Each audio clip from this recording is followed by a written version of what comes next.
Dedication for Absent Friends, Kathy Acker and Roger Zelazny, and all points between.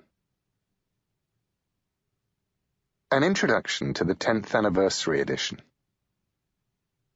I don't know what it's like to listen to this book.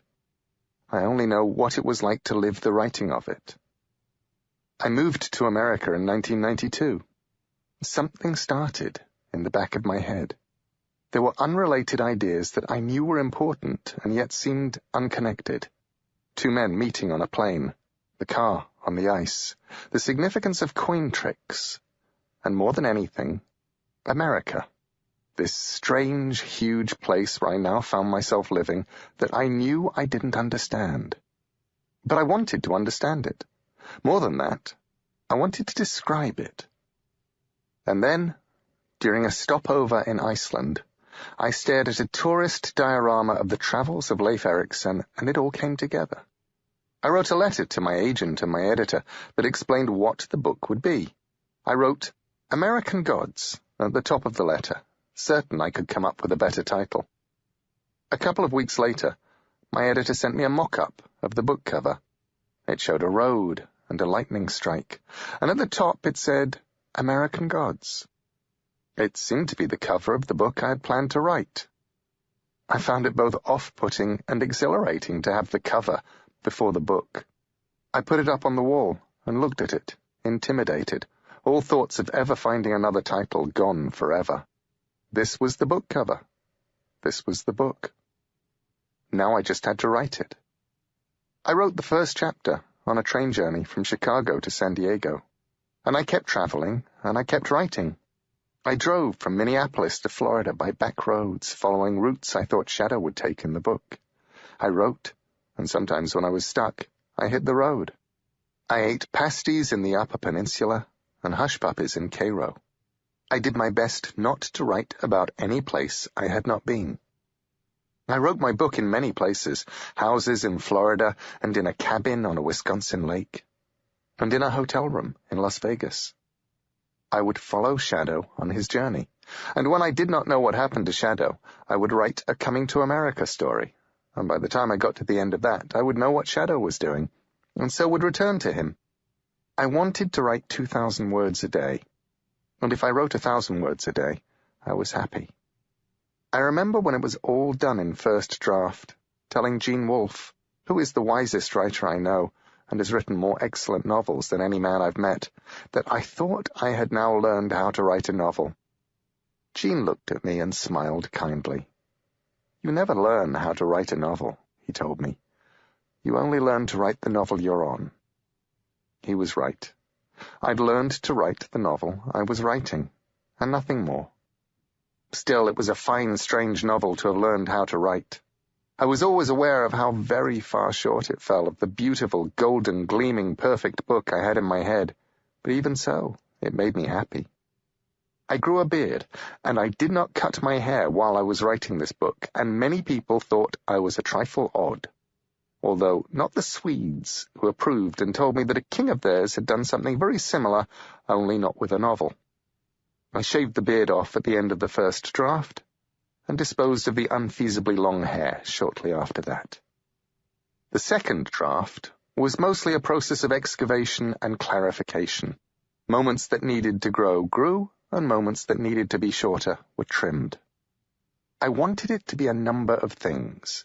I wanted to write a book that was big and odd and meandering, and I did, and it was. I wanted to write a book that included all the parts of America that obsessed and delighted me, which tended to be the bits that never showed up in the films and television shows. I finished it, eventually, and I handed it in, taking a certain amount of comfort in the old saying that a novel can best be defined as a long piece of prose with something wrong with it, and I was fairly sure that I'd written one of those. My editor was concerned that the book I had given to her was slightly too big and too meandering. She didn't mind it being too odd, and she wanted me to trim it, and I did. I suspect her instincts may have been right, for the book was certainly successful.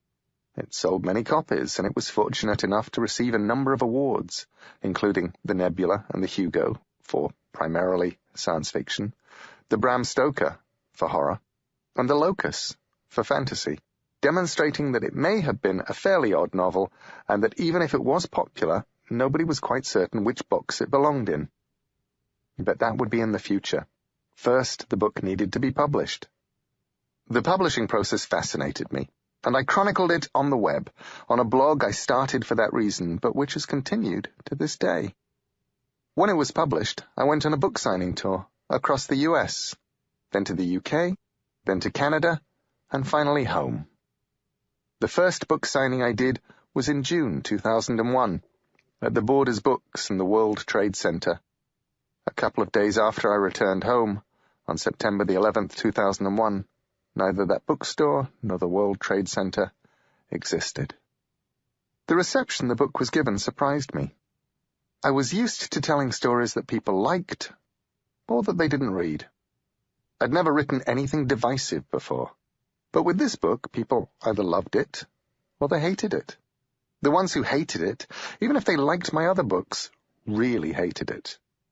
Some people complained that the book was not American enough, others that it was too American, that Shadow was unsympathetic, that I'd failed to understand that the true religion of America was sports, and so on. All undoubtedly valid criticisms. But in the end, mostly, it found its people. I think it's fair to say that more people loved it, and continue to love it. One day, I hope I will go back to that story. Shadow is 10 years older now, after all. So is America. And the gods are waiting.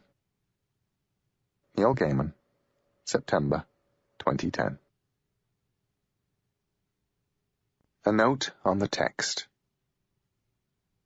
The book you're listening to is slightly different from the version of the book that was previously published. Shortly after it was published, Pete Atkins and Peter Schneider, the partners in Hill House Publishers, a now, alas, defunct small press book publisher, arranged with the book's US publishers to do a special edition of American Gods. As they told me about the wonderful treats they'd planned for the limited edition, something they planned to be a miracle of the bookmaker's art, I began feeling more and more uncomfortable with the text that they would be using. Would they, I inquired rather diffidently, be willing to use my original untrimmed text? As it turned out, they would. And then it became more complicated as I realized that, of course, after I had trimmed American Gods, I had made other editorial corrections and changes, many of which were for the better. So the only way someone could create a definitive American Gods text would be by comparing my final unedited version with my final edited version, and then with the final printed version, because I cheerfully scrawled changes on the galley proofs and just as cheerfully not actually bothered to keep track of them, and then making a number of judgment calls. It was going to be an enormous amount of work, so I did the only sane thing under the circumstances that I could do. I sent several enormous computer files and 2 copies of the book, the English and the American editions, to Pete Atkins, along with my list of errors and typos I'd noticed since the book was published, and I asked him to sort it out. He did, excellently. Then I took the manuscript that Pete had prepared and went through it myself, fixing things and tidying and sometimes restoring cuts I'd made for a reason that wasn't just making the book shorter, to come up with a final version of the text that I was perfectly happy with, given that a novel is always, as I might have mentioned, a long piece of prose with something wrong with it. Hill House published it in a limited edition of about 750 copies, described as a miracle of the bookmaker's art, and not by them this time. It was very expensive. I'm grateful that my publishers were willing to publish the expanded version of the book on the 10th anniversary of its publication, and in a much larger edition than 750 copies, and for a lot less money.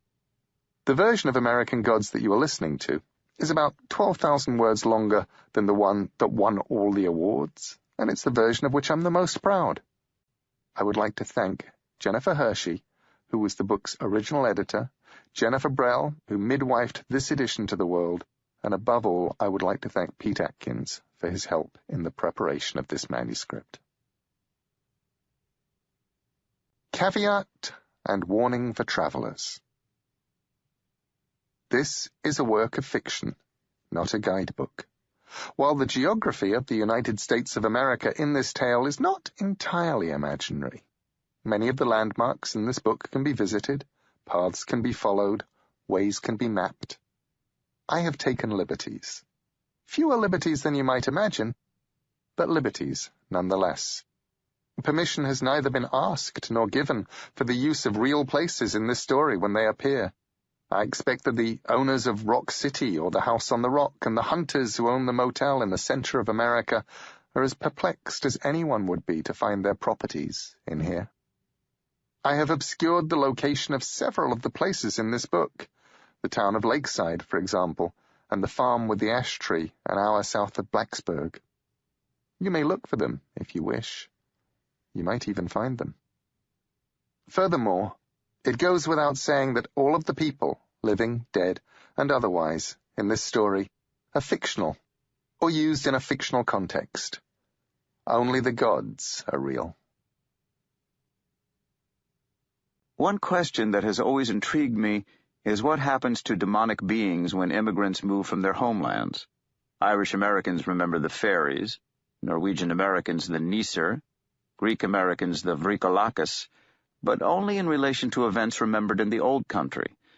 When I was once asked why such demons are not seen in America, my informants giggled confusedly and said, "They're scared to pass the ocean, it's too far," pointing out that Christ and the apostles never came to America. Richard Dorson, A Theory for American Folklore and the Historian, University of Chicago Press, 1971.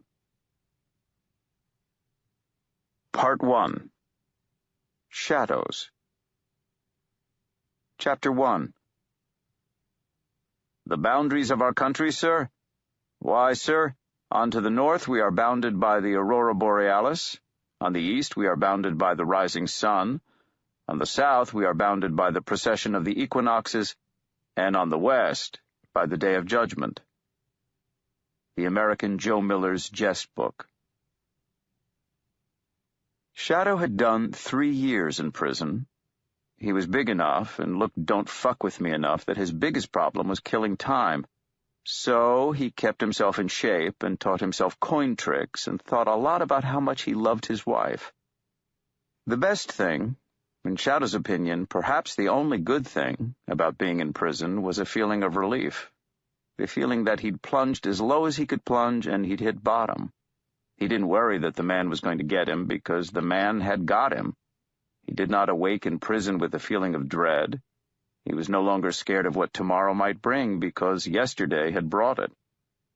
It did not matter, Shadow decided, if you had done what you had been convicted of or not. In his experience, everyone he met in prison was aggrieved about something. There was always something the authorities had got wrong, something they said you did when you didn't, or you didn't do quite like they said you did. What was important was that they had got you. He had noticed it in the first few days, when everything, from the slang to the bad food, was new. Despite the misery and the utter skin-crawling horror of incarceration, he was breathing relief. Shadow tried not to talk too much. Somewhere around the middle of year 2, he mentioned his theory to Low-Key Lysmith, his cellmate. Low-Key, who was a grifter from Minnesota, smiled his scarred smile.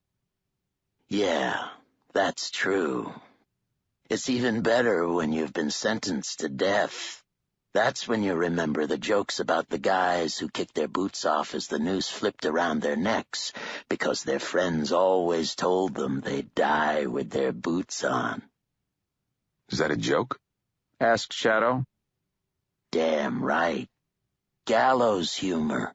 Best kind there is. Bang. The worst has happened.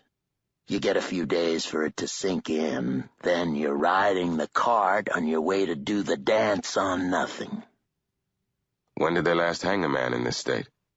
How the hell should I know? Lysmith kept his orange-blonde hair pretty much shaved. You could see the lines of his skull. Tell you what, though. This country started going to hell when they stopped hanging folks. No gallows dirt. No gallows deals. Shadow shrugged. He could see nothing romantic in a death sentence. If you didn't have a death sentence, he decided, then prison was, at best, only a temporary reprieve from life, for two reasons. First, life creeps back into prison. There are always places to go further down, even when you've been taken off the board. Life goes on, even if it's life under a microscope or life in a cage. And second, if you just hang in there, someday they're going to have to let you out. In the beginning, it was too far away for Shadow to focus on. Then it became a distant beam of hope, and he learned how to tell himself, "This too shall pass." When the prison shit went down, as prison shit always did. One day the magic door would open and he'd walk through it. So he marked off the days on his Songbirds of North America calendar, which was the only calendar they sold in the prison commissary, and the sun went down and he didn't see it, and the sun came up and he didn't see it. He practiced coin tricks from a book he found in the wasteland of the prison library, and he worked out, and he made lists in his head of what he'd do when he got out of prison. Shadow's lists got shorter and shorter. After 2 years, he had it down to 3 things. First, he was going to take a bath, a real, long, serious soak in a tub with bubbles in it. Maybe read the paper, maybe not. Some days he thought one way, some days the other. Second, he was going to towel himself off, put on a robe, maybe slippers. He liked the idea of slippers.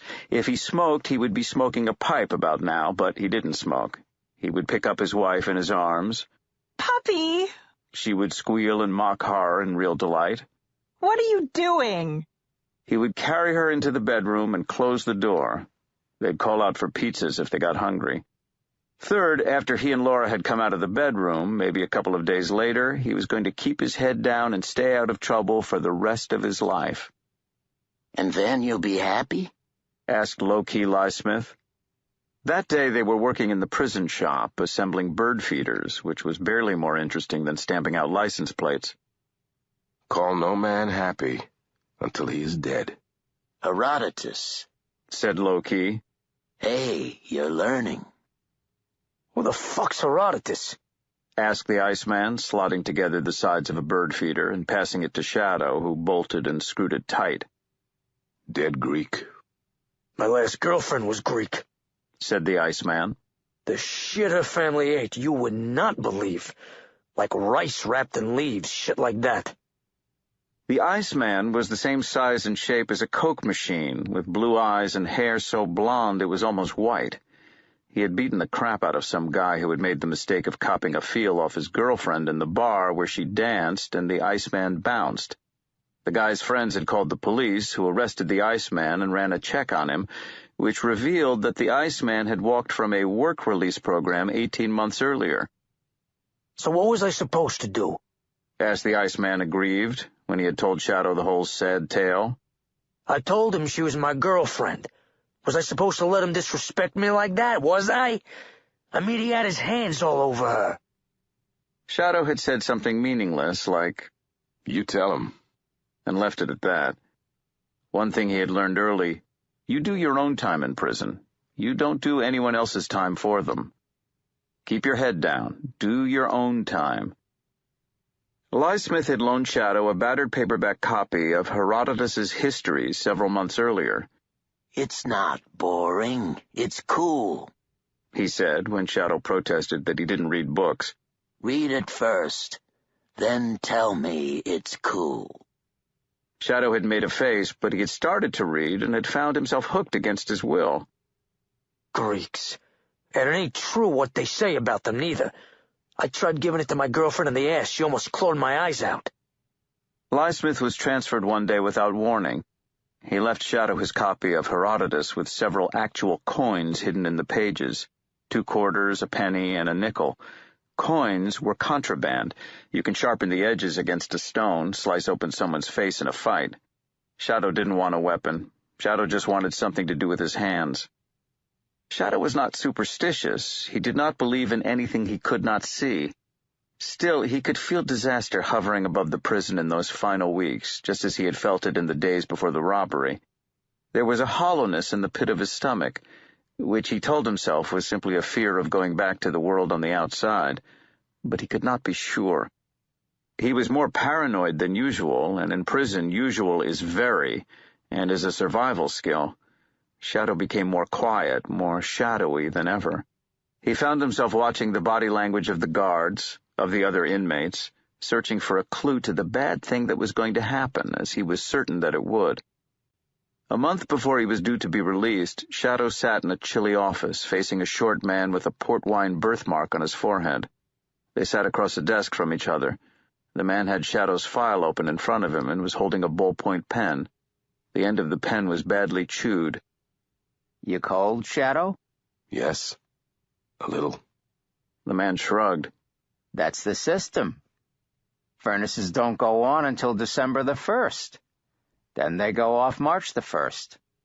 I don't make the rules." Social niceties done with, he ran his forefinger down the sheet of paper stapled to the inside left of the folder. "You're 32 years old?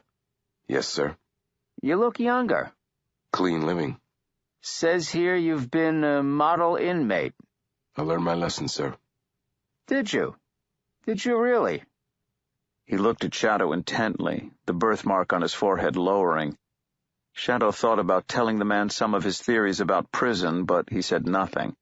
He nodded instead and concentrated on appearing properly remorseful. "Says here you've got a wife, Shadow. Her name's Laura. How's everything there?" Pretty good. She got kind of mad at me when I was arrested, but she's come down to see me as much as she could.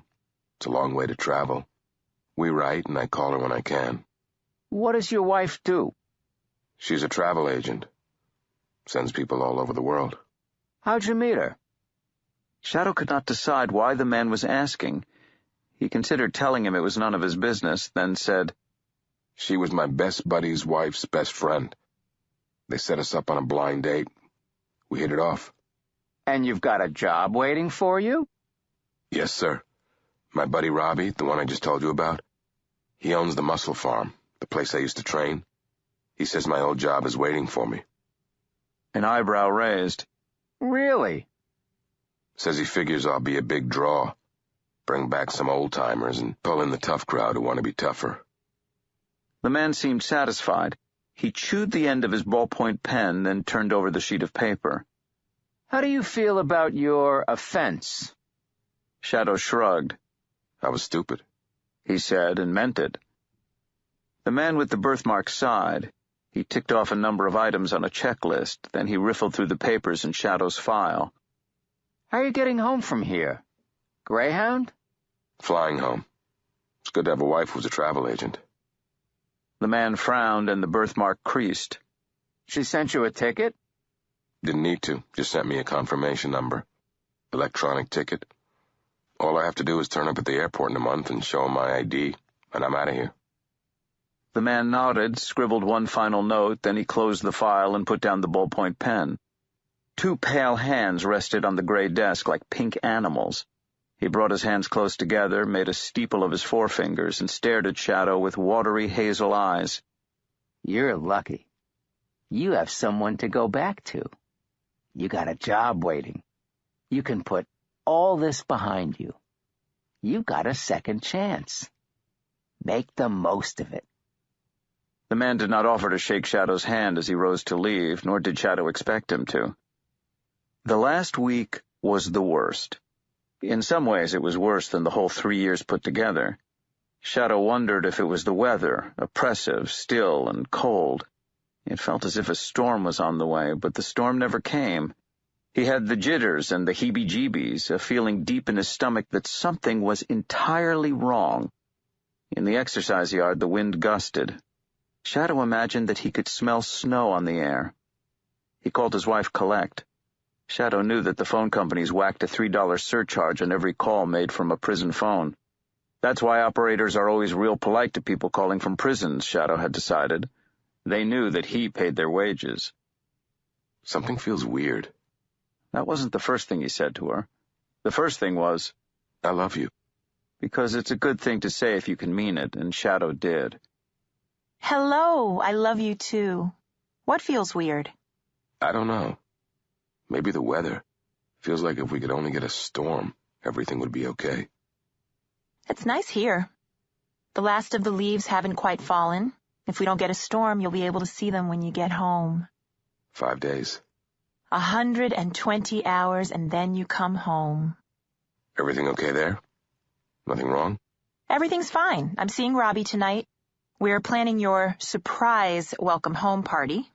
Surprise party? Of course. You don't know anything about it, do you? Not a thing. That's my husband. Shadow realized that he was smiling. He had been inside for 3 years, but she could still make him smile. Love you, babes. Love you, puppy. Shadow put down the phone. When they got married, Laura told Shadow that she wanted a puppy, but their landlord had pointed out that they weren't allowed pets under the terms of their lease. Hey, I'll be your puppy, Shadow had said.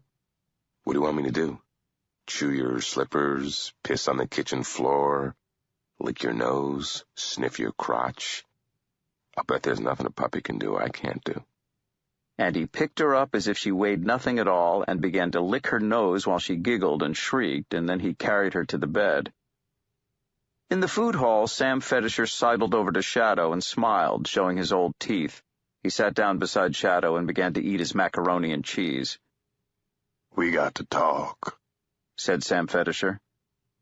Sam Fetisher was one of the blackest men that Shadow had ever seen. He might have been 60, he might have been 80. Then again, Shadow had met 30-year-old crackheads who looked older than Sam Fetisher. A storm's on the way, said Sam. Feels like it. Maybe it'll snow soon. Not that kind of storm. Bigger storms than that coming. I tell you, boy, you're better off in here than out on the street when the big storm comes. Done my time. Friday, I'm gone. Sam Fetisher stared at Shadow. Where you from? He asked. Eagle Point, Indiana. You're a lying fuck. I mean, originally, where are your folks from? Chicago. His mother had lived in Chicago as a girl, and she had died there half a lifetime ago.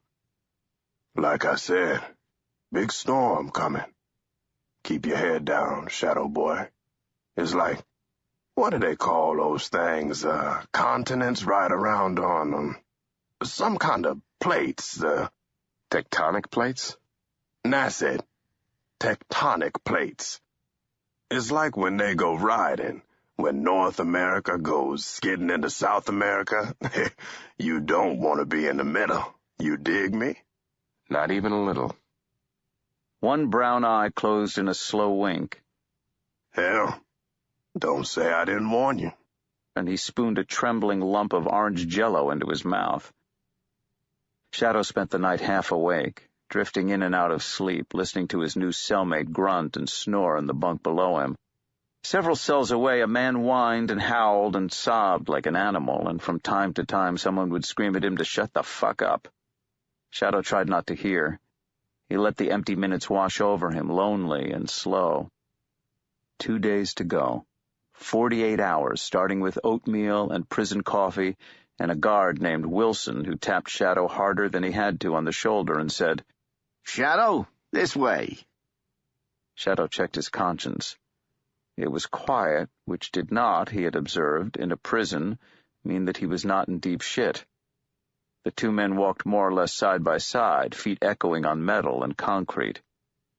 Shadow tasted fear in the back of his throat, bitter as old coffee. The bad thing was happening.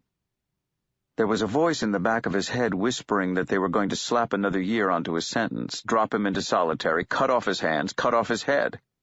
He told himself he was being stupid, but his heart was pounding fit to burst out of his chest. "I don't get you, Shadow," said Wilson as they walked. What's not to get, sir? You're too fucking quiet, too polite. You wait like the old guys, but you're what, 25, 28? 32, sir. And what are you, a spick, a gypsy? Not that I know of, sir. Maybe. Maybe you got nigger blood in you. You got nigger blood in you, Shadow? Could be, sir. Shadow stood tall and looked straight ahead, and concentrated on not allowing himself to be riled by this man. Yeah, well, all I know is you fucking spook me. Wilson had sandy blonde hair and a sandy blonde face and a sandy blonde smile. You leaving us soon? Hope so, sir. You'll be back. I can see it in your eyes. You're a fuck-up, Shadow. Now, if I had my way, none of you assholes would ever get out. We'd drop you in the hole and forget you. Oubliettes, thought Shadow, and he said nothing. It was a survival thing. He didn't answer back, didn't say anything about job security for prison guards, debate the nature of repentance, rehabilitation, or rates of recidivism. He didn't say anything funny or clever, and to be on the safe side when he was talking to a prison official, whenever possible, he didn't say anything at all. Speak when you're spoken to, do your own time, get out, get home, have a long, hot bath, tell Laura you love her, rebuild a life. They walked through a couple of checkpoints. Wilson showed his ID each time. Up a set of stairs, and they were standing outside the prison warden's office. Shadow had never been there before, but he knew what it was. It had the prison warden's name, G. Patterson, on the door in black letters, and beside the door, a miniature traffic light. The top light burned red. Wilson pressed a button below the traffic light. They stood there in silence for a couple of minutes. Shadow tried to tell himself that everything was all right, that on Friday morning he'd be on the plane up to Eagle Point, but he did not believe it himself. The red light went out and the green light went on, and Wilson opened the door. They went inside. Shadow had seen the warden a handful of times in the last 3 years. Once he had been showing a politician around. Shadow had not recognized the man. Once, during a lockdown, the warden had spoken to them in groups of 100, telling them that the prison was overcrowded, and that since it would remain overcrowded, they had better get used to it. This was Shadow's first time up close to the man. Up close, Patterson looked worse. His face was oblong, with gray hair cut into a military bristle cut. He smelled of Old Spice. Behind him was a shelf of books, each with the word prison in the title. His desk was perfectly clean, empty but for a telephone and a tear-off-the-pages Far Side calendar. He had a hearing aid in his right ear. Please, sit down. Shadow sat down at the desk, noting the civility. Wilson stood behind him. The warden opened a desk drawer and took out a file, placed it on his desk. Says here you were sentenced to 6 years for aggravated assault and battery. You've served 3 years. You were due to be released on Friday. Were? Shadow felt his stomach lurch inside him. He wondered how much longer he was going to have to serve. Another year, 2 years, all 3? All he said was, Yes, sir. The warden licked his lips. What did you say? I said, yes, sir. Shadow, we're going to be releasing you later this afternoon. You'll be getting out a couple of days early. The warden said this with no joy, as if he were intoning a death sentence. Shadow nodded, and he waited for the other shoe to drop. The warden looked down at the paper on his desk. This came from the Johnson Memorial Hospital in Eagle Point. Your wife. She died in the early hours of this morning. It was an automobile accident. I'm sorry. Shadow nodded once more. Wilson walked him back to his cell, not saying anything. He unlocked the cell door and let Shadow in. Then he said, It's like one of them good news, bad news jokes, isn't it? Good news, we're letting you out early. Bad news, your wife is dead. He laughed as if it were genuinely funny. Shadow said nothing at all. Numbly, he packed up his possessions, gave several away. He left behind Loki's Herodotus and the Book of Coin Tricks, and with a momentary pang he abandoned the blank metal discs he had smuggled out of the workshop, which had, until he had found Loki's change in the book, served him for coins. There would be coins, real coins, on the outside. He shaved. He dressed in civilian clothes. He walked through door after door, knowing that he would never walk back through them again, feeling empty inside. The rain had started to gust from the gray sky, a freezing rain. Pellets of ice stung Shadow's face while the rain soaked the thin overcoat as they walked away from the prison building toward the yellow ex-school bus that would take them to the nearest city. By the time they got to the bus, they were soaked. 8 of them were leaving, Shadow thought. 1,500 still inside. He sat on the bus and shivered until the heaters started working, wondering what he was doing, where he was going now. Ghost images filled his head, unbidden. In his imagination, he was leaving another prison long ago. He had been imprisoned in a lightless garret room for far too long. His beard was wild and his hair was a tangle. The guards had walked him down a gray stone stairway and out into a plaza filled with brightly colored things, with people and with objects. It was a market day, and he was dazzled by the noise and the color, squinting at the sunlight that filled the square, smelling the salt, wet air and all the good things of the market, and on his left the sun glittered from the water. The bus shuddered to a halt at a red light. The wind howled about the bus, and the wipers slooshed heavily back and forth across the windshield, smearing the city into a red and yellow neon wetness. It was early afternoon, but it looked like night through the glass. "Shit," said the man in the seat behind Shadow, rubbing the condensation from the window with his hand, staring at a wet figure hurrying down the sidewalk. "There's pussy out there." Shadow swallowed. It occurred to him that he had not cried yet, had in fact felt nothing at all. No tears, no sorrow, nothing. He found himself thinking about a guy named Johnny Larch he'd shared a cell with when he'd first been put inside, who told Shadow how he'd once got out after 5 years behind bars with $100 and a ticket to Seattle, where his sister lived. Johnny Larch had got to the airport, and he handed his ticket to the woman on the counter, and she asked to see his driver's license. He showed it to her. It had expired a couple of years earlier. She told him it was not valid as ID. He told her it might not be valid as a driver's license, but it sure as hell was fine identification, and it had a photo of him on it, and his height and his weight, and damn it, who else did she think he was if he wasn't him? She said she'd thank him to keep his voice down.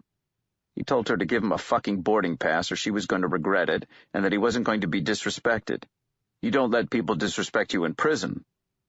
Then she pressed a button, and a few moments later the airport security showed up, and they tried to persuade Johnny Larch to leave the airport quietly, and he did not wish to leave, and there was something of an altercation. The upshot of it all was that Johnny Larch never actually made it to Seattle, and he spent the next couple of days in town in bars, and when his $100 was gone, he held up a gas station with a toy gun for money to keep drinking, and the police finally picked him up for pissing in the street. Pretty soon he was back inside serving the rest of his sentence and a little extra for the gas station job. And the moral of this story, according to Johnny Larch, was this: don't piss off people who work in airports.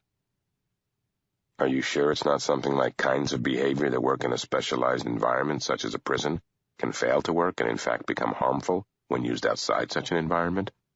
Said Shadow when Johnny Larch told him the story. "No, listen to me. I'm telling you, man. Don't piss off those bitches in airports," said Johnny Larch. Shadow half smiled at the memory. His own driver's license had several months still to go before it expired. "Bus station, everybody out." The building stank of piss and sour beer. Shadow climbed into a taxi and told the driver to take him to the airport. He told him that there was an extra $5 if he could do it in silence. They made it in 20 minutes, and the driver never said a word. Then Shadow was stumbling through the brightly lit airport terminal. Shadow worried about the whole e-ticket business. He knew he had a ticket for a flight on Friday, but he didn't know if it would work today. Anything electronic seemed fundamentally magical to Shadow, and liable to evaporate at any moment. He liked things he could hold and touch. Still, he had his wallet, back in his possession for the first time in 3 years, containing several expired credit cards and one Visa card, which he was pleasantly surprised to discover didn't expire until the end of January. He had a reservation number, and, he realized, he had the certainty that once he got home, everything would, somehow, be right once more. Laura would be fine again. Maybe it was some kind of scam to spring him a few days early. Or perhaps it was a simple mix-up. Some other Laura Moon's body had been dragged from the highway wreckage. Lightning flickered outside the airport. Through the window's walls, Shadow realized he was holding his breath, waiting for something. A distant boom of thunder. He exhaled. A tired white woman stared at him from behind the counter. Hello? You're the first strange woman I've spoken to in the flesh in 3 years. I've got an e-ticket number. I was supposed to be traveling on Friday, but I have to go today. There was a death in my family. I'm sorry to hear that. She tapped at the keyboard, stared at the screen, tapped again. No problem. I've put you on the 3:30. It may be delayed because of the storm, so keep an eye on the screens. Checking any baggage? He held up his shoulder bag. I don't need to check this, do I? No, it's fine. Do you have any picture ID? Shadow showed her his driver's license. Then he assured her that no one had given him a bomb to take onto the plane, and she, in return, gave him a printed boarding pass. Then he passed through the metal detector while his bag went through the X-ray machine. It was not a big airport, but the number of people wandering, just wandering, amazed him. He watched people put down bags casually, observed wallets stuffed into back pockets, saw purses put down, unwatched, under chairs. That was when he realized he was no longer in prison. 30 minutes to wait until boarding. Shadow bought a slice of pizza and burned his lip on the hot cheese. He took his change and went to the phones, called Robbie at the mussel farm, but the machine answered. Hey, Robbie. They tell me that Laura's dead. They let me out early. I'm coming home. Then, because people do make mistakes, he'd seen it happen, he called home and listened to Laura's voice. Hi, I'm not here or I can't come to the phone. Leave a message and I'll get back to you. And have a good day. Shadow couldn't bring himself to leave a message. He sat in a plastic chair by the gate and held his bag so tight he hurt his hand. He was thinking about the first time he had ever seen Laura. He hadn't even known her name then. She was Audrey Burton's friend. He had been sitting with Robbie in a booth at Chi-Chi's talking about something, probably how one of the other trainers had just announced she was opening her own dance studio, when Laura had walked in a pace or so behind Audrey, and Shadow had found himself staring. She had long chestnut hair and eyes so blue Shadow mistakenly thought she was wearing tinted contact lenses. She had ordered a strawberry daiquiri and insisted that Shadow taste it, and laughed delightedly when he did. Laura loved people to taste what she tasted. He had kissed her goodnight that night, and she had tasted of strawberry daiquiris, and he had never wanted to kiss anyone else again. A woman announced that his plane was boarding, and Shadow's row was the first to be called. He was in the very back, an empty seat beside him. The rain pattered continually against the side of the plane. He imagined small children tossing down dried peas by the handful from the skies. As the plane took off, he fell asleep. Shadow was in a dark place, and the thing staring at him wore a buffalo's head, rank and furry with huge wet eyes. Its body was a man's body, oiled and slick. "Changes are coming," said the buffalo without moving its lips. "There are certain decisions that will have to be made." Firelight flickered from wet cave walls. Where am I? "In the earth, and under the earth," said the buffalo man. "You are where the forgotten wait." His eyes were liquid black marbles, and his voice was a rumble from beneath the world. He smelled like wet cow. "Believe. If you are to survive, you must believe." Believe what? What should I believe? He stared at Shadow, the buffalo man, and he drew himself up huge, and his eyes filled with fire. He opened his spit-flecked buffalo mouth, and it was red inside with the flames that burned inside him, under the earth. "Everything," roared the buffalo man. The world tipped and spun, and Shadow was on the plane once more, but the tipping continued. In the front of the plane, a woman screamed half-heartedly. Lightning burst in blinding flashes around the plane. The captain came on the intercom to tell them that he was going to try and gain some altitude to get away from the storm. The plane shook and shuddered, and Shadow wondered coldly and idly if he was going to die. It seemed possible, he decided, but unlikely. He stared out of the window and watched the lightning illuminate the horizon. Then he dozed once more and dreamed he was back in prison, and Loki had whispered to him in the food line that someone had put out a contract on his life, but that Shadow could not find out who or why, and when he woke up they were coming in for a landing. He stumbled off the plane, blinking and waking. All airports, he had long ago decided, look very much the same. It doesn't actually matter where you are in an airport. Tiles and walkways and restrooms, gates and newsstands and fluorescent lights. This airport looked like an airport. The trouble is, this wasn't the airport he was going to. This was a big airport with way too many people and way too many gates. The people had the glazed, beaten look you only see in airports and prisons. If hell is other people, thought Shadow, then purgatory is airports. Excuse me, ma'am. The woman looked at him over the clipboard. Yes? What airport is this? She looked at him puzzled, trying to decide whether or not he was joking. Then she said, St. Louis. I thought this was the plane to Eagle Point. It was. They redirected it here because of the storms. Didn't they make an announcement? Probably. I fell asleep. You'll need to talk to that man over there, in the red coat. The man was almost as tall as Shadow. He looked like the father from a 70s sitcom, and he tapped something into a computer and told Shadow to run to a gate on the far side of the terminal. Shadow ran through the airport, but the doors were already closed when he got to the gate. He watched the plane pull away from the gate through the plate glass. Then he explained his problem to the gate attendant, calmly, quietly, politely, and she sent him to a passenger assistance desk where Shadow explained that he was on his way home after a long absence and his wife had just been killed in a road accident and that it was vitally important that he went home now. He said nothing about prison. The woman at the passenger assistance desk, short and brown with a mole on the side of her nose, consulted with another woman and made a phone call. Nope, that one's out. They've just canceled it. Then she printed out another boarding card. This will get you there. We'll call ahead to the gate and tell them you're coming. Shadow felt like a pea being flicked between 3 cups, or a card being shuffled through a deck. Again he ran through the airport, ending up near where he had gotten off in the first place. A small man at the gate took his boarding pass. "We've been waiting for you," he confided, tearing off the stub of the boarding pass with Shadow's seat assignment, 17D, on it. Shadow hurried onto the plane, and they closed the door behind him. He walked through first class. There were only 4 first-class seats, 3 of which were occupied. The bearded man in a pale suit seated next to the unoccupied seat at the very front grinned at Shadow as he got onto the plane, then raised his wrist and tapped his watch as Shadow walked past.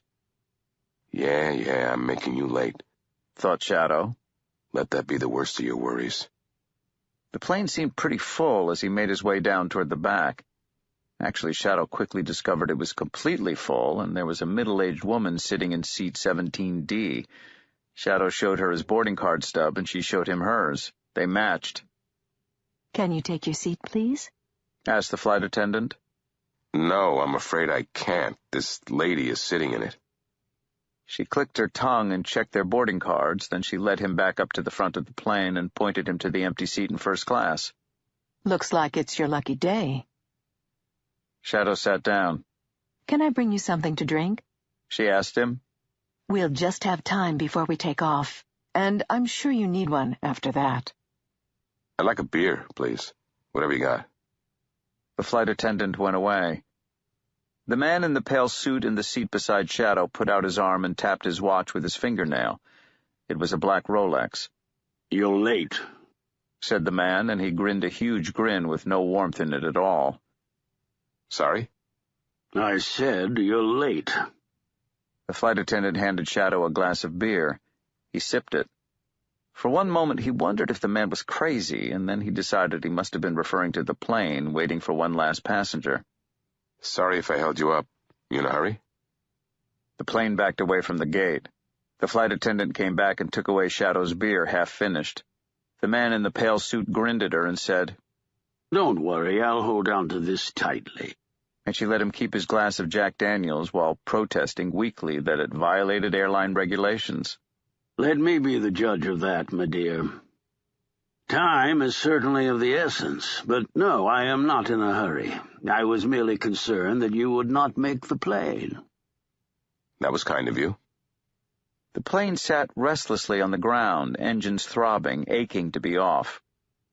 "Kind my ass. I've got a job for you, Shadow." A roar of engines.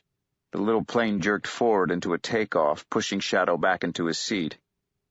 Then they were airborne, and the airport lights were falling away below them. Shadow looked at the man in the seat next to him. His hair was a reddish gray. His beard, little more than stubble, was grayish-red. He was smaller than Shadow, but he seemed to take up a hell of a lot of room. A craggy, square face with pale gray eyes. The suit looked expensive and was the color of melted vanilla ice cream. His tie was dark gray silk, and the tie pin was a tree, worked in silver, trunk branches and deep roots. He held his glass of Jack Daniels as they took off and did not spill a drop. Aren't you going to ask me what kind of job? How do you know who I am? The man chuckled. Oh, it's the easiest thing in the world to know what people call themselves. A little thought, a little luck, a little memory. Ask me what kind of job. No. The attendant brought him another glass of beer, and he sipped at it. Why not? I'm going home. I've got a job waiting for me there. I don't want any other job. The man's craggy smile did not change outwardly, but now he seemed actually amused. You don't have a job waiting for you at home. You have nothing waiting for you there. Meanwhile, I am offering you a perfectly legal job. Good money, limited security, remarkable fringe benefits. Hell, if you live that long, I could throw in a pension plan. You think maybe you'd like one of them? You could have seen my name on my boarding pass, or on the side of my bag. The man said nothing. Whoever you are, you couldn't have known I was going to be on this plane. I didn't know I was going to be on this plane, and if my plane hadn't been diverted to St. Louis, I wouldn't have been. My guess is you're a practical joker. Maybe you're hustling something. But I think maybe we'll have a better time if we end this conversation here. The man shrugged. Shadow picked up the in-flight magazine. The little plane jerked and bumped through the sky, making it harder to concentrate. The words floated through his mind like soap bubbles. There as he read them, gone completely a moment later. The man sat quietly in the seat beside him, sipping his Jack Daniels. His eyes were closed. Shadow read the list of in-flight music channels available on transatlantic flights, and then he was looking at the map of the world with red lines on it that showed where the airline flew. Then he had finished reading the magazine, and reluctantly he closed the cover and slipped it into the pocket on the wall. The man opened his eyes. There was something strange about his eyes, Shadow thought. One of them was a darker gray than the other. He looked at Shadow. By the way, he said, I was sorry to hear about your wife, Shadow. A great loss. Shadow nearly hit the man then. Instead, he took a deep breath. He counted to 5. So was I. The man shook his head. If it could but have been any other way, he said and sighed. She died in a car crash, said Shadow. It's a fast way to go. Other ways could have been worse. The man shook his head slowly.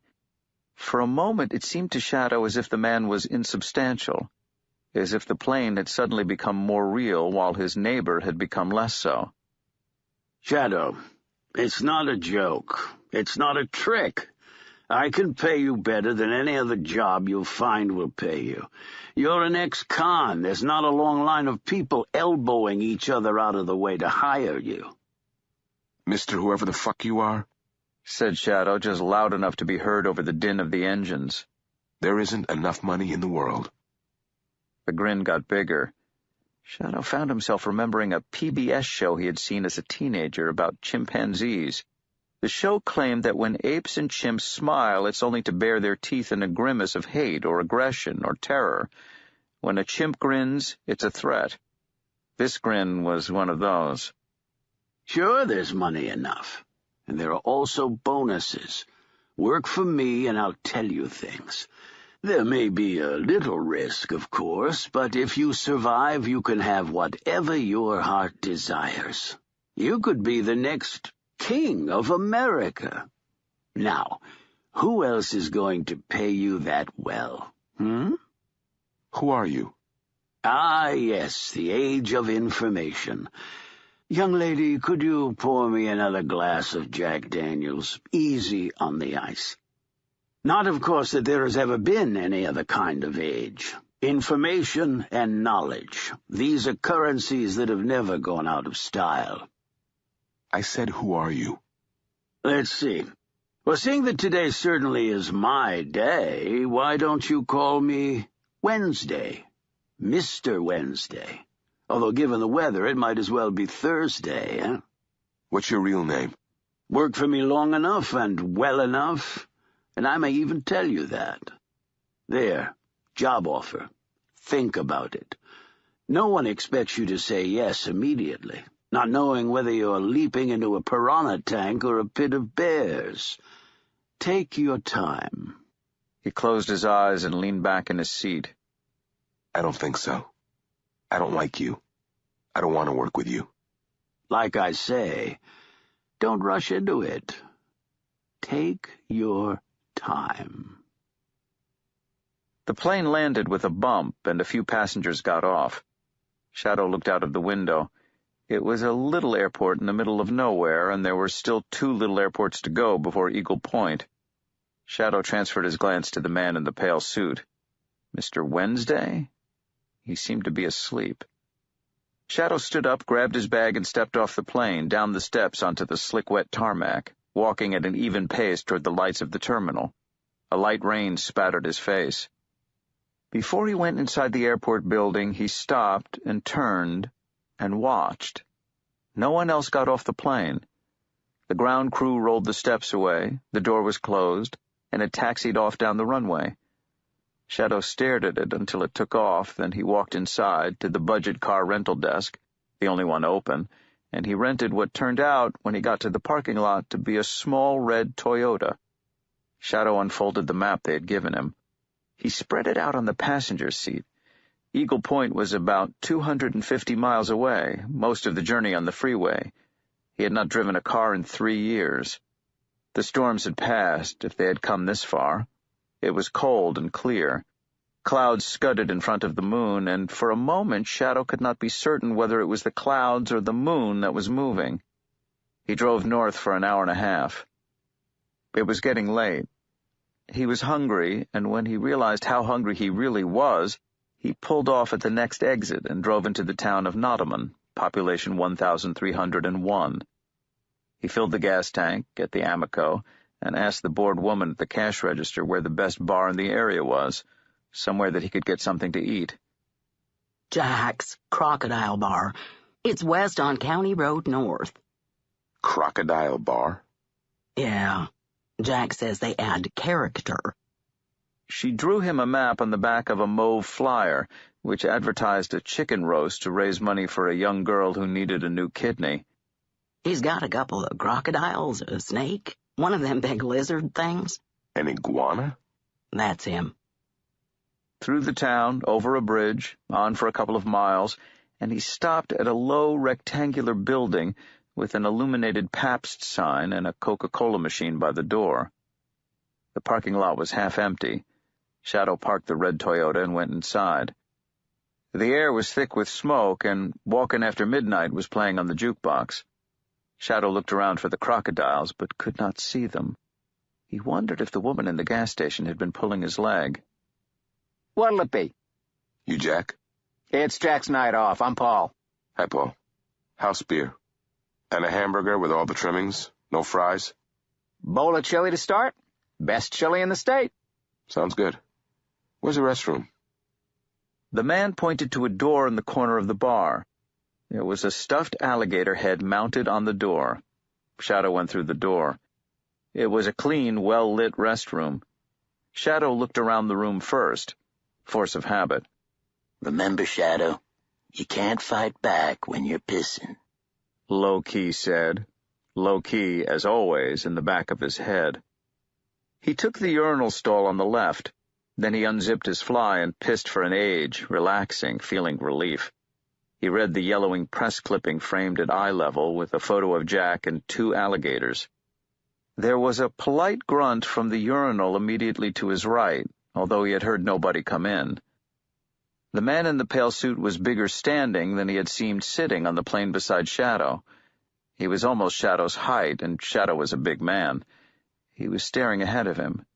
He finished pissing, shook off the last few drops, and zipped himself up. Then he grinned like a fox eating shit from a barbed wire fence. So, you've had time to think, Shadow. Do you want a job? Somewhere in America, Los Angeles, 11:26 p.m. In a dark red room, the color of the walls is close to that of raw liver, is a tall woman dressed cartoonishly in too tight silk shorts, her breasts pulled up and pushed forward by the yellow blouse tied beneath them. Her black hair is piled high and knotted on top of her head. Standing beside her is a short man wearing an olive t-shirt and expensive blue jeans. He is holding in his right hand a wallet and a Nokia mobile phone with a red, white, and blue faceplate. The red room contains a bed, upon which are white satin-style sheets and an oxblood bedspread. At the foot of the bed is a small wooden table, upon which is a small stone statue of a woman with enormous hips and a candle holder. The woman hands the man a small red candle. Here, light it. Me? Yes, if you want to have me. I should have just got you to suck me off in the car. Perhaps. Don't you want me? Her hand runs up her body from thigh to breast, a gesture of presentation, as if she were demonstrating a new product. Red silk scarves over the lamp in the corner of the room make the light red. The man looks at her hungrily, then he takes the candle from her and pushes it into the candle holder. You got a light? She passes him a book of matches. He tears off a match, lights the wick. It flickers and then burns with a steady flame, which gives the illusion of motion to the faceless statue beside it, all hips and breasts. Put the money beneath the statue. $50. Yes. When I saw you first on Sunset, I almost thought you were a man. But I have these, she says, unknotting the yellow blouse, freeing her breasts. So do a lot of guys these days. She stretches and smiles. Yes. Now come, love me. He unbuttons his blue jeans and removes his olive t-shirt. She massages his white shoulders with her brown fingers. Then she turns him over and begins to make love to him with her hands and her fingers and her tongue. It seems to him that the lights in the red room have been dimmed, and the sole illumination comes from the candle, which burns with a bright flame. What's your name? Bilquis with a Q. A what? Never mind. Let me fuck you. I have to fuck you. Okay, hon, we'll do it. But will you do something for me while you're doing it? Hey, I'm paying you, you know. She straddles him in one smooth movement, whispering, I know, honey, I know you're paying me. And I mean, look at you. I should be paying you. I'm so lucky. He purses his lips, trying to show that her hooker talk is having no effect on him. He can't be taken. That she's a street whore, for Christ's sakes, while he's practically a producer, and he knows all about last-minute rip-offs, but she doesn't ask for money. Instead, she says, Honey, while you're giving it to me, while you're pushing that big, hard thing inside of me, will you worship me? Will I what? She is rocking back and forth on him. The engorged head of his penis is being rubbed against the wet lips of her vulva. Will you call me goddess? Will you pray to me? Will you worship me with your body? He smiles. Is that what she wants? Sure. We've all got our kinks at the end of the day. She reaches her hand between her legs and slips him inside her. Is that good? Is it, goddess? He asks, gasping. Worship me, honey, says Bilquis, the hooker. Yes. I worship your breasts and your eyes and your cunt. I worship your thighs and your eyes and your cherry red lips. Yes. I worship your nipples from which the milk of life flows. Your kiss is honey, and your touch scorches like fire, and I worship it." His words are becoming more rhythmic now, keeping pace with the thrust and roll of their bodies. "Bring me your lust in the morning, and bring me relief and your blessing in the evening. Let me walk in dark places unharmed, and let me come to you once more and sleep beside you and make love with you again. I worship you with everything that is within me, and everything inside my mind, with everywhere I've been, and my dreams, and my—" He breaks off, panting for breath. "What are you doing? That feels amazing. So amazing." And he looks down at his hips, at the place where the two of them conjoin, but her forefinger touches his chin and pushes his head back, so he is looking only at her face and at the ceiling once again. Keep talking, honey. Don't stop. Doesn't it feel good? "It feels better than anything has ever felt," he tells her, meaning it. "Your eyes are stars, burning in the firmament, and your lips are gentle waves that lick the sand, and I worship them." And now he's thrusting deeper and deeper inside her. He feels electric, as if his whole lower body has become sexually charged, priapic, engorged, blissful. "Bring me your gift," he mutters, no longer knowing what he is saying. "Your one true gift, and make me always this, always so, I pray, And then the pleasure crests into orgasm, blasting his mind into void, his head and self and entire beingness a perfect blank as he thrusts deeper into her, and deeper still. Eyes closed, spasming, he luxuriates in the moment. And then he feels a lurch, and it seems to him that he is hanging head down, although the pleasure continues. He opens his eyes. He thinks, grasping for thought and reason again, of birth, and wonders, without fear, in a moment of perfect post-coital clarity, whether what he sees is some kind of illusion. This is what he sees. He is inside her to the chest, and as he stares at this in disbelief and wonder, she rests both hands upon his shoulders and puts gentle pressure on his body. He slip-slides further inside her. "How are you doing this to me?" he asks, or thinks he asks, but perhaps it is only in his head. "You're doing it, honey." He feels the lips of her vulva tight around his upper chest and back, constricting and enveloping him. He wonders what this would look like to somebody watching them. He wonders why he is not scared. And then he knows. "I worship you with my body," he whispers, as she pushes him inside her. Her labia pulls slickly across his face, and his eyes slip into darkness. She stretches on the bed like a huge cat, and then she yawns. "Yes, you do." The Nokia phone plays a high electrical transposition of the Ode to Joy. She picks it up and thumbs a key and puts the telephone to her ear. Her belly is flat, her labia small and closed. A sheen of sweat glistens on her forehead and on her upper lip. "Yeah?" she says. "No, honey, he's not here. He's gone away." She turns the telephone off before she flops out on the bed in the dark red room. Then she stretches once more, and she closes her eyes, and she sleeps. Chapter 2. They took her to the cemetery, in a big old Cadillac. They took her to the cemetery, but they did not bring her back. Old song. "I have taken the liberty," said Mr. Wednesday, washing his hands in the men's room of Jack's Crocodile Bar, "of ordering food for myself to be delivered to your table. We have much to discuss, after all." I don't think so. He dried his own hands on a paper towel and crumpled it and dropped it into the bin. "You need a job. People don't hire ex-cons. You folk make them uncomfortable." I have a job waiting. A good job. "Would that be the job at the mussel farm?" Maybe. "Nope, you don't.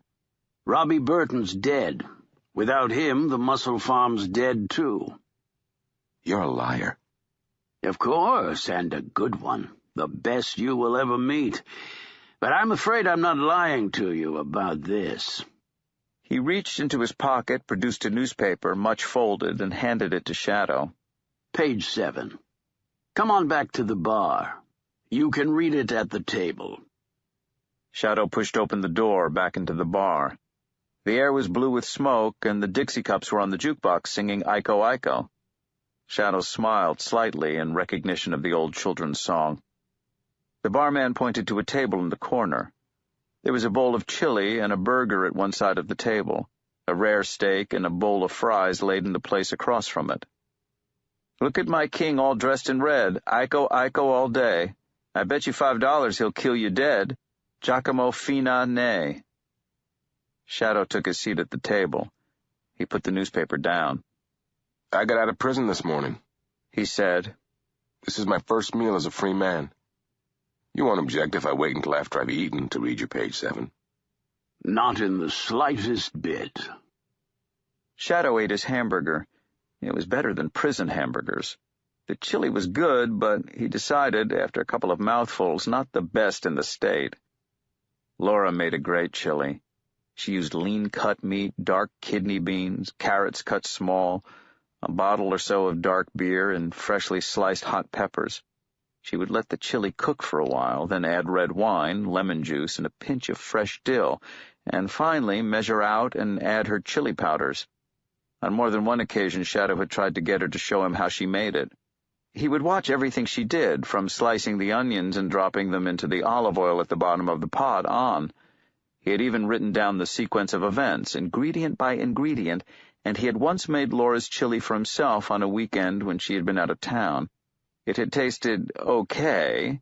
It was certainly edible, and he ate it, but it had not been Laura's chili.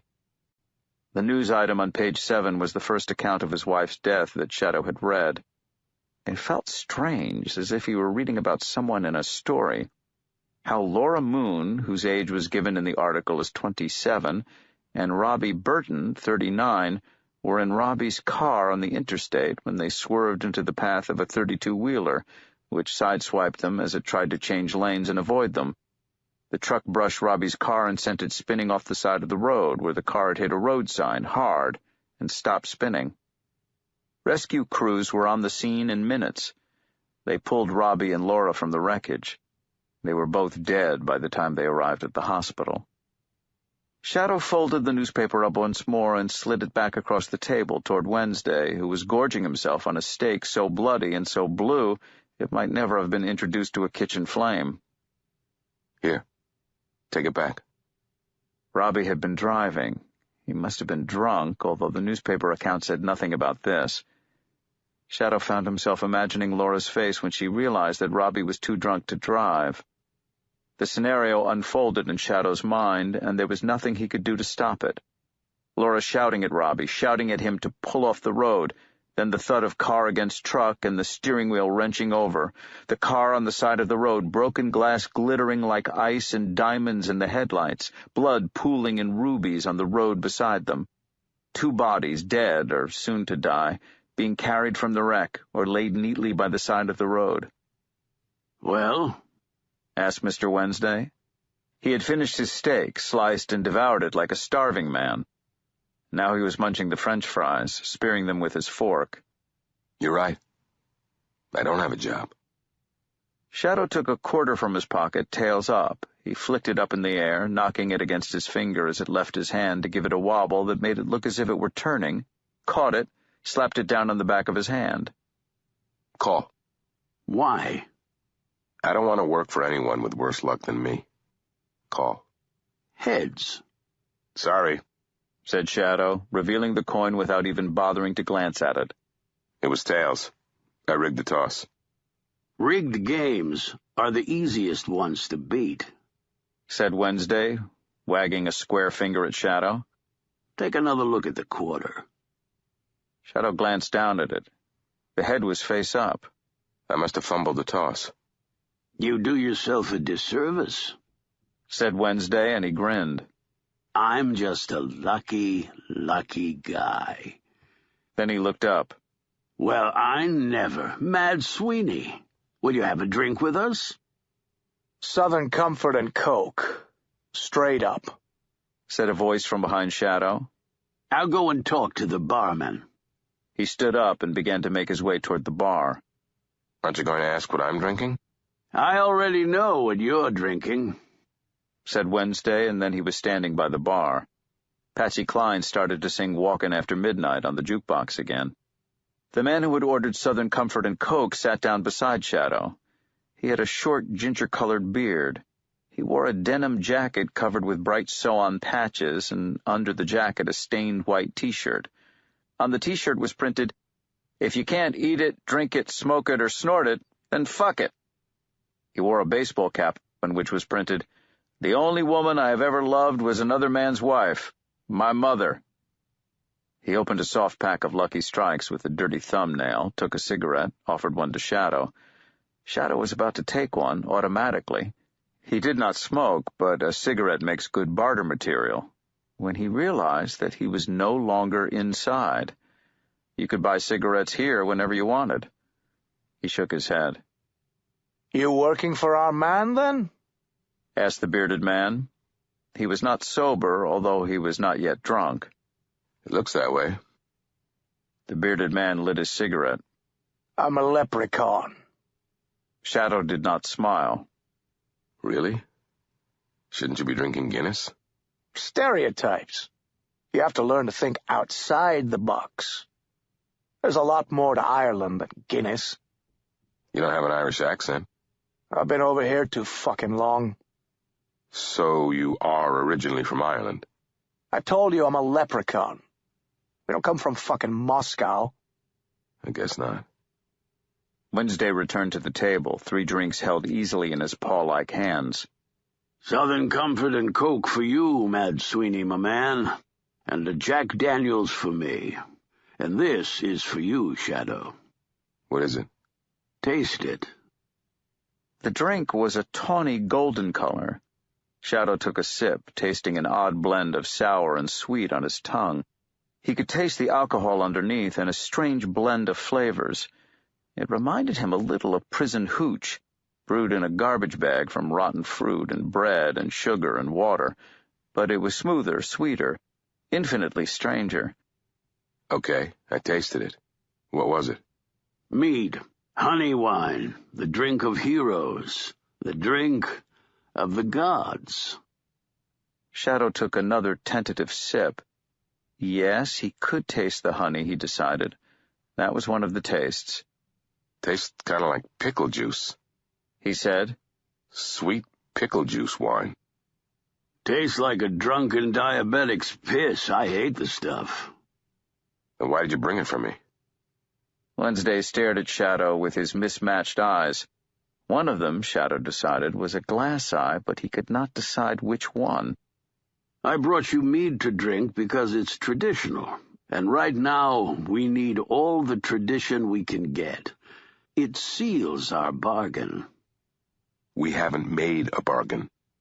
Sure we have. You work for me. You protect me. You help me. You transport me from place to place. You investigate from time to time. Go places and ask questions for me. You run errands in an emergency, but only in an emergency. You hurt people who need to be hurt. In the unlikely event of my death, you will hold my vigil. And in return, I shall make sure that your needs are adequately taken care of. He's hustling you, said Mad Sweeney, rubbing his bristly ginger beard. He's a hustler. Damn straight I'm a hustler. That's why I need someone to look out for my best interests. The song on the jukebox ended, and for a moment the bar fell quiet, every conversation at a lull. Someone once told me that you only get those everybody shuts up at once moments at 20 past or 22 the hour. Sweeney pointed to the clock above the bar, held in the massive and indifferent jaws of a stuffed alligator head. The time was 11:20. There. Damned if I know why that happens. I know why. You gonna share with the group? I may tell you one day, yes. Or I may not. Drink your mead. Shadow knocked the rest of the mead back in one long gulp. Might be better over ice, he said. Or it might not. It's terrible stuff. That it is, agreed Mad Sweeney. You'll excuse me for a moment, gentlemen, but I find myself in deep and urgent need of a lengthy piss. He stood up and walked away, an impossibly tall man. He had to be almost 7 feet tall, decided Shadow. The waitress wiped a cloth across the table and took their empty plates. She emptied Sweeney's ashtray and asked if they would like to order any more drinks. Wednesday told her to bring the same again for everyone, although this time Shadow's mead was to be on the rocks. Anyway, that's what I need of you, if you're working for me. Which, of course, you are. That's what you want. Would you like to know what I want? Nothing could make me happier. The waitress brought the drink. Shadow sipped his mead on the rocks. The ice did not help. If anything, it sharpened the sourness and made the taste linger in the mouth after the mead was swallowed. However, Shadow consoled himself, it did not taste particularly alcoholic. He was not ready to be drunk.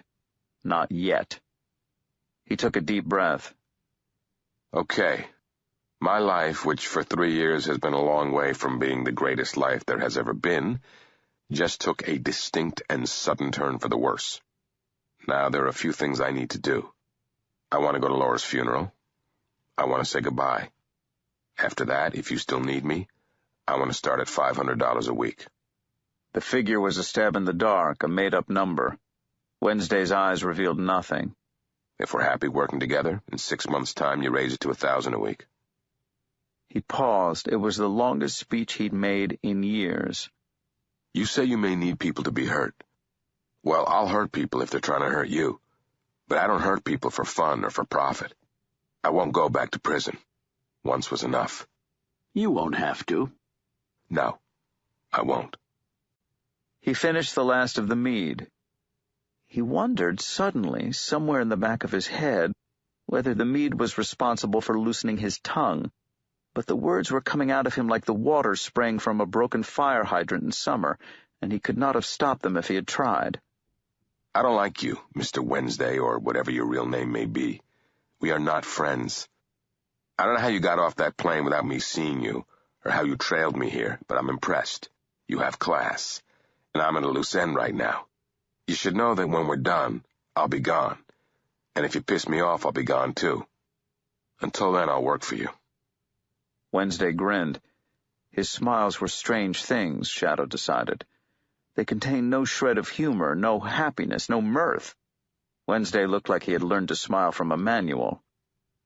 Very good. Then we have a compact, and we are agreed. What the hell? Said Shadow. Across the room, Mad Sweeney was feeding quarters into the jukebox. Wednesday spat in his hand and extended it. Shadow shrugged. He spat in his own palm. They clasped hands. Wednesday began to squeeze. Shadow squeezed back. After a few seconds, his hand began to hurt. Wednesday held the grip for another half-minute, and then he let go. Good. Good. Very good. He smiled a brief flash, and Shadow wondered if there had been real humor in that smile, actual pleasure. So, one last glass of evil, vile fucking mead to seal our deal. And then we are done.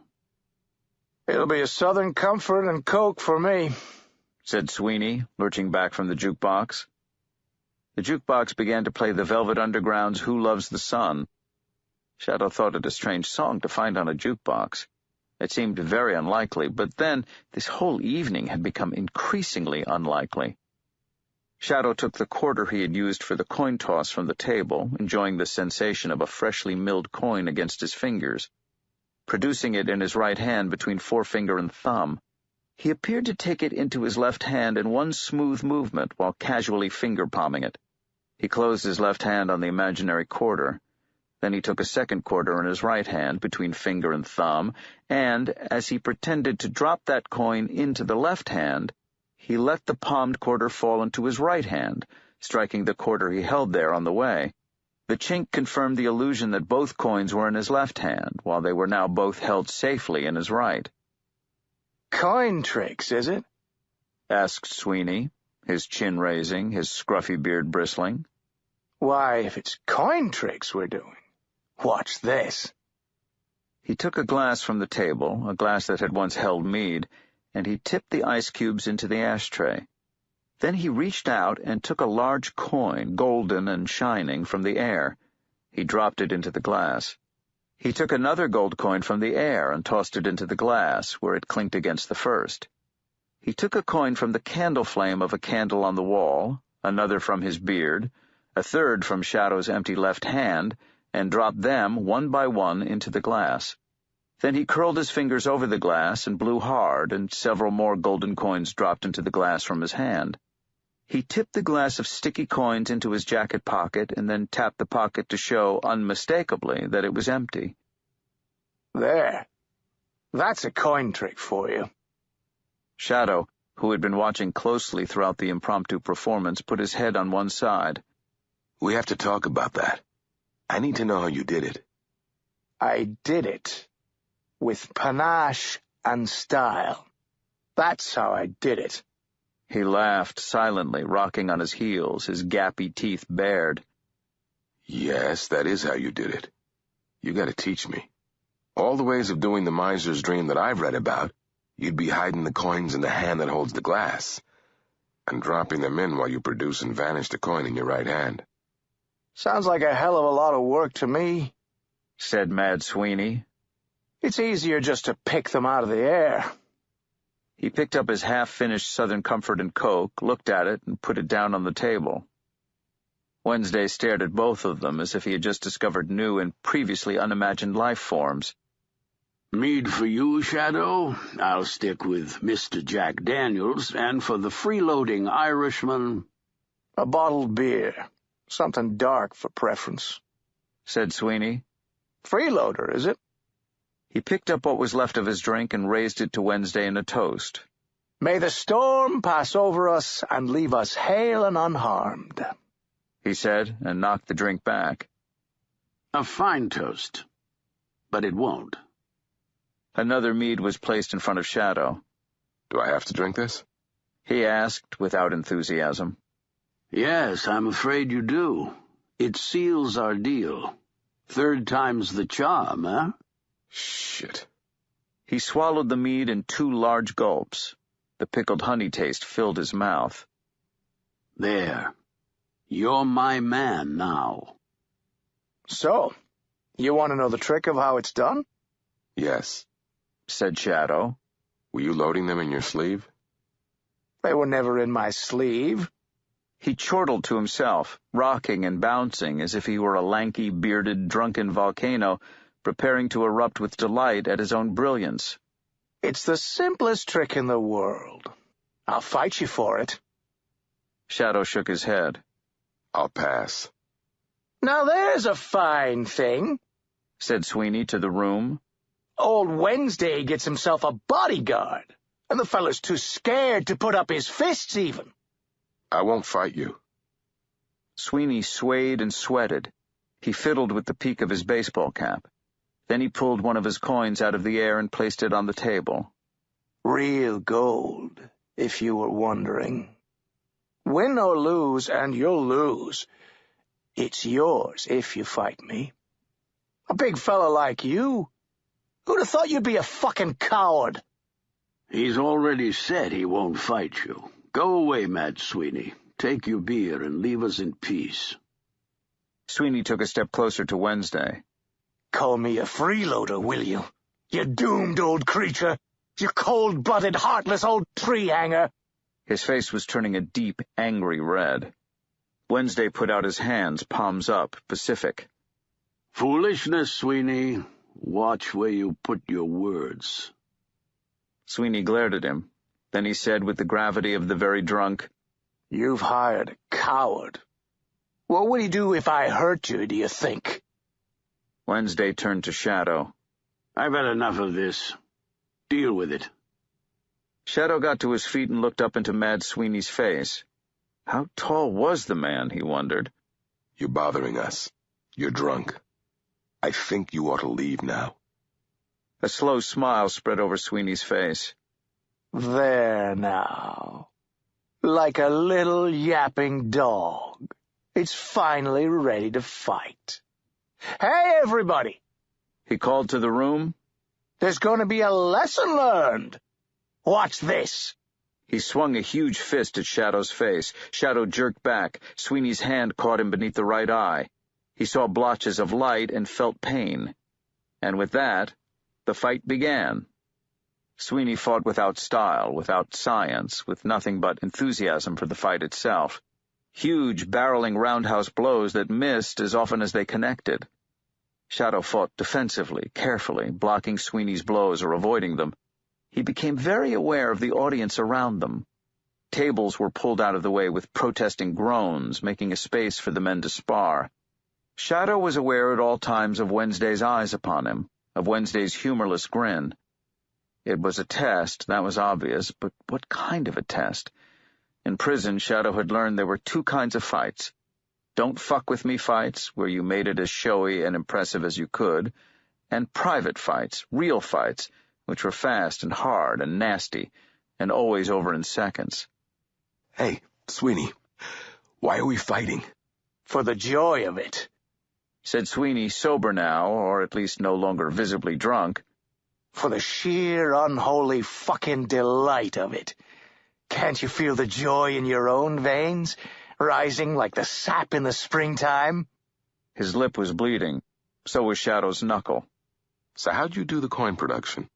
Shadow swayed back and twisted, took a blow on his shoulder intended for his face. To tell the truth, I told you how I did it when first we spoke. But there's none so blind, good one, as those who will not listen. Shadow jabbed at Sweeney, forcing him back into a table. Empty glasses and ashtrays crashed to the floor. Shadow could have finished him off then. The man was defenseless, in no position to be able to do anything, sprawled back as he was. Shadow glanced at Wednesday, who nodded. Shadow looked down at Mad Sweeney. Are we done? Mad Sweeney hesitated, then nodded. Shadow let go of him and took several steps backward. Sweeney, panting, pushed himself back up to a standing position. Not on your ass! It ain't over till I say it is! Then he grinned and threw himself forward, swinging at Shadow. He stepped onto a fallen ice cube, and his grin turned to open-mouthed dismay as his feet went out from under him and he fell backward. The back of his head hit the barroom floor with a definite thud. Shadow put his knee into Mad Sweeney's chest. For the second time. Are we done fighting? We may as well be at that, said Sweeney, raising his head from the floor. For the joy's gone out of me now. Like the pee from a small boy in a swimming pool on a hot day. And he spat the blood from his mouth and closed his eyes, and began to snore, in deep and magnificent snores. Somebody clapped Shadow on the back. Wednesday put a bottle of beer into his hand. It tasted better than mead. Shadow woke up stretched out in the back of a sedan car. The morning sun was dazzling and his head hurt. He sat up awkwardly, rubbing his eyes. Wednesday was driving. He was humming tunelessly as he drove. He had a paper cup of coffee in the cup holder. They were heading along what looked like an interstate highway, with the cruise control set to an even 65. The passenger seat was empty. "How are you feeling this fine morning?" asked Wednesday without turning around. What happened to my car? It was a rental. Mad Sweeney took it back for you. It was part of the deal the two of you cut last night. Deal? After the fight. Fight? He put one hand up and rubbed his cheek, and then he winced. Yes, there had been a fight. He remembered a tall man with a ginger beard and the cheering and whooping of an appreciative audience. Who won? You don't remember, huh? Not so you'd notice. Conversations from the night before began to jostle in his head uncomfortably. You got any more of that coffee? The big man reached beneath the passenger seat and passed back an unopened bottle of water. Here, you'll be dehydrated. This will help more than coffee for the moment. We'll stop at the next gas station and get you some breakfast. You'll need to clean yourself up, too. You look like something the goat dragged in. Cat dragged in. Goat. Huge, rank, stinking goat with big teeth. Shadow unscrewed the top of the water and drank. Something clinked heavily in his jacket pocket. He put his hand into the pocket and pulled out a coin the size of a $50. It was heavy and a deep yellow in color. It was also slightly sticky. Shadow palmed it in his right hand, classic palm, then produced it from between his third and fourth fingers. He front-palmed it, holding it between his first and his little fingers, so it was invisible from behind, then slipped his two middle fingers under it, pivoting it smoothly into a back palm. Finally, he dropped the coin back into his left hand, and he placed it into his pocket. What the hell was I drinking last night? Asked Shadow. The events of the night were crowding around him now, without shape, without sense, but he knew they were there. Mr. Wednesday spotted an exit sign promising a gas station, and he gunned the engine. You don't remember? No. You were drinking mead, said Wednesday. He grinned a huge grin. Mead. Yes. Shadow leaned back in the seat and sucked down water from the bottle and let the night before wash over him. Most of it he remembered. Some of it he didn't. In the gas station, Shadow bought a clean-you-up kit, which contained a razor, a packet of shaving cream, a comb, and a disposable toothbrush packed with a tiny tube of toothpaste. Then he walked into the men's restroom and looked at himself in the mirror. He had a bruise under one eye. When he prodded it experimentally with one finger, he found it hurt deeply, and a swollen lower lip. His hair was a tangle, and he looked as if he had spent the first half of last night fighting and then the rest of the night fast asleep, fully dressed, in the back seat of a car. Tinny music played in the background. It took him some moments to identify it as the Beatles' Fool on the Hill. Shadow washed his face with the restroom's liquid soap, then he lathered his face and shaved. He wet his hair and combed it back. He brushed his teeth. Then he washed the last traces of the soap and the toothpaste from his face with lukewarm water, stared back at his reflection. Clean-shaven, but his eyes were still red and puffy. He looked older than he remembered. He wondered what Laura would say when she saw him, and then he remembered that Laura wouldn't say anything ever again, and he saw his face in the mirror tremble, but only for a moment. He went out. I look like shit. Of course you do. Wednesday took an assortment of snack food up to the cash register and paid for that and their gas, changing his mind twice about whether he was doing it with plastic or with cash, to the irritation of the gum-chewing young lady behind the till. Shadow watched as Wednesday became increasingly flustered and apologetic. He seemed very old suddenly. The girl gave him his cash back and put the purchase on the card, and then gave him the card receipt and took his cash, then returned the cash and took a different card. Wednesday was obviously on the verge of tears, an old man made helpless by the implacable plastic march of the modern world. Shadow checked out the payphone. An out-of-order sign hung on it. They walked out of the warm gas station, and their breath steamed in the air. You want me to drive? Hell no. The freeway slipped past them, browning grass meadows on each side of them. The trees were leafless and dead. 2 blackbirds stared at them from a telegraph wire. Hey, Wednesday. What? The way I saw it in there, you never paid for the gas. Oh? The way I saw it, she wound up paying you for the privilege of having you in her gas station. You think she's figured it out yet? She never will. So what are you? A 2-bit con artist? Yes, I suppose I am, among other things. He swung out into the left lane to pass a truck. The sky was a bleak and uniform gray. It's going to snow. Yes. Sweeney, did he actually show me how he did that trick with the gold coins? Oh, yes. I can't remember. It'll come back. It was a long night. Several small snowflakes brushed the windshield, melting in seconds. Your wife's body is on display at Wendell's funeral parlor at present. Then after lunch, they will take her from there to the graveyard for the interment. How do you know? I called ahead while you were in the John. You know where Wendell's funeral parlor is? Shadow nodded. The snowflakes whirled and dizzied in front of them. This is our exit. The car stole off the interstate and past the cluster of motels to the north of Eagle Point. 3 years had passed. Yes, the Super 8 motel had gone, torn down. In its place was a Wendy's. There were more stoplights, unfamiliar storefronts. They drove downtown. Shadow asked Wednesday to slow as they drove past the mussel farm. "Closed indefinitely," said the hand-lettered sign on the door, "due to bereavement." Left on Main Street, past a new tattoo parlor and the Armed Forces Recruitment Center, then the Burger King, and, familiar and unchanged, Olson's Drugstore, and at last the yellow brick facade of Wendell's Funeral Parlor. A neon sign in the front window said, "House of Rest." Blank tombstones stood unchristened and uncarved in the window beneath the sign. Wednesday pulled up in the parking lot. "Do you want me to come in?" Not particularly. "Good." The grin flashed without humor. "There's business I could be getting on with while you say your goodbyes. I'll get rooms for us at the Motel America. Meet me there when you're done." Shadow got out of the car and watched it pull away. Then he walked in.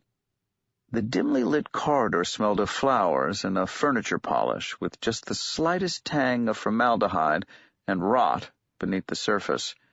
At the far end was the Chapel of Rest. Shadow realized that he was palming the gold coin, moving it compulsively from a back palm to a front palm to a downs palm, over and over. The weight was reassuring in his hand. His wife's name was on a sheet of paper beside the door at the far end of the corridor. He walked into the Chapel of Rest. Shadow knew most of the people in the room, Laura's family, her workmates at the travel agency, several of her friends. They all recognized him. He could see it in their faces. There were no smiles, though, no hellos. At the end of the room was a small dais, and on it a cream-colored casket with several displays of flowers arranged about it, scarlets and yellows and whites and deep bloody purples. He took a step forward. He could see Laura's body from where he was standing. He did not want to walk forward. He did not dare to walk away. A man in a dark suit, Shadow guessed he worked at the funeral home, said, "Sir, would you like to sign the condolence and remembrance book?" and pointed him to a leather-bound book open on a small lectern. He wrote Shadow and the date in his precise handwriting. Then, slowly, he wrote Puppy beside it, putting off walking toward the end of the room where the people were and the casket and the thing in the cream casket that was no longer Laura. A small woman walked in from the corridor and hesitated. Her hair was a coppery red and her clothes were expensive and very black. "Widow's weeds," thought Shadow, who knew her well. Audrey Burton, Robbie's wife. Audrey was holding a sprig of violets wrapped at the base with silver foil. It was the kind of thing a child would make in June, thought Shadow, but violets were out of season. Audrey looked directly at Shadow, and there was no recognition in her eyes. Then she walked across the room to Laura's casket. Shadow followed her.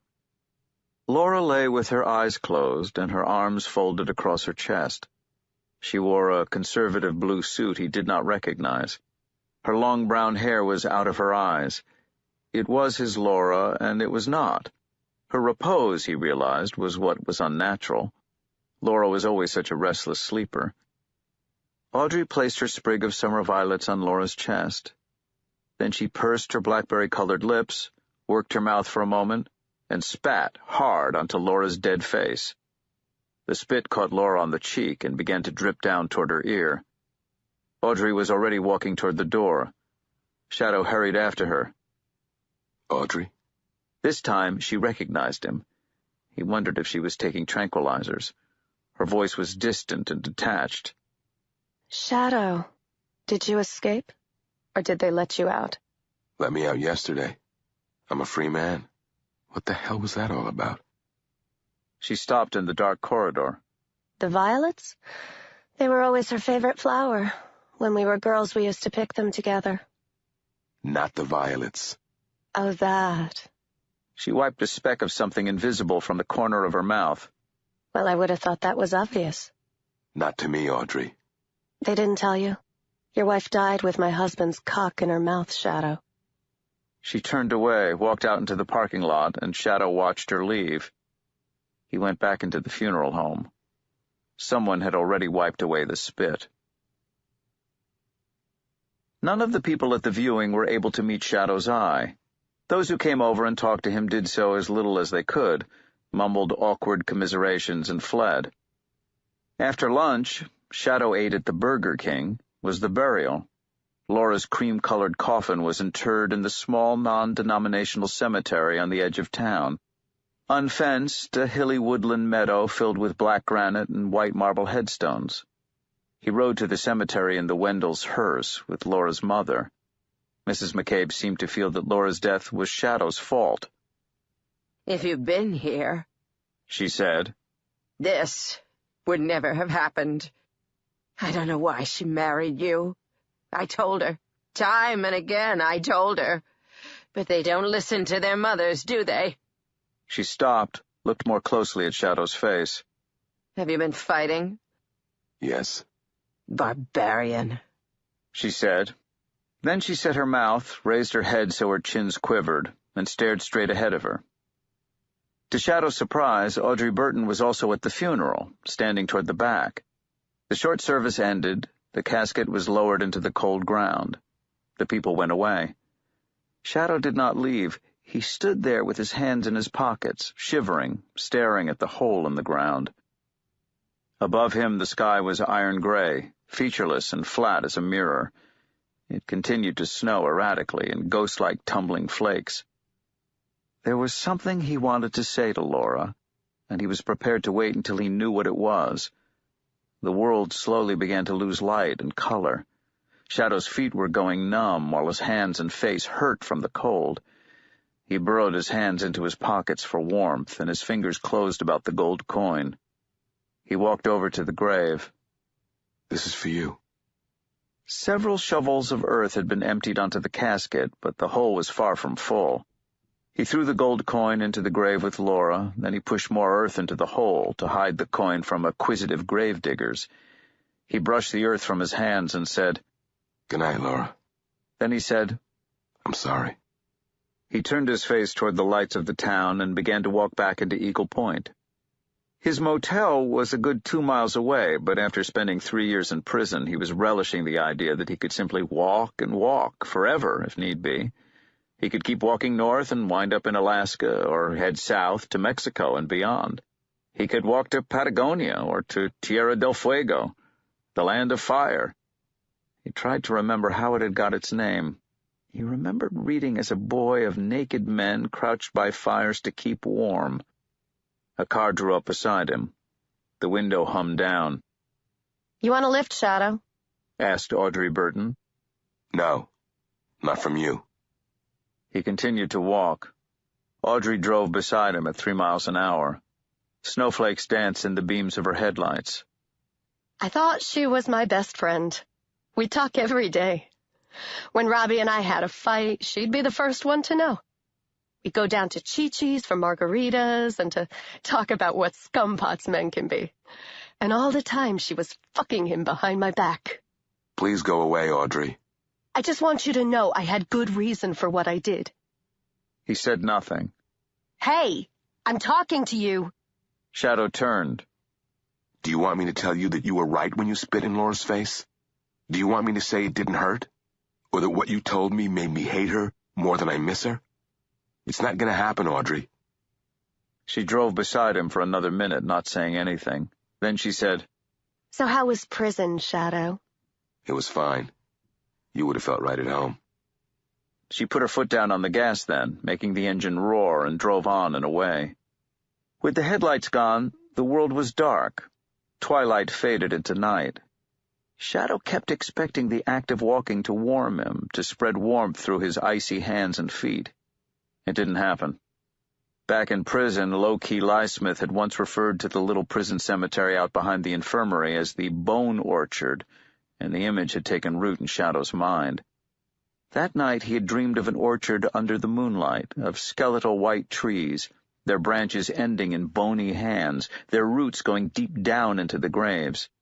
There was fruit that grew upon the trees in the bone orchard in his dream, and there was something very disturbing about the fruit in the dream, but on waking he could no longer remember what strange fruit grew on the trees or why he found it so repellent. Cars passed him. Shadow wished that there was a sidewalk. He tripped on something that he could not see in the dark and sprawled into the ditch on the side of the road, his right hand sinking into several inches of cold mud. He climbed to his feet and wiped his hands on the leg of his pants. He stood there awkwardly. He had only enough time to observe that there was someone beside him before something wet was forced over his nose and mouth, and he tasted harsh chemical fumes. This time, the ditch seemed warm and comforting. Shadow's temples felt as if they had been reattached to the rest of his skull with roofing nails, and his vision was blurred. His hands were bound behind his back with what felt like some kind of straps. He was in a car, sitting on leather upholstery. For a moment he wondered if there was something wrong with his depth perception, and then he understood that, no, the other seat really was that far away. There were people sitting beside him, but he could not turn to look at them. The fat young man at the other end of the stretch limo took a can of Diet Coke from the cocktail bar and popped it open. He wore a long black coat made of some silky material, and he appeared barely out of his teens. A spattering of acne glistened on one cheek. He smiled when he saw that Shadow was awake. "Hello, Shadow. Don't fuck with me." Okay. I won't. Can you drop me off at the Motel America, up by the interstate? "Hit him," said the young man to the person on Shadow's left. A punch was delivered to Shadow's solar plexus, knocking the breath from him, doubling him over. He straightened up slowly. "I said don't fuck with me. That was fucking with me. Keep your answers short and to the point, or I'll fucking kill you.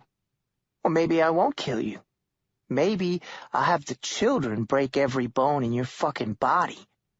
There are 206 of them. So don't fuck with me." Got it. The ceiling lights in the limo changed color from violet to blue, then to green, and to yellow. "You're working for Wednesday," said the young man. Yes. "What the fuck is he after? I mean, what's he doing here? He must have a plan. What's the game plan?" I started working for Mr. Wednesday this morning. I'm an errand boy, maybe a driver, if he ever lets me drive. We've barely exchanged a dozen words. "You're saying you don't know?" I'm saying I don't know. The boy stared at him. He swigged some Coke from the can, belched, stared some more. "Would you tell me if you did know?" Probably not. As you say, I'm working for Mr. Wednesday.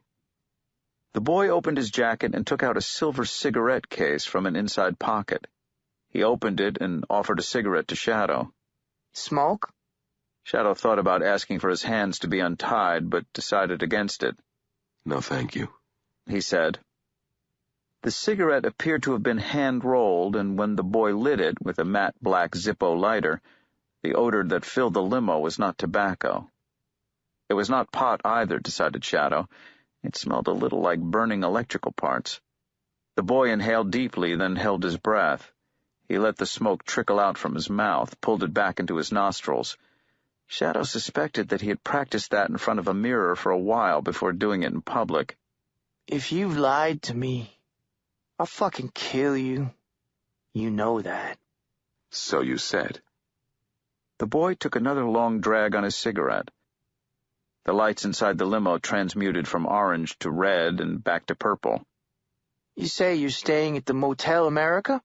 He tapped on the driver's window behind him. The glass window lowered. "Hey, Motel America up by the interstate. We need to drop off our guest." The driver nodded and the glass rose up again. The glinting fiber-optic lights inside the limo continued to change, cycling through their set of dim colors. It seemed to Shadow that the boy's eyes were glinting too, the green of an antique computer monitor. "You tell Wednesday this, man. You tell him he's history. He's forgotten. He's old. He better accept it. Tell him that we are the future, and we don't give a fuck about him or anyone like him. His time is over. Yes? You fucking tell him that, man. He has been consigned to the dumpster of history while people like me ride our limos down the superhighway of tomorrow. I'll tell him. He was beginning to feel lightheaded. He hoped that he was not going to be sick. Tell him that we have fucking reprogrammed reality. Tell him that language is a virus, and that religion is an operating system, and that prayers are just so much fucking spam. Tell him that, or I'll fucking kill you. Got it. You can let me out here. I can walk the rest of the way. The young man nodded. Good talking to you. The smoke had mellowed him. You should know that if we do fucking kill you, then we'll just delete you. You got that? One click, and you're overwritten with random ones and zeros. Undelete is not an option. He tapped on the window behind him. He's getting off here, he said. Then he turned back to Shadow, pointed to his cigarette.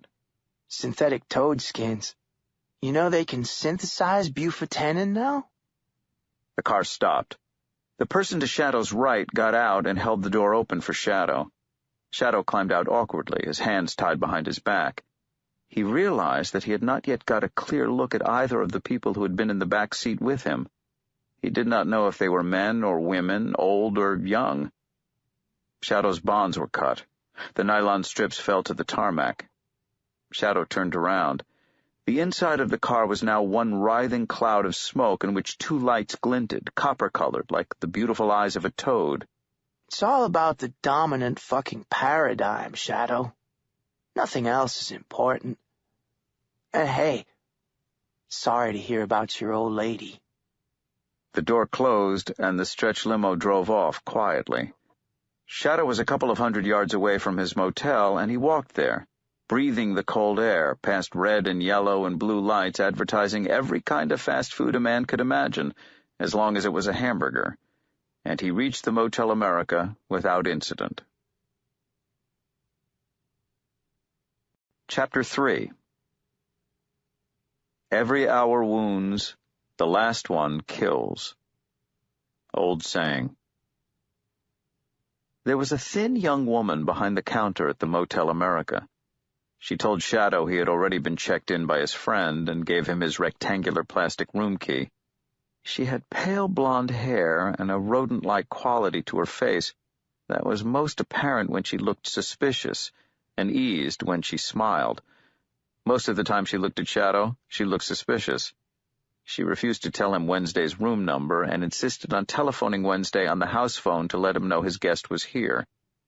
Wednesday came out of a room down the hall and beckoned to Shadow. How was the funeral? It's over. That's shitty, huh? You want to talk about it? No. Good. Too much talking these days. Talk. This country would get along much better if people learned how to suffer in silence. You hungry? A little. There's no food here, but you can order a pizza and they'll put it on the room. Wednesday led the way back to his room, which was across the hall from Shadow's. There were maps all over the room, unfolded, spread out on the bed, taped to the walls. Wednesday had drawn all over the maps in bright marking pens, fluorescent greens and painful pinks and vivid oranges. I got hijacked by a fat kid in a limo. He says to tell you that you have been consigned to the dung heap of history, while people like him riding their limos down the superhighways of life. Something like that. Little snot. You know him? I know who he is. He sat down heavily on the room's only chair. They don't have a clue. They don't have a fucking clue. How much longer do you need to stay in town? I don't know. Maybe another week. I guess I need to wrap up Laura's affairs. Take care of the apartment, get rid of her clothes, all that. It'll drive her mother nuts, but the woman deserves it. Wednesday nodded his huge head. Well, the sooner you're done, the sooner we can move out of Eagle Point. Good night. Shadow walked across the hall. His room was a duplicate of Wednesday's room, down to the print of a bloody sunset on the wall above the bed. He ordered a cheese and meatball pizza, then he ran a bath, pouring all the motel's little plastic bottles of shampoo into the water, making it foam. He was too big to lie down in the bathtub, but he sat in it and luxuriated as best he could. Shadow had promised himself a bath when he got out of prison, and Shadow kept his promises. The pizza arrived shortly after he got out of the bath, and Shadow ate it, washing it down with a can of root beer. He turned on the television and watched an episode of Jerry Springer he remembered from before he went to prison. The theme of the show was, "I Want to Be a Prostitute," and several would-be whores, most of them female, were brought out, shouted at, and hectored by the audience. Then a gold-draped pimp came out and offered them employment in his stable, and an ex-hooker ran out and pleaded with them all to get real jobs. Shadow turned it off before Jerry got to his thought for the day. Shadow lay in bed thinking, "This is my first bed as a free man." And the thought gave him less pleasure than he had imagined that it would. He left the drapes open, watched the lights of the cars and of the fast food joints through the window glass, comforted to know there was another world out there, one he could walk to any time he wanted. Shadow could have been in his bed at home, he thought, in the apartment that he had shared with Laura, in the bed that he had shared with Laura. But the thought of being there without her, surrounded by her things, her scent, her life, was simply too painful. "Don't go there," thought Shadow. He decided to think about something else. He thought about coin tricks. Shadow knew that he did not have the personality to be a magician. He could not weave the stories that were so necessary for belief, nor did he wish to do card tricks or produce paper flowers, but he liked to manipulate coins. He enjoyed the craft of it. He started to list the coin vanishes he had mastered, which reminded him of the coin he had tossed into Laura's grave. And then, in his head, Audrey was telling him that Laura had died with Robbie's cock in her mouth, and once again he felt a small hurt in his chest, in his heart. "Every hour wounds. The last one kills." Where had he heard that? He could no longer remember. He could feel somewhere deep inside him anger and pain building, a knot of tension at the base of his skull, a tightness at the temples. He breathed in through his nose, out through his mouth, forcing himself to let the tension go. He thought of Wednesday's comment and smiled, despite himself. Shadow had heard too many people telling each other not to repress their feelings, to let their emotions out, let the pain go. Shadow thought there was a lot to be said for bottling up emotions. If you did it long enough and deep enough, he suspected, pretty soon you wouldn't feel anything at all. Sleep took him then, without Shadow noticing. He was walking. He was walking through a room bigger than a city, and everywhere he looked there were statues and carvings and rough-hewn images. He was standing beside a statue of a woman-like thing. Her naked breasts hung, flat and pendulous on her chest. Around her waist was a chain of severed hands. Both of her own hands held sharp knives, and instead of a head, rising from her neck, there were twin serpents, their bodies arched, facing each other, ready to attack. There was something profoundly disturbing about the statue, a deep and violent wrongness. Shadow backed away from it.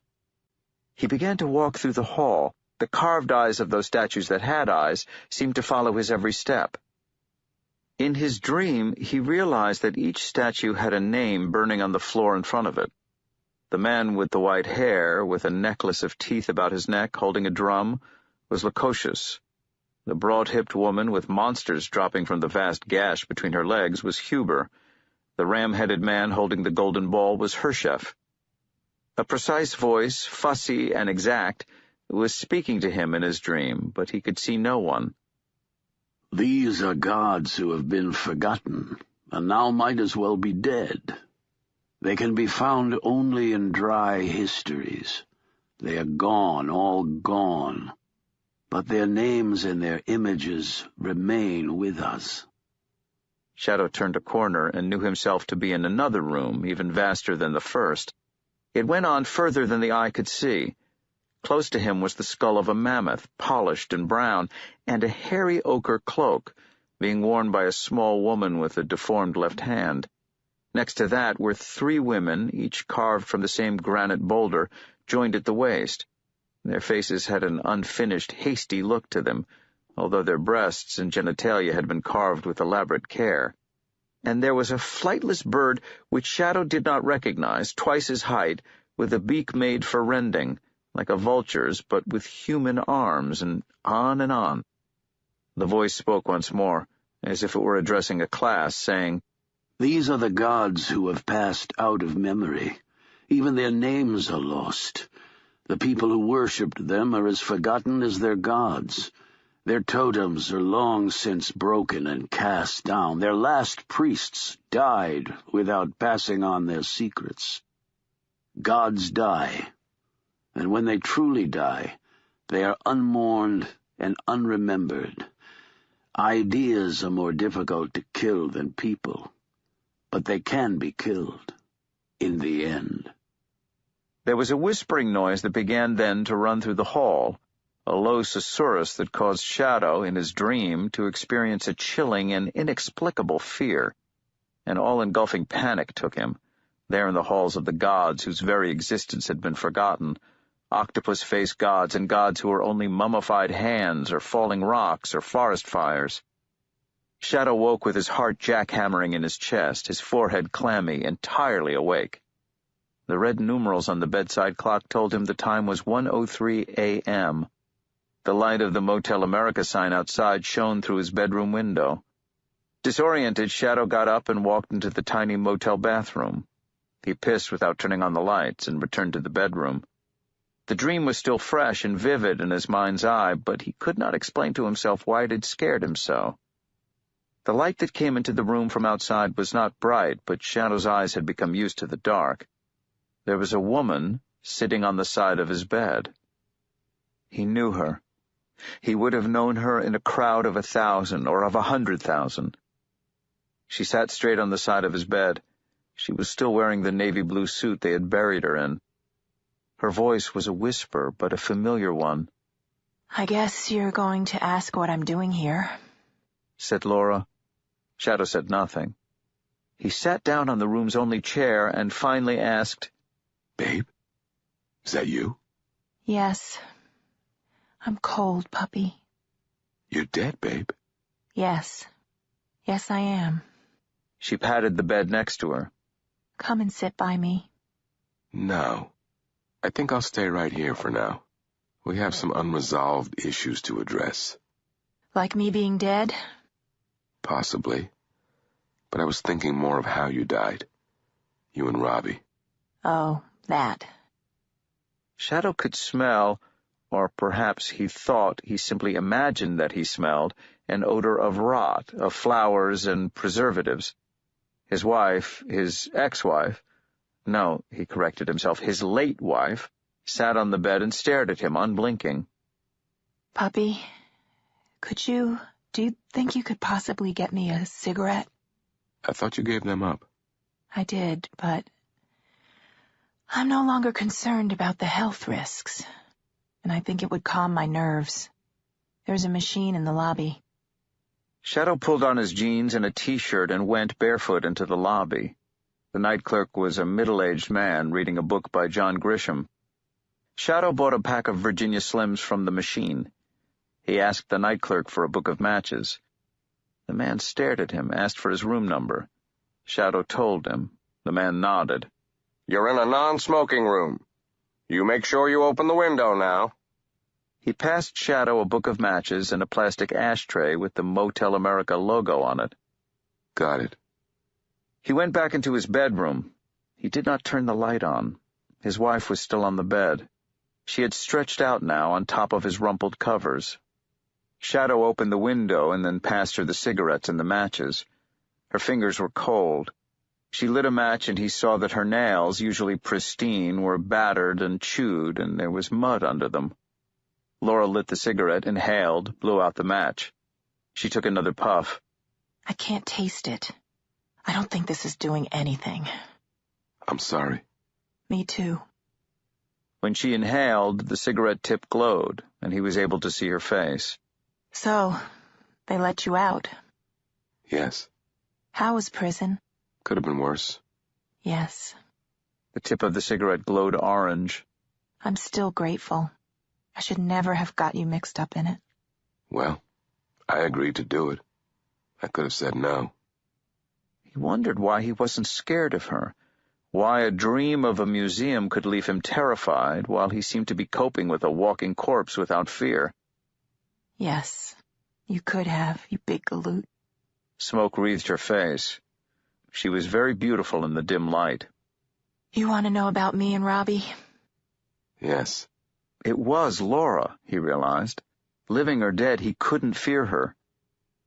She stubbed out the cigarette in the ashtray. You were in prison, and I needed someone to talk to. I needed a shoulder to cry on. You weren't there. I was upset. I'm sorry. Shadow realized something was different about her voice, and he tried to figure out what it was. I know. So we'd meet for coffee, talk about what we'd do when you got out of prison, how good it would be to see you again. He really liked you, you know. He was looking forward to giving you back your old job. Yes. And then Audrey went to visit her sister for a week. This was, a year, 13 months after you'd gone away. Her voice lacked expression. Each word was flat and dull, like pebbles dropped one by one into a deep well. Robbie came over. We got drunk together. We did it on the floor of the bedroom. It was good. It was really good. I didn't need to hear that. No, I'm sorry. It's harder to pick and choose when you're dead. It's like a photograph, you know? It doesn't matter as much. It matters to me. Laura lit a second cigarette. Her movements were fluid and competent, not stiff. Shadow wondered for a moment if she was dead at all. Perhaps this was some kind of elaborate trick. Yes, I see that. Well, we carried on our affair, although we didn't call it that. We did not call it anything. For most of the last 2 years. Were you going to leave me for him? Why would I do that? You're my big bear. You're my puppy. You did what you did for me. I waited 3 years for you to come back to me. I love you. He stopped himself from saying, I love you too. He wasn't going to say that. Not anymore. So what happened the other night? The night I was killed? Yes. Well, Robbie and I went out to talk about your welcome back surprise party. It would have been so good. And I told him that we were done, finished, that now that you were back, that was the way it had to be. Thank you, babe. You're welcome, darling. The ghost of a smile crossed her face. We got maudlin. It was sweet. We got stupid. I got very drunk. He didn't. He had to drive. We were driving home, and I announced I was going to give him a goodbye blowjob, one last time with feeling, and I unzipped his pants, and I did. Big mistake. Tell me about it. I knocked the gear shift with my shoulder, and then Robbie was trying to push me out of the way to put the car back in gear, and we were swerving, and there was a loud crunch, and I remember the world started to roll and to spin, and I thought, I'm going to die. It was very dispassionate. I remember that. I wasn't scared. And then I don't remember anything more. There was a smell like burning plastic. It was the cigarette, Shadow realized. It had burned down to the filter. Laura did not seem to have noticed. What are you doing here, Laura? Can't a wife come and see her husband? You're dead. I went to your funeral this afternoon. Yes. She stopped talking, stared into nothing. Shadow stood up and walked over to her. He took the smoldering cigarette butt from her fingers and threw it out of the window. Well? Her eyes sought his.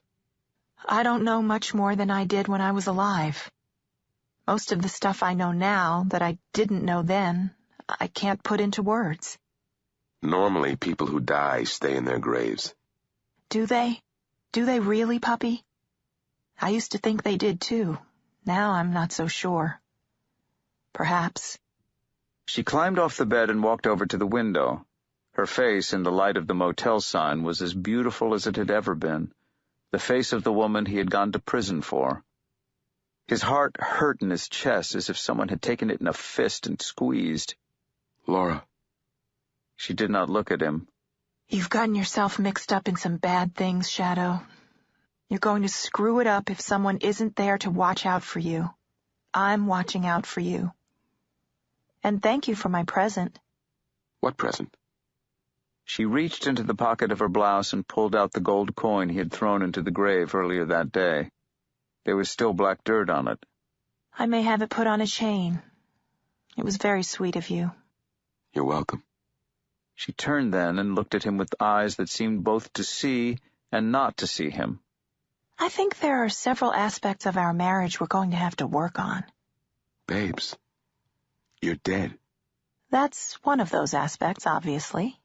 She paused. Okay. I'm going now. It will be better if I go. And naturally and easily, she turned and put her hands on Shadow's shoulders and went up on tiptoes to kiss him goodbye, as she had always kissed him goodbye. Awkwardly, he bent to kiss her on the cheek, but she moved her mouth as he did so and pushed her lips against his. Her breath smelled faintly of mothballs. Laura's tongue flickered into Shadow's mouth. It was cold and dry, and it tasted of cigarettes and of bile. If Shadow had had any doubts as to whether his wife was dead or not, they ended then. He pulled back. I love you. I'll be looking out for you. She walked over to the motel room door. There was a strange taste in his mouth. Get some sleep, puppy, and stay out of trouble. She opened the door to the hall. The fluorescent light in the hallway was not kind. Beneath it, Laura looked dead, but then it did that to everyone. You could have asked me to stay the night, she said in her cold stone voice. I don't think I could. You will, hun. Before all this is over, you will. She turned away from him and walked down the corridor. Shadow looked out of the doorway. The night clerk kept on reading his John Grisham novel and barely looked up as she walked past him. There was thick graveyard mud clinging to her shoes, and then she was gone. Shadow breathed out a slow sigh. His heart was pounding arrhythmically in his chest. He walked across the hall and knocked on Wednesday's door.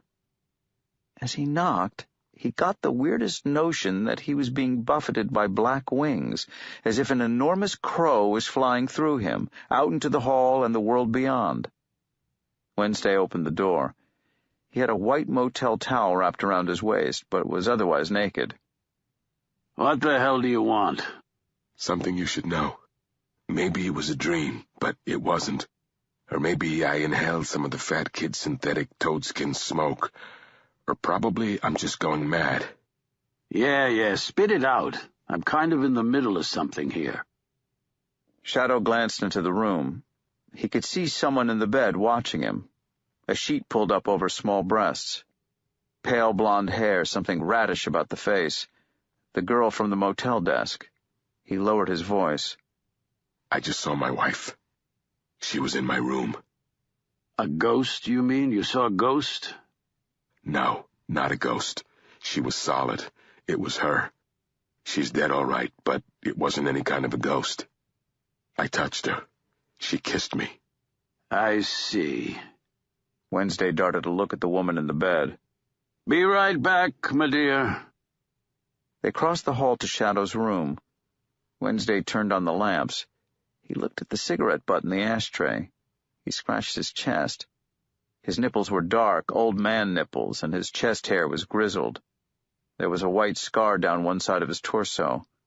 He sniffed the air, then he shrugged. Okay. So your dead wife showed up. You scared? A little. Very wise. The dead always give me the screaming memes. Anything else? I'm ready to leave Eagle Point. Laura's mother can sort out the apartment, all that. She hates me anyway. I'm ready to go when you are. Wednesday smiled. Good news, my boy. We'll leave in the morning. Now you should get some sleep. I have some scotch in my room if you need help sleeping, yes? No. I'll be fine. Then do not disturb me further. I have a long night ahead of me. No sleep?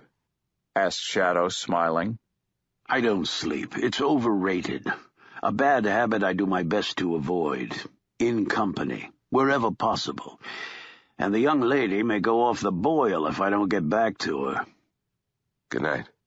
Exactly, said Wednesday, and he closed the door as he went out. Shadow sat down on the bed.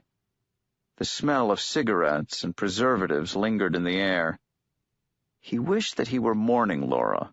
It seemed more appropriate than being troubled by her, or, he admitted it to himself now that she had gone, just a little scared by her. It was time to mourn. He turned the lights out and lay on the bed and thought of Laura as she was before he went to prison. He remembered their marriage when they were young and happy and stupid and unable to keep their hands off each other. It had been a very long time since Shadow had cried, so long he thought he had forgotten how. He had not even cried when his mother died, but he began to cry then, in painful, lurching sobs. He missed Laura and the days that were forever gone. For the first time since he was a small boy, Shadow cried himself to sleep. Coming to America, 813 A.D. They navigated the green sea by the stars and by the shore. And when the shore was only a memory and the night sky was overcast and dark, they navigated by faith. And they called on the All-Father to bring them safely to land once more. A bad journey they had of it, their fingers numb and with a shiver in their bones that not even wine could burn off. They would wake in the morning to see that the rime had frosted their beards, and until the sun warmed them they looked like old men, white-bearded before their time. Teeth were loosening, and eyes were deep sunken in their sockets when they made landfall on the green land to the west. The men said, "We are far, far from our homes and our hearths, far from the seas we know and the lands we love. Here on the edge of the world we will be forgotten by our gods." Their leader clambered to the top of a great rock, and he mocked them for their lack of faith. "The All-Father made the world," he shouted. "He built it with his hands from the shattered bones and the flesh of Ymir, his grandfather. He placed Ymir's brains in the sky as clouds, and his salt blood became the seas we crossed. If he made the world, do you not realize that he created this land as well? And if we die here as men, shall we not be received into his hall?" And the men cheered and laughed. They set to with a will to build a hall out of split trees and mud, inside a small stockade of sharpened logs, although as far as they knew they were the only men in the new land. On the day that the hall was finished, there was a storm. The sky at midday became as dark as night, and the sky was rent with forks of white flame, and the thunder crashes were so loud that the men were almost deafened by them, and the ship's cat they had brought with them for good fortune hid beneath their beached longboat. The storm was hard enough and vicious enough that the men laughed and clapped each other on the back, and they said, "The Thunderer is here with us in this distant land," and they gave thanks and rejoiced, and they drank until they were reeling.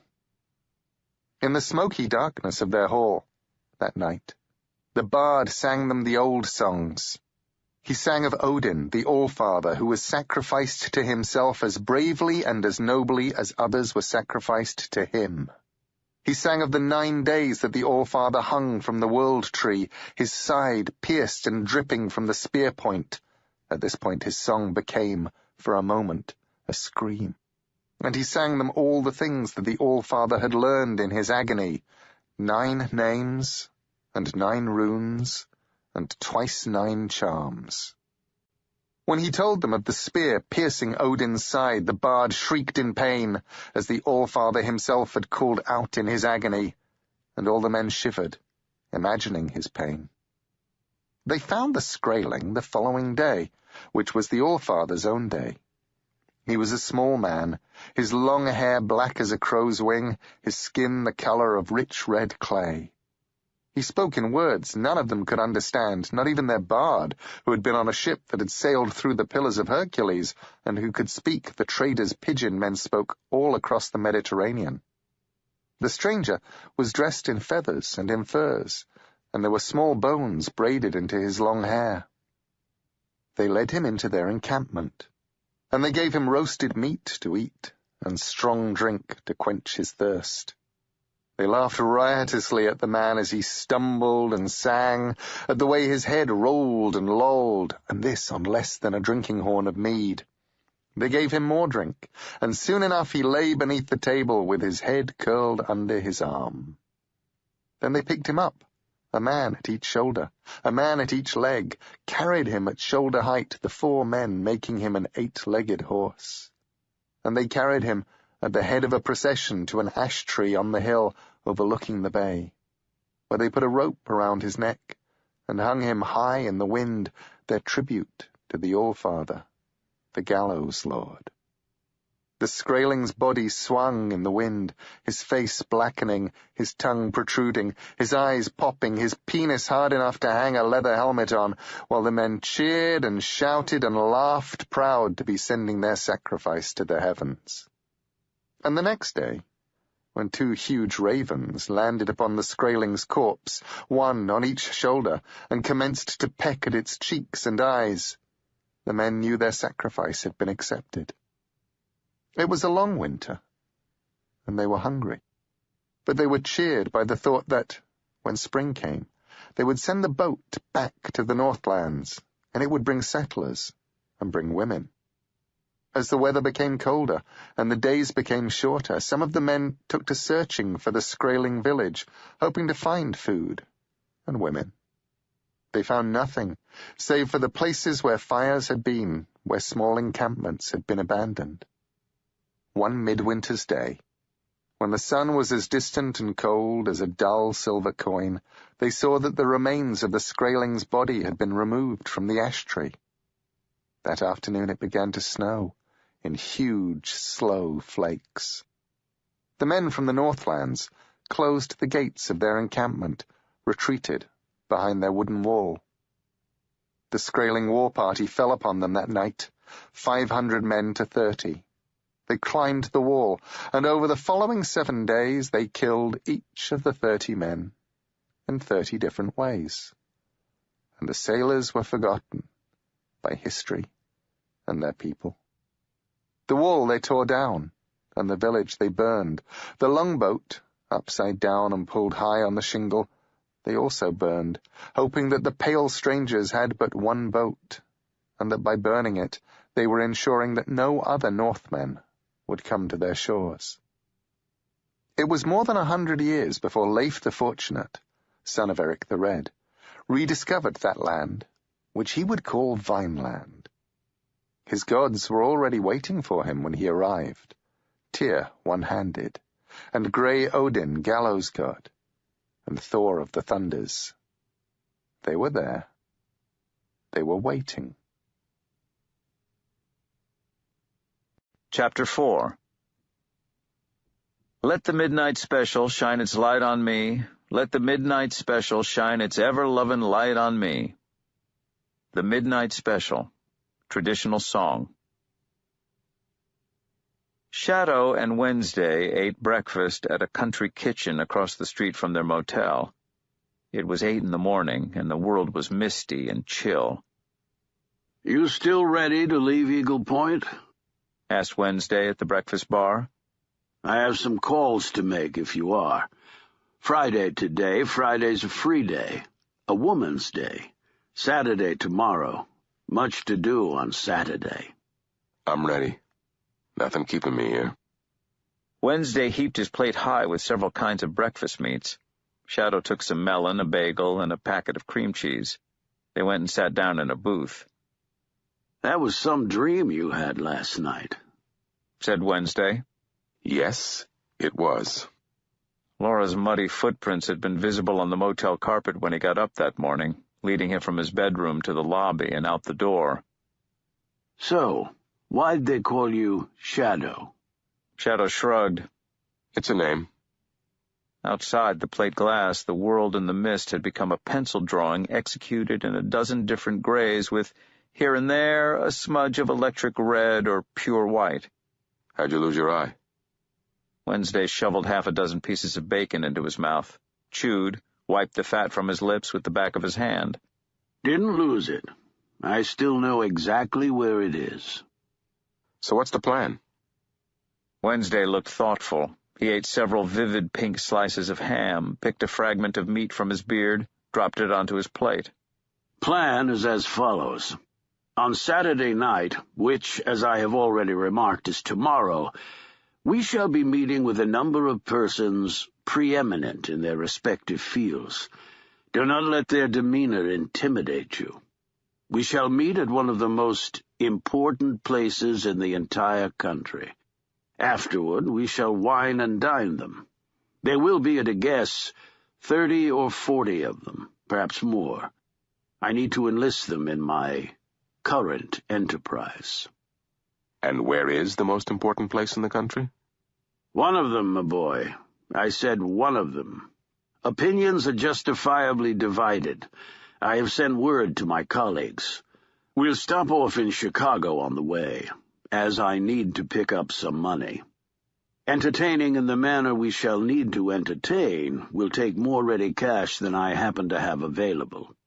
Then, on to Madison. I see. No, you don't.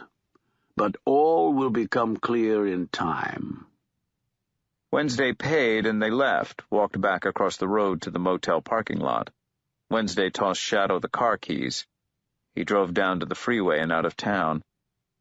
You going to miss it? He was sorting through a folder filled with maps. The town? Nah. Too many Laura memories. I didn't really ever have a life here. I was never in one place too long as a kid. I didn't get here until I was in my 20s. So this town is Laura's. Let's hope she stays here, said Wednesday. It was a dream, remember? That's good. Healthy attitude to have. Did you fuck her last night? That is none of your damn business. And no. Did you want to? Shadow said nothing at all. He drove north toward Chicago.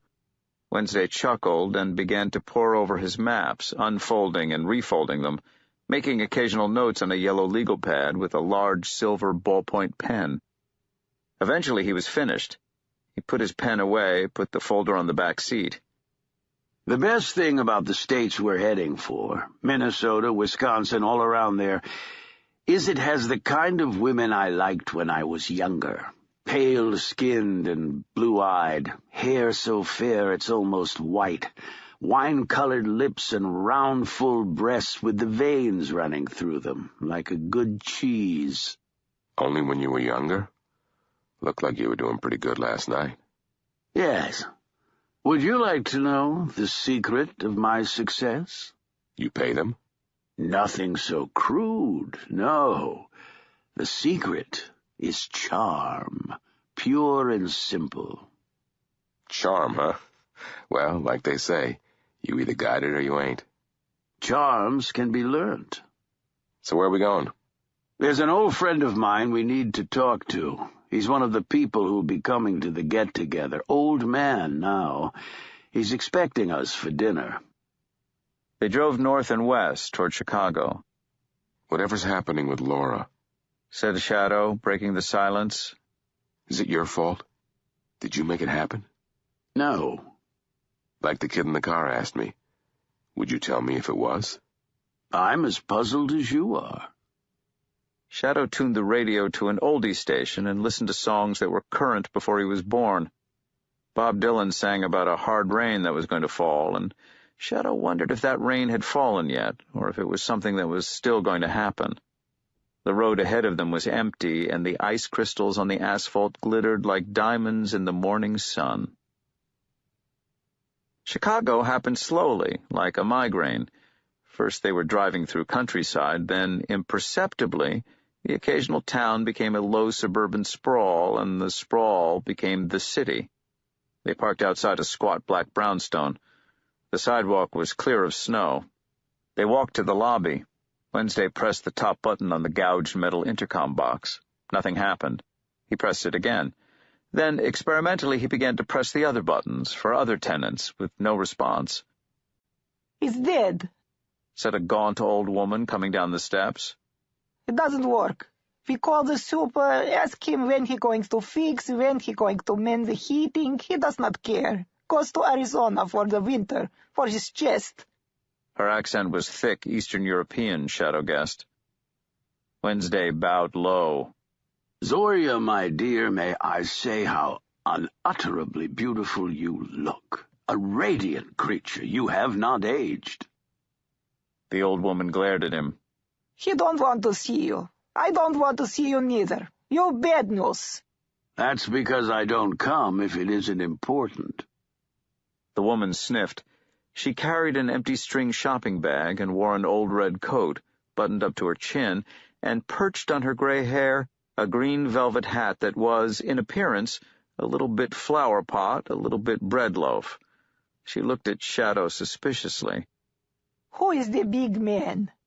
Another one of your murderers? You do me a deep disservice, good lady. This gentleman is called Shadow. He is working for me, yes, but on your behalf. Shadow, may I introduce you to the lovely Miss Zorya Vetchernyaya? Good to meet you. Bird-like, the old woman peered up at him. Shadow. A good name. When the shadows are long, that is my time. And you are the long shadow. She looked him up and down, then she smiled. You may kiss my hand, she said, and extended a cold hand to him. Shadow bent down and kissed her thin hand.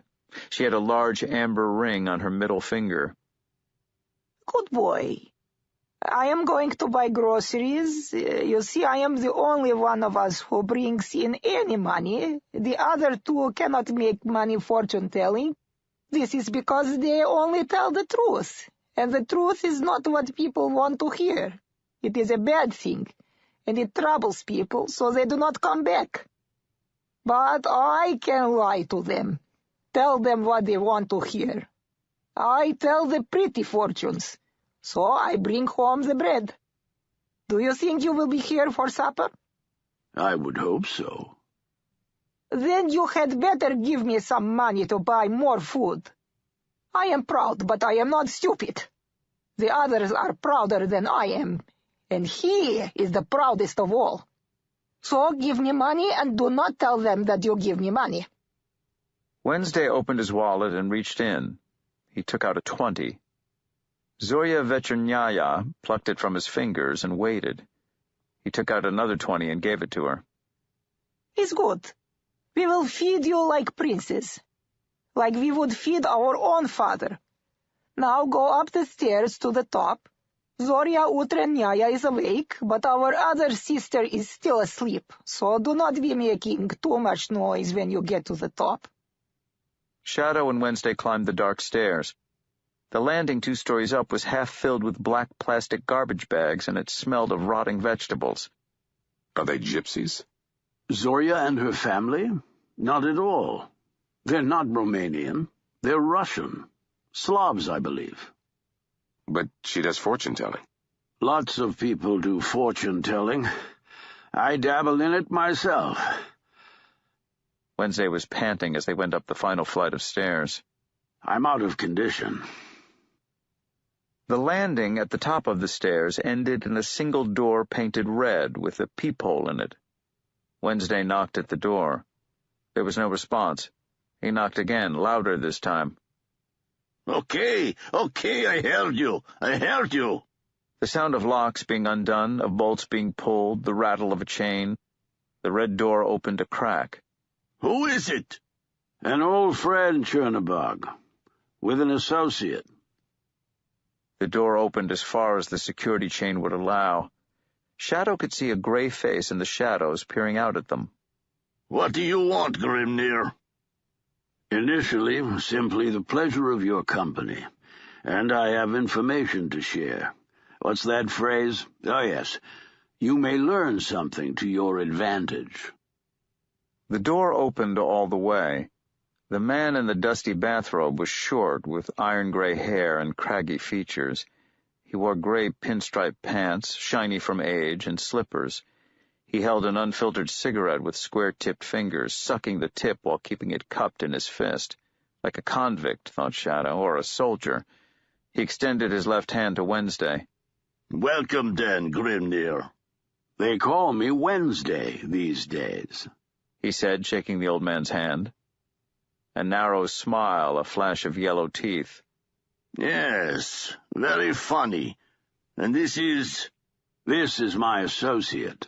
Shadow, meet Mr. Chernobog. Well met. He shook Shadow's left hand with his own. His hands were rough and calloused, and the tips of his fingers were as yellow as if they had been dipped in iodine. How do you do, Mr. Chernobog? I do old. My guts ache, and my back hurts, and I cough my chest apart every morning.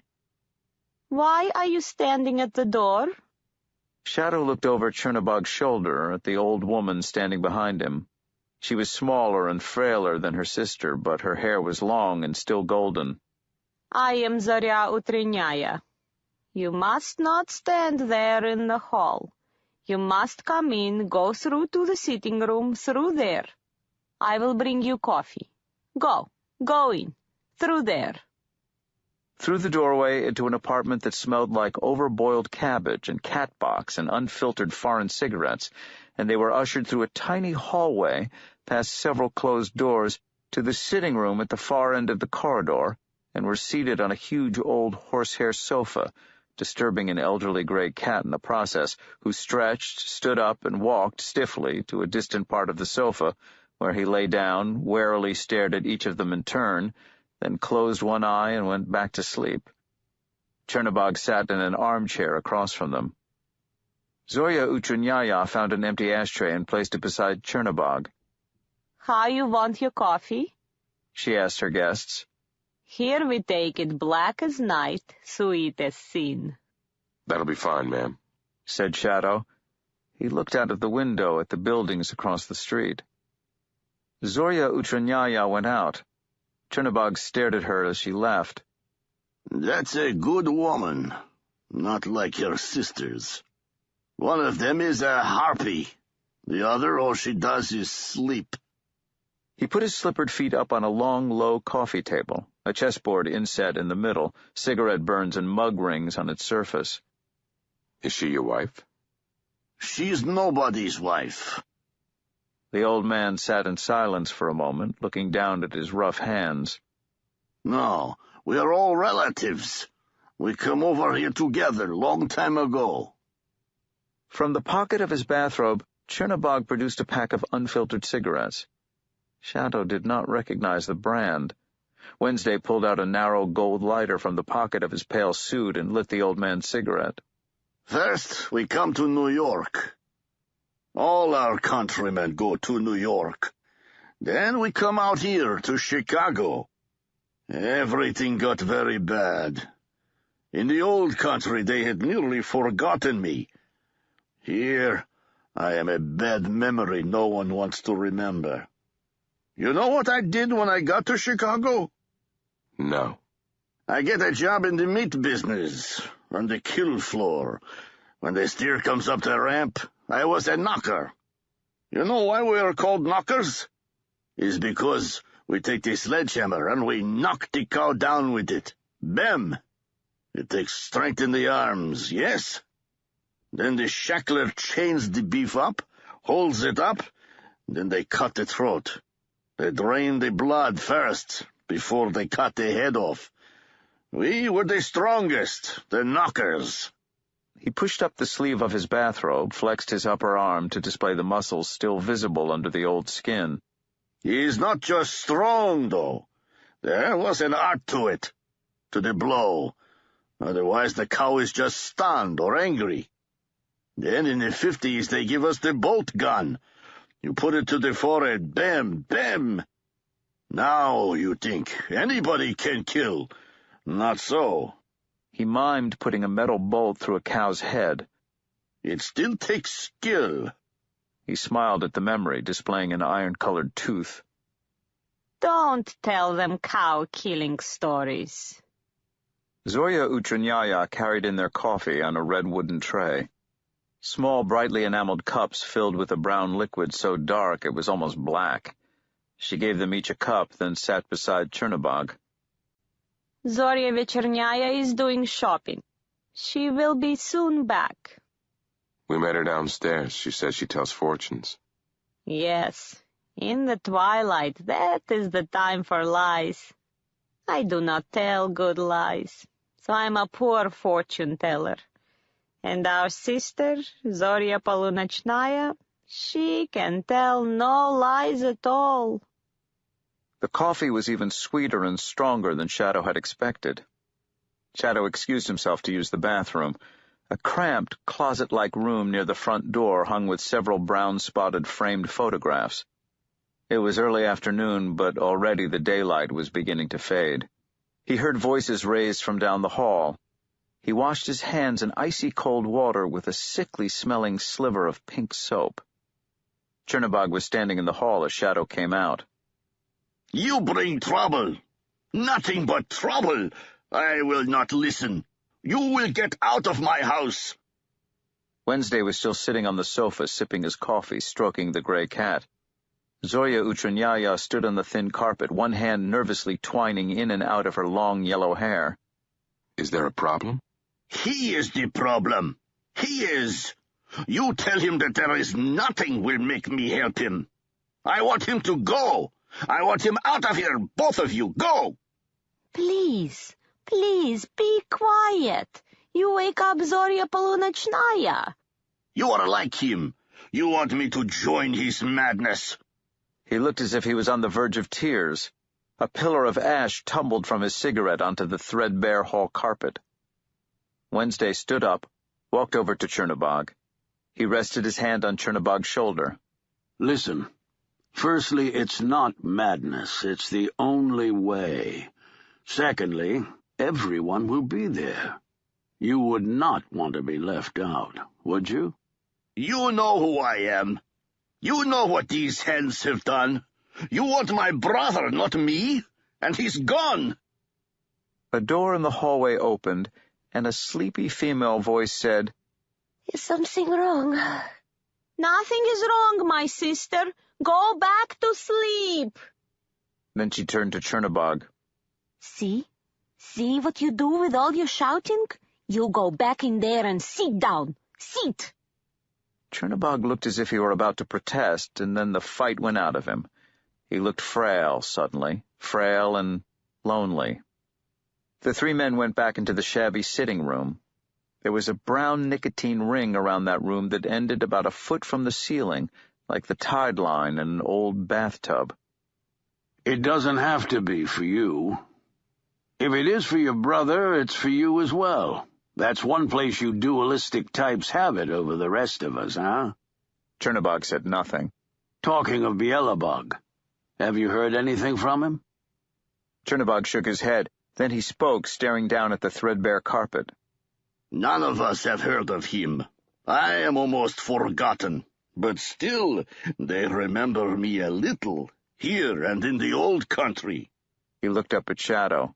Do you have a brother? No. Not that I know of.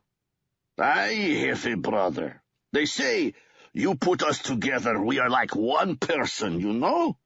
When we are young, his hair, it is very blonde, very light, and people say, he is the good one.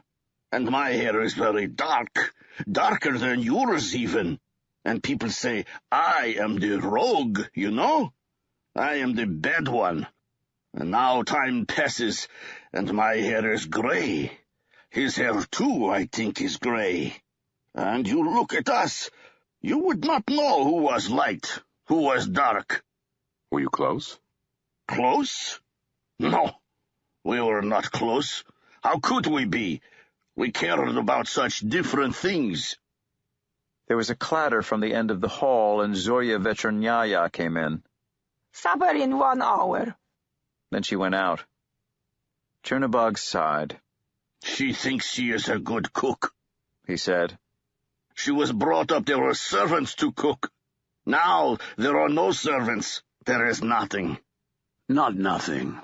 Never nothing. You, said Chernobog. I shall not listen to you. He turned to Shadow. Do you play checkers? Yes. Good. You shall play checkers with me, he said, taking a wooden box of pieces from the mantelpiece and shaking them out onto the table. I shall play black. Wednesday touched Shadow's arm. You don't have to do this, you know. Not a problem. I want to. Wednesday shrugged and picked up an old copy of the Reader's Digest from a small pile of yellowing magazines on the windowsill.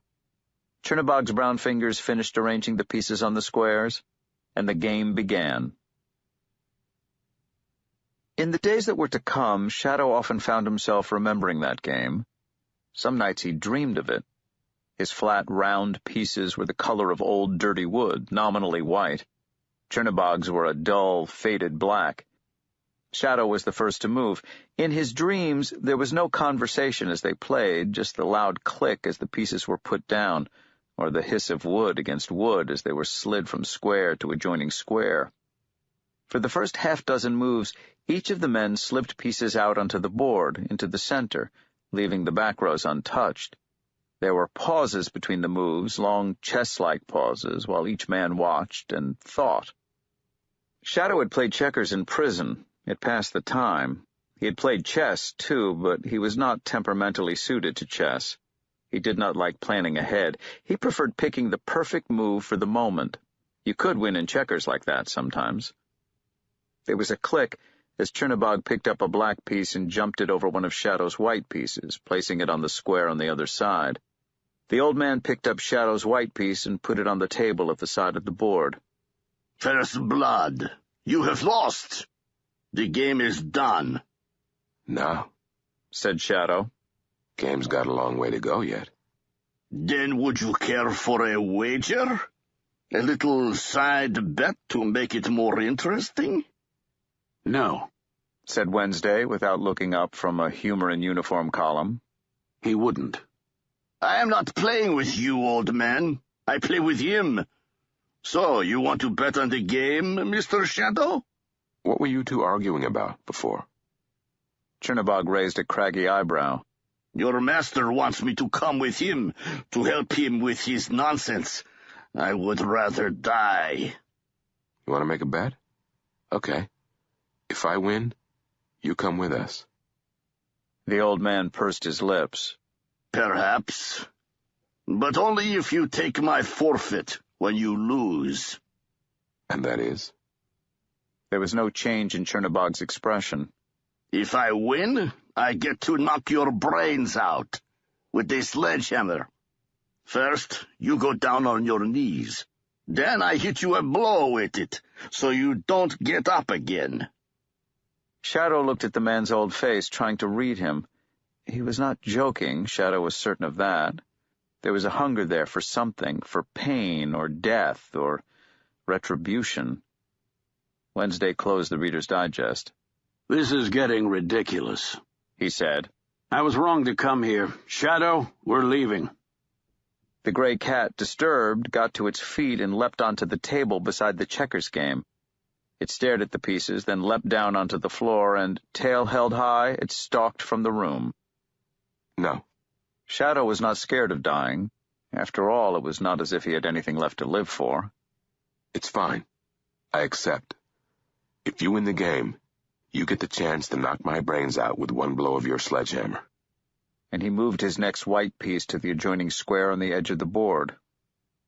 Nothing more was said, but Wednesday did not pick up his Reader's Digest again. He watched the game with his glass eye and his true eye with an expression that betrayed nothing. Chernobog took another of Shadow's pieces. Shadow took two of Chernobog's. From the corridor came the smell of unfamiliar foods cooking. While not all of the smells were appetizing, Shadow realized suddenly how hungry he was. The two men moved their pieces black and white, turn and turn about. A flurry of pieces taken, a blossoming of two-piece high kings, no longer forced to move only forward on the board. A sideways slip at a time, the kings could move forward or back, which made them doubly dangerous. They had reached the furthest row and could go where they wanted. Chernobog had 3 kings, Shadow had 2. Chernobog moved one of his kings around the board, eliminating Shadow's remaining pieces, while using the other 2 kings to keep Shadow's pieces pinned down.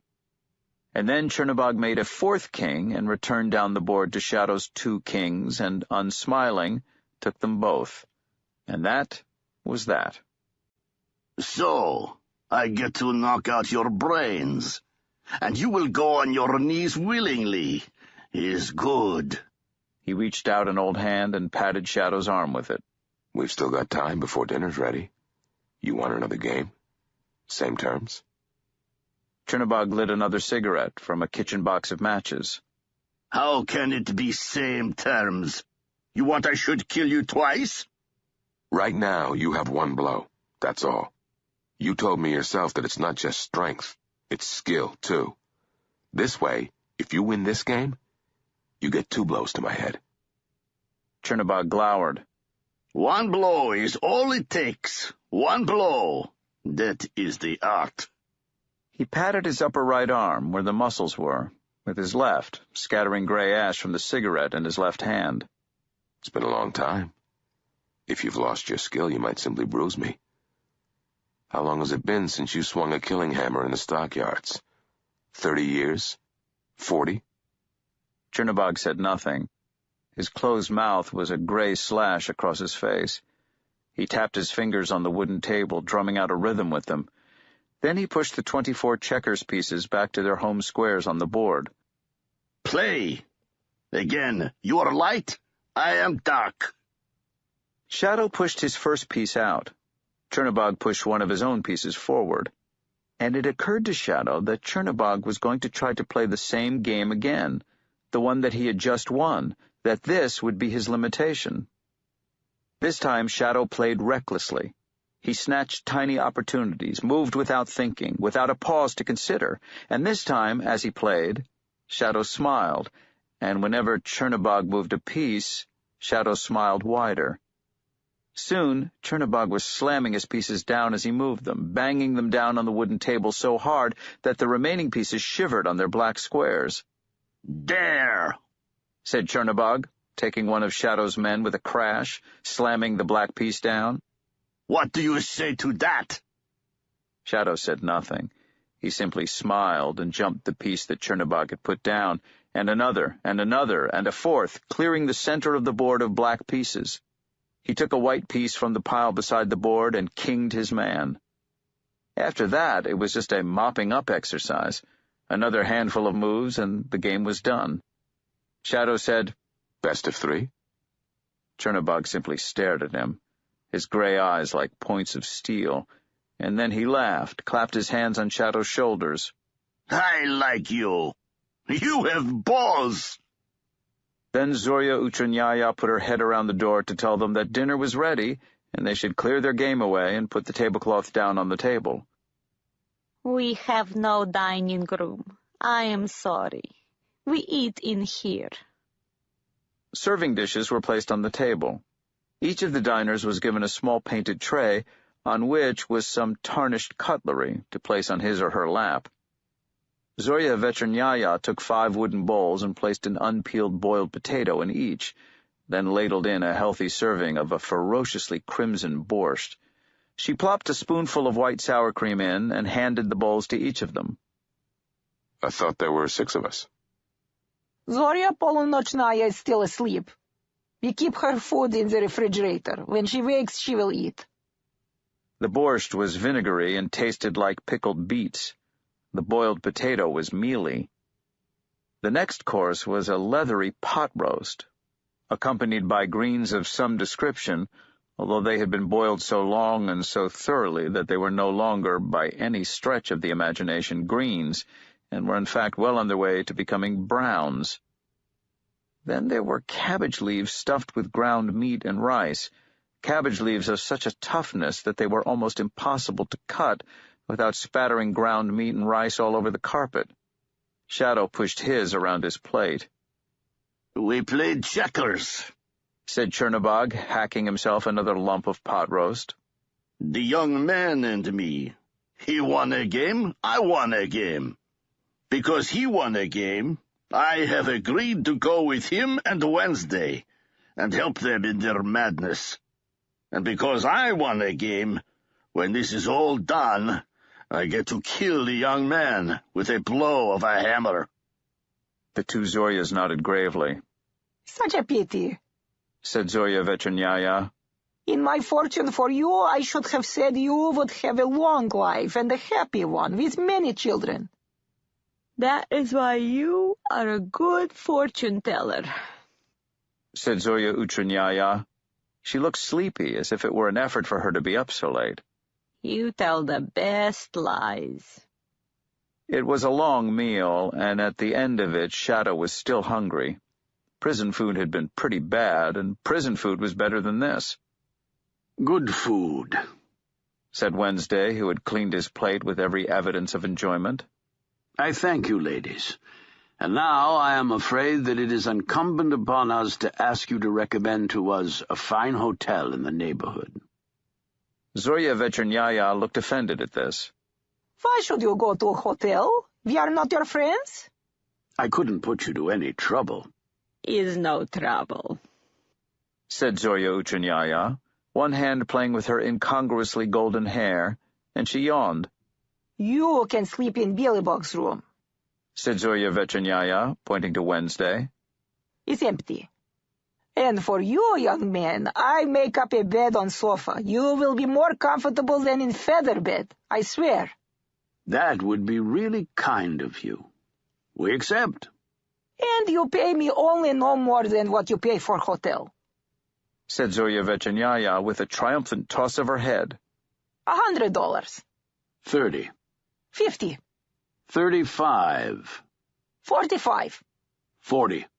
It's good. $45. Zorya Vechernaya reached across the table and shook Wednesday's hand. Then she began to clean the pots off the table. Zorya Uchanyaya yawned so hugely Shadow worried that she might dislocate her jaw, and announced that she was going to bed before she fell asleep with her head in the pie, and she said good night to them all. Shadow helped Zorya Vechernaya to take the plates and dishes into the little kitchen. To his surprise, there was an elderly dishwashing machine beneath the sink, and he filled it. Zorya Vechernaya looked over his shoulder, tutted, and removed the wooden borscht bowls. Those in the sink. Sorry. It's not to worry. Now back in there, we have pie.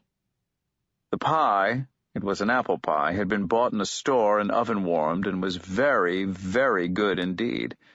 The four of them ate it with ice cream, and then Zorya Vechernaya made everyone go out of the sitting room and made up a very fine-looking bed on the sofa for Shadow. Wednesday spoke to Shadow as they stood in the corridor. What you did in there with the checkers game. Yes? That was good. Very, very stupid of you. But good. Sleep safe. Shadow brushed his teeth and washed his face in the cold water of the little bathroom, and then walked back down the hall to the sitting room, turned out the light, and was asleep before his head touched the pillow. There were explosions in Shadow's dream.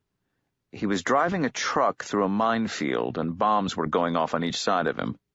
The windshield shattered, and he felt warm blood running down his face. Someone was shooting at him. A bullet punctured his lung, a bullet shattered his spine, another hit his shoulder. He felt each bullet strike. He collapsed across the steering wheel. The last explosion ended in darkness. I must be dreaming, thought Shadow, alone in the darkness. I think I just died. He remembered hearing and believing as a child that if you died in your dreams, you would die in real life. He did not feel dead. He opened his eyes experimentally. There was a woman in the little sitting room standing against the window with her back to him. His heart missed a half-beat, and he said, Laura? She turned, framed by the moonlight. I'm sorry, she said. I did not mean to wake you. She had a soft Eastern European accent. I will go. No, it's okay. You didn't wake me. I had a dream. Yes, you were crying out and moaning. Part of me wanted to wake you, but I thought, no, I should leave him. Her hair was pale and colorless in the moon's thin light. She wore a thin white cotton nightgown with a high lace neck and a hem that swept the ground. Shadow sat up, entirely awake. You are Zorya Polu... He hesitated. The sister who was asleep. I'm Zorya Polunatsnaya, yes.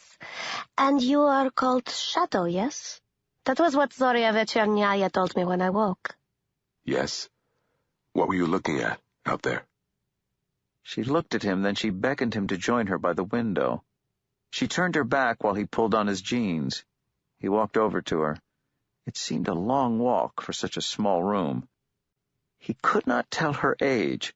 Her skin was unlined, her eyes were dark, her lashes were long, her hair was to her waist and white. The moonlight drained colors into ghosts of themselves. She was taller than either of her sisters. She pointed up into the night sky. I was looking at that, she said, pointing to the Big Dipper. See? Ursa Major, the Great Bear. That is one way of looking at it. This is not the way from where I come from. I am going to sit on the roof. Would you like to come with me? I guess, said Shadow. It's good, she said. She lifted the window and clambered barefoot out onto the fire escape. A freezing wind blew through the window. Something was bothering Shadow, but he did not know what it was. He hesitated, then pulled on his sweater, socks, and shoes and followed her out into the rusting fire escape. She was waiting for him. His breath steamed in the chilly air. He watched her bare feet pad up the icy metal steps and followed her up to the roof. The wind gusted cold, flattening her nightgown against her body. And Shadow became uncomfortably aware that Zorya Polunochnaya was wearing nothing at all underneath. You don't mind the cold? He said, as they reached the top of the fire escape and the wind whipped his words away. Sorry? She bent her face close to his. Her breath was sweet. I said, doesn't the cold bother you? In reply, she held up a finger. Wait. She stepped lightly over the side of the building and onto the flat roof. Shadow stepped over a little more clumsily and followed her across the roof to the shadow of the water tower. There was a wooden bench waiting for them there, and she sat down on it, and he sat down beside her. The water tower acted as a windbreak, for which Shadow was grateful. The lights of the city smudged the sky with yellow, swallowing half the stars he had been able to see from the open country. Still, he could see the Big Dipper and the North Star, and he found the 3 stars of Orion's belt, which allowed him to see Orion, which he always saw as a man running to kick a football. No, the cold does not bother me. This time is my time. I could no more feel uncomfortable in the night than a fish could feel uncomfortable in the deep water. You must like the night, said Shadow, wishing that he had said something wiser, more profound. My sisters are of their times. Zorya Utrnyaya is of the dawn. In the old country, she would wake to open the gates and let our father drive his... I forget the word. Like a car, but with horses? Chariot? His chariot. Our father would ride it out. And Zorya Vechernaya, she would open the gates for him at dusk when he returned to us. And you? She paused. Her lips were full, but very pale. I never saw our father. I was asleep. Is it a medical condition? She did not answer. The shrug, if she shrugged, was imperceptible. So you wanted to know what I was looking at? The Big Dipper. She raised an arm to point to it, and the wind flattened her nightgown against her body. Her nipples, every goosebump on the areolae, were visible momentarily, dark against the white cotton. Shadow shivered. Odin's Wain, they call it, and the Great Bear. Where we come from, we believe that it is a thing, not a god, but like a god. A bad thing chained up in those stars. If it escapes, it will eat the whole of everything. And there are 3 sisters who must watch the sky all the day, all the night. If he escapes, the thing in the stars, the world is over. Like that. And people believe that? They did. A long time ago. And you were looking to see if you could see the monster in the stars? Something like that, yes. He smiled. If it were not for the cold, he decided, he would have thought he was dreaming. Everything felt so much like a dream. Can I ask how old you are? Your sisters seem so much older. She nodded her head. I am the youngest. Zorya Utrnyaya was born in the morning, and Zorya Vechernaya was born in the evening, and I was born at midnight. I am the midnight sister, Zorya Polunochnaya. Are you married? My wife is dead. She died last week in a car accident. It was her funeral yesterday. I am so sorry. She came to see me last night. It was not hard to say in the darkness and the moonlight. It was not as unthinkable as it was by daylight. Did you ask her what she wanted? No, not really. Perhaps you should. It is the wisest thing to ask the dead. Sometimes they will tell you.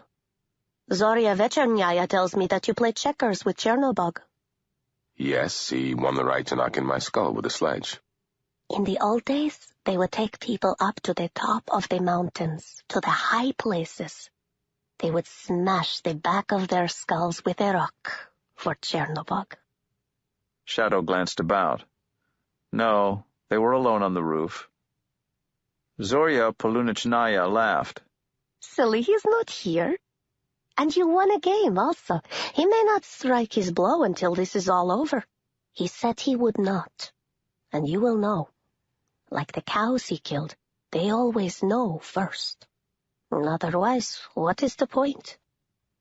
I feel like I'm in a world with its own sense of logic, its own rules. Like when you're in a dream and you know the rules you mustn't break, but you don't know what they are or what they mean. I have no idea what we're talking about or what happened today, or pretty much anything since I got out of jail. I'm just going along with it, you know? I know. She held his hand with a hand that was icy cold. You were given protection once, but you lost it already. You gave it away. You had the sun in your hand, and that is life itself.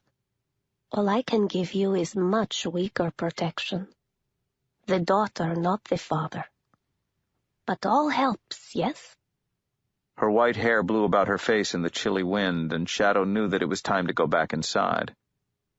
Do I have to fight you? Or play checkers? You do not even have to kiss me. Just take the moon. How? Take the moon. I don't understand. Watch. She raised her left hand and held it in front of the moon so that her forefinger and thumb seemed to be grasping it. Then, in one smooth movement, she plucked at it. For a moment, it looked like she had taken the moon from the sky, but then Shadow saw that the moon shone still, and Zoria Polunichnaya opened her hand to display a silver Liberty Head dollar resting between finger and thumb. That was beautifully done. I didn't see you palm it. And I don't know how you did that last bit. I did not palm it, I took it. And now I give it to you, to keep safe. Here, don't give this one away. She placed it in his right hand and closed his fingers around it. The coin was cold in his hand. Zoria Polunichnaya leaned forward and closed his eyes with her fingers, and kissed him lightly once upon each eyelid. Shadow awoke on the sofa, fully dressed. A narrow shaft of sunlight streamed in through the window, making the dust motes dance. He got out of bed and walked over to the window. The room seemed much smaller in the daylight. The thing that had been troubling him since last night came into focus as he looked out and down and across the street. There was no fire escape outside this window, no balcony, no rusting metal steps. Still, held tight in the palm of his hand, bright and shiny as the day it had been minted, was a 1922 Liberty Head silver dollar. "Oh, you're up," said Wednesday, putting his head around the door. "That's good. You want coffee? We're going to rob a bank."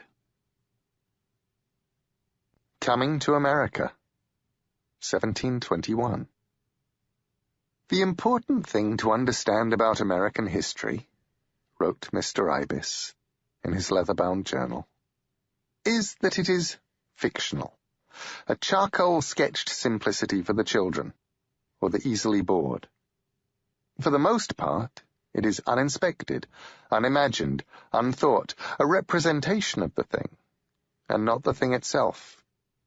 It is a fine fiction, he continued, pausing for a moment to dip his pen in the inkwell and collect his thoughts, that America was founded by pilgrims, seeking the freedom to believe as they wished, that they came to the Americas, spread and bred, and filled the empty land. In truth, the American colonies were as much a dumping ground as an escape, a forgetting place. In the days where you could be hanged in London, from Tyburn's triple-crowned tree for the theft of 12 pennies. The Americas became a symbol of clemency, of a second chance. But the conditions of transportation were such that for some it was easier to take the leap from the leafless and dance on nothing until the dancing was done. Transportation, it was called. For 5 years, for 10 years, for life. That was the sentence. You were sold to a captain and would ride in his ship, crowded tight as a slavers, to the colonies or to the West Indies. Off the boat, the captain would sell you on as an indentured servant to one who would take the cost of your skin out in your labor until the years of your indenture were done. But at least you were not waiting to hang in an English prison. For in those days, prisons were places where you stayed until you were freed, transported, or hanged. You were not sentenced there for a term. And you were free to make the best of your new world. You were also free to bribe a sea captain to return you to England before the terms of your transportation were over and done. People did. And if the authorities caught you returning from transportation, if an old enemy, or an old friend with a score to settle, saw you and peached on you, then you were hanged without a blink. I am reminded, he continued, after a short pause, during which he refilled the inkwell on his desk from the bottle of umber ink from the closet, and dipped his pen once more. The life of Essie Tregowan, who came from a chilly little cliff-top village in Cornwall, in the southwest of England, where her family had lived from time out of mind. Her father was a fisherman, and it was rumoured that he was one of the wreckers, those who would hang their lamps high on the dangerous coast when the storm winds raged, luring ships onto the rocks for the goods on shipboard. Essie's mother was in service as a cook at the squire's house, and, at the age of 12, Essie began to work there, in the scullery. She was a thin little thing with wide brown eyes and dark brown hair, and she was not a hard worker, but was forever slipping off and away to listen to stories and tales, if there was anyone who would tell them. Tales of the Piskies and the Spriggans, of the black dogs of the moors and the seal women of the Channel. And, though the squire laughed at such things, the kitchen folk always put out a china saucer of the creamiest milk at night, put it outside the kitchen door, for the Piskies. Several years passed, and Essie was no longer a thin little thing. Now she curved and billowed like the swell of the green sea, and her brown eyes laughed and her chestnut hair tossed and curled. Essie's eyes lighted on Bartholomew, the squire's 18-year-old son, home from Rugby, and she went at night to the standing stone on the edge of the woodland, and she put some bread that Bartholomew had been eating but had left unfinished on the stone, wrapped in a cut strand of her own hair. And on the very next day, Bartholomew came and talked to her, and looked on her approvingly with his own eyes, the dangerous blue of a sky when a storm is coming, while she was cleaning out the grate in his bedroom. He had such dangerous eyes, said Essie Tregowan. Soon enough, Bartholomew went up to Oxford, and, when Essie's condition became apparent, she was dismissed. But the babe was stillborn, and, as a favour to Essie's mother, who was a very fine cook, the squire's wife prevailed upon her husband to return the former maiden to her former position in the scullery. Even so, Essie's love for Bartholomew had turned to hatred for his family, and within the year she took for her new beau a man from a neighbouring village with a bad reputation, who went by the name of Josiah Horner. And one night, when the family slept, Essie arose in the night and unbolted the side door to let her lover in. He rifled the house while the family slept on. Suspicion immediately fell upon someone in the house, for it was apparent that someone must have opened the door, which the squire's wife distinctly remembered having bolted herself, and someone must have known where the squire kept his silver plate, and the drawer in which he kept his coins and his promissory notes. Still, Essie, by resolutely denying everything, was convicted of nothing until Master Josiah Horner was caught in a chandler's in Exeter passing one of the squire's notes. The squire identified it as his, and Horner and Essie went to trial. Horner was convicted at the local assizes, and was, as the slang of the time so cruelly and so casually had it, turned off. But the judge took pity on Essie, because of her age or her chestnut hair, and he sentenced her to 7 years' transportation. She was to be transported on a ship called the Neptune, under the command of one Captain Clark. So Essie went to the Carolinas, and on the way she conceived an alliance with the selfsame captain, and prevailed upon him to return her to England with him, as his wife, and to take her to his mother's house in London, where no man knew her. The journey back, when the human cargo had been exchanged for cotton and tobacco, was a peaceful time and a happy one for the captain and his new bride, who were as two lovebirds or courting butterflies, unable to cease from touching each other or giving each other little gifts and endearments. When they reached London, Captain Clark lodged Essie with his mother, who treated her in all ways as her son's new wife. 8 weeks later, the Neptune set sail again, and the pretty young bride with the chestnut hair waved her husband goodbye from dockside. Then she returned to her mother-in-law's house, where, the old woman being absent, Essie helped herself to a length of silk, several gold coins, and a silver pot in which the old woman kept her buttons, and pocketing these things, Essie vanished into the stews of London. Over the following 2 years, Essie became an accomplished shoplifter, her wide skirts capable of concealing a multitude of sins, consisting chiefly of stolen bolts of silk and lace, and she lived life to the full. Essie gave thanks for her escapes from her vicissitudes to all the creatures that she had been told of as a child, to the Piskies, whose influence she was certain extended as far as London, and she would put a wooden bowl of milk on a window ledge each night, although her friends laughed at her. But she had the last laugh, as her friends got the pox or the clap, and Essie remained in the peak of health.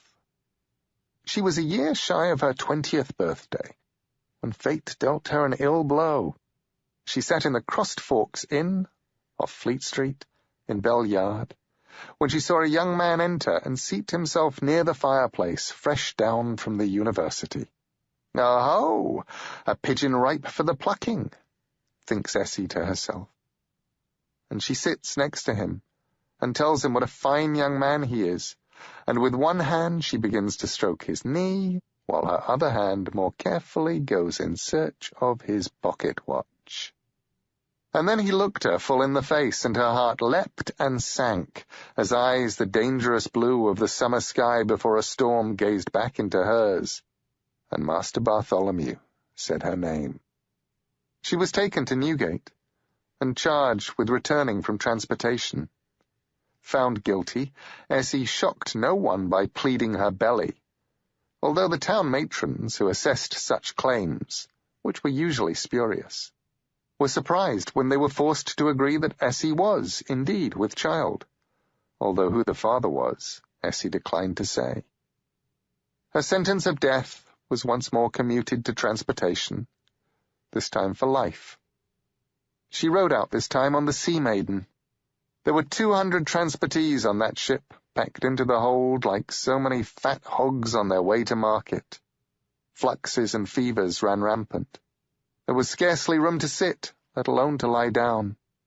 A woman died in childbirth in the back of the hold, and the people being pushed in too tightly to pass her body forward, she and the infant were forced out of a small porthole in the back directly into the choppy grey sea. Essie was 8 months gone, and it was a wonder she kept the baby. But keep it she did. In her life ever after, she would have nightmares of her time in that hold, and she would wake up screaming with the taste and stench of the place in her throat. The Sea Maiden landed at Norfolk in Virginia, and Essie's indenture was bought by a small planter, a tobacco farmer named John Richardson, for his wife had died of the childbirth fever a week after giving birth to his daughter, and he had need of a wet nurse and a maid-of-all-work upon his small holding. So Essie's baby boy, whom she called Anthony, after, she said, her late husband his father, knowing that there was none there to contradict her, and perhaps she had known an Anthony once, sucked at Essie's breast, alongside of Phillida Richardson, and her employer's child always got first suck. So she grew into a healthy child, tall and strong, while Essie's son grew weak and rickety on what was left. And along with the milk, the children as they grew drank Essie's tales, of the knockers and the blue caps who lived down the mines, of the bucka, the trixiest spirit of the land, much more dangerous than the red-headed, snub-nosed piskies, for whom the first fish of the catch was always left upon the shingle, and for whom a fresh-baked loaf of bread was left in the field, at reaping time, to ensure a fine harvest. She told them of the apple-tree men, old apple-trees who talked when they had a mind, and who needed to be placated with the first cider of the crop, which was poured onto their roots as the year turned, if they were to give you a fine crop for the next year. She told them in her mellifluous Cornish drawl which trees they should be wary of, in the old rhyme, Elm he do brood, and oak he do hate, but the willow man goes walking, if he stays out late. She told them all these things, and they believed, because she believed. The farm prospered, and Essie Tregowan placed a china saucer of milk outside the back door each night for the piskies. And after 8 months, John Richardson came a-knocking quietly on Essie's bedroom door and asked her for favours of the kind a woman shows a man. And Essie told him how shocked and hurt she was, a poor widow woman, and an indentured servant no better than a slave, to be asked to prostitute herself for a man whom she had so much respect for, and an indentured servant could not marry. So how he could even think to torment an indentured transportee girl so she could not bring herself to think. And her nut-brown eyes filled with tears, such that Richardson found himself apologizing to her, and the upshot of it was that John Richardson wound up, in that corridor of that hot summer's night, going down on one knee to Essie Tregowan and proposing an end to her indenture and offering his hand in marriage. Now, although she accepted him, she would not sleep a night with him until it was legal, whereupon she moved from the little room in the attic to the master bedroom in the front of the house. And if some of Farmer Richardson's friends and their wives cut him when next they saw him in town, many more of them were of the opinion that the new Mistress Richardson was a damn fine-looking woman, and that Johnny Richardson had done quite well for himself. Within a year she was delivered of another child, another boy, but as blonde as his father and his half-sister, and they named him John, after his father. The 3 children went to the local church to hear the travelling preacher on Sundays, and they went to the little school to learn their letters and their numbers with the children of the other small farmers, while Essie also made sure they knew the mysteries of the piskies, which were the most important mysteries there were. Red-headed men with eyes and clothes as green as a river, with turned-up noses, funny squinting men who would, if they got a mind to, turn you and twist you and lead you out of your way unless you had salt in your pocket, or a little bread. When the children went off to school, they each of them carried a little salt in one pocket, a little bread in the other, the old symbols of life and the earth, to make sure they came safely home once more. And they always did. The children grew in the lush Virginia hills, grew tall and strong, although Anthony, her first son, was always weaker, paler, more prone to disease and bad airs. And the Richardsons were happy, and Essie loved her husband as best she could. They had been married a decade when John Richardson developed a toothache so bad it made him fall from his horse. They took him to the nearest town, where his tooth was pulled. But it was too late, and the blood poisoning carried him off, black-faced and groaning, and they buried him beneath his favourite willow tree. The widow Richardson was left the farm to manage, until Richardson's 2 children were of age. She managed the indentured servants and the slaves, and brought in the tobacco crop, year in, year out. She poured cider on the roots of the apple trees on New Year's Eve, and placed a loaf of new baked bread in the fields at harvest time, and she always left a saucer of milk at the back door. The farm flourished, and the widow Richardson gained a reputation as a hard bargainer, but one whose crop was always good, and who never sold shoddy for better merchandise. So all went well for another 10 years. But after that was a bad year, for Anthony, her son, slew Johnny, his half-brother, in a furious quarrel over the future of the farm and the disposition of Phillida's hand, and some said he had not meant to kill his brother and that it was a foolish blow that struck too deep, and some said otherwise. Anthony fled, leaving Essie to bury her youngest son beside his father. Now some said Anthony fled to Boston, and some said he went south to Florida, and his mother was of the opinion that he had taken ship to England to enlist in George's army and fight the rebel Scots. But with both sons gone, the farm was an empty place, and a sad one, and Phillida pined and plained as if her heart had been broken, while nothing that her stepmother could say or do would put a smile back on her lips again. But heartbroken or not, they needed a man about the farm. And so Phillida married Harry Soames, a ship's carpenter by profession who had tired of the sea, and who dreamed of a life on land on a farm like the Lincolnshire farm upon which he had grown up. And although the Richardsons' farm was little enough like that, Harry Soames found correspondences enough to make him happy. 5 children were born to Phillida and Harry, 3 of whom lived. The widow Richardson missed her sons, and she missed her husband, although he was now little more than a memory of a fair man who treated her kindly. Phillida's children would come to Essie for tales, and she would tell them of the Black Dog of the Moors, and of Raw Head and Bloody Bones, or the Apple Tree Man. But they were not interested. They only wanted tales of Jack up the Beanstalk, or Jack Giant Killer, or Jack and his cat and the king. She loved those children as if they were her own flesh and blood, although sometimes she would call them by the names of those long dead.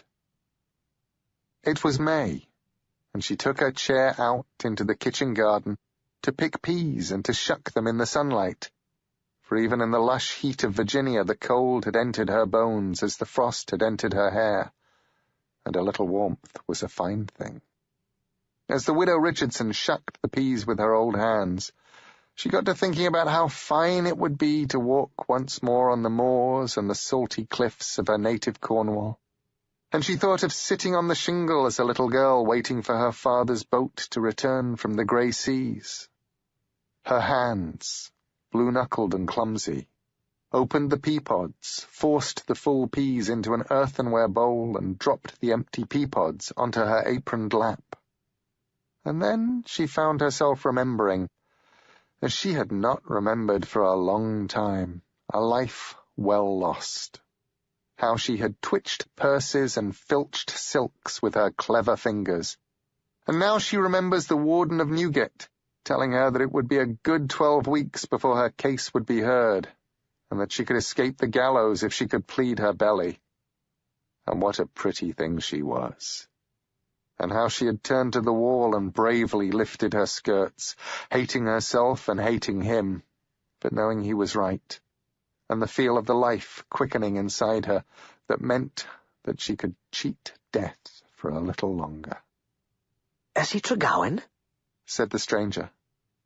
The widow Richardson looked up, shading her eyes in the May sunshine. "Do I know ye?" she asked. She had not heard him approach. The man was dressed all in green, dusty green trews, green jacket, and a dark green coat. His hair was a carroty red, and he grinned at her all lopsided. There was something about the man that made her happy to look at him, and something else that whispered of danger. "You might say that you know me." He squinted down at her, and she squinted right back up at him, searching his moon face for a clue to his identity.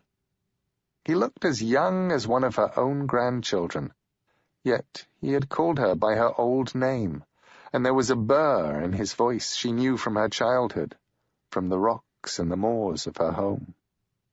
You're a Cornishman. That I am. A cousin Jack, said the red-haired man. Or rather that I was.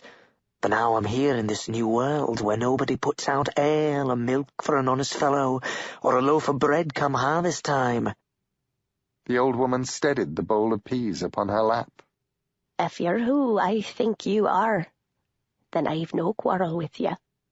In the house, she could hear Phillida grumbling to the housekeeper. Nor I with you. Although it was you that brought me here, you and a few like you, into this land with no time for magic and no place for piskies and such folk. You've done me many a good turn. Good and ill. We like the wind. We blows both ways. Essie nodded. Will you take my hand, Essie Tregowan? And he reached out a hand to her. Freckled it was, and although Essie's eyesight was going, she could see each orange hair on the back of his hand, glowing golden in the afternoon sunlight. She bit her lip. Then, hesitantly, she placed her blue-knotted hand in his. She was still warm when they found her, although the life had fled her body, and only half the peas were shelled. Chapter 5. Madam, life's a piece in bloom, death goes dogging everywhere. She's the tenant of the room, he's the ruffian on the stair. W. E. Henley, Madam, life's a piece in bloom. Only Zorya Utranyaya was awake to say goodbye to them that Saturday morning.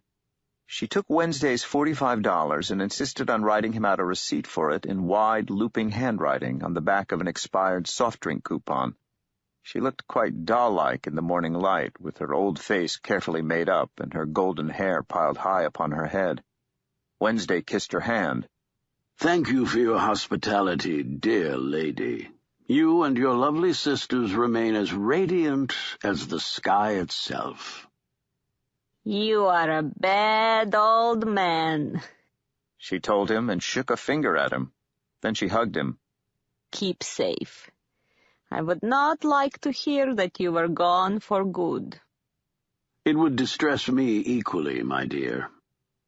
She shook hands with Shadow.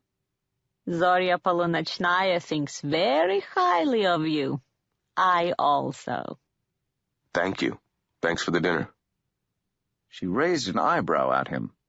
You liked? You must come again. Wednesday and Shadow walked down the stairs. Shadow put his hands in his jacket pockets. The silver dollar was cold in his hand.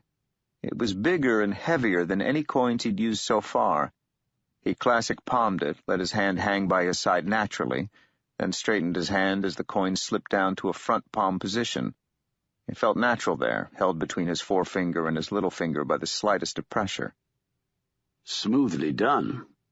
I'm just learning. I can do a lot of the technical stuff. The hardest part is making people look at the wrong hand. Is that so? Yes. It's called misdirection. He slipped his middle fingers under the coin, pushing it into a back palm, and fumbled his grip on it ever so slightly. The coin dropped from his hand to the stairwell with a clatter and bounced down half a flight of stairs. Wednesday reached down and picked it up. You cannot afford to be careless with people's gifts. Something like this, you need to hang on to it. Don't go throwing it about. He examined the coin, looking first at the eagle side, then at the face of Liberty on the obverse. Ah, Lady Liberty. Beautiful, is she not? He tossed the coin to Shadow, who picked it from the air, did a slide vanish, seeming to drop it into his left hand while actually keeping it in his right, and then appeared to pocket it with his left hand. The coin sat in the palm of his right hand in plain view. It felt comforting there. Lady Liberty. Like so many of the gods that Americans hold dear, a foreigner. In this case, a Frenchwoman. Although in deference to American sensibilities, the French covered up her magnificent bosom on that statue they presented to New York. Liberty. He continued, wrinkling his nose at the used condom that lay on the bottom flight of steps, towing it to the side of the stairs with distaste. Someone could slip on that, break their necks, he muttered, interrupting himself. Like a banana peel, only with bad taste and irony thrown in. He pushed open the door, and the sunlight hit them.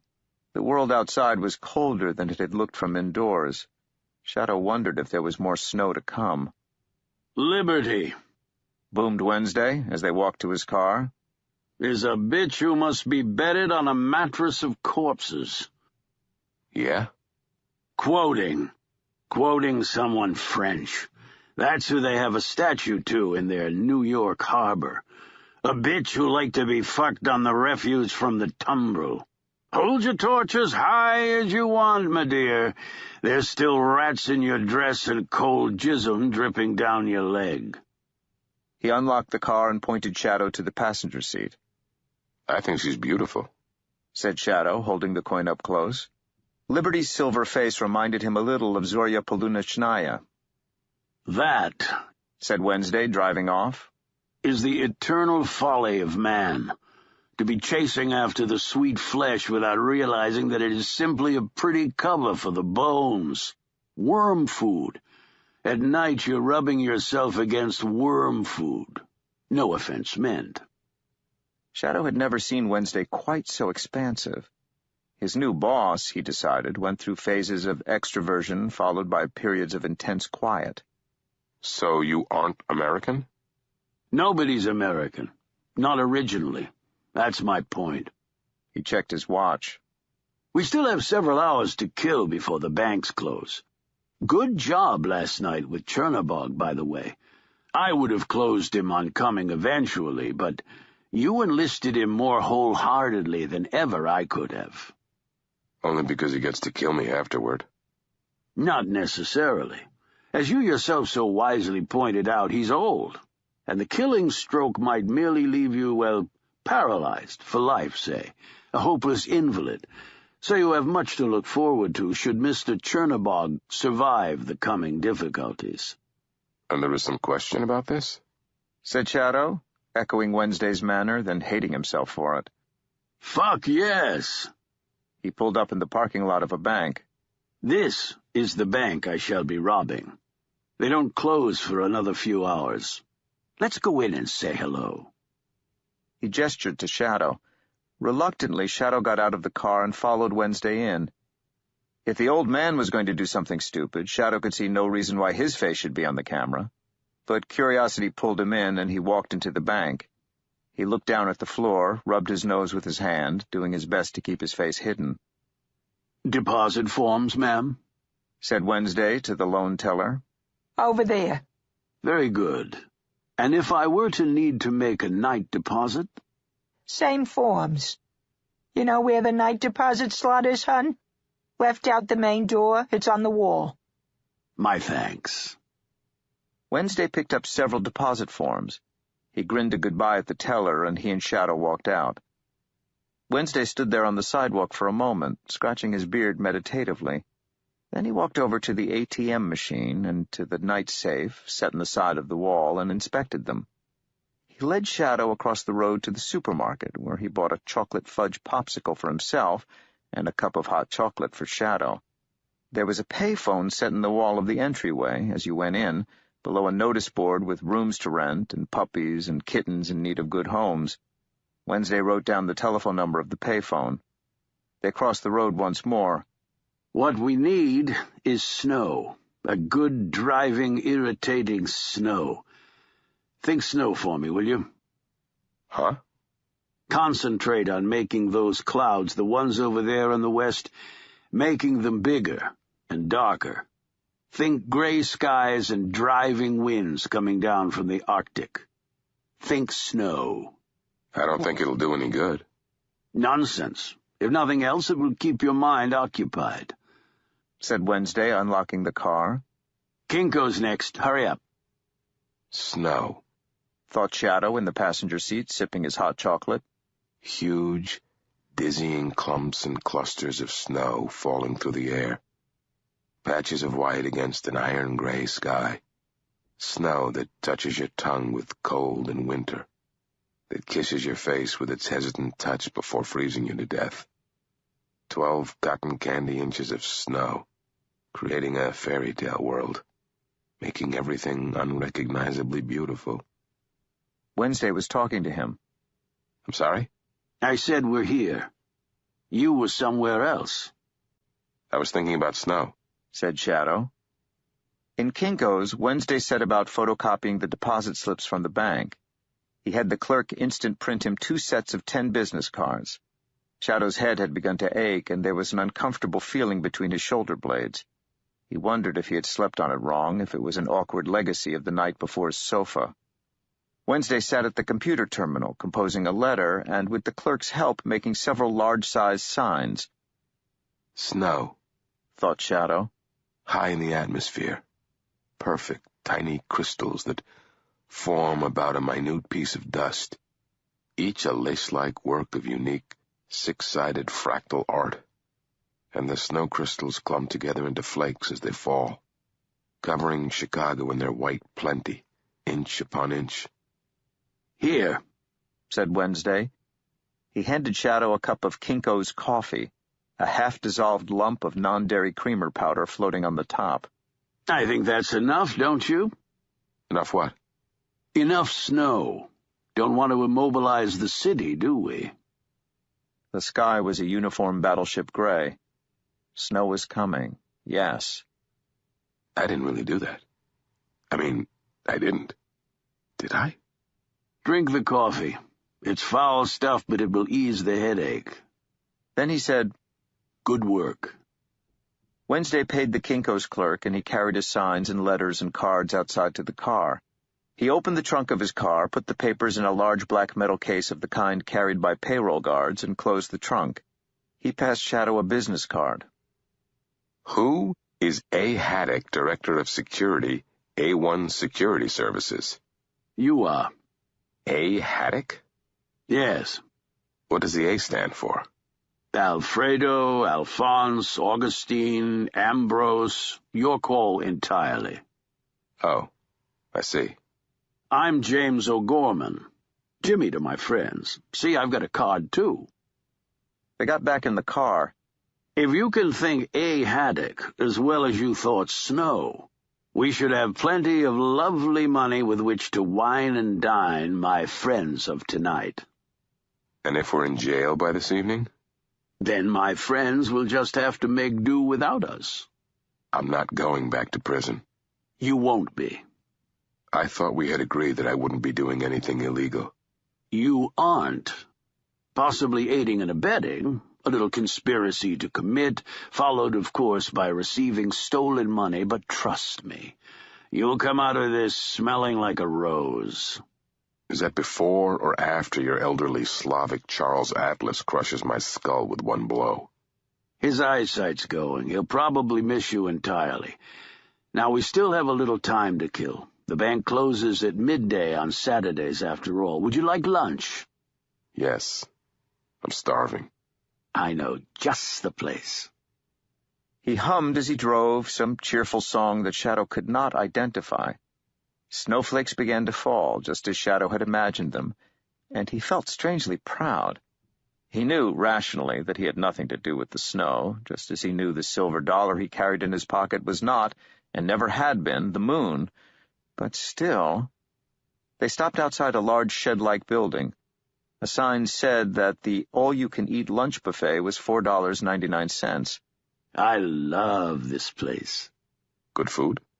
Not particularly, but the ambiance is unmissable. The ambiance that Wednesday loved, it turned out, once lunch had been eaten, Shadow had the fried chicken and enjoyed it, was the business that took up the rear of the shed. It was, the hanging flag across the center of the room announced, a bankrupt and liquidated stock clearance depot. Wednesday went out to the car and reappeared with a small suitcase, which he took into the men's room. Shadow figured he'd learn soon enough what Wednesday was up to, whether he wanted to or not, and so he prowled the liquidation aisles, staring at the things for sale. Boxes of coffee, for use in airline filters only. Teenage Mutant Ninja Turtle toys, and Xena, Warrior Princess harem dolls, teddy bears that played patriotic tunes on the xylophone when plugged in, and other teddy bears that played seasonal songs on the xylophone when plugged in, cans of processed meat, galoshes and sundry overshoes, marshmallows, Bill Clinton presidential wristwatches, artificial miniature Christmas trees, salt and pepper shakers in the shapes of animals, body parts, fruit and nuts, and Shadow's favorite, a Just Add Real Carrot snowman kit with plastic coal eyes, a corncob pipe, and a plastic hat. Shadow thought about how you made the moon seem to come out of the sky and become a silver dollar, and what made a woman get out of her grave and walk across town to talk to you. "Isn't it a wonderful place?" asked Wednesday when he came out of the men's room. His hands were still wet, and he was drying them off on a handkerchief. "They're out of paper towels in there." He had changed his clothes. He was now wearing a dark blue jacket with matching trousers, a blue knit tie, a thick blue sweater, a white shirt, and black shoes. He looked like a security guard, and Shadow said so. "What can I possibly say to that, young man?" said Wednesday, picking up a box of floating plastic aquarium fish. "They'll never fade, and you'll never have to feed them." "Other than to congratulate you on your perspicacity. How about Arthur Haddock? Arthur's a good name." Too mundane. "Well, you'll think of something. There, let us return to town. We should be in perfect time for our bank robbery, and then I shall have a little spending money." Most people would simply take it from the ATM. Which is, oddly enough, more or less exactly what I was planning to do. Wednesday parked the car in the supermarket lot across the street from the bank. From the trunk of the car, Wednesday brought out the metal case and a clipboard and a pair of handcuffs. He handcuffed the case to his left wrist. He attached the other end of the cuff to the metal case's handle. The snow continued to fall. Then he put a peaked blue cap on and velcroed a patch to the breast pocket of his jacket. A1 Security was written on the cap and the patch. He put the deposit slips on his clipboard. Then he slouched. He looked like a retired beat cop and appeared somehow to have gained himself a paunch. "Now, you do a little shopping in the food store, then hang out by the phone. If anyone asks, you're waiting for a call from your girlfriend whose car is broken down." "So why is she calling me there?" "How the hell should you know?" Wednesday put on a pair of faded pink earmuffs. He closed the trunk. Snowflakes settled on his dark blue cap and on his earmuffs. "How do I look?" "Ludicrous," said Shadow. "Ludicrous?" "Or goofy, maybe." Goofy and ludicrous, that's good." The earmuffs made him appear at the same time reassuring, amusing, and ultimately lovable. He strode across the street and walked along the block to the bank building, while Shadow walked into the supermarket hall and watched. Wednesday taped a large red out-of-order notice to the ATM. He put a red ribbon across the night deposit slot, and he taped a photocopied sign up above it. Shadow read it with amusement. "For your convenience," it said, "we are working to make ongoing improvements. We apologize for the temporary inconvenience." Then Wednesday turned around and faced the street. He looked cold and put upon. A young woman came over to use the ATM. Wednesday shook his head, explained that it was out of order. She cursed, apologized for cursing, and ran off. A car drew up, and a man got out holding a small gray sack and a key. Shadow watched as Wednesday apologized to the man, then made him sign the clipboard, checked his deposit slip, painstakingly wrote him out a receipt, and puzzled over which copy to keep, and finally opened his big black metal case and put the man's sack inside. The man shivered in the snow, stamping his feet, waiting for the old security guard to be done with this administrative nonsense so he could leave his takings and get out of the cold and be on his way. Then he took his receipt and got back into his warm car and drove off. Wednesday walked across the street carrying the metal case and bought himself a coffee at the supermarket. "Afternoon, young man. Cold enough for you?"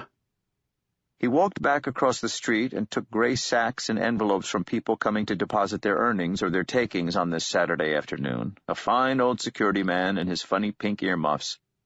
Shadow bought some things to read: turkey hunting, people, and because the cover picture of Bigfoot was so endearing, the Weekly World News, and stared out of the window. "Anything I can do to help?" asked a middle-aged black man with a white mustache. He seemed to be the manager. Thanks, man, but no, I'm waiting for a phone call. My girlfriend's car broke down. Probably the battery. People forget those things only last 3, maybe 4 years. It's not like they cost a fortune. Tell me about it. Hang in there, big guy, said the manager, and he went back into the supermarket. The snow had turned the street scene into the interior of a snow globe, perfect in all its details. Shadow watched, impressed. Unable to hear the conversations across the street, he felt it was like watching a fine silent movie performance, all pantomime and expression. The old security guard was gruff, earnest, a little bumbling perhaps, but enormously well-meaning. Everyone who gave him their money walked away a little happier from having met him. And then the cops drew up outside the bank, and Shadow's heart sank. Wednesday tipped his cap to them and ambled over to the police car. He said his hellos and shook hands through the open window, and nodded, then hunted through his pockets until he found a business card and a letter and passed them through the window of the car. Then he sipped his coffee. The telephone rang. Shadow picked up the handpiece and did his best to sound bored. A1 Security Services. Can I speak to A. Haddock? Asked the cop across the street. This is Andy Haddock speaking. Yeah, Mr. Haddock, this is the police. You got a man at the First Illinois Bank on the corner of Market and 2nd. Yeah, that's right. Jimmy O'Gorman. What seems to be the problem, officer? Jim behaving himself? He's not been drinking. No problem, sir. Your man is just fine, sir. Just wanted to make certain everything was in order. You tell Jim that if he's caught drinking again, officer, he's fired. You got that? Out of a job. Out on his ass. We have 0 tolerance at A1 Security. I really don't think it's really my place to tell him that, sir. He's doing a fine job. We're just concerned because something like this really ought to be done by 2 personnel. It's risky having one unarmed guard dealing with such large amounts of money. Tell me about it. Or more to the point, you tell those cheapskates down at the First Illinois about it. These are my men I'm putting on the line, officer. Good men. Men like you. Shadow found himself warming to this identity. He could feel himself becoming Andy Haddock. Chewed cheap cigar in his ashtray, a stack of paperwork to get to this Saturday afternoon, a home in Schaumburg, and a mistress in a little apartment on Lakeshore Drive. You know, you sound like a bright young man, Officer, Meyerson. Officer Meyerson. You need a little weekend work or you wind up leaving the force, any reason, you give us a call. We always need good men. You got my card? Yes, sir. You hang on to it. You call me. The police car drove off, and Wednesday shuffled back through the snow to deal with the small line of people who were waiting to give him their money. She okay? Asked the manager, putting his head around the door. Your girlfriend? It was the battery. Now I just gotta wait. Women. I hope yours is worth waiting for. Winter darkness descended, the afternoon slowly graying into night. Lights went on, more people gave Wednesday their money. Suddenly, as if at some signal Shadow could not see, Wednesday walked over to the wall, removed the out-of-order signs, and trudged across the slushy road, heading for the car park. Shadow waited a minute, then followed him. Wednesday was sitting in the back of the car. He had opened the metal case and was methodically laying everything he had been given out on the back seat in neat piles. Drive. We're heading for the First Illinois Bank over on State Street. Repeat performance? Isn't that kind of pushing your luck? Not at all. We're going to do a little banking. While Shadow drove, Wednesday sat in the back seat and removed the bills from the deposit bags in handfuls, leaving the checks and the credit card slips and taking the cash from some, although not all, of the envelopes. He dropped the cash back into the metal case. Shadow pulled up outside the bank, stopping the car about 50 yards down the road, well out of camera range. Wednesday got out of the car and pushed the envelopes through the night deposit slot. Then he opened the night safe and dropped in the gray bags. He closed it again. He climbed into the passenger seat. You're heading for I-90. Follow the signs west for Madison. Shadow began to drive. Wednesday looked back at the bank they were leaving. There, my boy. That will confuse everything. Now, to get the really big money, you need to do that at about 4:30 on a Sunday morning when the clubs and the bars drop off their Saturday night's takings. Hit the right bank, the right guy making the drop-off. They tend to pick them big and honest and sometimes have a couple of bouncers accompany them, but they aren't necessarily smart, and you can walk away with $250,000 for an evening's work. If it's that easy, how come everybody doesn't do it? It's not an entirely risk-free occupation, especially not at 4:30 in the morning. You mean the cops are more suspicious at 4:30 in the morning? Not at all, but the bouncers are, and things can get awkward. He flicked through a sheaf of 50s, added a smaller stack of 20s, weighed them in his hand, then passed them over to Shadow. Here, your first week's wages. Shadow pocketed the money without counting it. So that's what you do? To make money? Rarely. Only when a great deal of cash is needed fast. On the whole, I make my money from people who never know they've been taken, and who never complain, and who will frequently line up to be taken when I come back that way again. That Sweeney guy said you were a hustler. He was right, but that is the least of what I am, and the least of what I need you for, Shadow. Snow spun through their headlights and into the windshield as they drove through the darkness. The effect was almost hypnotic. This is the only country in the world that worries about what it is. What? The rest of them know what they are. No one ever needs to go searching for the heart of Norway, or looks for the soul of Mozambique. They know what they are. And? Just thinking out loud. So you've been to lots of other countries, then? No, I never have. They stopped for gas, and Wednesday went into the restroom in his security guard jacket with his suitcase and came out in a crisp, pale suit, brown shoes, and a knee-length brown coat that looked like it might be Italian. So when we get to Madison, what then? Take Highway 14 west to Spring Green. We'll be meeting everyone at a place called the House on the Rock. You been there? No, but I've seen the signs. The signs for the House on the Rock were all around that part of the world. Oblique, ambiguous signs all across Illinois and Minnesota and Wisconsin, probably as far away as Iowa, Shadow suspected, signs alerting you to the existence of the House on the Rock. Shadow had seen the signs and wondered about them. Did the house balance perilously upon the rock? What was so interesting about the rock, about the house? He had given it a passing thought, but then forgotten it. Shadow was not in the habit of visiting roadside attractions. They drove past the Capitol Dome of Madison, another perfect snow globe scene in the falling snow, and then they were off the interstate and driving down country roads. After almost an hour of driving through towns with names like Black Earth, they turned down a narrow driveway, past several enormous snow-dusted flower pots entwined with lizard-like dragons. The tree-lined parking lot was almost empty. They'll be closing soon. So what is this place? Asked Shadow, as they walked through the parking lot toward a low, unimpressive wooden building. This is a roadside attraction, one of the finest, which means it is a place of power. Come again? It's perfectly simple. In other countries, over the years, people recognize the places of power. Sometimes it would be a natural formation. Sometimes it would just be a place that was somehow special. They knew that something important was happening there, that there was some focusing point, some channel, some window to the imminent.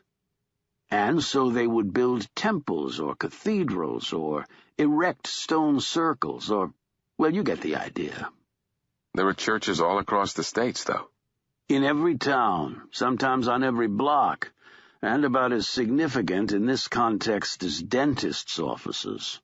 No, in the USA, people still get the call, or some of them, and they feel themselves being called to from the transcendent void. And they respond to it by building a model out of beer bottles of somewhere they've never visited, or by erecting a gigantic bat house in some part of the country that bats have traditionally declined to visit. Roadside attractions. People feel themselves being pulled to places where in other parts of the world they would recognize that part of themselves that is truly transcendent, and buy a hot dog, and walk around, feeling satisfied on a level they cannot truly describe, and profoundly dissatisfied on a level beneath that. You have some pretty whacked-out theories. Nothing theoretical about it, young man. You should have figured that out by now. There was only one ticket window open. We stop selling tickets in half an hour, said the girl. It takes at least 2 hours to walk around, you see. Wednesday paid for their tickets in cash. Where's the rock? Asked Shadow. Under the house. Where's the house? Wednesday put his finger to his lips, and they walked forward. Farther in, a player piano was playing something that was intended to have been Ravel's Bolero. The place seemed to be a geometrically reconfigured 1960s bachelor pad, with open stonework, pile carpeting, and magnificently ugly mushroom-shaped stained-glass lampshades. Up a winding staircase was another room filled with knickknacks. They say this was built by Frank Lloyd Wright's evil twin, Frank Lloyd Wrong. He chuckled at his joke. I saw that on a T-shirt. Up and down more stairs, and now they were in a long, long room made of glass that protruded needle-like out over the leafless black-and-white countryside hundreds of feet below them. Shadow stood and watched the snow tumble and spin. This is the house on the rock? He asked, puzzled. More or less. This is the Infinity Room, part of the actual house, although a late addition. But no, my young friend, we have not scratched the tiniest surface of what the house has to offer. So, according to your theory, Walt Disney World would be the holiest place in America. Wednesday frowned and stroked his beard. Walt Disney bought some orange groves in the middle of Florida and built a tourist town on them. No magic there of any kind, although I think there might be something real in the original Disneyland. There may be some power there, although twisted and hard to access. There's definitely nothing out of the ordinary about Disney World. But some parts of Florida are filled with real magic. You just have to keep your eyes open. Ah, for the mermaids of Weeki Wachee. Follow me this way. Everywhere was the sound of music, jangling, awkward music, ever so slightly off the beat and out of time. Wednesday took a $5 bill and put it into a change machine, receiving a handful of brass-colored metal coins in return. He tossed one to Shadow, who caught it, and realizing that a small boy was watching him, held it up between forefinger and thumb and vanished it. The small boy ran over to his mother, who was inspecting one of the ubiquitous Santa Clauses. Over 6,000 on display, the sign said, and he tugged urgently at the hem of her coat. Shadow followed Wednesday outside briefly, and then followed the signs to the streets of yesterday. 40 years ago, Alex Jordan, his face is on the token you have palmed in your right hand, Shadow, began to build a house on a high jut of rock in a field he did not own, and even he could not have told you why. And people came to see him build it, the curious and the puzzled, and those who were neither, and who could not honestly have told you why they came. So he did what any sensible American male of his generation would do. He began to charge them money. Nothing much, a nickel each perhaps, or a quarter, and he continued building, and the people kept coming. So he took those quarters and nickels and made something even bigger and stranger. He built these warehouses on the land beneath the house, and filled them with things for people to see, and then the people came to see them. Millions of people come here every year. Why? But Wednesday simply smiled, and they walked into the dimly lit, tree-lined streets of yesterday. Prim-lipped Victorian china dolls stared in profusion through dusty store windows, like so many props from respectable horror films. Cobblestones under their feet, the darkness of a roof above their heads, jangling mechanical music in the background. They passed a glass box of broken puppets and an overgrown golden music box in a glass case. They passed the dentist's and the drugstore. Restore potency. Use O'Leary's magnetical belt. At the end of the street was a large glass box with a female mannequin inside it, dressed as a gypsy fortune-teller. Now, boomed Wednesday over the mechanical music. At the start of any quest or enterprise, it behooves us to consult the Norns. So let us designate this Sybil our Erd, eh? He dropped a brass-colored house on the rock coin into the slot. With jagged, mechanical motions, the gypsy lifted her arm and lowered it once more. A slip of paper chunked out of the slot. Wednesday took it, read it, grunted, folded it up, and put it in his pocket. Aren't you going to show it to me? I'll show you mine, said Shadow. A man's fortune is his own affair. I would not ask to see yours. Shadow put his own coin in the slot. He took his slip of paper. He read it. Every ending is a new beginning. Your lucky number is none.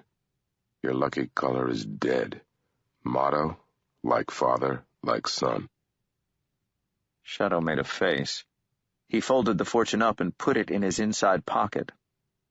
They went further in, down a red corridor, past rooms filled with empty chairs upon which rested violins and violas and cellos which played themselves, or seemed to, when fed a coin. Keys depressed, cymbals crashed, pipes blew compressed air into clarinets and oboes.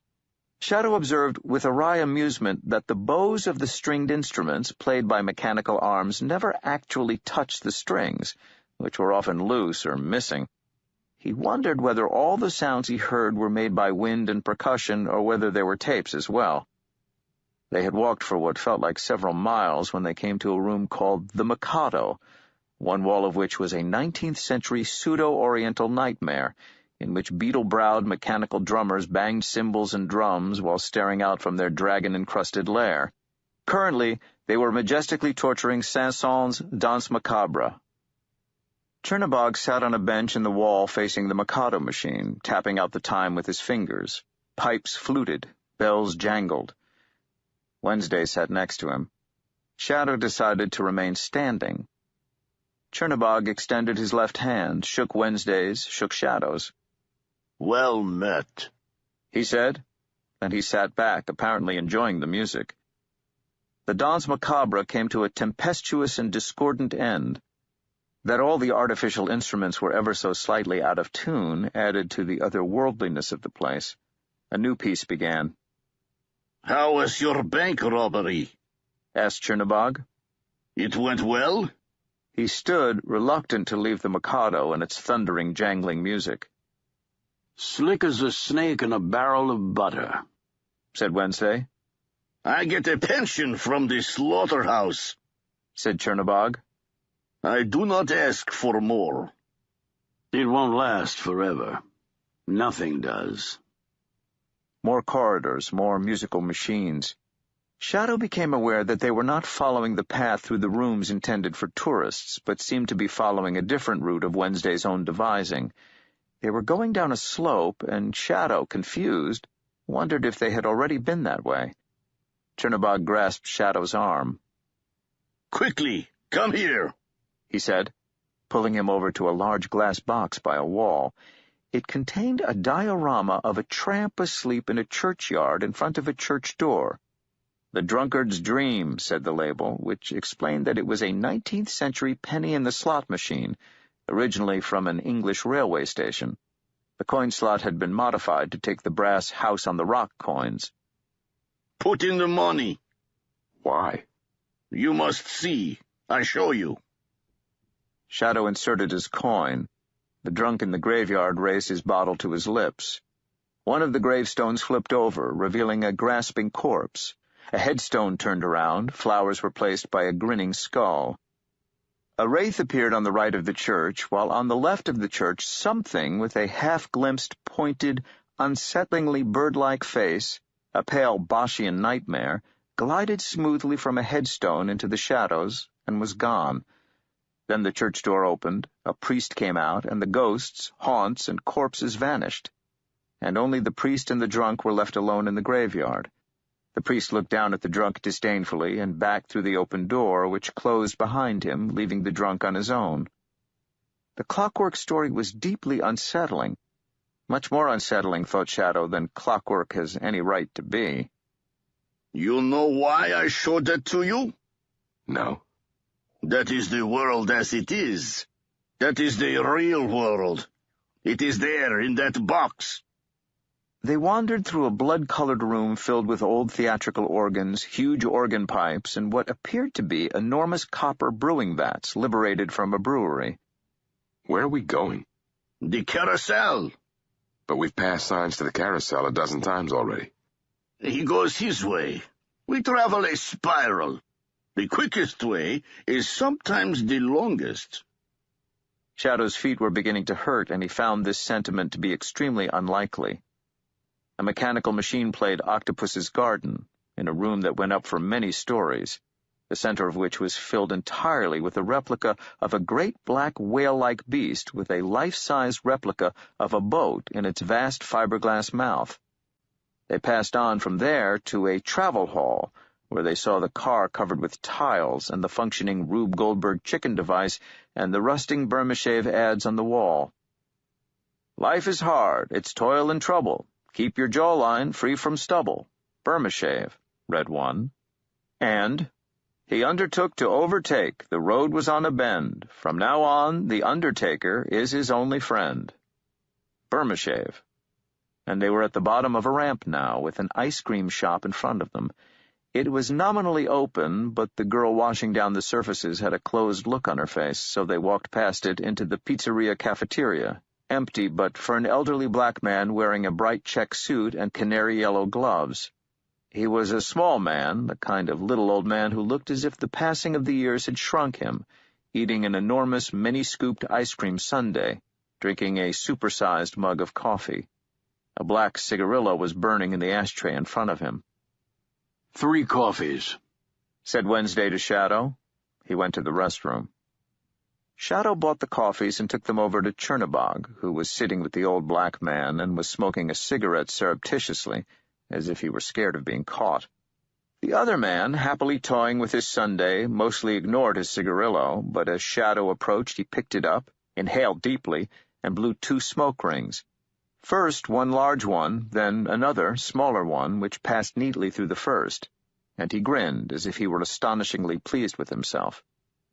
"Shadow, this is Mr. Nancy." The old man got to his feet and thrust out his yellow-gloved right hand. "Good to meet you," he said with a dazzling smile. "I know who you must be. You're working for the old one-eyed bastard, aren't you?" There was a faint twang in his voice, a hint of a patois that might have been West Indian. "I work for Mr. Wednesday. Yes. Please sit down." Chernobog inhaled on his cigarette. "I think that our kind, we like these cigarettes so much because they remind us of the offerings that once they burned for us. The smoke rising up as they sought our approval or our favor." "They never gave me nothing like that," said Nancy. "Best I could hope for was a pile of fruit to eat, maybe curry goat, something slow and cold and tall to drink, and a big old high-titty woman to keep me company." He grinned white teeth and winked at Shadow. "These days, we have nothing." "Well, I don't get anywhere near as much fruit as I used to," said Mr. Nancy, his eyes shining. "But there still ain't nothing out there in the world for my money that can beat a big old high-titty woman. Some folk you talk to, they say it's the booty you got to inspect at first, but I'm here to tell you that it's the titties that still crank my engine on a cold morning." Nancy began to laugh, a wheezing, rattling, good-natured laugh, and Shadow found himself liking the old man despite himself. Wednesday returned from the restroom and shook hands with Nancy. "Shadow, you want something to eat? A slice of pizza or a sandwich?" "I'm not hungry." "Let me tell you something. It can be a long time between meals. Someone offer you food, you say yes. I'm no longer young as I was, but I can tell you this. You never say no to the opportunity to piss, to eat, or to get half an hour shut-eye. You follow me?" "Yes, but I'm really not hungry." "You're a big one," said Nancy, staring into Shadow's light gray eyes with old eyes the color of mahogany. "A tall drink of water. But I got to tell you, you don't look too bright. I got a son stupid as a man who bought his stupid at a 2-for-1 sale, and you remind me of him." "If you don't mind, I'll take that as a compliment." Being called dumb as a man who slept late the morning they handed out brains? Being compared to a member of your family. Mr. Nancy stubbed out his cigarillo, then he flicked an imaginary speck of ash off his yellow gloves. You may not be the worst choice old One-Eye could have made, come to that. He looked up at Wednesday. You got any idea how many of us there's going to be here tonight? I sent the message out to everyone I could find. Obviously, not everyone is going to be able to come, and some of them might not want to, he said with a pointed look at Chernobog. But I think we can confidently expect several dozen of us, and the word will travel. They made their way past a display of suits of armor. Victorian fake, pronounced Wednesday as they passed the glassed-in display. Modern fake, 12th century helm on a 17th century reproduction, 15th century left gauntlet.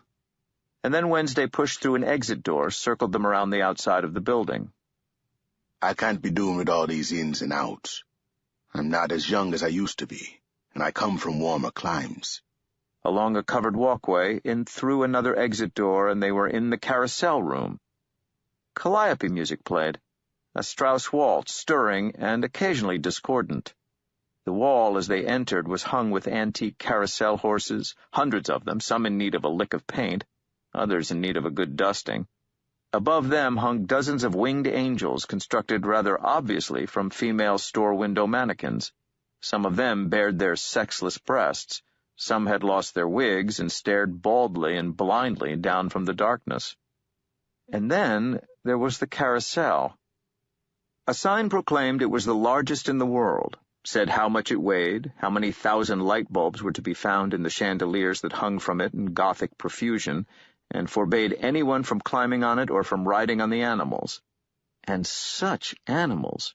Shadow stared, impressed in spite of himself, at the hundreds of full-sized creatures who circled on the platform of the carousel. Real creatures, imaginary creatures, and transformations of the two. Each creature was different. He saw mermaid and merman, centaur and unicorn, elephants, one huge, one tiny, bulldog, frog and phoenix, zebra, tiger, manticore and basilisk, swans pulling a carriage, a white ox, a fox, twin walruses, even a sea serpent, all of them brightly colored and more than real. Each rode the platform as the waltz came to an end and a new waltz began. The carousel did not even slow down. What's it for? I mean, okay, world's biggest, hundreds of animals, thousands of light bulbs, and it goes around all the time and no one ever rides it. It's not there to be ridden, not by people. It's there to be admired. It's there to be. Like a prayer wheel going round and round, accumulating power. So where are we meeting everyone? I thought you said we were meeting them here, but the place is empty. Wednesday grinned his scary grin. Shadow, you're asking too many questions. You're paid not to ask questions. Sorry. Now, stand over here and help us up. Wednesday walked over to the platform on one side with a description of the carousel on it and a warning that the carousel was not to be ridden. Shadow thought of saying something, but instead he helped them, one by one, up onto the ledge. Wednesday seemed profoundly heavy. Chernobog climbed up himself, only using Shadow's shoulder to steady himself. Nancy seemed to weigh nothing at all. Each of the old men climbed out onto the ledge, and then, with a step and a hop, they walked out onto the circling carousel platform. Well, aren't you coming? Shadow, not without a certain amount of hesitation and a hasty look around for any House on the Rock personnel who might be watching, swung himself up onto the ledge beside the world's largest carousel. Shadow was puzzled to realize that he was far more concerned with breaking the rules by climbing onto the carousel than he had been aiding and abetting this afternoon's bank robbery. Each of the old men selected a mount. Wednesday climbed onto a golden wolf. Chernobog climbed onto an armored centaur, its face hidden by a metal helmet. Nancy, chuckling, slithered up onto the back of an enormous leaping lion, captured by the sculptor mid-roar. He patted the side of the lion. The Strauss waltz carried them around majestically. Wednesday was smiling, and Nancy was laughing delightedly, an old man's cackle, and even the dour Chernobog seemed to be enjoying himself. Shadow felt as if a weight were suddenly lifted from his back. 3 old men were enjoying themselves, riding the world's biggest carousel. So what if they did all get thrown out of the place? Wasn't it, worth anything, to say that you had ridden on the world's largest carousel? Wasn't it worth it to have traveled on one of those glorious monsters? Shadow inspected a bulldog and a mer creature and an elephant with a golden howdah, and then he climbed on the back of a creature with an eagle's head and the body of a tiger and held on tight. The rhythm of the Blue Danube waltz rippled and rang and sang in his head. The lights of 1,000 chandeliers glinted and prismed, and for a heartbeat, Shadow was a child again, and all it took to make him happy was to ride the carousel.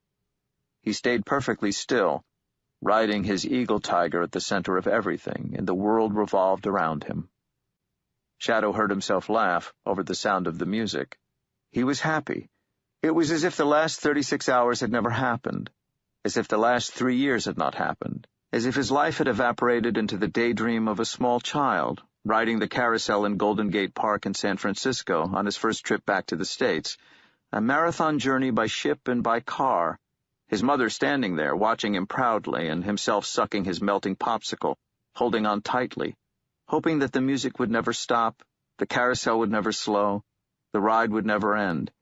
He was going around and around and around again. Then the lights went out, and Shadow saw the gods. Chapter 6. Wide open and unguarded stand our gates, and through them passes a wild motley throng, men from Volga and Tartar steppes, featureless figures from the Hoang-Ho, Malayan, Scythian, Teuton, Celt, and Slav, flying the old world's poverty and scorn. These bringing with them unknown gods and rites, those tiger passions here to stretch their claws. In street and alley, what strange tongues are these, accents of menace in our ears, voices that once the Tower of Babel knew. Thomas Bailey Aldrich, Unguarded Gates, 1882. One moment Shadow was riding the world's largest carousel, holding on to his eagle-headed tiger, and then the red and white lights of the carousel stretched and shivered and went out, and he was falling through an ocean of stars, while the mechanical waltz was replaced by a pounding rhythmic roll and crash, as of cymbals or the breakers on the shores of a far ocean. The only light was starlight, but it illuminated everything with a cold clarity. Beneath him his mount stretched and padded, its warm fur under his left hand, its feathers beneath his right. "It's a good ride, isn't it?" The voice came from behind him, in his ears and in his mind. Shadow turned, slowly, streaming images of himself as he moved, frozen moments, each hymn captured in a fraction of a second, every tiny movement lasting for an infinite period. The images that reached his mind made no sense. It was like seeing the world through the multifaceted jeweled eyes of a dragonfly, but each facet saw something completely different, and he was unable to combine the things he was seeing, or thought he was seeing, into a whole that made any sense.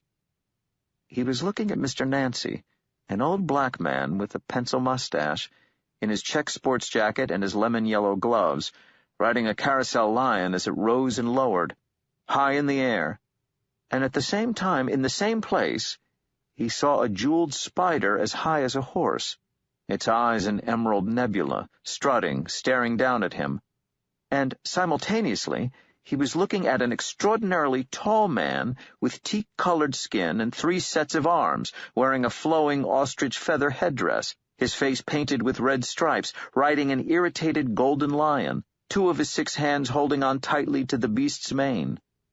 And he was also seeing a young black boy, dressed in rags, his left foot all swollen and crawling with black flies.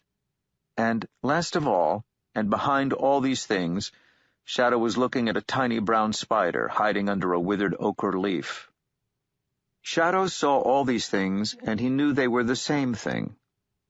"If you don't close your mouth, something gonna fly in there," said the many things that were Mr. Nancy. Shadow closed his mouth and swallowed, hard. There was a wooden hall on a hill, a mile or so from them. They were trotting toward the hall, their mounts' hooves and feet padding noiselessly on the dry sand at the sea's edge. Chernobog trotted up on his centaur. He tapped the human arm of his mount. "None of this is truly happening," he said to Shadow. "It's all in your head." He sounded miserable. "Best not to think of it."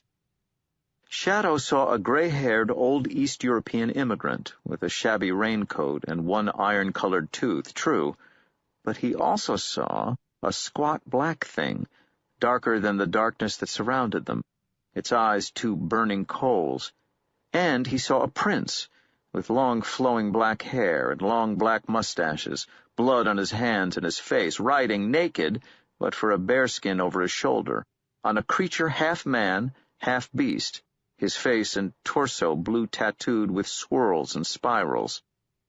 "Who are you? What are you?" Their mounts padded along the shore. Waves broke and crashed implacably on the night beach. Wednesday guided his wolf, now a huge and charcoal-gray beast with green eyes, over to Shadow. Shadow's mount caracoled away from it, and Shadow stroked its neck and told it not to be afraid. Its tiger tail swished aggressively.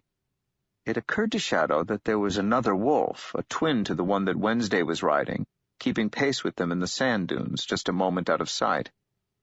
"Do you know me, Shadow?" He rode his wolf with his head high. His right eye glittered and flashed, his left eye was dull.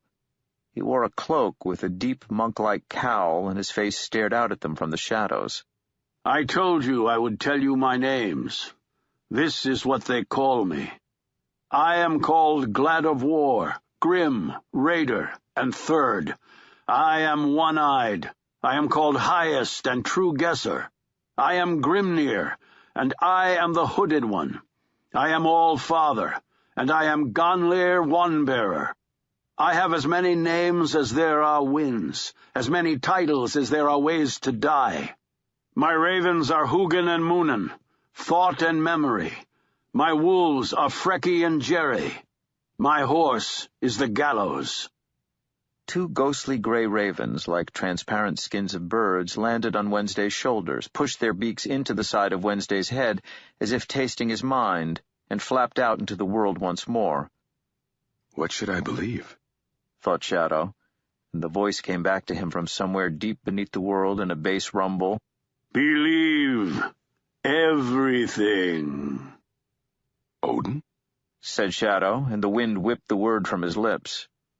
"Odin," whispered Wednesday, and the crash of the breakers on the beach of skulls was not loud enough to drown that whisper. "Odin," said Wednesday, tasting the sound of the words in his mouth. "Odin!" Wednesday's voice was a triumphant shout that echoed from horizon to horizon. His name swelled and grew and filled the world like the pounding of blood in Shadow's ears. And then, as in a dream, they were no longer riding toward a distant hall. They were already there, and their mounts were tied in the shelter beside the hall. The hall was huge but primitive. The roof was thatched, the walls were wooden. There was a fire burning in the center of the hall, and the smoke stung Shadow's eyes. "We should have done this in my mind, not in his. It would have been warmer there." "We're in his mind?" "More or less. This is Velasquez. It's his old hall." Shadow was relieved to see that Nancy was now once more an old man wearing yellow gloves, although his shadow shook and shivered and changed in the flames of the fire, and what it changed into was not always entirely human. There were wooden benches against the walls, and sitting on them or standing beside them, perhaps 10 people. They kept their distance from each other, a mixed lot who included a dark-skinned, matronly woman in a red sari, several shabby-looking businessmen, and others, too close to the fire for Shadow to be able to make them out. "Where are they? Well, where are they? There should be scores of us here. Dozens." "You did all the inviting. I think it's a wonder you got as many here as you did. You think I should tell a story to start things off?" Wednesday shook his head. "Out of the question." "They don't look very friendly. A story's a good way of getting someone on your side. And you don't have a bard to sing to them." No stories. Not now. Later there will be time for stories. Not now. No stories. Right. I'll just be the warm-up man. And Mr. Nancy strode out into the firelight with an easy smile. I know what you are all thinking. You are thinking, what is Campe Anansi doing? Coming out to talk to you all, when the All-Father called you all here, just like he called me here. Well, you know, sometimes people need reminding of things. I look around when I come in and I thought, where's the rest of us? But then I thought, just because we are few and they are many, we are weak and they are powerful, it does not mean that we are lost. You know, one time I saw Tiger down at the waterhole. He had the biggest testicles of any animal and the sharpest claws, and 2 front teeth as long as knives and as sharp as blades. And I said to him, Brother Tiger, you go for a swim, I'll look after your balls for you. He was so proud of his balls. So he got into the waterhole for a swim, and I put his balls on, and left him my own little spider balls. And then, you know what I did? I ran away, fast as my legs would take me. I didn't stop till I got to the next town. And I saw Old Monkey there. "You're looking mighty fine, Anansi," said Old Monkey. I said to him, "You know what they all singing in the town over there?" "What are they singing?" he asked me. "They singing the funniest song," I told him. Then I did a dance and I sings, "Tiger's balls, yeah, I ate tiger's balls. Now ain't nobody gonna stop me ever at all. Nobody put me up against the big black wall, 'cause I ate that tiger's testimonials. I ate tiger's balls." Old Monkey, he laughs fit to bust, holding his side and shaking and stamping, and then he starts singing, "Tiger balls, I ate tiger's balls," snapping his fingers, spinning around on his 2 feet. "That's a fine song," he says. "I'm going to sing it to all my friends." "You do that," I tell him, and I head back to the watering hole. There's Tiger down by the watering hole, walking up and down with his tail switching and swishing and his ears and the fur on his neck up as far as they can go. And he's snapping at every insect comes by with his huge old saber teeth, and his eyes flashing orange fire. He looks mean and scary and big. But dangling between his legs, there's the littlest balls in the littlest, blackest, most wrinkledy ball sack you ever did see. "Hey, Anansi," he says, when he sees me, "you were supposed to be guarding my balls while I went swimming. But when I got out of the swimming hole, there was nothing on the side of the bank but these little black shriveled up good-for-nothing spider balls I'm wearing." "I done my best," I tells him. "But it was those monkeys. They come by and eat your balls all up. And when I tell them off, then they pulled off my own little balls. And I was so ashamed I ran away." "You a liar, Nancy," says Tiger. "I'm going to eat your liver." But then he hears the monkeys coming from their town to the watering hole. 12 happy monkeys bopping down the path, clicking their fingers and singing as loud as they could sing. "Tiger balls, yeah, I ate tiger's balls. Now ain't nobody gonna stop me ever at all.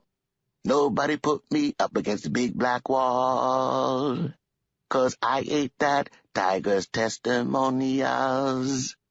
I ate tiger's balls." And Tiger, he growls, and he roars, and he's off into the forest after them, and the monkeys screech and head for the highest trees. And I scratch my nice new big balls, and damn, they feel good hanging between my skinny legs, and I walk on home. And even today, Tiger keeps chasing monkeys. So you all remember, just because you small doesn't mean you got no power.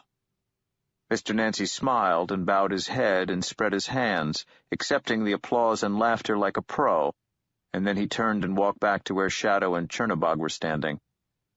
I thought I said no stories. You call that a story? I barely cleared my throat. Just warmed them up for you. Go knock 'em dead. Wednesday walked out into the firelight, a big old man with a glass eye and a brown suit and an old Armani coat. He stood there looking at the people on the wooden benches, saying nothing for longer than Shadow could believe someone could comfortably say nothing, and finally he spoke. You know me. You all know me. Some of you have no cause to love me, and I'm not sure I can blame you for that. But love me or not, you know me. There was a rustling, a stir among the people on the benches. I've been here longer than most of you. Like the rest of you, I figured we could get by on what we got. Not enough to make us happy, but enough to keep going. That may not be the case anymore. There's a storm coming, and it's not a storm of our making. He paused. Now he stepped forward and folded his arms across his chest. When the people came to America, they brought us with them. They brought me and Loki and Thor, Anansi and the Lion God, leprechauns and cluricans and banshees, Kubera and Frauhala and Ashtaroth, and they brought you. We rode here in their mines, and we took root. We traveled with the settlers to the new lands across the ocean. The land is vast. Soon enough our people abandoned us, remembered us only as creatures of the old land, as things that had not come with them to the new. Our true believers passed on, or stopped believing. And we were left, lost and scared and dispossessed, to get by on what little smidgens of worship or belief we could find, and to get by as best we could. So that's what we've done, gotten by, out on the edges of things where no one was watching us too closely. We have, let us face it and admit it, little influence. We prey on them, and we take from them, and we get by. We strip and we whore and we drink too much. We pump gas and we steal and we cheat, and we exist in the cracks at the edges of society. Old gods, here in this new land without gods. Wednesday paused. He looked from one another of his listeners, grave and statesmanlike. They stared back at him impassively, their faces mask-like and unreadable. Wednesday cleared his throat, and he spat, hard, into the fire. It flared and flamed, illuminating the inside of the hall. Now, as all of you will have had reason aplenty to discover for yourselves, there are new gods growing in America, clinging to growing knots of belief, gods of credit card and freeway, of internet and telephone, of radio and hospital and television, gods of plastic and of beeper and of neon, proud gods, fat and foolish creatures puffed up with their own newness and importance. They are aware of us, and they fear us, and they hate us, said Odin. You are fooling yourselves if you believe otherwise. They will destroy us if they can. It is time for us to band together. It is time for us to act. The old woman in the red sari stepped into the firelight. On her forehead was a small dark blue jewel. She said, You called us here for this nonsense? And then she snorted, a snort of mingled amusement and irritation. Wednesday's brows lowered. I called you here, yes, but this is sense, Mama G, not nonsense. Even a child could see that. So I am a child, am I? She wagged a finger at him. I was old in Kaligat before you were dreamed of, you foolish man. I am a child? Then I am a child, for there is nothing in your foolish talk to see. Again, a moment of double vision. Shadow saw the old woman, her dark face pinched with age and disapproval. But behind her he saw something huge, a naked woman with skin as black as a new leather jacket, and lips and tongue the bright red of arterial blood.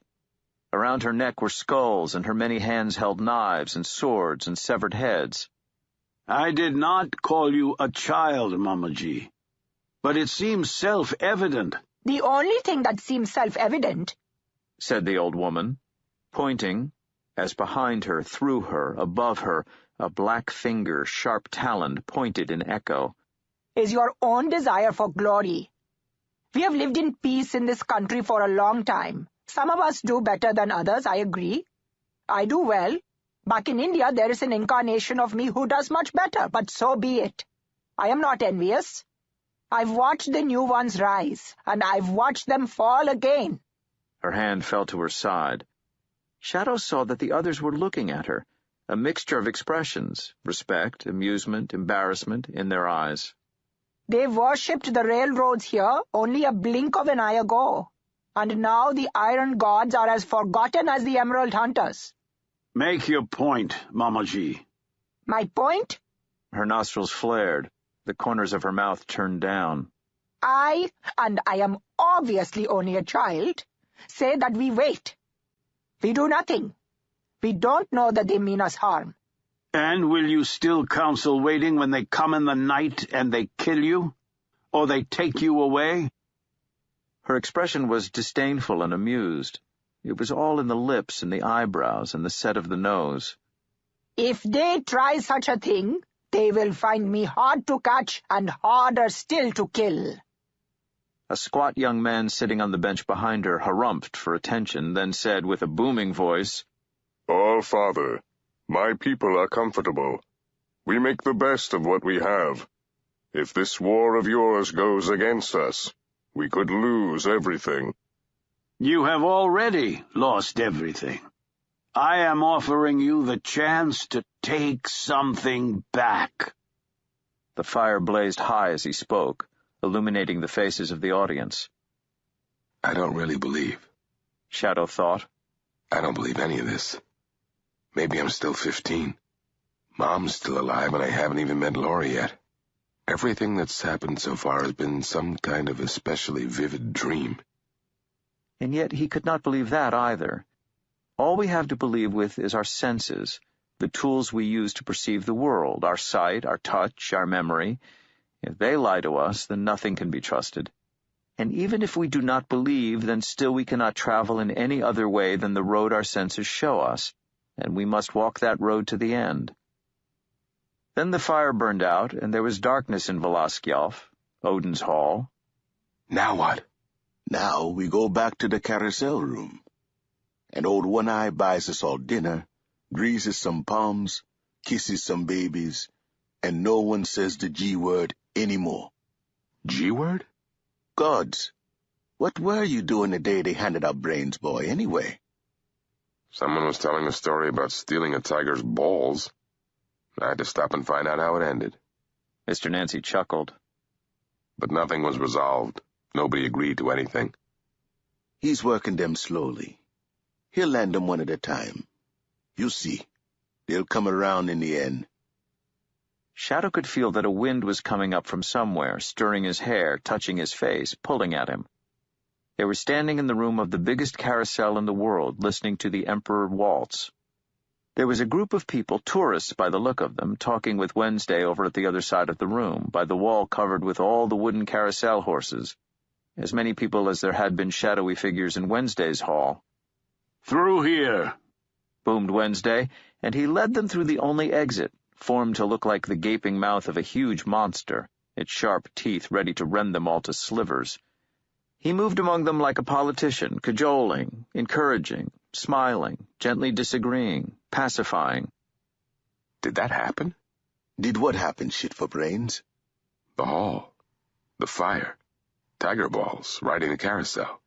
Heck, nobody's allowed to ride the carousel. Didn't you see the signs? Now hush. The monster's mouth led to the organ room, which puzzled Shadow.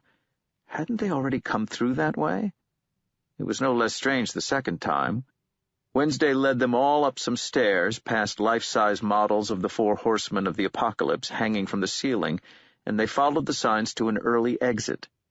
Shadow and Nancy brought up the rear, and then they were out of the house on the rock, walking past the gift store and heading back into the parking lot.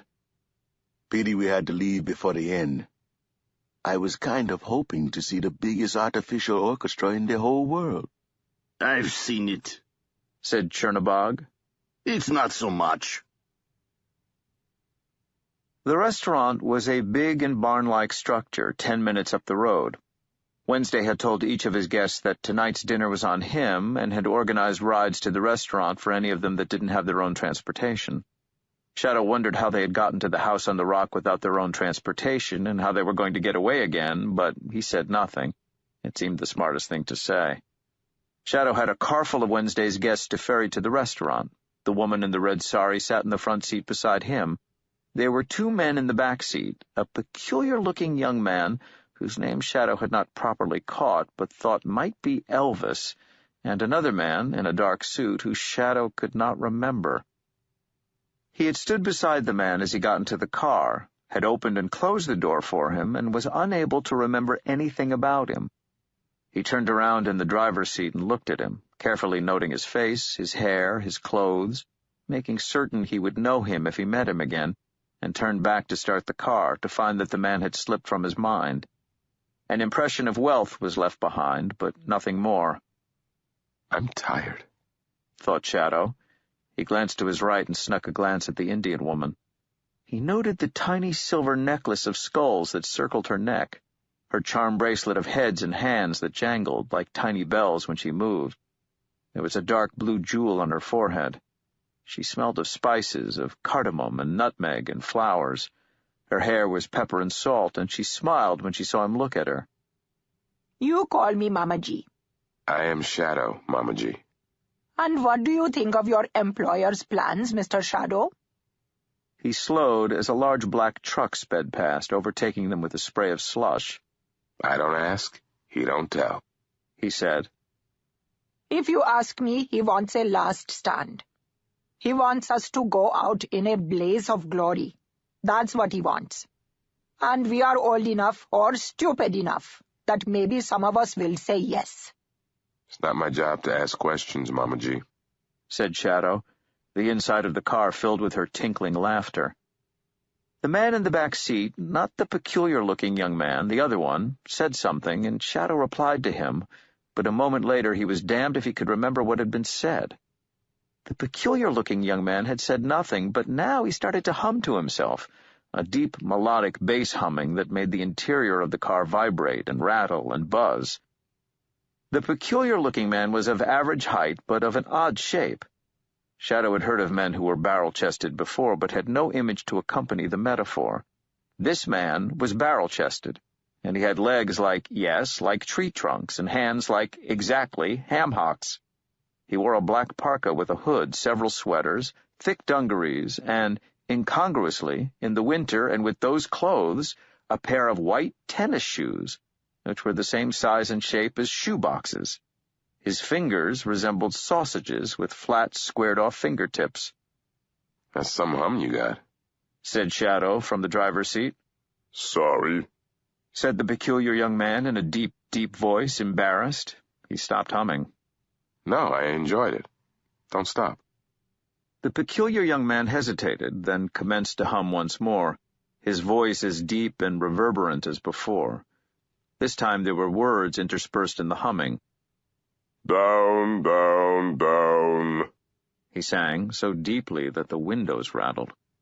Down, down, down, down, down, down, down. Christmas lights were draped across the eaves of every house and building that they drove past. They ranged from discreet golden lights that dripped twinkles to giant displays of snowmen and teddy bears and multicolored stars. Shadow pulled up at the restaurant, and he let his passengers off by the front door, then he got back into the car. He would park it at the back of the parking lot. He wanted to make the short walk back to the restaurant on his own in the cold to clear his head. He parked the car beside a black truck. He wondered if it was the same one that had sped past him earlier. He closed the car door. and stood there in the parking lot, his breath steaming. Inside the restaurant, Shadow could imagine Wednesday already sitting all his guests down around a big table, working the room. Shadow wondered whether he had really had Callie in the front of his car, wondered what he had been driving in the back. "Hey, Bud, you got a match?" said a voice that was half familiar, and Shadow turned to apologize and say no, he didn't have a match, but the gun barrel hit him over the left eye, and he started to fall. He put out an arm to steady himself as he went down. Someone pushed something soft into his mouth to stop him crying out and taped it into position. Easy, practiced moves like a butcher gutting a chicken. Shadow tried to shout, to warn Wednesday, to warn them all, but nothing came out of his mouth but a muffled noise. "The quarry are all inside," said the half-familiar voice. "Everyone in position?" The crackle of a voice, half audible through a radio. "Let's move in and round them all up." "What about the big guy?" said another voice. "Package him up. Take him out," said the first voice. They put a bag-like hood over Shadow's head and bound his wrists and ankles with tape and put him in the back of a truck and drove him away. There were no windows in the tiny room in which they had locked Shadow. There was a plastic chair, a lightweight folding table, and a bucket with a cover on it, which served Shadow as a makeshift toilet.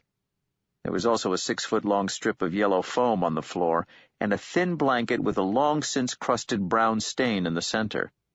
Blood or shit or food, Shadow didn't know and didn't care to investigate. There was a naked bulb behind a metal grill high in the room, but no light switch that Shadow had been able to find. The light was always on. There was no door handle on his side of the door. He was hungry. The first thing he had done when the spooks had pushed him into the room, after they'd ripped off the tape from his ankles and wrists and mouth and left him alone, was to walk around the room and inspect it carefully. He tapped the walls. They sounded dully metallic. There was a small ventilation grid at the top of the room. The door was soundly locked. He was bleeding above the left eyebrow in a slow ooze. His head ached. The floor was uncarpeted. He tapped it. It was made of the same metal as the walls. He took the top off the bucket, pissed in it, and covered it once more. According to his watch, only 4 hours had passed since the raid on the restaurant. His wallet was gone, but they had left him his coins. He sat on the chair at the card table. The table was covered with a cigarette-burned green baize. Shadow practiced appearing to push coins through the table.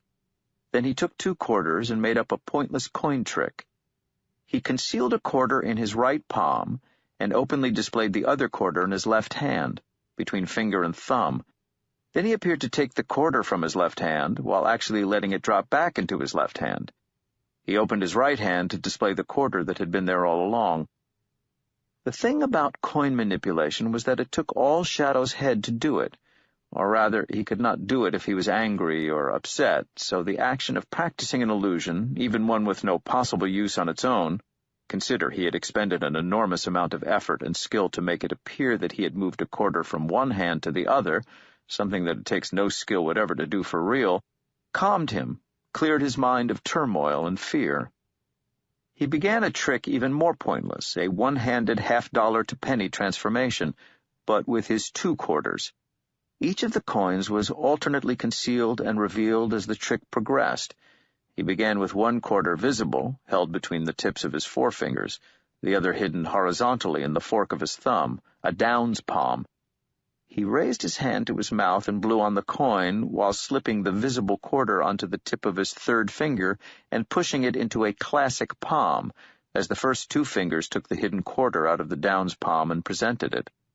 The effect was that he displayed a quarter in his hand, raised it to his mouth, blew on it, and lowered it again, displaying the same quarter all the while. He did it over and over and over again. He wondered if they were going to kill him, and his hand trembled, just a little, and one of the quarters dropped from his fingertip onto the stained green baize of the card table.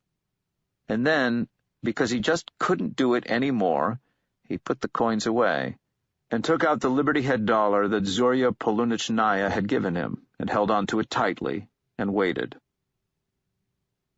At 3 in the morning, by his watch, the spooks returned to interrogate him. 2 men in dark suits with dark hair and shiny black shoes. Spooks. One was square-jawed, wide-shouldered, great hair, looked like he had played football in high school, badly bitten fingernails. The other had a receding hairline, silver-rimmed round glasses, manicured nails. While they looked nothing alike, Shadow found himself suspecting that, on some level, possibly cellular, the 2 men were identical. They stood on each side of the card table, looking down at him. "How long have you been working for Cargo, sir?" asked one. I don't know what that is. "He calls himself Wednesday. Grim, Allfather, old guy. You've been seen with him, sir." I've been working for him for 3 days. "Don't lie to us, sir," said the spook with the glasses. Okay, I won't. But it's still 3 days. The clean-jawed spook reached down and twisted Shadow's ear between finger and thumb. He squeezed as he twisted. The pain was intense. "We told you not to lie to us, sir," he said mildly. Then he let go. Each of the spooks had a gun bulge under his jacket. Shadow did not hit the man back. He pretended he was back in prison. Do your own time, thought Shadow. Don't tell them anything they don't know already. Don't ask questions. "These are dangerous people you're palling around with, sir. You will be doing your country a service by turning state's evidence." He smiled sympathetically. "I'm the good cop," said the smile. I see, said Shadow. "And if you don't want to help us, sir," said the clean-jawed spook, "you can see what we're like when we're not happy." He hit Shadow in the stomach again with his fist.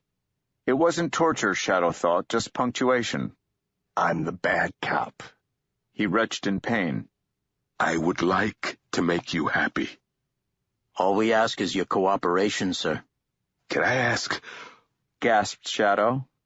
"Don't ask questions," he thought, but it was too late. The words were already spoken. "Can I ask who I'll be cooperating with?" "You want us to tell you our names? You have to be out of your mind." "No, he's got a point. It may make it easier for him to relate to us." He looked at Shadow and smiled like a man advertising toothpaste. "Hi, I'm Mr. Stone, sir. My colleague is Mr. Wood." "Actually, I meant, what agency are you with? CIA? FBI? Stone shook his head. "Gee, it's not as easy as that anymore, sir. Things just aren't that simple." "The private sector," said Wood. "The public sector. You know, there's a lot of interplay these days." "But I can assure you," said Stone with another smiley smile, "we are the good guys. Are you hungry, sir?" He reached into a pocket of his jacket, pulled out a Snickers bar. "Here, a gift." "Thanks." He unwrapped the Snickers bar and ate it. "I guess you'd like something to drink with that. Coffee, beer?" "Water, please." Stone walked to the door, knocked on it. He said something to the guard on the other side of the door, who nodded and returned a minute later with a polystyrene cup filled with cold water. "CIA," said Wood. He shook his head ruefully. "Those bozos. Hey, Stone, I heard a new CIA joke. Okay, how can we be sure the CIA wasn't involved in the Kennedy assassination?" "I don't know. How can we be sure?" "He's dead, isn't he?" They both laughed. "Feeling better now, sir?" "I guess." "So why don't you tell us what happened this evening, sir?" "We did some tourist stuff. Went to the House on the Rock, went out for some food. You know the rest." Stone sighed heavily.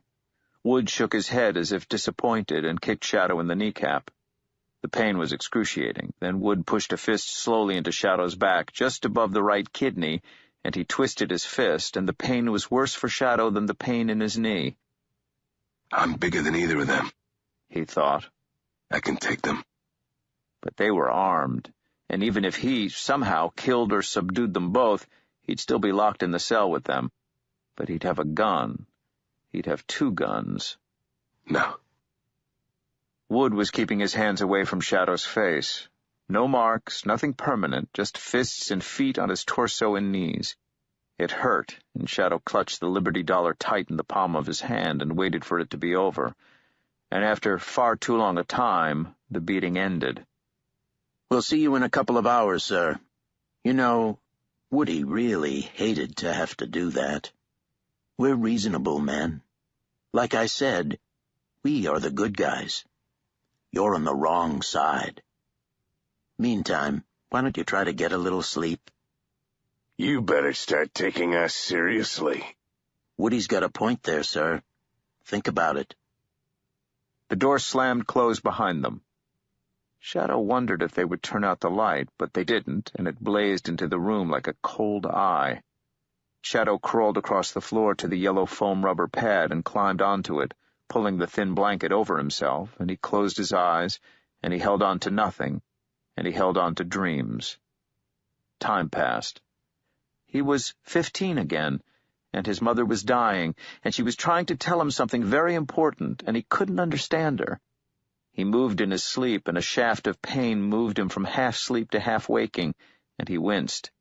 Shadow shivered under the thin blanket. His right arm covered his eyes, blocking out the light of the bulb. He wondered whether Wednesday and the others were still at liberty, if they were even still alive. He hoped that they were. The silver dollar remained cold in his left hand. He could feel it there, as it had been during the beating. He wondered idly why it did not warm to his body temperature.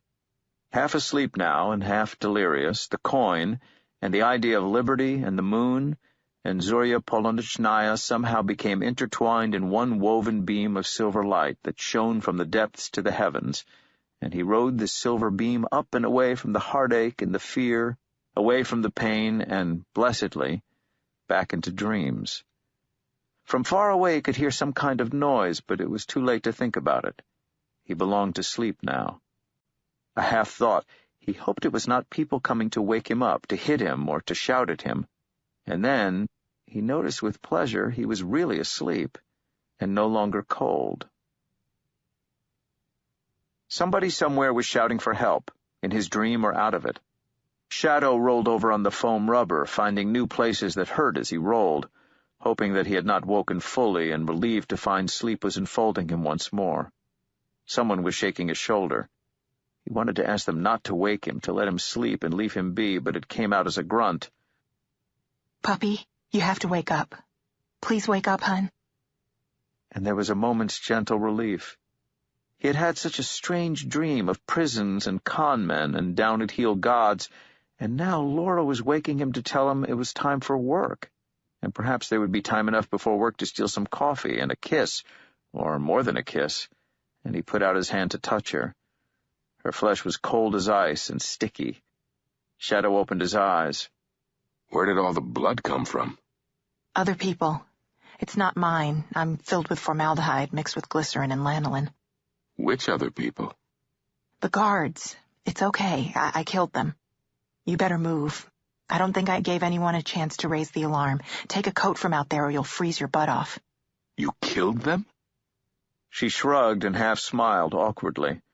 Her hands looked as if she had been finger-painting, composing a picture that had been executed solely in crimsons, and there were splashes and spatters on her face and clothes, the same blue suit in which she had been buried, that made Shadow think of Jackson Pollock, because it was less problematic to think of Jackson Pollock than to accept the alternative.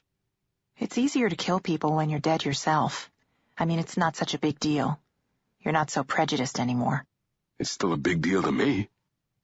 You want to stay here until the morning crew comes? You can if you like. I thought you'd like to get out of here. They'll think I did it, he said stupidly. Maybe. Put on a coat, hun, you'll freeze. He walked out into the corridor. At the end of the corridor was a guard room. In the guard room were 4 dead men, 3 guards and the man who had called himself Stone. His friend was nowhere to be seen. From the blood-colored skid marks on the floor, 2 of them had been dragged into the guard room and dropped onto the floor. Shadow's coat was hanging from the coat rack. His wallet was still in the inside pocket, apparently untouched. Laura pulled open a couple of cardboard boxes filled with candy bars. The guards, now he could see them properly, were wearing dark camouflage uniforms, but there were no official tags on them, nothing to say for whom they were working. They might have been weekend duck hunters dressed for the shoot. Laura reached out her cold hand and squeezed Shadow's hand in hers. She had the gold coin he had given her around her neck on a golden chain. That looks nice. Thanks. What about the others? Wednesday and the rest of them. Where are they? Laura passed him a handful of candy bars, and he filled his pockets with them. There wasn't anybody else here. A lot of empty cells and one with you in it. Oh, and one of the men had gone into the cell down there to jack off with a magazine. He got such a shock. You killed him while he was jerking himself off?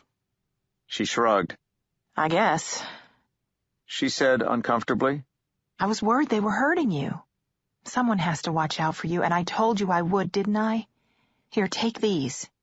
They were chemical hand and foot warmers. Thin pads. You broke the seal, and they heated up to a little above body temperature and stayed that way for hours. Shadow pocketed them. Look out for me. Yes, you did. She reached out a finger, stroked him above his left eyebrow. You're hurt. I'm okay. He opened a metal door in the wall. It swung open slowly. There was a 4-foot drop to the ground, and he swung himself down to what felt like gravel. He picked up Laura by the waist, swung her down, as he used to swing her, easily, without a second thought. The moon came out from behind a thick cloud. It was low on the horizon, ready to set, but the light it cast onto the snow was enough to see by. They had emerged from what turned out to be the black-painted metal car of a long freight train, parked or abandoned in a woodland siding. The series of cars went on as far as he could see, into the trees and away. Of course he had been on a train. He should have known. How the hell did you find me here? He asked his dead wife. She shook her head slowly, amused. You shine like a beacon in a dark world. It wasn't that hard. Now you need to go. Just go. Go as far and as fast as you can. Don't use your credit cards and you should be fine. Where should I go? She pushed a hand through her matted hair, flicking it back out of her eyes. The road's that way. Do whatever you can. Steal a car if you have to. Go south. Laura, do you know what's going on? Do you know who these people are? Who did you kill? Yeah, I think I know. I owe you. I'd still be in there if it wasn't for you. I don't think they had anything good planned for me. No, I don't think they did. They walked away from the empty train cars. Shadow wondered about the other trains he'd seen, blank, windowless metal cars which went on for mile after mile, hooting their lonely way through the night. His fingers closed around the Liberty dollar in his pocket, and he remembered Zorya Polunichnaya and the way she had looked at him in the moonlight. Did you ask her what she wanted? It is the wisest thing to ask the dead. Sometimes they will tell you. Laura, what do you want? You really want to know? Yes, please. Laura looked up at him with dead blue eyes. I want to be alive again, she said. Not in this half-life. I want to be really alive. I want to feel my heart pumping in my chest again. I want to feel blood moving through me, hot and salty and real. It's weird. You don't think you can feel it, the blood, but believe me, when it stops flowing, you'll know.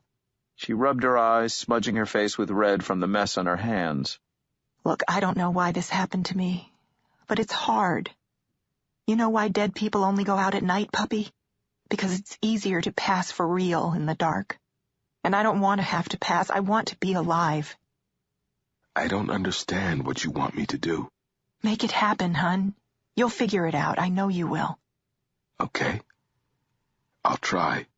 And if I do figure it out, how do I find you? But she was gone, and there was nothing left in the woodland but a gentle gray in the sky to show him where east was, and on the bitter December wind a lonely wail that might have been the cry of the last night bird or the call of the first bird of dawn. Shadow set his face to the south, and he began to walk. Chapter 7. As the Hindu gods are immortal only in a very particular sense, for they are born and they die, they experience most of the great human dilemmas and often seem to differ from mortals in a few trivial details, and from demons even less.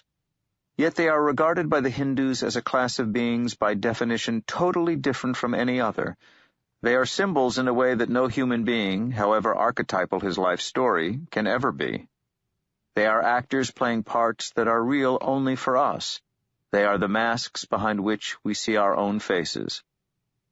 Wendy Doniger O'Flaherty, Introduction, Hindu Myths, Penguin Books, 1975. Shadow had been walking south, or what he hoped was more or less south, for several hours, heading along a narrow and unmarked road through the woods somewhere in, he imagined, southern Wisconsin. Several jeeps came down the road toward him at one point, headlights blazing, and he ducked well back into the trees until they had passed. The early morning mist hung at waist level. The cars were black. When, 30 minutes later, he heard the noise of distant helicopters coming from the west, he struck out away from the timber trail and into the woods. There were 2 helicopters, and he lay crouched in a hollow beneath a fallen tree and listened to them pass over. As they moved away, he looked out and looked up for one hasty glance at the gray winter sky. He was satisfied to observe that the helicopters were painted a matte black. He waited beneath the tree until the noise of the helicopters was completely gone. Under the trees, the snow was little more than a dusting, which crunched underfoot. He was deeply grateful for the chemical hand and feet warmers which kept his extremities from freezing. Beyond that, he was numb, heart numb, mind numb, soul numb, and the numbness, he realized, went a long way down and a long way back. So what do I want? He asked himself. He couldn't answer, so he just kept on walking, a step at a time, on and on through the woods. Trees looked familiar. Moments of landscape were perfectly déjà vu'd. Could he be walking in circles? Maybe he would just walk and walk and walk until the warmers and the candy bars ran out, and then sit down and never get up again. He reached a large stream, of the kind the locals called a creek and pronounced crick, and decided to follow it. Streams led to rivers, rivers all led to the Mississippi, and if he kept walking, or stole a boat, or built a raft, eventually he'd get to New Orleans, where it was warm, an idea which seemed both comforting and unlikely. There were no more helicopters. He had the feeling that the ones that had passed overhead had been cleaning up the mess at the freight train siding, not hunting for him. Otherwise they would have returned. There would have been tracker dogs and sirens and the whole paraphernalia of pursuit. Instead, there was nothing. What did he want? Not to get caught. Not to get blamed for the deaths of the men on the train. It wasn't me, he heard himself saying. It was my dead wife. He could imagine the expressions on the faces of the law officers. Then people could argue about whether he was crazy or not while he went to the chair. He wondered whether Wisconsin had the death penalty. He wondered whether that would matter. He wanted to understand what was going on and to find out how it was all going to end. And finally, producing a half-rueful grin, he realized that most of all, he wanted everything to be normal. He wanted never to have gone to prison, for Laura to still be alive, for none of this ever to have happened. I'm afraid that's not exactly an option, my boy, he thought to himself in Wednesday's gruff voice, and he nodded agreement. Not an option. You burned your bridges, so keep walking.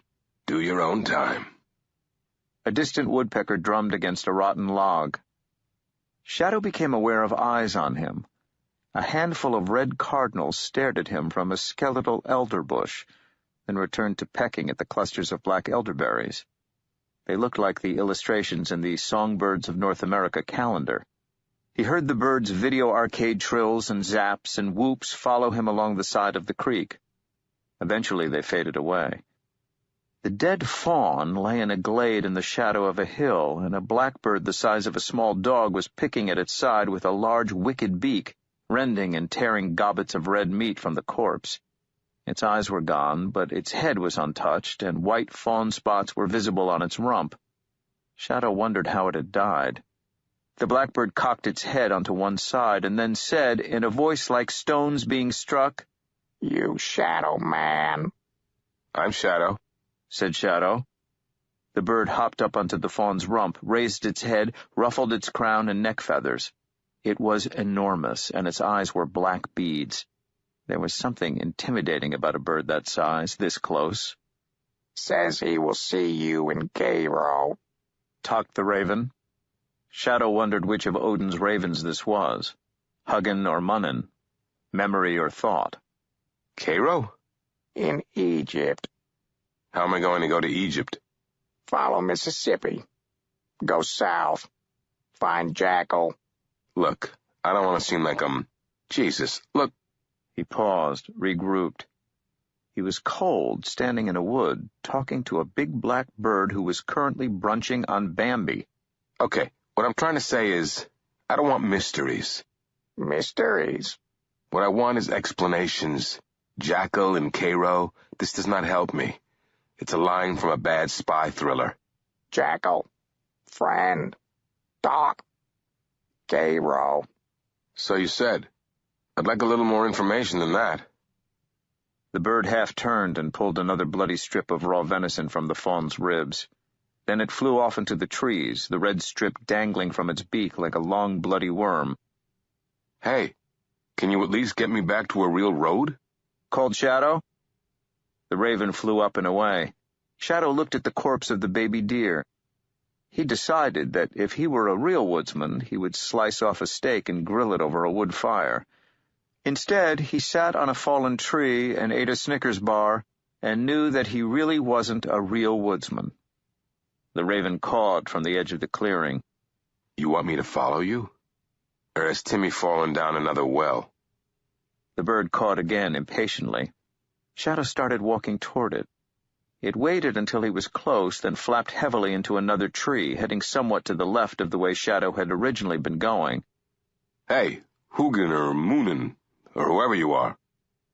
The bird turned, head tipped, suspiciously on one side, and it stared at him with bright eyes. Say nevermore. Fuck you, said the raven. It said nothing else as they went through the woodland together, the raven in the lead and flying from tree to tree, the man stomping heavily through the undergrowth trying to catch up. The sky was a uniform gray. It was almost midday. In half an hour they reached a blacktop road on the edge of a town, and the raven flew back into the wood. Shadow observed a Culver's frozen custard butter burgers sign, and next to it a gas station. He went into the Culver's, which was empty of customers. There was a keen young man with a shaven head behind the cash register. Shadow ordered 2 butter burgers and French fries. Then he went into the restroom to clean up. He looked a real mess. He did an inventory of the contents of his pockets. He had a few coins, including the silver Liberty dollar, a disposable toothbrush and toothpaste, 3 Snickers bars, 5 chemical heater pads, a wallet with nothing more in it than his driver's license and a credit card. He wondered how much longer the credit card had to live. And in the coat's inside pocket, $1,000 in 50s and 20s, his take from yesterday's bank job. He washed his face and hands in hot water, slicked down his dark hair, then went back into the restaurant and ate his burgers and fries and drank his coffee. He went back to the counter. You want frozen custard? Asked the keen young man. No thanks. Is there anywhere around here I could rent a car? My car died back down the road away. The young man scratched his head stubble. Not around here, mister. If your car died, you could call AAA, or talk to the gas station next door about a tow. A fine idea, thanks. He walked across the melting snow from the Culver's parking lot to the gas station. He bought candy bars and beef jerky sticks and more chemical hand and feet warmers. Anywhere hereabouts I could rent a car? He asked the woman behind the cash register. She was immensely plump and bespectacled and was delighted to have someone to talk to. Let me think. We're kind of out of the way here. They do that kind of thing over in Madison. Where are you going? Cairo. Wherever that is. I know where that is. Hand me that map from that rack over there. Shadow passed her a plastic-coated map of Illinois. She unfolded it, then pointed in triumph to the bottommost corner of the state. There it is. Cairo?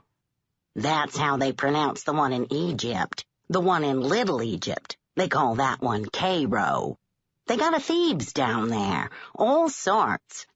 My sister-in-law comes from Thebes. I asked her about the one in Egypt. She looked at me as if I had a screw loose. The woman chuckled like a drain. Any pyramids? The city was 500 miles away, almost directly south. Not that they ever told me. They call it Little Egypt because back, maybe 150 years back, there was a famine all over. Crops failed, but they didn't fail down there. So everyone went there to buy food, like in the Bible. Joseph and the Technicolor Dreamcoat. Off we go to Egypt. Bada boom. So if you were me and you needed to get there, how would you go? Drive. Car died a few miles down the road. It was a piece of shit, if you'll pardon my language. POSs. Yup, that's what my brother-in-law calls them. He buys and sells cars in a small way. He'll call me up, say, Maddie, I just sold another POS. Say, maybe he'd be interested in your old car, for scrap or something. It belongs to my boss, said Shadow, surprising himself with the fluency and ease of his lies. I need to call him so he can come pick it up. A thought struck him. Your brother-in-law, is he around here? He's in Muskota, 10 minutes south of here, just over the river. Why? Well, does he have a POS he'd like to sell me for, $500-600? She smiled sweetly. Mister, he doesn't have a car on that back lot you couldn't buy with a full tank of gas for $500. But don't you tell him I said so. Would you call him? I'm way ahead of you, she told him and picked up the phone. Hon, it's Maddie. You get over here this minute. I got a man here, wants to buy a car. The piece of shit he chose was a 1983 Chevy Nova, which he bought, with a full tank of gas, for $450. It had almost 250,000 miles on the clock, and smelled faintly of bourbon, tobacco, and more strongly of something that reminded Shadow of bananas. He couldn't tell what color it was under the dirt and the snow. Still, of all the vehicles in Maddie's brother-in-law's back lot, it was the only one that looked like it might take him 500 miles. The deal was done in cash, and Maddie's brother-in-law never asked for Shadow's name or social security number or for anything except the money. Shadow drove west, then south, with $550 in his pocket, keeping off the interstate. The piece of shit had a radio, but nothing happened when he turned it on. A sign said he'd left Wisconsin and was now in Illinois. He passed a strip mining works, huge blue arc lights burning in the dim midwinter daylight. He stopped and ate lunch at a place called Mom's, catching them just before they closed for the afternoon. The food was okay. Each town he passed through had an extra sign up beside the sign telling him that he was now entering our town, population 720. The extra sign announced that the town's under-14s team was the third runner-up in the interstate 100-yard sprint, or that the town was the home of the Illinois girls under-16s wrestling semifinalist. He drove on, head nodding, feeling more drained and exhausted with every minute that passed. He ran a stoplight and was nearly sideswiped by a woman in a Dodge. As soon as he got out into open country, he pulled off onto an empty tractor path on the side of the road, and he parked by a snow-spotted stubbly field in which a slow procession of fat black wild turkeys walked like a line of mourners. He turned off the engine, stretched out in the back seat, and fell asleep. Darkness. A sensation of falling, as if he were tumbling down a great hole, like Alice. He fell for 100 years into darkness. Faces passed him, swimming out of the black, then each face was ripped up and away before he could touch it. Abruptly, and without transition, he was not falling. Now he was in a cave, and he was no longer alone. Shadow stared into familiar eyes, huge, liquid black eyes. They blinked. Under the earth, yes. He remembered this place. The stink of wet cow. Firelight flickered on the wet cave walls, illuminating the buffalo head, the man's body, skin the color of brick clay. Can you people leave me be? I just want to sleep. The buffalo man nodded slowly. His lips did not move, but a voice in Shadow's head said, Where are you going, Shadow? Cairo. Why? Where else have I got to go? It's where Wednesday wants me to go. I drank his mead. In Shadow's dream, with the power of dream logic behind it, the obligation seemed unarguable. He drank Wednesday's mead 3 times and sealed the pact. What other choice of action did he have? The buffalo-headed man reached a hand into the fire, stirring the embers and the broken branches into a blaze. "The storm is coming," he said. Now there was ash on his hands, and he wiped it onto his hairless chest, leaving soot-black streaks. "So you people keep telling me. Can I ask you a question?" There was a pause. A fly settled on the furry forehead. The buffalo man flicked it away. "Ask." "Is this true? Are these people really gods? It's all so unlikely."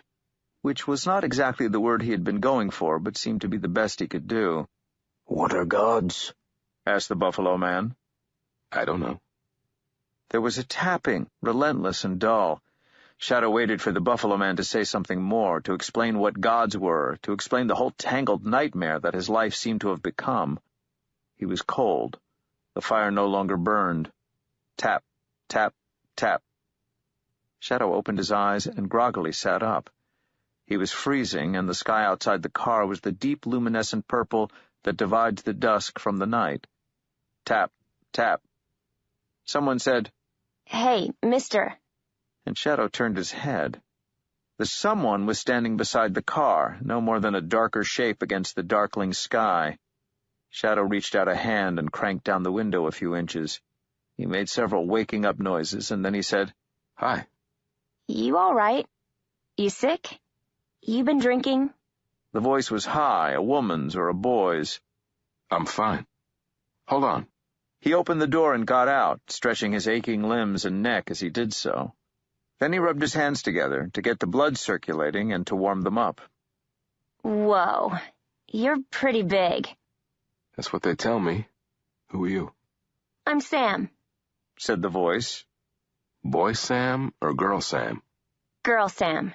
I used to be Sammy with an I, and I'd do a smiley face over the I, but then I got completely sick of it because, absolutely everybody was doing it. So I stopped." "Okay, girl Sam. You go over there and look out at the road." "Why? Are you a crazed killer or something?" "No.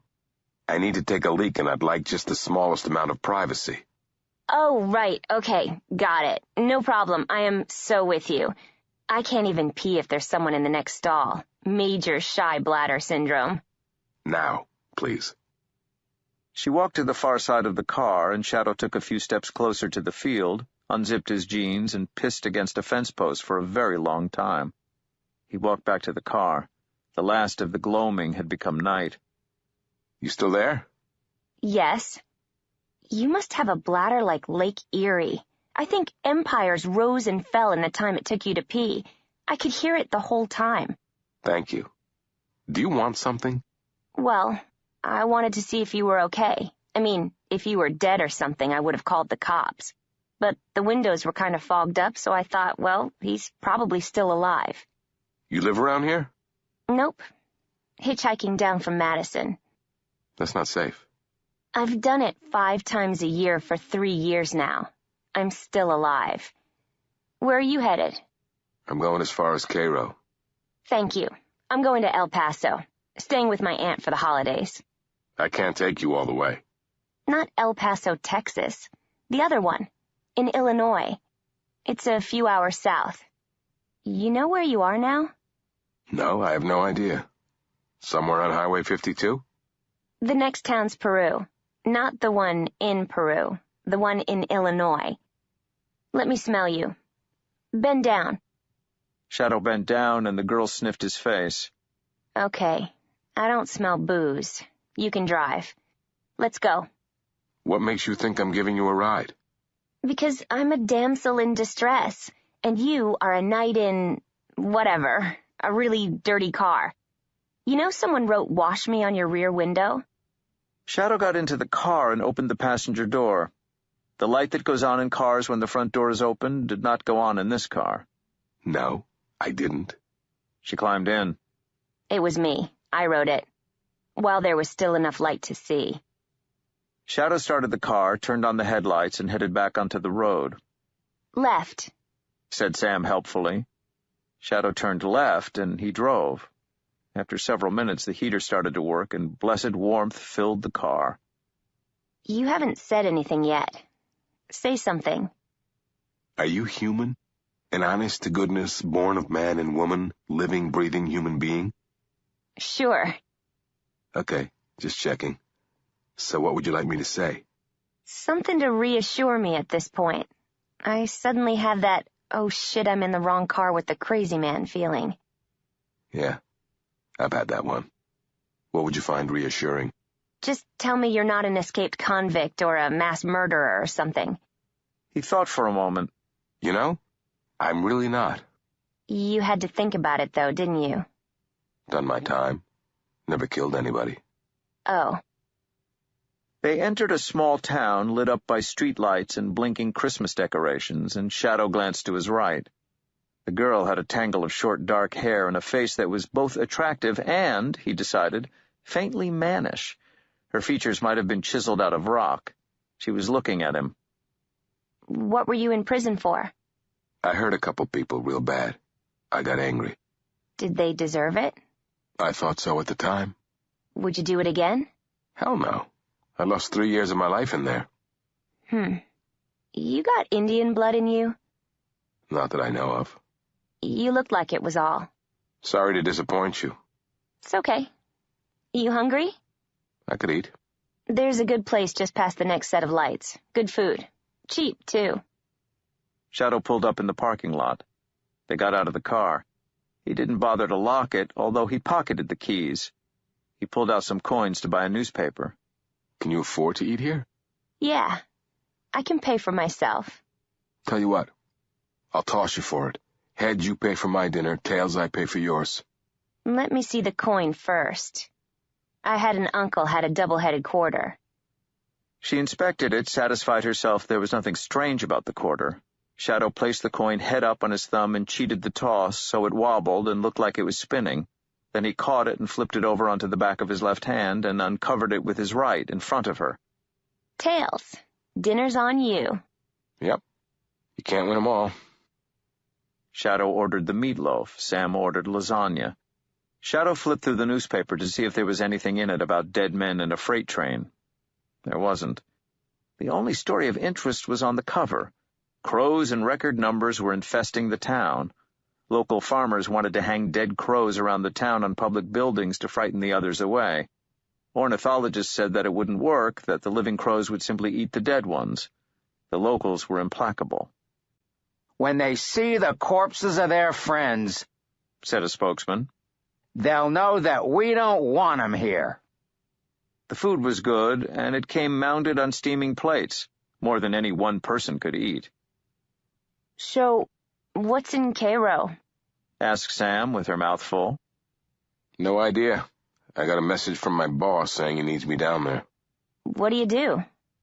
I'm an errand boy. She smiled. Well, you aren't mafia. Not looking like that and driving that piece of shit. Why does your car smell like bananas anyway?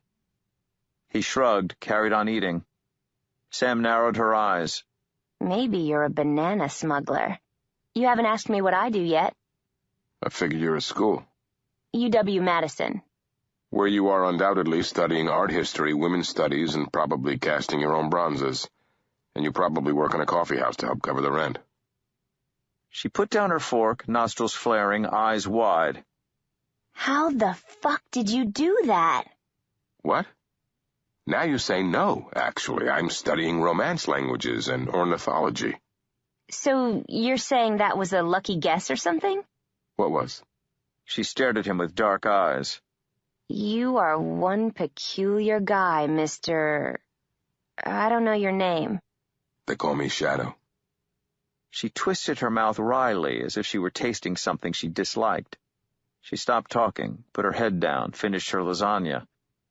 Do you know why it's called Egypt? Down Cairo way? Yeah. It's in the delta of the Ohio and the Mississippi. Like Cairo in Egypt, in the Nile Delta. That makes sense. She sat back in her chair, ordered coffee and chocolate cream pie, ran a hand through her black hair. You married, Mr. Shadow?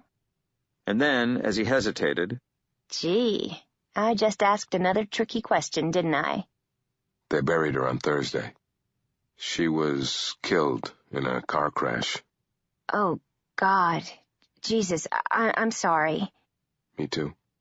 An awkward pause. My half-sister lost her kid, my nephew, end of last year. It's rough. Yeah, it is. What did he die of? She sipped her coffee. We don't know. We don't even really know that he's dead. He just vanished. But he was only 13. It was the middle of last winter. My sister was pretty broken up about it. Were there any clues? He sounded like a TV cop. He tried again. Did they suspect foul play? That sounded worse. They suspected my non-custodial asshole brother-in-law, his father, who was asshole enough to have stolen him away. Probably did. But this is in a little town in the Northwoods.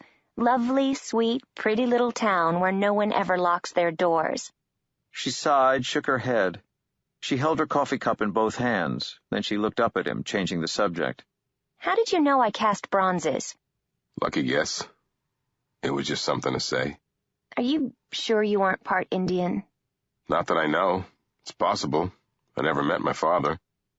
I guess my ma would have told me if he was Native American, though. Maybe. Again, the mouth twist. Sam gave up halfway through her chocolate cream pie. The slice was half the size of her head. She pushed the plate across the table to Shadow. You want? He smiled, said, Sure, and finished it off. The waitress handed them the check, and Shadow paid. Thanks, said Sam. It was getting colder now. The car coughed a couple of times before it started.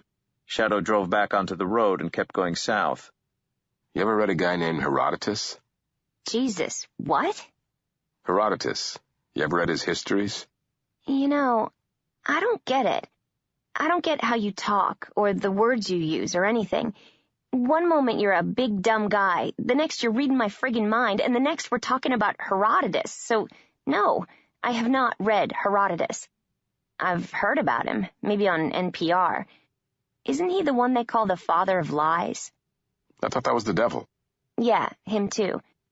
But they were talking about Herodotus, saying there were giant ants and griffins guarding gold mines, and how he made this stuff up. I don't think so. He wrote what he'd been told. It's like he's writing these histories, and they're mostly pretty good histories. Loads of weird little details.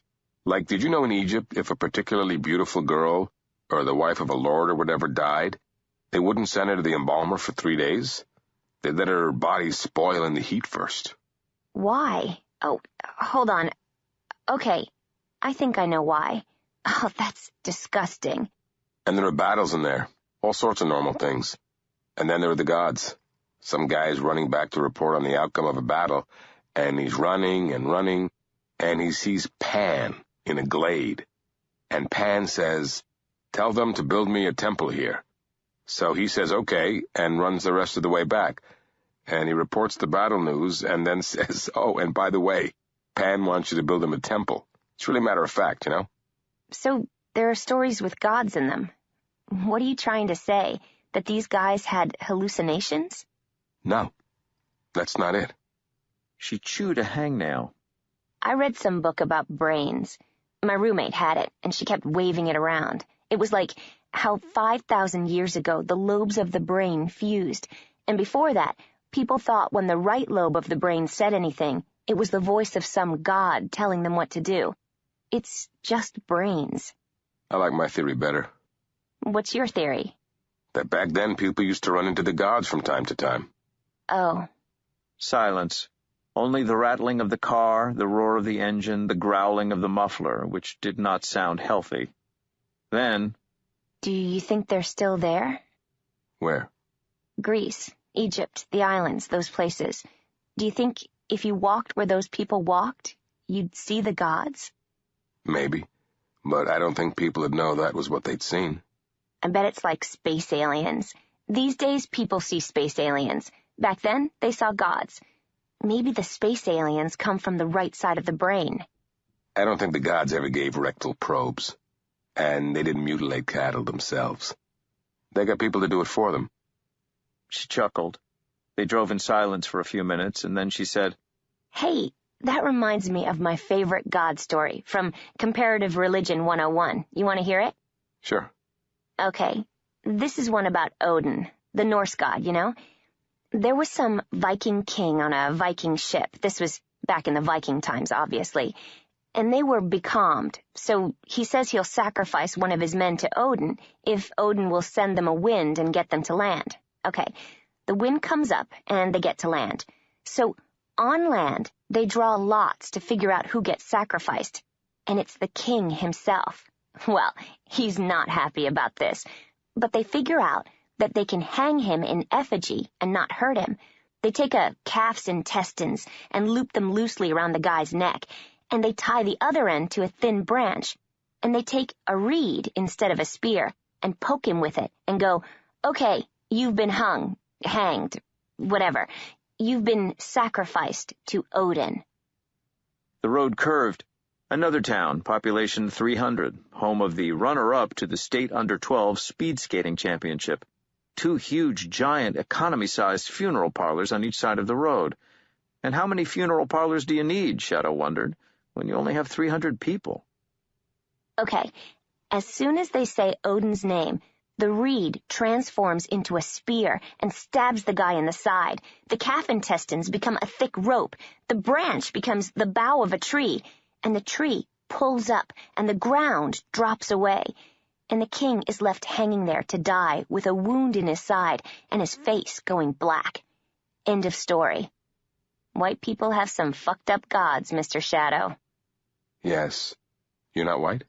I'm Cherokee. Full-blooded? Nope, only 4 pints. My mom was white. My dad was a real reservation Indian. He came out this way, eventually married my mom, had me. Then when they split, he went back to Oklahoma. He went back to the reservation? No. He borrowed money and opened a Taco Bell knockoff called Taco Bill's. He does okay. He doesn't like me. Says I'm half-breed. I'm sorry. He's a jerk. I'm proud of my Indian blood. It helps pay my college tuition. Hell, one day it'll probably help me get a job, if I can't sell my bronzes. There's always that. He stopped in El Paso, Illinois, population 2,500, to let Sam out at a down-at-heel house on the edge of the town. A large wire-framed model of a reindeer covered in twinkling lights stood in the front yard. You want to come in? She asked. My aunt would give you a coffee. Nah. I gotta keep moving. She smiled at him, looking suddenly and for the first time vulnerable. She patted him on the arm. You're fucked up, mister. But you're cool. I believe that's what they call the human condition. Thanks for the company. No problem. If you see any gods on the road to Cairo, you make sure and say hi to them from me. She got out of the car and went to the door of the house. She pressed a doorbell and stood there at the door without looking back. Shadow waited until the door was opened and she was safely inside before he put his foot down and headed back for the highway. He passed through Normal and Bloomington and Lawndale. At 11 that night, Shadow started shaking. He was just entering Middletown. He decided he needed sleep, or just not to drive any longer, and he pulled up in front of a Night's Inn, paid $35, cash in advance, for his ground-floor room, and went into the bathroom.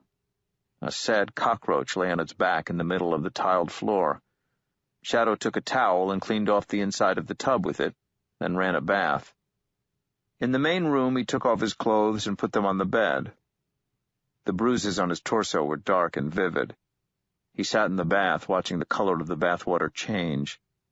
Then, naked, he washed his socks and briefs and T-shirt in the basin, wrung them out, and hung them on the clothesline that pulled out from the wall above the bathtub. He left the cockroach where it was, out of respect for the dead. Shadow climbed into the bed. He wondered about watching an adult movie, but the pay-per-view device by the phone needed a credit card. Then again, he was not convinced that it would make him feel any better to watch other people have sex that he wasn't having. He turned on the TV for company, pressed the sleep button on the remote 3 times, which would make the TV set turn off automatically in 45 minutes, by which time he figured he'd be fast asleep. It was 1:45. The picture was Motel Fuzzy, and the colors swam across the screen. He flipped from late show to late show in the televisual wasteland, unable to focus. Someone was demonstrating something that did something in the kitchen and replaced a dozen other kitchen utensils, none of which Shadow possessed. Flip.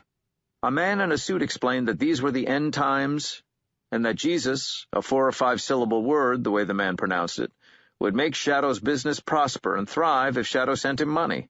Flip. An episode of MASH ended, and a Dick Van Dyke episode began.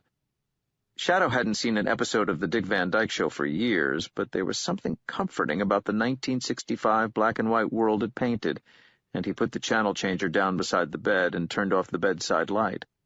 He watched the show, eyes slowly closing, aware that something was odd. He had not seen many episodes of the Dick Van Dyke Show, so he was not surprised that it was an episode he could not remember seeing before.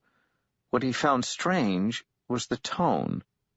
All the regulars were concerned about Rob's drinking. He was missing days at work. They went to his home. He had locked himself in the bedroom and had to be persuaded to come out. He was staggering drunk, but still pretty funny. His friends, played by Maury Amsterdam and Rose Marie, left after getting some good gags in. Then, when Rob's wife went to remonstrate with him, he hit her hard in the face. She sat down on the floor and began to cry, not in that famous Mary Tyler Moore wail, but in small, helpless sobs, hugging herself and whispering, "Don't hit me. Please. I'll do anything. Just don't hit me anymore." "What the fuck is this?" said Shadow aloud. The picture dissolved into phosphor dot fuzz. When it came back, the Dick Van Dyke Show had inexplicably become I Love Lucy.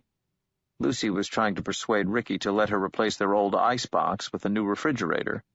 When he left, however, she walked over to the couch and sat down, crossing her ankles, resting her hands in her lap, and staring out patiently in black and white across the years. "Shadow, we need to talk." Shadow said nothing. She opened her purse and took out a cigarette, lit it with an expensive silver lighter, put the lighter away. "I'm talking to you. Well?" "This is crazy." "Like the rest of your life is saying, give me a fucking break." "Whatever. Lucille Ball talking to me from the TV is weirder by several orders of magnitude than anything that's happened to me so far." "It's not Lucille Ball, it's Lucy Ricardo. And you know something? I'm not even her. It's just an easy way to look, given the context, that's all." She shifted uncomfortably on the sofa. "Who are you?" asked Shadow. "Okay, good question. I'm the idiot box. I'm the TV. I'm the all-seeing eye in the world of the cathode ray. I'm the boob tube. I'm the little shrine the family gathers to adore." "You're the television, or someone in the television?" "The TV's the altar. I'm what people are sacrificing to." "What do they sacrifice?" "Their time, mostly." said Lucy. "Sometimes each other." She raised 2 fingers, blew imaginary gun smoke from the tips. Then she winked, a big old I Love Lucy wink. "You're a god?" Lucy smirked and took a ladylike puff of her cigarette. "You could say that." "Sam says hi." "What? Who's Sam? What are you talking about?" Shadow looked at his watch. It was 12:25. "Doesn't matter. So, Lucy on the TV. What do we need to talk about? Too many people have needed to talk recently. Normally it ends with someone hitting me." The camera moved in for a close-up. Lucy looked concerned, her lips pursed. "I hate that. I hate that people were hurting you, Shadow. I'd never do that, honey. No, I want to offer you a job." "Doing what?" "Working for me." "I'm really sorry. I heard about the trouble you had with the spook show, and I was impressed with how you dealt with it. Efficient, no-nonsense, effective. Who'd have thought you had it in you? They are really pissed." "Really?" "They underestimated you, sweetheart. Not a mistake I'm gonna make. I want you in my camp." She stood up, walked toward the camera. "Look at it like this, Shadow. We are the coming thing. We're shopping malls. Your friends are crappy roadside attractions. Hell, we're online malls, while your friends are sitting by the side of the highway selling homegrown produce from a garden cart. No, they aren't even fruit sellers. Buggy whip vendors, whalebone corset repairers. We are now and tomorrow. Your friends aren't even yesterday anymore." It was a strangely familiar speech. Shadow asked, "Did you ever meet a fat kid in a limo?" She spread her hands and rolled her eyes comically, funny Lucy Ricardo washing her hands of a disaster. The technical boy? You met the technical boy. Look, he's a good kid. He's one of us. He's just not good with people he doesn't know.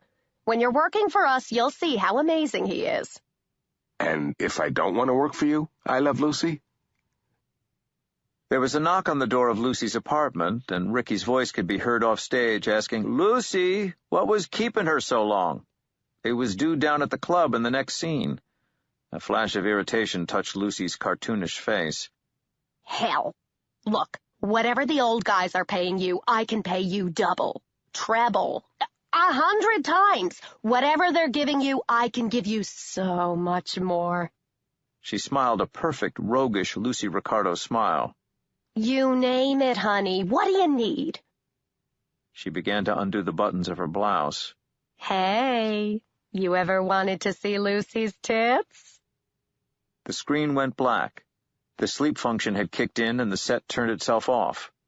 Shadow looked at his watch. It was midnight. Not really. He rolled over in bed and closed his eyes. It occurred to him that the reason he liked Wednesday and Mr. Nancy and the rest of them better than their opposition was pretty straightforward. They might be dirty and cheap, and their food might taste like shit, but at least they didn't speak in cliches. And he would take a roadside attraction, no matter how cheap, how crooked, or how sad, over a shopping mall any day. Morning found Shadow back on the road, driving through a gently undulating brown landscape of winter grass and leafless trees. The last of the snow had vanished. He filled up the tank of the piece of shit in a town which was home to the runner-up of the state women's under-16's 300-meter dash, and, hoping that the dirt wasn't all that was holding it together, he ran the car through the gas station car wash and was surprised to discover that the car was, when clean, against all reason, white, and pretty much free of rust. He drove on. The sky was impossibly blue, and white industrial smoke rising from factory chimneys was frozen in the sky like a photograph. A hawk launched itself from a dead tree and flew toward him, wings strobing in the sunlight like a series of stop-motion photographs. At some point, he found himself heading into East St. Louis. He attempted to avoid it and instead found himself driving through what appeared to be a red-light district in an industrial park. 18-wheelers and huge rigs were parked outside buildings that looked like temporary warehouses that claimed to be 24-hour nightclubs and, in one case, the best peep show in town. Shadow shook his head and drove on. Laura had loved to dance, clothed or naked, and on several memorable evenings moving from one state to the other, and he had loved to watch her. Lunch was a sandwich and a can of Coke in a town called Redbud.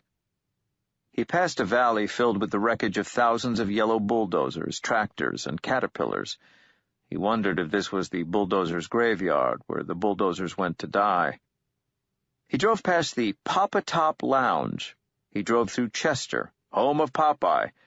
He noticed that the houses had started to gain pillars out front, that even the shabbiest, thinnest house now had its white pillars, proclaiming it, in someone's eyes, a mansion. He drove over a big muddy river and laughed out loud when he saw that the name of it, according to the sign, was the Big Muddy River. He saw a covering of brown kudzu over 3 winter-dead trees, twisting them into strange, almost human shapes. They could have been witches, 3 bent old crones ready to reveal his fortune. He drove alongside the Mississippi. Shadow had never seen the Nile, but there was a blinding afternoon sun burning on the wide brown river, which made him think of the muddy expanse of the Nile. Not the Nile as it is now, but as it was long ago, flowing like an artery through the papyrus marshes, home to cobra and jackal and wild cow. A road sign pointed to Thebes. The road was built up about 12 feet, so he was driving above the marshes. Clumps and clusters of birds in flight were questing back and forth, black dots against the blue sky, moving in some kind of desperate Brownian motion. In the late afternoon the sun began to lower, gilding the world in elf light, a thick, warm, custardy light that made the world feel unearthly and more than real, and it was in this light that Shadow passed the sign telling him he was now entering historical Cairo. He drove under a bridge and found himself in a small port town. The imposing structure of the Cairo courthouse and the even more imposing customs house looked like enormous, freshly baked cookies in the syrupy gold of the light at the end of the day. He parked his car on a side street and walked to the embankment at the edge of a river, unsure whether he was gazing at the Ohio or the Mississippi. A small brown cat nosed and sprang among the trash cans at the back of a building, and the light made even the garbage magical. A lone seagull was gliding along the river's edge, flipping a wing to correct itself as it went. Shadow realized that he was not alone. A small girl, wearing old tennis shoes on her feet and a man's gray woolen sweater as a dress, was standing on the sidewalk 10 feet away from him, staring at him with the somber gravity of a 6-year-old. Her hair was black and straight and long. Her skin was as brown as the river. He grinned at her. She stared back at him defiantly. There was a squeal and a yowl from the waterfront, and the little brown cat shot away from a spilled garbage can, pursued by a long-muzzled black dog. The cat scurried under a car. "Hey," said Shadow to the girl. "You ever seen invisible powder before?" She hesitated. Then she shook her head. "Okay, well, watch this." Shadow pulled out a quarter with his left hand, held it up, tilting it from one side to another, then appeared to toss it into his right hand, closing his hand hard on nothing and putting the hand forward. "Now, I just take some invisible powder from my pocket." And he reached his left hand into his breast pocket, dropping the quarter into the pocket as he did so. "And I sprinkle it on the hand with the coin." And he mimed sprinkling. "And look, now the quarter's invisible too." He opened his empty right hand, and, in astonishment, his empty left hand as well. The little girl just stared. Shadow shrugged and put his hands back in his pockets, loading a quarter in one hand, a folded-up $5 bill in the other. He was going to produce them from the air and then give the girl the $5. She looked like she needed it. "Hey, we've got an audience." The black dog and the little brown cat were watching him as well, flanking the girl, looking up at him intently. The dog's huge ears were pricked up, giving it a comically alert expression. A crane-like man with gold-rimmed spectacles was coming up the sidewalk toward them, peering from side to side, as if he were looking for something. Shadow wondered if he was the dog's owner. "What'd you think?" Shadow asked the dog, trying to put the little girl at her ease. "Was that cool?" The black dog licked its long snout. Then it said, in a deep, dry voice, "I saw Harry Houdini once. And believe me, man, you are no Harry Houdini." The little girl looked at the animals, she looked up at Shadow, and then she ran off, her feet pounding the sidewalk as if all the powers of hell were after her. The two animals watched her go. The crane-like man had reached the dog. He leaned down and scratched its high, pointed ears. "Come on," said the man in the gold-rimmed spectacles to the dog. "It was only a coin trick. It's not like he was doing an underwater escape."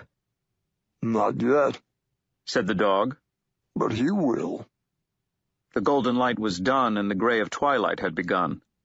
Shadow dropped the coin and the folded bill back into his pocket. "Okay, which one of you is Jackal?"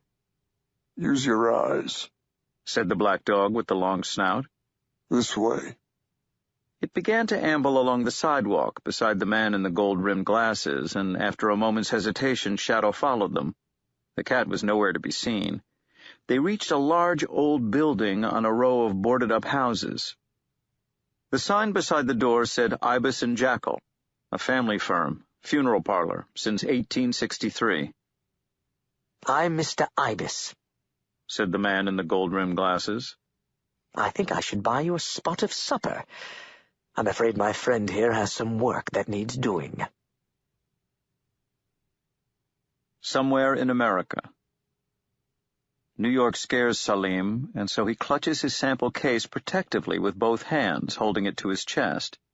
He is scared of black people, the way they stare at him, and he is scared of the Jews, the ones dressed all in black with hats and beards and side curls he can identify, and how many others that he cannot.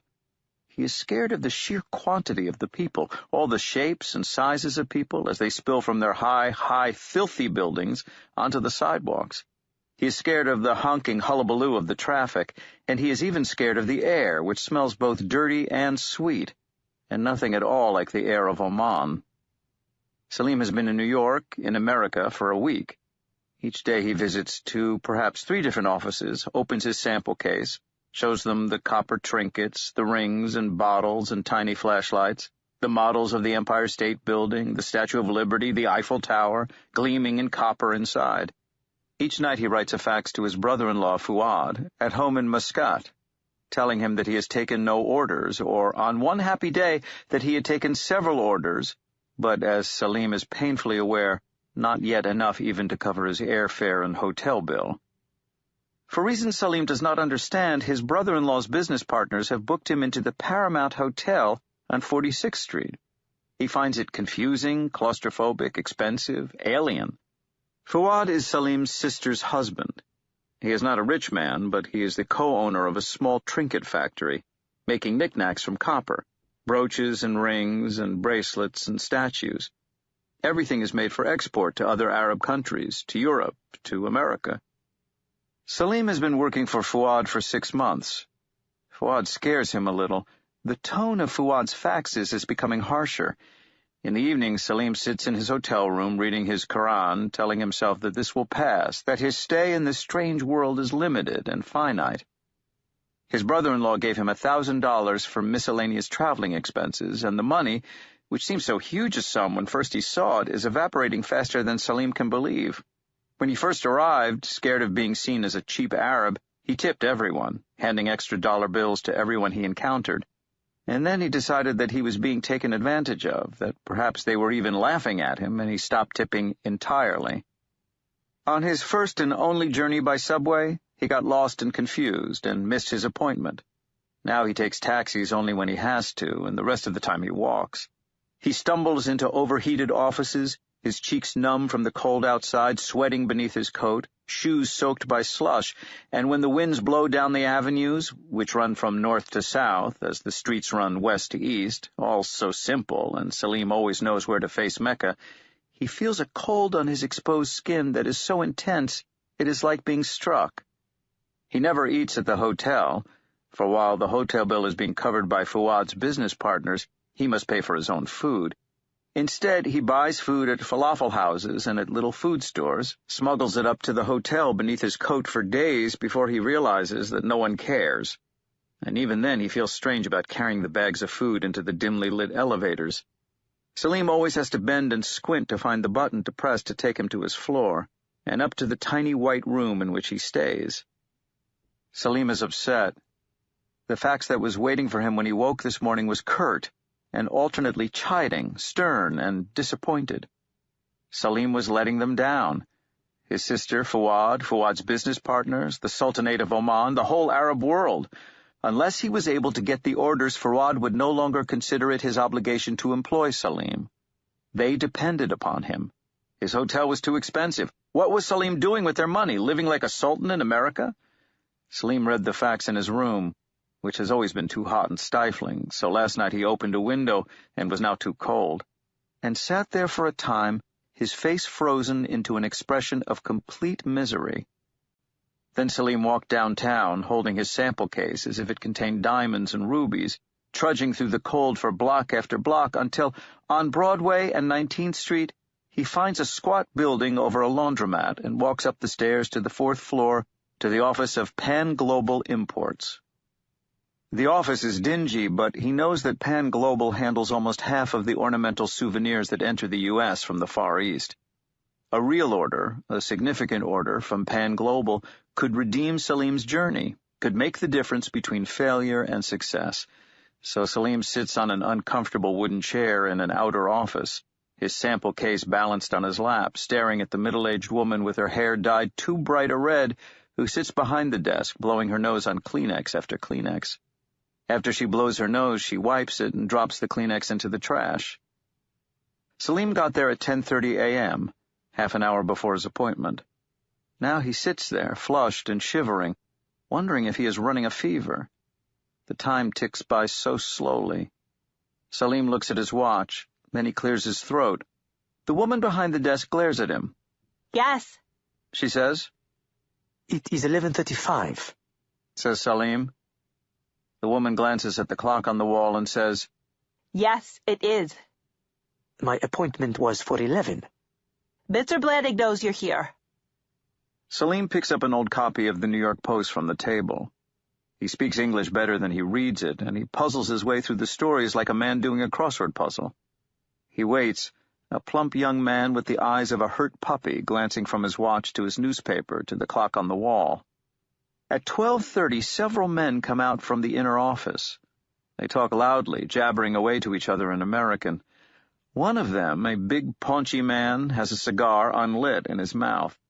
He glances at Salim as he comes out. He tells the woman behind the desk to try the juice of a lemon and zinc, as his sister swears by zinc and vitamin C. She promises him that she will, and gives him several envelopes.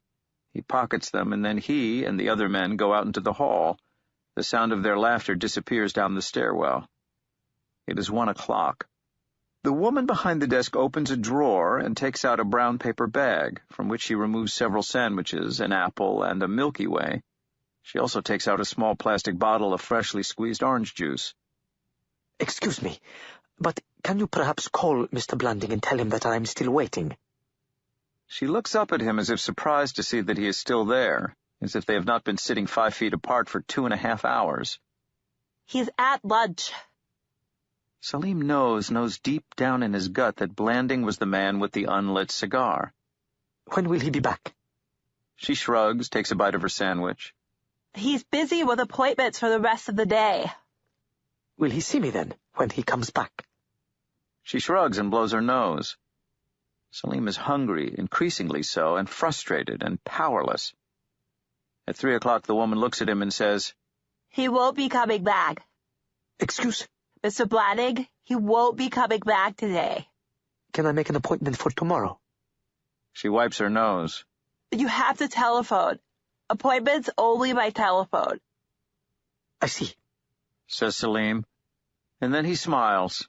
A salesman, Fawad had told him many times before he left Muscat, is naked in America without his smile. Tomorrow I will telephone.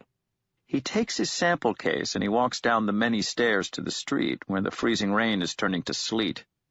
Salim contemplates the long, cold walk back to the 46th Street Hotel and the weight of the sample case. Then he steps to the edge of the sidewalk and waves at every yellow cab that approaches, whether the light on top is on or off, and every cab drives past him. One of them accelerates as it passes. A wheel dives into a water-filled pothole, spraying freezing muddy water over Salim's pants and coat. For a moment he contemplates throwing himself in front of one of the lumbering cars, and then he realizes that his brother-in-law would be more concerned with the fate of the sample case than that of Salim himself, and that he would bring grief to no one but his beloved sister, Fawad's wife. For Salim had always been a slight embarrassment to his father and mother, and his romantic encounters had always, of necessity, been both brief and relatively anonymous. Also, he doubts that any of the cars is going fast enough actually to end his life. A battered yellow taxi draws up beside him, and grateful to be able to abandon his train of thought, Salim gets in. The back seat is patched with gray duct tape. The half-open plexiglass barrier is covered with notices warning him not to smoke, telling him how much to pay to the various airports. The recorded voice of somebody famous he has never heard of tells him to remember to wear his seatbelt. The Paramount Hotel, please. The cab driver grunts and pulls away from the curb into the traffic. He is unshaven, and he wears a thick, dust-colored sweater and black plastic sunglasses. The weather is gray, and night is falling. Salim wonders if the man has a problem with his eyes. The wipers smear the street scene into grays and smudged lights. From nowhere, a truck pulls out in front of them, and the cab driver swears in Arabic, by the beard of the Prophet. Salim stares at the name on the dashboard, but he cannot make it out from here. How long have you been driving a cab, my friend? He asks the man in Arabic. 10 years, says the driver in the same language. Where are you from? Muscat, in Oman. From Oman. I have been in Oman. It was a long time ago. Have you heard of the city of Ubar? Indeed I have. The lost city of towers. They found it in the desert 5-10 years ago. I do not remember exactly. Were you with the expedition that excavated it? Something like that. It was a good city. On most nights, there would be 3,000, maybe 4,000 people camped there. Every traveler would rest at Ubar, and the music would play, and the wine would flow like water, and the water would flow as well, which was why the city existed. That is what I have heard. And it perished what, 1,000 years ago? 2,000? The taxi driver says nothing. They are stopped at a red traffic light. The light turns green, but the taxi driver does not move, despite the immediate discordant blare of horns behind them. Hesitantly, Salim reaches through the hole in the plexiglass and he touches the driver on the shoulder. The man's head jerks up with a start, and he puts his foot down on the gas, lurching them across the intersection. Fuck, shit, fuck, he says in English. You must be very tired, my friend. I have been driving this Allah-forgotten taxi for 30 hours. It is too much. Before that, I sleep for 5 hours, and I drove 14 hours before that. We are short-handed before Christmas. I hope you have made a lot of money. The driver sighs. Not much. This morning I drove a man from 51st Street to Newark Airport. When we got there, he ran off into the airport, and I could not find him again. A $50 fare gone, and I had to pay the tolls on the way back myself. Salim nods. I had to spend today waiting to see a man who will not see me. My brother-in-law hates me. I have been in America for a week, and it has done nothing but eat my money. I sell nothing. What do you sell? Shit. Worthless gewgaws and baubles and tourist trinkets. Horrible, cheap, foolish, ugly shit. The taxi driver wrenches the wheel to the right, swings around something, drives on. Salim wonders how he can see to drive between the rain, the night, and the thick sunglasses. You try to sell shit? Yes, says Salim, thrilled and horrified that he has spoken the truth about his brother-in-law's samples. And they will not buy it? No. Strange. You look at the stores here, that is all they sell. Salim smiles nervously. A truck is blocking the street in front of them. A red-faced cop standing in front of it waves and shouts and points them down the nearest street. We will go over to 8th Avenue. Come uptown that way. They turn onto the street where the traffic has stopped completely. There is a cacophony of horns, but the cars do not move. The driver sways in his seat. His chin begins to descend to his chest 1, 2, 3 times. Then he begins, gently, to snore. Salim reaches out to wake the man, hoping that he is doing the right thing. As he shakes his shoulder, the driver moves, and Salim's hand brushes the man's face, knocking the man's sunglasses from his face onto his lap. The taxi driver opens his eyes and reaches for and replaces the black plastic sunglasses, but it is too late. Salim has seen his eyes. The car crawls forward in the rain. The numbers on the meter increase. Are you going to kill me? Asks Salim. The taxi driver's lips are pressed together. Salim watches his face in the driver's mirror. No, says the driver. The car stops again. The rain patters on the roof. Salim begins to speak. My grandmother swore that she had seen an ifrit, or perhaps a marid, late one evening on the edge of the desert. We told her that it was just a sandstorm, a little wind. But she said no, she saw its face, and his eyes like yours were burning flames. The driver smiles, but his eyes are hidden behind the black plastic glasses, and Salim cannot tell whether there is any humor in that smile or not. The grandmothers came here too, he says. Are there many jinn in New York? No, not many of us. There are the angels, and there are men who Allah made from mud, and then there are the people of the fire, the jinn. People know nothing about my people here. They think we grant wishes. If I could grant wishes, do you think I would be driving a cab? I do not understand. The taxi driver seems gloomy. Salim watches his face in the mirror as he speaks, staring at the Ifrit's dark lips. They believe that we grant wishes. Why do they believe that? I sleep in one stinking room in Brooklyn. I drive this taxi for any stinking freak who has the money to ride in it, and for some who don't. I drive them where they need to go, and sometimes they tip me. Sometimes they pay me. His lower lip began to tremble. The Ifrit seemed on edge. One of them shat on the back seat once. I had to clean it before I could take the cab back. How could he do that? I had to clean the wet shit from the seat. Is that right? Salim puts out a hand, pats the Ifrit's shoulder. He can feel solid flesh through the wool of the sweater. The Ifrit raises his hand from the wheel, rests it on Salim's hand for a moment. Salim thinks of the desert then. Red sands blow a dust storm through his thoughts, and the scarlet silks of the tents that surrounded the lost city of Ubar flap and billow through his mind. They drive up 8th Avenue. The old believe. They do not piss into holes, because the prophet told them that jinn live in holes. They know that the angels throw flaming stars at us when we try to listen to their conversations. But even for the old, when they come to this country, we are very, very far away. Back there, I did not have to drive a cab. I am sorry. It is a bad time. A storm is coming. It scares me. I would do anything to get away. The two of them say nothing more on their way back to the hotel. When Salim gets out of the cab, he gives the Ifrit a $20 bill, tells him to keep the change. Then, with a sudden burst of courage, he tells him his room number. The taxi driver says nothing in reply. A young woman clambers into the back of the cab, and it pulls out into the cold and the rain.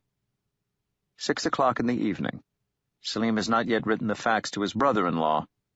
He goes out into the rain, buys himself this night's kebab and French fries. It has only been a week, but he feels that he is becoming heavier, rounder, softening in this country of New York. When he comes back to the hotel, he's surprised to see the taxi driver standing in the lobby, hands deep into his pockets. He is staring at a display of black and white postcards. When he sees Salim, he smiles self-consciously. I called your room, but there was no answer, so I thought I would wait. Salim smiles also and touches the man's arm. I am here. Together they enter the dim green-lit elevator, ascend to the 5th floor holding hands. The Ifrit asks if he may use Salim's bathroom. I feel very dirty. Salim nods. He sits on the bed, which fills most of the small white room, and listens to the sound of the shower running. Salim takes off his shoes, his socks, and then the rest of his clothes. The taxi driver comes out of the shower wet, with a towel wrapped about his midsection. He is not wearing his sunglasses, and in the dim room his eyes burn with scarlet flames. Salim blinks back tears. I wish you could see what I see. I do not grant wishes, whispers the Ifrit, dropping his towel and pushing Salim gently but irresistibly down onto the bed. It is an hour or more before the Ifrit comes, thrusting and grinding into Salim's mouth. Salim has already come twice in this time. The jinn semen tastes strange, fiery, and it burns Salim's throat. Salim goes to the bathroom, washes out his mouth. When he returns to the bedroom, the taxi driver is already asleep in the white bed, snoring peacefully. Salim climbs into the bed beside him, cuddles close to the Ifrit, imagining the desert on his skin. As he starts to fall asleep, he realizes that he still has not written his fax to Fuad, and he feels guilty. Deep inside, he feels empty and alone.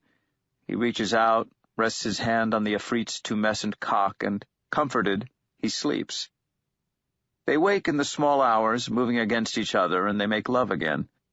At one point, Salim realizes that he is crying, and the Ifrit is kissing away his tears with burning lips. What is your name? Salim asks the taxi driver. There is a name on my driving permit, but it is not mine. Afterward, Salim could not remember where the sex had stopped and the dreams began. When Salim wakes, the cold sun creeping into the white room, he is alone. Also, he discovers, his sample case is gone. All the bottles and rings and souvenir copper flashlights, all gone, along with his suitcase, his wallet, his passport, and his air tickets back to Oman. He finds a pair of jeans, the T-shirt, and the dust-colored woolen sweater discarded on the floor. Beneath them he finds a driver's license in the name of Ibrahim bin Arem, a taxi permit in the same name, and a ring of keys with an address written on a piece of paper attached to them in English. The photographs on the license and the permit ID do not look much like Salim, but then they did not look much like the Ifrit. The telephone rings.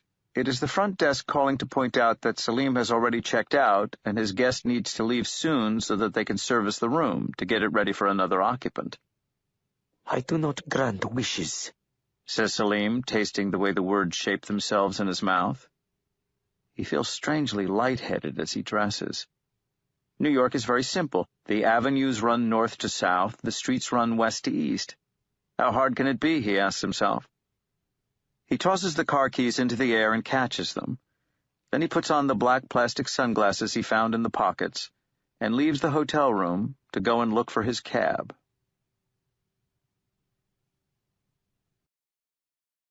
This audiobook has been broken into multiple parts to make the download faster. You have reached the end of a part, but not the end of the complete audiobook. So please check your library for the next part of this audiobook. Audible hopes you have enjoyed this program. This is Audible.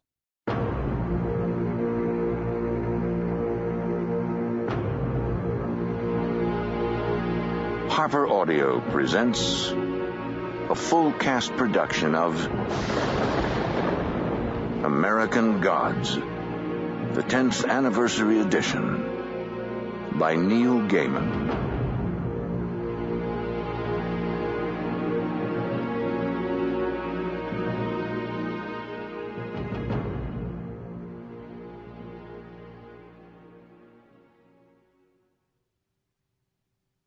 Chapter 8.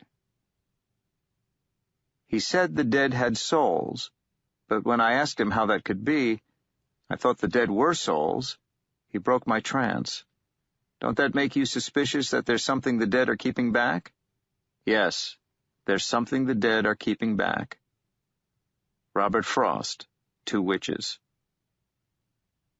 The week before Christmas is often a quiet one in a funeral parlor, Shadow learned over supper. Mr. Ibis explained it to him. The lingering ones are holding on for one final Christmas, or even for New Year's, while the others, the ones for whom other people's jollity and celebration will prove too painful, have not yet been tipped over the edge by that last showing of It's a Wonderful Life, have not quite encountered the final straw, or should I say, the final sprig of holly that breaks not the camel's but the reindeer's back. And he made a little noise as he said it, half smirk, half snort, which suggested that he had just uttered a well-honed phrase of which he was particularly fond. Ibis and Jackal was a small, family-owned funeral home, one of the last truly independent funeral homes in the area, or so Mr. Ibis maintained. Most fields of human merchandising value nationwide brand identities. Mr. Ibis spoke in explanations, a gentle, earnest lecturing that put Shadow in mind of a college professor who used to work out at the mussel farm and who could not talk, could only discourse, expound, explain. Shadow had figured out within the first few minutes of meeting Mr. Ibis that his expected part in any conversation with the funeral director was to say as little as possible. They were sitting in a small restaurant 2 blocks from Ibis and Jackal's funeral home. Shadow's supper consisted of an all-day full breakfast. It came with hush puppies, while Mr. Ibis picked and pecked at a slice of coffee cake.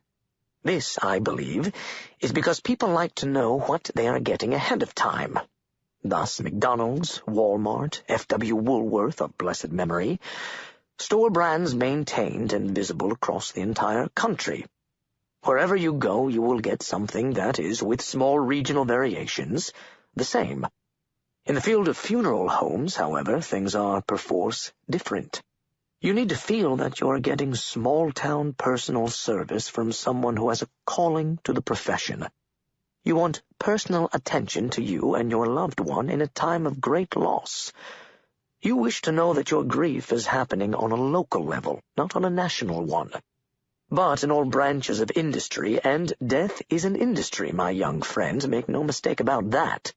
One makes one's money from operating in bulk, from buying in quantity, from centralizing one's operations. It's not pretty, but it's true.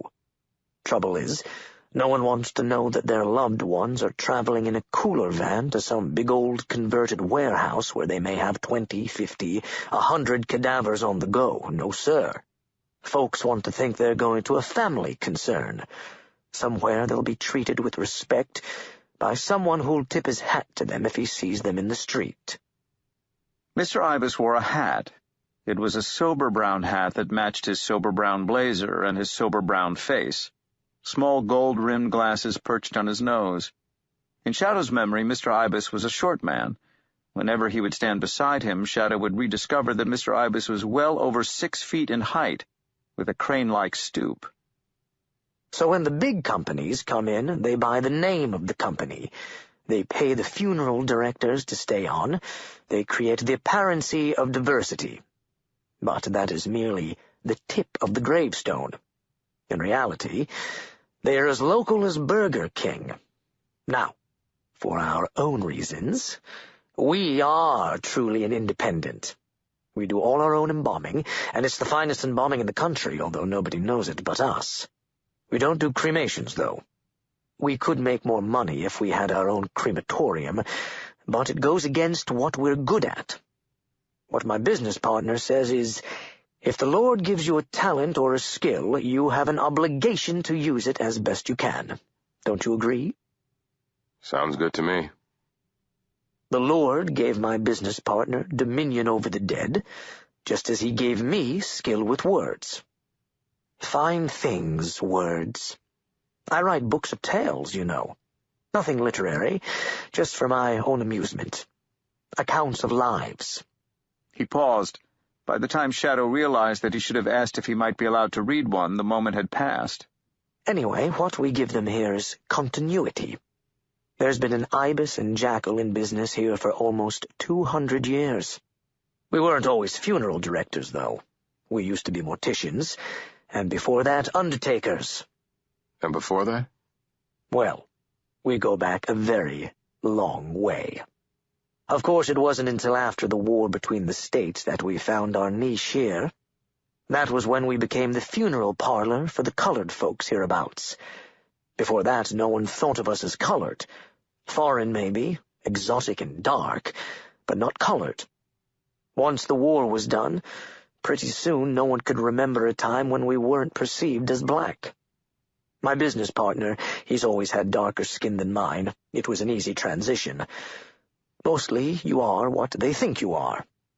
It's just strange when they talk about African Americans. Makes me think of the people from Punt, Ophir, Nubia. We never thought of ourselves as Africans. We were the people of the Nile. So you were Egyptians? Mr. Ibis pushed his lower lip upward, then let his head bob from side to side, as if it were on a spring, weighing the pluses and minuses, seeing things from both points of view. Well, yes and no. Egyptians makes me think of the folk who live there now. The ones who built their cities over our graveyards and palaces. Do they look like me? Shadow shrugged.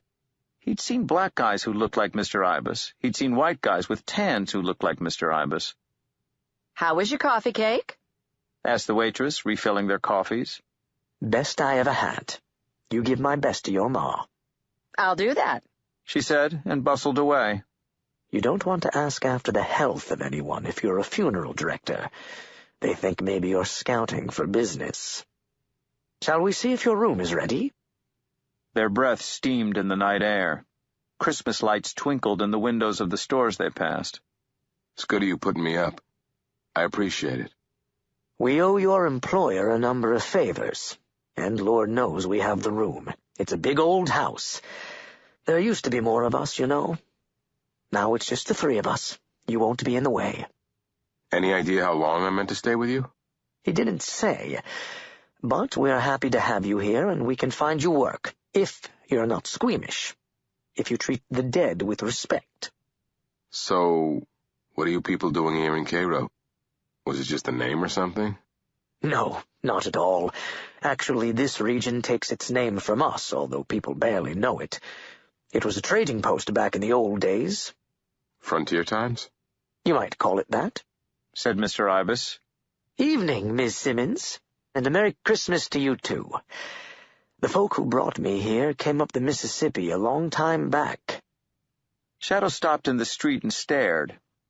Are you trying to tell me that ancient Egyptians came here to trade 5,000 years ago? Mr. Ibis said nothing, but he smirked loudly. Then he said, 3,530 years ago, give or take. Okay, I'll buy it, I guess. What were they trading? Not much. Animal skins, some food, copper from the mines in the Upper Peninsula. The whole thing was rather a disappointment, not worth the effort. They stayed here long enough to believe in us, to sacrifice to us, and for a handful of the traders to die of fever and be buried here, leaving us behind them. He stopped dead in the middle of the sidewalk, turned around slowly, arms extended. This country has been Grand Central Station for 10,000 years or more. You say to me, what about Columbus? Sure. What about him? Columbus did what people had been doing for thousands of years. There's nothing special about coming to America. I've been writing stories about it from time to time. They began to walk again. True stories? Up to a point, yes. I'll let you read one or two if you like. It's all there for anyone who has eyes to see it. Personally, and this is speaking as a subscriber to Scientific American here, I feel very sorry for the professionals whenever they find another confusing skull, something that belonged to the wrong sort of people, or whenever they find statues or artifacts that confuse them, for they'll talk about the odd, but they won't talk about the impossible, which is where I feel sorry for them, for as soon as something becomes impossible, it slip-slides out of belief entirely, whether it's true or not. I mean, here's a skull that shows the Ainu, the Japanese aboriginal race, were in America 9,000 years ago. Here's another that shows there were Polynesians in California nearly 2,000 years later. And all the scientists mutter and puzzle over who's descended from whom, missing the point entirely. Heaven knows what'll happen if they ever actually find the Hopi emergence tunnels. That'll shake a few things up, you just wait. Did the Irish come to America in the Dark Ages, you ask me? Well, of course they did. And the Welsh and the Vikings, while the Africans from the West Coast, what in later days they called the Slave Coast or the Ivory Coast, they were trading with South America, and the Chinese visited Oregon a couple of times. They called it Fusang. The Basque established their secret sacred fishing grounds off the coast of Newfoundland 1,200 years back. Now, I suppose you're going to say, but, Mr. Ibis, these people were primitives. They didn't have radio controls and vitamin pills and jet airplanes. Shadow hadn't said anything and hadn't planned to say anything, but he felt it was required of him, so he said, Well, weren't they? The last dead leaves of the autumn crackled underfoot, winter crisp. The misconception is that men didn't travel long distances in boats before the days of Columbus. Yet New Zealand and Tahiti and countless Pacific islands were settled by people in boats whose navigation skills would have put Columbus to shame. And the wealth of Africa was from trading, although that was mostly to the east, to India and China. My people, the Nile folk, we discovered early on that a reed boat will take you around the world if you have the patience and enough jars of sweet water. You see, the biggest problem with coming to America in the old days was that there wasn't a lot here that anyone wanted to trade, and it was much too far away. They had reached a large house built in the style people called Queen Anne. Shadow wondered who Queen Anne was and why she had been so fond of Addams Family-style houses. It was the only building on the block that wasn't locked up with boarded-over windows. They went through the gate and walked around the back of the building. Through large double doors, which Mr. Ibis unlocked with a key from his keychain, and they were in a large, unheated room occupied by two people, a very tall, dark-skinned man holding a large metal scalpel, and a dead girl in her late teens lying on a long porcelain object that resembled both a table and a sink. There were several photographs of the dead girl pinned up on a corkboard on the wall above the body. She was smiling in one, a high school headshot. In another, she was standing in a line with three other girls. They were wearing what might have been prom dresses, and her black hair was tied above her head in an intricate knotwork. Cold on the porcelain, her hair was down, loose around her shoulders, and matted with dried blood. This is my partner, Mr. Jackal, said Ibis. We met already. Forgive me if I don't shake hands. Shadow looked down at the girl on the table. What happened to her? Poor taste in boyfriends. It's not always fatal. This time it was. He was drunk, and he had a knife, and she told him that she thought she was pregnant. He didn't believe it was his. She was stabbed, said Mr. Jackal, and he counted. There was a click as he stepped on a foot switch, turning on a small dictaphone on a nearby table. 5 times. There are 3 knife wounds in the left anterior chest wall. The first is between the 4th and 5th intercostal spaces, at the medial border of the left breast, 2.2 centimeters in length. The second and third are through the inferior portion of the left mid-breast, penetrating at the 6th interspace, overlapping and measuring 3 centimeters. There is 1 wound 2 centimeters long in the upper anterior left chest in the 2nd interspace, and 1 wound 5 centimeters long and a maximum of 1.6 centimeters deep in the anteromedial left deltoid, a slashing injury. All the chest wounds are deep penetrating injuries. There are no other visible wounds externally. He released pressure from the foot switch. Shadow noticed a small microphone dangling above the embalming table by its cord. So you're the coroner as well? Coroner's a political appointment around here. His job is to kick the corpse. If it doesn't kick him back, he signs the death certificate. Jackal's what they call a prosector. He works for the county medical examiner. He does autopsies and saves tissue samples for analysis. He's already photographed her wounds. Jackal ignored them. He took a big scalpel and made a deep incision in a large V which began at both collarbones and met at the bottom of her breastbone, and then he turned the V into a Y, another deep incision that continued from her breastbone to her pubis. He picked up what looked like a small, heavy chrome drill with a medallion-sized round saw blade at the business end.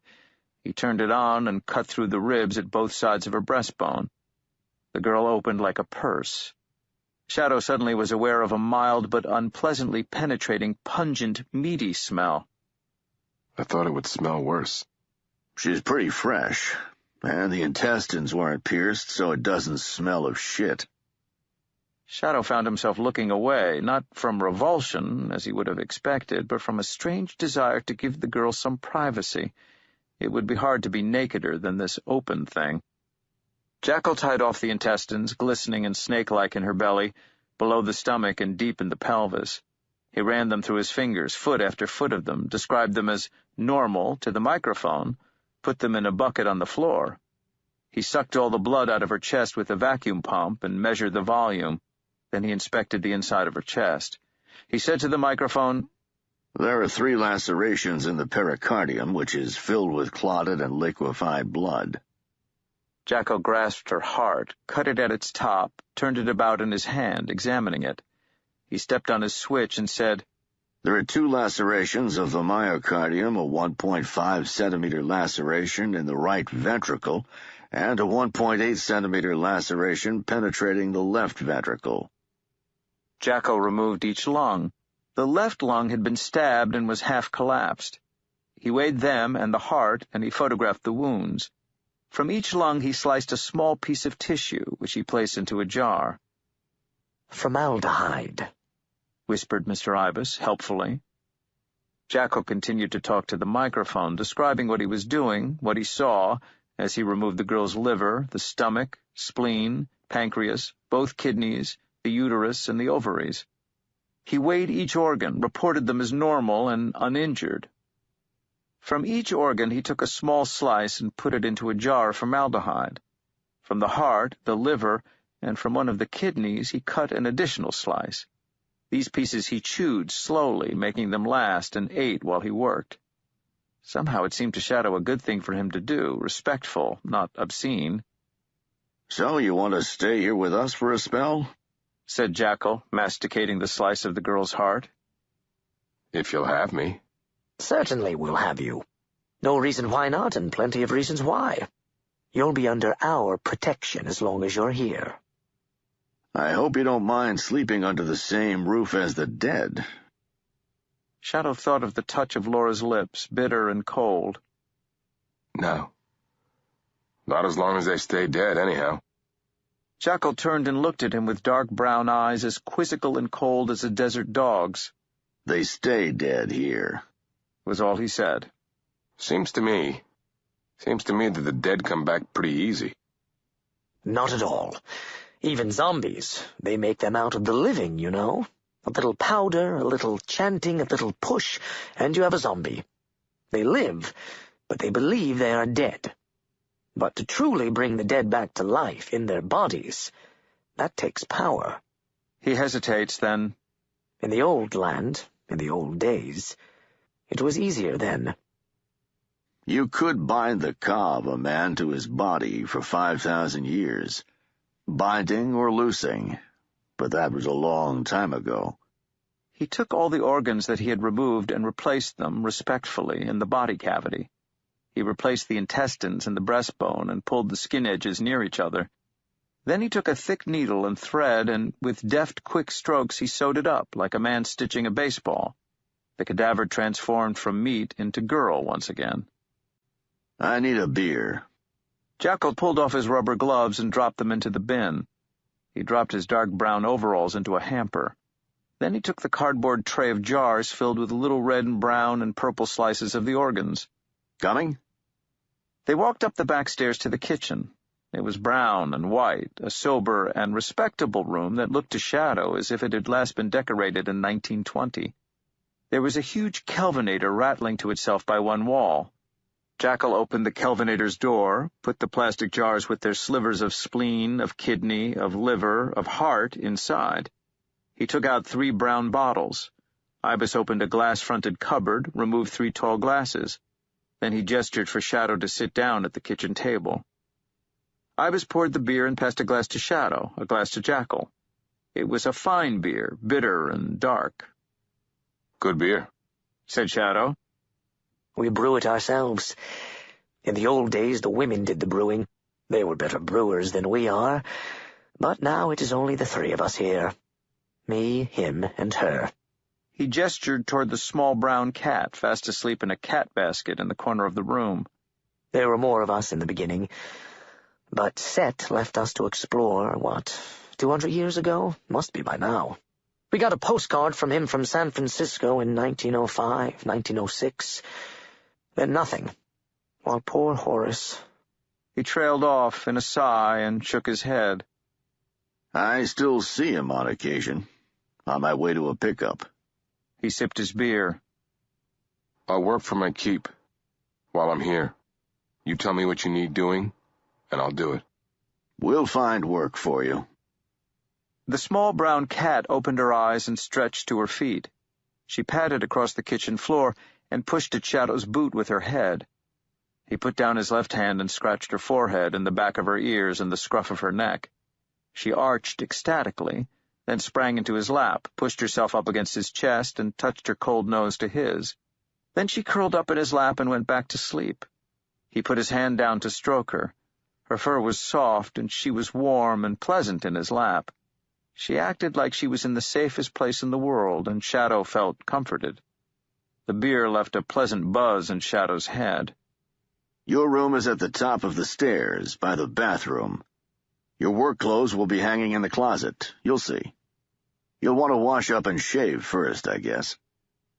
Shadow did. He showered standing in the cast-iron tub, and he shaved, very nervously, with a straight razor that Jackal loaned him. It was obscenely sharp and had a mother-of-pearl handle, and Shadow suspected it was usually used to give dead men their final shave. He had never used a straight razor before, but he did not cut himself.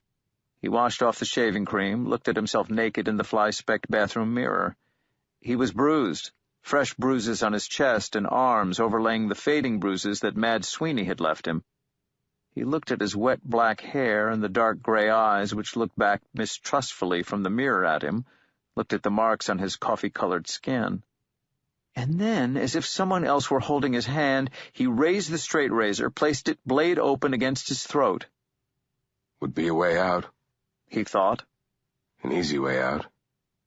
And if there's anyone who'd simply take it in their stride, who'd just clean up the mess and get on with things, it's the two guys sitting downstairs at the kitchen table drinking their beer. No more worries, no more Laura, no more mysteries and conspiracies, no more bad dreams. Just peace and quiet and rest forever. One clean slash ear to ear. That's all it'll take. He stood there with the razor against his throat. A tiny smudge of blood came from the place where the blade touched the skin. He had not even noticed a cut. See? He told himself, and he could almost hear the words being whispered in his ear. It's painless. Too sharp to hurt. I'll be gone before I know it. Then the door to the bathroom swung open, just a few inches, enough for a little brown cat to put her head around the doorframe and up at him curiously. Hey, he said to the cat. I thought I locked that door. He closed the cutthroat razor, put it down on the side of the sink, dabbed at his tiny cut with a toilet paper swab. Then he wrapped a towel around his waist and went into the bedroom next door. His bedroom, like the kitchen, seemed to have been decorated sometime in the 1920s. There was a washstand and a pitcher beside the chest of drawers and mirror. The room itself smelled faintly musty, as if it was too infrequently aired, and the sheets of the bed seemed faintly damp when he touched them. Someone had already laid out clothes for him on the bed. A black suit, white shirt, black tie, white undershirt and underpants, black socks. Black shoes sat on the worn Persian carpet beside the bed. He dressed himself. The clothes were of good quality, although none of them were new. He wondered who they had belonged to. Was he wearing a dead man's socks? Would he be stepping into a dead man's shoes? Then he put the clothes on and looked at himself in the mirror. The clothes fit perfectly. It was not even the stretching around the chest or the shortness in the arms he had expected. He adjusted the tie in the mirror, and now it seemed to him that his reflection was smiling at him, sardonically. He scratched the side of his nose, was actually relieved when his reflection did the same. Now it seemed inconceivable to him that he had ever thought of cutting his throat. His reflection continued to smile as he adjusted his tie. Hey, he said to it. You know something that I don't? And immediately felt foolish. The door creaked open, and the cat slipped between the doorpost and the door and padded across the room, then up on the windowsill. Hey, he said to the cat. I did shut that door. I know I shut that door. She looked at him, interested. Her eyes were dark yellow, the color of amber. Then she jumped down from the sill onto the bed, where she wrapped herself into a curl of fur and went back to sleep, a circle of cat upon the old counterpane. Shadow left the bedroom door open, so the cat could leave and the room air a little, and he walked downstairs. The stairs creaked and grumbled as he walked down them, protesting his weight, as if they just wanted to be left in peace. Damn, you look good, said Jackal. He was waiting at the bottom of the stairs and was now himself dressed in a black suit similar to Shadow's. You ever driven a hearse? No. First time for everything, then. It's parked out front. An old woman had died. Her name had been Lila Goodchild. At Mr. Jackal's direction, Shadow carried the folded aluminum gurney up the narrow stairs to her bedroom and unfolded it next to her bed. He took out a translucent blue plastic body bag, laid it next to the dead woman on the bed, and unzipped it open. She wore a pink nightgown and a quilted robe. Shadow lifted her and wrapped her, fragile and almost weightless, in a blanket and placed it onto the bag. He zipped the bag shut and put it on the gurney. While Shadow did this, Jackal talked to a very old man who had, when she was alive, been married to Lila Goodchild, or rather Jackal listened while the old man talked. As Shadow had zipped Mrs. Goodchild away, the old man had been explaining how ungrateful his children had been, and grandchildren, too, though that wasn't their fault, that was their parents'. The apple didn't fall far from the tree, and he thought he'd raised them better than that. Shadow and Jackal wheeled the loaded gurney to the narrow flight of stairs. The old man followed them, still talking, mostly about money and greed and ingratitude. He wore bedroom slippers. Shadow carried the heavier bottom end of the gurney down the stairs and out onto the street, and then he wheeled it along the icy sidewalk to the hearse. Jackal opened the hearse's rear door. Shadow hesitated, and Jackal said, Just push it on in there. The supports will fold up out of the way. Shadow pushed the gurney, and the supports snapped up, the wheels rotated, and the gurney rolled right onto the floor of the hearse. Jackal showed him how to strap it in securely, and Shadow closed up the hearse while Jackal listened to the old man who had been married to Lila Goodchild, unmindful of the cold, an old man in his slippers and his bathrobe out on the wintry sidewalk telling Jackal how his children were vultures, no better than hovering vultures waiting to take what little he and Lila had scraped together, and how the two of them had fled to St. Louis, to Memphis, to Miami, and how they wound up in Cairo, and how relieved he was that Lila had not died in a nursing home, how scared he was that he would. They walked the old man back into the house, up the stairs to his room. A small TV set droned from one corner of the couple's bedroom. As Shadow passed it, he noticed that the newsreader was grinning and winking at him. When he was sure that no one was looking in his direction, he gave the set the finger. "They've got no money," said Jackal when they were back in the hearse. "He'll come in to see Ibis tomorrow. He'll choose the cheapest funeral. Her friends will persuade him to do her right, give her a proper send-off in the front room, I expect. But he'll grumble. Got no money. Nobody around here's got money these days. Anyway, he'll be dead in 6 months. A year at the outside." Snowflakes tumbled and drifted in front of the headlights. The snow was coming south. Is he sick? It ain't that. Women survive their men. Men like him, don't live long when their women are gone. You'll see. He'll just start wandering. All the familiar things are going to be gone with her. He gets tired, and he fades, and then he gives up, and then he's gone. Maybe pneumonia will take him, or maybe it'll be cancer, or maybe his heart will stop. Old age and all the fight gone out of you. Then you die. Shadow thought, "Hey, Jackal." "Yeah?" "Do you believe in the soul?" It wasn't quite the question he had been going to ask, and it took him by surprise to hear it coming from his mouth. He had intended to say something less direct, but there was nothing less direct that he could say. "Depends. Back in my day, we had it all set up. You line up when you die, and you answer for your evil deeds and for your good deeds. And if your evil deeds outweighed a feather, we'd feed your soul and your heart to Amet, the eater of souls." He must have eaten a lot of people. "Not as many as you'd think. It was a really heavy feather. We had it made special. You had to be pretty damn evil to tip the scales on that baby. Stop here, that gas station. We'll put in a few gallons." The streets were quiet in the way that streets only are when the first snow falls. "It's going to be a white Christmas," said Shadow as he pumped the gas. "Yep. Shit. That boy was one lucky son of a virgin." "Jesus?" Lucky guy. He could fall in a cesspit and come up smelling like roses. Hell, it's not even his birthday, you know that? He took it from Mitras. You run into Mitras yet? Red cap. Nice kid." "No, I don't think so." "Well, I've never seen Mitras around here. He was an army brat. Maybe he's back in the Middle East, taking it easy. But I expect he's probably gone by now. It happens. One day every soldier in the Empire has to shower in the blood of your sacrificial bull. The next, they don't even remember your birthday." Swish went the windshield wipers, pushing the snow to the side, bunching the flakes up into knots and swirls of clear ice. A traffic light turned momentarily yellow and then red, and Shadow put his foot on the brake. The hearse fishtailed and swung around on the empty road before it stopped. The light turned green. Shadow took the hearse up to 10 miles per hour, which seemed enough on the slippery roads. It was perfectly happy cruising in second gear.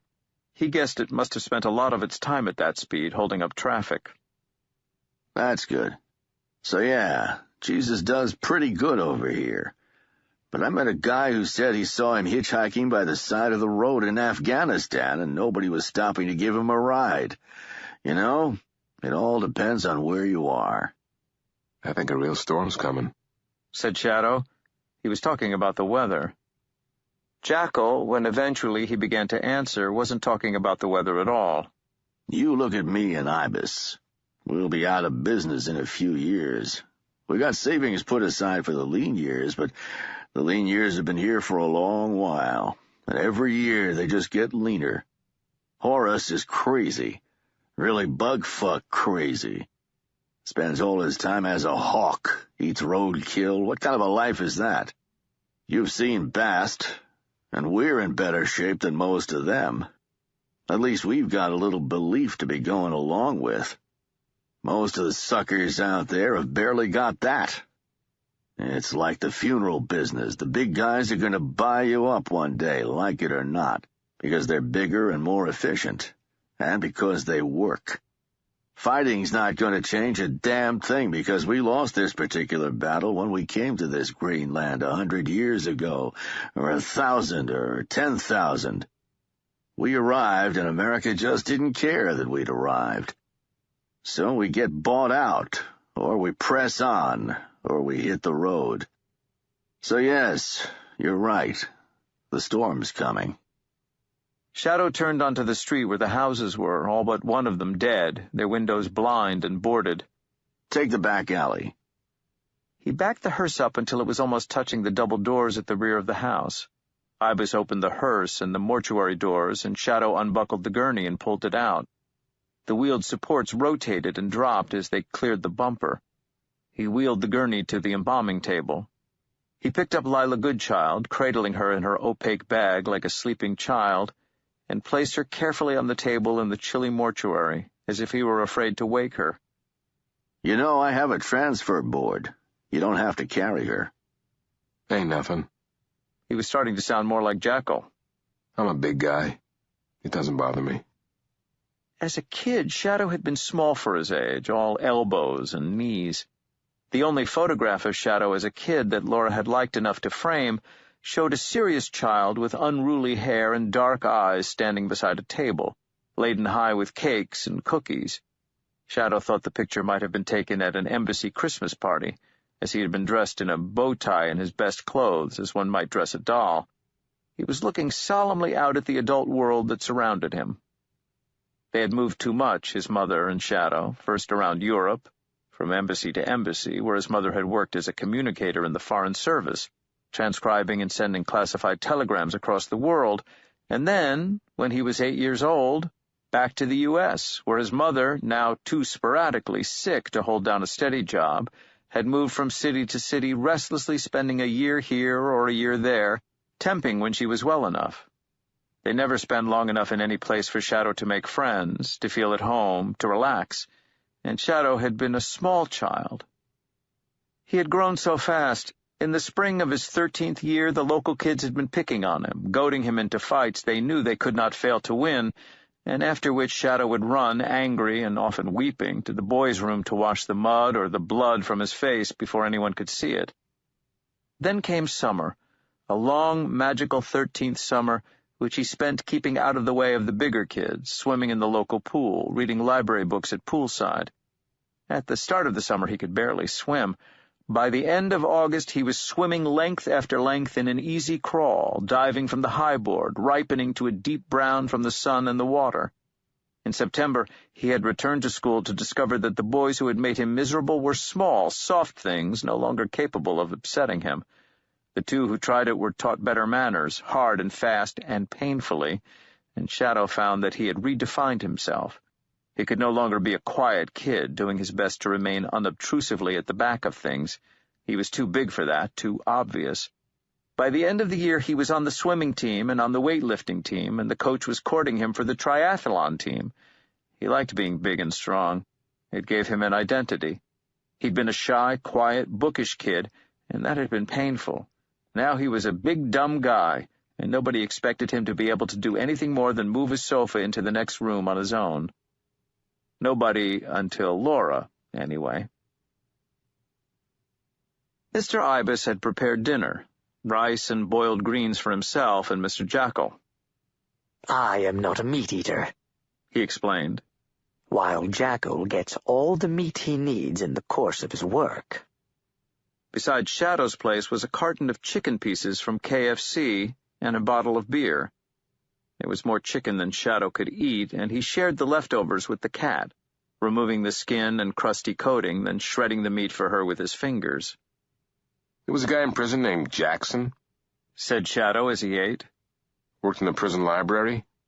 He told me that they changed the name from Kentucky Fried Chicken to KFC because they don't serve real chicken anymore. It's become this genetically modified mutant thing, like a giant centipede with no head, just segment after segment of legs and breasts and wings. It's fed through nutrient tubes. This guy said the government wouldn't let them use the word chicken. Mr. Ibis raised his eyebrows. You think that's true? Nope. Now, my old cellmate, Low-Key, he said they changed the name because the word fried had become a bad word. Maybe they wanted people to think that the chicken cooked itself. After dinner, Jackal excused himself and went down to the mortuary. Ibis went to his study to write. Shadow sat in the kitchen for a little longer, feeding fragments of chicken breast to the little brown cat, sipping his beer. When the beer and the chicken were gone, he washed up the plates and cutlery, put them on the rack to dry, and went upstairs. He took a bath in the claw-footed bathtub, brushed his teeth with his disposable toothbrush and toothpaste. Tomorrow, he decided, he would buy a new toothbrush. When he returned to the bedroom, the little brown cat was once more asleep at the bottom of the bed, curled into a fur crescent. In the middle drawer of the vanity, he found several pairs of striped cotton pajamas. They looked 70 years old, but smelled fresh, and he pulled on a pair which, like the black suit, fitted him as if they had been tailored for him. There was a small stack of Reader's Digests on the little table beside the bed, none of them dated later than March 1960. Jackson, the library guy, the same one who had sworn to the truth of the Kentucky Fried Mutant Chicken creature story, who had told him the story of the black freight trains that the government uses to haul political prisoners off to secret Northern Californian concentration camps, moving across the country in the dead of the night. Jackson had also told him that the CIA used the Reader's Digest as a front for their branch offices around the world. He said that every Reader's Digest office in every country was really CIA. A joke, said the late Mr. Wood in Shadow's memory. How can we be sure the CIA wasn't involved in the Kennedy assassination? Shadow cracked the window open a few inches, enough for fresh air to get in, enough for the cat to be able to get out onto the balcony outside. He turned on the bedside lamp, climbed into bed, and read for a little, trying to turn off his mind, to get the last few days out of his head, picking the dullest-looking articles in the dullest-looking digests. He noticed he was falling asleep halfway through I Am John's Pancreas. He barely had time enough to turn out the bedside light and put his head down on the pillow before his eyes closed for the night. Later, he was never able to recollect the sequences and details of that dream. Attempts to remember it produced nothing more than a tangle of dark images, underexposed in the dark room of his mind. There was a girl. He had met her somewhere, and now they were walking across a bridge. It spanned a small lake in the middle of a town. The wind was ruffling the surface of the lake, making waves tipped with white caps, which seemed to Shadow to be tiny hands reaching for him. "Down there," said the woman. She was wearing a leopard print skirt which flapped and tossed in the wind, and the flesh between the top of her stockings and her skirt was creamy and soft, and in his dream, on the bridge, before God and the world, Shadow went down to his knees in front of her, burying his head in her crotch, drinking in the intoxicating jungle female scent of her. He became aware in his dream of his erection in real life, a rigid, pounding, monstrous thing as painful in its hardness as the erections he'd had as a boy when he was crashing into puberty with no idea of what the unprompted rigidities were, knowing only that they scared him. He pulled away and looked upward, and still he could not see her face. But his mouth was seeking hers, and her lips were soft against his, and his hands were cupping her breasts, and then they were running across the satin smoothness of her skin, pushing into and parting the furs that hid her waist, sliding into the wonderful cleft of her which warmed and wetted and parted for him, opening to his hand like a flower. The woman purred against him ecstatically, her hand moving down to the hardness of him and squeezing it. He pushed the bedsheets away and rolled on top of her, his hand parting her thighs, her hand guiding him between her legs, where one thrust, one magical push. Now he was back in his old prison cell with her, and he was kissing her deeply. She wrapped her arms tightly around him, clamped her legs about his legs to hold him tight, so he could not pull out, not even if he wanted to. Never had he kissed lips so soft. He had not known that there were lips so soft in the whole world. Her tongue, though, was sandpaper rough as it slipped against his. "Who are you?" She made no answer, just pushed him onto his back, and in one lithe movement straddled him and began to ride him. No, not to ride him, to insinuate herself against him in series of silken smooth waves, each more powerful than the one before, strokes and beats and rhythms which crashed against his mind and his body just as the wind waves on the lake splashed against the shore. Her nails were needle-sharp, and they pierced his sides, raking them, but he felt no pain, only pleasure. Everything was transmuted by some alchemy into moments of utter pleasure. He struggled to find himself, struggled to talk, his head now filled with sand dunes and desert winds. "Who are you?" he asked again, gasping for the words. She stared at him with eyes the color of dark amber, then lowered her mouth to his and kissed him with a passion, kissed him so completely and so deeply that there, on the bridge over the lake, in his prison cell, in the bed in the Cairo funeral home, he almost came. He rode the sensation like a kite riding a hurricane, willing it not to crest, not to explode, wanting it never to end. He pulled it under control. He had to warn her. "My wife, Laura. She will kill you." Not me. A fragment of nonsense bubbled up from somewhere in his mind.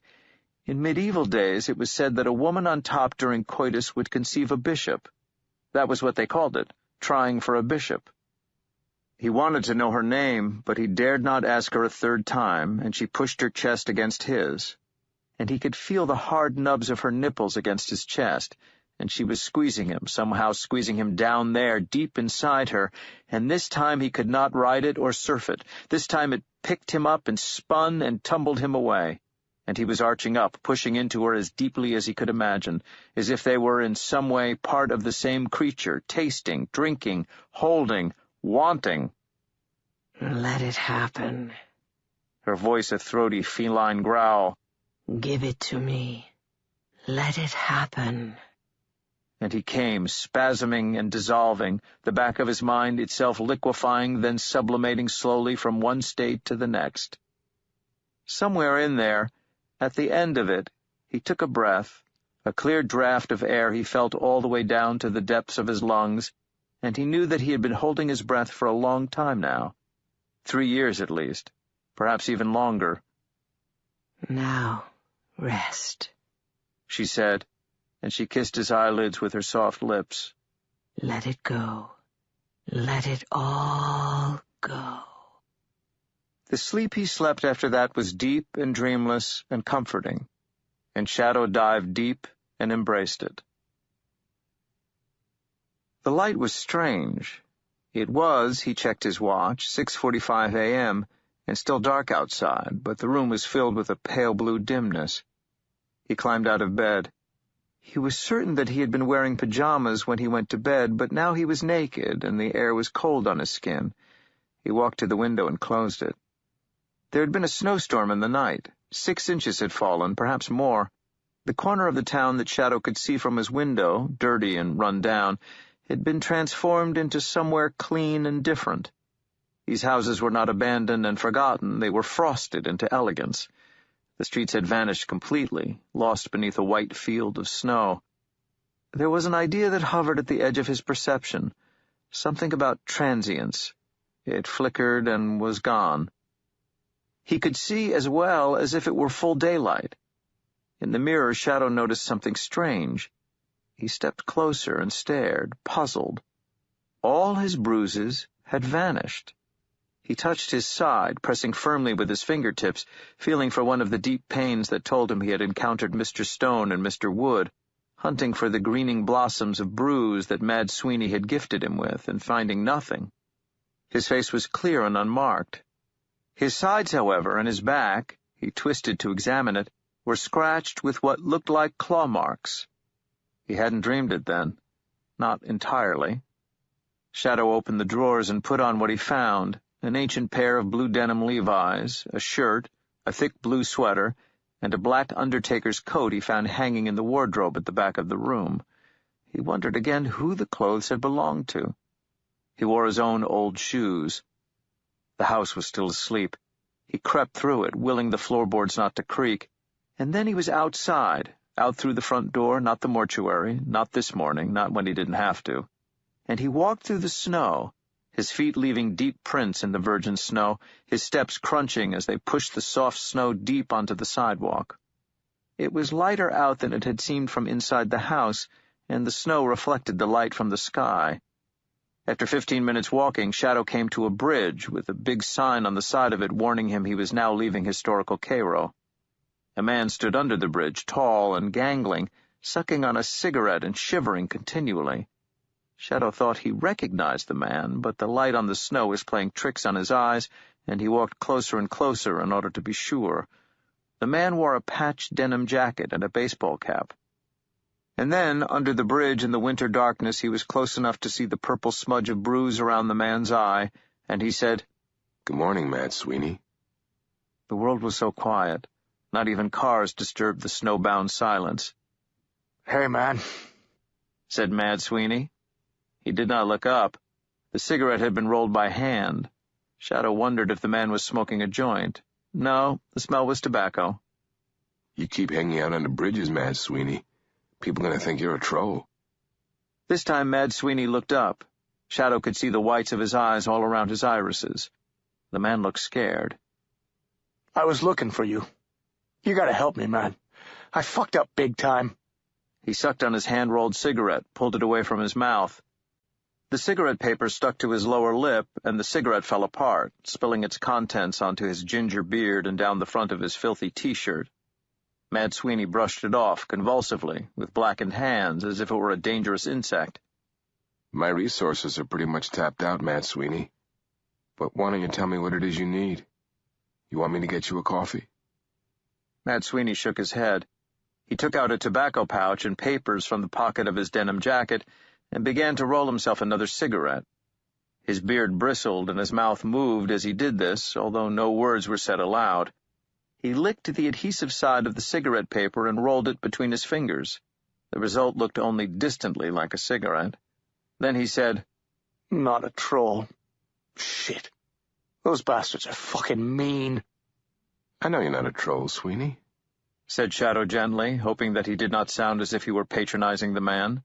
"How can I help you?" Mad Sweeney flicked his Zippo, and the first inch of his cigarette flamed and then subsided to ash. "You remember I showed you how to get a coin? You remember?" "Yes," said Shadow. He saw the gold coin in his mind's eye, watched it tumble into Laura's casket, saw it glitter around her neck. "I remember." "You took the wrong coin, man." A car approached the gloom beneath the bridge, blinding them with its lights. It slowed as it passed them, then stopped, and a window slid down. "Everything okay here, gentlemen?" "Everything's just peachy, thank you, officer. Just out for a morning walk." "Okay now," said the cop.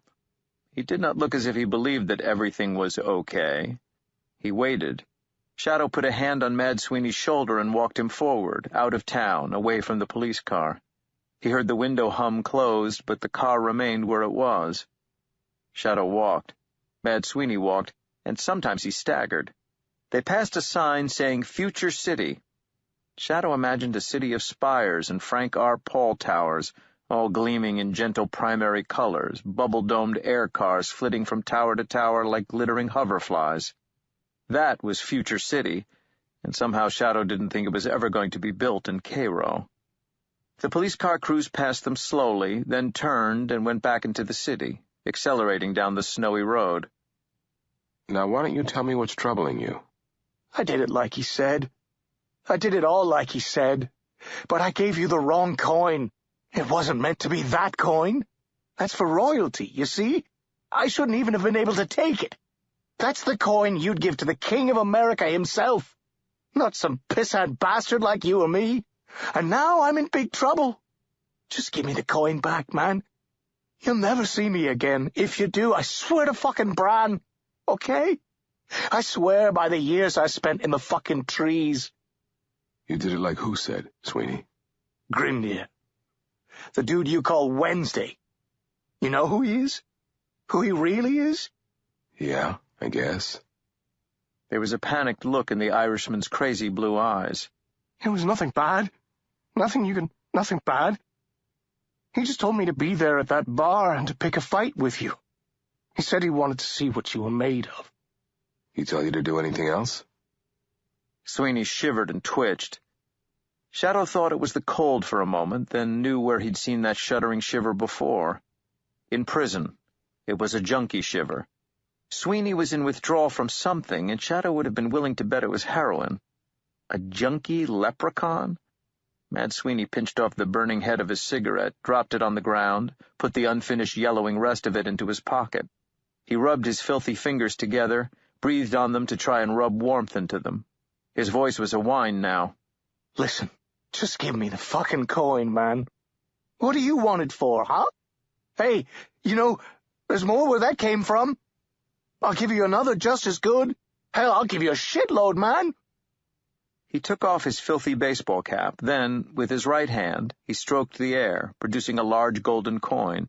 He dropped it into his cap, and then he took another from a wisp of breath steam, and another catching and grabbing them from the still morning air until the baseball cap was brimming with them, and Sweeney was forced to hold it with both hands.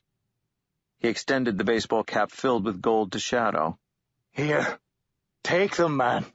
Just give me back the coin I gave to you. Shadow looked down at the cap, wondered how much its contents would be worth. Where am I going to spend those coins, Mad Sweeney? Are there a lot of places you can turn your gold into cash?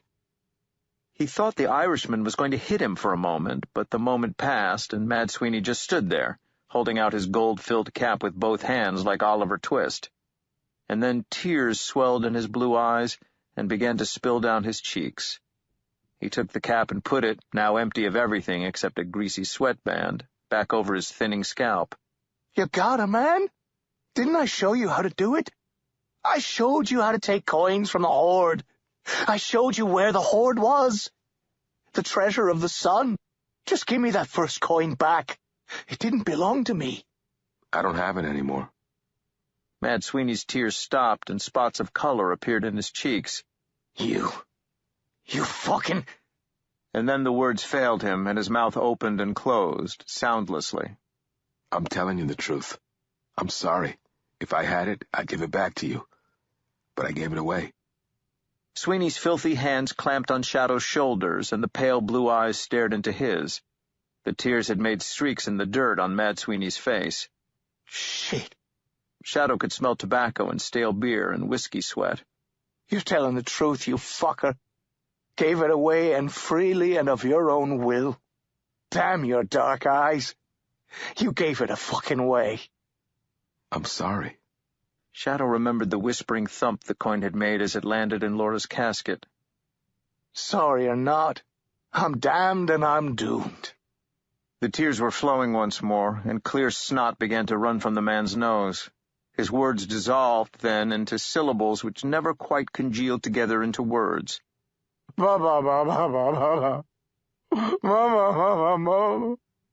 wiped his nose and his eyes on his sleeves, muddying his face into strange patterns, wiping the snot all over his beard and mustache. Shadow squeezed Mad Sweeney's upper arm in an awkward male gesture. "I'm here," it said. "'Twere better I had never been conceived. The fellow you gave it to, would he give it back?" "It's a woman, and I don't know where she is. But no, I don't believe she would." Sweeney sighed mournfully. "When I was but a young pup, there was a woman I met, under the stars, who let me play with her bubbies, and she told me my fortune. She told me that I would be undone and abandoned west of the sunrise, and that a dead woman's bauble would seal my fate. And I laughed and poured more barley wine and played with her bubbies some more, and I kissed her full on her pretty lips. Those were the good days. The first of the grey monks had not yet come to our land, nor had they ridden the green sea to westward. And now—" He stopped mid-sentence. His head turned and he focused on Shadow. "You shouldn't trust him." "Who?" "Wednesday. You mustn't trust him. I don't have to trust him. I work for him. Do you remember how to do it? What? Shadow felt he was having a conversation with half a dozen different people. The self-styled leprechaun sputtered and jumped from persona to persona, from theme to theme, as if the remaining clusters of brain cells were igniting, flaming, and then going out for good. The coins, man. The coins. I showed you, remember? He raised 2 fingers to his face, stared at them, then pulled a gold coin from his mouth. He tossed the coin to Shadow, who stretched out a hand to catch it, but no coin reached him. I was drunk. I don't remember. Sweeney stumbled across the road. It was light now, and the world was white and gray. Shadow followed him. Sweeney walked in a long, loping stride, as if he were always falling, but his legs were there to stop him, to propel him into another stumble. When they reached the bridge, he held onto the bricks with one hand and turned and said, "You got a few bucks? I don't need much. Just enough for a ticket out of this place. $20 will do me fine. You got a 20? Just a lousy 20. Where can you go on a $20 bus ticket? I can get out of here. I can get away before the storm hits. Away from a world in which opiates have become the religion of the masses. Away from—" He stopped, wiped his nose on the side of his hand, then wiped his hand on his sleeve. Shadow reached into his jeans, pulled out a 20, and passed it to Sweeney. Here. Sweeney crumpled it up and pushed it deep into the breast pocket of his oil-stained denim jacket. Under the sew-on patch, showing 2 vultures on a dead branch, and barely legible beneath them, the words, "Patience my ass, I'm going to kill something." He nodded. "That'll get me where I need to go." He leaned against the brick, fumbled in his pockets until he found the unfinished stub of cigarette he had abandoned earlier. He lit it carefully, trying not to burn his fingers or his beard.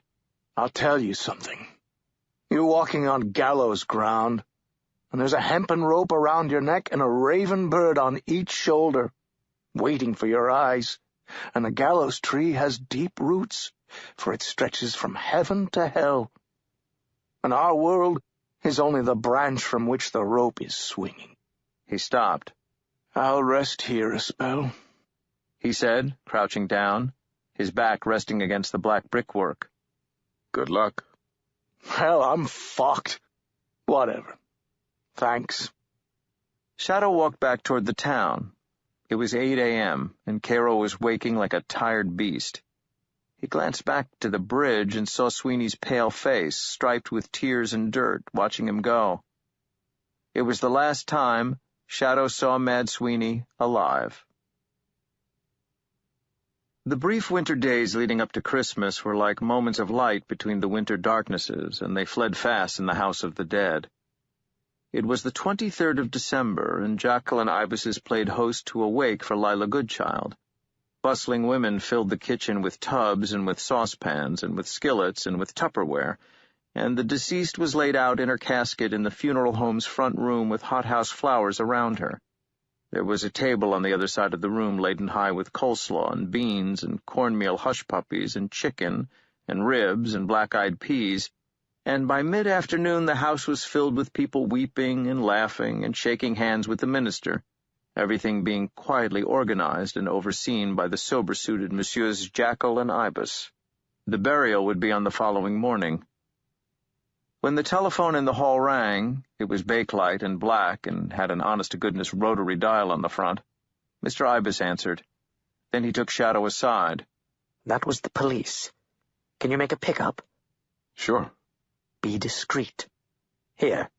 He wrote down an address on a slip of paper, then passed it to Shadow, who read the address, written in perfect copperplate handwriting, and then folded it up and put it in his pocket. "There'll be a police car." Shadow went out back and got the hearse. Mr. Jackal and Mr. Ibis had each made a point individually of explaining that, really, the hearse should only be used for funerals, and they had a van that they used to collect bodies, but the van was being repaired, had been for 3 weeks now, and could he be very careful with the hearse? Shadow drove carefully down the street. The snowplows had cleaned the roads by now, but he was comfortable driving slowly.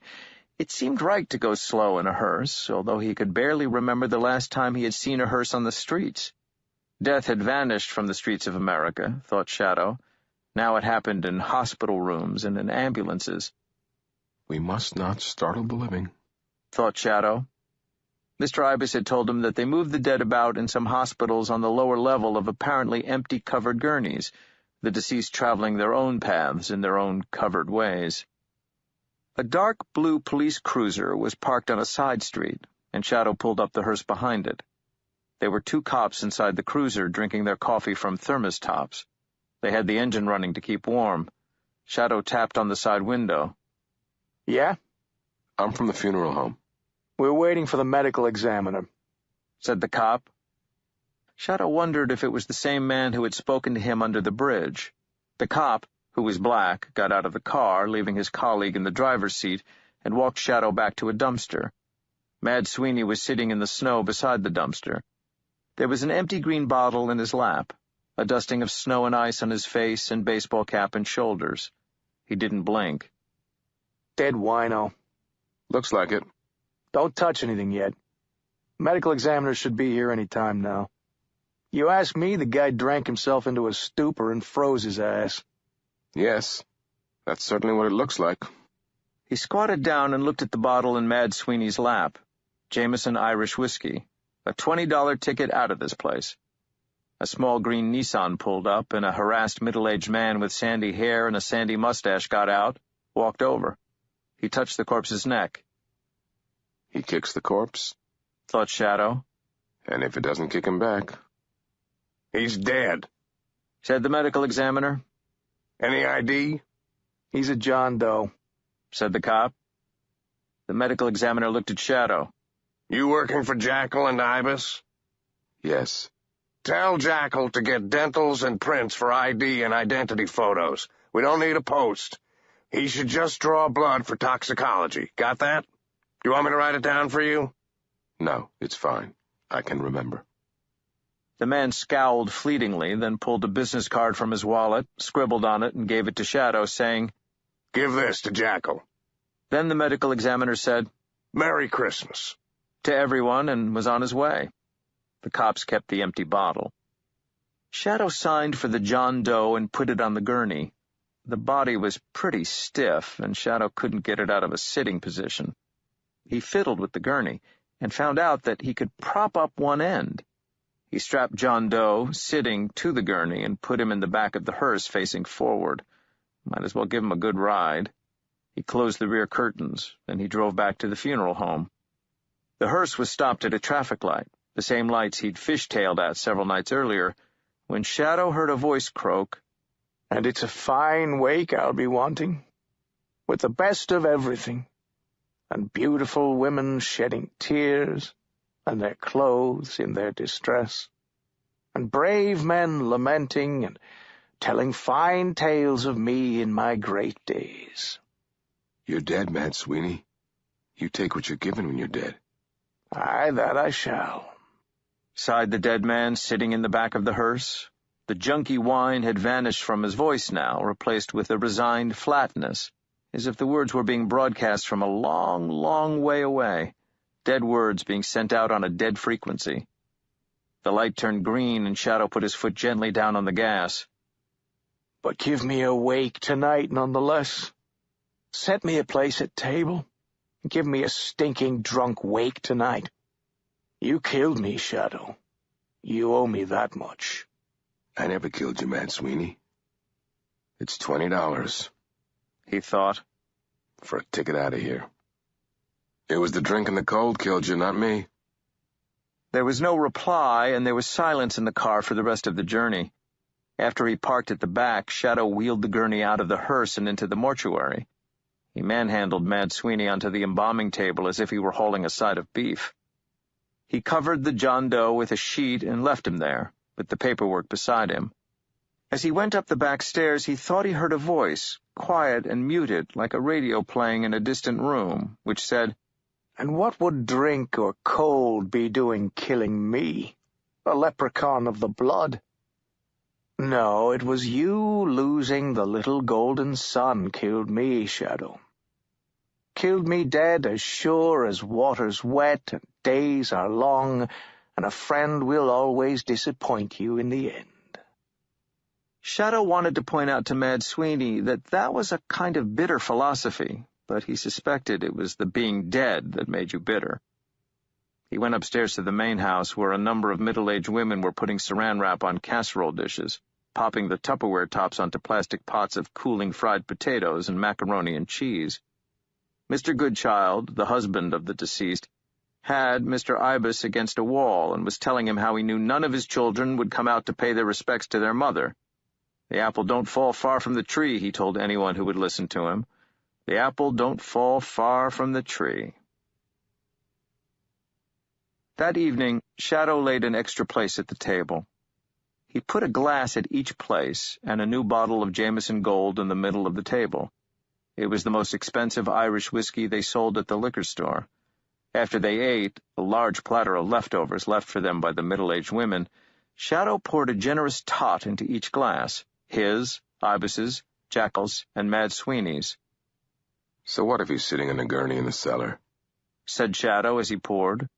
On his way to a pauper's grave. Tonight we'll toast him, and give him the wake you wanted.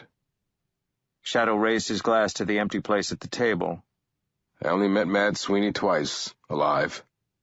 The first time I thought he was a world-class jerk with the devil in him. The second time I thought he was a major fuck-up, and I gave him the money to kill himself. He showed me a coin trick I don't remember how to do, gave me some bruises, and claimed he was a leprechaun. Rest in peace, Mad Sweeney. He sipped the whiskey, letting the smoky taste evaporate in his mouth. The other two drank, toasting the empty chair along with him. Mr. Ibis reached into an inside pocket and pulled out a notebook, which he flipped through until he found the appropriate page. He read out a summarized version of Mad Sweeney's life. According to Mr. Ibis, Mad Sweeney had started his life as the guardian of a sacred rock in a small Irish glade, over 3,000 years ago. Mr. Ibis told them of Mad Sweeney's love affairs, his enmities, the madness that gave him his power. A later version of the tale is still told, although the sacred nature and the antiquity of much of the verse has long been forgotten.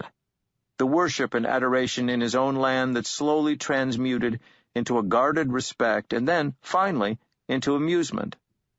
He told them the story of the girl from Bantry who came to the New World, and who brought her belief in Mad Sweeney the leprechaun with her. For hadn't she seen him of a night, down by the pool, and hadn't he smiled at her and called her by her own true name? She had become a refugee in the hold of a ship of people who had watched their potatoes turn to black sludge in the ground, who had watched friends and lovers die of hunger, who dreamed of a land of full stomachs. The girl from Bantry Bay dreamed specifically of a city where a girl would be able to earn enough to bring her family over to the New World. Many of the Irish coming into America thought of themselves as Catholics, even if they knew nothing of the Catechism, even if all they knew of religion was the Banshee, who came to wail at the walls of a house where death soon would be, and St. Bride, who was once Bridget of the two sisters. Each of the three was a Bridget, each was the same woman, and tales of Finn, of Oisin, Conan the Bald, even of the leprechauns, the little people. And was that not the biggest joke of the Irish, for the leprechauns in their day were the tallest of the mound folk? All this and more Mr. Ibis told them in the kitchen that night. His shadow on the wall was stretched and bird-like, and as the whiskey flowed, Shadow imagined it the head of a huge waterfowl, beak long and curved, and it was somewhere in the middle of the second glass that Mad Sweeney himself began to throw both details and irrelevancies into Ibis's narrative. Such a girl she was, with breasts cream-colored and spackled with freckles, with the tips of them the rich reddish pink of the sunrise on a day when it'll be bucketing down before noon, but glorious again by supper.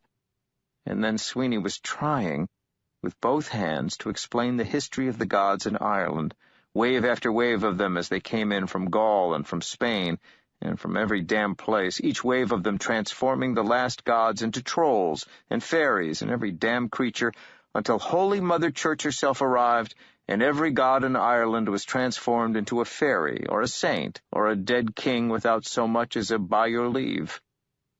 Mr. Ibis polished his gold-rimmed spectacles and explained, enunciating even more clearly and precisely than usual, so Shadow knew he was drunk. His words and the sweat that beaded on his forehead in that chilly house were the only indications of this. with forefinger wagging, explained that he was an artist and that his tales should not be seen as literal constructs, but as imaginative recreations, truer than the truth. And Mad Sweeney said, "I'll show you an imaginative recreation. My fist imaginatively recreating your fucking face, for starters." And Mr. Jackal bared his teeth and growled at Sweeney, the growl of a huge dog who's not looking for a fight but can always finish one by ripping out your throat. And Sweeney took the message and sat down and poured himself another glass of whiskey. "Have you remembered how I do my little coin trick?" I have not. "If you can guess how I did it," said Mad Sweeney, his lips purple, his blue eyes beclouded. "I'll tell you if you get warm." It's not a palm, is it? "It is not." Is it a gadget of some kind?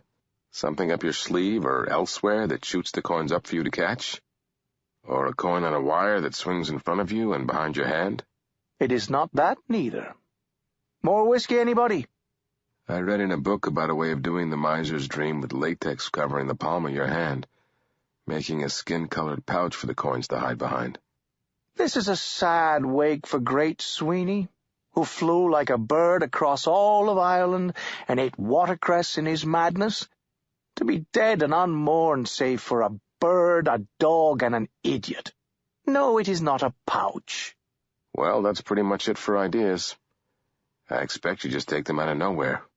It was meant to be sarcasm, but then he saw the expression on Sweeney's face. You do. You do take them from nowhere. "Well, not exactly nowhere. But now you're getting the idea. You take them from the hoard." The hoard? Said Shadow, starting to remember. Yes. You just have to hold it in your mind, and it's yours to take from. The sun's treasure. It's there in those moments when the world makes a rainbow. It's there in the moment of eclipse and the moment of the storm. And he showed Shadow how to do the thing. This time, Shadow got it. Shadow's head ached and pounded, and his tongue tasted and felt like flypaper. He squinted at the glare of the daylight. He had fallen asleep with his head on the kitchen table. He was fully dressed, although he had at some point taken off his black tie. He walked downstairs to the mortuary and was relieved but unsurprised to see that John Doe was still on the embalming table. Shadow pried the empty bottle of Jameson Gold from the corpse's rigor mortis fingers and threw it away. He could hear someone moving about in the house above. Mr. Wednesday was sitting at the kitchen table when Shadow went upstairs. He was eating leftover potato salad from a Tupperware container with a plastic spoon. He wore a dark gray suit, a white shirt, and a deep gray tie. The morning sun glittered on the silver tie pin in the shape of a tree. He smiled at Shadow when he saw him. "Ah, Shadow, my boy. Good to see you're up. I thought you were going to sleep forever." Mad Sweeney's dead. "So I heard. A great pity. Of course it will come to all of us in the end." He tugged on an imaginary rope somewhere on the level of his ear and then jerked his neck to one side, tongue protruding, eyes bulging. As quick pantomimes went, it was disturbing. And then he let go of the rope and smiled his familiar grin. "Would you like some potato salad?" I would not. Shadow darted a look around the kitchen and out into the hall. Do you know where Ibis and Jackal are? "Indeed I do. They are burying Mrs. Lila Goodchild. Something that they would probably have liked your help in doing, but I asked them not to wake you. You have a long drive ahead of you." We're leaving? "Within the hour." I should say goodbye. "Goodbyes are overrated. You'll see them again, I have no doubt, before this affair is done with." For the first time since that first night, Shadow observed, the small brown cat was curled up in her basket. She opened her incurious amber eyes and watched him go. So Shadow left the house of the dead. Ice sheathed the winter-black bushes and trees as if they'd been insulated, made into dreams. The path was slippery. Wednesday led the way to Shadow's white Chevy Nova, parked out on the road. It had been recently cleaned, and the Wisconsin plates had been removed, replaced with Minnesota plates. Wednesday's luggage was already stacked in the back seat. Wednesday unlocked the car with keys that were duplicates of the ones Shadow had in his own pocket. "I'll drive," said Wednesday. "It'll be at least an hour before you're good for anything." They drove north, the Mississippi on their left, a wide silver stream beneath a gray sky. Shadow saw, perched on a leafless gray tree beside the road, a huge brown and white hawk, which stared down at them with mad eyes as they drove toward it, then took to the wing and rose in slow and powerful circles and, in moments, was out of sight. Shadow realized it had only been a temporary reprieve, his time in the House of the Dead, and already it was beginning to feel like something that happened to somebody else a long time ago. Part 2. My Ainsel. Chapter 9. Not to mention mythic creatures in the rubble. Wendy Cope. A policeman's lot. As they drove out of Illinois late that evening, Shadow asked Wednesday his first question. He saw the "Welcome to Wisconsin" sign and said, "So who are the bunch that grabbed me in the parking lot? Mr. Wood and Mr. Stone. Who were they?" The lights of the car illuminated the winter landscape. Wednesday had announced that they were not to take freeways because he didn't know whose side the freeways were on, so Shadow was sticking to back roads. He didn't mind. He wasn't even sure that Wednesday was crazy. Wednesday grunted. "Just spooks, members of the opposition, black hats." "I think that they think that they're the white hats." "Of course they do. There's never been a true war that wasn't fought between two sets of people who were certain they were in the right. The really dangerous people believe that they are doing whatever they are doing solely and only because it is, without question, the right thing to do, and that is what makes them dangerous." "And you? Why are you doing what you're doing?" "Because I want to." And then he grinned. "So that's all right." "How did you all get away? Or did you all get away?" "We did, although it was a close thing. If they'd not stopped to grab you, they might have taken the lot of us." He convinced several of the people who had been sitting on the fence that I might not be completely crazy. "So how did you get out?" "I don't pay you to ask questions. I've told you before." Shadow shrugged. They spent the night in a Super 8 motel south of La Crosse. Christmas Day was spent on the road driving north and east. The farmland became pine forest. The towns seemed to come farther and farther apart. They ate their Christmas lunch late in the afternoon in a hall-like family restaurant in northern central Wisconsin. Shadow picked cheerlessly at the dry turkey, jammed sweet red lumps of cranberry sauce, tough as wood roasted potatoes, and the violently green canned peas. From the way he attacked it and the way he smacked his lips, Wednesday seemed to be enjoying the food. As the meal progressed, he became positively expansive, talking, joking, and whenever she came close enough, flirting with the waitress, a thin blonde girl who looked scarcely old enough to have dropped out of high school. "Excuse me, my dear, but might I trouble you for another cup of your delightful hot chocolate? And I trust you won't think me too forward if I say what a mightily fetching and becoming dress that is. Festive, yet classy." The waitress, who wore a bright red and green skirt edged with glittering silver tinsel, giggled and colored and smiled happily, and went off to get Wednesday another mug of hot chocolate. "Fetching," said Wednesday, thoughtfully, watching her go. "Becoming." Shadow did not think he was talking about the dress. Wednesday shoveled the final slice of turkey into his mouth, flicked at his beard with his napkin, and pushed his plate forward. "Ah, good." He looked around him at the family restaurant. In the background, a tape of Christmas songs was playing. The little drummer boy had no gifts to bring. Parumpa-pum-pum, rumpa-pum-pum, rumpa-pum-pum. "Some things may change," said Wednesday abruptly. "People, however, stay the same. Some grifts last forever. Others are swallowed soon enough by time and by the world. My favorite grift of all is no longer practical. Still, a surprising number of grifts are timeless. The Spanish Prisoner, the Pigeon Drop, the Fawny Rig, that's the pigeon drop but with a gold ring instead of a wallet, the Fiddle Game." I've never heard of the fiddle game. I think I've heard of the others. My old cellmate said he'd actually done the Spanish Prisoner. He was a grifter. Ah, the fiddle game was a fine and wonderful con. In its purest form, it is a two-man grift. It trades on cupidity and greed, as all great grifts do. You can always cheat an honest man, but it takes more work. So, we are in a hotel, or an inn, or a fine restaurant, and dining there we find a man, shabby but shabby genteel, not down at heel, but certainly down on his luck. We shall call him Abraham. And when the time comes to settle his bill, not a huge bill, you understand, $50, $75, an embarrassment. Where is his wallet? Good Lord, he must have left it at a friend's not far away. He shall go and obtain his wallet forthwith. But here, mine host, says Abraham, take this old fiddle of mine for security. It's old, as you can see, but it's how I make my living. Wednesday's smile when he saw the waitress approaching was huge and predatory. Ah, the hot chocolate, brought to me by my Christmas angel. Tell me, my dear, could I have some more of your delicious bread when you get a moment?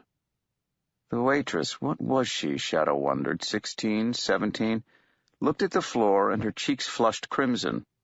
She put down the chocolate with shaking hands and retreated to the edge of the room by the slowly rotating display of pies, where she stopped and stared at Wednesday. Then she slipped into the kitchen to fetch Wednesday his bread. So, the violin, old, unquestionably, perhaps even a little battered, is placed away in its case, and our temporarily impecunious Abraham sets off in search of his wallet. But a well-dressed gentleman, only just done with his own dinner, has been observing this exchange, and now he approaches our host. Could he, perchance, inspect the violin that honest Abraham left behind? Certainly he can. Our host hands it over, and the well-dressed man, let us call him Barrington, opens his mouth wide, then remembers himself and closes it, examines the violin reverentially, like a man who has been permitted into a holy sanctum to examine the bones of a prophet.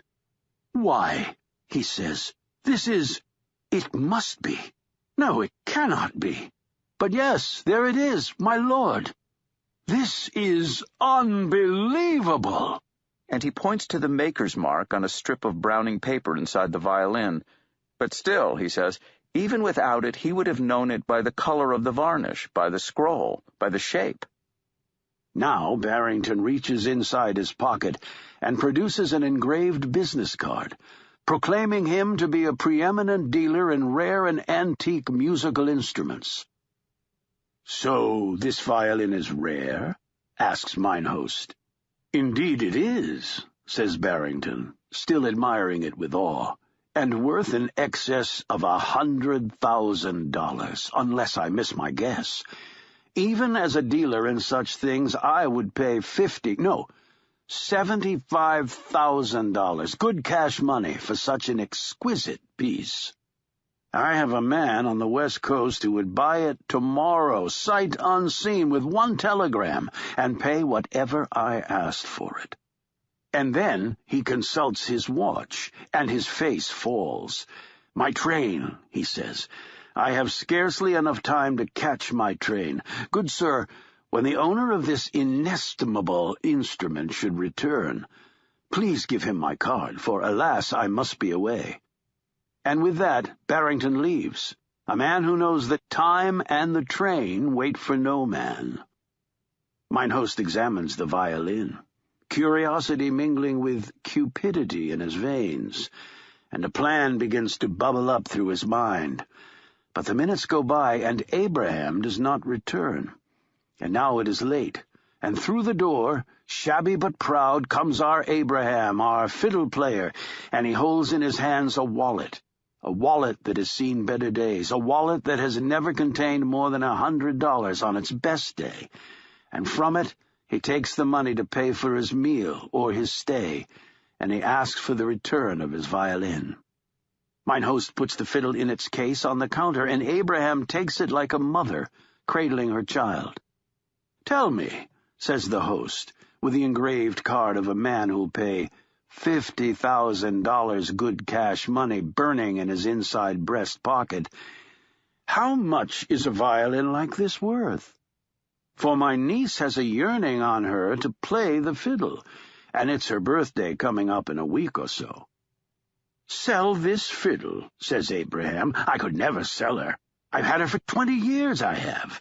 Fiddled all over the country with her, and to tell the truth, she cost me all of $500 back when I bought her."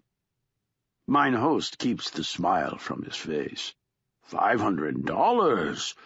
What if I were to offer you $1,000 for it, here and now? The fiddle player looks delighted, then crestfallen, and he says, "But Lordy, I'm a fiddle player, sir. It's all I know how to do. This fiddle knows me, and she loves me, and my fingers know her so well I could play an air upon her in the dark. Where will I find another that sounds so fine? $1,000 is good money, but this is my livelihood. Not $1,000, not for 5,000. Mine host sees his profit shrinking, but this is business, and you must spend money to make money. $8,000, he says. It's not worth that, but I've taken a fancy to it, and I do love and indulge my niece." Abraham is almost in tears at the thought of losing his beloved fiddle, but how can he say no to $8,000, especially when mine host goes to the wall safe and removes not $8,000, but $9,000, all neatly banded and ready to be slipped into the fiddle player's threadbare pocket.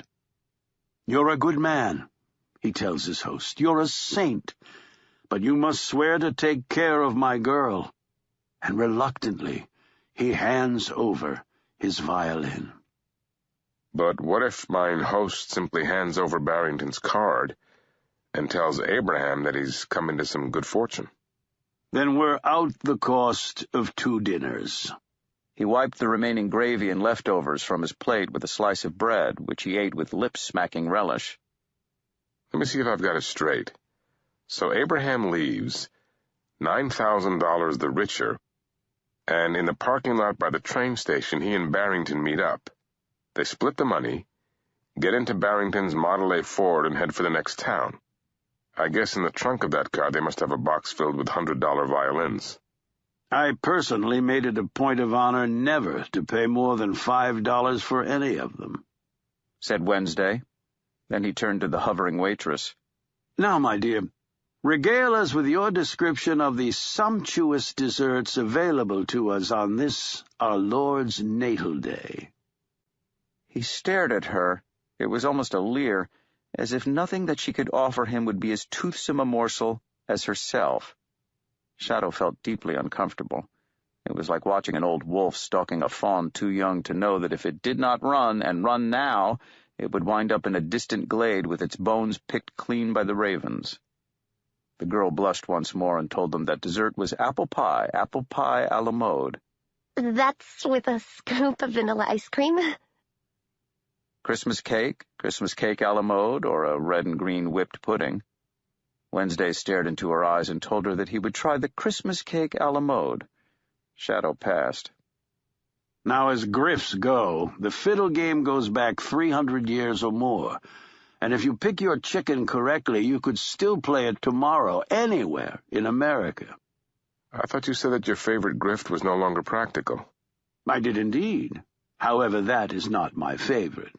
It was fine and enjoyable, but not my favorite.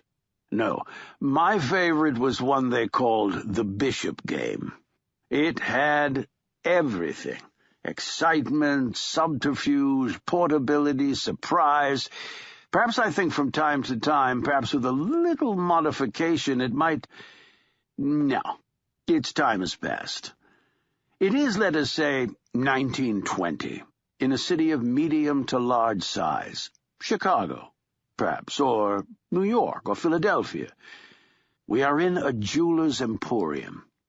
A man dressed as a clergyman and not just any clergyman, but a bishop in his purple, enters and picks out a necklace, a gorgeous and glorious confection of diamonds and pearls, and pays for it with a dozen of the crispest $100 bills. There's a smudge of green ink on the topmost bill, and the store owner, apologetically but firmly, sends the stack of bills to the bank on the corner to be checked. Soon enough, the store clerk returns with the bills. The bank says they are none of them counterfeit. The owner apologizes again, and the bishop is most gracious. He well understands the problem. There are such lawless and ungodly types in the world today, such immorality and lewdness abroad in the world, and shameless women, and now that the underworld has crawled out of the gutter and come to live on the screens of the picture palaces, what more could anyone expect? And the necklace is placed in its case, and the store owner does his best not to ponder why a bishop of the church would be purchasing a $1,200 diamond necklace, nor why he would be paying good cash money for it. The bishop bids him a hearty farewell and walks out on the street, only for a heavy hand to descend on his shoulder. "Why, Soapy, you spalpeen, up to your old tricks, are you?" And a broad-beat cop with an honest Irish face walks the bishop back into the jewelry store. "Begging your pardon, but has this man just bought anything from you?" asks the cop. "Certainly not," says the bishop. "Tell him I have not." "Indeed he has," says the jeweler. "He bought a pearl and diamond necklace from me, paid for it in cash as well." "Would you have the bills available, sir?" asks the cop. So the jeweler takes the $1,200 bills from the cash register and hands them to the cop, who holds them up to the light and shakes his head in wonder. "Oh, Soapy, Soapy," he says, "these are the finest that you've made yet. You're a craftsman, that you are." A self-satisfied smile spreads across the bishop's face. "You can't prove nothing," says the bishop, "and the bank says that they were on the level. It's the real green stuff." "I'm sure they did," agrees the cop on the beat. "But I doubt that the bank had been warned that Soapy Sylvester was in town, nor of the quality of the $100 bills he'd been passing in Denver and in St. Louis." And with that, he reaches into the bishop's pocket and pulls out the necklace. $1,200 worth of diamonds and pearls in exchange for 50 cents worth of paper and ink, says the policeman, who is obviously a philosopher at heart. "And passing yourself off as a man of the church. You should be ashamed," he says, as he claps the handcuffs on the bishop, who is obviously no bishop, and he marches him away. But not before he gives the jeweler a receipt for both the necklace and the 1,200 counterfeit dollars. It's evidence, after all. Was it really counterfeit? Of course not. Fresh banknotes straight from the bank, only with a thumbprint and a smudge of green ink on a couple of them to make them a little more interesting. Shadow sipped his coffee. It was worse than prison coffee. So the cop was obviously no cop. And the necklace? Evidence, said Wednesday. He unscrewed the top from the salt shaker, poured a little heap of salt on the table. But the jeweler gets a receipt and assurance that he'll get the necklace straight back as soon as Soapy comes to trial. He is congratulated on being a good citizen, and he watches, proudly, already thinking of the tale he'll have to tell at the next meeting of the Odd Fellows tomorrow night, as the policeman marches the man, pretending to be a bishop, out of the store. $1,200 in one pocket, a $1,200 diamond necklace in the other, on their way to a police station that'll never see hide nor hair of either of them. The waitress had returned to clear the table. "Tell me, my dear, are you married?" She shook her head. Astonishing that a young lady of such loveliness has not yet been snapped up. He was doodling with his fingernail in the spilled salt, making squat, blocky, rune-like shapes. The waitress stood passively beside him, reminding Shadow less of a fawn and more of a young rabbit caught in an 18-wheeler's headlights, frozen in fear and indecision. Wednesday lowered his voice, so much so that Shadow, only across the table, could barely hear him. What time do you get off work? 9:30 latest. And what is the finest motel in this area? There's a Motel 6. It's not much. Wednesday touched the back of her hand, fleetingly, with the tips of his fingers, leaving crumbs of salt on her skin. She made no attempt to wipe them off. To us, he said, his voice an almost inaudible rumble. It shall be a pleasure palace. The waitress looked at him. She bit her thin lips, hesitated, then nodded and fled for the kitchen. Come on. She looks barely legal. I've never been overly concerned about legality. Not as long as I get what I want. Sometimes the nights are long and cold, and I need her, not as an end in herself, but to wake me up a little. Even King David knew that there is one easy prescription to get warm blood flowing through an old frame. Take one virgin, call me in the morning. Shadow caught himself wondering if the girl on night duty in the hotel back in Eagle Point had been a virgin. Don't you ever worry about disease? What if you knock her up? What if she's got a brother? No. I don't worry about diseases. I don't catch them. People like me avoid them. Unfortunately, for the most part, people like me fire blanks, so there's not a great deal of interbreeding. It used to happen in the old days. Nowadays it's possible, but so unlikely as to be almost unimaginable, so no worries there. And many girls have brothers and fathers. Some even have husbands. It's not my problem. 99 times out of 100, I've left town already. So we're staying here for the night? Wednesday rubbed his chin. I shall stay in the Motel 6, he said. Then he put his hand into his coat pocket. He pulled out a front door key, bronze-colored, with a card tag attached, on which was typed an address, 502 Northridge Road, apartment number 3. You, on the other hand, have an apartment waiting for you in a city far from here. Wednesday closed his eyes for a moment. Then he opened them, gray and gleaming and fractionally mismatched, and he said, The Greyhound bus will be coming through town in 20 minutes. It stops at the gas station. Here's your ticket. He pulled out a folded bus ticket, passed it across the table. Shadow picked it up and looked at it. Who's Mike Ainsel? He asked. That was the name on the ticket. You are. Happy Christmas. And where's Lakeside? Your happy home in the months to come. And now, because good things come in threes, he took a small gift-wrapped package from his pocket, pushed it across the table. It sat beside the ketchup bottle with the black smears of dried ketchup on the top. Shadow made no move to take it. Well? Reluctantly, Shadow tore open the red wrapping paper to reveal a fawn-colored calfskin wallet, shiny from use. It was obviously somebody's wallet. Inside the wallet was a driver's license with Shadow's photograph on it, in the name of Michael Ainsel, with a Milwaukee address, a MasterCard for M. Ainsel, and 20 crisp $50 bills. Shadow closed the wallet, put it into an inside pocket. Thanks. Think of it as a Christmas bonus. Now let me walk you down to the Greyhound.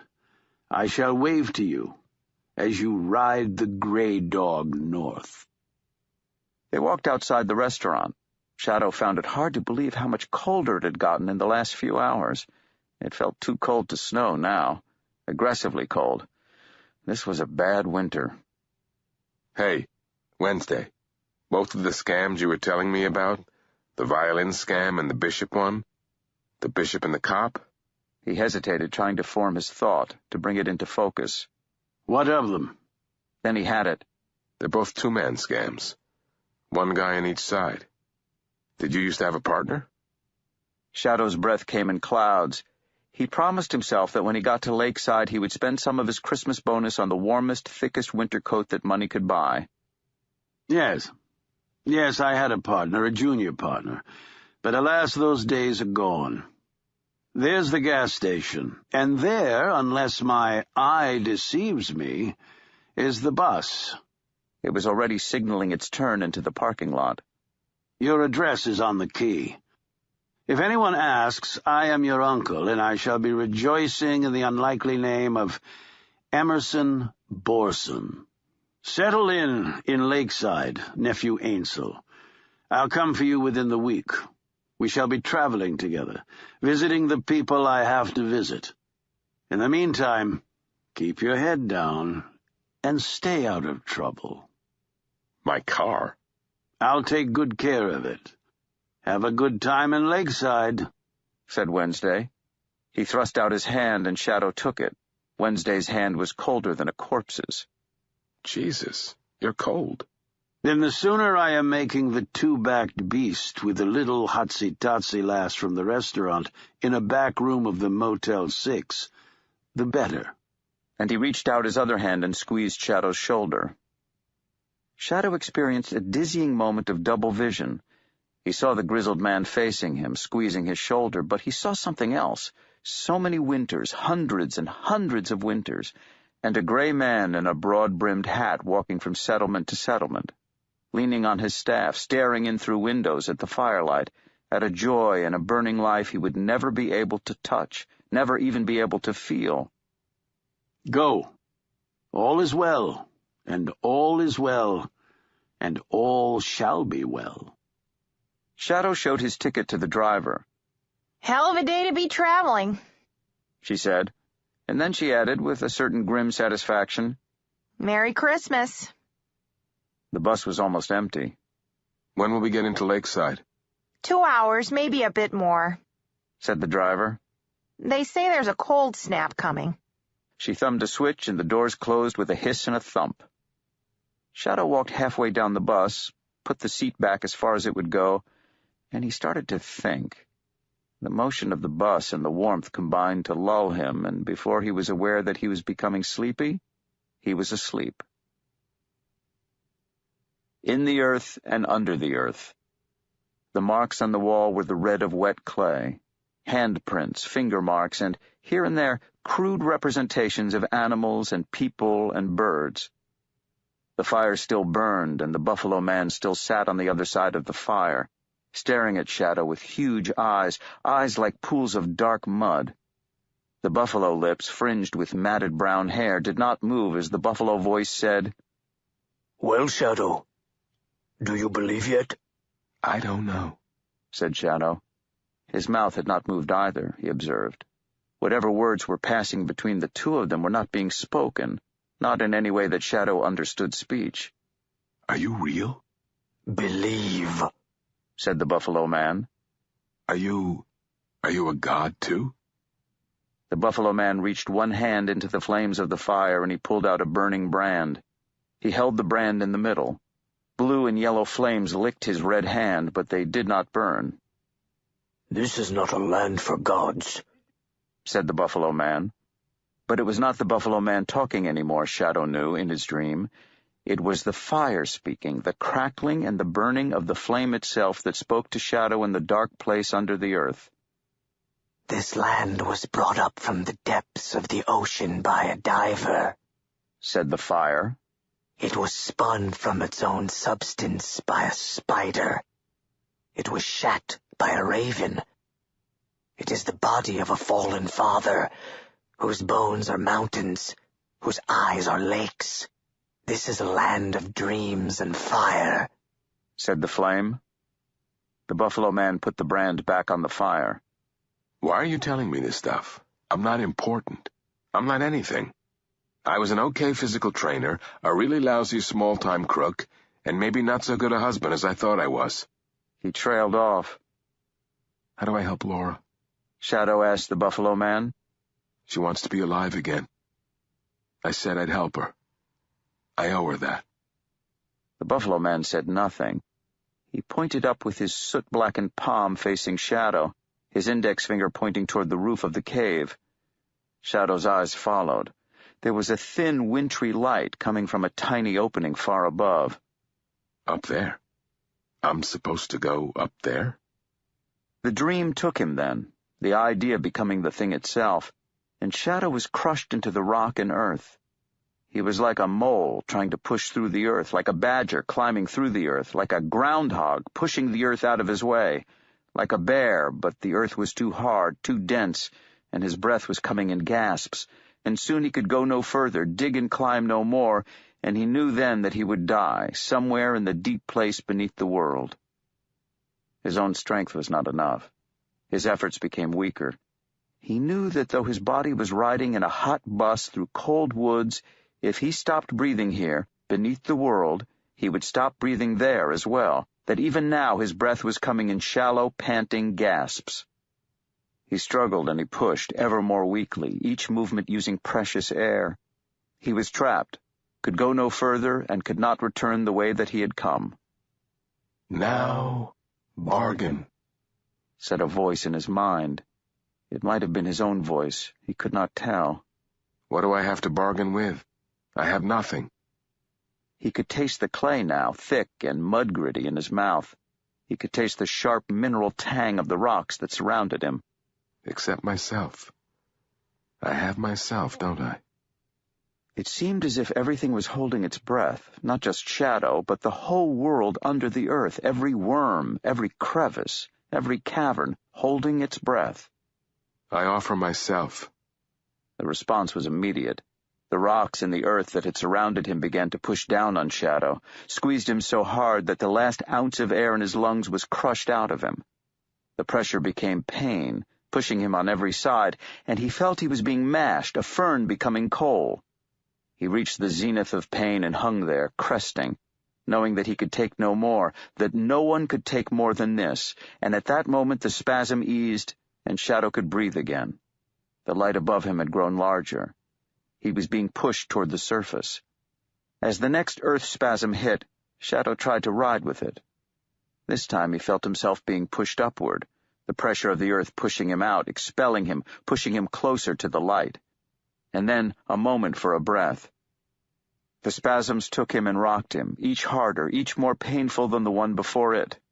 He rolled and writhed through the earth, and now his face was pushed against the opening, a gap in the rock scarcely larger than the span of his hand, through which a muted gray light came, and air, blessed air.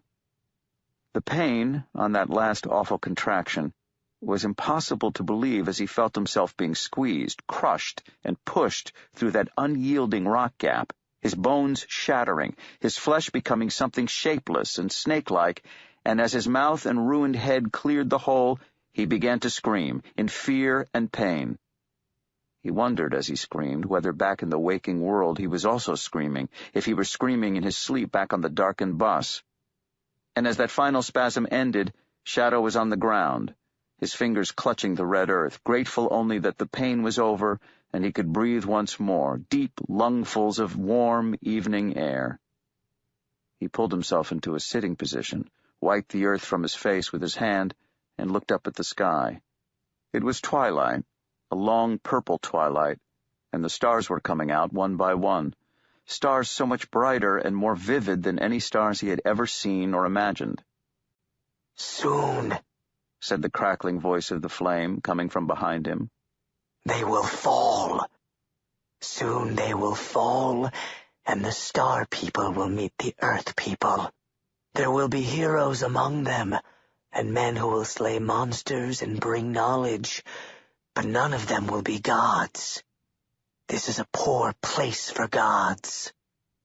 A blast of air, shocking in its coldness, touched his face. It was like being doused in ice water.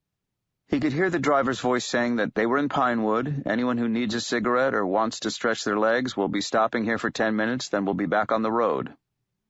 Shadow stumbled off the bus. They were parked outside another rural gas station, almost identical to the one they had left.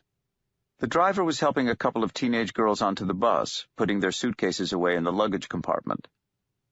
"Hey," the driver said when she saw Shadow. "You're getting off at Lakeside, right?" Shadow agreed, sleepily, that he was. "Heck, that's a good town. I think sometimes that if I were just gonna pack it all in, I'd move to Lakeside. Prettiest town I've ever seen. You've lived there long?" My first visit. You have a pasty at Mabel's for me, you hear? Shadow decided not to ask for clarification. Tell me, was I talking in my sleep?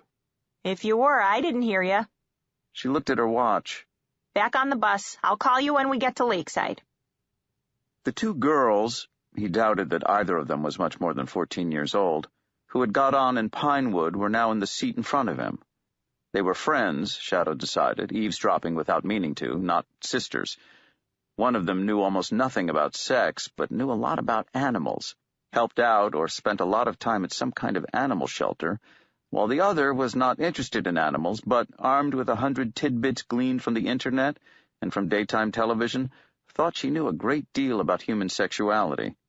Shadow listened with a horrified and amused fascination to the one who thought she was wise in the ways of the world detail the precise mechanics of using Alka-Seltzer tablets to enhance oral sex. He listened to both of them, the girl who liked animals and the one who knew why Alka-Seltzer gave you more oral bang for your buck than, like, even Altoids, dishing the dirt on the current Miss Lakeside, who had, like everybody knew, only gotten her greasy hands on the coronet and sash by flirting up to the judges. Shadow started to tune them out, blanked everything except the noise of the road, and now only fragments of conversation would come back every now and again. Goldie's like such a good dog, and he was a purebred retriever.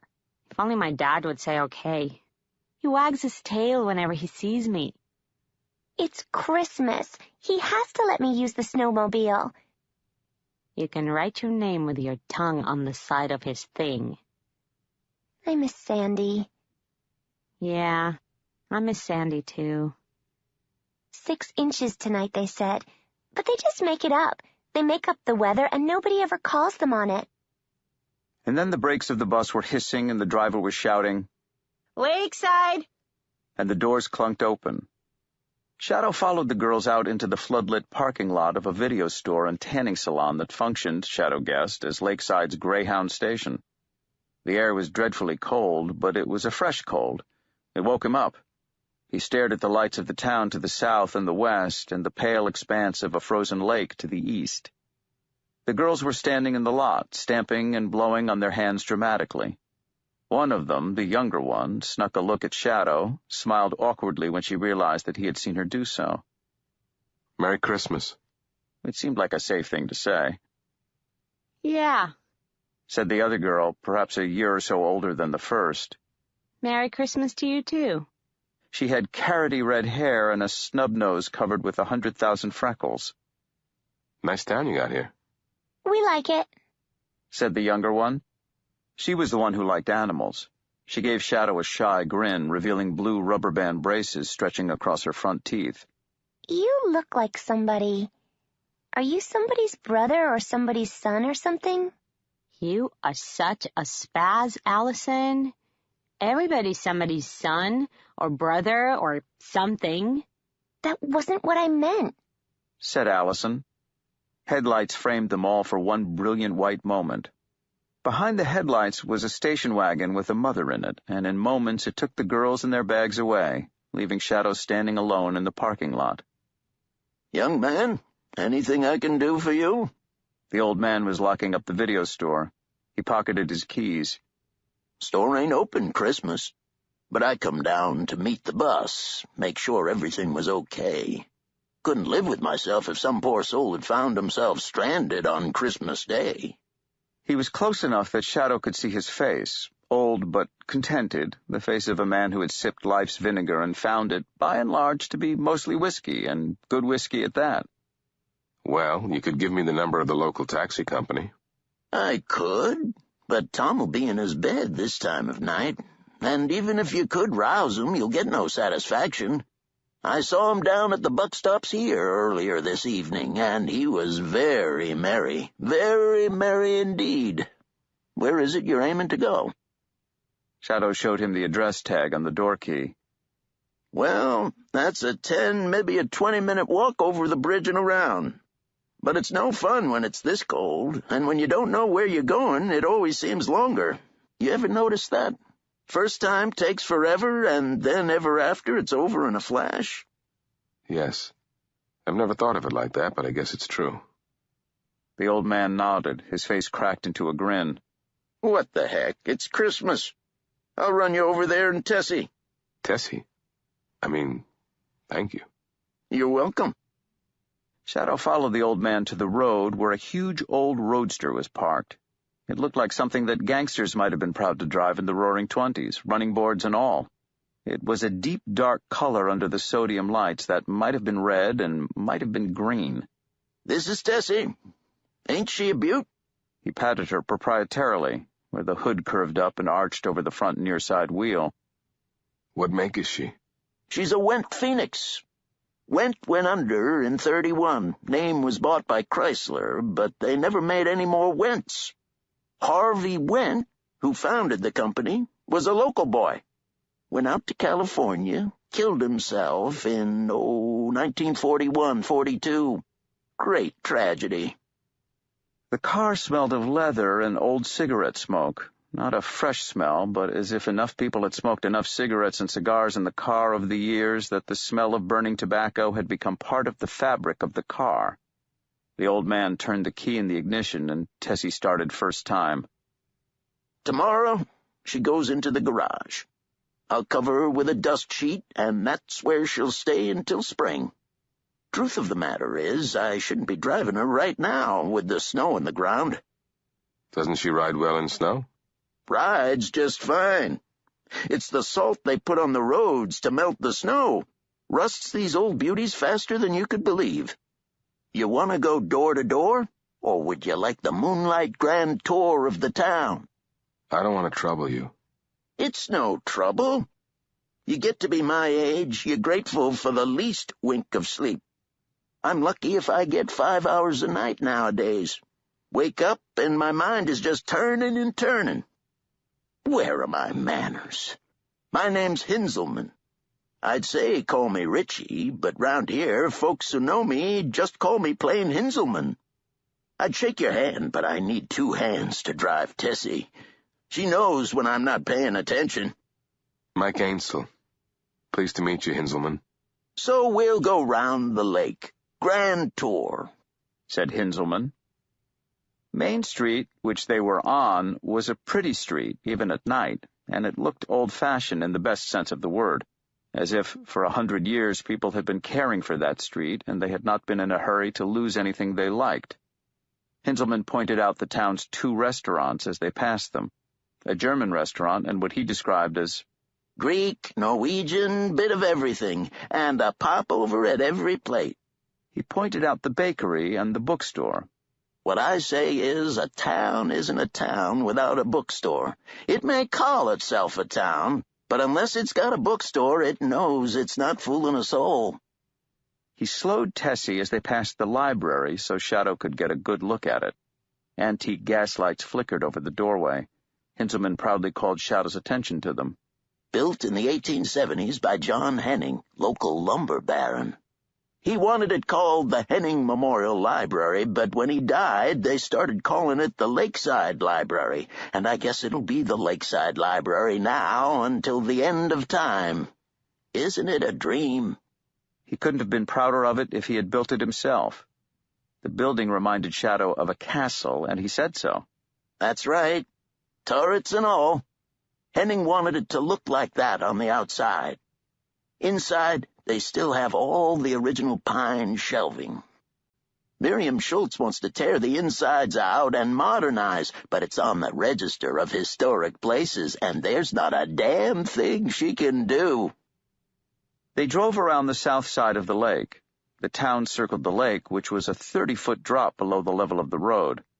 Shadow could see the patches of white ice dulling the surface of the lake with, here and there, a shiny patch of water reflecting the lights of the town.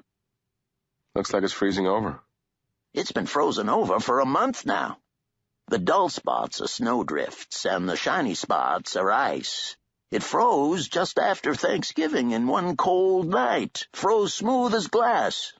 You do much ice fishing, Mr. Ainsel? Never. Best thing a man can do. It's not the fish you catch.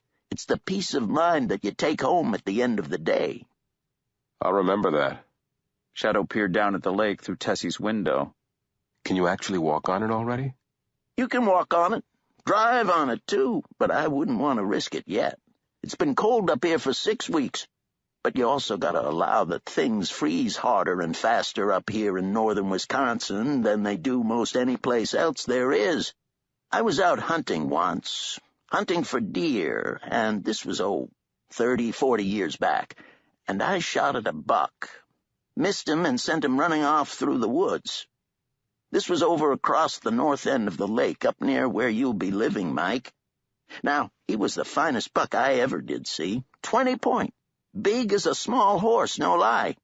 Now, I'm younger and feistier back then than I am now, and though it had started snowing before Halloween that year, now it was Thanksgiving and there was clean snow on the ground, fresh as anything, and I could see the buck's footprints.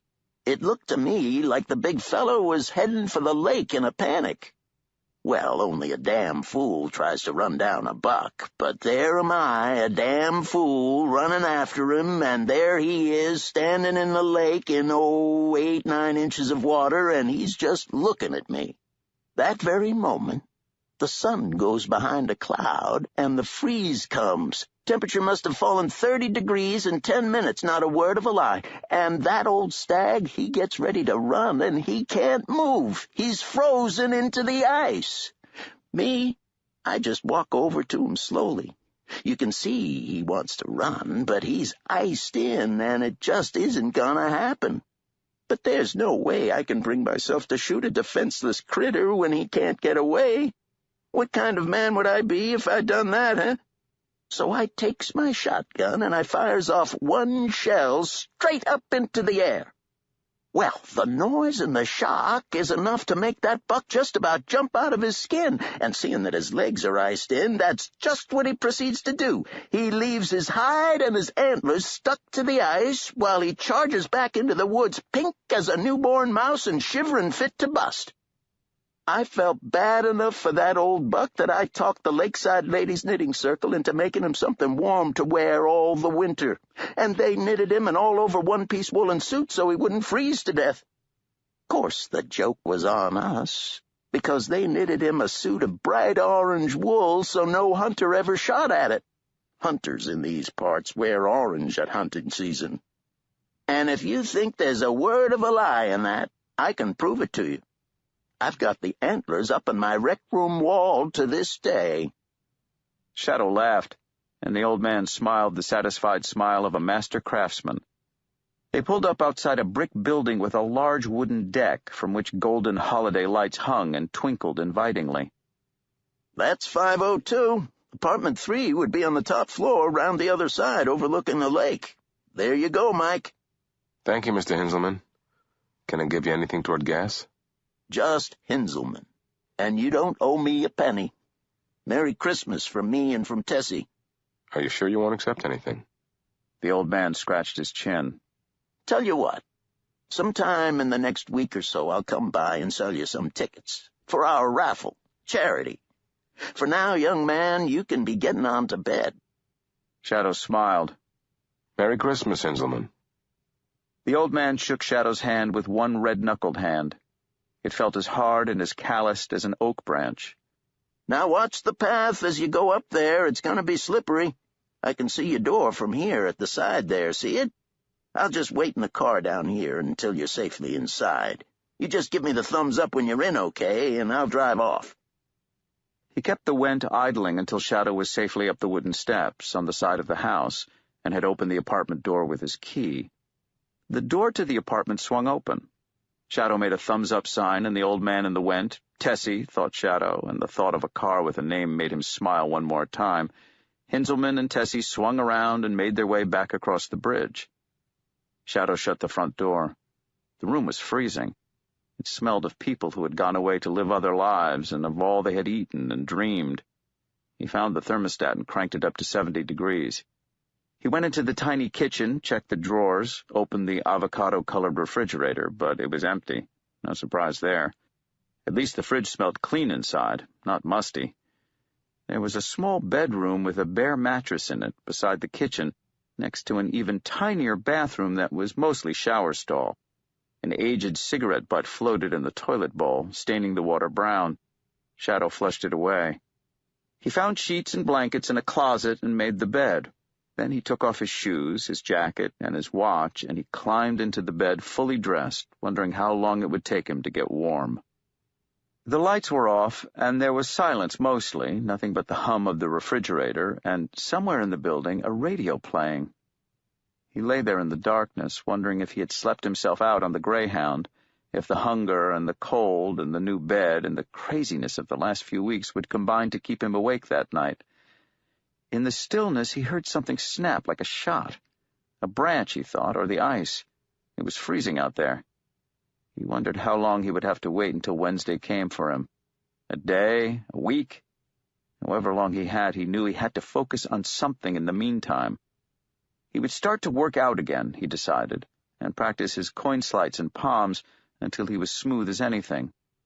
Practice all your tricks, somebody whispered inside his head in a voice that was not his own. All of them but one. Not the trick that poor dead Mad Sweeney showed you. Dead of exposure, and the cold, and of being forgotten and surplus to requirements. Not that trick. Oh, not that one. But this was a good town. He could feel it.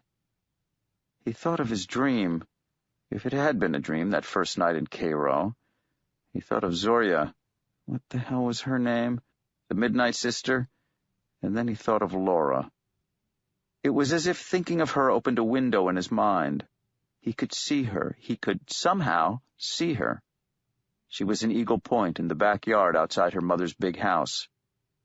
She stood in the cold, which she did not feel anymore, or which she felt all the time. She stood outside the house that her mother had bought in 1989 with the insurance money after Laura's father, Harvey McCabe, had passed on, a heart attack while straining on the can, and she was staring in, her cold hands pressed against the glass, her breath not fogging it, not at all, watching her mother and her sister's children and husband in from Texas, home for Christmas. Out in the darkness, that was where Laura was, unable not to look.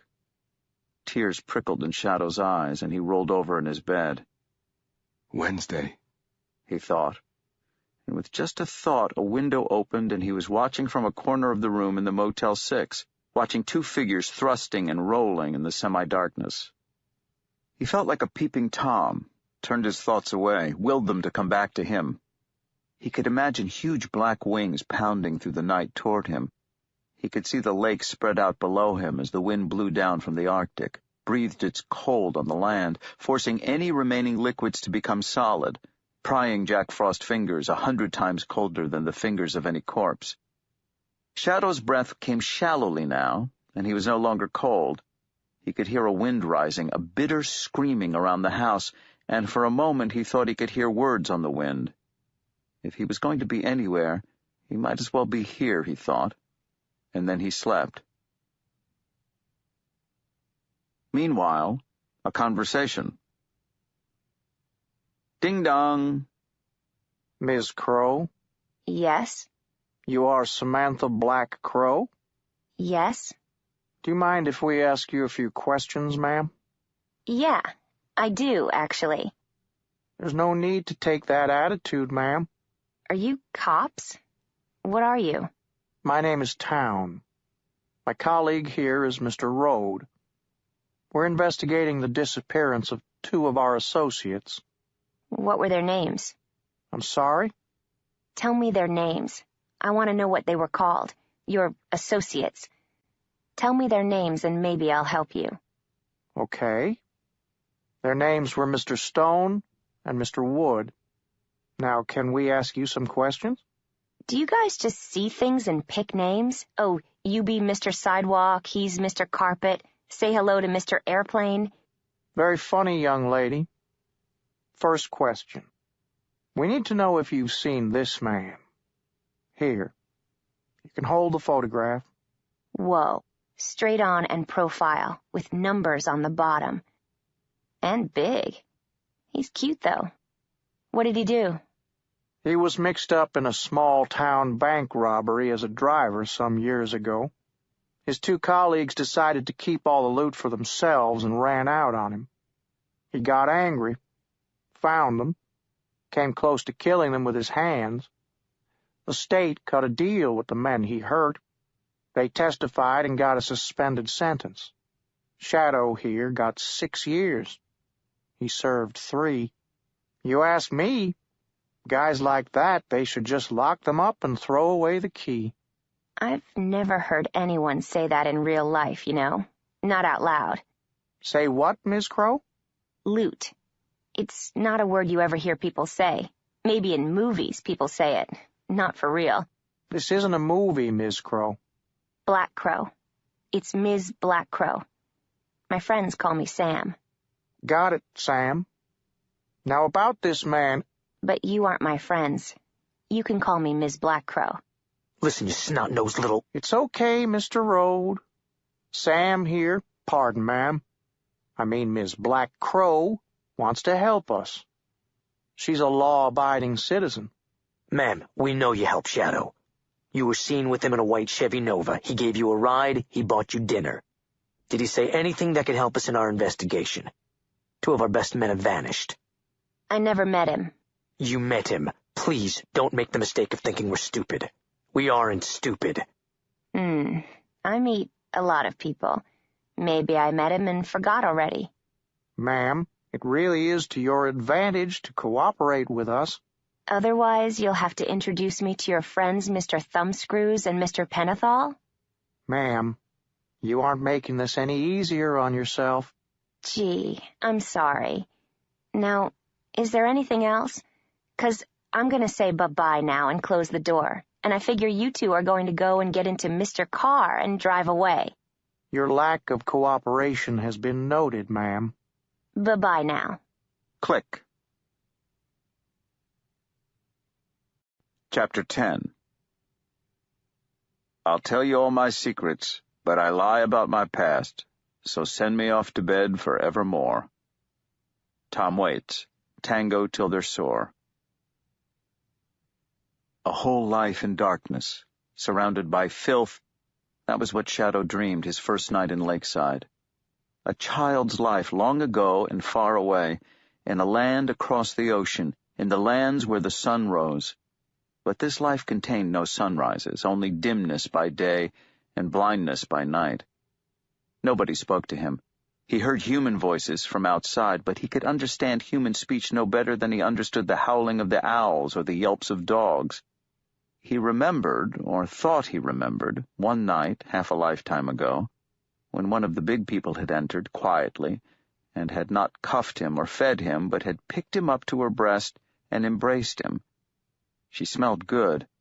She had made crooning noises.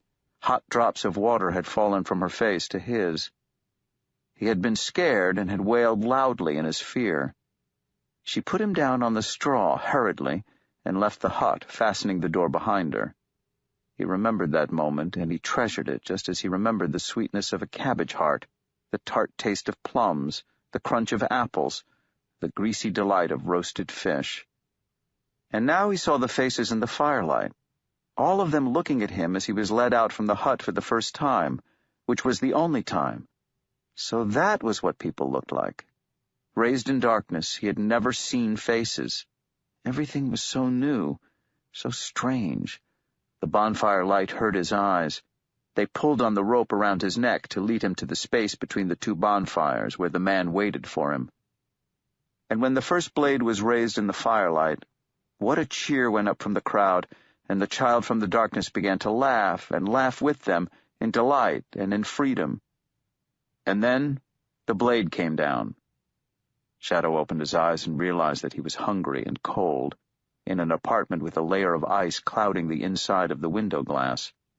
His frozen breath, he thought. He got out of bed, pleased he did not have to get dressed. He scraped at a window with a fingernail as he passed, felt the ice collect under the nail, then melt to water. He tried to remember his dream, but remembered nothing but misery and darkness. He put on his shoes. He figured he would walk into the town center, walk across the bridge across the northern end of the lake, if he had the geography of the town right. He put on his thin jacket, remembering his promise to himself that he would buy a warm winter coat, opened the apartment door and stepped out into the wooden deck. The cold took his breath away. He breathed in and felt every hair in his nostrils freeze into rigidity. The deck gave him a fine view of the lake, irregular patches of gray, surrounded by an expanse of white. He wondered how cold it was. The cold snap had come, that was for sure. It could not be much above 0, and it would not be a pleasant walk, but he was certain he could make it into town without too much trouble. What did Hinzelman say last night, a 10-minute walk? And Shadow was a big man. He would walk briskly and keep himself warm. He set off south, heading for the bridge. Soon he began to cough, a dry, thin cough, as the bitterly cold air touched his lungs. Soon his ears and face and lips hurt, and then his feet hurt. He thrust his ungloved hands deep into his coat pockets, clenched his fingers together, trying to find some warmth. He found himself remembering low-key Lysmith's tall tales of the Minnesota winters, particularly the one about a hunter treed by a bear during a hard freeze who took out his dick and pissed an arching yellow stream of steaming urine that was already frozen hard before it hit the ground, then slid down the rock-hard frozen piss pole to freedom. A wry smile at the memory, and another dry, painful cough. Step after step after step. He glanced back. The apartment building was not as far away as he had expected. This walk, he decided, was a mistake. But he was already 3 or 4 minutes from the apartment, and the bridge over the lake was in sight. It made as much sense to press on as to go home, and then what, call a taxi on the dead phone? Wait for spring? He had no food in the apartment, he reminded himself. He kept walking, revising his estimates of the temperature downward as he walked. -10, -20, -40 maybe, that strange point on the thermometer when Celsius and Fahrenheit say the same thing. Probably not that cold, but then there was wind chill, and the wind was now hard and steady and continuous, blowing over the lake, coming down from the Arctic across Canada. He remembered enviously the chemical hand and foot warmers he had taken from the men in the black train. He wished he had them now. 10 more minutes of walking, he guessed, and the bridge seemed to be no nearer. He was too cold to shiver. His eyes hurt. This was not simply cold. This was science fiction. This was a story set on the dark side of Mercury, back when they thought Mercury had a dark side. This was somewhere out on rocky Pluto, where the sun is just another star, shining only a little more brightly in the darkness. This, thought Shadow, is just a hair away from the places where air comes in buckets and pours just like beer. The occasional cars that roared past him seemed unreal. Spaceships, little freeze-dried packages of metal and glass, inhabited by people dressed more warmly than he was. An old song his mother had loved, Winter Wonderland, began to run through his head, and he hummed it through closed lips, kept pace to it as he walked. He had lost all sensation in his feet. He looked down at his black leather shoes, at the thin cotton socks, and began seriously to worry about frostbite. This was beyond a joke. This had moved beyond foolishness, slipped over the line into genuine 24-karat Jesus Christ, I fucked up big-time territory. His clothes might as well have been netting or lace. The wind blew through them, froze his bones and the marrow in his bones, froze the lashes of his eyes, froze the warm place under his balls, which were retreating into his pelvic cavity. Keep walking, he told himself. Keep walking. I can stop and drink a pail of air when I get home. A Beatles song started in his head, and he adjusted his pace to match it. It was only when he got to the chorus that he realized that he was humming Help. He was almost at the bridge now. Then he had to walk across it, and he would still be another 10 minutes from the stores on the west of the lake. Maybe a little more. A dark car passed him, stopped, then reversed in a foggy cloud of exhaust smoke and came to a halt beside him. The windows slid down, and the haze and steam from the window mixed with the exhaust to form a dragon's breath that surrounded the car. "Everything okay here?" said a cop inside. Shadow's first automatic instinct was to say, "Yep, everything's just fine and Jim Dandy. Thank you, officer. Nothing's happening here. Move on. Nothing to see." But it was too late for that, and he started to say, "I think I'm freezing. I was walking into Lakeside to buy food and clothes, but I underestimated the length of the walk." He was that far through the sentence in his head when he realized that all that had come out was freezing and a chattering noise, and he said, "So sorry. Cold. Sorry." The cop pulled open the back door of the car and said, "You get in there this moment and warm yourself up, okay?" Shadow climbed in gratefully, and he sat in the back and rubbed his hands together, trying not to worry about frostbitten toes. The cop got back in the driver's seat. Shadow stared at him through the metal grill. Shadow tried not to think about the last time he'd been in the back of a police car, or to notice that there were no door handles in the back, and to concentrate instead on rubbing life back into his hands. His face hurt, and his red fingers hurt, and now, in the warmth, his toes were starting to hurt once more. That was, Shadow figured, a good sign. The cop put the car in drive and moved off. "You know, that was, if you pardon me saying so, a real stupid thing to do. You didn't hear any of the weather advisories? It's -30 out there. God alone knows what the wind chill is, -60, -70. Although I figure when you're down at -30, wind chill's the least of your worries." Thanks. Thanks for stopping. Very, very grateful. Woman in Rhinelander went out this morning to fill her bird feeder in a robe and carpet slippers, and she froze, literally froze to the sidewalk. She's in intensive care now. It was on the radio this morning. You're new in town? It was almost a question, but the man knew the answer already. I came in the Greyhound last night. Figured today I'd buy myself some warm clothes, food, and a car. Wasn't expecting this cold. Yeah. It took me by surprise as well. I was too busy worrying about global warming. I'm Chad Mulligan. I'm the chief of police here in Lakeside. Mike Ainsel. Hi, Mike. Feeling any better? A little, yes. So where would you like me to take you first? Shadow put his hands down to the hot air stream, painful on his fingers, then he pulled them away. Let it happen in its own time. Can you just drop me off in the town center? Wouldn't hear of it. Long as you don't need me to drive a getaway car for your bank robbery, I'll happily take you wherever you need to go. Think of it as the town welcome wagon. Where would you suggest we start? You only moved in last night. That's right. You eaten breakfast yet? Not yet. Well, that seems like a heck of a good starting place to me, said Mulligan. They were over the bridge now and entering the northwest side of the town. This is Main Street, and this, he said, crossing Main Street and turning right, is the town square. Even in the winter, the town square was impressive, but Shadow knew that this place was meant to be seen in summer.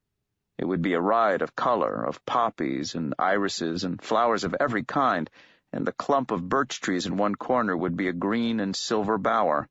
Now it was a colorless place, beautiful in a skeletal way, the bandshell empty, the fountain turned off for the winter, the brownstone city hall capped by white snow.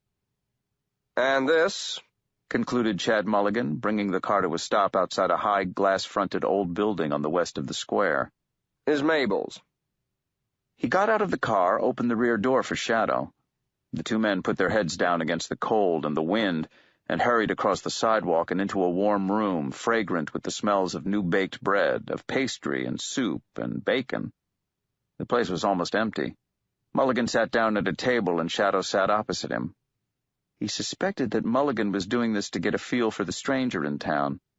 Then again, the police chief might simply be what he appeared, friendly, helpful, good. A woman bustled over to their table, not fat, but big, a big woman in her 60s, her hair bottle bronze. Hello, Chad. You'll want a hot chocolate while you're thinking. She handed them 2 laminated menus. No cream on the top, though, he agreed. Mabel knows me too well. What'll it be, pal? Hot chocolate sounds great. And I'm happy to have the whipped cream on the top. That's good. Live dangerously, hon. Are you going to introduce me, Chad? Is this young man a new officer? Not yet, said Chad Mulligan with a flash of white teeth. This is Mike Ainsel. He moved to Lakeside last night. Now, if you'll excuse me. He got up, walked to the back of the room through the door marked Pointers. It was next to a door marked Setters. You're the new man in the apartment up on Northridge Road, the old Pilsen place. Oh, yes, she said happily. I know just who you are. Henselman was by this morning for his morning pasty. He told me all about you. You boys only having hot chocolate, or you want to look at the breakfast menu? Breakfast for me. What's good? Everything's good. I make it. But this is the furthest south and east of the UP you can get pasties, and they are particularly good. Warming and filling, too, my specialty. Shadow had no idea what a pasty was, but he said that would be fine, and in a few moments Mabel returned with a plate with what looked like a folded-over pie on it. The lower half was wrapped in a paper napkin. Shadow picked it up with the napkin and bit into it. It was warm and filled with meat, potatoes, carrots, onions. First pasty I've ever had. It's real good. They're a Yuppie thing. Mostly you need to be at least up Ironwood way to get one. The Cornish men who came over to work the iron mines brought them over. Yuppie? Upper Peninsula. UP. Yuppie. Where the Yoopers come from. It's the little chunk of Michigan to the northeast. The chief of police came back. He picked up the hot chocolate and slurped it. Mabel, are you forcing this nice young man to eat one of your pasties? It's good, said Shadow. It was, too, a savory delight wrapped in hot pastry. They go straight to the belly, said Chad Mulligan, patting his own stomach. I warn you. Okay, so you need a car? With his parka off, he was revealed as a lanky man with a round apple belly gut on him. He looked harassed and competent, more like an engineer than a cop. Shadow nodded, mouth full. Right, I made some calls. Justin Leibowitz is selling his Jeep, wants $4,000 for it, will settle for $3,000. The Gunthers have had their Toyota 4Runner for sale for 8 months, ugly son of a bitch, but at this point they'd probably pay you to take it out of their driveway. And if you don't care about ugly, it's got to be a great deal. I used the phone in the men's room, left a message for Missy Gunther down at Lakeside Realty, but she wasn't in yet, probably getting her hair done down at Sheila's. The pasty remained good as Shadow chewed his way through it. It was astonishingly filling. Stick to your ribs, food, as his mother would have said. Sticks to your sides. So, said Chief of Police Chad Mulligan, wiping the hot chocolate foam from around his lips. I figure we stop off next at Henning's Farm and Home Supplies, get you a real winter wardrobe, swing by Dave's Finest Food so you can fill your larder, then I'll drop you up by Lakeside Realty. If you can put down $1,000 up front for the car, they'll be happy. Otherwise, $500 a month for 4 months should see them okay. It's an ugly car, like I said, but if the kid hadn't painted it purple, it'd be a $10,000 car, and reliable. And you'll need something like that to get around this winter, you ask me. This is very good of you. But shouldn't you be out catching criminals, not helping newcomers? Not that I'm complaining, you understand? Mabel chuckled. We all tell him that. Mulligan shrugged. It's a good town. Not much trouble. You always get someone speeding within city limits, which is a good thing, as traffic tickets pay my wages. Friday, Saturday nights, you get some jerk who gets drunk and beats on a spouse. And that one can go both ways, believe me, men and women. And I learned when I was on the force in Green Bay I'd rather attend a bank robbery than a domestic in a big city. But out here things are quiet. They call me out when someone's locked their keys in their vehicle. Barking dogs. Every year there's a couple of high school kids caught with weed behind the bleachers. Biggest police case we've had here in 5 years was when Dan Schwartz got drunk and shot up his own trailer, and then he went on the run down Main Street in his wheelchair, waving this darn shotgun, shouting that he would shoot anyone who got in his way, that no one would stop him from getting to the interstate. I think he was on his way to Washington to shoot the president. I still laugh whenever I think of Dan heading down the interstate in that wheelchair of his, with the bumper sticker on the back. My juvenile delinquent is screwing your honor student. You remember, Mabel? She nodded, lips pursed. She did not seem to find it as funny as Mulligan did. What did you do? I talked to him. He gave me the shotgun, slept it off down at the jail. Dan's not a bad guy. He was just drunk and upset. Shadow paid for his own breakfast and, over Chad Mulligan's half-hearted protests, both hot chocolates. Henning's Farm and Home was a warehouse-sized building on the south of the town that sold everything from tractors to toys. The toys, along with the Christmas ornaments, were already on sale. The store was bustling with post-Christmas shoppers.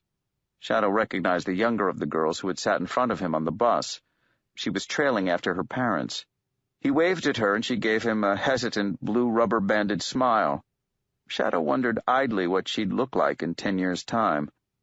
Probably as beautiful as the girl at the Hennings Farm and Home checkout counter, who scanned in his purchases with a chattering handheld gun, capable, Shadow had no doubt, of ringing up a tractor if someone drove it through. 10 pairs of long underwear? Said the girl. Stocking up, huh? She looked like a movie starlet. Shadow felt 14 again, and tongue-tied and foolish. He said nothing while she rang up the thermal boots, the gloves, the sweaters, and the goose-down-filled coat. He had no wish to put the credit card that Wednesday had given him to the test, not with the Chief of Police Mulligan standing helpfully beside him, so he paid for everything in cash. Then he took his bags into the men's restroom and came out wearing many of his purchases. Looking good, big fella. At least I'm warm. And outside, in the parking lot, although the wind burned cold on the skin of his face, the rest of him was warm enough. At Mulligan's invitation, he put his shopping bags in the back of the police car and rode in the passenger seat in the front. So what do you do, Mr. Ainsel? Big guy like you? What's your profession? And will you be practicing it in Lakeside? Shadow's heart began to pound, but his voice was steady. I work for my uncle. He buys and sells stuff all over the country. I just do the heavy lifting. Does he pay well? I'm family. He knows I'm not going to rip him off. And I'm learning a little about the trade on the way, until I figure out what it is I really want to do. It was coming out of him with conviction, smooth as a snake. He knew everything about Big Mike Ainsel in that moment, and he liked Mike Ainsel. Mike Ainsel had none of the problems that Shadow had. Ainsel had never been married. Mike Ainsel had never been interrogated on a freight train by Mr. Wood and Mr. Stone. Televisions did not speak to Mike Ainsel. You want to see Lucy's tits? Asked a voice in his head. Mike Ainsel didn't have bad dreams or believe that there was a storm coming. He filled his shopping basket at Dave's Finest Foods, doing what he thought of as a gas station stop. Milk, eggs, bread, apples, cheese, cookies, just some food. He'd do a real one later. As Shadow moved around, Chad Mulligan said hello to people and introduced Shadow to them. This is Mike Ainsel.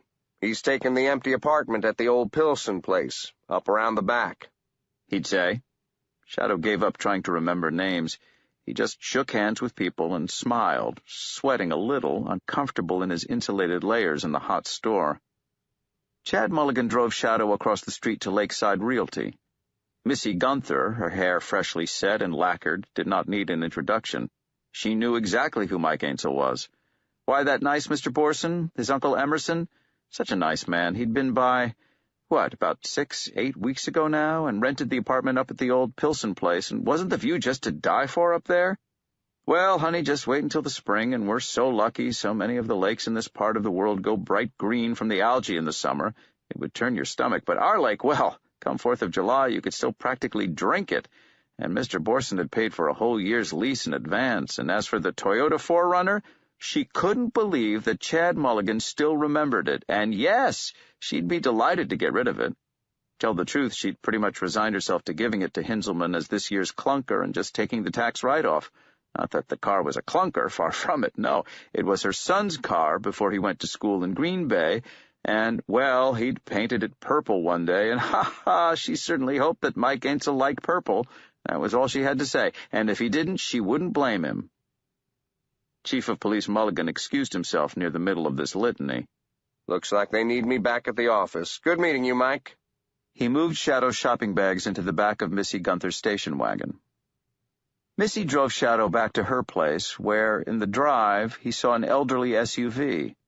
The blown snow had bleached half of it to a blinding white, while the rest of it was painted the kind of drippy purple that someone would need to be very stoned very often to even begin to be able to find attractive. Still, the car started up on the first try, and the heater worked, although it took almost 10 minutes of running the engine with the heater on full before it even started to change the interior of the car from unbearably cold to merely chilly. While this was happening, Missy Gunther took Shadow into her kitchen. Excuse the mess, but the little ones just leave their toys all over after Christmas, and she just doesn't have the heart. Would he care for some leftover turkey dinner? Last year they did goose, but this year it was a big old turkey. Well, coffee then. Won't take a moment to brew a fresh pot. and Shadow took a large red toy car off a window seat and sat down, while Missy Gunther asked if he had met his neighbors yet, and Shadow confessed that he hadn't. There were, he was informed, while the coffee dripped and brewed, 4 other inhabitants of his apartment building. Back when it was the Pilson place, the Pilsons lived in the downstairs flat and rented out the upper 2 flats. Now their apartment, that was the downstairs one, and that was taken by a couple of young men, Mr. Holtz and Mr. Neiman. They actually are a couple, and when she said couple, Mr. Ainsel, heavens, we have all kinds here, more than one kind of tree in the forest, although mostly those kind of people wind up in Madison or the Twin Cities, but truth to tell, nobody here gives it a second thought. They're in Key West for the winter. They'll be back in April. He'll meet them then. The thing about Lakeside is that it's a good town. Now, next door to Mr. Ainsel, that's Marguerite Olson and her little boy, a sweet lady, sweet lady, but she's had a hard life, still sweet as pie, and she works for the Lakeside News. Not the most exciting newspaper in the world, but truth to tell, Missy Gunther thought that was probably the way most folk around here liked it. Oh, she said, and poured him coffee, she just wished that Mr. Ainsel could see the town in the summer or late in the spring, when the lilacs and the apple and the cherry blossoms were out. She thought there was nothing like it for beauty, nothing like it anywhere in the world. Shadow gave her a $500 deposit, and he climbed up into the car and started to back it up, out of her front yard and onto the driveway proper. Missy Gunther tapped on his front window. This is for you, I nearly forgot. She handed him a buff envelope. It's kind of a gag. We had them printed up a few years back. You don't have to look at it now. He thanked her and drove cautiously back into the town. He took the road that ran around the lake. He wished he could see it in the spring or the summer or the fall. It would be very beautiful, he had no doubt of that. In 10 minutes he was home. He parked the car out on the street and walked up the outside steps to his cold apartment. He unpacked his shopping, put the food into the cupboards and the fridge, and then he opened the envelope Missy Gunther had given him. It contained a passport, blue laminated cover, and inside a proclamation that Michael Ainsel, his name handwritten in Missy Gunther's precise handwriting, was a citizen of Lakeside.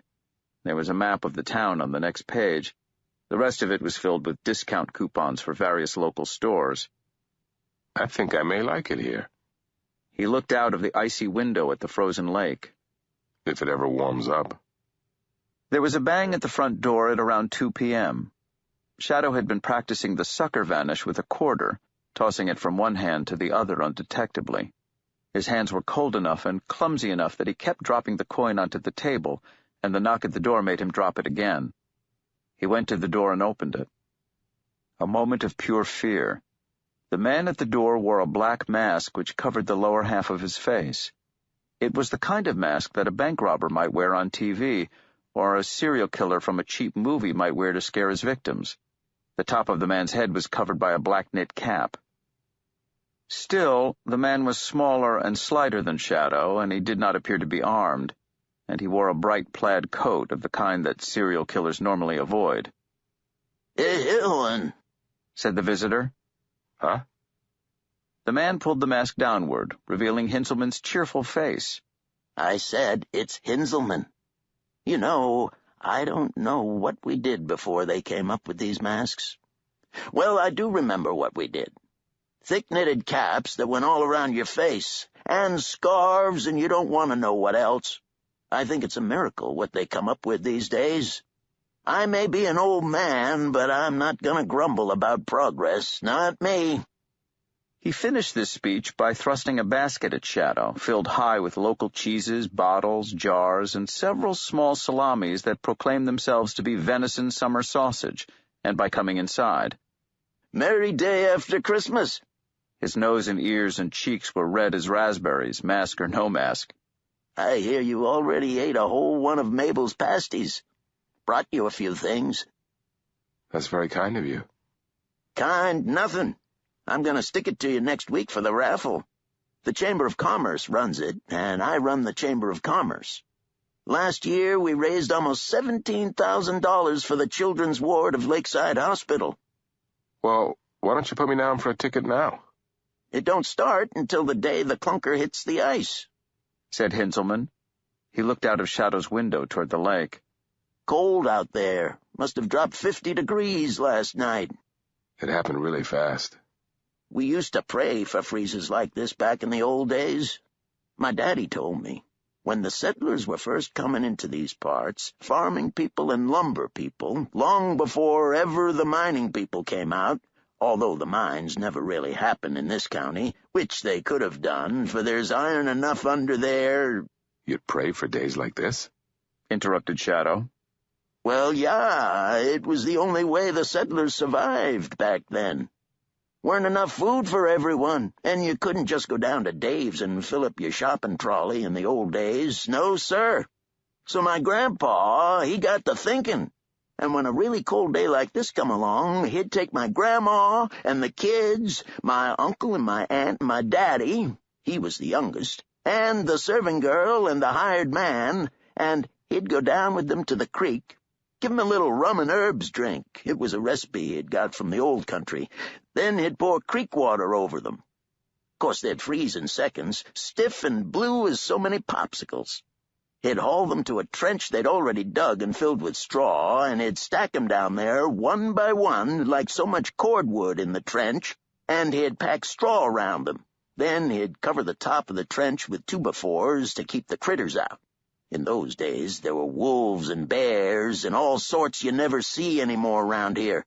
No hodags, though. That's just a story about the hodags, and I would never stretch your credulity by telling you no stories. No, sir. He'd cover the trench with 2x4s, and the next snowfall would cover it up completely, save for the flag he'd planted to show him where the trench was. Then my grandpa would ride through the winter in comfort and never have to worry about running out of food or out of fuel. And when he saw that the true spring was coming, he'd go to the flag, and he'd dig his way down through the snow, and he'd move the 2x4s, and he'd carry them in one by one and set the family in front of the fire to thaw. Nobody ever minded, except one of the hired men who lost half an ear to a family of mice who nibbled it off one time my grandpa didn't push those 2x4s all the way closed. Of course, in those days, we had real winters. You could do that back then. These pussy winters we get nowadays, it don't hardly get cold enough. No? Asked Shadow. He was playing straight man and enjoying it enormously. Not since the winter of '49, and you'd be too young to remember that one. That was a winter. I see you bought yourself a vehicle. Yep. What do you think? Truth to tell, I never liked that Gunther boy. I had a trout stream down in the woods away, on back of my property, way back. Well, it's town land, but I'd put down stones in the river, made little pools and places where the trout liked to live. Caught me some beauties, too. One fella must have been pretty much 30 inches long, and that little Gunther so-and-so, he kicked down each of the pools and threatened to report me to the DNR. Now he's in Green Bay, and soon enough he'll be back here. If there were any justice in the world, he'd have gone off into the world as a winter runaway. But nope, sticks like a cocklebird to a woolen vest. He began to arrange the contents of Shadow's welcome basket on the counter. This is Catherine Powdermaker's crabapple jelly. She's been giving me a pot for Christmas for longer than you've been alive, and the sad truth is, I've never opened a one. They're down in my basement, 40, 50 pots. Maybe I'll open one and discover that I like the stuff. Meantime, here's a pot for you. Maybe you'll like it. Shadow put the jar away in the fridge along with the other presents that Hinselman had brought him. What's this? He asked, holding up a tall, unlabeled bottle filled with a greenish buttery substance. Olive oil. That's how it looks when it gets this cold. Don't worry, it'll cook up fine. Okay. What are winter runaways? The old man pushed his woolen cap above his ears, rubbed his temple with a pink forefinger. Well, it ain't unique to Lakeside. We're a good town, better than most, but we're not perfect. Some winters, well, maybe a kid gets a bit stir-crazy when it gets so cold that you can't go out, and the snow's so dry that you can't make so much as a snowball without it crumbling away. They run off? The old man nodded gravely. I blame the television, showing all the kids things they'll never have. Dallas and Dynasty and Beverly Hills and Hawaii Five-0, all that nonsense. I've not had a television since the fall of '83, except for a black and white set I keep in the closet for if folk come in from out of town and there's a big game on. Can I get you anything, Hinzelman? Not coffee. Gives me heartburn. Just water. Hinzelman shook his head. Biggest problem in this part of the world is poverty. Not the poverty we had in the Depression, but something more what's the word? Means it creeps in at the edges, like cockroaches. Insidious? Yeah, insidious. Logging's dead. Mining's dead. Tourists don't drive further north than the Dells, except for a handful of hunters and some kids going to camp on the lakes, and they aren't spending their money in the towns. Lakeside seems kind of prosperous, though. The old man's blue eyes blinked. And believe me, it takes a lot of work. Hard work.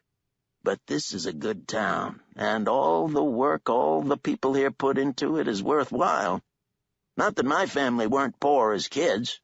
Ask me how poor we was as kids. Shadow put on his straight man face and said, How poor were you as kids, Mr. Hinzelman? Just Hinzelman, Mike. We were so poor that we couldn't afford a fire.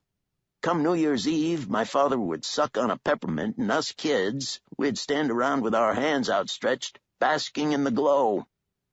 Shadow made a rimshot noise. Hinzelman put on his ski mask and did up his huge plaid coat, pulled out his car keys from his pocket, and then, last of all, pulled on his great gloves. You get too bored up here. You just come down to the store and ask for me. I'll show you my collection of hand-tied fishing flies. Bore you so much that getting back here will be a relief. I'll do that. How's Tessie? Hibernating. She'll be out in the spring. You take care now, Mr. Ainsel. And he closed the door behind him as he left. The apartment grew ever colder. Shadow put on his coat and his gloves. Then he put on his boots. He could hardly see through the windows now for the ice on the inside of the panes, which turned the view of the lake into an abstract image. His breath was clouding in the air. He went out of his apartment onto the wooden deck and knocked on the door next door. He heard a woman's voice shouting at someone to, For heaven's sake, shut up and turn that television down! A kid, he thought. Adults don't shout like that at other adults, not with that tone in their voice. The door opened and a tired woman with very long, very black hair was staring at him warily. Yes? How do you do, ma'am? I'm Mike Ainsel. I'm your next-door neighbor. Her expression did not change, not by a hair. Yes? Ma'am, it's freezing in my apartment. There's a little heat coming out of the grate, but it's not warming the place up. Not at all. She looked him up and down, then a ghost of a smile touched the edges of her lips, and she said, Come in, then. If you don't, there'll be no heat in here either. He stepped inside her apartment. Plastic multicolored toys were strewn all over the floor. There were small heaps of torn Christmas wrapping paper by the wall. A small boy sat inches away from the television set, a video of the Disney Hercules playing, an animated satyr stomping and shouting his way across the screen. Shadow kept his back to the TV set. Okay, this is what you do. First, you seal the windows. You can buy the stuff down at Henning's. It's just like saran wrap, but for windows. Tape it to the windows, then if you want to get fancy, you run a blow dryer on it. It stays there the whole winter. That stops the heat leaving through the windows. Then you buy a space heater or two. The building's furnace is old, and it can't cope with the real cold. We've had some easy winters recently. I suppose we should be grateful. Then she put out her hand. Marguerite Olson. Good to meet you, said Shadow. He pulled off a glove, and they shook hands. You know, ma'am, I'd always thought of Olsons as being blonder than you. My ex-husband was as blonde as they came. Pink and blonde. Couldn't tan at gunpoint. Missy Gunther told me you write for the local paper. Missy Gunther tells everybody everything. I don't see why we need a local paper with Missy Gunther around. Yes, some news reporting here and there, but my editor writes most of the news. I write the nature column, the gardening column, an opinion column every Sunday, and the news from the community column, which tells in mind-numbing detail who went to dinner with who for 15 miles around. Or is that whom? Whom? Said Shadow before he could stop himself. It's the objective case. She looked at him with her black eyes, and Shadow experienced a moment of pure déjà vu. I've been here before, he thought. No, she reminds me of someone. Anyway, that's how you heat up your apartment. Thank you. When it's warm, you and your little one must come over. His name's Leon. Good meeting you, Mr. I'm sorry. Ainsel. Mike Ainsel. And what sort of a name is Ainsel? Shadow had no idea. My name, I'm afraid I was never very interested in family history. Norwegian, maybe? We were never close. Then he remembered Uncle Emerson Borson and added, On that side, anyway. By the time that Mr. Wednesday arrived, Shadow had put clear plastic sheeting across all the windows and had one space heater running in the main room and one in the bedroom at the back. It was practically cozy. What the hell is that purple piece of shit you're driving? Asked Wednesday by way of greeting. Well, you drove off with my white piece of shit. Where is it, by the way? I traded it in Duluth. You can't be too careful. Don't worry, you'll get your share when all this is done. What am I doing here? In Lakeside, I mean, not in the world. Wednesday smiled his smile, the one that made Shadow want to hit him. You're living here because it's the last place they'll look for you. I can keep you out of sight here. By they, you mean the Black Hats? Exactly. I'm afraid the house on the rock is now out of bounds. It's a little difficult, but we'll cope. Now it's just stamping our feet and flag-waving, caracole and saunter until the action starts. A little later than any of us expected. I think they'll hold off until spring. Nothing big can happen until then. How come? Because they may babble on about micromilliseconds and virtual worlds and paradigm shifts and what have you, but they still inhabit this planet and are still bound by the cycle of the year. These are the dead months.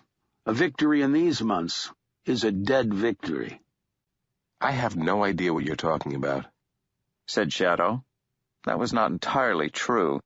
He had a vague idea, and he hoped it was wrong. It's going to be a bad winter, and you and I are going to use our time as wisely as we can. We shall rally our troops and pick our battleground. Okay. He knew that Wednesday was telling him the truth, or a part of a truth. War was coming. No, that was not it. The war had already begun. The battle was coming. Matt Sweeney said that he was working for you when we met him that first night. He said it before he died. And would I have wanted to employ someone who could not even best a sad case like that in a bar fight? But never fear. You've repaid my faith in you 12 times over. Have you ever been to Las Vegas? Las Vegas, Nevada? That's the one. No. We're flying in there from Madison later tonight on a gentleman's red-eye, a charter plane for high rollers. I've convinced them that we should be on it. Don't you ever get tired of lying? He said it gently, curiously. Not in the slightest. Anyway, it's true. We are playing for the highest stakes of all. It shouldn't take us more than a couple of hours to get to Madison. The roads are clear. So lock your door and turn off the heaters. It would be a terrible thing if you burned down the house in your absence. Who are we going to see in Las Vegas? Wednesday told him. Shadow turned off the heaters and packed some clothes into an overnight bag, then turned back to Wednesday and said, Look, I feel kind of stupid. I know you just told me who we're going to see, but I don't know. I just had a brain fart or something. It's gone. Who is it again? Wednesday told him once more. This time Shadow almost had it. The name was there on the tip of his mind. He wished he'd been paying closer attention when Wednesday told him. He let it go. Who's driving? You are. They walked out of the house, down the wooden stairs and the icy path to where a black Lincoln town car was parked. Shadow drove. Entering the casino, One is beset at every side by invitations such that it would take a man of stone, heartless, mindless, and curiously devoid of avarice to decline them. Listen, a machine-gun rattle of silver coins as they tumble and spurt down into a slot machine tray and overflow onto monogrammed carpets is replaced by the siren clangor of the slots, the jangling, blippiting chorus swallowed by the huge room, muted to a comforting background chatter by the time one reaches the card tables, the distant sounds only loud enough to keep the adrenaline flowing through the gambler's veins. There is a secret that the casinos possess, a secret they hold and guard and prize, the holiest of their mysteries. For most people do not gamble to win money, after all, although that is what is advertised, sold, claimed, and dreamed. But that is merely the easy lie that allows the gamblers to lie to themselves, the big lie that gets them through the enormous, ever-open, welcoming doors. The secret is this: people gamble to lose money. They come to the casinos for the moment in which they feel alive, to ride the spinning wheel and turn with the cards and lose themselves with the coins in the slots. They want to know they matter. They may brag about the nights they won, the money they took from the casino, but they treasure, secretly treasure, the times they lost. It's a sacrifice of sorts. The money flows through the casino in an uninterrupted stream of green and silver, streaming from hand to hand, from gambler to croupier, to cashier, to the management, to security, finally ending up in the Holy of Holies, the innermost sanctum, the counting room. And it is here, in the counting room of this casino, that you come to rest, here, where the greenbacks are sorted, stacked, indexed, here in a space that is slowly becoming redundant as more and more of the money that flows through the casino is imaginary, an electrical sequence of ons and offs, sequences that flow down telephone lines. In the counting room, you see three men, counting money under the glassy stare of the cameras they can see, the insectile gazes of the tiny cameras they cannot see. During the course of one shift, each of the men counts more money than he will see in all the pay packets of his life. Each man, when he sleeps, dreams of counting money, of stacks and paper bands and numbers which climb inevitably, which are sorted and lost. Each of the three men has idly wondered, not less than once a week, how to evade the casino's security systems and run off with as much money as he could haul, and, reluctantly, each man has inspected the dream and found it impractical, has settled for a steady paycheck, avoided the twin specters of prison and an unmarked grave. And here in the sanctum sanctorum, there are the three men who count the money, and there are the guards who watch and who bring money and take it away. And then there is another person. His charcoal gray suit is immaculate. His hair is dark, he is clean-shaven, and his face and his demeanor are, in every sense, forgettable. None of the other men has even observed that he is there, or if they have noticed him, they have forgotten him on the instant. As the shift ends, the doors are opened, and the man in the charcoal suit leaves the room and walks, with the guards, through the corridors, their feet shushing along the monogrammed carpets. The money, in strong boxes, is wheeled to an interior loading bay, where it is loaded into armored cars. As the ramp door swings open to allow the armored car out onto the early streets of Las Vegas, the man in the charcoal suit walks, unnoticed, through the doorway, and saunters up the ramp out onto the sidewalk. He does not even glance up to see the imitation of New York on his left. Las Vegas has become a child's picture book dream of a city. Here a storybook castle, there a sphinx-flanked black pyramid beaming white light into the darkness as a landing beam for UFOs. And everywhere neon oracles and twisting screens predict happiness and good fortune, announce singers and comedians and magicians and residents are on their way, and the lights always flash and beckon and call. Once every hour, a volcano erupts in light and flame. Once every hour, a pirate ship sinks a man-o-war. The man in the charcoal suit ambles comfortably along the sidewalk, feeling the flow of the money through the town. In the summer, the streets are baking, and each store doorway he passes breathes wintry AC out into the sweaty warmth and chills the sweat on his face. Now, in the desert winter, there's a dry cold which he appreciates, In his mind, the movement of money forms a fine latticework, a three-dimensional cat's cradle of light and motion. What he finds attractive about this desert city is the speed of movement, the way the money moves from place to place and hand to hand. It's a rush for him, a high, and it pulls him like an addict to the street. A taxi follows him slowly down the street, keeping its distance. He does not notice it. It does not occur to him to notice it. He is so rarely noticed himself that he finds the concept that he could be being followed almost inconceivable. It's 4 a.m, and he finds himself drawn to a hotel and casino that has been out of style for 30 years, still running until tomorrow or 6 months from now when they'll implode it and knock it down and build a pleasure palace where it was and forget it forever. Nobody knows him, nobody remembers him, but the lobby bar is tacky and quiet, and the air is blue with old cigarette smoke, and someone's about to drop several $1 million on a poker game in a private room upstairs. The man in the charcoal suit settles himself in the bar several floors below the game and is ignored by a waitress. A Muzak version of Why Can't He Be You is playing, almost subliminally. 5 Elvis Presley impersonators, each man wearing a different colored jumpsuit, watch a late-night rerun of a football game on the bar TV.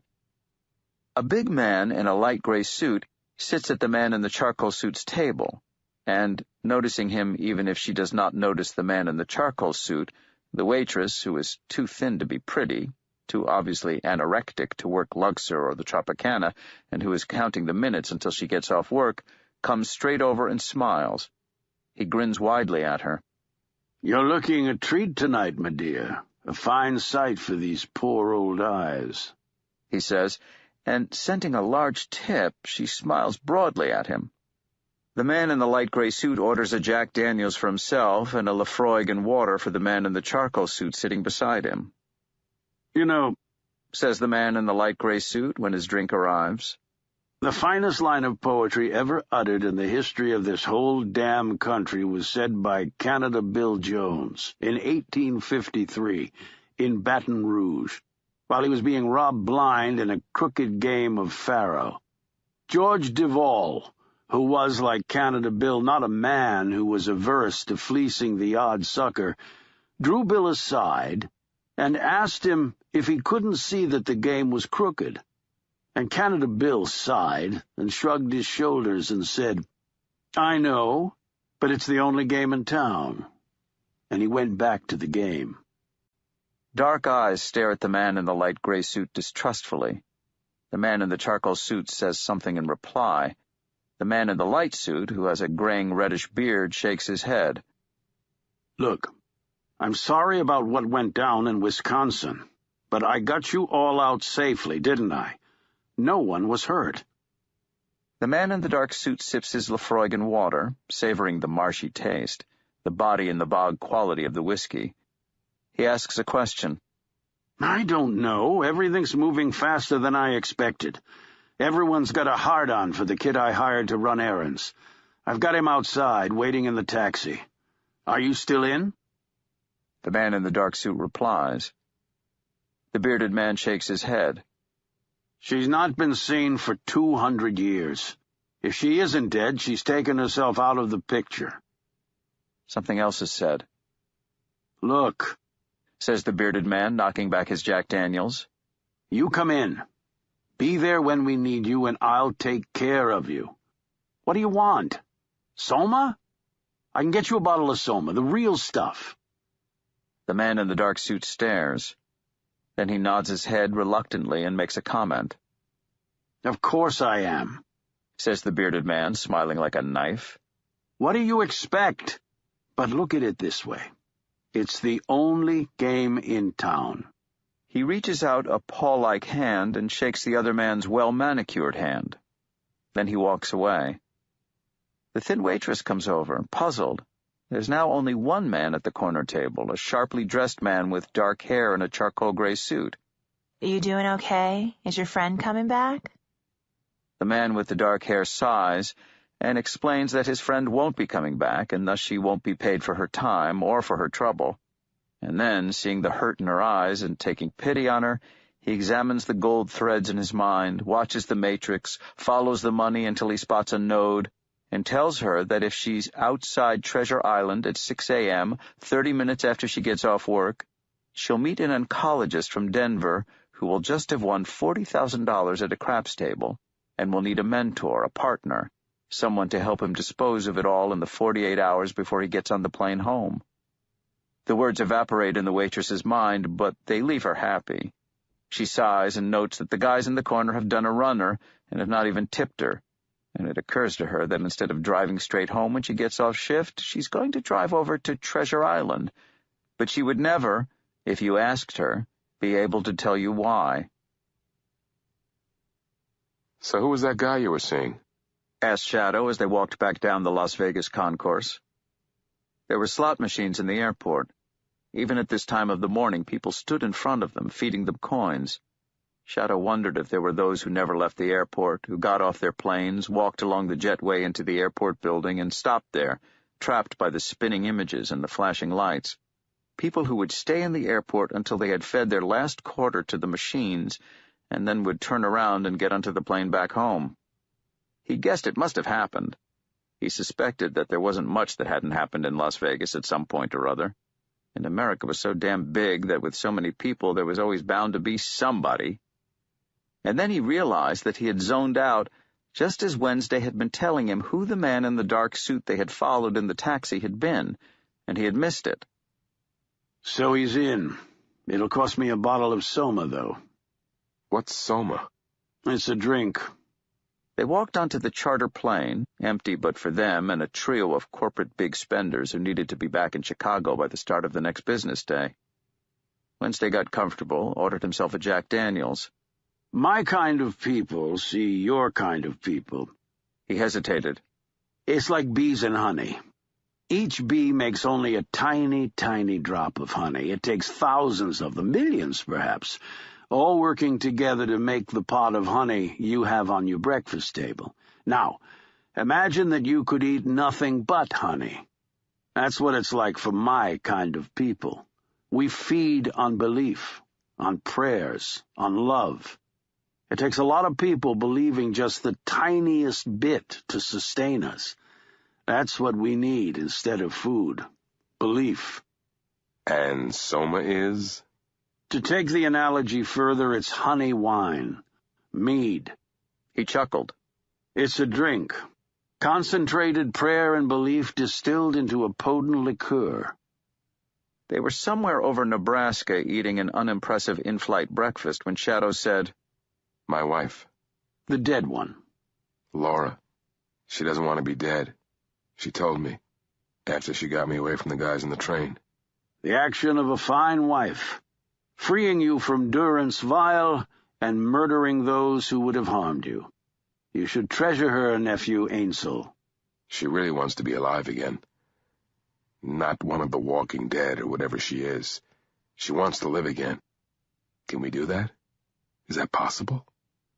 Wednesday said nothing for long enough that Shadow started to wonder if he had heard the question, or if he had, possibly, fallen asleep with his eyes open.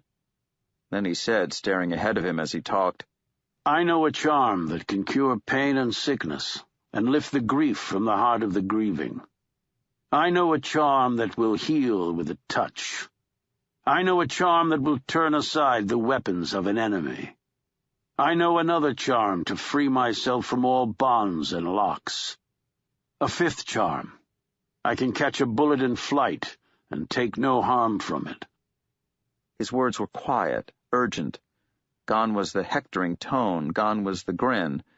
Wednesday spoke as if he were reciting the words of a religious ritual, as if he were speaking something dark and painful.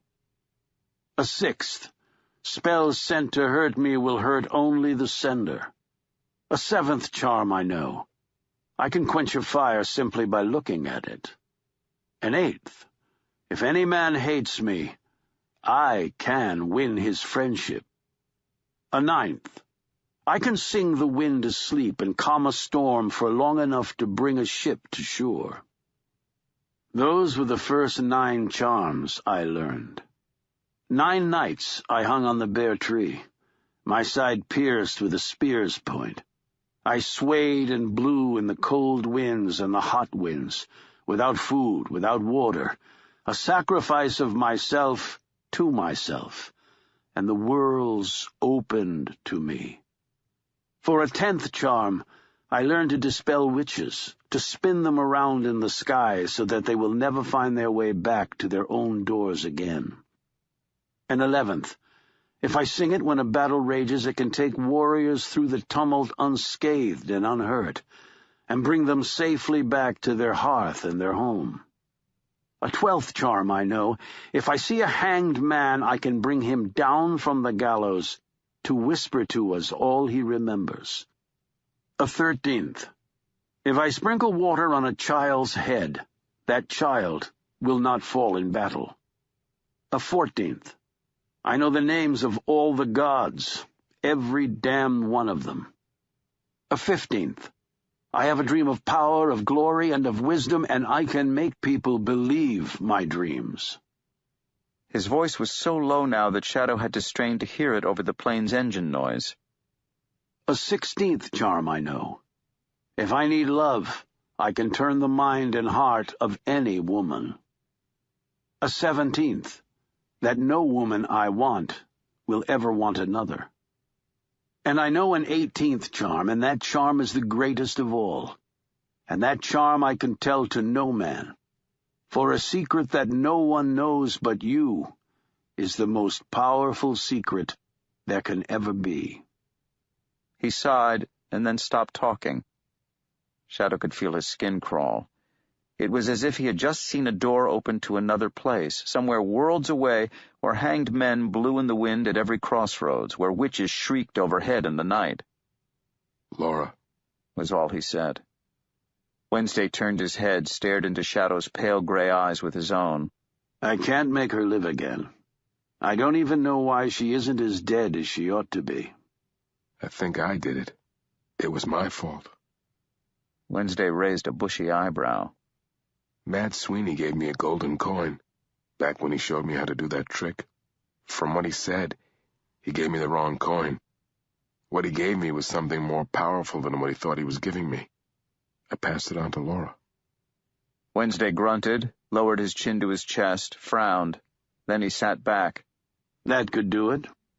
And no, I can't help you. What you do in your own time is your own affair, of course. What is that supposed to mean? It means that I can't stop you from hunting eagle stones or thunderbirds. But I would infinitely prefer that you spend your days quietly sequestered in Lakeside, out of sight, and, I hope, out of mind. When things get hairy, we'll need all hands to the wheel.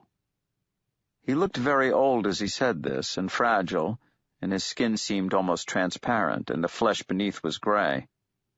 Shadow wanted very much to reach out and put his hand over Wednesday's gray hand. He wanted to tell him that everything would be okay, something that Shadow did not feel, but that he knew had to be said. There were men in black trains out there. There was a fat kid in a stretch limo, and there were people in the television who did not mean them well. He did not touch Wednesday. He did not say anything. Later, he wondered if he could have changed things, if that gesture would have done any good, if it could have averted any of the harm that was to come. He told himself it wouldn't. He knew it wouldn't. But still, afterward, he wished that just for a moment on that slow flight home, he had touched Wednesday's hand. The brief winter daylight was already fading when Wednesday dropped Shadow outside his apartment. The freezing temperature when Shadow opened the car door felt even more science-fictional when compared to Las Vegas. Don't get into any trouble. Keep your head below the parapet. Make no waves. All at the same time? Don't get smart with me, my boy. You can keep out of sight in Lakeside. I pulled in a big favor to keep you here, safe and sound. If you were in a city, they'd get your scent in minutes. I'll stay put and keep out of trouble. Shadow meant it as he said it. He'd had a lifetime of trouble, and he was ready to let it go forever. When are you coming back? Soon. And he gunned the Lincoln's engine, slid up the window, and drove off into the frigid night. Chapter 11. 3 may keep a secret if 2 of them are dead. Ben Franklin. Poor Richard's Almanac. 3 cold days passed. The thermometer never made it up to the 0 mark, not even at midday. Shadow wondered how people had survived this weather in the days before electricity, before thermal face masks and lightweight thermal underwear, before easy travel. He was down at the video tanning bait and tackle store being shown Hinzelman's hand-tied trout flies. They were more interesting than he had expected. Colorful fakes of life made of feather and thread, each with a hook hidden inside it. He asked Hinzelman, "For real?" For real. "Well, sometimes they didn't survive it, and they died. Leaky chimneys and badly ventilated stoves and ranges killed as many people as the cold. But those days were hard.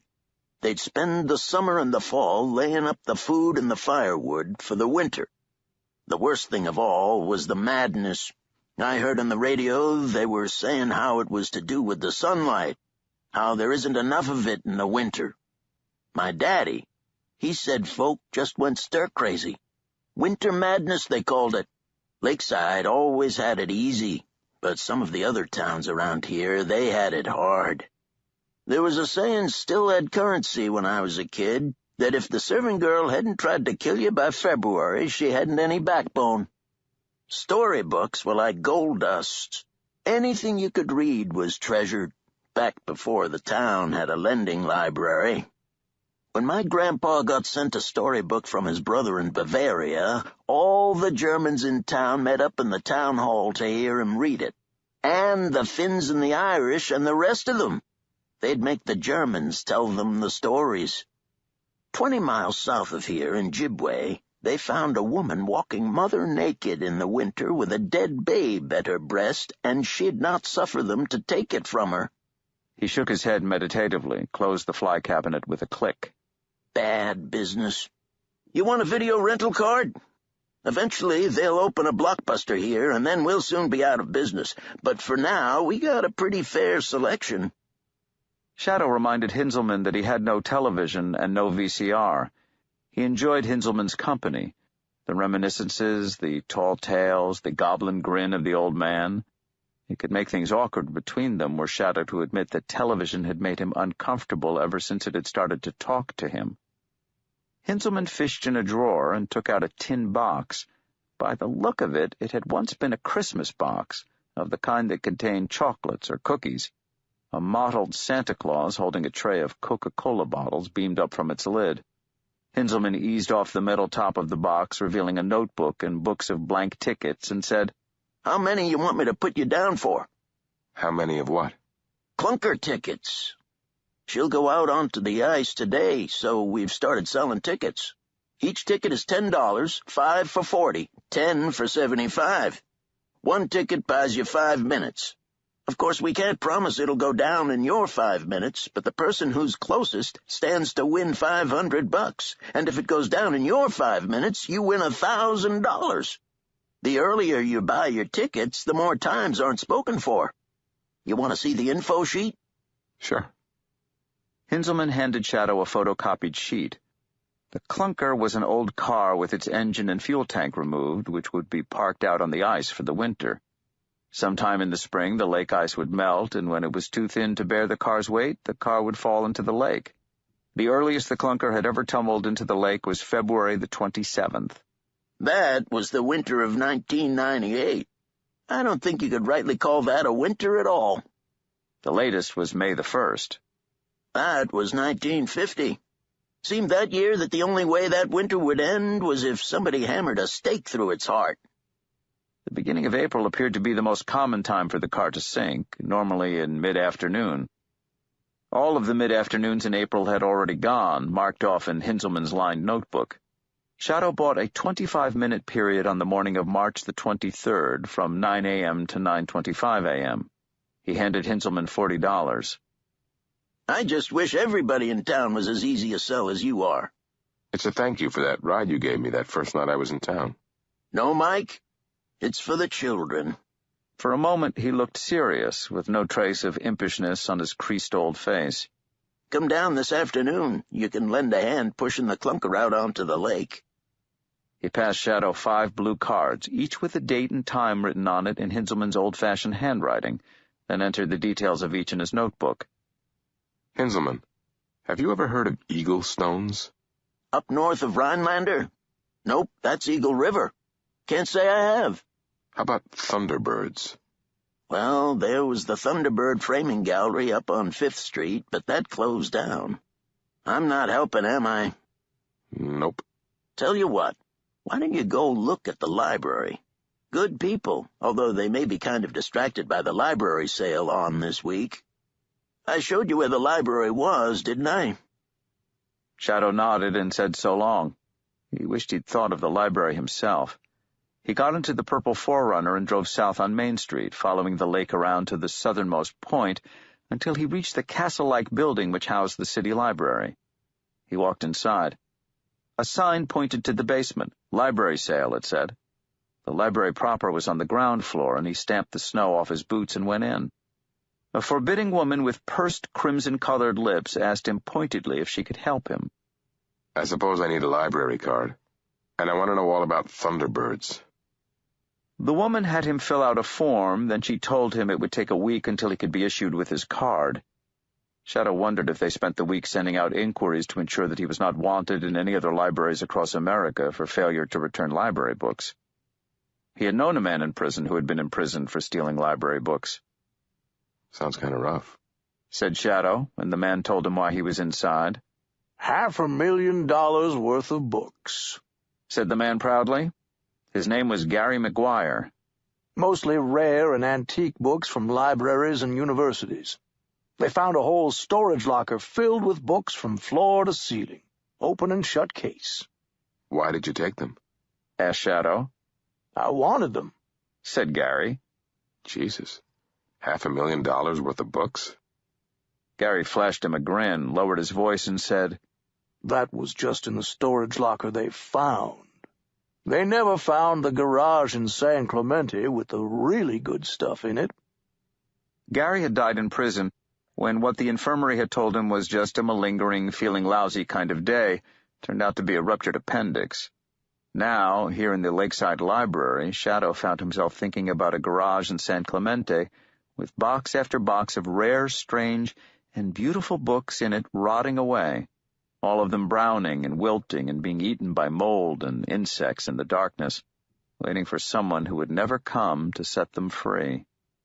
Native American Beliefs and Traditions was on a single shelf in one castle-like turret.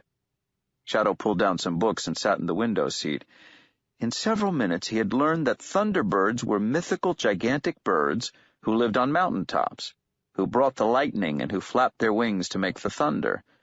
There were some tribes, he read, who believed that the Thunderbirds had made the world. Another half-hour's reading did not turn up anything more, and he could find no mention of eagle stones anywhere in the book's indexes. Shadow was putting the last of the books back on the shelf when he became aware of somebody staring at him. Someone small and grave was peeking at him from around the heavy shelves.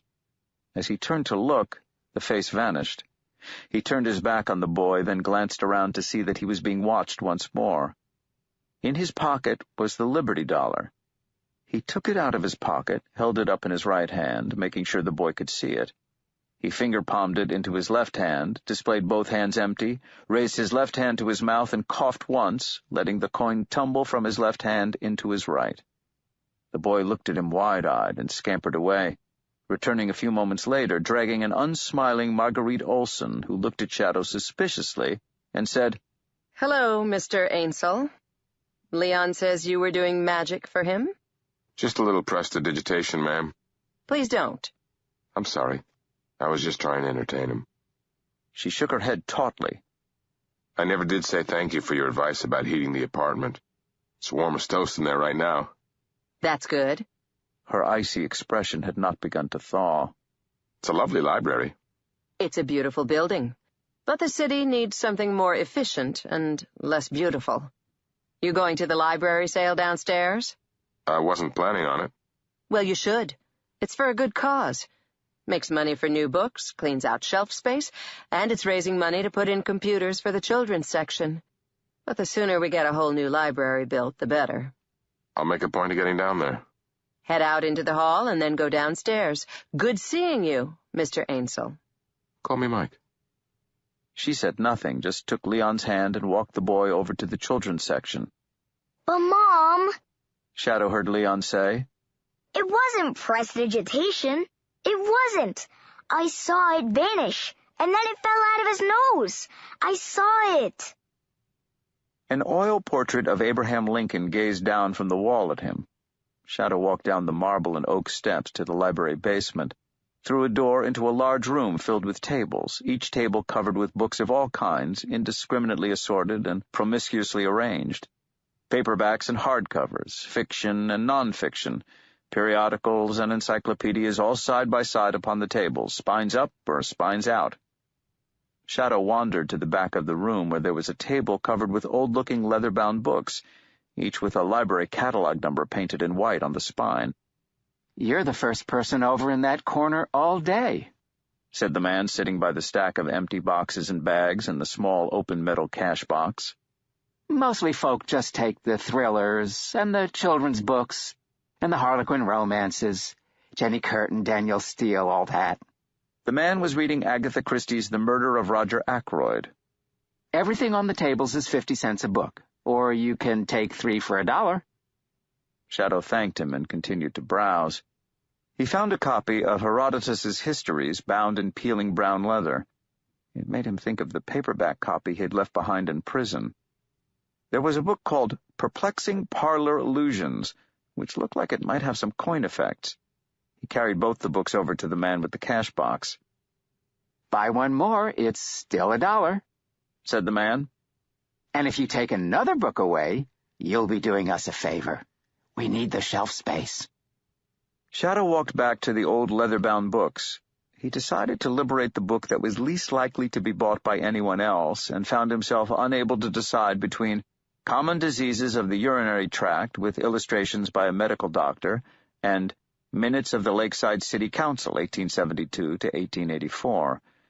He looked at the illustrations in the medical book and decided that somewhere in the town there was a teenage boy who could use the book to gross out his friends. He took the minutes to the man on the door, who took his $1 and put all the books into a Dave's Finest Food brown paper sack. Shadow left the library. He had a clear view of the lake, all the way to the northeastern corner. He could even see his apartment building, a small brown box on the bank up past the bridge. And there were men on the ice near the bridge, 4 or 5 of them, pushing a dark green car into the center of the white lake. March the 23rd. Shadow said to the lake under his breath. 9 a.m. to 9:25 a.m.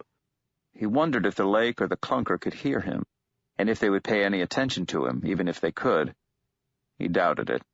In Shadow's world, luck, the good kind, was something that other people had, not him. The wind blew bitter against his face. Officer Chad Mulligan was waiting outside Shadow's apartment when he got back. Shadow's heart began to pound when he saw the police car, to relax a little when he observed that the policeman was doing paperwork in the front seat. He walked over to the car, carrying his paper sack of books. Mulligan lowered his window. "Library sale?" "Yes." "I bought a box of Robert Ludlum books there 2-3 years back. Keep meaning to read them. My cousin swears by the guy. These days I figure if I ever get marooned on a desert island and I got my box of Robert Ludlum books with me, I can catch up on my reading." "Something particular I can do for you, Chief?" "Not a damn thing, pal. Thought I'd stop by and see how you were settling in. You remember that Chinese saying, you save a man's life, you're responsible for him? Well, I'm not saying I saved your life last week, but I still thought I should check in. How's the Gunther Purple Mobile doing?" "Good. It's good. Running fine." "Pleased to hear it." "I saw my next-door neighbor in the library, Ms. Olson. I was wondering—" "What crawled up her butt and died?" "If you want to put it like that." "Long story. You want to ride along for a spell, and I'll tell you all about it." Shadow thought about it for a moment. "Okay." He got into the car, sat in the front passenger seat. Mulligan drove north of town. Then he turned off his lights and parked beside the road. "Darren Olson met Marge at UW Stevens Point, and he brought her back north to Lakeside. She was a journalism major. He was studying, hotel management, something like that. When they got here, jaws dropped. This was, 13, 14 years ago? She was so beautiful. That black hair. He paused. Darren managed the Motel America over in Camden, 20 miles west of here. Except nobody ever seemed to want to stop in Camden, and eventually the motel closed. They had 2 boys. At that time, Sandy was 11. The little one, Leon, is it? Was just a babe in arms.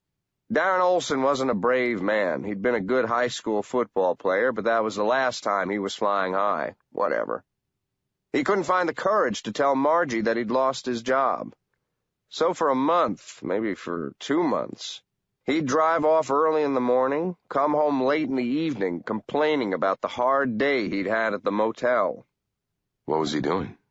Couldn't say for certain. I reckon he was driving up to Ironwood, maybe down to Green Bay. Guess he started out as a job hunter.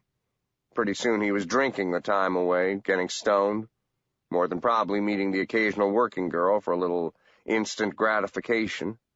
He could have been gambling. What I do know for certain is that he emptied out their joint account in about 10 weeks. It was only a matter of time before Margie figured out. There we go. He swung the car out, flicked on the siren and the lights, and scared the daylights out of a small man with Iowa plates who had just come down the hill at 70. The rogue Iowan ticketed, Mulligan returned to his story. Where was I? Okay. So Margie kicks him out, sues for divorce. It turned into a vicious custody battle. That's what they call them when they get into People magazine. Vicious custody battle. Always makes me think of lawyers with knives and assault weapons and brass knuckles. She got the kids. Darren got visitation rights and precious little else. Now, back then, Leon was pretty small. Sandy was older. Good kid. The kind of boy who worships his daddy. Wouldn't let Margie say nothing bad about him. They lost the house. Had a nice place down on Daniels Road. She moved into the apartments. He left town. Came back every few months to make everybody miserable. This went on for a few years. He'd come back, spend money on the kids, leave Margie in tears. Most of us just started wishing he'd never come back at all. His mom and pop had moved to Florida when they retired, said they couldn't take another Wisconsin winter. So last year he came out, said he wanted to take the boys to Florida for Christmas. Margie said not a hope, told him to get lost. It got pretty unpleasant. At one point I had to go over there. Domestic dispute. By the time I got there, Darren was standing in the front yard, shouting stuff. The boys were barely holding it together. Margie was crying. I told Darren he was shaping up for a night in the cells. I thought for a moment he was going to hit me, but he was sober enough not to do that. I gave him a ride down to the trailer park south of town, told him to shape up, that he'd hurt her enough. Next day he left town. 2 weeks later, Sandy vanished. Didn't get onto the school bus. Told his best friend that he'd be seeing his dad soon, that Darren was bringing him a especially cool present to make up for having missed Christmas in Florida. Nobody's seen him since.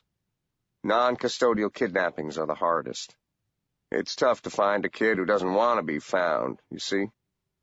Shadow said that he did. He saw something else as well. Chad Mulligan was in love with Marguerite Olson himself. He wondered if the man knew how obvious it was. Mulligan pulled out once more, lights flashing, and pulled over some teenagers doing 60. He didn't ticket them. Just put the fear of God in them. That evening, Shadow sat at the kitchen table trying to figure out how to transform a silver dollar into a penny. It was a trick he had found in perplexing parlor illusions, but the instructions were infuriating, unhelpful, and vague. Phrases like, "then vanish the penny in the usual way," occurred every sentence or so. In this context, Shadow wondered, what was the usual way? A French drop, sleeving it, shouting, "Oh my God, look out, a mountain lion," and dropping the coin into his side pocket while the audience's attention was diverted? He tossed his silver dollar into the air, caught it, remembering the moon and the woman who gave it to him. Then he attempted the illusion. It didn't seem to work. He walked into the bathroom and tried it in front of the mirror and confirmed that he was right. The trick as written simply didn't work. He sighed, dropped the coins in his pocket, and sat down on the couch. He spread the cheap throw rug over his legs and flipped open the Minutes of the Lakeside Council, 1872 to 1884. The type, in 2 columns, was so small as to be almost unreadable. He flipped through the book, looking at the reproductions of the photographs of the period, at the several incarnations of the Lakeside City Council therein. Long side whiskers and clay pipes and battered hats and shiny hats, worn with faces which were, many of them, peculiarly familiar. He was unsurprised to see that the portly secretary of the 1882 City Council was a Patrick Mulligan. Shave him, make him lose 20 pounds, and he'd be a dead ringer for Chad Mulligan, his, great-great-grandson? He wondered if Hinzelman's pioneer grandfather was in the photographs, but it did not appear that he had been City Council material. Shadow thought he had seen a reference to a Hinzelman in the text while flipping from photograph to photograph, but it eluded him when he leafed back for it, and the tiny type made Shadow's eyes ache. He put the book down on his chest and realized his head was nodding. It would be foolish to fall asleep on the couch, he decided soberly. The bedroom was only a few feet away. On the other hand, the bedroom and the bed would still be here in 5 minutes, and anyway, he was not going to go to sleep, only to close his eyes for a moment. Darkness roared. He stood on an open plain. Beside him was the place from which he had once emerged, from which the earth had squeezed him. Stars were still falling from the sky, and each star that touched the red earth became a man or a woman. The men had long black hair and high cheekbones. The women all looked like Marguerite Olsen. These were the star people. They looked at him with dark, proud eyes. Tell me about the Thunderbirds. Please. It's not from me. It's from my wife. One by one they turned their backs on him, and as he lost their faces, they were gone, one with the landscape. But the last of them, her hair streaked white on dark gray, pointed before she turned away, pointed into the wine-colored sky. Ask them yourself, she said. Summer lightning flickered, momentarily illuminating the landscape from horizon to horizon. There were high rocks near him, peaks and spires of sandstone, and Shadow began to climb the nearest. The spire was the color of old ivory. He grabbed at a handhold and felt it slice into his hand. It's bone, thought Shadow. Not stone. It's old, dry bone. But it was a dream, and in dreams sometimes you have no choices. Either there are no decisions to be made, or they were made for you long before ever the dream began. Shadow continued to climb, pulling himself up. His hands hurt. Bone popped and crushed and fragmented under his bare feet, cutting them painfully. The wind tugged at him, and he pressed himself to the spire, and he continued to climb the tower. It was made of only one kind of bone, he realized, repeated over and over. Each of the bones was dry and ball-like. For a moment he had imagined they might be old yellow shells or the eggs of some dreadful bird, but another flare of lightning told him differently. They had holes for eyes, and they had teeth which grinned without humor. Somewhere birds were calling. Rain spattered his face. He was hundreds of feet above the ground, clinging to the side of the Tower of Skulls, while flashes of lightning burned in the wings of the shadowy birds who circled the spire. Enormous black condor-like birds, each with a ruff of white at its neck. They were huge, graceful, awful birds, and the beats of their wings crashed like thunder on the night air. They were circling the spire. They must be 15-20 feet from wingtip to wingtip. Then the first bird swung out of its glide toward him, blue lightning crackling in its wings. He pushed himself into a crevice of skulls. Hollow eye-holes stared at him. A clutter of ivory teeth smiled at him, but he kept climbing, pulling himself up the mountain of skulls, every sharp edge cutting into his skin, feeling revulsion and terror and awe. Another bird came at him, and one hand-sized talon sank into his arm. He reached out and tried to grasp a feather from its wing. If he returned to his tribe without a thunderbird's feather, he would be disgraced. He would never be a man, but the bird pulled up so that he could not grasp even one feather. The thunderbird loosened its grip and swung back into the wind. Shadow continued to climb. There must be 1,000 skulls. 1,000,000. And not all of them are human. He stood at last on the top of the spire, the great birds, the thunderbirds, circling him slowly. navigating the gusts of the storm with tiny flicks of their wings. He heard a voice, the voice of the Buffalo Man, calling to him on the wind, telling him who the skulls belonged to. The tower began to tumble, and the biggest bird, its eyes the blinding blue-white of forked lightning, plummeted down toward him in a rush of thunder, and Shadow was falling, tumbling down the tower of skulls. The telephone shrilled. Shadow had not even known that it was connected. Groggy, shaken, he picked it up. "What the fuck?" shouted Wednesday, angrier than Shadow had ever heard him. "What the almighty flying fuck do you think you are playing at?" I was asleep. "What do you think is the fucking point of stashing you in a hiding place like Lakeside if you're going to raise such a ruckus that not even a dead man could miss it?" I dreamed of thunderbirds and a tower. Skulls. It seemed to him very important to recount his dream. "I know what you were dreaming. Everybody damn well knows what you were dreaming. Christ almighty! What's the point in hiding you if you're going to start to fucking advertise?" Shadow said nothing. There was a pause at the other end of the telephone. "I'll be there in the morning," said Wednesday. It sounded like the anger had died down. "We're going to San Francisco. The flowers in your hair are optional." And the line went dead. Shadow put the telephone down on the carpet and sat up stiffly. It was 6 a.m. and still night dark outside. He got up from the sofa shivering. He could hear the wind as it screamed across the frozen lake, and he could hear somebody nearby crying, only the thickness of a wall away. He was certain it was Marguerite Olson, and her sobbing was insistent and low and heartbreaking. Shadow walked into the bathroom and pissed, then went into his bedroom and closed the door, blocking off the sound of the crying woman. Outside, the wind howled and wailed as if it, too, was seeking for a lost child, and he slept no more that night. San Francisco in January was unseasonably warm enough that the sweat prickled on the back of Shadow's neck. Wednesday was wearing a deep blue suit and a pair of gold-rimmed spectacles that made him look like an entertainment lawyer. They were walking along Haight Street.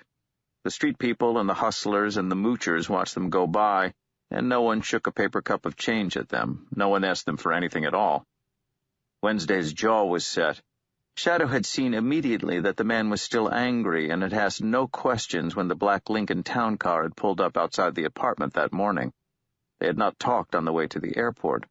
He had been relieved that Wednesday was in first class and he was back in coach. Now it was late in the afternoon.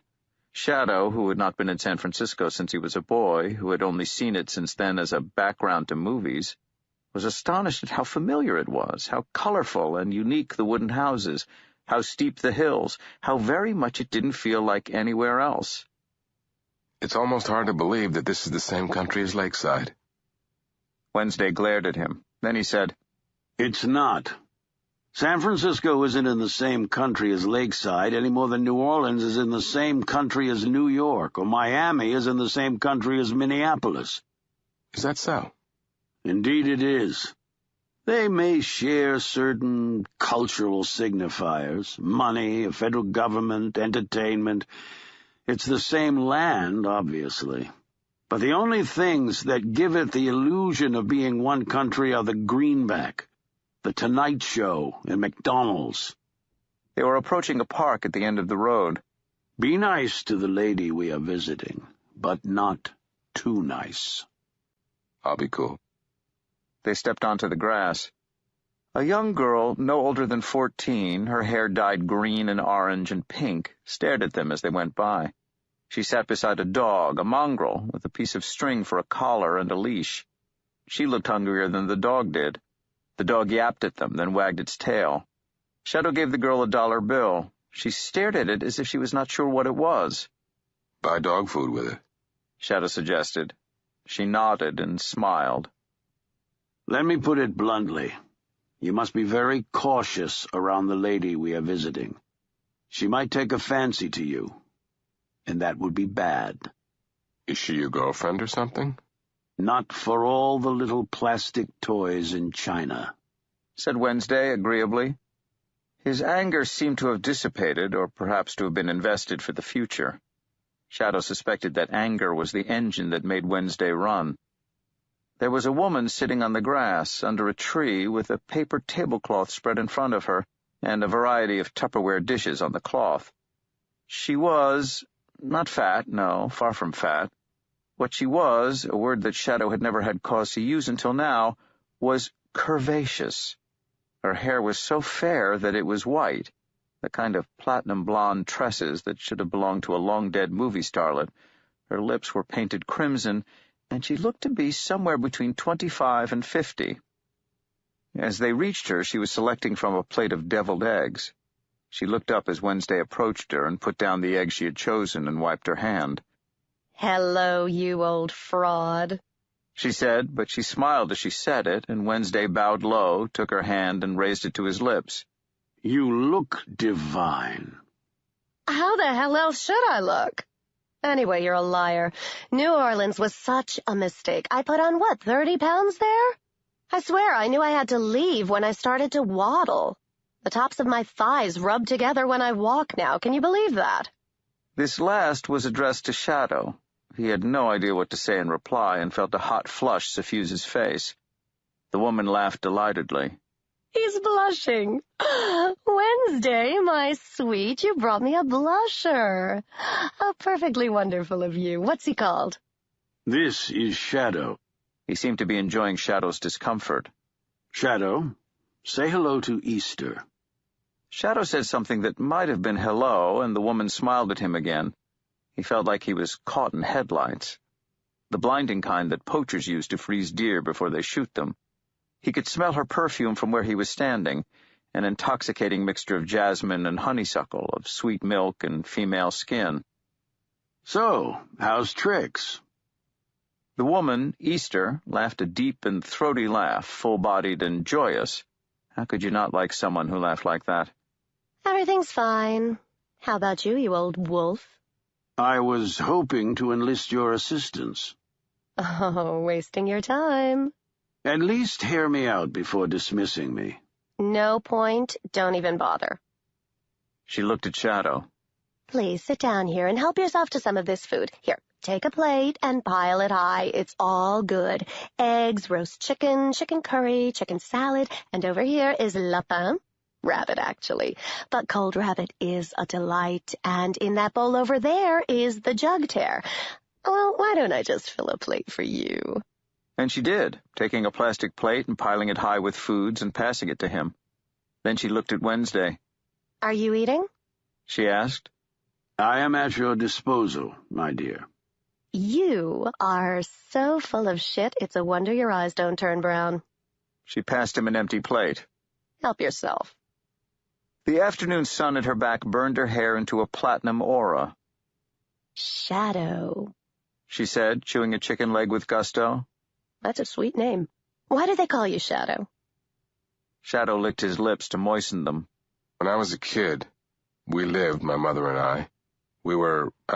She was, like a secretary at a bunch of U.S. embassies.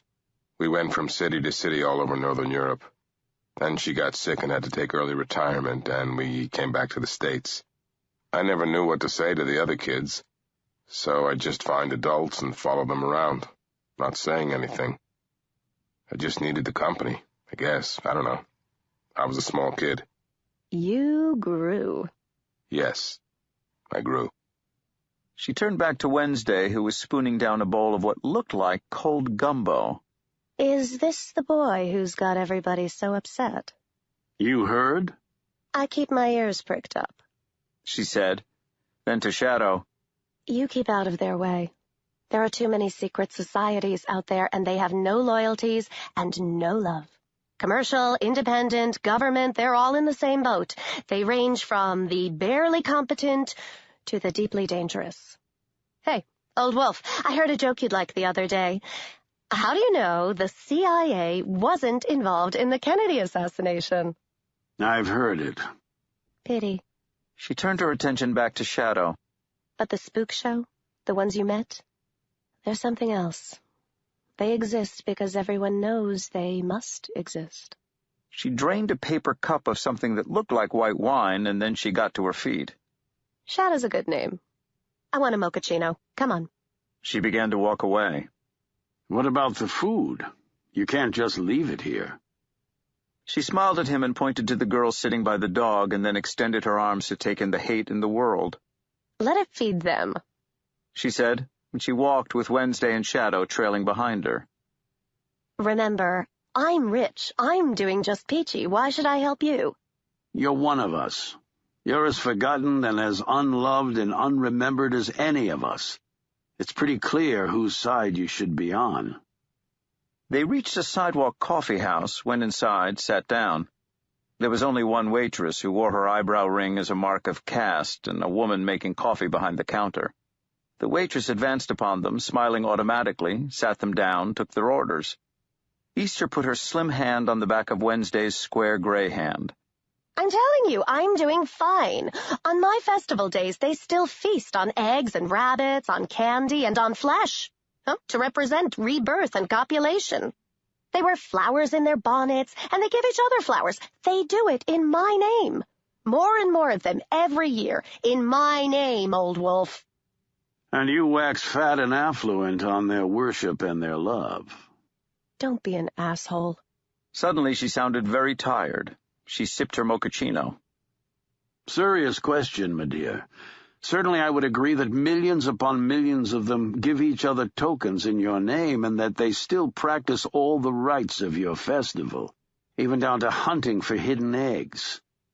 But how many of them know who you are, eh? Excuse me, miss. This to their waitress. You need another espresso? No, my dear. I was just wondering if you could solve a little argument we were having over here. My friend and I were disagreeing over what the word Easter means. Would you happen to know?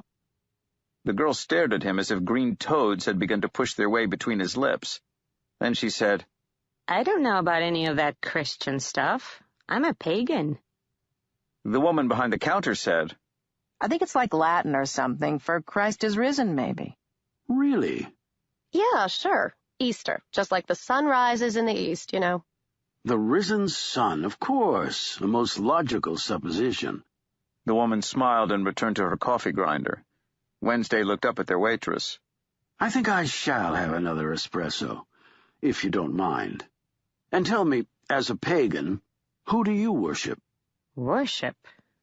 That's right, I imagine you must have a pretty wide-open field.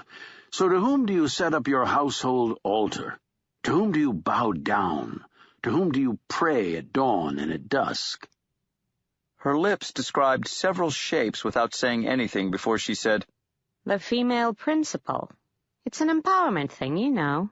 Indeed, and this female principle of yours, does she have a name? She's the goddess within us all, said the girl with the eyebrow ring, color rising to her cheek. She doesn't need a name. Ah, said Wednesday with a wide monkey grin. So do you have mighty bacchanals in her honor? Do you drink blood wine under the full moon while scarlet candles burn in silver candle holders? Do you step naked into the sea foam, chanting ecstatically to your nameless goddess, while the waves lick at your legs, lapping your thighs like the tongues of 1,000 leopards? You're making fun of me. We don't do any of that stuff you were saying. She took a deep breath. Shadow suspected she was counting to 10. Any more coffees here? Another mochaccino for you, ma'am? Her smile was a lot like the one she had greeted them with when they had entered. They shook their heads, and the waitress turned to greet another customer. There is one who does not have the faith and will not have the fun. Chesterton. Pagan indeed. So, shall we go out onto the street, Easter, my dear, and repeat the exercise? Find out how many passers-by know that their Easter festival takes its name from Easter of the dawn? Let's see, I have it. We shall ask 100 people. For every one that knows the truth, you may cut off one of my fingers. And when I run out of them, toes. For every 20 who don't know, you spend a night making love to me. and the odds are certainly in your favor here. This is San Francisco, after all. There are heathens and pagans and Wiccans aplenty on these precipitous streets. Her green eyes looked at Wednesday. They were, Shadow decided, the exact same color as a leaf in spring with the sun shining through it. She said nothing. We could try it. But I would end up with 10 fingers, 10 toes, and 5 nights in your bed, so don't tell me they worship you and keep your festival day. They mouth your name, but it has no meaning to them, nothing at all. Tears stood out in her eyes. I know that. I'm not a fool. No, you're not. He's pushed her too far, thought Shadow. Wednesday looked down, ashamed. I'm sorry. Shadow could hear the real sincerity in his voice. We need you. We need your energy. We need your power. Will you fight beside us when the storm comes? She hesitated. She had a chain of blue forget-me-nots tattooed around her left wrist. Yes, I guess I will. Wednesday kissed his finger, touched it to her cheek. Then he called their waitress over and paid for their coffees, counting out the money carefully, folding it over with the check and presenting it to her. As she walked away, Shadow said, "Ma'am, excuse me, I think you dropped this."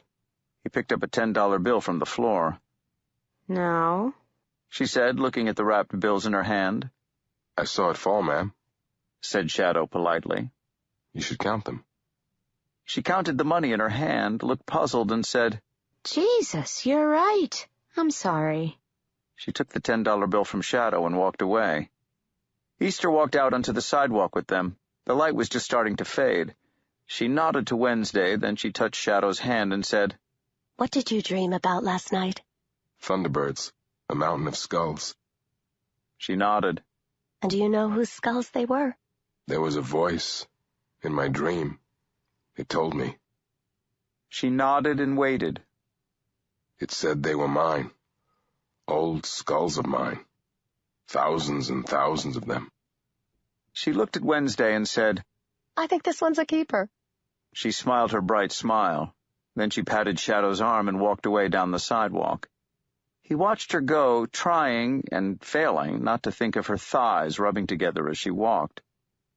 In the taxi on the way to the airport, Wednesday turned to Shadow. What the hell was that business with the $10 about? You shortchanged her. Comes out of her wages if she's short. What the hell do you care? Wednesday seemed genuinely irate. Shadow thought for a moment. Then he said, "Well, I wouldn't want anyone to do it to me. She hadn't done anything wrong." "No?" Wednesday stared off into the middle distance and said, "When she was 7 years old, she shut a kitten in a closet. She listened to it mew for several days. When it ceased to mew, she took it out of the closet, put it into a shoebox, and buried it in the backyard. She wanted to bury something. She consistently steals from everywhere she works, small amounts usually. Last year, she visited her grandmother in the nursing home to which the old woman is confined. She took an antique gold watch from her grandmother's bedside table, and then went prowling through several of the other rooms, stealing small quantities of money and personal effects from the twilight folk in their golden years. When she got home, she did not know what to do with her spoils, scared someone would come after her. So she threw everything away, except the cash." "I get the idea." "She also has asymptomatic gonorrhea. She suspects she might be infected, but does nothing about it. When her last boyfriend accused her of having given him a disease, she was hurt, offended, and refused to see him again." "This isn't necessary. I said I get the idea. You could do this to anyone, couldn't you? Tell me bad things about them." "Of course. They all do the same things. They may think their sins are original, but for the most part, they are petty and repetitive." "And that makes it okay for you to steal $10 from her?" Wednesday paid the taxi, and the two men walked into the airport, wandered up to their gate. Boarding had not yet begun. Wednesday said, "What the hell else can I do? They don't sacrifice rams or bulls to me. They don't send me the souls of killers and slaves, gallows hung and raven picked. They made me. They forgot me. Now I take a little back from them. Isn't that fair? My mom used to say, life isn't fair. Of course she did. It's one of those things that moms say, right up there with, if all your friends jumped off a cliff, would you do it too?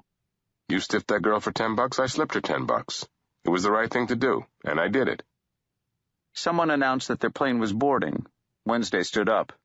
May your choices always be so clear. And once again he sounded totally sincere. It's true what they say, thought Shadow. If you can fake sincerity, you got it made. The cold snap was easing when Wednesday dropped Shadow off in the small hours of the morning. It was still obscenely cold in Lakeside, but it was no longer impossibly cold. The lighted sign on the side of the M&I Bank flashed alternately 3:30 a.m. and -5 degrees Fahrenheit as they drove through the town. It was 9:30 a.m. when Chief of Police Chad Mulligan knocked on the apartment door and asked Shadow if he knew a girl named Allison McGovern. I don't think so, said Shadow sleepily. This is her picture, said Mulligan. It was a high school photograph. Shadow recognized the person in the picture immediately. The girl with the blue rubber band braces on her teeth, the one who had been learning all about the oral uses of Alka-Seltzer from her friend. Oh, yeah, okay. She was on the bus when I came into town. Where were you yesterday, Mr. Ainsel? Shadow felt his world begin to spin away from him. He knew he had nothing to feel guilty about. You're a parole-violating felon, living under an assumed name, whispered a calm voice in his head. Isn't that enough? San Francisco, California, helping my uncle transport a 4-poster bed. You got any way of proving it? Ticket stubs, anything like that? Sure. He had both his boarding pass stubs in his back pocket, pulled them out. What's going on? Chad Mulligan examined the boarding passes. Allison McGovern's vanished. She helped out up at the Lakeside Humane Society, feed animals, walk dogs. She'd come out for a few hours after school, one of those animal kids. So, Dolly Knopf, who runs the Humane Society, she'd always run her home when they closed up for the night. Yesterday, Allison never got there. She's vanished? Yep. Her parents called us last night. Silly kid used to hitchhike up to the Humane Society. It's out on County W, pretty isolated. Her parents told her not to, but this isn't the kind of place where things happen. People here don't lock their doors, you know? And you can't tell kids. So look at the photo again. Allison McGovern was smiling. The rubber bands on her teeth in the photograph were red, not blue. You can honestly say you didn't kidnap her, rape her, murder her, anything like that? I was in San Francisco, and I wouldn't do that shit. That was what I figured, pal. So you want to come help us look for her? Me? You. We've had the canine guys out this morning. Nothing so far.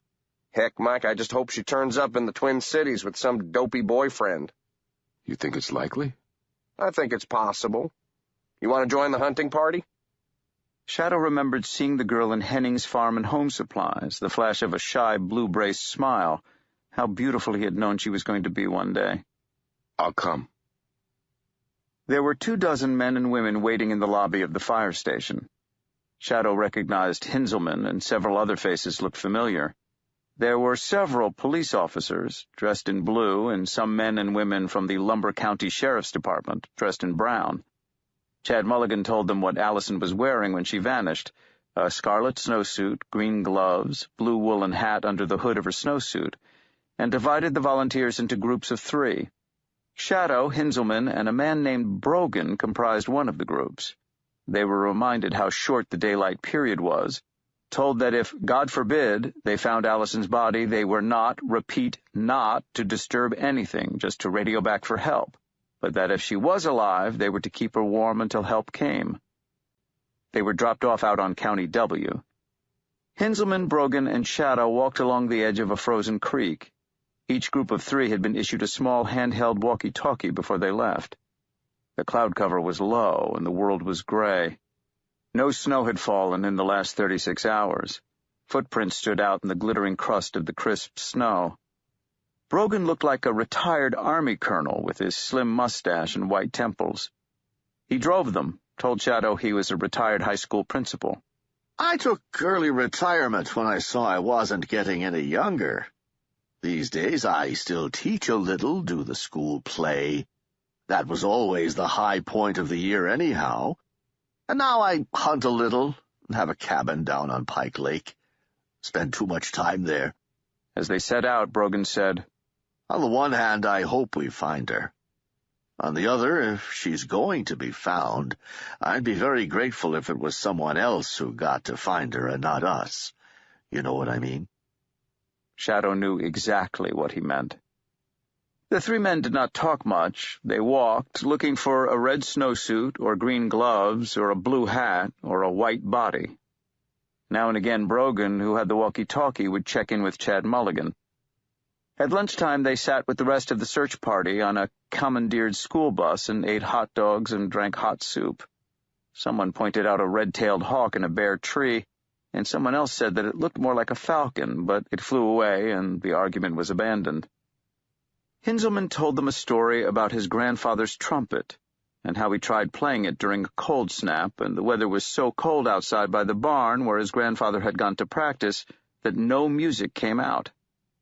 Then, after he came inside, he put the trumpet down by the wood stove to thaw.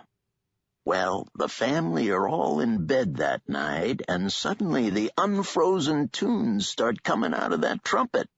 Scared my grandmother so much she nearly had kittens. The afternoon was endless, unfruitful, and depressing. The daylight faded slowly.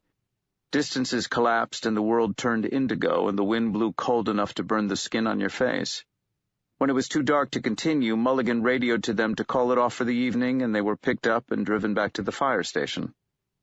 In the block next to the fire station was the Buck Stops Here Tavern, and that was where most of the searchers wound up. They were exhausted and dispirited, talking to each other of the bald eagle that had circled them, how cold it had become, how more than likely Allison would show up in a day or so, no idea of how much trouble she'd caused everyone. You shouldn't think badly of the town because of this, said Brogan. It is a good town. Lakeside is the best town in the Northwoods, said a trim woman whose name Shadow had forgotten, if ever they'd been introduced. You know how many people are unemployed in Lakeside? No. Less than 20. There's over 5,000 people live in and around this town. We may not be rich, but everyone's working. It's not like the mining towns up in the Northeast. Most of them are ghost towns now. There were farming towns that were killed by the falling cost of milk or the low price of hogs. You know what the biggest cause of unnatural death is among farmers in the Midwest? Suicide? Yeah, that's it. They kill themselves. There are too many towns hereabouts that only exist for the hunters and the vacationers, towns that just take their money and send them home with their trophies and their big bug bites. Then there are the company towns, where everything's just hunky-dory until Walmart relocates their distribution center or 3M stops manufacturing CD cases there or whatever. And suddenly there's a boatload of folks who can't pay their mortgages. I'm sorry, I didn't catch your name? Ainsel. Mike Ainsel. The beer he was drinking was a local brew made with spring water. It was good. I'm Callie Knopf, Dolly's sister. Her face was still ruddy from the cold. So what I'm saying is that Lakeside's lucky. We've got a little of everything here. Farm, light industry, tourism, crafts, good schools. Shadow looked at her in puzzlement. There was something empty at the bottom of all her words.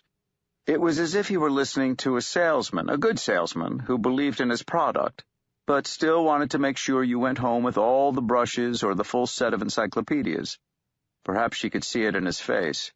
She said, I'm sorry. When you love something, you just don't want to stop talking about it. What do you do, Mr. Ainsel? Heavy lifting, said Shadow.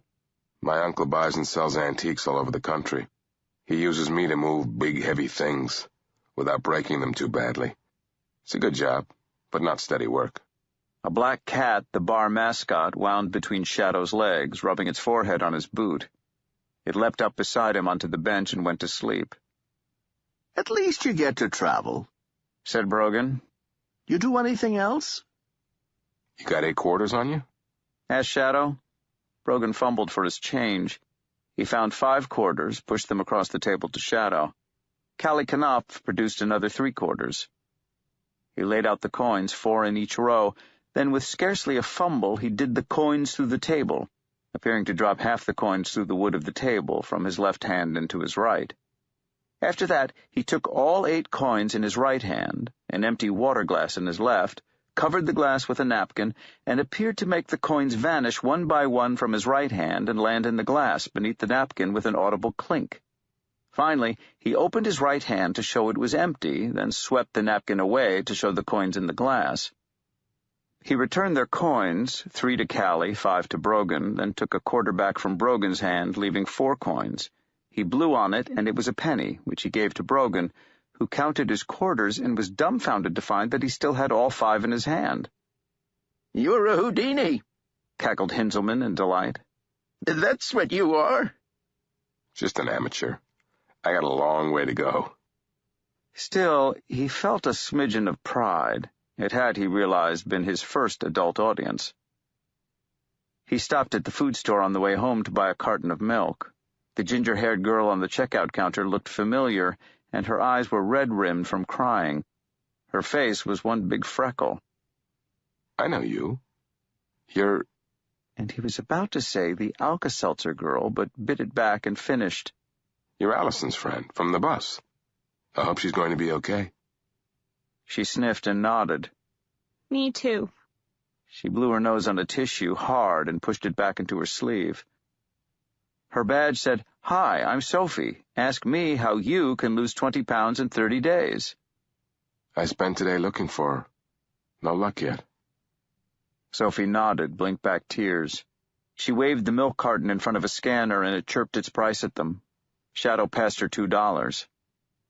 I'm leaving this fucking town, said the girl in a sudden choked voice. I'm going to live with my mom in Ashland. Allison's gone. Sandy Olson went last year. Joe Ming the year before that. What if it's me next year? "I thought Sandy Olson was taken by his father." Yes, I'm sure he was. And Joe Ming went out to California. And Sarah Lindquist got lost on a trail hike. And they never found her. Whatever. I want to go to Ashland. She took a deep breath and held it for a moment. Then she smiled at him. There was nothing insincere about that smile. It was just the smile of someone who knew that it was her job to smile when she gave someone their change, and as she put Shadow's change and receipt into his hand, she told him to have a nice day. Then she turned to the woman with the full shopping cart behind him and began to unload and scan. A boy no older than Sophie sauntered over to bag the groceries. Shadow took his milk and drove away, past the gas station and the clunker on the ice, and over the bridge, and home. Coming to America, 1778. There was a girl, and her uncle sold her, wrote Mr. Ibis in his perfect copperplate handwriting. That is the tale. The rest is detail. There are stories that are true, in which each individual's tale is unique and tragic, and the worst of the tragedy is that we have heard it before, and we cannot allow ourselves to feel it too deeply. We build a shell around it, like an oyster dealing with a painful particle of grit, coating it with smooth pearl layers in order to cope. This is how we walk and talk and function day in, day out, immune to others' pain and loss. If it were to touch us, it would cripple us, or make saints of us. But for the most part, it does not touch us. We cannot allow it to. Tonight, as you eat, reflect if you can. There are children starving in the world. Starving in numbers larger than the mind can easily hold. Up in the big numbers where an error of 1 million here, 1 million there, can be forgiven. It may be uncomfortable for you to reflect upon this, or it may not. But still, you will eat. There are accounts thoughts which, if we open our hearts to them, will cut us too deeply. Look, here is a good man, good by his own lights and the lights of his friends. He is faithful and true to his wife, he adores and lavishes attention on his little children, he cares about his country, he does his job punctiliously as best he can. So, efficiently and good-naturedly, he exterminates Jews. He appreciates the music that plays in the background to pacify them. He advises the Jews not to forget their identification numbers as they go into the showers. Many people, he tells them, forget their numbers and take the wrong clothes when they come out of the showers. This calms the Jews. There will be life, they assure themselves, after the showers. And they are wrong. Our man supervises the detail taking the bodies to the ovens, and if there is anything he feels bad about, it is that he still allows the gassing of vermin to affect him. Were he a truly good man, he knows he would feel nothing but joy as the earth is cleansed of its pests. Leave him. He cuts too deep. He is too close to us, and it hurts. There was a girl, and her uncle sold her. But like that, it seems so simple. No man, proclaimed Donne, is an island. And he was wrong. If we were not islands, we would be lost, drowned in each other's tragedies. We are insulated, a word that means literally, remember, made into an island, from the tragedy of others by our island nature and by the repetitive shape and form of the stories. We know the shape, and the shape does not change. There was a human being who was born, lived, and then, by some means or other, died. There. You may fill in the details from your own experience, as unoriginal as any other tale, as unique as any other life. Lives are snowflakes, unique in detail, forming patterns we have seen before, but as like one another as peas in a pod. And have you ever looked at peas in a pod? I mean, really looked at them? There's not a chance you'd mistake one for another after a minute's close inspection. We need individual stories. Without individuals, we see only numbers. 1,000 dead, 100,000 dead. Casualties may rise to 1 million. With individual stories, the statistics become people. But even that is a lie. For the people continue to suffer in numbers that themselves are numbing and meaningless. Look. See the child's swollen belly, and the flies that crawl at the corners of his eyes, his skeletal limbs. Will it make it easier for you to know his name, his age, his dreams, his fears, to see him from the inside? And if it does, are we not doing a disservice to his sister, who lies in the searing dust beside him, a distorted, distended caricature of a human child? And there, if we feel for them, are they now more important to us than 1,000 other children, touched by the same famine, 1,000 other young lives who will soon be food for the fly's own myriad squirming children? We draw our lines around these moments of pain, and remain upon our islands, and they cannot hurt us. They are covered with a smooth, safe, nacreous layer to let them slip, pearl-like, from our souls without real pain. Fiction allows us to slide into these other heads, these other places, and look out through other eyes. And then in the tale we stop before we die, or we die vicariously and unharmed, and in the world beyond the tale we turn the page or close the book, and we resume our lives. A life which is like any other, unlike any other. And the simple truth is this: there was a girl, and her uncle sold her. This is what they used to say, where the girl came from. No man may be certain who fathered a child, but the mother. That you could be certain of.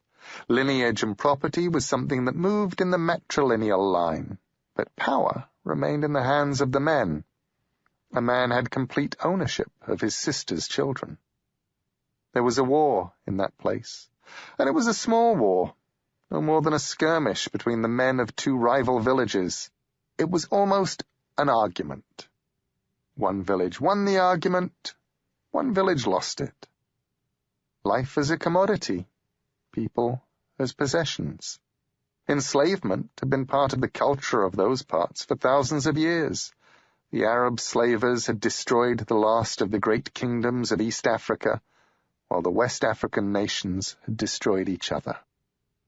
There was nothing untoward or unusual about their uncle selling the twins, although twins were considered magical beings, and their uncle was scared of them, scared enough that he did not tell them that they were to be sold in case they harmed his shadow and killed him.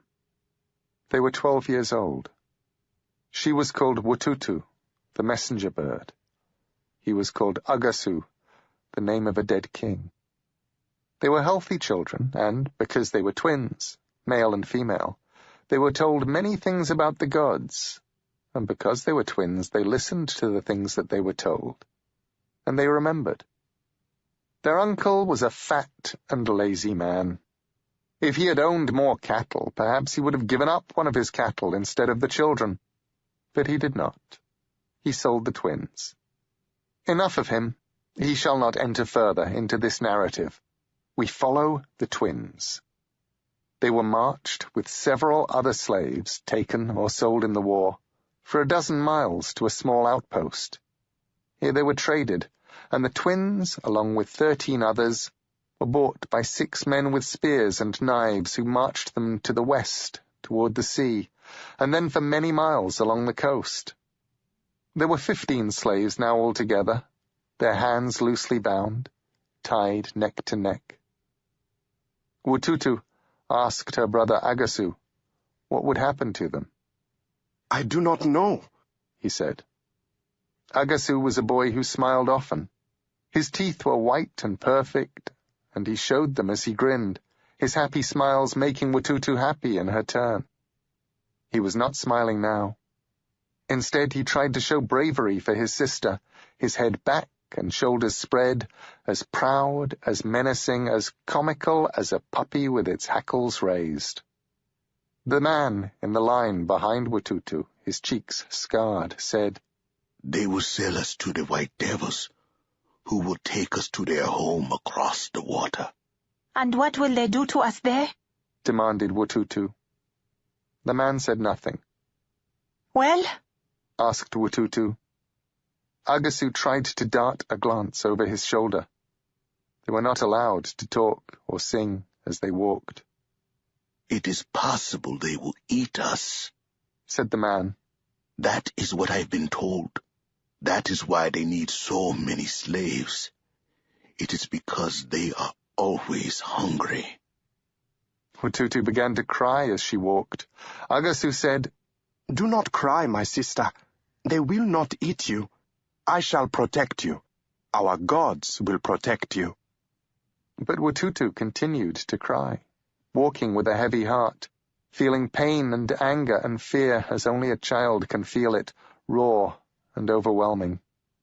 She was unable to tell Agasu that she was not worried about the white devils eating her. She would survive. She was certain of it. She cried because she was scared that they would eat her brother, and she was not certain that she could protect him. They reached a trading post, and they were kept there for 10 days. In the morning of the 10th day, they were taken from the hut in which they had been imprisoned. It had become very crowded in the final days, as men arrived from far away, some of them from hundreds of miles, bringing their own strings and skeins of slaves. They were marched to the harbor, and Watutu saw the ship that was to take them away. Her first thought was how big a ship it was. A second, that it was too small for all of them to fit inside. It sat lightly on the water.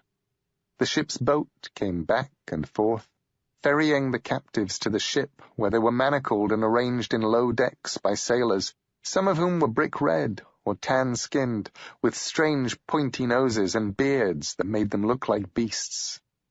Several of the sailors looked like her own people, like the men who had marched her to the coast. The men and the women and the children were separated, forced into different areas on the slave deck. There were too many slaves for the ship to hold easily, so another dozen men were chained up on the deck in the open, beneath the places where the crew would sling their hammocks. Watutu was put in with the children, not with the women, and she was not chained, merely locked in. Agasu, her brother, was forced in with the men, in chains, packed like herrings. It stank under that deck, although the crew had scrubbed it down since their last cargo. It was a stink that had entered the wood, the smell of fear and bile, and diarrhea and death, of fever and madness and hate. Watutu sat in the hot hold with the other children. She could feel the children on each side of her sweating. A wave tumbled a small boy into her, hard, and he apologized in a tongue that Watutu did not recognize. She tried to smile at him in the semi-darkness. The ship set sail. Now it rode heavy in the water. Watutu wondered about the place the white men came from, although none of them were truly white. Sea-burned and sunburned they were, and their skins were dark. Were they so short of food that they had to send all the way to her land for people to eat? Or was it that she was to be a delicacy, a rare treat for a people who had eaten so many things that only black-skinned flesh in their cookpots made their mouths water? On the second day out of port, the ship hit a squall. Not a bad one. But the ship's decks lurched and tumbled, and the smell of vomit joined the mixed smells of urine and liquid feces and fear sweat. Rain poured down on them in bucket loads from the air gratings set in the ceiling of the slave deck. A week into the voyage, and well out of sight of land, the slaves were allowed out of irons. They were warned that any disobedience, any trouble, and they would be punished more than they had ever imagined. In the morning, the captives were fed beans and ship's biscuits, and a mouthful each of vinegared lime juice, harsh enough that their faces would twist, and they would cough and splutter, and some of them would moan and wail as the lime juice was spooned out. They could not spit it out, though. If they were caught spitting or dribbling it out, they were lashed or beaten. The night brought them salted beef. It tasted unpleasant, and there was a rainbow sheen to the grey surface of the meat. That was at the start of the voyage. As the voyage continued, the meat grew worse. When they could, Watutu and Agasu would huddle together, talking of their mother, and their home, and their playfellows. Sometimes Watutu would tell Agasu the stories their mother had told them, like those of Elegba, the trickiest of the gods, who was great Mawu's eyes and ears in the world, who took messages to Mawu and brought back Mawu's replies. In the evening, to while away the monotony of the voyage, the sailors would make the slaves sing for them and dance the dances of their native lands. Watutu was lucky that she had been put in with the children. The children were packed in tightly and ignored. The women were not always so fortunate. On some slave ships, the female slaves were raped, repeatedly and continually, by the crew, simply as an unspoken perquisite of the voyage. This was not one of those ships, which is not to say that there were no rapes.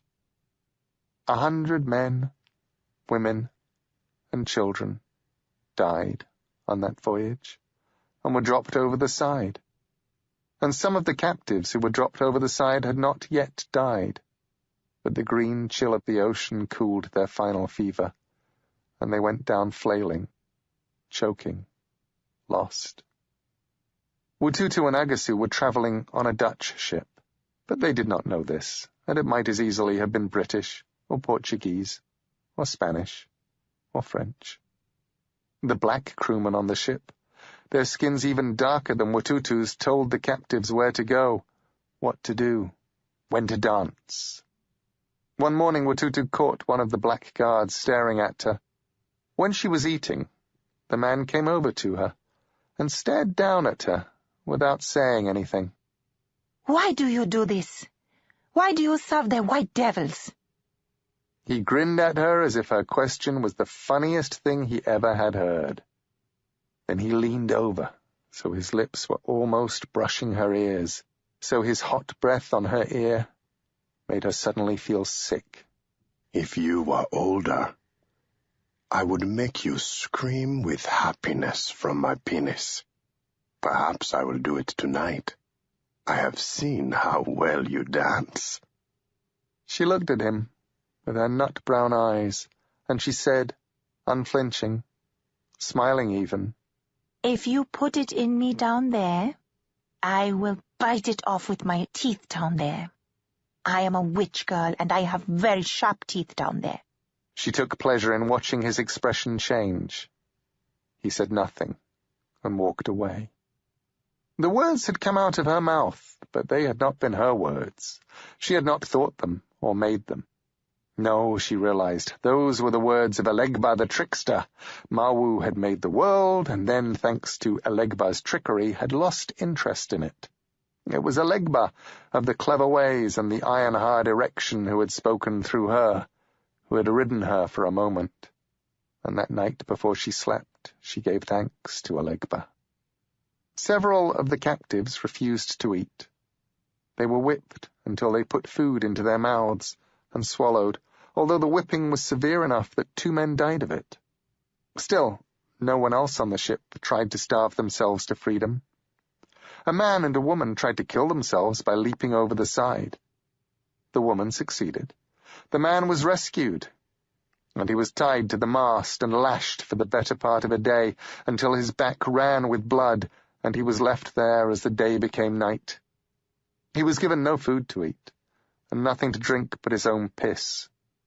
By the 3rd day he was raving, and his head had swollen and grown soft, like an old melon. When he stopped raving, they threw him over the side. Also, for 5 days following the escape attempt, the captives were returned to their manacles and chains. It was a long journey, and a bad one for the captives, and it was not pleasant for the crew, although they had learned to harden their hearts to the business and pretended to themselves that they were no more than farmers, taking their livestock to the market. They made harbour on a pleasant balmy day in Bridgetown, Barbados, and the captives were carried from the ship to the shore in low boats sent out from the dock, and taken to the market square, where they were, by dint of a certain amount of shouting and blows from cudgels, arranged into lines. A whistle blew, and the market square filled with men, poking, prodding, red-faced men, shouting, inspecting, calling, appraising, grumbling. Watutu and Agasu were separated then. It happened so fast. A big man forced open Agasu's mouth, looked at his teeth, felt his arm muscles, nodded, and 2 other men hauled Agasu away. He did not fight them. He looked at Watutu and called, "Be brave!" to her. She nodded, and then her vision smeared and blurred with tears, and she wailed. Together they were twins, magical, powerful. Apart, they were 2 children in pain. She never saw him again but once, and never in life. This is what happened to Agasu. First, they took him to a seasoning farm, where they whipped him daily for the things he did and didn't do. They taught him a smattering of English, and they gave him the name of Inky Jack, for the darkness of his skin. When he ran away, they hunted him down with dogs, and brought him back, and cut off a toe with a chisel, to teach him a lesson he would not forget. He would have starved himself to death, but when he refused to eat, his front teeth were broken, and thin gruel was forced into his mouth, until he had no choice but to swallow or to choke. Even in those times, they preferred slaves born into captivity to those brought over from Africa. The free-born slaves tried to run, or they tried to die. And either way, there went the profits. When Inky Jack was 16, he was sold with several other slaves to a sugar plantation on Saint-Domingue. They called him Hyacinth, the big, broken-toothed slave. He met an old woman from his own village on that plantation, she had been a house slave before her fingers became too gnarled and arthritic, who told him that the whites intentionally split up captives from the same towns and villages and regions to avoid insurrection and revolts. They did not like it when slaves spoke to each other in their own languages. Hyacinth learned some French and was taught a few of the teachings of the Catholic Church. Each day he cut sugar cane from well before the sun rose until after the sun had set. He fathered several children. He went with the other slaves in the small hours of the night to the woods, although it was forbidden, to dance the kalinda, to sing to Dambalawedo, the serpent god, in the form of a black snake. He sang to Alegba, to Ogu, Shango, Zaka, and to many others, all the gods the captives had brought with them to the island, brought in their minds and their secret hearts.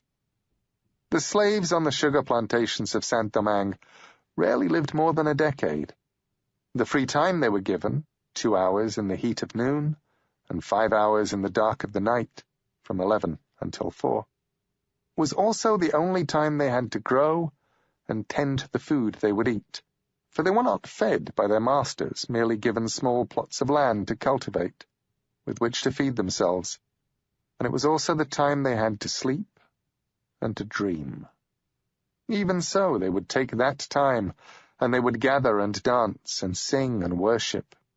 The soil of Saint-Domingue was a fertile soil, and the gods of Dahomey and the Congo and the Niger put down thick roots there and grew lush and huge and deep, and they promised freedom to those who worshipped them at night in the groves.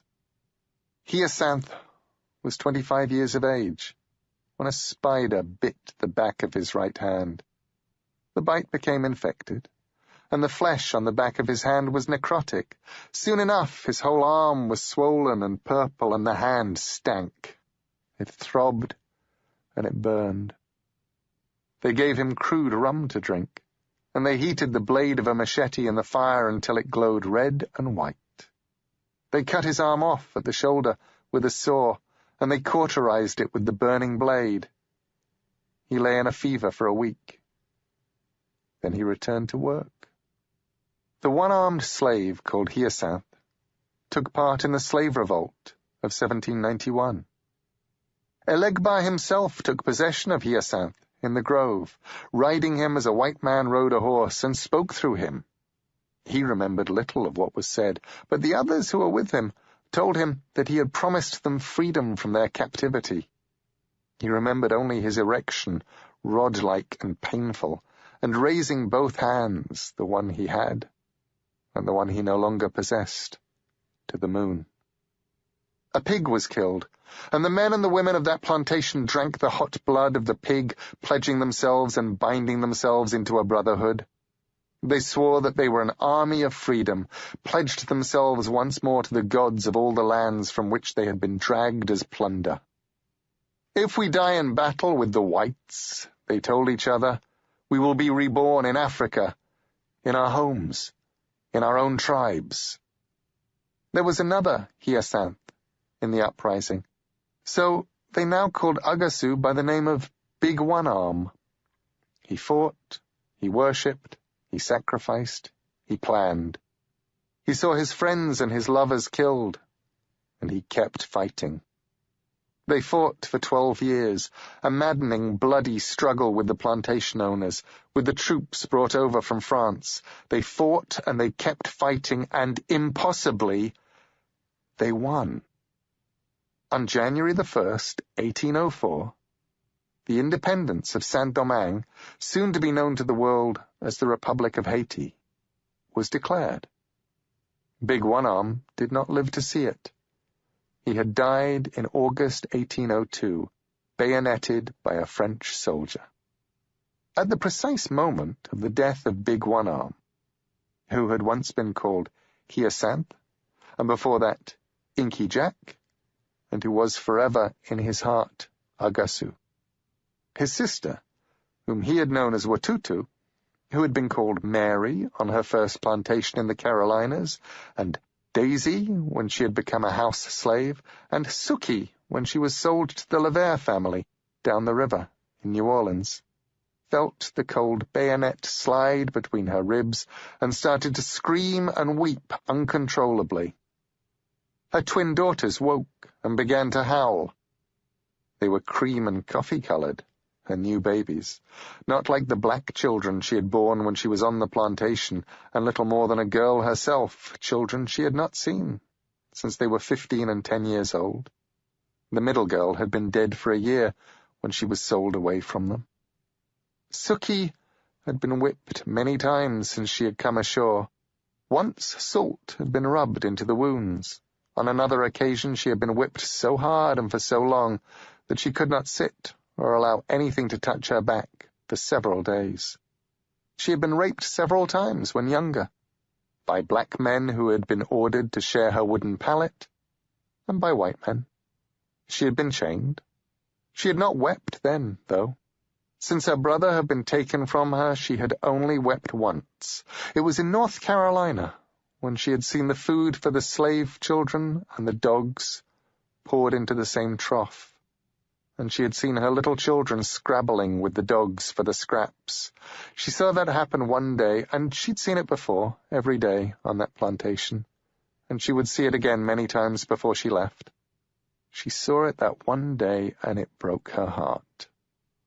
She had been beautiful for a while, and the years of pain had taken their toll, and she was no longer beautiful. Her face was lined, and there was too much pain in those brown eyes. 11 years earlier, when she was 25, her right arm had withered. None of the white folk had known what to make of it. The flesh seemed to melt from the bones, and now her right arm hung by her side, little more than a skeletal arm covered in skin, and almost immobile. After this, she had become a house slave. The Casterton family, who had owned the plantation, were impressed by her cooking and house skills, but Mrs. Casterton found the withered arm unsettling, and so she was sold to the Levere family, who were out for a year from Louisiana. Monsieur Levere was a fat, cheerful man who was in need of a cook and a maid-of-all-work, and who was not in the slightest repulsed by the slave Daisy's withered arm. When a year later they returned to Louisiana, slave Suki went with them. In New Orleans the women came to her, and the men also, to buy cures and love charms and little fetishes. Black folks, yes, of course, but white folks too. The Levere family turned a blind eye to it. Perhaps they enjoyed the prestige of having a slave who was feared and respected. They would not, however, sell her freedom. Suki went into the bayou late at night, and she danced the kalinda and the bambula. Like the dancers of Saint-Domingue and the dancers of her native land, the dancers in the bayou had a black snake as their voodoo. Even so, the gods of her homeland and of the other African nations did not possess her people as they had possessed her brother and the folk of Saint-Domingue. She would still invoke them and call their names, to beg them for favors. She listened when the white folk spoke of the revolt in San Domingo, as they called it, and how it was doomed to fail. Think of it, a cannibal land. And then she observed that they no longer spoke of it.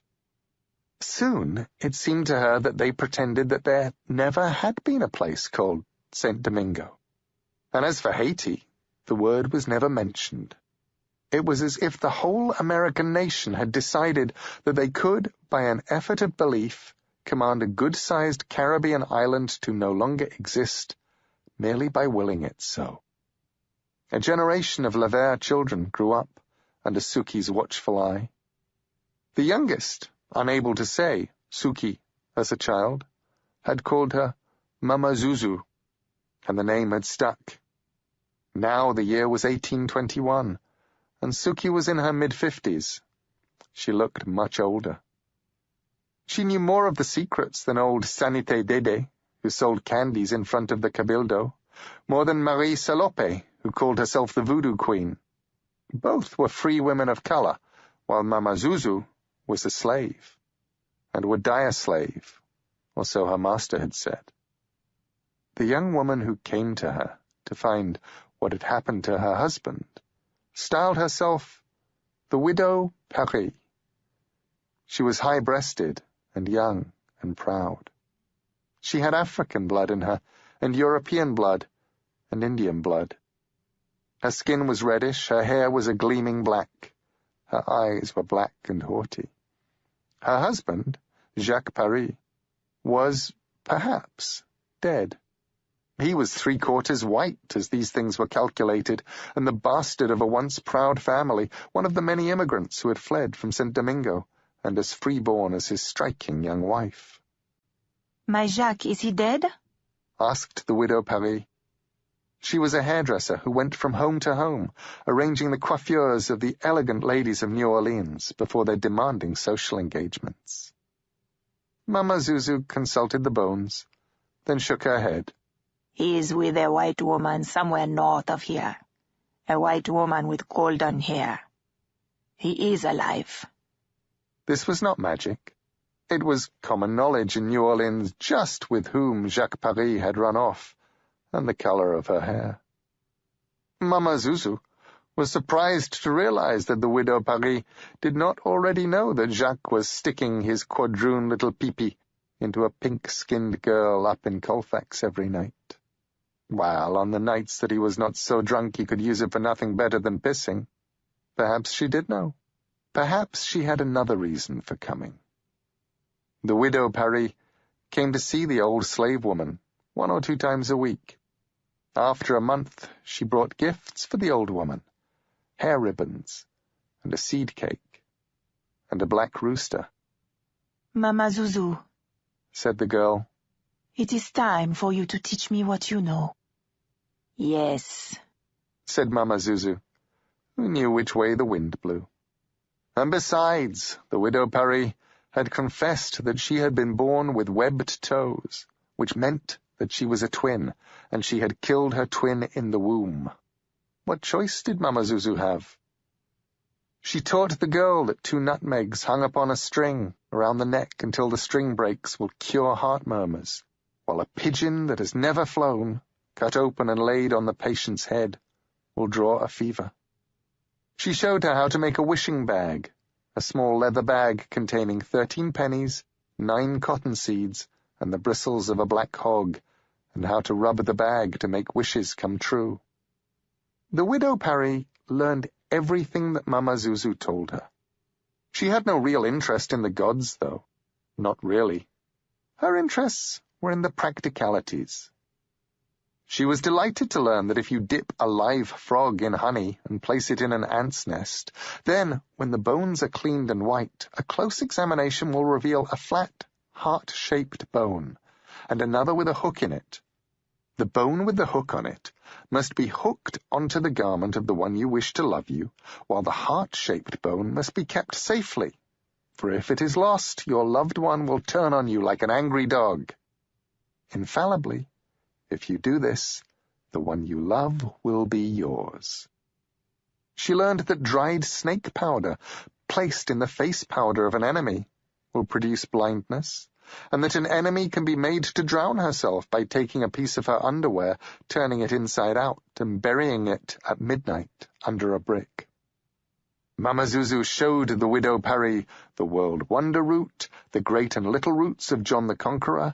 She showed her dragon's blood and valerian and 5-finger grass. She showed her how to brew waste-away tea and follow-me water and fair shingo water.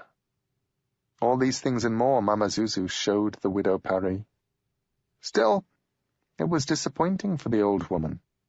She did her best to teach her the hidden truths, the deep knowledge, to tell her of Elegba, of Mawu, of Ido Huedo, the Voodoo serpent, and the rest, but the widow Paris, I shall now tell you the name she was born with, and the name she later made famous.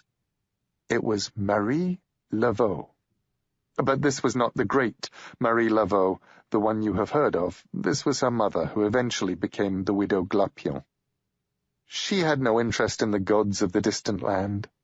If St. Domingo had been a lush black earth for the African gods to grow in, this land, with its corn and its melons, its crawfish and its cotton, was barren and infertile.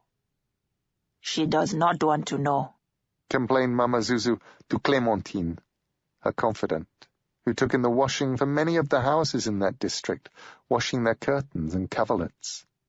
Clémentine had a blossom of burns on her cheek, and one of her children had been scalded to death when a copper overturned. Then do not teach her, says Clémentine.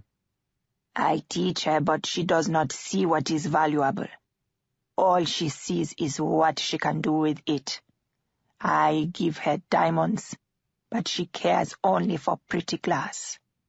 I give her a demi-bouteille of the best claret, and she drinks river water. I give her quail, and she wishes to eat only rat. Then why do you persist? Mama Zuzu shrugs her thin shoulders, causing her withered arm to shake. She cannot answer. She could say that she teaches because she is grateful to be alive. And she is. She has seen too many die. She could say that she dreams that one day the slaves will rise as they rose and were defeated in La Place, but that she knows in her heart that without the gods of Africa they will never overcome their white captors, will never return to their homelands. When she woke that terrible night, almost 20 years earlier, and felt the cold steel between her ribs, that was when Mama Zuzu's life had ended. Now she was someone who did not live, who simply hated. If you asked her about the hate, she would have been unable to tell you about a 12-year-old girl on a stinking ship. That had scabbed over in her mind. There had been too many whippings and beatings, too many nights in manacles, too many partings, too much pain. She could have told you about her son, though, and how his thumb had been cut off when their master discovered the boy was able to read and to write. She could have told you of her daughter, 12 years old and already 8 months pregnant by an overseer, and how they dug a hole in the red earth to take her daughter's pregnant belly, and then they whipped her until her back had bled. Despite the carefully dug hole, her daughter had lost her baby and her life on a Sunday morning when all the white folks were in church. Too much pain. Worship them, Mama Zuzu told the young widow Parry in the bayou 1 hour after midnight. They were both naked to the waist, sweating in the humid night, their skins given accents by the white moonlight. The widow Parry's husband, Jacques, whose own death 3 years later would have several remarkable features, had told Marie a little about the gods of St. Domingo, but she did not care. Power came from the rituals, not from the gods. Together, Mama Zuzu and the widow Parry crooned and stamped and keened in the swamp. They were singing in the black snakes, the free woman of color and the slave woman with the withered arm. There is more to it than just you prosper, your enemies fail, said Mama Zuzu. Many of the words of the ceremonies, words she knew once, words her brother had also known, these words had fled from her memory. She told pretty Marie Laveau that the words did not matter, only the tunes and the beats, and there, singing and tapping in the black snakes in the swamp, she has an odd vision. She sees the beats of the songs, the Kalinda beat, the Bambula beat, all the rhythms of equatorial Africa spreading slowly across this midnight land until the whole country shivers and swings to the beats of the old gods whose realms she had left. And even that, she understands somehow, in the swamp, even that will not be enough. She turns to pretty Marie and sees herself through Marie's eyes, a black-skinned old woman, her face lined, her bony arm hanging limply by her side, her eyes the eyes of one who has seen her children fight in the trough for food from the dogs.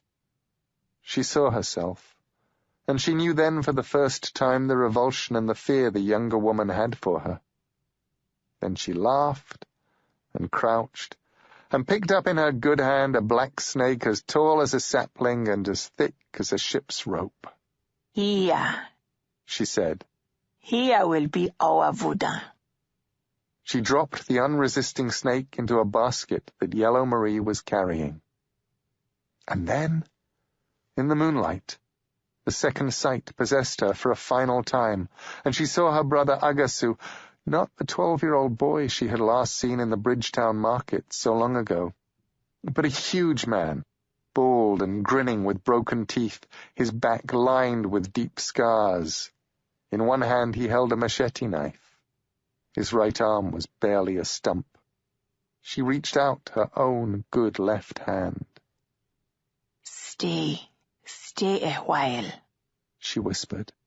I will be there. I will be with you soon. And Marie Paris thought the old woman was speaking to her. Chapter 12. America has invested her religion as well as her morality in sound income-paying securities.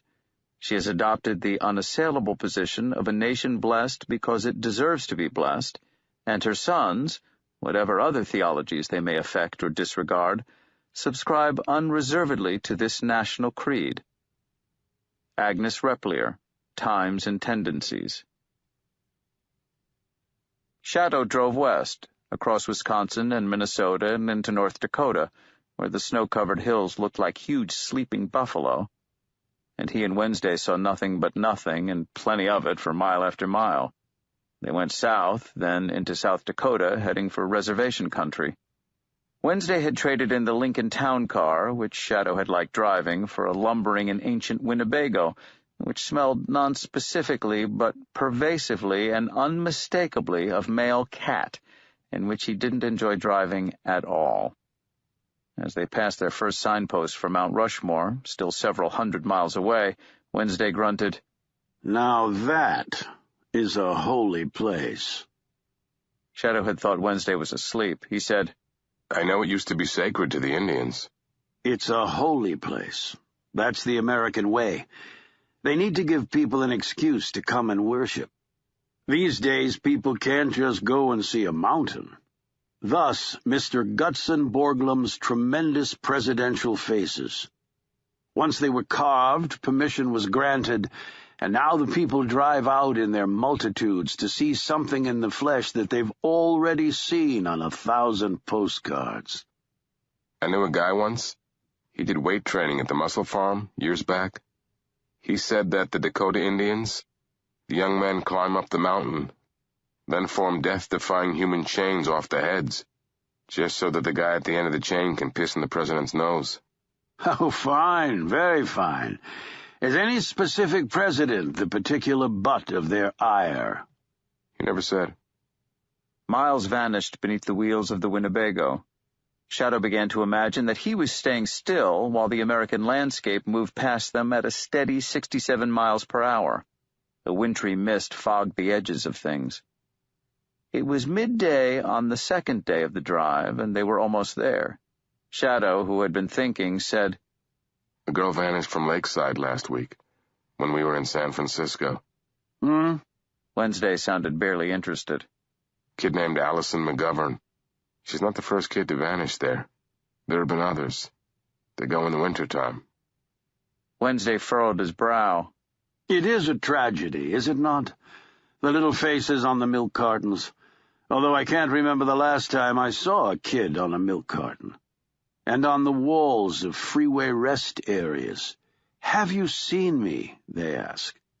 A deeply existential question at the best of times. Have you seen me? Pull off at the next exit." Shadow thought he heard a helicopter pass overhead, but the clouds were too low to see anything. "Why did you pick Lakeside?" "I told you. It's a nice quiet place to hide you away. You're off the board there, under the radar." "Why?" "Because that's the way it is. Now hang a left." Shadow turned left. "There's something wrong." "Fuck. Jesus fucking Christ on a bicycle. Slow down. But don't stop." "Care to elaborate?" "Trouble. Do you know any alternative routes?" "Not really. This is my first time in South Dakota. Also, I don't know where we're going."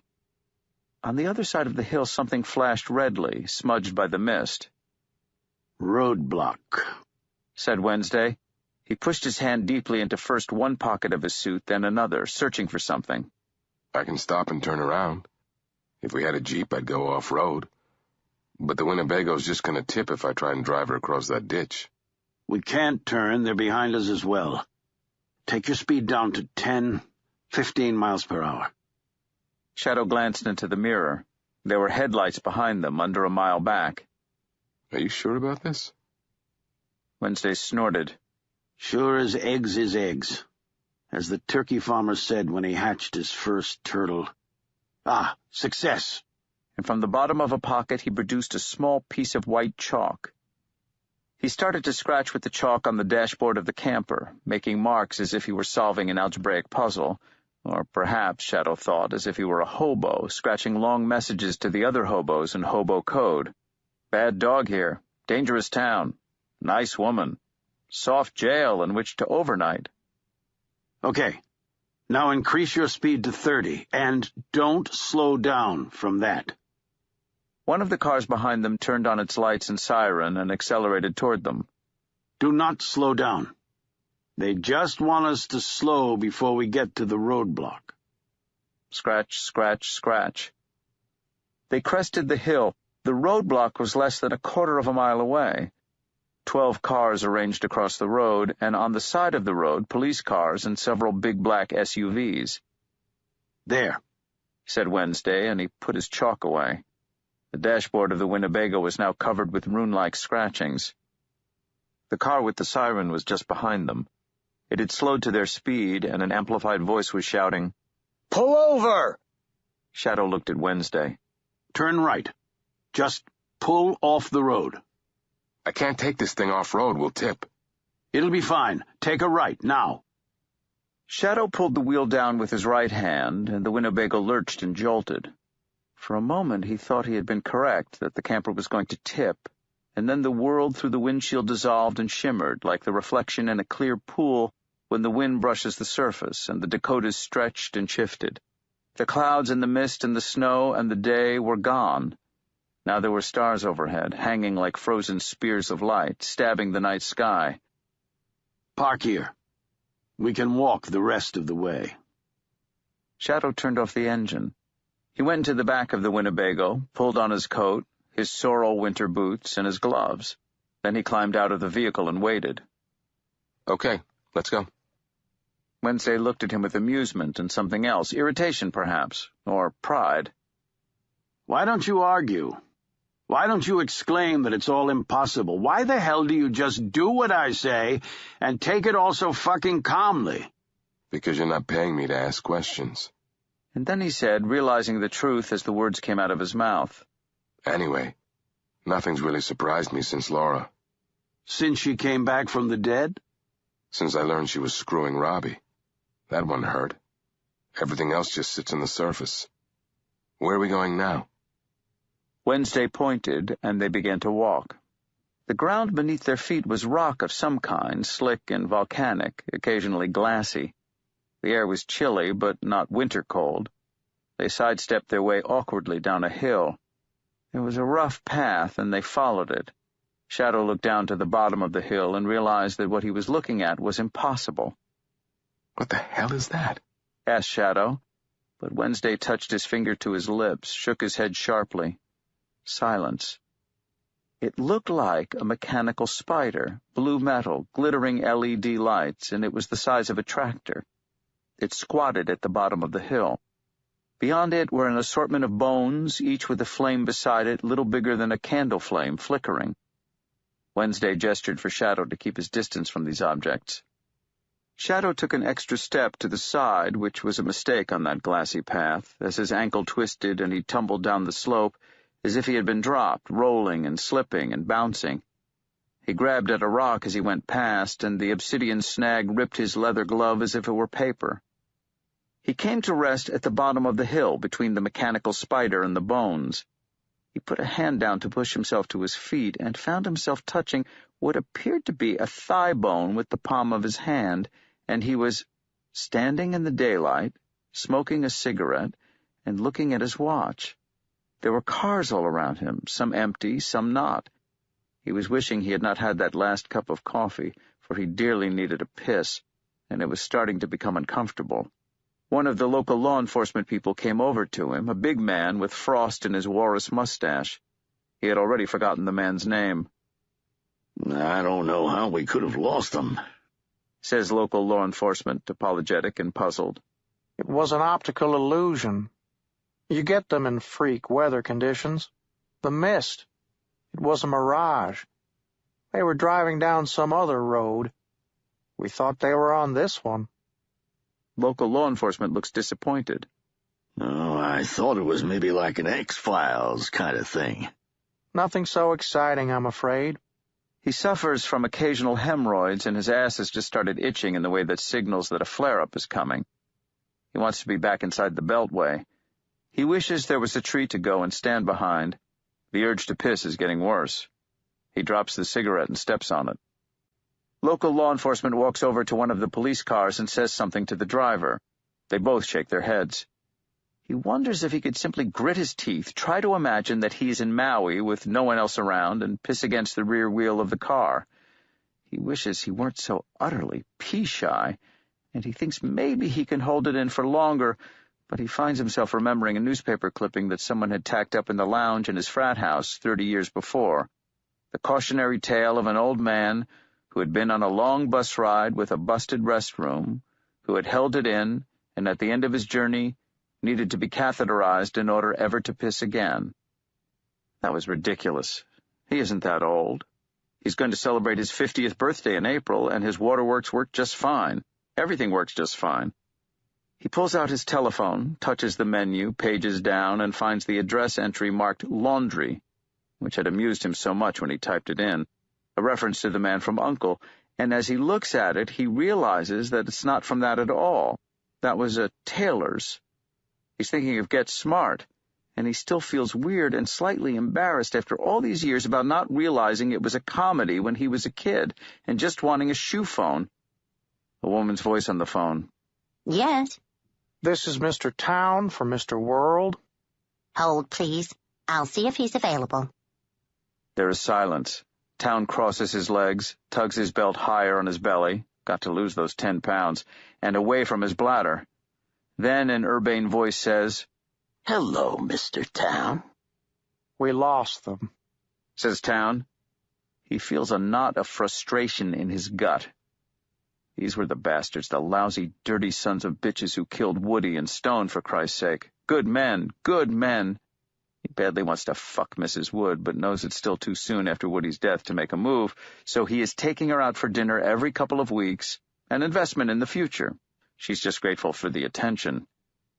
How? I don't know. We set up a roadblock. There was nowhere they could have gone, and they went there anyway. Just another one of life's little mysteries. Not to worry. Have you calmed the locals? Told them it was an optical illusion. They buy it? Probably. There was something very familiar about Mr. World's voice, which was a strange thing to think. He'd been working for him directly for 2 years now, spoken to him every day. Of course there was something familiar about his voice. They'll be far away by now. Should we send people down to the res to intercept them? Not worth the aggravation. Too many jurisdictional issues, and there are only so many strings we can pull in a morning. We have plenty of time. Just get back here. I've got my hands full at this end trying to organize the policy meeting. Trouble? It's a pissing contest. I've proposed that we have it out here. The techies want it in Austin or maybe San Jose. The players want it in Hollywood. The intangibles want it on Wall Street. Everybody wants it in their own backyard. Nobody's gonna give. You need me to do anything? Not yet. I'll growl at some of them, stroke others. You know the routine. Yes, sir. Carry on, Town. The connection is broken.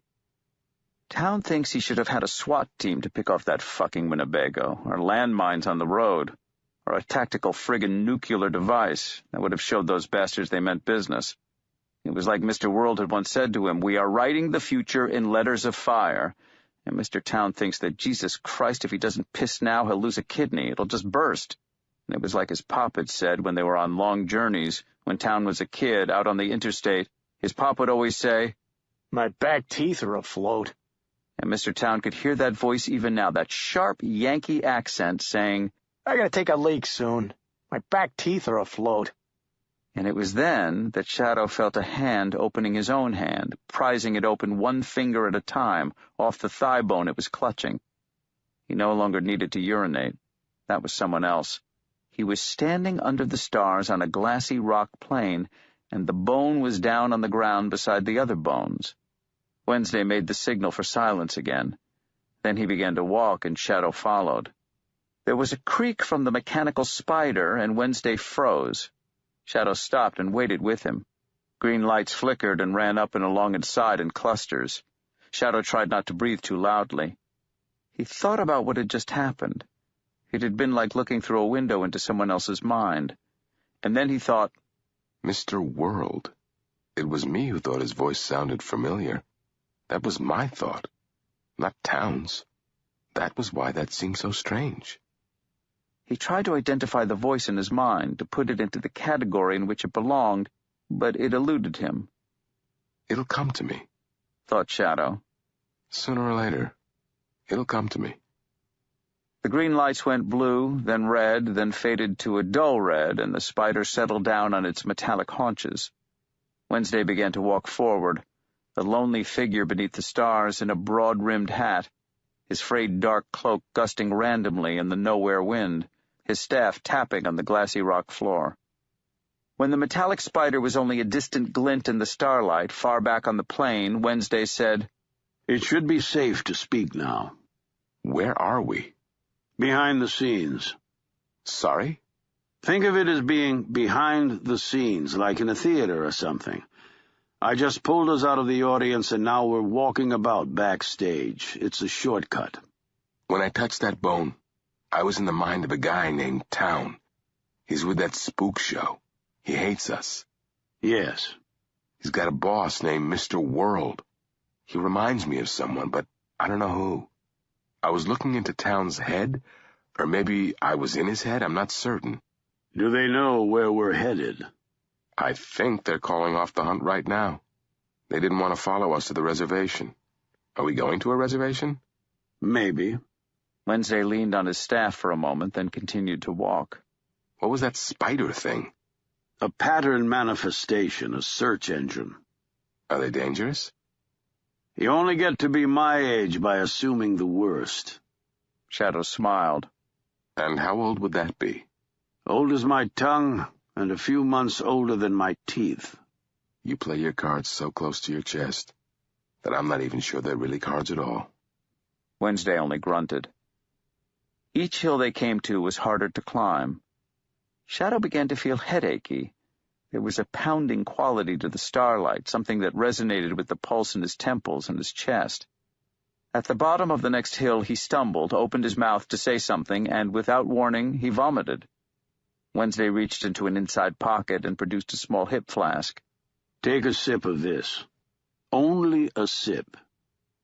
The liquid was pungent, and it evaporated in his mouth like a good brandy, although it did not taste like alcohol. Wednesday took the flask away and pocketed it. It's not good for the audience to find themselves walking about backstage. That's why you're feeling sick. We need to hurry to get you out of here. They walked faster, Wednesday at a solid trudge, Shadow stumbling from time to time, but feeling better for the drink, which left his mouth tasting of orange peel, of rosemary oil, and peppermint and cloves. Wednesday took his arm. There, he said, pointing to 2 identical hillocks of frozen rock glass to their left. Walk between those 2 mounds. Walk beside me. They walked, and the cold air and bright daylight smashed into Shadow's face at the same time. He stopped, closed his eyes, dazzled and light-blinded, then, shading his eyes with his hand, he opened them once more. They were standing halfway up a gentle hill. The mist had gone, the day was sunny and chill, the sky was a perfect blue. At the bottom of the hill was a gravel road, and a red station wagon bounced along it like a child's toy car. A gust of wood smoke stung Shadow's face, making his eyes tear. The smoke came from a building nearby, which looked as if someone had picked up a mobile home and dropped it on the side of the hill 30 years ago. It was much repaired, patched, and in places added onto. Shadow was certain that the galvanized tin chimney from which the wood smoke was coming was not part of the original structure. As they reached the door, it opened, and a middle-aged man with dark skin, sharp eyes, and a mouth like a knife slash looked down at them and said, "Hey, I heard that there were 2 white men on their way to see me. 2 whites in a Winnebago. And I heard that they got lost, like white men always get lost if they don't put up their signs everywhere. And now look at these 2 sorry beasts at the door. You know you're on Lakota land?" His hair was gray and long. "Since when were you Lakota, you old fraud?" said Wednesday. He was wearing a coat and a flap-eared cap, and already it seemed to Shadow unlikely that only a few moments ago under the stars he had been wearing a broad-brimmed hat and a tattered cloak. "So, Whiskey Jack, you sad bastard. I'm starving, and my friend here just threw up his breakfast. Are you going to invite us in?" Whiskey Jack scratched an armpit. He was wearing blue jeans and an undershirt the gray of his hair. He wore moccasins, and he seemed not to notice the cold. Then he said, "I like it here. Come in, white men who lost their Winnebago." There was more wood smoke in the air inside the trailer, and there was another man in there sitting at a table. The man wore stained buckskins and was barefoot. His skin was the color of bark. Wednesday seemed delighted. "Well, it seems our delay was fortuitous. Whiskey Jack and Apple Johnny. 2 birds with 1 stone." The man at the table, Apple Johnny, stared at Wednesday, then he reached down a hand to his crotch, cupped it, and said, "Wrong again. I just checked, and I got both of my stones just where they ought to be." He looked up at Shadow, raised his hand, palm out. "I'm John Chapman. You don't mind anything your boss says about me. He's an asshole. Always was an asshole. Always gonna be an asshole. Some people is just assholes, and that's an end of it." "Mike Ainsel," said Shadow. Chapman rubbed his stubbly chin. "Ainsel? That's not a name, but he'll do at a pinch. What do they call you?" "Shadow." "I call you Shadow, then. Hey, Whiskey Jack." But it wasn't really Whiskey Jack he was saying, Shadow realized. Too many syllables. "How's the food looking?" Whiskey Jack took a wooden spoon and lifted the lid off a black iron pot bubbling away on the range of the wood-burning stove. "It's ready for eating." He took 4 plastic bowls and spooned the contents of the pot into the bowls, put them down on the table. Then he opened the door, stepped out into the snow, and pulled a plastic gallon jug from the snowbank. He brought it inside and poured 4 large glasses of a cloudy yellow-brown liquid, which he put beside each bowl. Last of all, he found 4 spoons. He sat down at the table with the other men. Wednesday raised his glass suspiciously. "Looks like piss. You still drinking that stuff?" asked Whiskey Jack. "You white men are crazy. This is better." Then to Shadow. "The stew is mostly wild turkey. John here brought the Applejack." "It's a soft apple cider," said John Chapman. "I never believed in hard liquor. Makes men mad." The stew was delicious, and it was very good apple cider. Shadow forced himself to slow down, to chew his food, not to gulp it, but he was more hungry than he would have believed. He helped himself to a second bowl of the stew and a second glass of the cider. "Dame Rumor says that you've been out talking to all manner of folk, offering them all manner of things. Says you're taking the old folks on the warpath," said John Chapman. Shadow and Whiskey Jack were washing up, putting the leftover stew into Tupperware bowls. Whiskey Jack put the bowls into the snowdrifts outside his front door and put a milk crate on top of the place he'd pushed them so he could find them again. "I think that's a fair and judicious summary of events," said Wednesday. "They will win," said Whiskey Jack flatly. "They won already. You lost already. Like the white man and my people. They won. And when they lost, they made treaties. Then they broke the treaties. And they won again.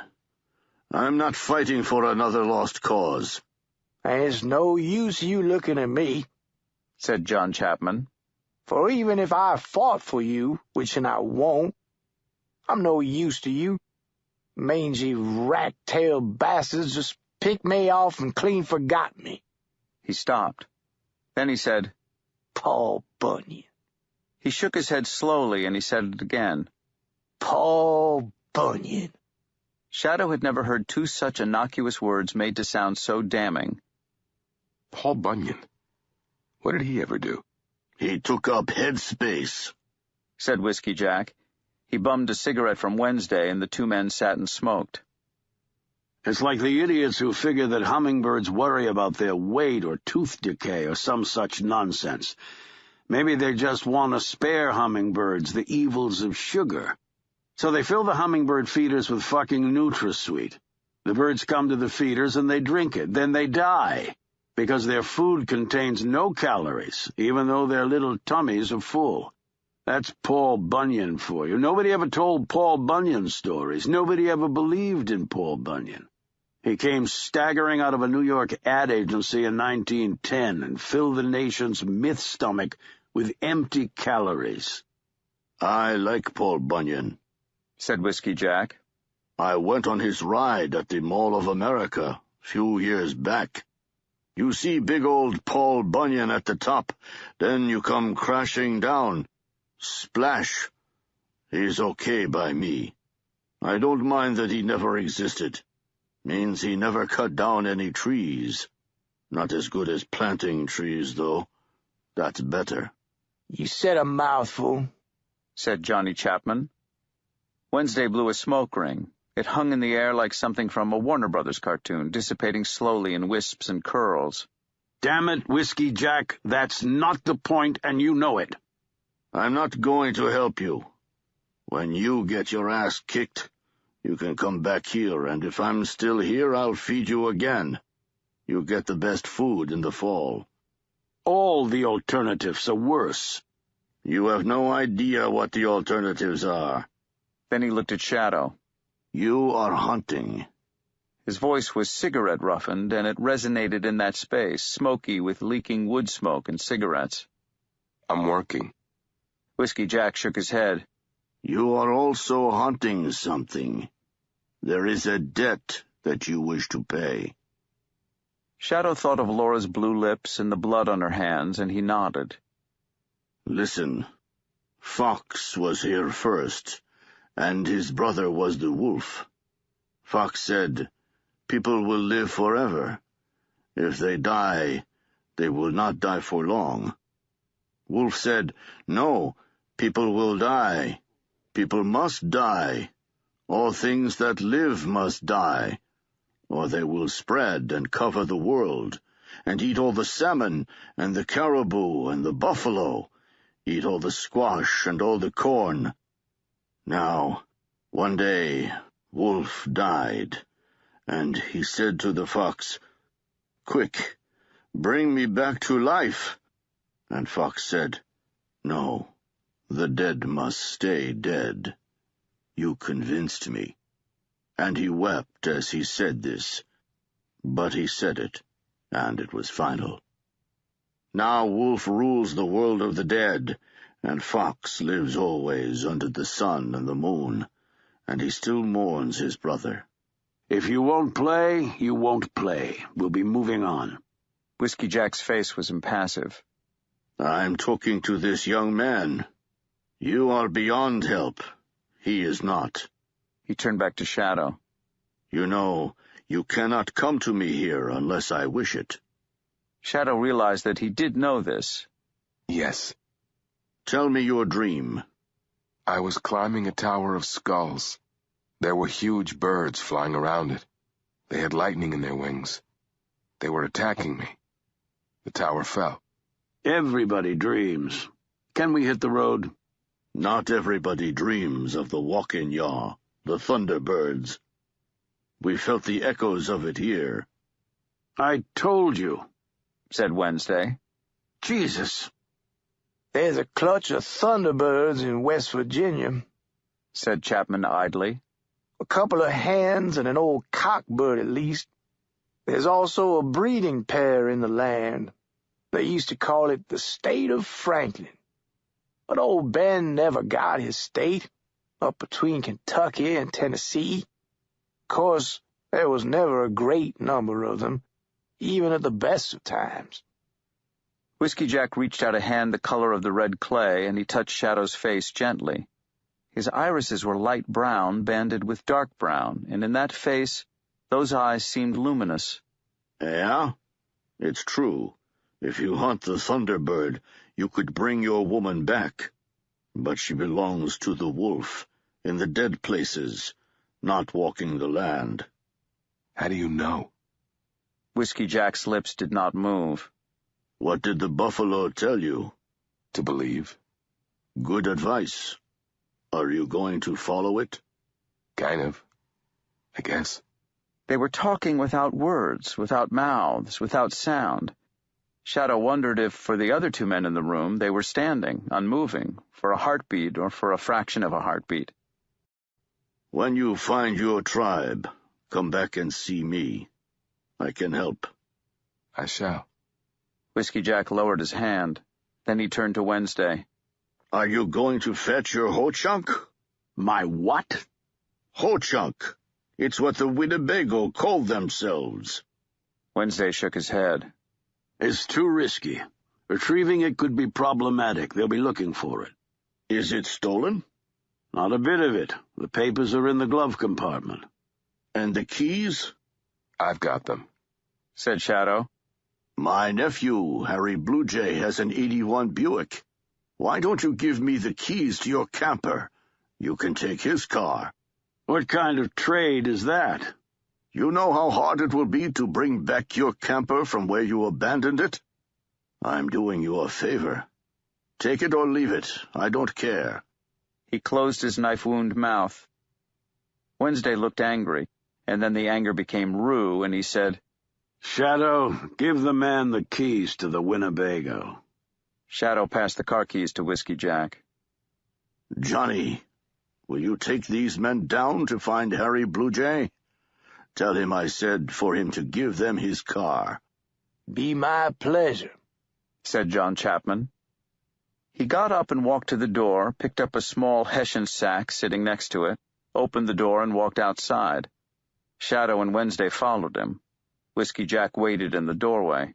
Hey, he said to Wednesday. Don't come back here, you. You are not welcome. Wednesday extended his middle finger heavenward. Rotate on this, he said affably. They walked downhill through the snow, pushing their way through the drifts. Chapman walked in front, his bare feet red against the crust-top snow. Aren't you cold? My wife was Choctaw. And she taught you mystical ways to keep out the cold? Nope. She thought I was crazy. She used to say, Johnny, why don't you just put on boots? The slope of the hill became steeper, and they were forced to stop talking. The three men stumbled and slipped on the snow, using the trunks of birch trees on the hillside to steady themselves and to stop themselves from falling. When the ground became slightly more level, Chapman said, She's dead now, of course. When she died, I guess maybe I went a mite crazy. It could happen to anyone. Could happen to you. He clapped Shadow on the arm. By Jesus and Jehoshaphat, you're a big man. So they tell me. They trudged down that hill for another half an hour until they reached the gravel road that wound around the base of it, and the three men began to walk along it, toward the cluster of buildings they had seen from high on the hill. A car slowed and stopped.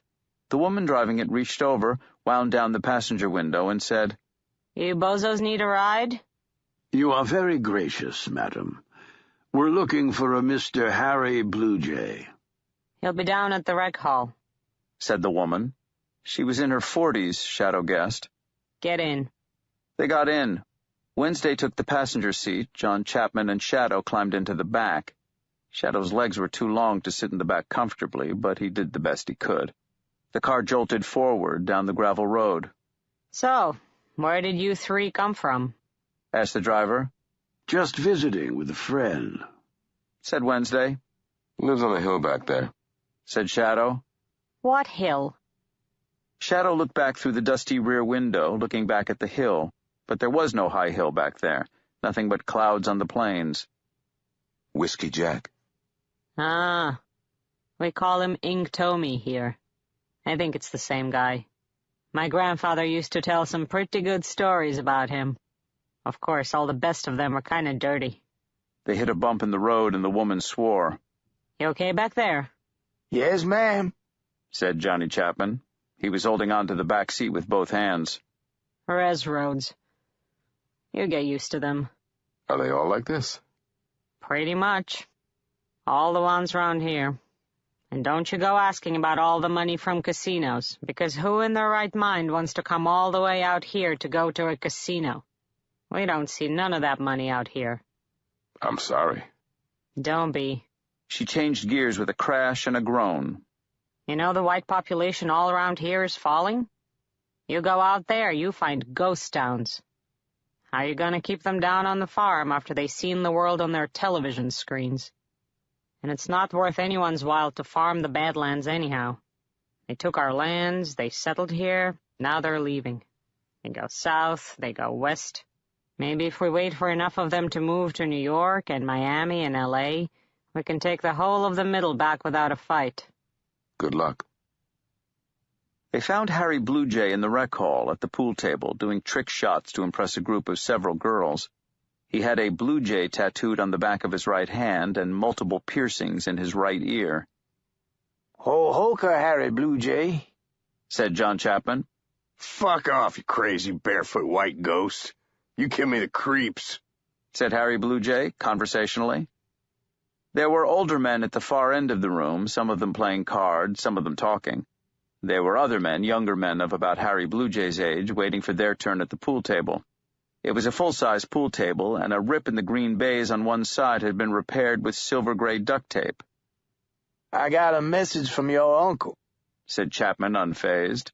He says you're to give these two your car. There must have been 30, maybe 40 people in that hall, and now they were every one of them looking intently at their playing cards, or their feet, or their fingernails, and pretending as hard as they could not to be listening. He's not my uncle. A cigarette smoke fug hung over the wall like a cirrus cloud. Chapman smiled widely, displaying the worst set of teeth that Shadow had seen in a human mouth. You want to tell your uncle that? He says you're the only reason he stays among the Lakota. Whiskey Jack says a lot of things, said Harry Bluejay petulantly. But he did not say Whiskey Jack either. It sounded almost the same to Shadow's ear, but not quite. Whiskey Jack, he thought. That's what they're saying, not Whiskey Jack at all. Yeah, and one of the things he said was that we're trading our Winnebago for your Buick. I don't see a Winnebago. He'll bring you the Winnebago. You know he will. Harry Bluejay attempted a trick shot and missed. His hand was not steady enough. I'm not the old fox's nephew, said Harry Bluejay. I wish you wouldn't say that to people.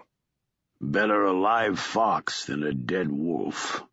Now, will you sell us your car? Harry Bluejay shivered visibly and violently. Sure. I was only kidding. I kid a lot, me. He put down the pool cue on the pool table and took a thick jacket, pulling it out from a cluster of similar jackets hanging from pegs by the door. Let me get my shit out of the car first. He kept darting glances at Wednesday, as if he were concerned that the older man was about to explode. Harry Bluejay's car was parked 100 yards away. As they walked toward it, they passed a small whitewashed Catholic church and a fair-haired man in a priest collar who stared at them from the doorway as they went past. He was sucking on a cigarette as if he did not enjoy smoking it. Good day to you, Father, called Johnny Chapman, but the man in the dog collar made no reply. He crushed his cigarette under his heel, picked up the butt, and dropped it into the bin beside the door and went inside. I told you not to give him those pamphlets last time you were here, said Harry Bluejay. It is he that is in error, not me, said Chapman. If he'd just read the Swedenborg I gave him, he'd know that. It'd bring light into his life.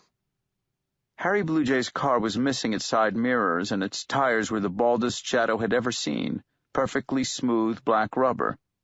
Harry Blue Jay told them the car drank oil, but as long as you kept pouring oil in, it would just keep running forever, unless it stopped. Harry Blue Jay filled a black garbage bag with shit from the car. Said shit including several screw-top bottles of cheap beer, unfinished, a small packet of cannabis resin wrapped in silver foil and badly hidden in the car's ashtray, a skunk tail, 24 country and western cassettes, and a battered, yellowing copy of Stranger in a Strange Land.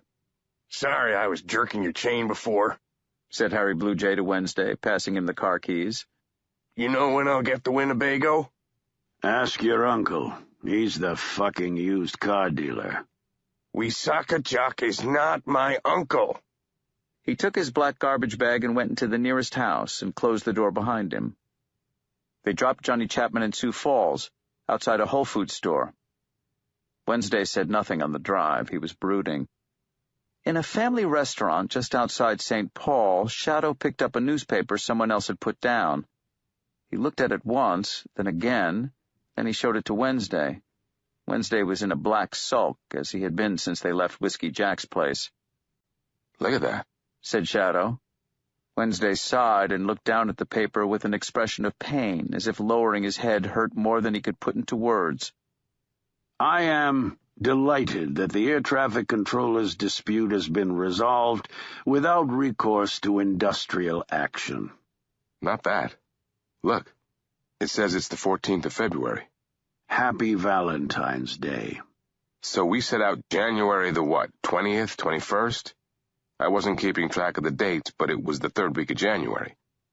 We were 3 days on the road, all told. So how is it the 14th of February? Because we walked for almost a month, in the Badlands, backstage. Hell of a shortcut. Wednesday pushed the paper away. Fucking Johnny Appleseed, always going on about Paul Bunyan. In real life, Chapman owned 14 apple orchards. He farmed thousands of acres. Yes, he kept pace with the western frontier, but there's not a story out there about him with a word of truth in it. Save that he went a little crazy once. But it doesn't matter. Like the newspapers used to say, if the truth isn't big enough, you print the legend. This country needs its legends, and even the legends don't believe it anymore. But you see it. I'm a has-been. Who the fuck cares about me? You're a god. Wednesday looked at him sharply. He seemed to be about to say something, and then he slumped back in his seat and looked down at the menu and said, So? It's a good thing to be a god. Is it? Asked Wednesday, and this time it was Shadow who looked away. In a gas station 25 miles outside Lakeside, on the wall by the restrooms, Shadow saw a homemade photocopied notice, a black and white photo of Allison McGovern, and the handwritten question, "Have you seen me?" above it. Same yearbook photograph, smiling confidently, a girl with rubber band braces on her top teeth who wants to work with animals when she grows up. Have you seen me? Shadow bought a Snickers bar, a bottle of water, and a copy of the Lakeside News. The above-the-fold story, written by Marguerite Olson, our Lakeside reporter, showed a photograph of a boy and an older man out on the frozen lake, standing by an outhouse-like ice fishing shack, and between them they were holding a big fish. They were smiling. Father and son catch record northern pike, full story inside. Wednesday was driving. He said, Read me anything interesting you find in the paper. Shadow looked carefully, and he turned the pages slowly, but he couldn't find anything. Wednesday dropped him off in the driveway outside his apartment. A smoke-colored cat stared at him from the driveway, then fled when he bent to stroke it. Shadow stopped on the wooden deck outside his apartment and looked out at the lake, dotted here and there with green and brown ice fishing huts. Many of them had cars parked beside them. On the ice nearer the bridge sat the old green clunker, just as it had sat in the newspaper. March the 23rd, said Shadow encouragingly. Around 9:15 in the morning. You can do it. Not a chance, said a woman's voice. April 3rd, 6 p.m. That way the day warms up the ice. Shadow smiled. Marguerite Olson was wearing a ski suit. She was at the far end of the deck, refilling the bird feeder with white blocks of suet. I read your article in the Lakeside News on the Town Record, Northern Pike. Exciting, huh? Well, educational, maybe. I thought you weren't coming back to us. You were gone for a while, huh? My uncle needed me. The time kind of got away from us. She placed the last suet brick in its cage and began to fill a net sock with thistle seeds from a plastic milk jug. Several goldfinches, olive in their winter coats, twitted impatiently from a nearby fir tree. I didn't see anything in the paper about Allison McGovern. There wasn't anything to report. She's still missing. There was a rumor that someone had seen her in Detroit, but it turned out to be a false alarm. Poor kid. Marguerite Olson screwed the top back onto the gallon jug.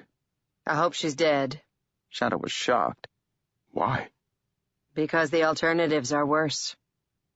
The goldfinches hopped frantically from branch to branch of the fir tree, impatient for the people to be gone. A downy woodpecker joined them. You aren't thinking about Allison, thought Shadow. You're thinking of your son. You're thinking of Sandy. He remembered someone saying, I miss Sandy. Who was that? Good talking to you. Yeah, you too. February passed in a succession of short gray days. Some days the snow fell, most days it didn't.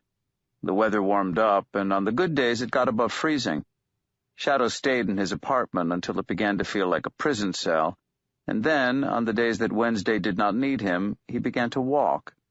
He would walk for much of the day, long trudges out of the town. He walked alone until he reached the national forest to the north and the west, or the cornfields and cow pastures to the south.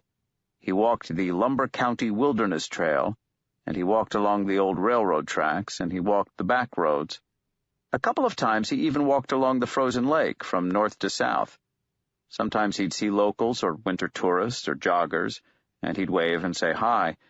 Mostly he saw nobody at all, just crows and finches, and a few times he spotted a hawk feasting on a roadkill possum or raccoon.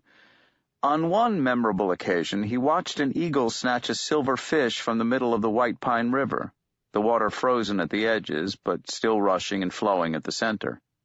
The fish wriggled and jerked in the eagle's talons, glittering in the midday sun. Shadow imagined the fish freeing itself and swimming off across the sky, and he smiled. If he walked, he discovered, he did not have to think, and that was just the way he liked it. When he thought, his mind went to places he could not control, places that made him feel uncomfortable. Exhaustion was the best thing. When he was exhausted, his thoughts did not wander to Laura, or to the strange dreams, or to things that were not and could not be. He would return home from walking and sleep without difficulty and without dreaming. He ran into Police Chief Chad Mulligan in George's barber shop in the town square. Shadow always had high hopes for haircuts, but they never lived up to his expectations.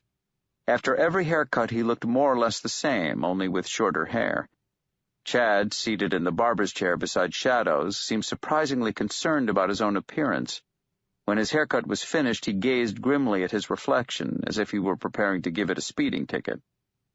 It looks good. Would it look good to you if you were a woman? I guess.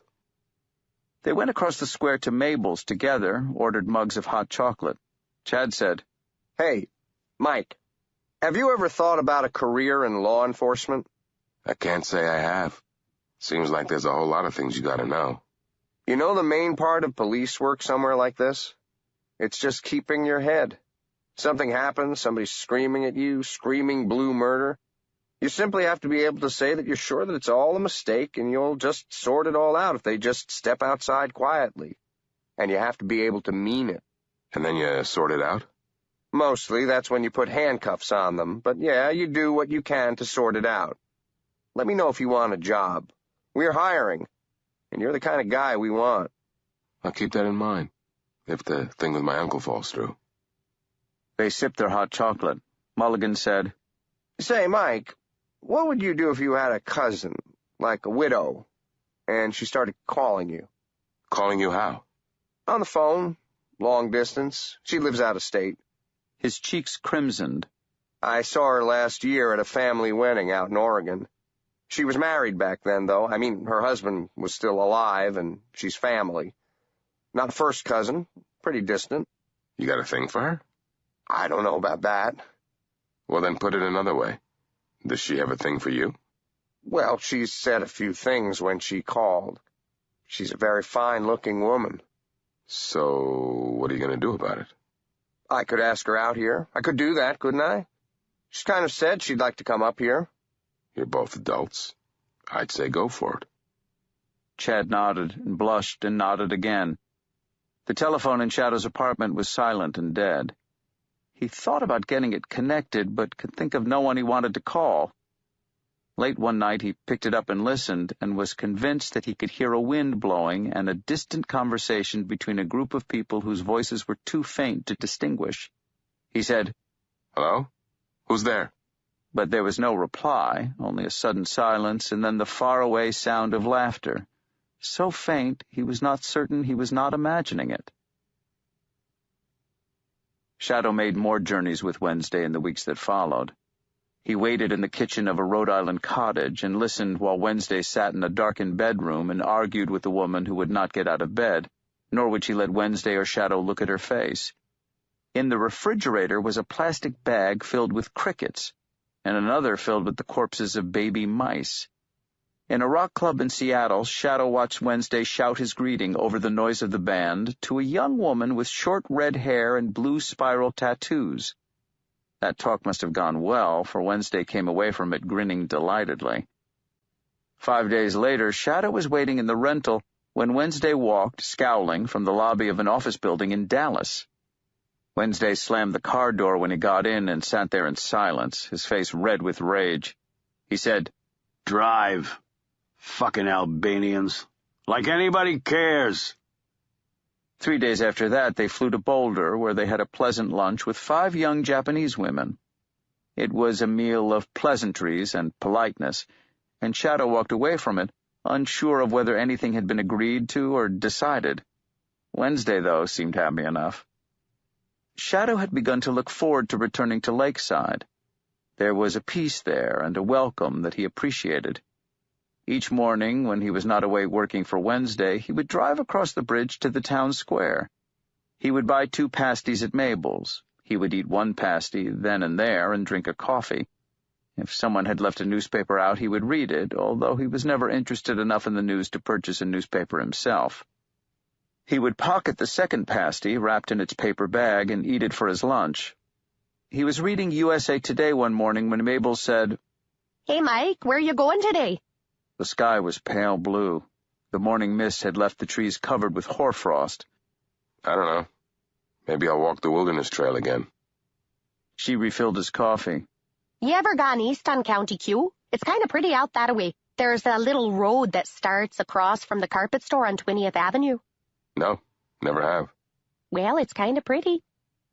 It was extremely pretty. Shadow parked his car at the edge of town and walked along the side of the road, a winding country road that curled around the hills to the east of the town. Each of the hills was covered with leafless maple trees and bone-white birches and dark firs and pines. There was no footpath, and Shadow walked along the middle of the road, making for the side whenever he heard a car. At one point, a small dark cat kept pace with him beside the road. It was the color of dirt, with white forepaws. He walked over to it. It did not run away. "Hey, cat," said Shadow, unselfconsciously. The cat put its head on one side, looked up at him with emerald eyes. Then it hissed, not at him, but at something over on the side of the road, something he could not see. "Easy," said Shadow. The cat stalked away across the road and vanished into a field of old unharvested corn. Around the next bend in the road, Shadow came upon a tiny graveyard. The headstones were weathered, although several of them had sprays of fresh flowers resting against them. There was no wall about the graveyard and no fence, only low mulberry trees planted at the margins, bent over with ice and age. Shadow stepped over the piled-up ice and slush at the side of the road. There were 2 stone gate posts marking the entry to the graveyard, although there was no gate between them. He walked into the graveyard between the 2 posts. He wandered around the graveyard, looking at the headstones. There were no inscriptions later than 1969. He brushed the snow from a solid-looking granite angel, and he leaned against it. He took the paper bag from his pocket and removed the pasty from it. He broke off the top. It breathed a faint wisp of steam into the wintry air. It smelled really good, too. He bit into it. Something rustled behind him. He thought for a moment it was the cat, but then he smelled perfume, and under the perfume the scent of something rotten. Please don't look at me, she said from behind him. Hello, Laura. Her voice was hesitant, perhaps, he thought, even a little scared. Hello, puppy. He broke off some pasty. Would you like some? She was standing immediately behind him now. No, you eat it. I don't eat food anymore. He ate his pasty. It was good. I want to look at you. You won't like it. Please. She stepped around the stone angel. Shadow looked at her in the daylight. Some things were different, and some things were the same. Her eyes had not changed, nor had the crooked hopefulness of her smile.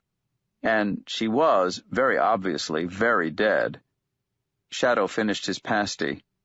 He stood up and tipped the crumbs out of the paper bag, then folded it up and put it back into his pocket. The time he had spent in the funeral home in Cairo made it easier somehow for him to be in her presence. He did not know what to say to her. Her cold hand sought his, and he squeezed it gently. He could feel his heart beating in his chest. He was scared, and what scared him was the normality of the moment. He felt so comfortable with her at his side that he would have been willing to stand there forever. I miss you. I'm here. That's when I miss you most. When you're here. When you aren't here.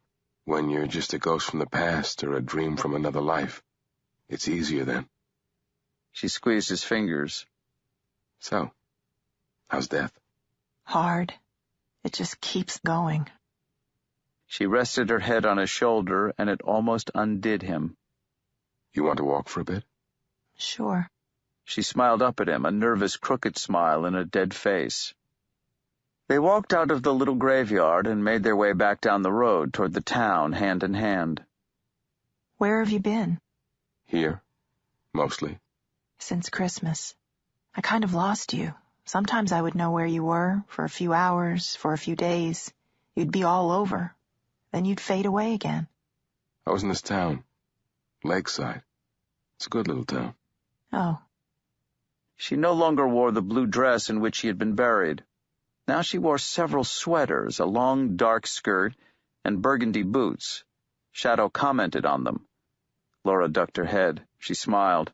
Aren't they great boots? I found them in this great shoe store in Chicago. So what made you decide to come up from Chicago?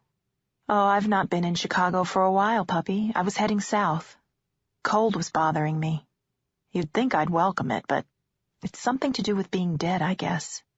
You don't feel it as cold. You feel it as a sort of nothing. And when you're dead, I guess the only thing that you're scared of is nothing. I was going to go to Texas. I planned to spend the winter in Galveston. I think I used to winter in Galveston when I was a kid. I don't think you did.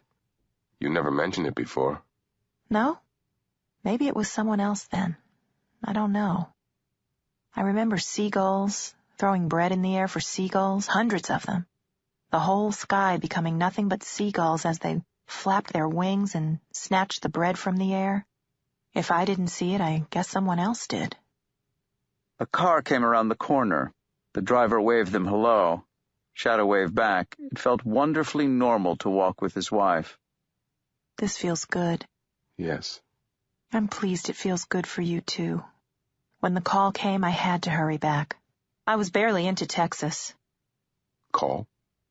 She looked up at him. Around her neck, the gold coin glinted. It felt like a call. I started to think about you, about how much more fun I would have with you than down in Galveston, about how much I needed to see you. It was like a hunger. You knew I was here, then? Yes. She stopped. She frowned, and her upper teeth pressed into her blue lower lip, biting it gently. She put her head on one side and said, I did. Suddenly I did. I thought you were calling me. But it wasn't you, was it? No. You didn't want to see me. It wasn't that. He hesitated. No, I didn't want to see you. It hurts too much. The snow crunched beneath their feet, and it glittered diamonds as the sunlight caught it. It must be hard, not being alive. You mean it's hard for you to be dead? Look, I'm still going to figure out how to bring you back properly. I think I'm on the right track. No, I mean, I'm grateful. And I hope you really can do it. I did a lot of bad stuff. But I was talking about you. I'm alive. I'm not dead. Remember? You're not dead, but I'm not sure that you're alive either. Not really. This isn't the way this conversation goes. Thought Shadow. This isn't the way anything goes. I love you. You're my puppy, but when you're really dead, you get to see things clearer. It's like there isn't anyone there. You know, you're like this big, solid, man-shaped hole in the world. She frowned. Even when we were together, I loved being with you because you adored me and you would do anything for me. But sometimes I'd go into a room and I wouldn't think there was anybody in there. And I'd turn the light on, or I'd turn the light off, and I'd realize that you were in there sitting on your own, not reading, not watching TV, not doing anything. She hugged him then, as if to take the sting from her words, and she said, The best thing about Robbie was that he was somebody. He was a jerk sometimes, and he could be a joke. And he loved to have mirrors around when we made love so he could watch himself fucking me. But he was alive, puppy. He wanted things. He filled the space. She stopped, looked up at him, tipped her head a little to one side. I'm sorry. Did I hurt your feelings? He did not trust his voice not to betray him, so he simply shook his head. Good. That's good. They were approaching the rest area where he had parked his car. Shadow felt that he needed to say something. I love you. Or, please don't go. Or, I'm sorry. The kind of words you used to patch a conversation that had lurched without warning into the dark places. Instead, he said, I'm not dead. Maybe not. But are you sure you're alive? Look at me. That's not an answer. You'll know it when you are. What now? Well, I've seen you now. I'm going south again. Back to Texas? Somewhere warm. I don't care. I have to wait here until my boss needs me. That's not living. She sighed, and then she smiled, the same smile that had been able to tug at his heart no matter how many times he saw it. Every time she smiled at him had been the first time all over again. Will I see you again? She looked up at him and she stopped smiling. I guess so. In the end. Nothing's finished yet, is it? No, it's not. He went to put his arm around her, but she shook her head and pulled out of his reach. She sat down on the edge of a snow-covered picnic table, and she watched him drive away. Interlude. The war had begun, and nobody saw it. The storm was lowering, and nobody knew it. Wars are being fought all the time, with the world outside no more the wiser. The war on crime, the war on poverty, the war on drugs. This war was smaller than those and huger and more selective, but it was as real as any. A falling girder in Manhattan closed a street for 2 days. It killed 2 pedestrians, an Arabic taxi driver, and the taxi driver's passenger. A trucker in Denver was found dead in his home. The murder instrument, a rubber-gripped, claw-headed hammer, had been left on the floor beside his corpse. His face was untouched, but the back of his head was completely destroyed, and several words in a foreign alphabet were written on the bathroom mirror in brown lipstick. In a postal sorting station in Phoenix, Arizona, a man went crazy, went postal, as they said on the evening news, and shot Terry the Troll Evanson, a morbidly obese, awkward man who lived alone in a trailer. Several other people in the sorting station were fired on, but only Evanson was killed. The man who fired the shots, first thought to be a disgruntled postal worker, was not caught and was never identified. Frankly, said Terry the Troll, Evanson's supervisor, on the news at 5, if anyone around here was going to go postal, we would have figured it was going to be the Troll. Okay worker, but a weird guy. I mean, you never can tell, huh? That interview was cut when the segment was repeated later that evening. A community of 9 anchorites in Montana was found dead. Reporters speculated that it was a mass suicide, but soon the cause of death was reported as carbon monoxide poisoning from an elderly furnace. A lobster tank was smashed in the lobby of an Atlanta seafood restaurant. A crypt was defiled in the Key West graveyard. An Amtrak passenger train hit a UPS truck in Idaho, killing the driver of the truck. No passengers were seriously injured. It was still a Cold War at this stage, a phony war, nothing that could be truly won or lost. The wind stirred the branches of the tree. Sparks flew from the fire. The storm was coming.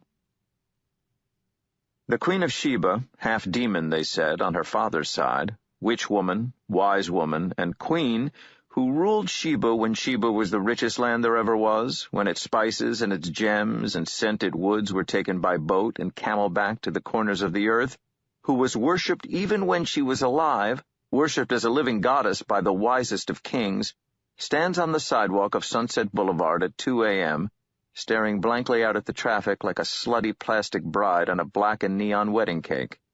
She stands as if she owns the sidewalk and the night that surrounds her. When someone looks straight at her, her lips move as if she is talking to herself. When men in cars drive past her, she makes eye contact and she smiles. She ignores the men who walk past her on the sidewalk. It happens, people walk everywhere, even in West Hollywood. She ignores them, does her best to pretend that they are not there. It's been a long night. It's been a long week and a long 4,000 years. She is proud that she owes nothing to anyone. The other girls on the street, they have pimps, they have habits, they have children, they have people who take what they make. Not her. There is nothing holy left in her profession. Not anymore. A week ago, the rains began in Los Angeles, slicking the streets into road accidents, crumbling the mud from the hillsides and toppling houses into canyons, washing the world into the gutters and storm drains, drowning the bums and the homeless camped down in the concrete channel of the river. When the rains come in Los Angeles, they always take people by surprise. Bilquis has spent the last week inside. Unable to stand on the sidewalk, she is curled up in her bed in the room the color of raw liver, listening to the rain pattering on the metal box of the window air conditioner and placing personals on the Internet. She has left her invitations on adultfriendfinder.com, laescorts.com, classyhollywoodbabes.com, has given herself an anonymous email address. She was proud of herself for negotiating the new territories, but remains nervous. She has spent a long time avoiding anything that might resemble a paper trail. She has never even taken a small ad in the back pages of the LA Weekly, preferring to pick out her own customers, defined by eye and smell and touch, the ones who will worship her as she needs to be worshipped, the ones who will let her take them all the way. And it occurs to her now, standing and shivering on the street corner, for the late February rains have left off, but the chill they brought with them remains, that she has a habit as bad as that of the smack whores and the crack whores, and this distresses her, and her lips begin to move again. If you were close enough to her ruby-red lips, you would hear her say, I will rise now and go about the city in the streets, and in the broad ways I will seek the one I love. She is whispering that, and she whispers, I am my beloved's, and my beloved is mine. He said, this stature of mine is like to a palm tree, and my breasts like clusters of grapes. He said he would come to me then. I am my beloved's, and his desire is only toward me. Bilquis hopes that the break in the rains will bring the Johns back. Most of the year she walks the 2 or 3 blocks on Sunset, enjoying the cool L.A. nights. Once a month she pays off a man named Saba, an officer in the LAPD, who replaced another officer in the LAPD she used to pay off who had vanished. That man's name was Jerry Lebec, and his disappearance had been a mystery to the LAPD. He had become obsessed with Bilquis, had taken to following her on foot, and one afternoon she woke, startled by a noise, and opened the door to her apartment, and found Jerry Lebec in civilian clothes kneeling and swaying on the worn carpet, his head bowed, waiting for her to come out.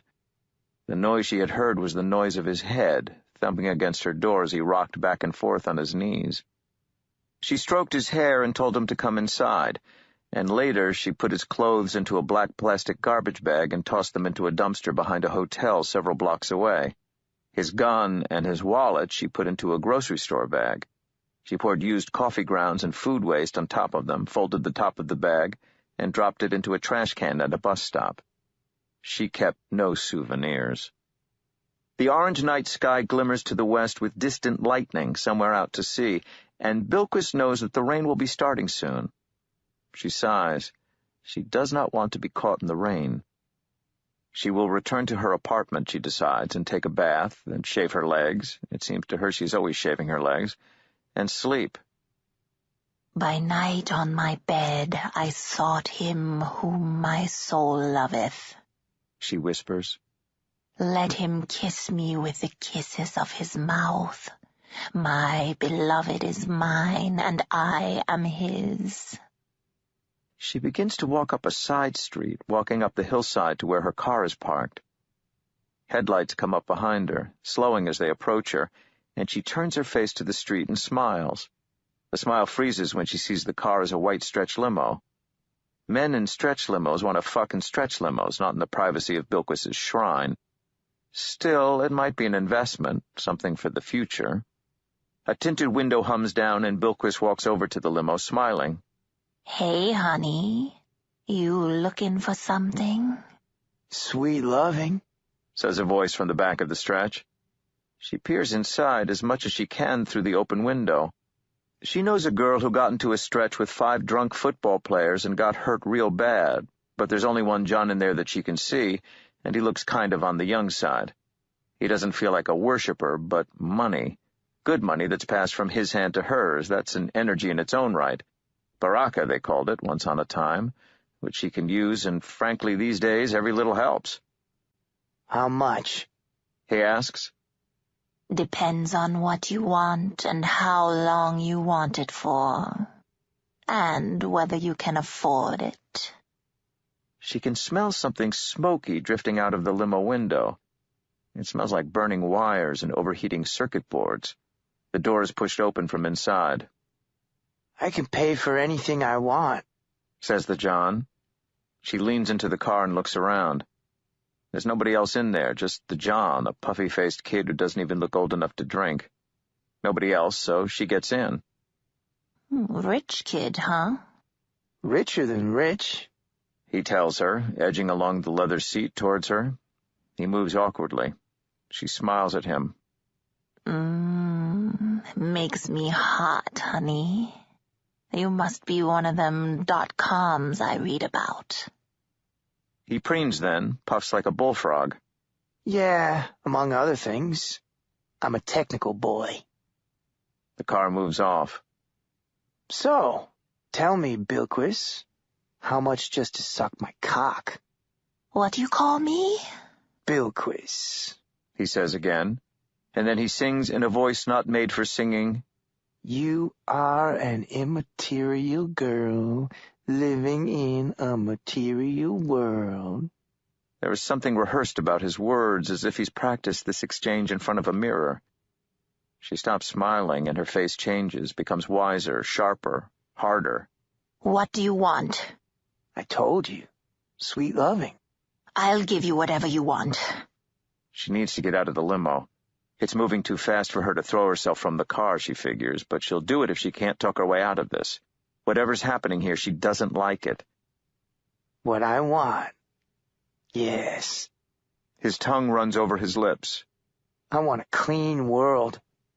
I want to own tomorrow. I want evolution, devolution, and revolution. I want to move our kind from the fringes of the slipstream to the higher ground of the mainstream. You people are underground. That's wrong.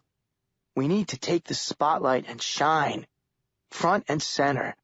You people have been so far underground for so long you lost the use of your eyes. My name's Aisha. I don't know what you're talking about. There's another girl on that corner. Her name is Bilquis. We could go back to Sunset. You could have both of us. Oh, Bilquis, There's only so much belief to go around. They're reaching the end of what they can give us, the credibility gap. And then he sings once again in his tuneless nasal voice. You are an analog girl, living in a digital world. The limo takes a corner too fast, and he tumbles across the seat into her. The driver of the car is hidden behind tinted glass.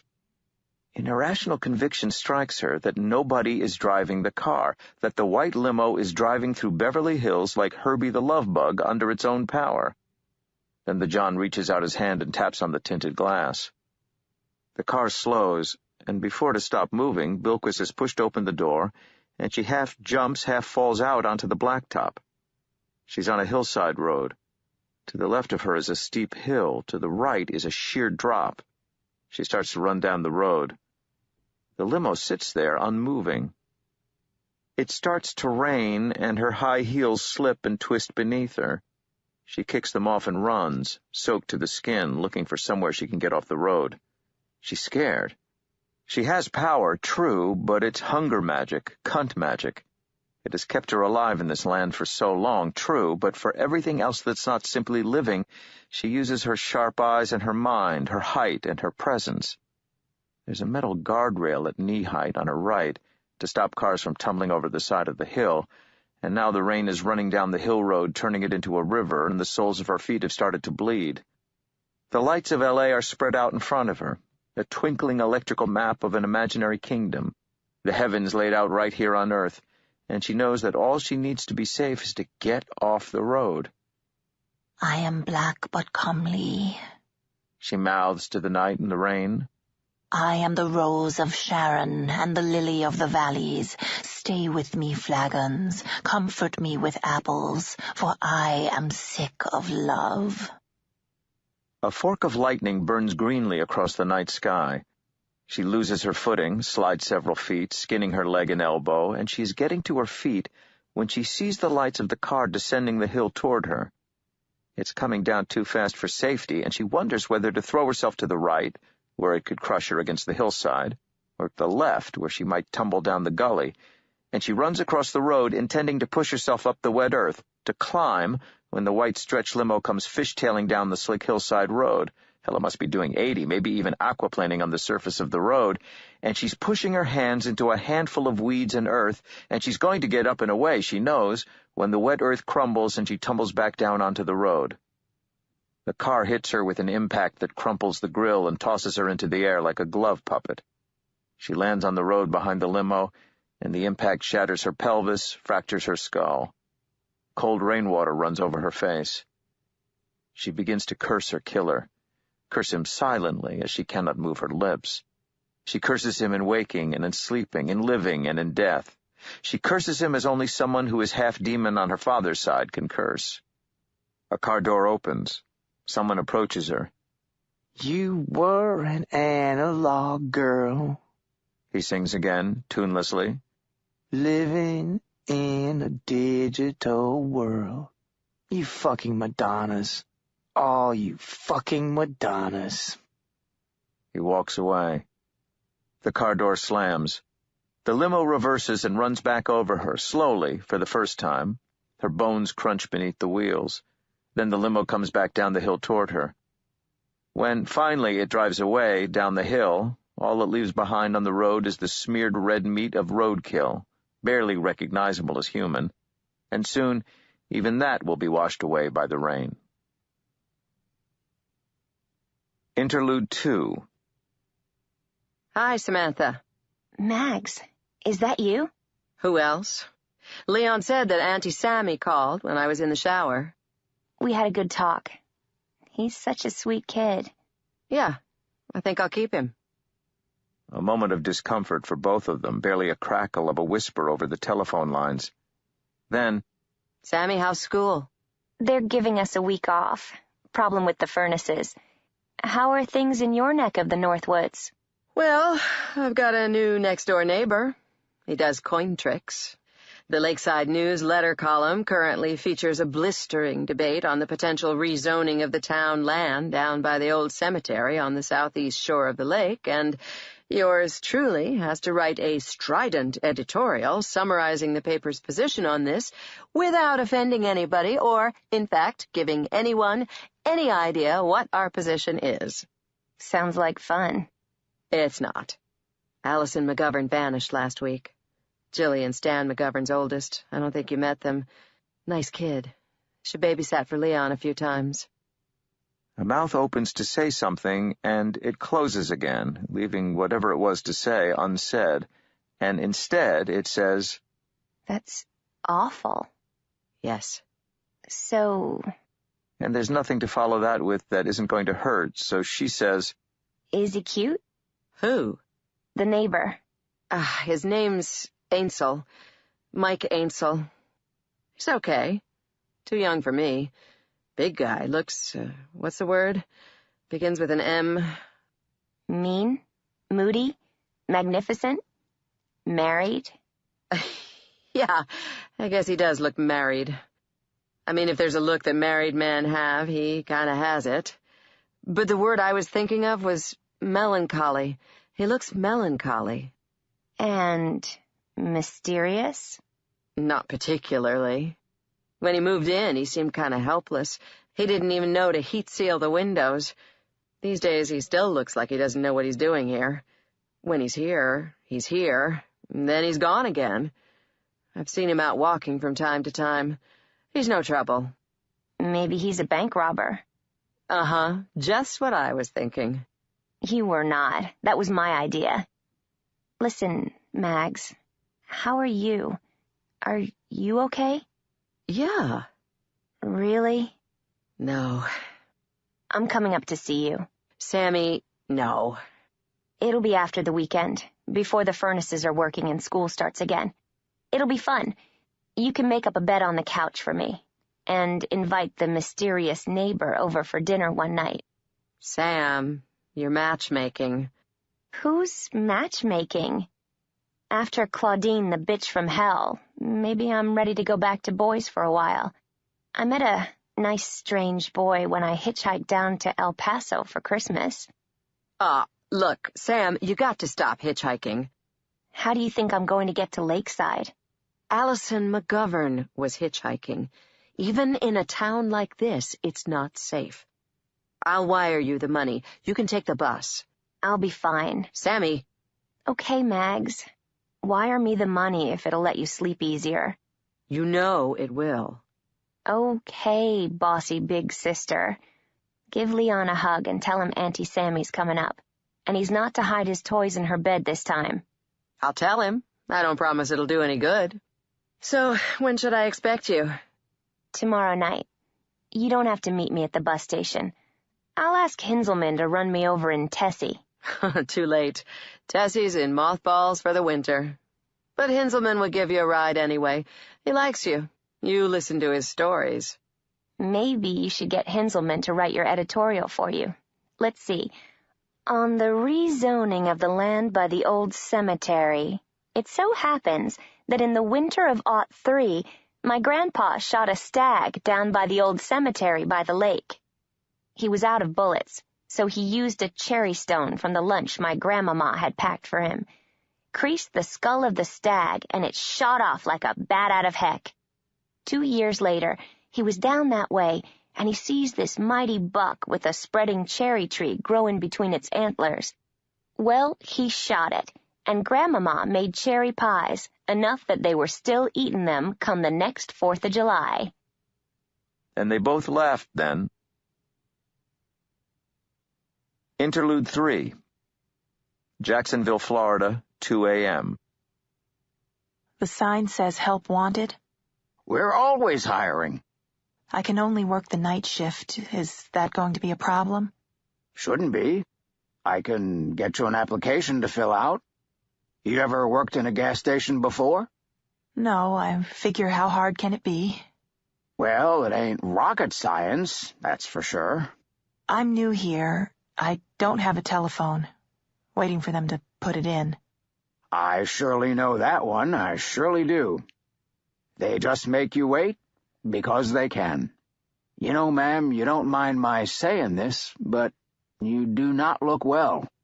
I know. It's a medical condition. Looks worse than it is. Nothing life-threatening. Okay. You leave that application with me. We are really short-handed on the late shift right now.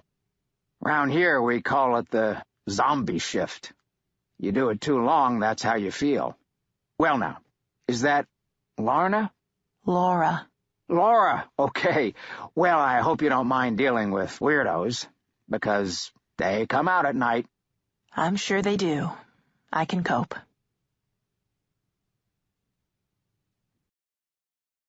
This audiobook has been broken into multiple parts to make the download faster. You have reached the end of a part, but not the end of the complete audiobook. So please check your library for the next part of this audiobook. Audible hopes you have enjoyed this program. This is Audible.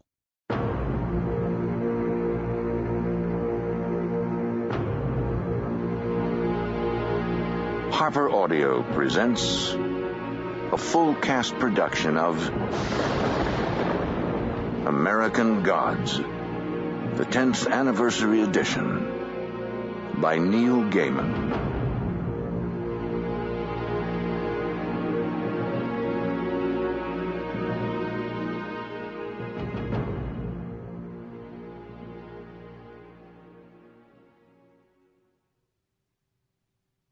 Chapter 13. Hey, old friend. What do you say, old friend? Make it okay, old friend? Give an old friendship a break? Why so grim? We're going on forever. You, me, him. Too many lives are at stake. Stephen Sondheim, Old Friends. It was Saturday morning. Shadow answered the door. Marguerite Olson was there. She did not come in, just stood there in the sunlight, looking serious. Mr. Ainsel? Mike, please. Mike, yes. Would you like to come over for dinner tonight? About 6-ish? It won't be anything exciting, just spaghetti and meatballs. Not a problem. I like spaghetti and meatballs. Obviously, if you have any other plans... I have no other plans. 6 o'clock. Should I bring flowers? If you must, but this is a social gesture, not a romantic one. She closed the door behind her. He showered. He went for a short walk down to the bridge and back. The sun was up, a tarnished quarter in the sky, and he was sweating in his coat by the time he got home. It had to be above freezing. He drove the Forerunner down to Dave's Finest Foods and bought a bottle of wine. It was a $20 bottle, which seemed to Shadow like some kind of guarantee of quality. He didn't know wines, but he figured that for $20 it ought to taste good. He bought a Californian Cabernet because Shadow had once seen a bumper sticker, back when he was younger and people still had bumper stickers on their cars, which said, "Life is a Cabernet," and it had made him laugh. He bought a plant in a pot as a gift. Green leaves, no flowers. Nothing remotely romantic about that. He bought a carton of milk, which he would never drink, and a selection of fruit, which he would never eat. Then he drove over to Mabel's and bought a single lunchtime pasty. Mabel's face lit up when she saw him. Did Hinzelman catch up with you? I didn't know he was looking for me. Yup. Wants to take you ice fishing. And Chad Mulligan wanted to know if I'd seen you around. His cousin's here from out of state. She's a widow. His second cousin, what we used to call kissing cousins. Such a sweetheart, you'll love her. And she dropped the pasty into a brown paper bag, twisted the top of the bag over to keep the pasty warm. Shadow drove the long way home, eating one-handed, the steaming pasty's pastry crumbs tumbling onto his jeans and onto the floor of the Forerunner. He passed the library on the south shore of the lake. It was a black-and-white town in the ice and the snow. Spring seemed unimaginably far away. The clunker would always sit on the ice with the ice-fishing shelters and the pickup trucks and the snowmobile tracks. He reached his apartment, parked, walked up the drive, up the wooden steps to his apartment. The goldfinches and nuthatches on the bird feeder hardly gave him a glance. He went inside. He watered the plant, wondered whether or not to put the wine into the refrigerator. There was a lot of time to kill until 6. Shadow wished he could comfortably watch television once more. He wanted to be entertained, not to have to think, just to sit and let the sounds and the light wash over him. Do you want to see Lucy's tits? Something with a Lucy voice whispered in his memory, and he shook his head, although there was no one there to see him. He was nervous, he realized. This would be his first real social interaction with other people, normal people, not people in jail, not gods or culture heroes or dreams, since he was first arrested, over 3 years ago. He would have to make conversation, as Mike Ainsel. He checked his watch. It was 2:30. Marguerite Olson had told him to be there at 6. Did she mean 6 exactly? Should he be there a little early? A little late? He decided eventually to walk next door at 6:05. Shadow's telephone rang. Yeah? That's no way to answer the phone, growled Wednesday. When I get my telephone connected, I'll answer it politely. Can I help you? I don't know. Organizing gods is like herding cats into straight lines. They don't take naturally to it. There was a deadness and an exhaustion in Wednesday's voice that Shadow had never heard before. What's wrong? It's hard. It's too fucking hard. I don't know if this is gonna work. We might as well cut our throats, just cut our own throats. You mustn't talk like that. Yeah, right. Well, if you do cut your throat, said Shadow, trying to jolly Wednesday out of his darkness. Maybe it wouldn't even hurt. It would hurt. Even for my kind, pain still hurts. If you move and act in the material world, then the material world acts on you. Pain hurts. Just as greed intoxicates and lust burns. We may not die easy, and we sure as hell don't die well, but we can die. If we're still loved and remembered, something else a whole lot like us comes along and takes our place, and the whole damn thing starts all over again. And if we're forgotten, we're done. Shadow did not know what to say. He said, So where are you calling from? None of your goddamn business. Are you drunk? Not yet. I just keep thinking about Thor. You never knew him. Big guy like you. Good-hearted. Not bright. But he'd give you the goddamn shirt off his back if you asked him. And he killed himself. He put a gun in his mouth and blew his head off in Philadelphia in 1932. What kind of a way is that for a god to die? I'm sorry. You don't give 2 fucking cents, son. He was a whole lot like you. Big and dumb. Wednesday stopped talking. He coughed. What's wrong? They got in touch. Who did? The opposition. And? They want to discuss a truce, peace talks. Live and let fucking live. So what happens now? Now I go and drink bad coffee with the modern assholes in a Kansas City Masonic hall. Okay. You gonna pick me up, or shall I meet you somewhere? You stay there and you keep your head down. Don't get into any trouble, you hear me? But... There was a click and the line went dead and stayed dead. There was no dial tone, but then there never was. Nothing but time to kill. The conversation with Wednesday had left Shadow with a sense of disquiet. He got up, intending to go for a walk, but already the light was fading and he sat back down again. Shadow picked up the Minutes of the Lakeside City Council, 1872 to 1884, and turned the pages, his eyes scanning the tiny print, not actually reading it, occasionally scanning something that caught his eye. In July of 1874, Shadow learned, the City Council was concerned about the number of itinerant foreign loggers arriving in the town. An opera house was to be built on the corner of 3rd Street and Broadway. It was to be expected that the nuisances attendant to the damming of Mill Creek would abate once the mill pond had become a lake. The council authorized the payment of $70 to Mr. Samuel Samuels and of $85 to Mr. Heikki Salamanen in compensation for their land and for the expenses incurred in moving their domiciles out of the area to be flooded. It had never occurred to Shadow before that the lake was man-made. Why call a town lakeside when the lake had begun as a dammed mill pond? He read on to discover that a Mr. Hinzelman, originally of Hootamullen in Brunswick, was in charge of the lake-building project, and that the city council had granted him the sum of $370 toward the project, any shortfall to be made up by public subscription. Shadow tore off a strip of paper towel and placed it into the book as a bookmark. He could imagine Hinzelman's pleasure in seeing the reference to his grandfather.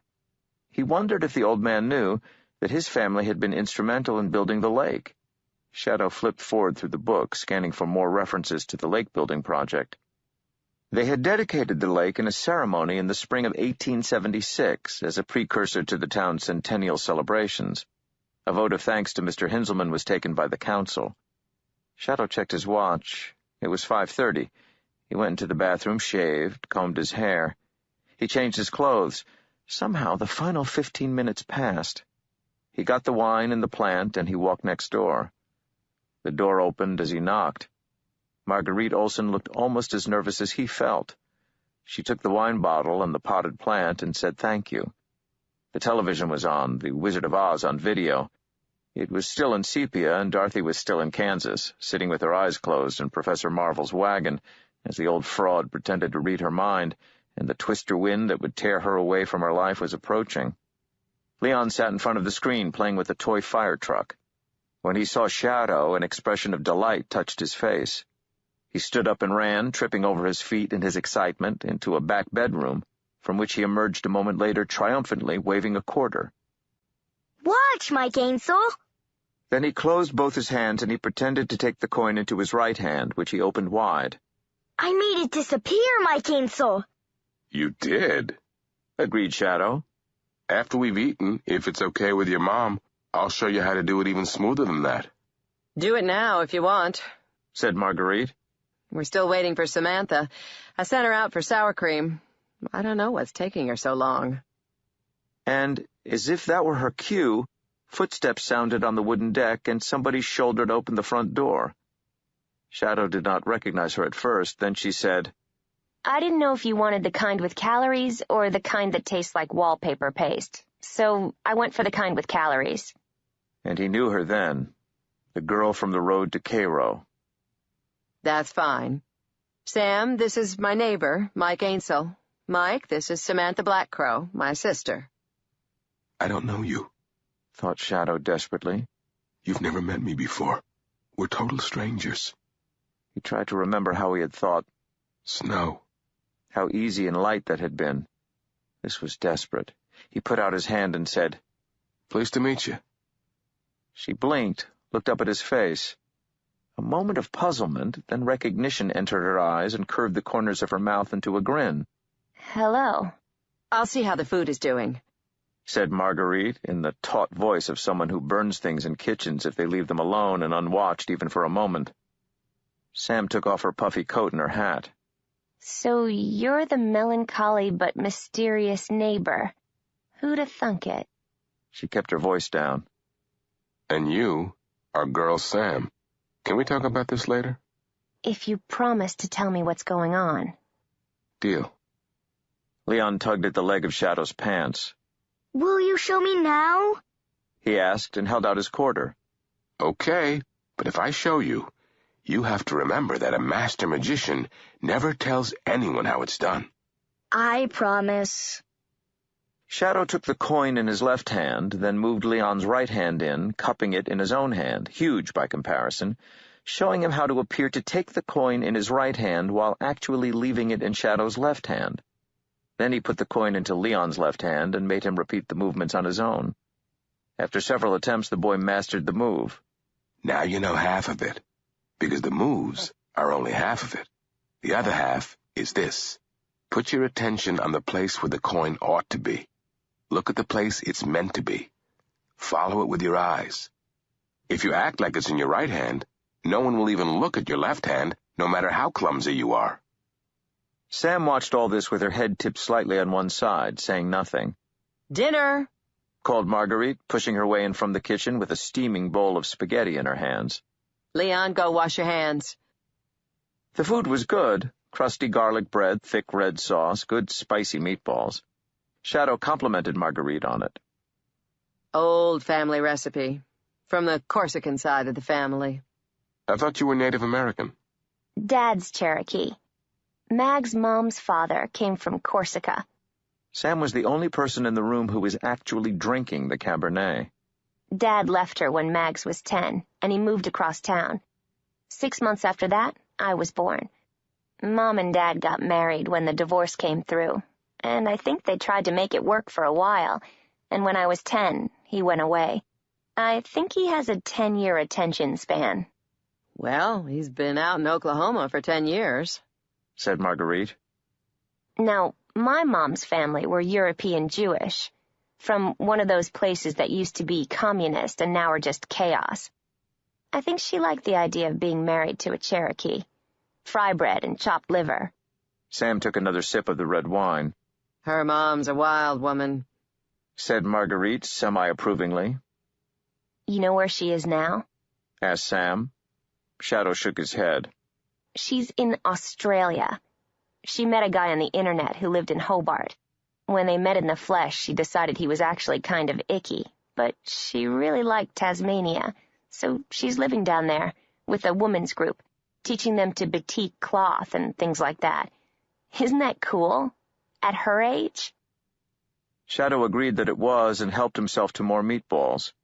Sam told them how all the Aboriginal natives of Tasmania had been wiped out by the British, and about the human chain they made across the island to catch them, which trapped only an old man and a sick boy.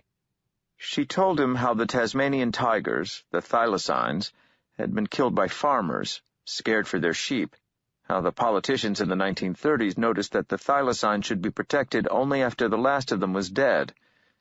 She finished her second glass of wine, poured her third.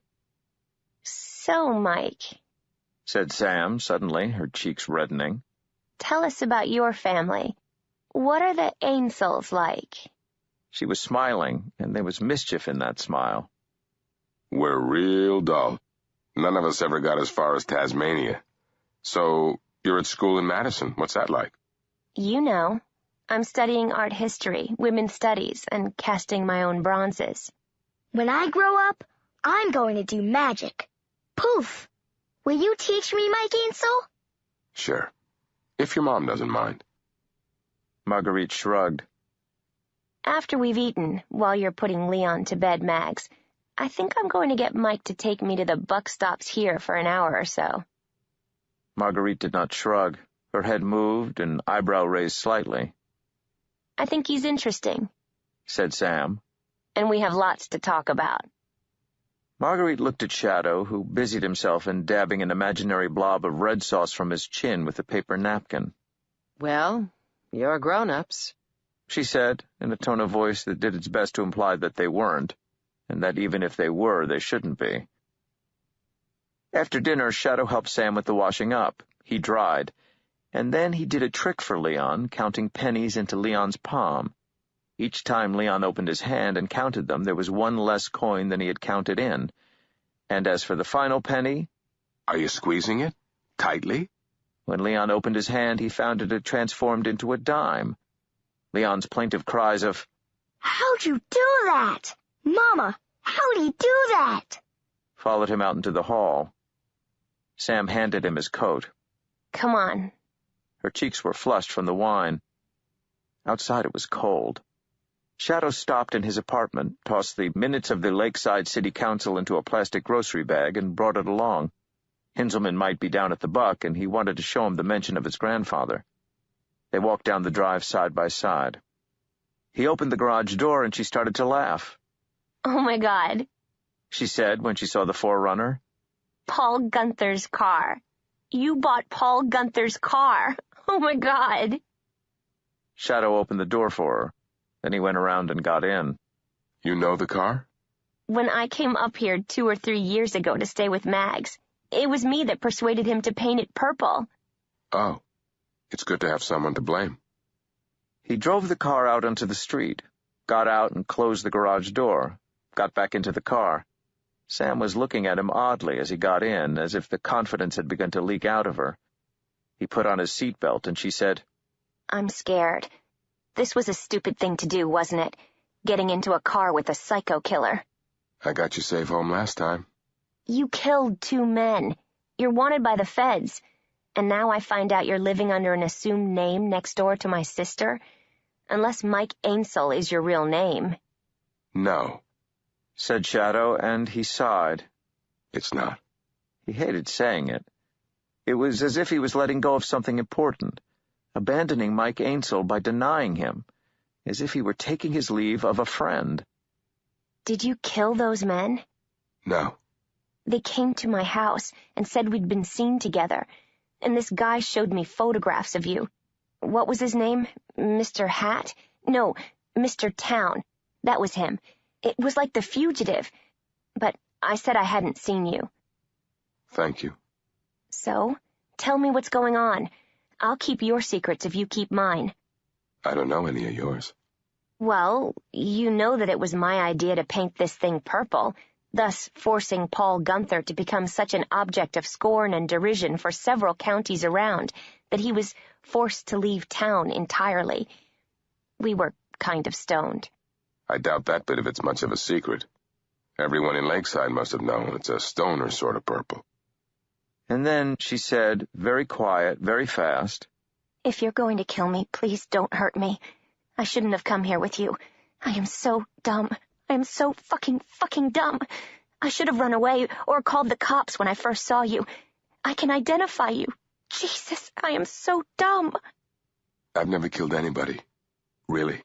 Now I'm going to take you to the Buck. Or, if you give the word, I'll turn this car around and take you home. I'll buy you a drink if you're actually old enough to drink, and I'll buy you a soda if you're not. Then I'll take you back to Marguerite, deliver you safe and sound, and hope you aren't going to call the cops. There was silence as they crossed the bridge. Who did kill those men? You wouldn't believe me if I told you. I would. She sounded angry now. He wondered if bringing the wine to the dinner had been a wise idea. Life was certainly not a Cabernet right now. It's not easy to believe. I can believe anything. You have no idea what I can believe. Really?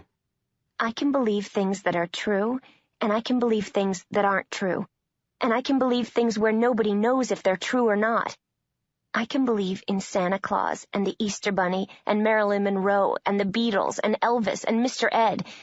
Listen, I believe that people are perfectible, that knowledge is infinite, that the world is run by secret banking cartels and is visited by aliens on a regular basis, nice ones that look like wrinkledy lemurs, and bad ones who mutilate cattle and want our water and our women. I believe that the future sucks, and I believe that the future rocks, and I believe that one day White Buffalo Woman is going to come back and kick everyone's ass. I believe that all men are just overgrown boys with deep problems communicating, and that the decline in good sex in America is coincident with the decline in drive-in movie theaters from state to state. I believe that all politicians are unprincipled crooks, and I still believe that they are better than the alternative. I believe that California is going to sink into the sea when the big one comes, while Florida is going to dissolve into madness and alligators and toxic waste. I believe that antibacterial soap is destroying our resistance to dirt and disease so that one day we'll all be wiped out by the common cold, like the Martians in War of the Worlds. I believe that the greatest poets of the last century were Edith Sitwell and Don Marquis, that jade is dried dragon sperm, and that thousands of years ago in a former life I was a one-armed Siberian shaman. I believe that mankind's destiny lies in the stars. I believe that candy really did taste better when I was a kid, that it's aerodynamically impossible for a bumblebee to fly, that light is a wave and a particle, that there's a cat in a box somewhere who's alive and dead at the same time, although if they don't ever open the box to feed it, it'll eventually just be two different kinds of dead. And that there are stars in the universe billions of years older than the universe itself. I believe in a personal God who cares about me and worries and oversees everything I do. I believe in an impersonal God who set the universe in motion and went off to hang with her girlfriends and doesn't even know that I'm alive. I believe in an empty, godless universe of causal chaos, background noise, and sheer blind luck. I believe that anyone who says that sex is overrated just hasn't done it properly. I believe that anyone who claims to know what's going on will lie about the little things, too. I believe in absolute honesty and sensible social lies. I believe in a woman's right to choose, a baby's right to live, that while all human life is sacred, there's nothing wrong with the death penalty if you can trust the legal system implicitly, and that no one but a moron would ever trust the legal system. I believe that life is a game, that life is a cruel joke, and that life is what happens when you're alive, and that you might as well lie back and enjoy it. She stopped, out of breath. Shadow almost took his hands off the wheel to applaud. Instead, he said, Okay, so if I tell you what I've learned, you won't think that I'm a nut? Maybe. Try me. Would you believe that all the gods that people have ever imagined are still with us today? Maybe. And that there are new gods out there, gods of computers and telephones and whatever, and that they all seem to think that there isn't room for them both in the world, and that some kind of war is kind of likely. And these gods killed those two men? No. My wife killed those two men. I thought you said your wife was dead. She is. She killed them before she died, then? After. Don't ask. She reached up a hand and flicked her hair from her forehead. They pulled up on Main Street outside the Buck Stops Here. The sign over the window showed a surprised-looking stag standing on its hind legs holding a glass of beer. Shadow grabbed the bag with the book in it and got out. Why would they have a war? It seems kind of redundant. What is there to win? I don't know. It's easier to believe in aliens than in gods. Maybe Mr. Town and Mr. Whatever were men in black, only the alien kind. Maybe they were at that. They were standing on the sidewalk outside the Buck Stops Here, and Sam stopped. She looked up at Shadow, and her breath hung on the night air like a faint cloud. She said, Just tell me you're one of the good guys. I can't. I wish I could, but I'm doing my best. She looked up at him and bit her lower lip. Then she nodded. Good enough. I won't turn you in. You can buy me a beer. Shadow pushed the door open for her, and they were hit by a blast of heat and music, enveloped by a cloud of warmth that smelled of beer and hamburgers. They went inside. Sam waved at some friends. Shadow nodded to a handful of people whose faces, although not their names, he remembered from the day he had spent searching for Allison McGovern, or who he had met in Mabel's in the morning. Chad Mulligan was standing at the bar with his arm around the shoulders of a small red-haired woman, the kissing cousin, Shadow figured. He wondered what she looked like, but she had her back to him. Chad's hand raised in a mock salute when he saw Shadow. Shadow grinned and waved back at him. Shadow looked around for Hinzelman, but the old man did not seem to be there this evening. He spied a free table at the back and started walking toward it. Then somebody began to scream. It was a bad scream, a full-throated, seen-a-ghost hysterical scream, which silenced all conversation. Shadow looked around, certain somebody was being murdered, and then he realized that all the faces in the bar were turning toward him. Even the black cat, who slept in the window during the day, was standing up on top of the jukebox with its tail high and its back arched and was staring at Shadow. Time slowed. Get him! Oh, for God's sake, somebody stop him! Don't let him get away, please! Shouted a woman's voice, parked on the verge of hysteria. It was a voice he knew. Nobody moved. They stared at Shadow. He stared back at them. Chad Mulligan stepped forward, walking through the people. The small woman walked behind him warily, her eyes wide, as if she was preparing to start screaming once more. Shadow knew her. Of course he knew her. Chad was still holding his beer, which he put down on a nearby table. He said, Mike? Chad? Audrey Burton was a step behind Chad Mulligan. Her face was white, and there were tears in her eyes. She had been screaming. Shadow, you bastard, you murderous, evil bastard. Are you sure that you know this man, hon? Said Chad. He looked uncomfortable.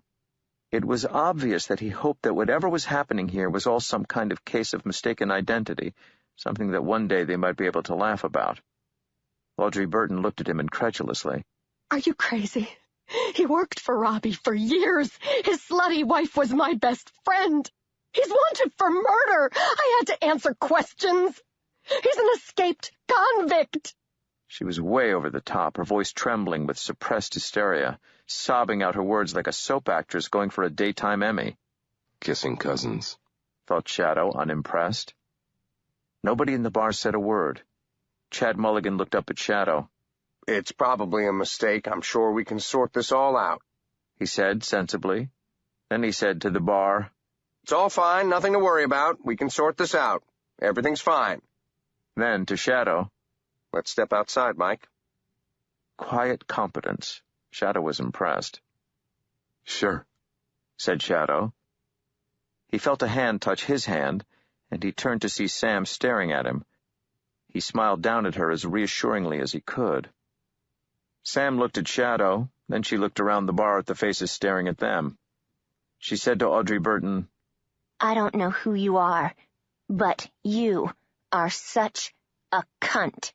Then she went up on tiptoes and pulled Shadow down to her and kissed him hard on the lips, pushing her mouth against his for what felt to Shadow like several minutes, and might have been as long as 5 seconds in real clock-ticking time. It was a strange kiss, Shadow thought, as her lips pressed against his. It wasn't intended for him. It was for the other people in the bar, to let them know that she had picked sides. It was a flag-waving kiss. Even as she kissed him, he became certain that she didn't even like him. Well, not like that. Still, there was a tale he had read once, long ago, as a small boy, the story of a traveler who had slipped down a cliff, with man-eating tigers above him and a lethal fall below him, who managed to stop his fall halfway down the side of the cliff, holding on for dear life. There was a clump of strawberries beside him, and certain death above him and below. What should he do, went the question, and the reply was, eat the strawberries. The story had never made any sense to him as a boy. It did now. So he closed his eyes, threw himself into the kiss, and experienced nothing but Sam's lips and the softness of her skin against his, sweet as a wild strawberry. Come on, Mike, said Chad Mulligan firmly. Please, let's take it outside. Sam pulled back. She licked her lips and smiled, a smile that nearly reached her eyes. Not bad. You kiss good for a boy. Okay, go play outside. Then she turned to Audrey Burton. But you are still a cunt. Shadow tossed Sam his car keys. She caught them one-handed. He walked through the bar and stepped outside, followed by Chad Mulligan. A gentle snow had begun to fall, the flakes spinning down into the light of the neon bar sign. You want to talk about this? Am I under arrest? Audrey followed them out onto the sidewalk. She looked as if she were ready to start screaming again. He killed 2 men, Chad. The FBI came to my door. He's a psycho. I'll come down to the station with you if you want. You've caused enough trouble, ma'am. Please, go away. Chad, did you hear that? He threatened me. Get back inside, Audrey. She looked as if she were about to argue. Then she pressed her lips together so hard they went white and went back into the bar. Would you like to comment on anything she said? I've never killed anyone. I believe you. I'm sure we can deal with these allegations easily enough. Probably nothing. I have to do this. You won't give me any trouble, will you, Mike? No trouble. This is all a mistake. Exactly. So I figure we ought to head down to my office and sort it all out there. Am I under arrest? Nope. Not unless you want to be. I figure we go down to my office together. You come with me out of a sense of civic duty, and we do whatever we can to straighten all this out. Chad patted Shadow down, found no weapons. They got into Mulligan's car. Again Shadow sat in the back, looking out through the metal cage. He thought, SOS. Mayday. Help. He tried to push Mulligan with his mind, as he'd once pushed a cop in Chicago. This is your old friend Mike Ainsel. You saved his life. Don't you know how silly this is? Why don't you just drop the whole thing? I figure it was good to get you out of there. All you needed was some loudmouth deciding that you were Allison McGovern's killer, and we'd have had a lynch mob on our hands. Point? So you sure there's nothing you want to tell me? Nope. Nothing to say. They were silent for the rest of the drive to the Lakeside police offices. The building, Chad said, as they pulled up outside it, actually belonged to the county sheriff's department. The local police had a few rooms in there. Pretty soon the county would build something modern. For now, they had to make do with what they had. They walked inside. Should I call a lawyer? You aren't accused of anything. Up to you. They pushed through some swing doors. Take a seat over there. Shadow took a seat on the wooden chair with cigarette burns on the side. He felt stupid and numb. There was a small poster on the notice board beside a large no-smoking sign. Endangered, missing, it said. The photograph was Allison McGovern's. There was a wooden table with old copies of Sports Illustrated and Newsweek on it, with the place on the cover where an address label had been pasted cut neatly away. The light was bad. The paint on the wall was yellow, but it might once have been white. After 10 minutes, Chad brought him a watery cup of vending machine hot chocolate. What's in the bag? And it was only then that Shadow realized he was still holding the plastic bag containing the minutes of the Lakeside City Council. Old book. Your grandfather's picture's in here. Or great-grandfather, maybe. Yeah? Shadow flipped through the book until he found the portrait of the town council, and he pointed to the man called Mulligan. Chad chuckled. If that don't beat all. Minutes passed, and hours in that room. Shadow read 2 of the Sports Illustrateds, and he started the Newsweek. From time to time, Chad would come through, checking to see if Shadow needed to use the restroom, once to offer him a ham roll and a small packet of potato chips. Thanks, said Shadow, taking them. Am I under arrest? Chad sucked the air between his teeth. Well, we'll know pretty soon. It doesn't look like you came by the name Mike Ainsel legally. On the other hand, you can call yourself whatever you want in this state if it's not for fraudulent purposes. You just hang loose. Can I make a phone call? Is it a local call? Long distance. It'll save money if I put it on my calling card. Otherwise, you'll just be feeding $10 worth of quarters into that thing in the hall. Sure, thought Shadow. And this way you'll know the number I dialed. And you'll probably be listening in on an extension. That'd be great, said Shadow. They went into an empty office next to Chad's. The light was slightly better in there. The number Shadow gave Chad to dial for him was that of a funeral home in Cairo, Illinois. Chad dialed it, handed Shadow the receiver. I'll leave you in here, he said, and went out. The telephone rang several times, then it was picked up. Jacqueline Ibis, can I help you? Hi. Mr. Ibis, this is Mike Ainsel. I helped out there for a few days over Christmas. A moment's hesitation, then... Of course. Mike, how are you? Not great, Mr. Ibis. In a patch of trouble. About to be arrested. Hoping you'd seen my uncle about. Or maybe you could get a message to him. I can certainly ask around. Hold on, Mike, there's someone here who wishes a word with you. The phone was passed to somebody, and then a smoky female voice said, Hi, honey. I miss you.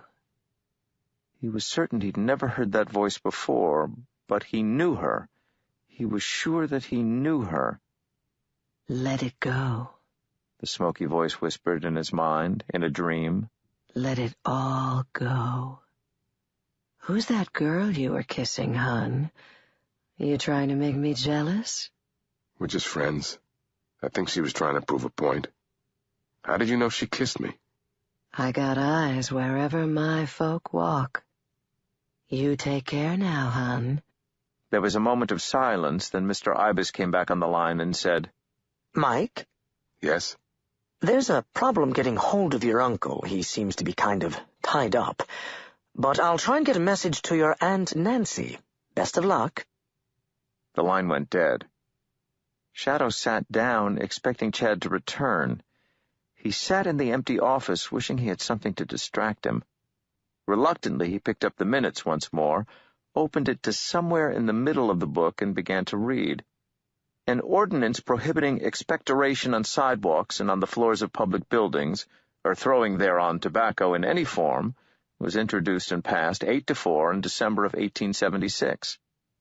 Lemmy Hotala was 12 years old and had, it was feared, wandered away in a fit of delirium on December the 13th, 1876, a search being immediately effected but impeded by the snows which are blinding. The council had voted unanimously to send the Hotala family their condolences. The fire at Olson's livery stables the following week was extinguished without any injury or loss of life, human or equine. Shadow scanned the closely printed columns. He found no further mention of Lemmy Hotala. And then, on something slightly more than a whim, He flipped the pages forward to the winter of 1877. He found what he was looking for mentioned as an aside in the January minutes.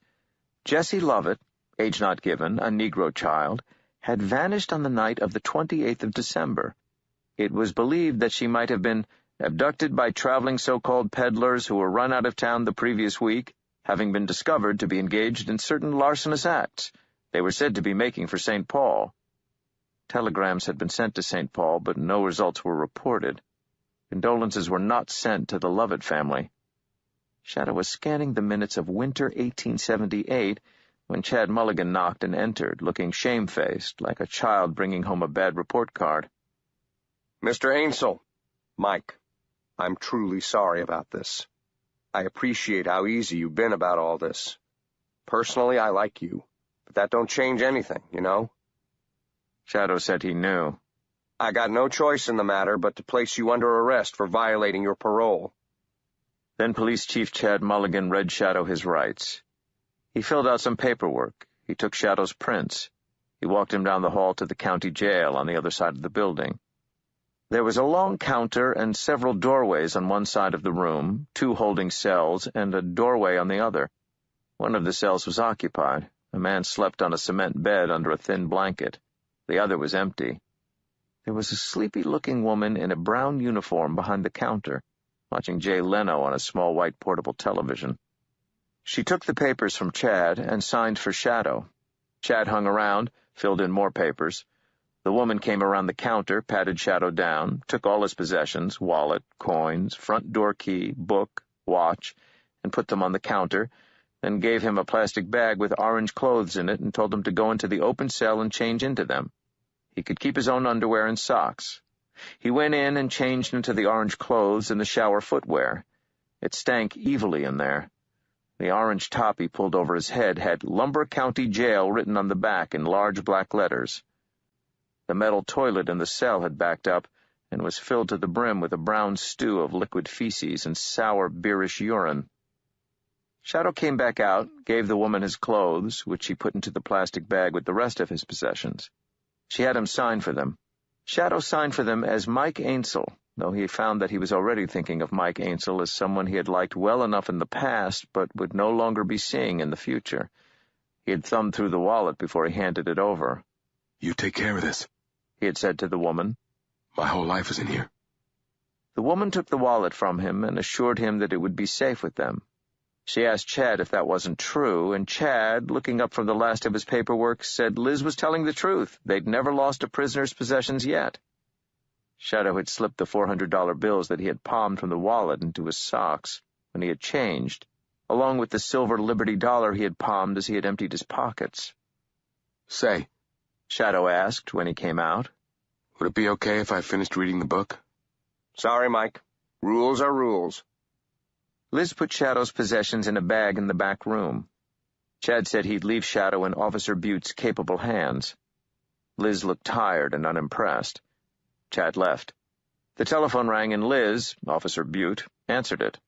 Okay. Okay. No problem. Okay. No problem. Okay. She put down the phone and made a face. "Problem?" Yes. Not really. Kinda. They're sending someone up from Milwaukee to collect you. Okay. Do you have any history of medical problems, diabetes, anything like that? No, nothing like that. Why is that a problem? Because I got to keep you in here with me for 3 hours. And the cell over there... She pointed to the cell by the door with the sleeping man in it. That's occupied. He's on suicide watch. I shouldn't put you in with him.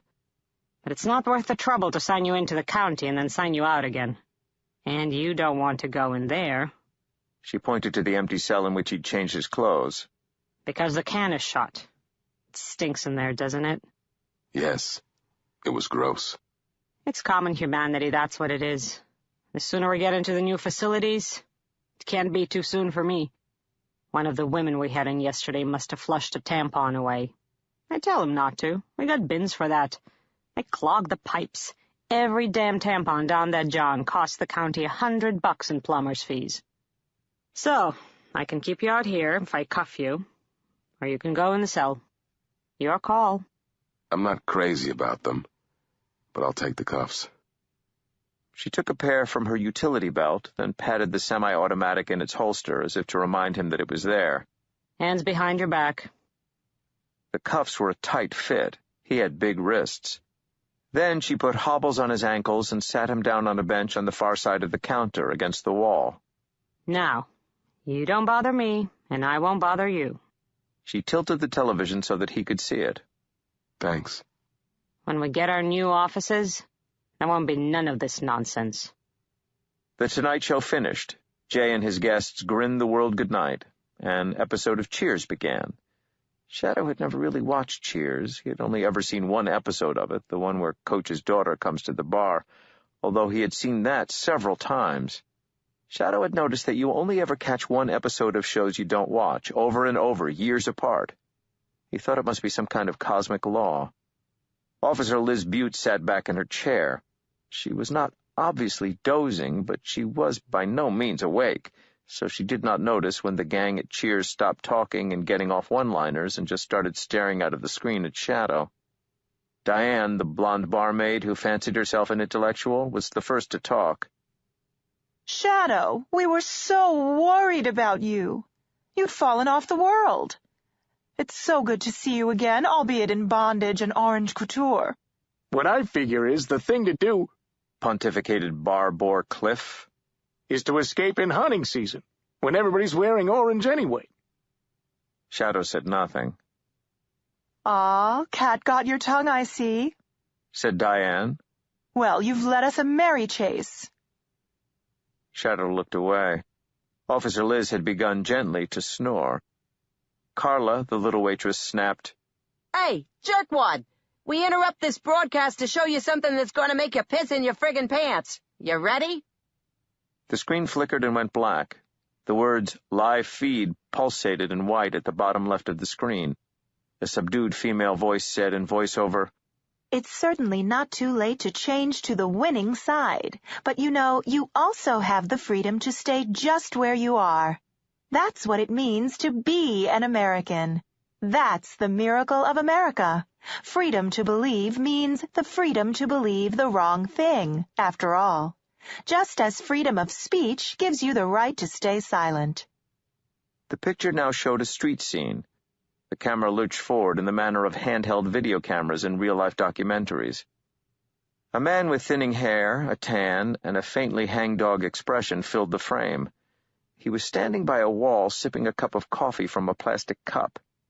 He looked into the camera and said, Terrorism is too easy a word to bandy about. It means that the real terrorists hide behind weasel words, like freedom fighter, when they are murdering scum, pure and simple. It doesn't make our job any easier, but at least we know we're making a difference. We're risking our lives to make a difference. Shadow recognized the voice. He had been inside the man's head once. Mr. Town sounded different from inside. His voice was deeper, more resonant, but there was no mistaking it. The cameras pulled back to show that Mr. Town was standing outside a brick building on an American street. Above the door was a set square and compass framing the letter G. In position, said somebody off-screen. Let's see if the cameras inside the hall are working, said the female voice-over voice.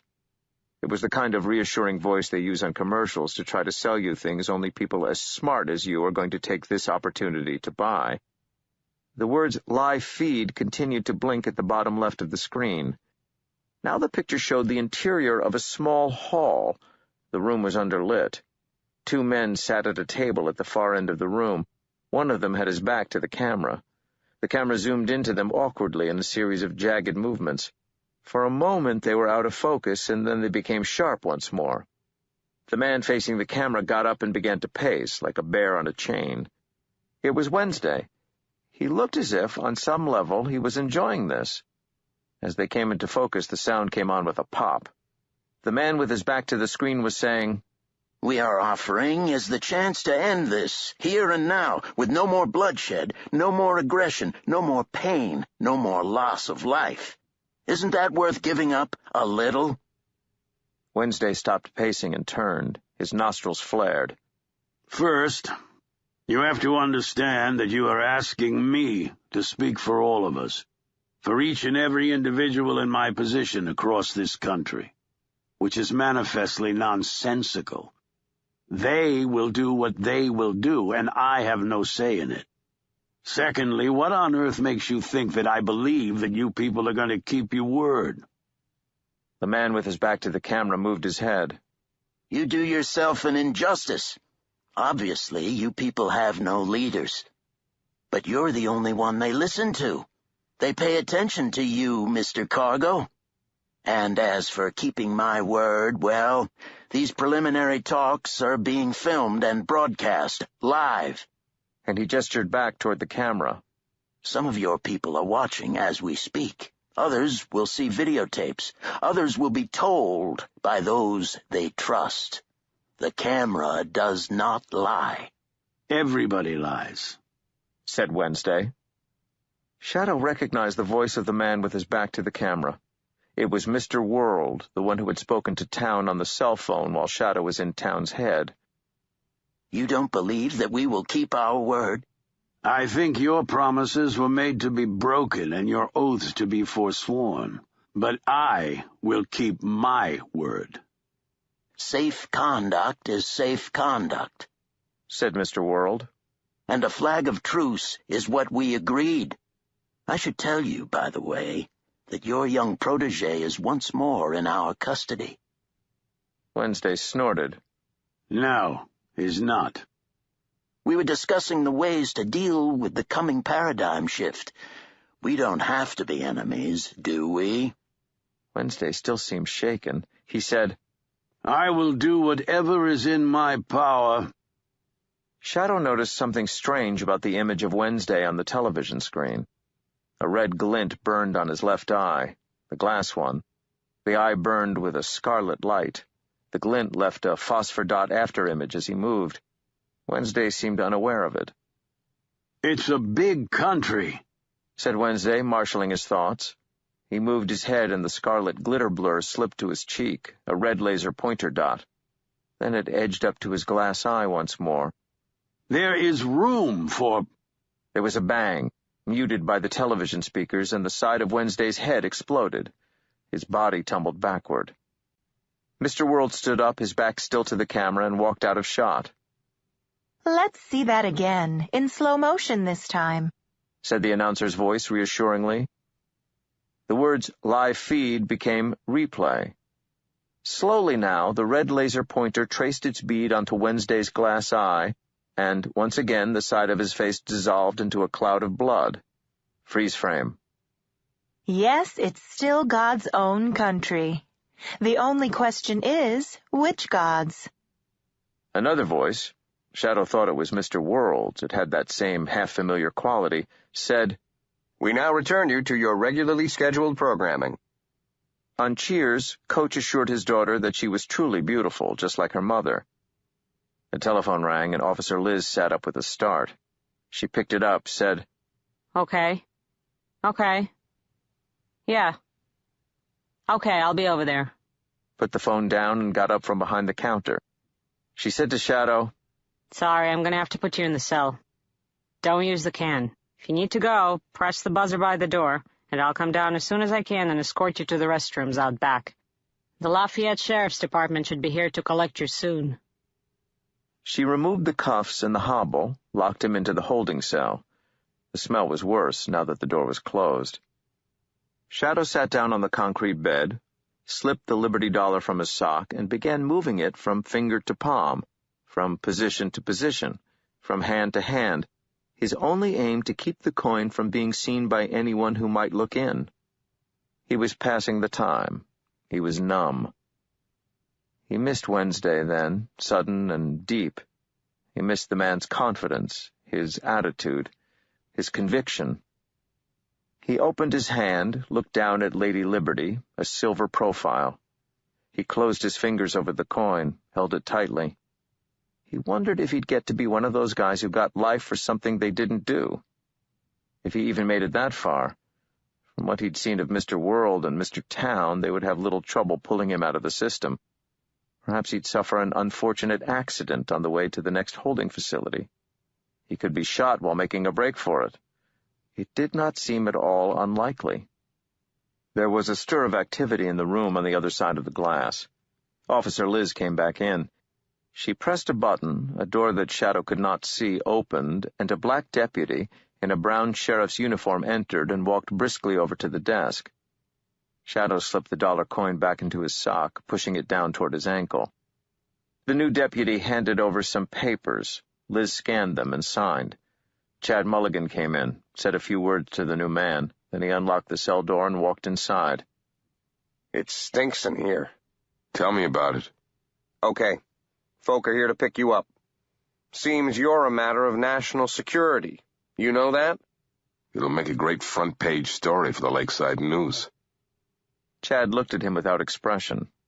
That a drifter got picked up for parole violations? Not much of a story. So that's the way it is? That's what they tell me. Shadow put his hands in front of him this time, and Chad cuffed him. Chad locked on the ankle hobbles and a rod from the cuffs to the hobbles.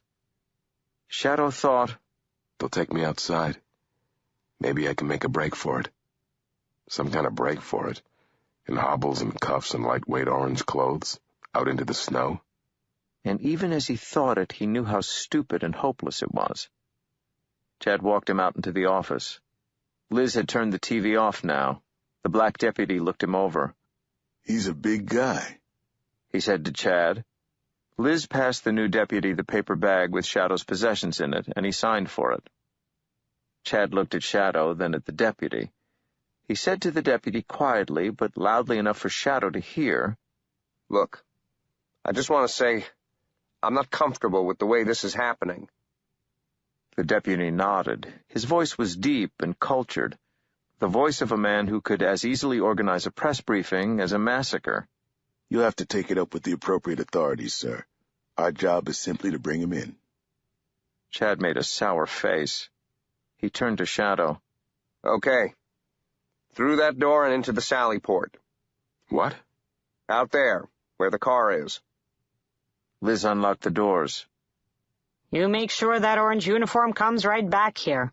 The last felon we sent down to Lafayette, we never saw the uniform again. They cost the county money." They walked Shadow out to the sally port, where a car was waiting. It wasn't a sheriff's department car.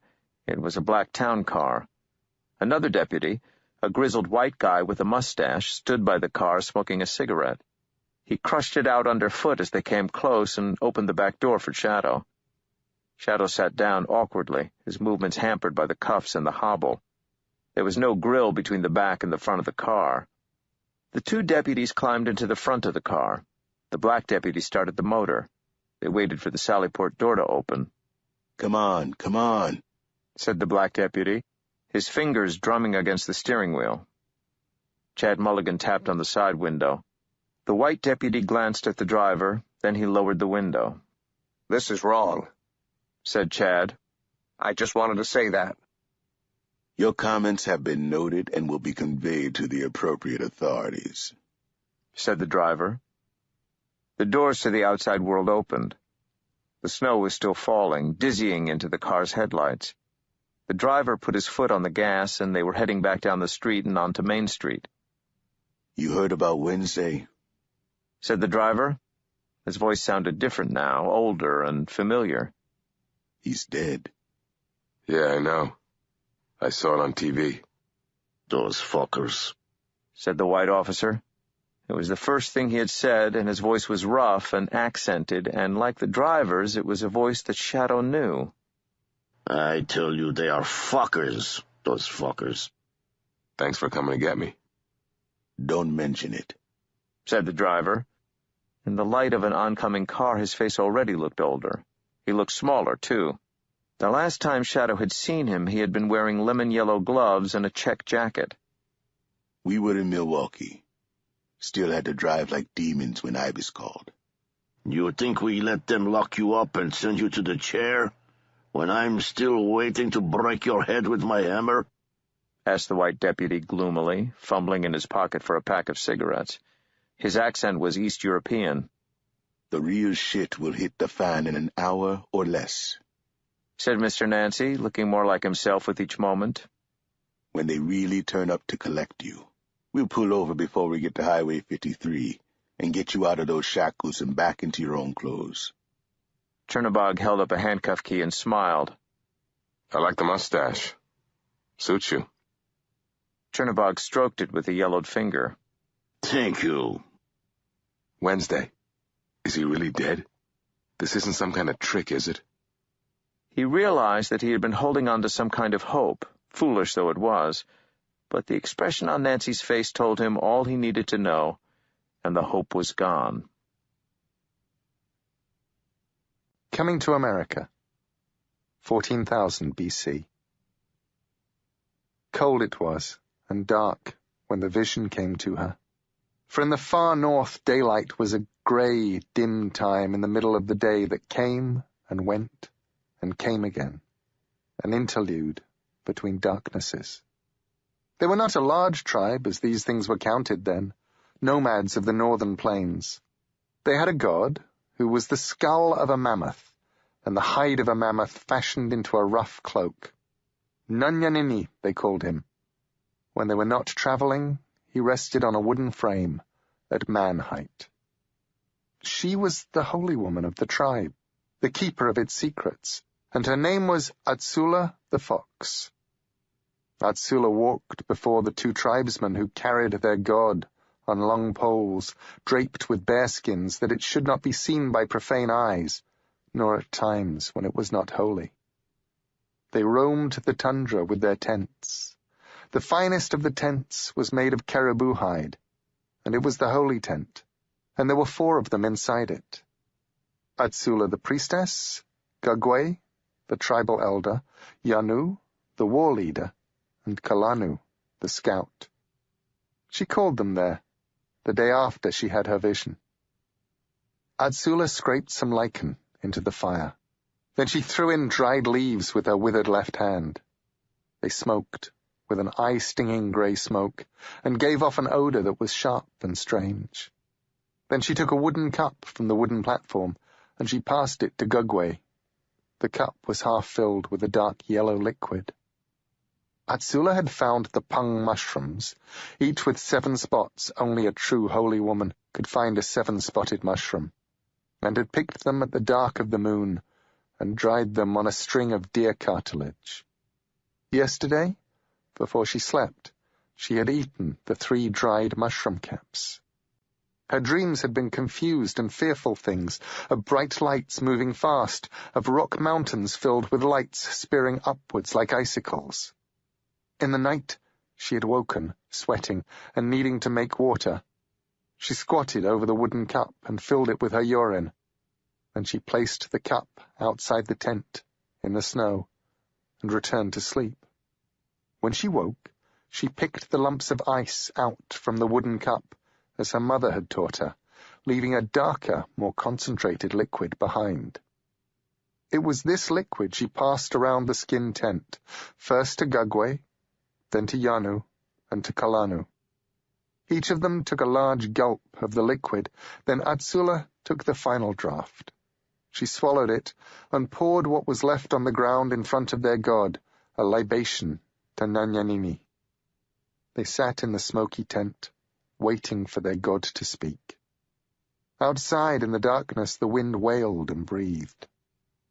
Kalanu, the scout, was a woman who dressed and walked as a man. She had even taken Delani, a 14-year-old maiden, to be her wife. Kalanu blinked her eyes tightly. Then she got up and walked over to the mammoth skull. She pulled the mammoth hide cloak over herself and stood so her head was inside the mammoth skull. "There is evil in the land," said Nanyanini. "Evil such that if you stay here, in the land of your mothers and your mothers' mothers, you shall all perish." The 3 listeners grunted. "Is it the slavers, or the great wolves?" asked Gugwe, whose hair was long and white, and whose face was as wrinkled as the grey skin of a thorn tree. "It is not the slavers," said Nanyanini, old stone-hide. "It is not the great wolves." "Is it a famine? Is a famine coming? Asked Gugwe. Nanyanini was silent. Kalanu came out of the skull and waited with the rest of them. Gugwe put on the mammoth hide cloak and put his head inside the skull. It is not a famine as you know it, said Nanyanini through Gugwe's mouth. Although a famine will follow. Then what is it? Asked Yanu. I am not afraid. I will stand against it. We have spears, and we have throwing rocks. Let 100 mighty warriors come against us, still we shall prevail. We shall lead them into the marshes and split their skulls with our rocks. It is not a man thing, said Nanyanini in Gugwe's old voice. It will come from the skies, and none of your spears or your rocks will protect you. How can we protect ourselves? Asked Atsula. I have seen flames in the skies. I have heard a noise louder than 10 thunderbolts. I have seen forests flattened and rivers boil. Aye, said Nanyanini, but he said no more. Gugwe came out of the skull, bending stiffly, for he was an old man, and his knuckles were swollen and knotted. There was silence. Atsula threw more leaves on the fire, and the smoke made their eyes tear. Then Yanu strode to the mammoth head, put the cloak about his broad shoulders, put his head inside the skull. His voice boomed. You must journey, said Nanyanini. You must travel to sunward. Where the sun rises, there you will find a new land, where you will be safe. It will be a long journey. The moon will swell and empty, die and live, twice. And there will be slavers and beasts, but I shall guide you and keep you safe, if you travel toward the sunrise. Atsula spat on the mud of the floor and said, No. She could feel the god staring at her. No, you are a bad god to tell us this. We will die.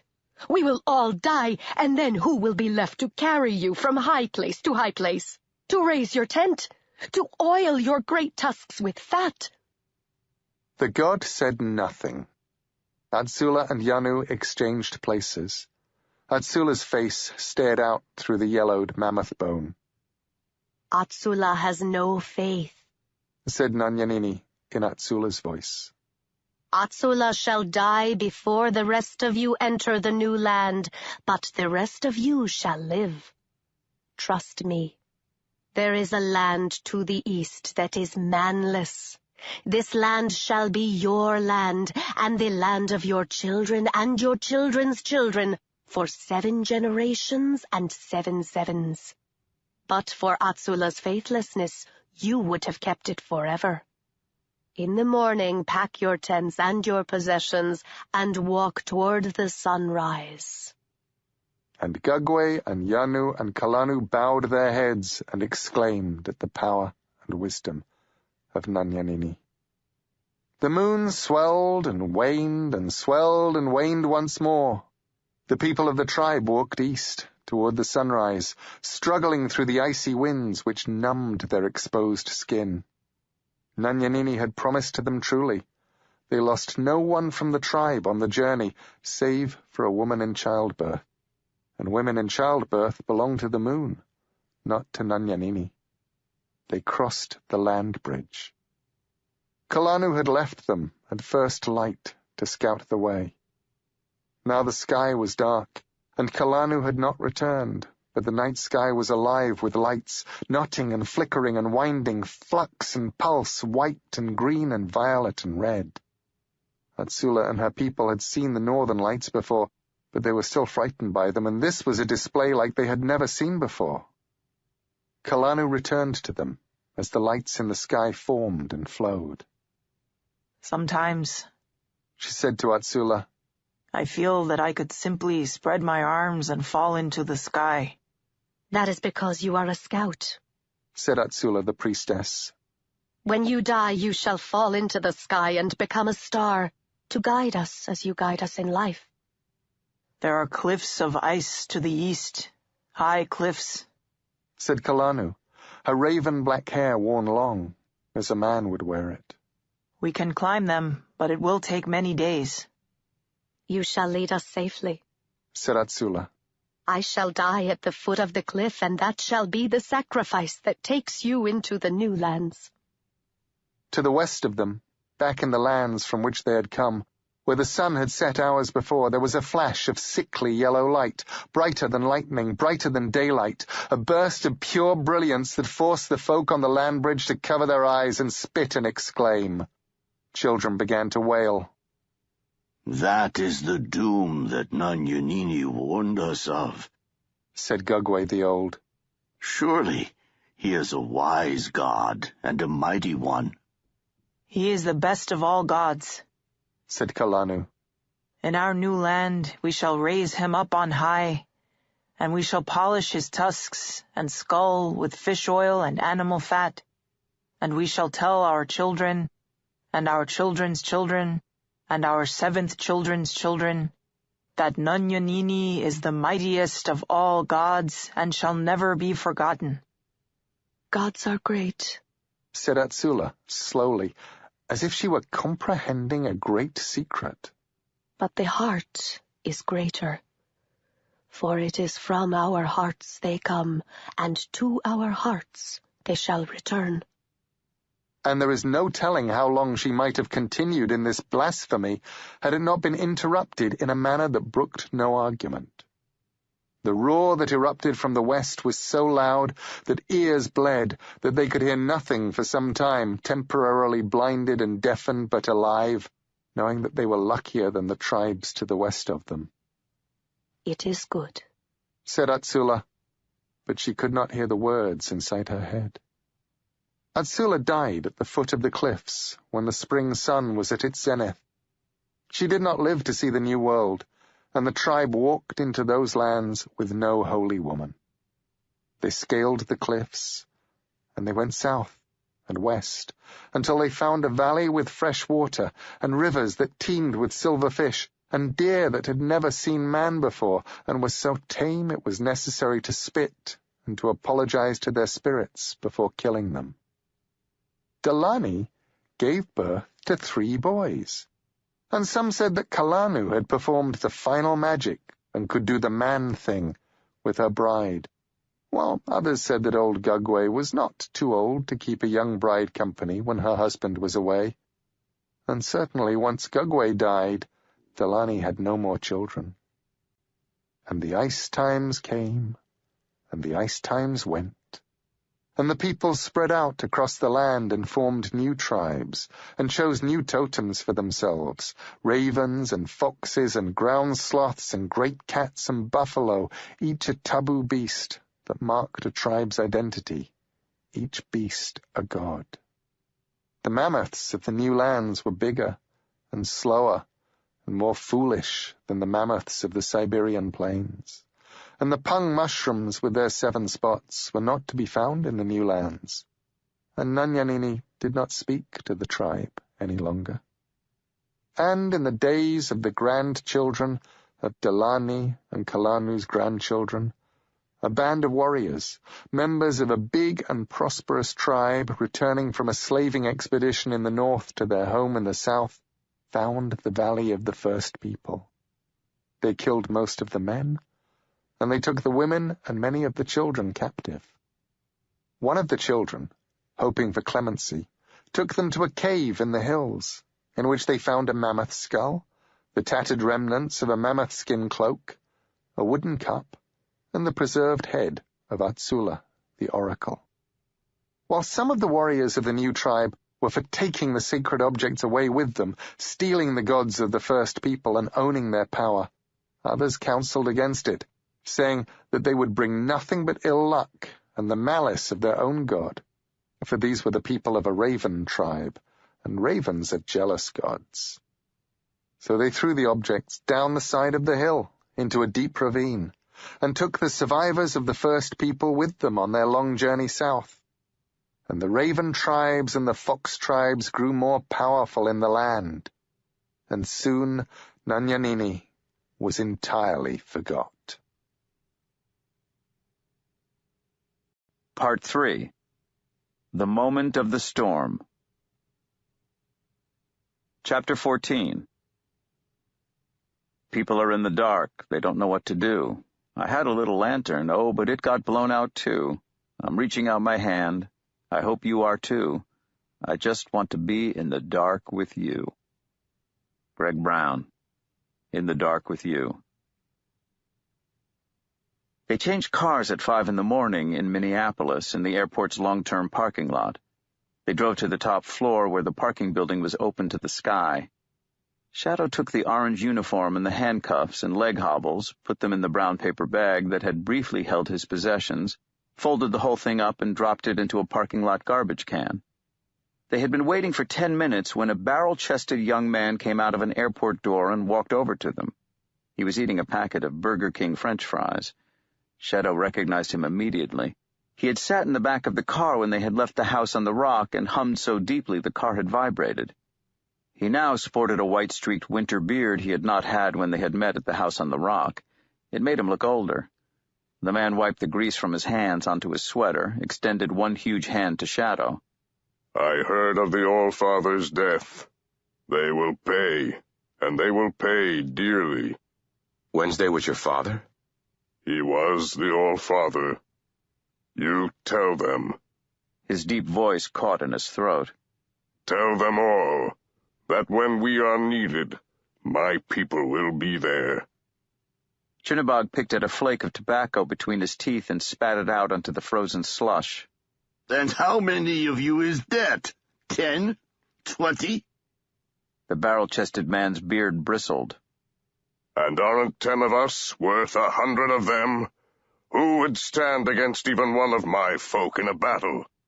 But there are more of us than that, at the edges of the cities.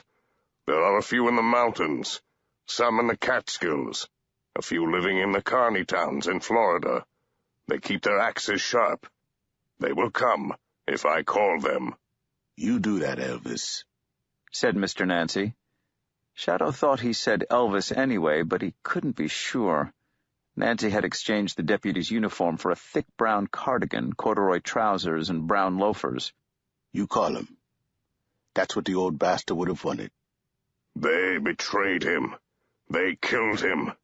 I laughed at Wednesday, but I was wrong. None of us are safe any longer, said the man who might have been named Elvis.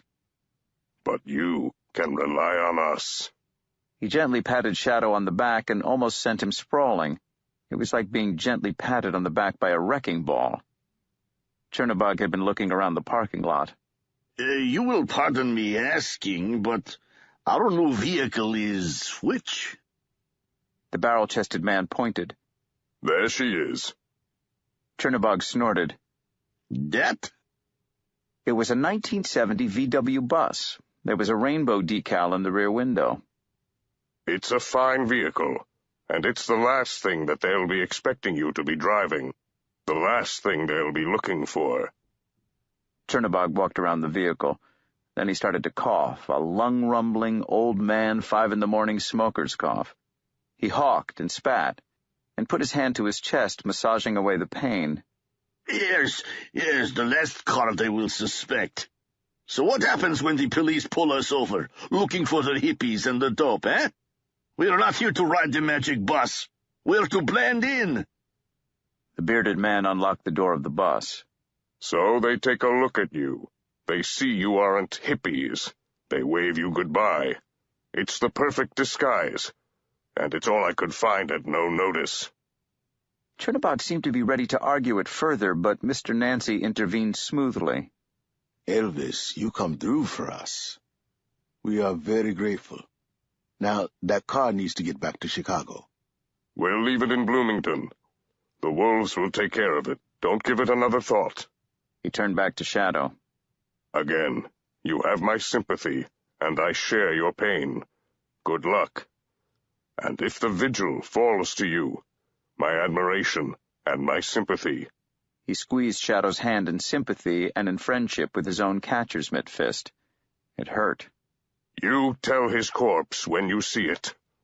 Tell him that Alvis, son of Vindolf, will keep the faith.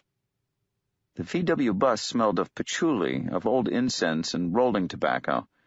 There was a faded pink carpet glued to the floor and to the walls. Who was that? Asked Shadow as he drove them down the ramp, grinding the gears. Just like he said, Alvis, son of Vindolf. He's the king of the dwarfs, the biggest, mightiest, greatest of all the dwarf folk. But he's not a dwarf. He's what, 5'8", 5'9"? Which makes him a giant among dwarfs. Tallest dwarf in America. What was that about the vigil? Asked Shadow. The two old men said nothing. Shadow glanced to his right. Mr. Nancy was staring out of the window. Well, he was talking about a vigil. You heard him. Chernabog spoke up from the back seat. You will not have to do it. Do what? The vigil. He talks too much. All the dwarfs talk and talk and talk and sing all the time. Sing, sing, sing. Is nothing to think of. Better you put it out of your mind. They drove south, keeping off the freeways. We must assume, said Mr. Nancy, that they are in enemy hands, or that they are perhaps enemy hands in their own right. Driving south was like driving forward in time. The snows erased slowly and were completely gone by the following morning when the bus reached Kentucky. Winter was already over in Kentucky, and spring was on its way. Shadow began to wonder if there was some kind of equation to explain it. Perhaps every 50 miles he drove south, he was driving a day into the future. He would have mentioned his idea to his passengers, but Mr. Nancy was asleep in the passenger seat in the front, while Chernabog snored unceasingly in the back. Time seemed a flexible construct at that moment, an illusion he was imagining as he drove. He found himself becoming painfully aware of birds and animals. He saw the crows on the side of the road or in the bus's path, picking at roadkill. Flights of birds wheeled across the skies in patterns that almost made sense. Cats stared at them from front lawns and fence posts. Chernabog snorted and woke, sitting up slowly. I dreamed a strange dream. I dreamed that I am truly Beelzebub, that forever the world imagines that there are two of us, the light god and the dark, but that now we are both old. I find it was only me all the time, giving them gifts, taking my gifts away. He broke the filter from a Lucky Strike, put it between his lips, and lit it with his lighter. Shadow wound down his window. Aren't you worried about lung cancer? I am cancer. I do not frighten myself. He chuckled, and then the chuckle became a wheeze, and the wheeze turned into a cough. Nancy spoke. Folks like us don't get cancer. We don't get arterial sclerosis or Parkinson's disease or syphilis. We're kind of hard to kill. They killed Wednesday. He pulled over for gas and then parked next door at a restaurant for an early breakfast. As they entered, the payphone in the entrance began to jangle. They walked past it without answering it, and it stopped ringing. They gave their orders to an elderly woman with a worried smile who had been sitting reading a paperback copy of What My Heart Meant by Jenny Curtin. The telephone began to ring once more. The woman sighed, then walked back and over to the phone, picked it up, said, Yeah? Then she looked back at the room, said, Yeah, looks like they are. You just hold the line now. And walked over to Mr. Nancy. It's for you. Okay, said Mr. Nancy. Now, ma'am, you make sure those fries are real crisp now. Think burnt. He walked over to the payphone. This is he said. And what makes you think I'm dumb enough to trust you? I can find it, he said. I know where it is. Yes, we want it. You know we want it, and I know you want to get rid of it, so don't give me any shit. He put down the telephone, came back to the table. Who was it? Didn't say. What did they want? They were offering us a truce while they hand over the body. They lie.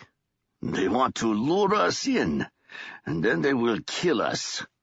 What they did to Wednesday," he added with gloomy pride, "is what I always used to do. Promise them anything, but do what you will."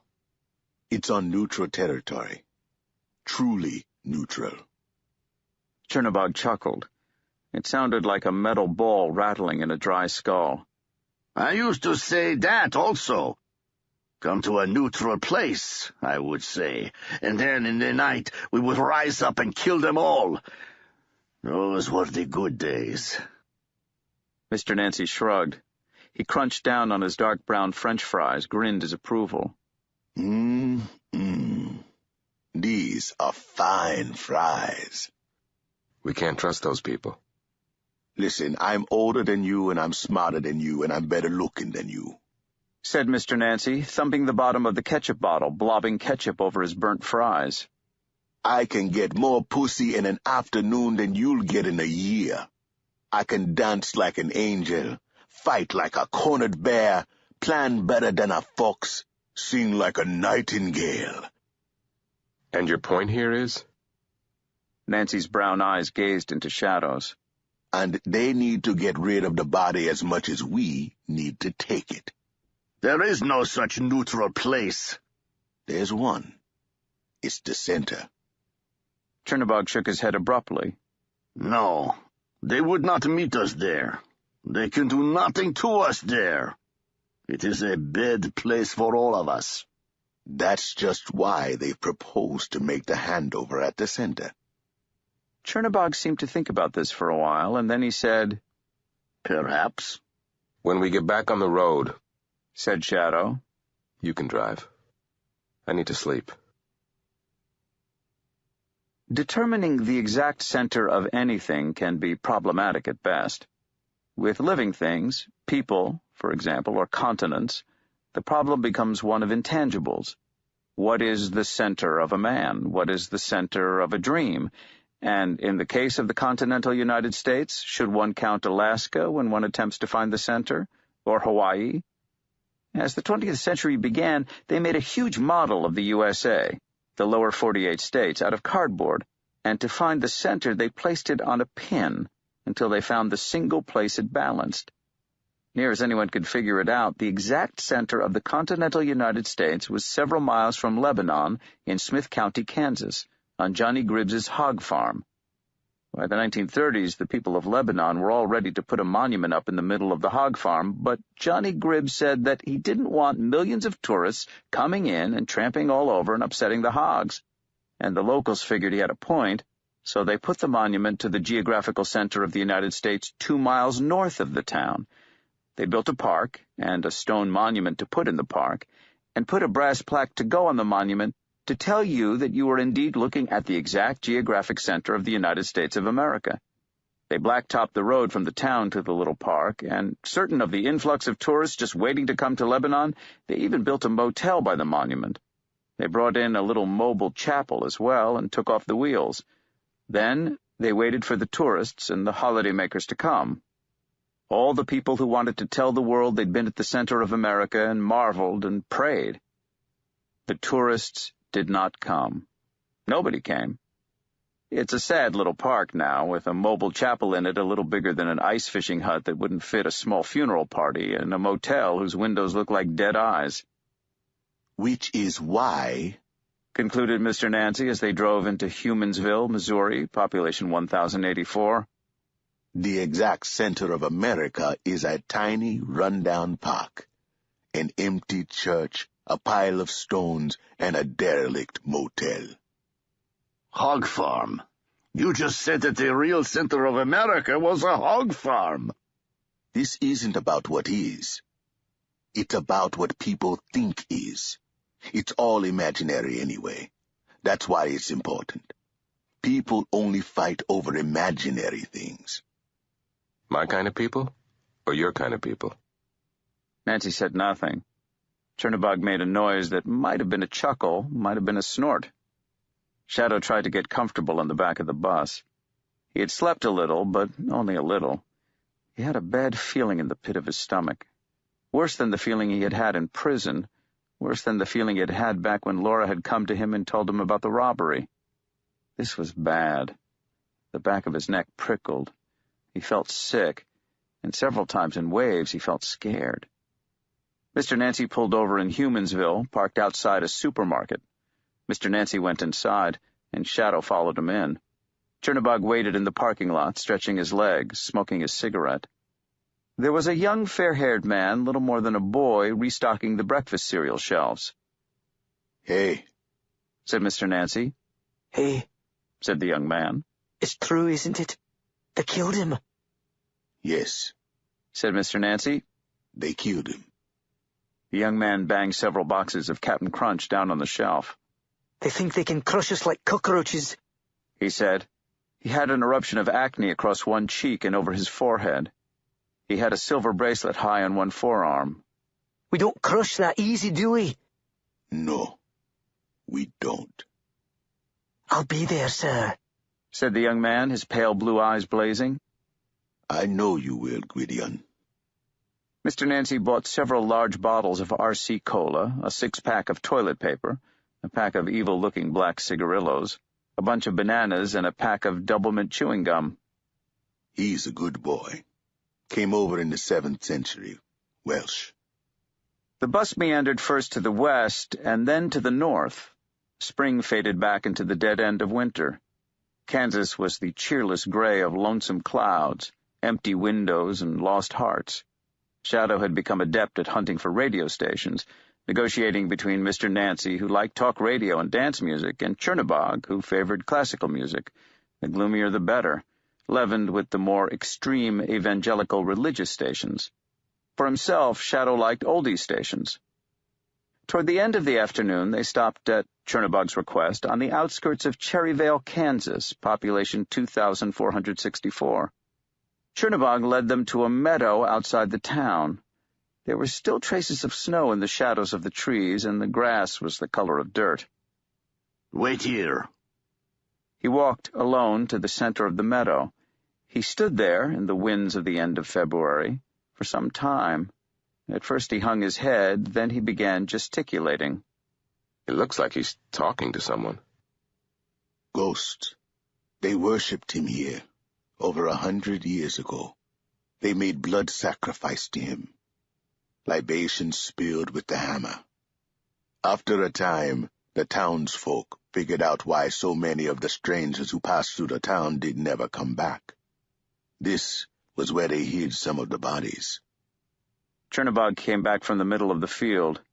His mustache seemed darker now, and there were streaks of black in his gray hair. He smiled, showing his iron tooth. "I feel good now. Ha! Some things linger, and blood lingers longest." They walked back across the meadow to where they had parked the VW bus. Chernobog lit a cigarette, but did not cough. "They did it with the hammer. Grimnir, he would talk of the gallows and the spear, but for me, it is one thing." He reached out a nicotine-colored finger and tapped it hard in the center of Shadow's forehead. "Please don't do that." "Please don't do that. One day I will take my hammer and do much worse than that to you, my friend. Remember?" "Yes. But if you tap my head again, I'll break your hand." Chernobog snorted, then said, "They should be grateful, the people here. There was such power raised. Even 30 years after they forced my people into hiding, this very land gave us the greatest movie star of all time. She was the greatest there ever was." "Judy Garland?" Chernobog shook his head curtly. "He's talking about Louise Brooks." Shadow decided not to ask who Louise Brooks was. Instead, he said, "So, look, when Wednesday went to talk to them, he did it under a truce." "Yes." "And now we're going to get Wednesday's body from them as a truce?" "Yes." "And we know that they want me dead, or out of the way." "They want all of us dead." "So, what I don't get is, why do we think they'll play fair this time, when they didn't for Wednesday?" "That is why we are meeting at the center, is... He frowned. What is the word for it? The opposite of sacred. Profane. No, I mean when a place is less sacred than any other place. Of negative sacredness. Places where they can build no temples. Places where people will not come, and will leave as soon as they can. Places where gods only walk if they are forced to. I don't know. I don't think there is a word for it. All of America has it. A little. That is why we are not welcome here. But the center is worst. It's like a minefield. We all tread too carefully there to dare break the truce. I told you all this already, said Mr. Nancy. Whatever, said Shadow. They had reached the bus. Chernobog patted Shadow's upper arm. You don't worry. Nobody else is going to kill you. Nobody but me. Shadow found the center of America at evening that same day, before it was fully dark. It was on a slight hill to the northwest of Lebanon. He drove around the little hillside park, past the tiny mobile chapel and the stone monument, and when Shadow saw the one-story 1950s motel at the edge of the park, his heart sank. There was a huge black car parked in front of it, a Humvee which looked like a Jeep reflected in a funhouse mirror, as squat and pointless and ugly as an armored car. There were no lights on in the building. They parked beside the motel, and as they did so, a man in a chauffeur's uniform and cap walked out of the motel and was illuminated by the headlights of the bus. He touched his cap to them politely, got into the Humvee, and drove off. Big car, tiny dick. Do you think they'll even have beds here? It's been days since I slept in a bed. This place looks like it's just waiting to be demolished. It's owned by hunters from Texas. Come up here once a year. Damned if I know what they're hunting. It stops the place being condemned and destroyed. They climbed out of the bus. Waiting for them in front of the motel was a woman Shadow did not recognize. She was perfectly made up, perfectly coiffed. She reminded him of every newscaster he'd ever seen on morning television sitting in a studio that didn't really resemble a living room, smiling at the good morning crowd. Lovely to see you, she said. Now you must be Chernobog. I've heard a lot about you. And you're Anansi, always up to mischief, eh? You jolly old man. And you must be Shadow. You've certainly led us a merry chase, haven't you? A hand took his, pressed it firmly, looked him straight in the eye. I'm Media. Good to meet you. I hope we can get this evening's business done as pleasantly as possible. The main doors opened. Somehow, Toto, said the fat kid Shadow had last seen sitting in a limo, I don't believe we're in Kansas anymore. We're in Kansas. I think we must have driven through most of it today. Damn, but this country is flat. This place has no lights, no power, and no hot water. And, no offense, you people really need the hot water. You just smell like you've been in that bus for a week. I don't think there's any need to go there. We're all friends here. Come on in. We'll show you to your rooms.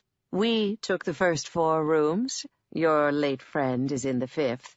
All the ones beyond room 5 are empty. You can take your pick. I'm afraid it's not the 4 Seasons, but then, what is? She opened the door to the motel lobby for them. It smelled of mildew, of damp and dust, and of decay. There was a man sitting in the lobby in the near darkness. You people hungry? I can always eat. Driver's gone out for a sack of hamburgers. He'll be back soon. He looked up.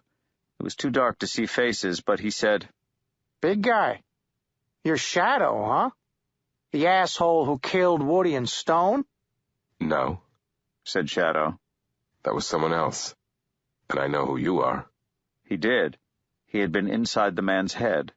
Your town. Have you slept with Wood's widow yet? Mr. Town fell off his chair. In a movie, it would have been funny. In real life, it was simply clumsy. He stood up quickly, came toward Shadow. Don't start anything you're not prepared to finish. Mr. Nancy rested his hand on Shadow's upper arm. Truce, remember? We're at the center.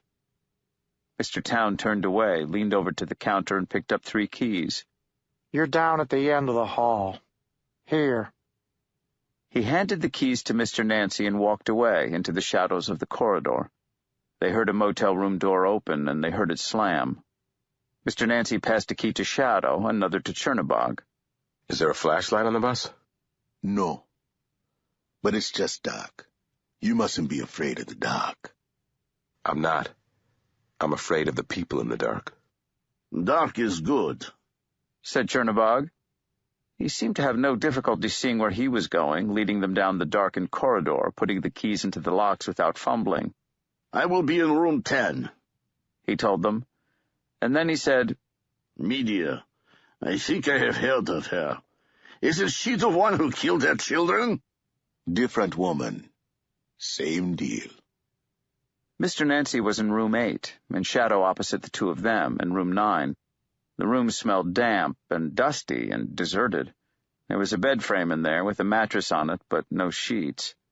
A little light entered the room from the gloaming outside the window.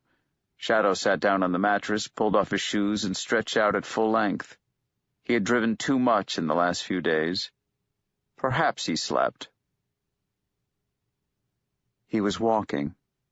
A cold wind tugged at his clothes. The tiny snowflakes were little more than a crystalline dust which gusted and flurried in the wind. There were trees, bare of leaves in the winter. There were high hills on each side of him. It was late on a winter's afternoon. The sky and the snow had attained the same deep shade of purple. Somewhere ahead of him, in this light distances were impossible to judge, the flames of a bonfire flickered, yellow and orange. A gray wolf padded through the snow before him. Shadow stopped. The wolf stopped also and turned and waited. One of its eyes glinted yellowish green. Shadow shrugged and walked toward the flames, and the wolf ambled ahead of him. The bonfire burned in the middle of a grove of trees. There must have been 100 trees planted in 2 rows. There were shapes hanging from the trees. At the end of the rows was a building that looked a little like an overturned boat. It was carved of wood, and it crawled with wooden creatures and wooden faces, dragons, griffins, trolls, and boars, all of them dancing in the flickering light of the fire. The bonfire was so high and burning so hard that Shadow could barely approach it. The wolf seemed unfazed, and it padded around the crackling fire.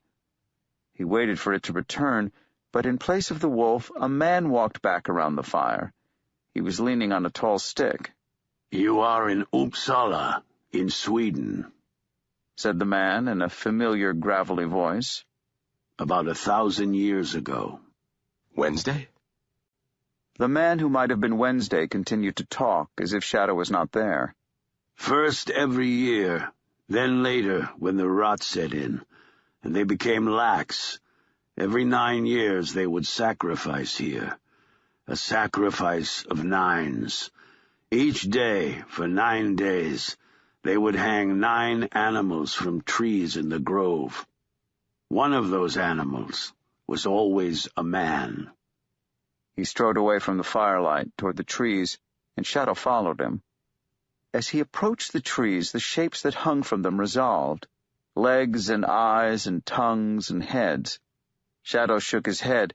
There was something about seeing a bull hanging by its neck from a tree that was darkly sad, and at the same time surreal enough almost to be funny. Shadow passed a hanging stag, a wolfhound, a brown bear, and a chestnut horse with a white mane, little bigger than a pony. The dog was still alive. Every few seconds it would kick spasmodically, and it was making a strained whimpering noise as it dangled from the rope. The man he was following took his long stick, which Shadow realized now, as it moved, was actually a spear, and he slashed at the dog's stomach with it, in one knife-like cut downward. Steaming entrails tumbled onto the snow. I dedicate this death to Odin. It is only a gesture, he said, turning back to Shadow. But gestures mean everything. The death of one dog symbolizes the death of all dogs. 9 men they gave to me, but they stood for all the men, all the blood, all the power. It just wasn't enough. One day the blood stopped flowing. Belief without blood only takes us so far. The blood must flow. I saw you die, said Shadow. In the God business. Now Shadow was certain it was Wednesday. Nobody else had that rasp, that deep, cynical joy in words. It's not the death that matters. It's the opportunity for resurrection. And when the blood flows... He gestured at the animals, at the people hanging from the trees. Shadow could not decide whether the dead humans they walked past were more or less horrifying than the animals. At least the humans had known the fate they were going to. There was a deep, boozy smell about the men that suggested that they had been allowed to anesthetize themselves on their way to the gallows, while the animals would simply have been lynched, hauled up alive, and terrified.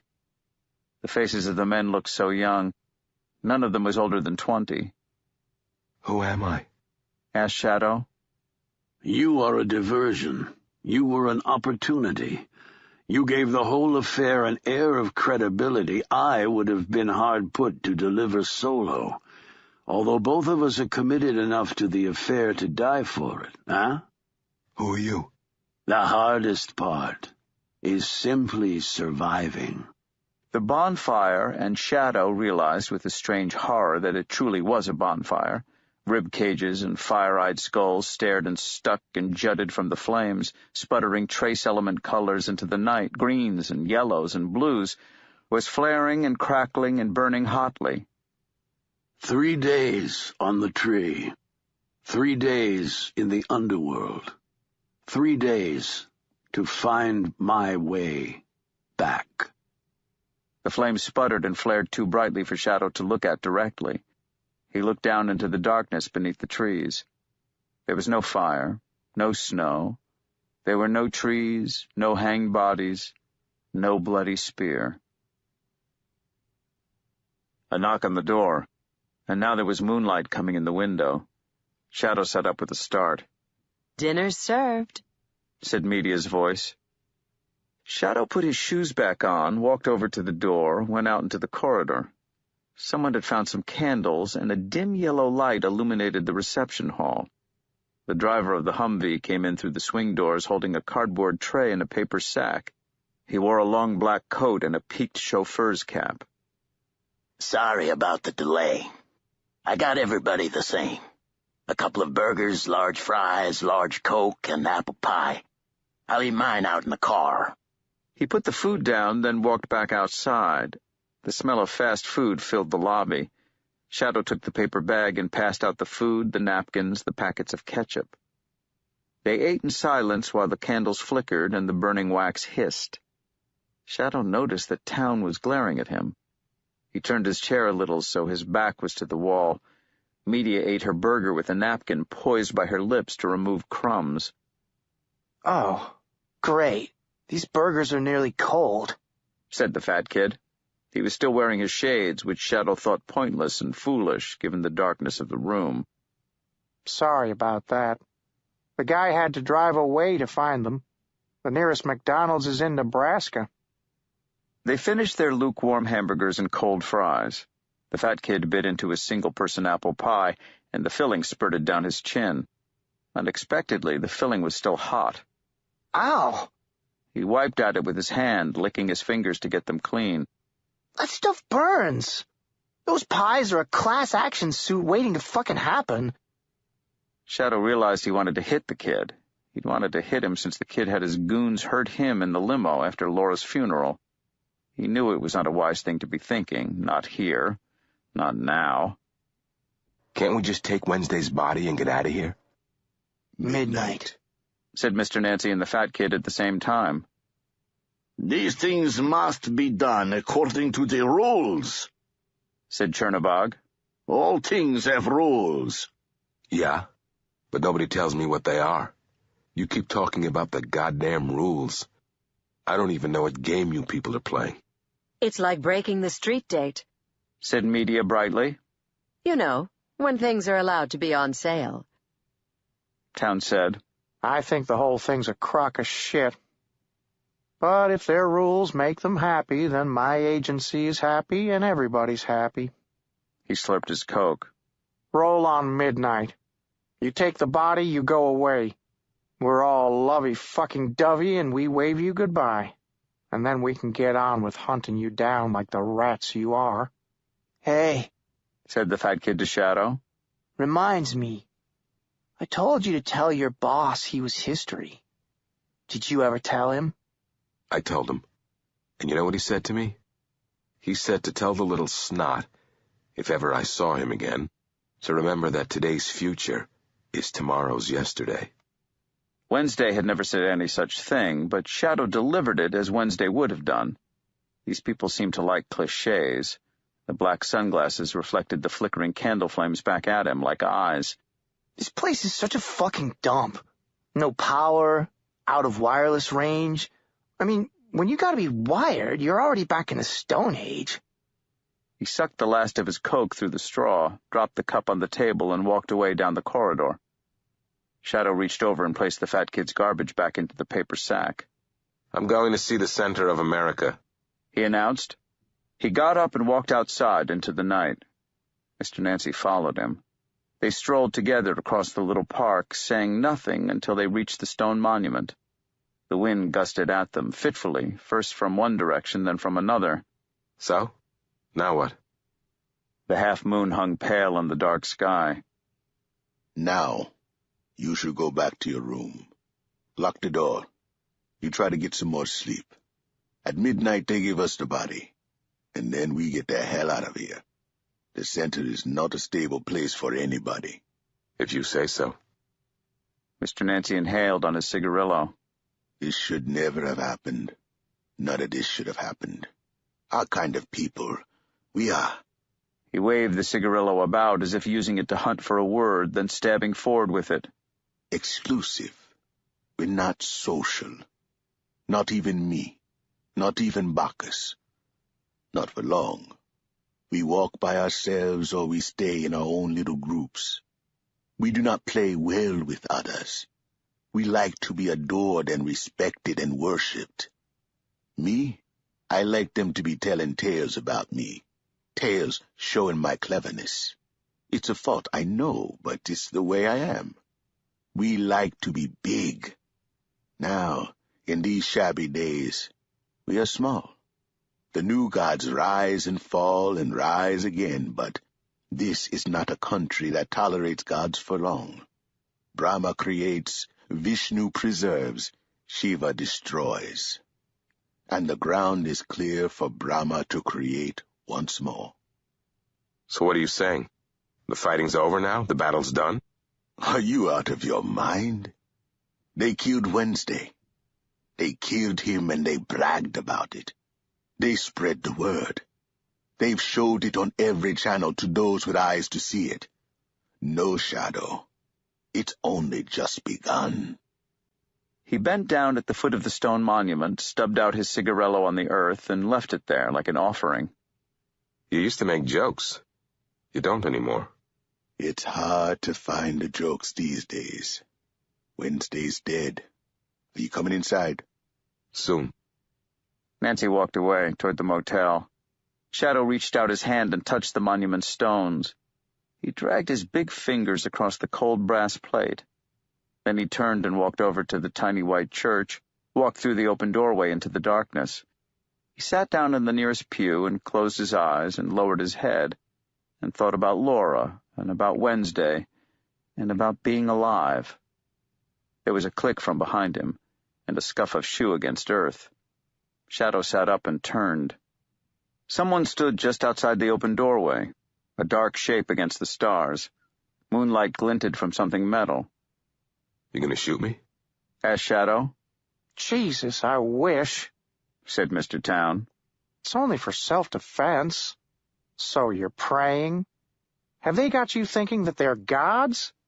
They aren't gods. I wasn't praying, just thinking. The way I figure it, they're mutations, evolutionary experiments, a little hypnotic ability, a little hocus pocus, and they can make people believe anything. Nothing to write home about. That's all. They die like men after all. They always did, said Shadow. He got up and Town took a step back. Shadow walked out of the little chapel and Mr. Town kept his distance. Hey, do you know who Louise Brooks was? Friend of yours? Nope. She was a movie star from south of here. Maybe she changed her name and became Liz Taylor or Sharon Stone or someone, he suggested helpfully. Maybe. Shadow started to walk back to the motel. Town kept pace with him. You should be back in prison. You should be on fucking death row. I didn't kill your associates, but I'll tell you something a guy once told me back when I was in prison, something I've never forgotten. And that is? There was only one guy in the whole Bible Jesus ever personally promised a place with him in paradise. Not Peter, not Paul, not any of those guys. He was a convicted thief being executed. So don't knock the guys on death row. Maybe they know something you don't. The driver stood by the Humvee. Good night, gentlemen.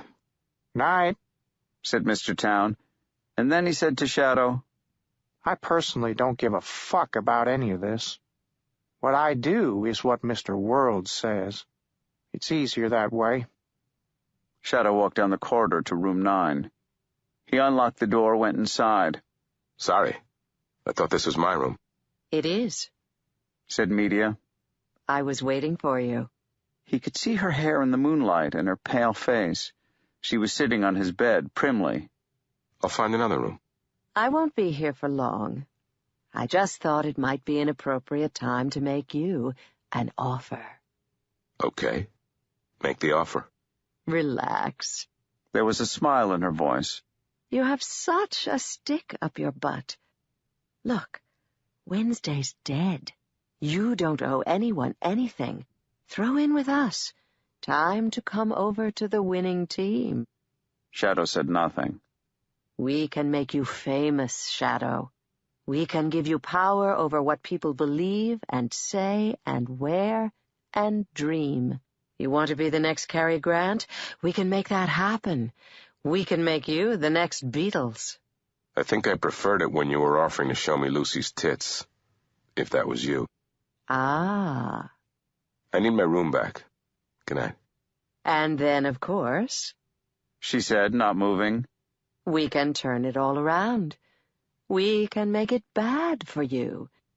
You could be a bad joke forever, Shadow. Or you could be remembered as a monster. You could be remembered forever, but as a Manson, a Hitler. How would you like that? I'm sorry, ma'am, but I'm kind of tired. I'd be grateful if you'd leave now. I offered you the world. When you're dying in a gutter, you remember that. I'll make a point of it. After she had gone, her perfume lingered.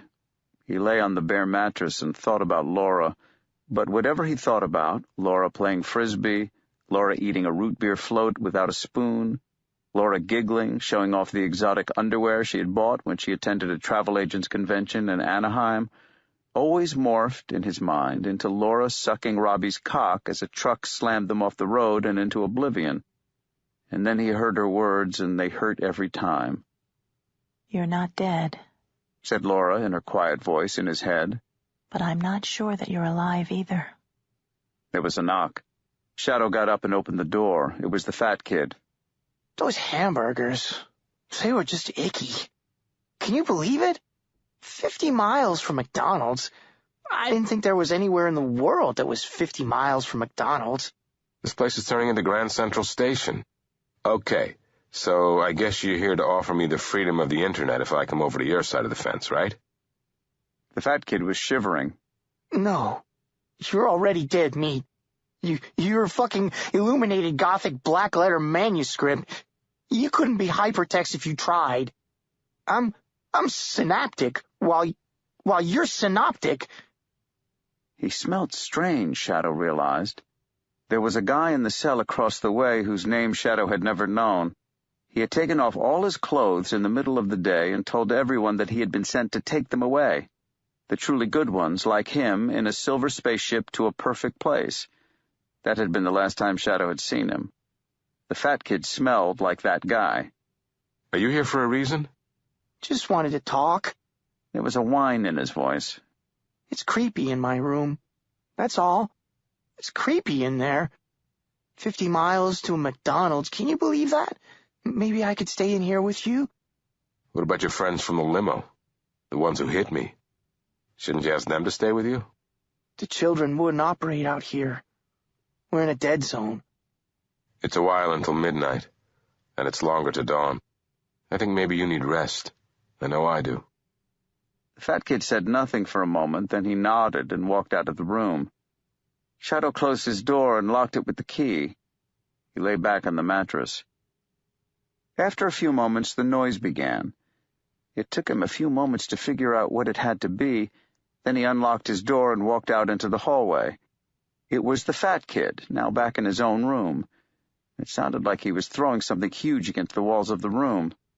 From the sounds, Shadow guessed that what he was throwing was himself.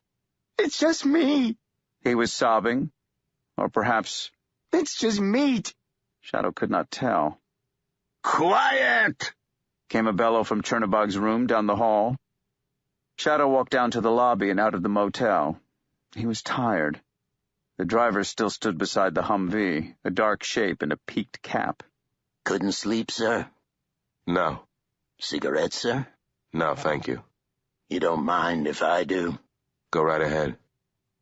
The driver used a Bic disposable lighter, and it was in the yellow light of the flame that Shadow saw the man's face, actually saw it for the first time, and recognized him and began to understand.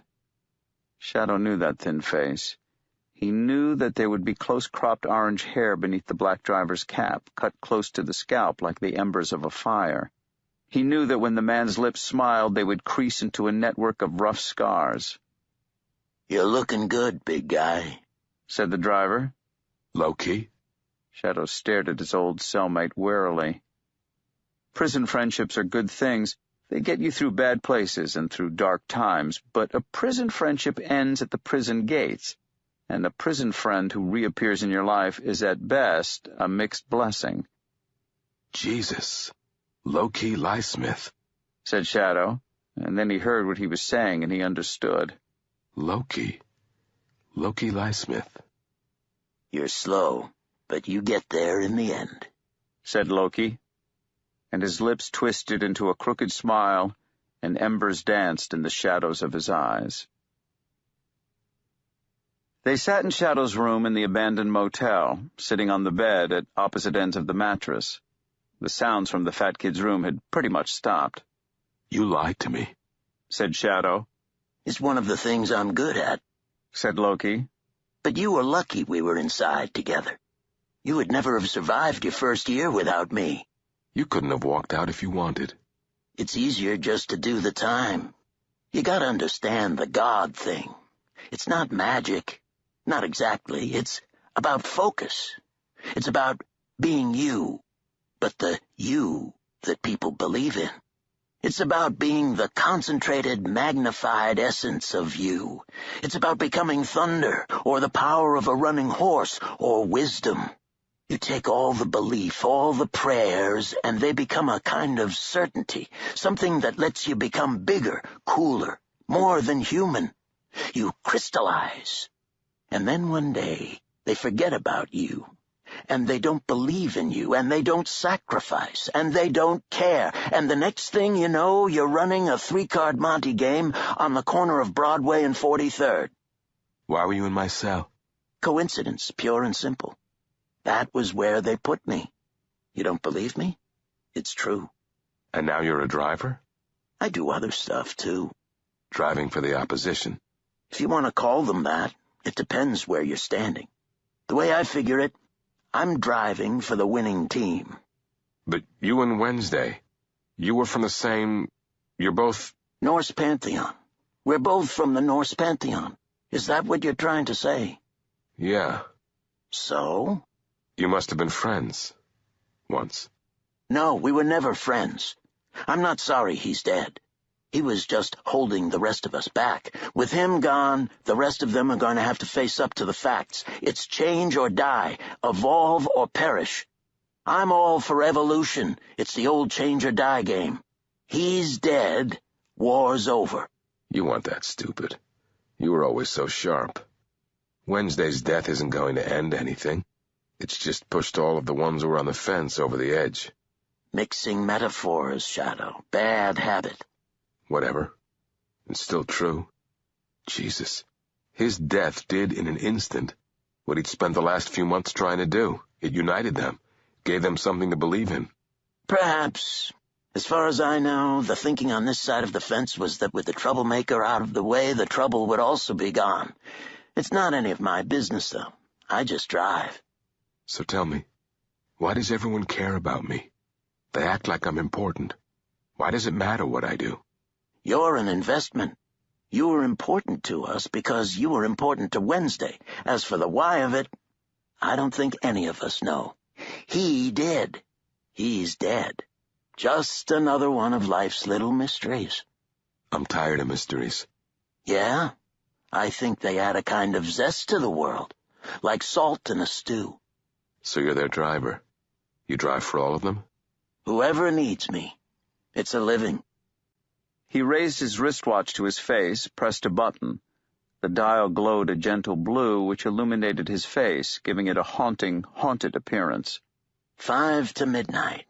Time to light the candles. Say a few words about the dearly departed. Do the formalities. You coming? Shadow took a deep breath. I'm coming. They walked down the dark motel corridor. I bought some candles for this, but there were plenty of old ones around, too. Old stumps and stubs and candle ends in the rooms, and in a box in a closet. I don't think I missed any, and I got a box of matches. You start lighting candles with a lighter, the end gets too hot. They reached room 5. You want to come in? Shadow didn't want to enter that room. Okay. They went in. Loki took a box of matches from his pocket and thumbnailed a match into flame. The momentary flare hurt Shadow's eyes. A candle wick flickered and caught. And another. Loki lit a new match and continued to light candles. They were on the window sills and on the headboard of the bed and on the sink in the corner of the room. They showed him the room by candlelight. The bed had been hauled from its position against the wall into the middle of the motel room, leaving a few square feet of space between the bed and the wall on each side.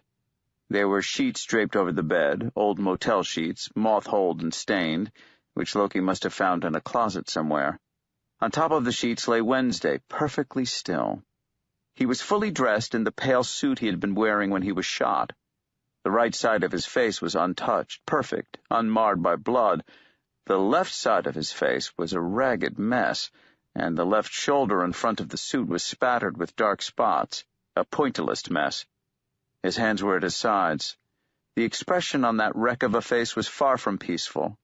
It looked hurt, a soul hurt, a real down-deep hurt, filled with hatred and anger and raw craziness. And on some level, it looked satisfied. Shadow imagined Mr. Jackal's practiced hands smoothing that hatred and pain away, rebuilding a face for Wednesday with mortician's wax and makeup, giving him a final peace and dignity that even death had denied him. Still, the body seemed no smaller in death. It had not shrunk, and it still smelled faintly of Jack Daniels. The wind from the plains was rising. He could hear it howling around the old motel at the exact imaginary center of America. The candles on the windowsill guttered and flickered. He could hear footsteps in the hallway. Someone knocked on the door, called, "Hurry up, please. It's time." And they began to shuffle in, heads lowered. Town came in first, followed by Media and Mr. Nancy and Chernobog. Last of all came the fat kid.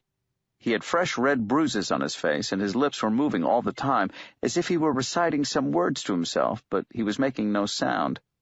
Shadow found himself feeling sorry for him. Informally, without a word being spoken, they ranged themselves about the body, each an arm's length away from the next.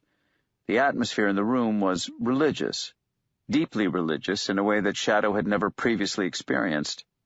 There was no sound but the howling of the wind and the crackling of the candles. "We are come together here in this godless place," said Loki, "to pass on the body of this individual to those who will dispose of it properly according to the rites. If anyone would like to say something, say it now." Not me, said Town. I never properly met the guy. And this whole thing makes me feel uncomfortable. Chernobog said, "These actions will have consequences. You know that? This can only be the start of it all." The fat kid started to giggle, a high-pitched, girlish noise. Okay, I've got it. And then, all on one note, he recited, "Turning and turning in the widening gyre, the falcon cannot hear the falconer. Things fall apart, the center cannot hold." And then he broke off, his brow creasing. Shit, I used to know the whole thing. And he rubbed his temples and made a face and was quiet. And then they were all looking at Shadow. The wind was screaming now. He didn't know what to say. He said, "This whole thing is pitiful. Half of you killed him or had a hand in his death. Now you're giving us his body? Great. He was an irascible old fuck, but I drank his mead and I'm still working for him. That's all." Media said, "In a world where people die every day, I think the important thing to remember is that for each moment of sorrow we get when people leave this world, there's a corresponding moment of joy when a new baby comes into this world. That first wail is, well, it's magic, isn't it? Perhaps it's a hard thing to say, but joy and sorrow are like milk and cookies. That's how well they go together. I think we should all take a moment to meditate on that." And Mr. Nancy cleared his throat and said, "So, I got to say it because nobody else here will. We are at the center of this place, a land that has no time for gods, and here at the center, it has less time for us than anywhere. It is a no-man's land, a place of truce, and we observe our truces here. We have no choice.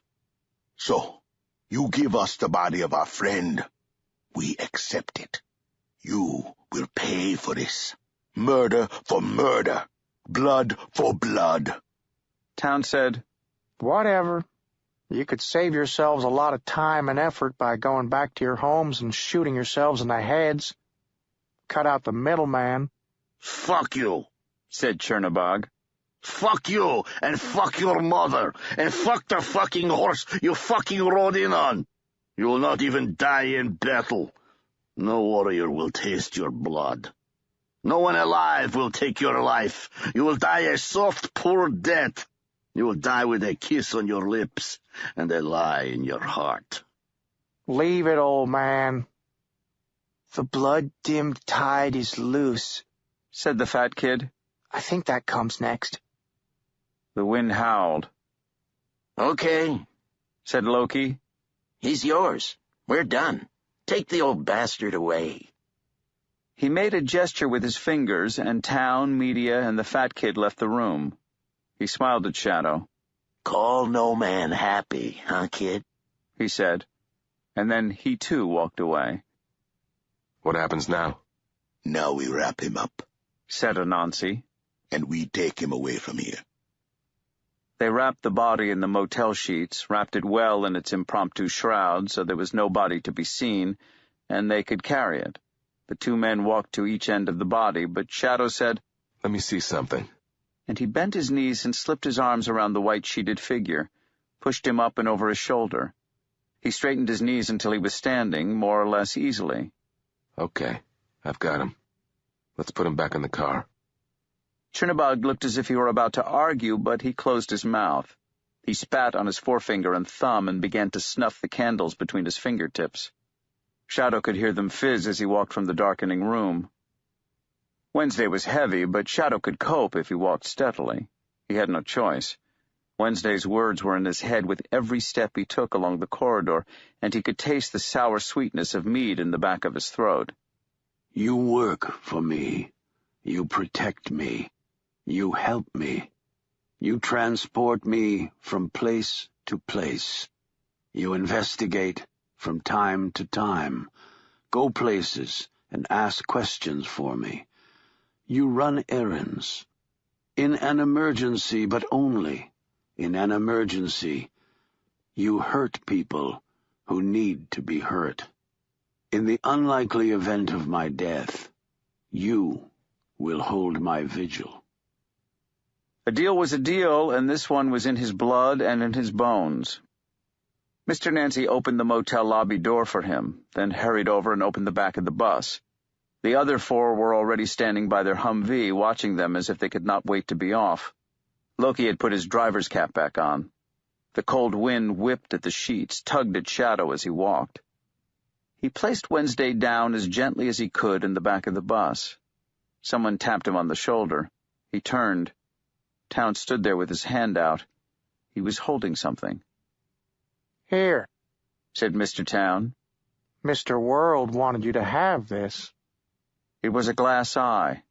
There was a hairline crack down the middle of it and a tiny chip gone from the front. "We found it in the Masonic Hall when we were cleaning up. Keep it for luck. God knows you'll need it." Shadow closed his hand around the eye. He wished he could come back with something smart and sharp and clever, but Town was already back at the Humvee and climbing up into the car, and Shadow still couldn't think of anything clever to say. Chernabog was the last person out of the motel. As he locked the building, he watched the Humvee pull out of the park and head off down the blacktop. He put the key to the motel beneath a rock by the lobby door, and he shook his head. "I should have eaten his heart," he said to Shadow conversationally. "Not just cursed his death, he needs to be taught respect." He climbed into the back of the bus. "You ride shotgun," said Mr. Nancy to Shadow. "I'll drive a while." He drove east. Dawn found them in Princeton, Missouri. Shadow had not slept yet. "Anywhere you want us to drop you? If I were you, I'd rustle up some ID and head for Canada. Or Mexico." "I'm sticking with you guys. It's what Wednesday would have wanted." "You aren't working for him anymore. He's dead. Once we drop his body off, you are free to go." "And do what?" "Keep out of the way while the war is on. Like I say, you should leave the country." He flipped his turn signal and took a left. "Hide yourself for a little time. Then, when this is over, you will come back to me, and I will finish the whole thing with my hammer." "Where are we taking the body?" "Virginia. There's a tree." "A world tree.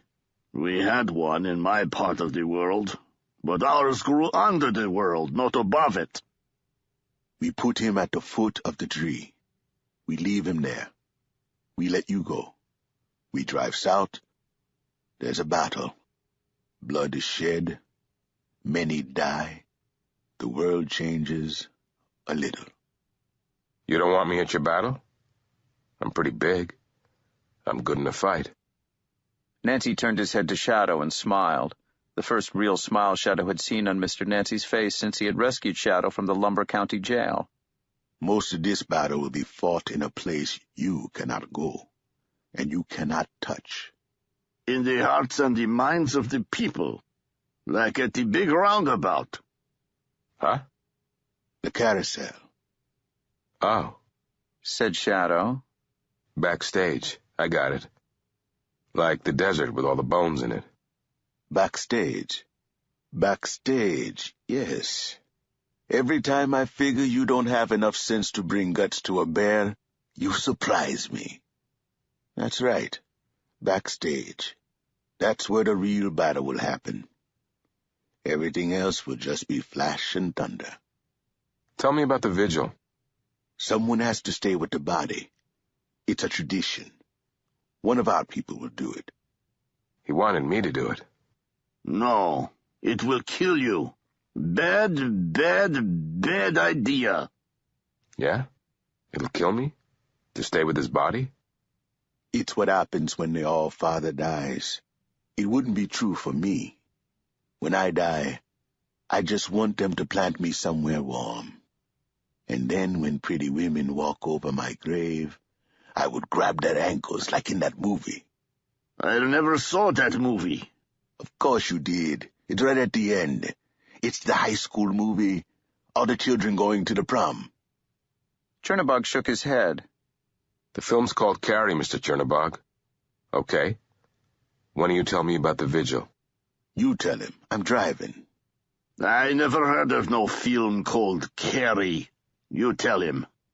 The person on the vigil gets tied to the tree, just like Wednesday was. And then they hang there for 9 days and 9 nights. No food, no water, all alone. At the end, they cut the person down, and if they lived, well, it could happen. And Wednesday will have had his vigil. Maybe Alvis will send us one of his people. A dwarf could survive it. I'll do it. No. Yes. The two old men were silent. Then Nancy said, Why? Because it's the kind of thing a living person would do. You are crazy. Maybe.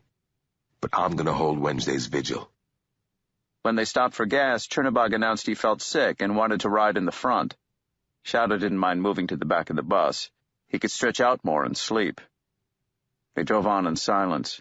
Shadow felt that he'd done something very big and very strange, and he wasn't certain exactly what it was.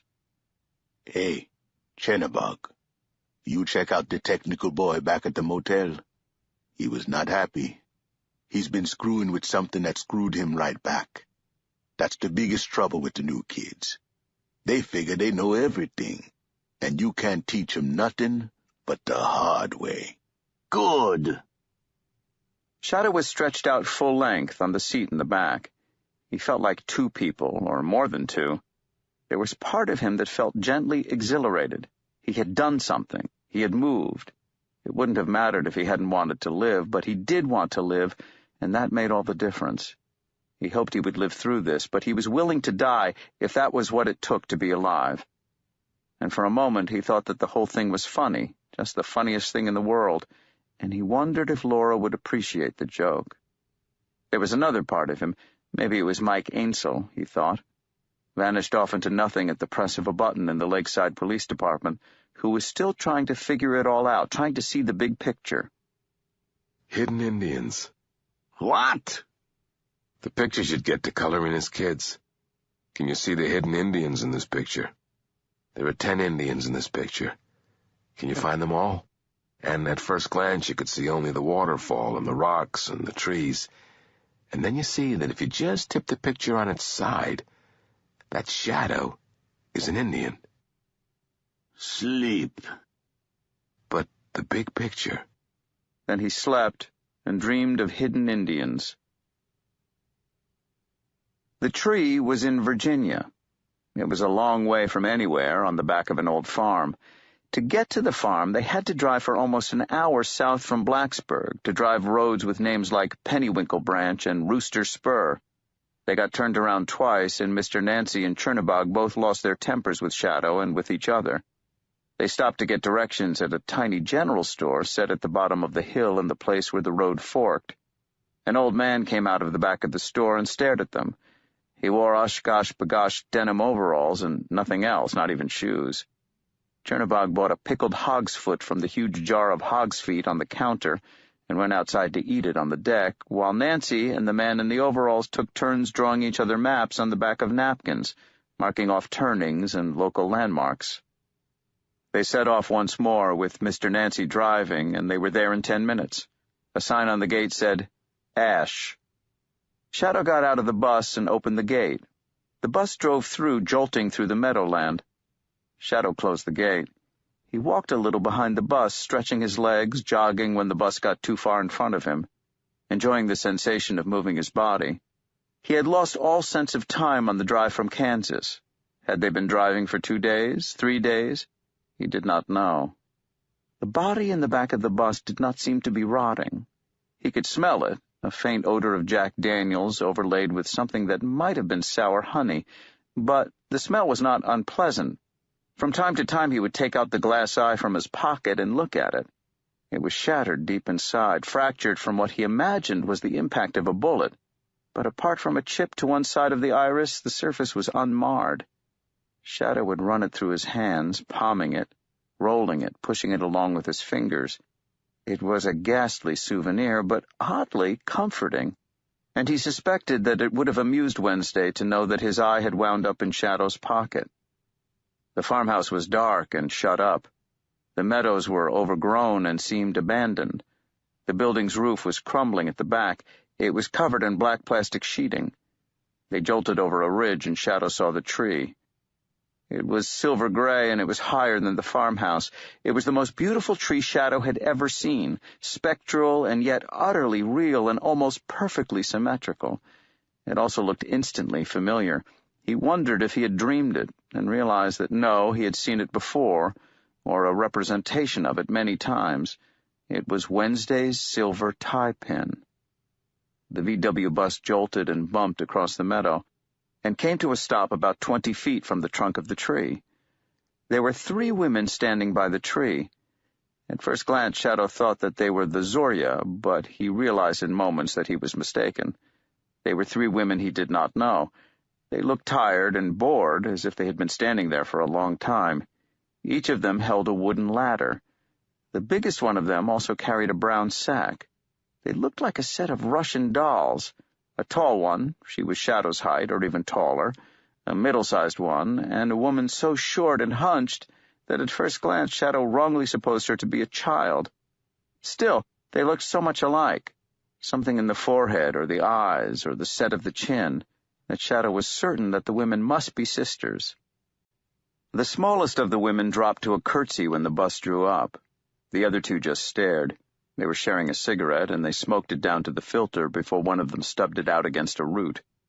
Chernobog opened the back of the bus, and the biggest of the women pushed past him, and easily, as if it were a sack of flour, she lifted Wednesday's body out of the back and carried it to the tree. She laid it in front of the tree, put it down about 10 feet from the trunk. She and her sisters unwrapped Wednesday's body. He looked worse by daylight than he had by candlelight in the motel room, and after one quick glance, Shadow looked away. The women arranged his clothes, tidied his suit, then placed him at the corner of the sheet and wound it around him once more. Then the women came over to Shadow. "You are the one?" the biggest of them asked. "The one who will mourn the All-Father?" asked the middle-sized one. "You have chosen to take the vigil?" asked the smallest. Shadow nodded. Afterward, he was unable to remember whether he had actually heard their voices. Perhaps he had simply understood what they had meant from their looks and their eyes. Mr. Nancy, who had gone back to the house to use the bathroom, came walking back to the tree. He was smoking a cigarillo. He looked thoughtful. "Shadow, you really don't have to do this. We can find somebody more suited. You ain't ready for this." "I'm doing it." "You don't have to. You don't know what you're letting yourself in for." "Doesn't matter."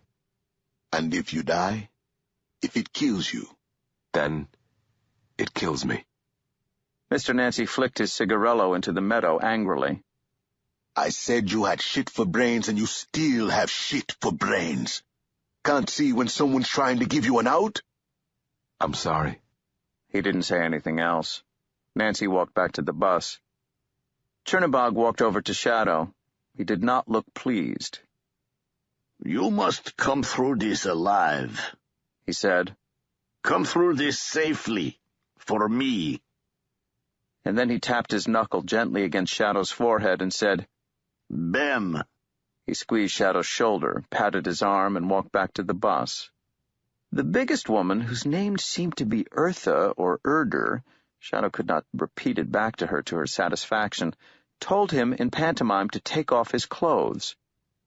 "All of them?" The big woman shrugged. Shadow stripped to his briefs and T-shirt. The women propped the ladders against the tree. One of the ladders, it was painted by hand with little flowers and leaves twining up the struts, they pointed out to him. He climbed the 9 steps. Then, at their urging, he stepped onto a low branch. The middle woman tipped out the contents of the sack onto the meadow grass. It was filled with a tangle of thin ropes, brown with age and dirt, and the woman began to sort them out into lengths and to lay them carefully on the ground beside Wednesday's body. They climbed their own ladders now, and they began to knot the ropes, intricate and elegant knots, and they wrapped the ropes first about the tree and then about Shadow. Unembarrassed, like midwives or nurses or those who lay out corpses, they removed his T-shirt and briefs, then they bound him, never tightly, but firmly and finely. He was amazed at how comfortably the ropes and the knots bore his weight. The ropes went under his arms, between his legs, around his waist, his ankles, his chest, binding him to the tree. The final rope was tied loosely about his neck. It was initially uncomfortable, but his weight was well distributed, and none of the ropes cut his flesh. His feet were 5 feet above the ground. The tree was leafless and huge, its branches black against the gray sky, its bark a smooth, silvery gray. They took the ladders away. There was a moment of panic as he dropped a few inches, as all his weight was taken by the ropes. He made no sound. He was entirely naked by that point. The women placed the body, wrapped in its motel sheet shroud, at the foot of the tree, and they left him there. They left him there, alone. Chapter 15. Hang me, oh hang me, and I'll be dead and gone. Hang me, oh hang me, and I'll be dead and gone. I wouldn't mind the hangin', it's bein' gone so long. It's lyin' in the grave so long. Old song. The first day that Shadow hung from the tree, he experienced only discomfort that edged slowly into pain and fear, and occasionally an emotion that was somewhere between boredom and apathy, a gray acceptance, a waiting. He hung. The wind was still. After several hours, fleeting bursts of color started to explode across his vision in blossoms of crimson and gold, throbbing and pulsing with a life of their own. The pain in his arms and legs became, by degrees, intolerable. If he relaxed them, let his body go slack and dangle, if he flopped forward, then the rope around his neck would take up the slack and the world would shimmer and swim. So he pushed himself back against the trunk of the tree. He could feel his heart laboring in his chest, a pounding, arrhythmic tattoo as it pumped the blood through his body. Emeralds and sapphires and rubies crystallized and burst in front of his eyes. His breath came in shallow gulps. The bark of the tree was rough against his back. The chill of the afternoon on his naked skin made him shiver, made his flesh prickle and goose. "It's easy," said someone in the back of his head.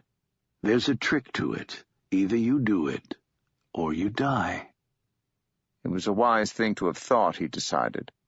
He was pleased with it and repeated it over and over in the back of his head, part mantra, part nursery rhyme, rattling along to the drumbeat of his heart. It's easy, there's a trick to it. You do it or you die. It's easy, there's a trick to it. You do it or you die. It's easy, there's a trick to it. You do it or you die. It's easy, there's a trick to it. You do it or you die. Time passed. The chanting continued. He could hear it. Someone was repeating the words, only stopping when Shadow's mouth began to dry out, when his tongue turned dry and skin-like in his mouth. He pushed himself up and away from the tree with his feet, trying to support his weight in a way that would still allow him to fill his lungs. He breathed until he could hold himself up no more, and then he fell back into the bonds and hung from the tree. When the chattering started, an angry, laughing, chattering noise, he closed his mouth, concerned that it was he himself making it. But the noise continued. It's the world laughing at me, then, thought Shadow. His head lolled to one side. Something ran down the tree trunk beside him, stopping beside his head. It chittered loudly in his ear, one word which sounded a lot like Ratatosk. Shadow tried to repeat it, but his tongue stuck to the roof of his mouth. He turned slowly and stared into the gray-brown face and pointed ears of a squirrel. In close-up, he learned a squirrel looks a lot less cute than it does from a distance. The creature was rat-like and dangerous, not sweet or charming, and its teeth looked sharp. He hoped that it would not perceive him as a threat or as a food source. He did not think that squirrels were carnivorous, but then so many things he had not thought had turned out to be so. He slept. The pain woke him several times in the next few hours. It pulled him from a dark dream in which dead children rose and came to him, their eyes peeling, swollen pearls, and they reproached him for failing them, and it pulled him from another dream in which he was staring up at a mammoth, hairy and dark, as it lumbered toward him from the mist, but— Awake for a moment, a spider edging across his face, and he shook his head, dislodging or frightening it. Now the mammoth was an elephant-headed man, pot-bellied, one tusk broken, and he was riding toward Shadow on the back of a huge mouse. The elephant-headed man curled his trunk toward Shadow and said, "If you had invoked me before you began this journey, perhaps some of your troubles might have been avoided." Then the elephant took the mouse, which had, by some means that Shadow could not perceive, become tiny, while not changing in size at all, and passed it from hand to hand to hand, fingers curling about it as the little brown creature scampered from palm to palm. And Shadow was not at all surprised when the elephant-headed god finally opened all four of his hands to reveal them perfectly empty. He shrugged arm after arm in a peculiar fluid motion, and looked at Shadow, his face unreadable. "It's in the trunk," Shadow told the elephant man, who had seen the flickering tail vanish. The elephant man nodded his huge head and said, "Yes, in the trunk. You will forget many things. You will give many things away. You will lose many things. But do not lose this." And then the rains began, and Shadow was awake once more. He tumbled, shivering and wet, from deep sleep to wakefulness in moments. The shivering intensified until it scared Shadow. He was shivering more violently than he had ever imagined possible, a series of convulsive shudders which built upon each other. He willed himself to stop shaking, but still he shivered, his teeth banging together, his limbs twitching and jerking beyond his control. There was real pain there, too, a deep knife-like pain that covered his body with tiny, invisible wounds, intimate and unbearable. He opened his mouth to catch the rain as it fell, moistening his cracked lips and his dry tongue, wetting the ropes that bound him to the trunk of the tree. There was a flash of lightning so bright it felt like a blow to his eyes, transforming the world into an intense panorama of image and afterimage. Then the thunder, a crack and a boom and a rumble, and as the thunder echoed, the rain redoubled. In the rain and the night, the shivering abated. The knife blades were put away. Shadow no longer felt the cold, or rather, he felt only the cold, but the cold had now become part of himself. It belonged to him, and he belonged to it. Shadow hung from the tree while the lightning flickered and forked across the sky, and the thunder subsided into an omnipresent rumbling, with occasional bangs and roars like distant bombs exploding in the night, and the wind tugged at Shadow, trying to pull him from the tree, flaying his skin, cutting to the bone, and at the height of the storm, and Shadow knew in his soul that the real storm had truly begun, the true storm, and now that it was here there was nothing any of them could do but ride it out. None of them, old gods or new, spirits, powers, women or men. A strange joy rose within Shadow then, and he started laughing as the rain washed his naked skin and the lightning flashed and thunder rumbled so loudly that he could barely hear himself. He laughed and exulted. He was alive. He had never felt like this, ever. If he did die, he thought, if he died right now, here on the tree, it would be worth it to have had this one perfect, mad moment. "Hey!" he shouted at the storm. "Hey! It's me! I'm here!" He trapped some water between his bare shoulder and the trunk of the tree, and he twisted his head over and drank the trapped rainwater, sucking and slurping at it, and he drank more and he laughed with joy and delight, not madness, until he could laugh no more, until he hung there too exhausted to move. At the foot of the tree, on the ground, the rain had made the sheet partly transparent, and had lifted it and pushed it forward so that Shadow could see Wednesday's dead hand, waxy and pale, and the shape of his head, and he thought of the shroud of Turin, and he remembered the open girl on Jacko's slab in Cairo, and then, as if to spite the cold, he observed that he was feeling warm and comfortable, and the bark of the tree felt soft, and he slept once more, and if he dreamed any dreams in the darkness this time, he could not remember them. By the following morning, the pain was omnipresent. It was no longer local, not confined to the places where the ropes cut into his flesh or where the bark scraped his skin. Now the pain was everywhere. And he was hungry, with empty pangs down in the pit of him. His head was pounding. Sometimes he imagined that he had stopped breathing, that his heart had ceased to beat. Then he would hold his breath until he could hear his heart pounding an ocean in his ears, and he was forced to suck air like a diver surfacing from the depths. It seemed to him that the tree reached from hell to heaven, and that he had been hanging there forever. A brown hawk circled the tree, landed on a broken branch near to him, and then took to the wing, flying west. The storm, which had abated at dawn, began to return as the day passed. Gray, roiling clouds stretched from horizon to horizon. A slow drizzle began to fall. The body at the base of the tree seemed to have become less, in its stained motel winding sheet, crumbling into itself like a sugar cake left in the rain.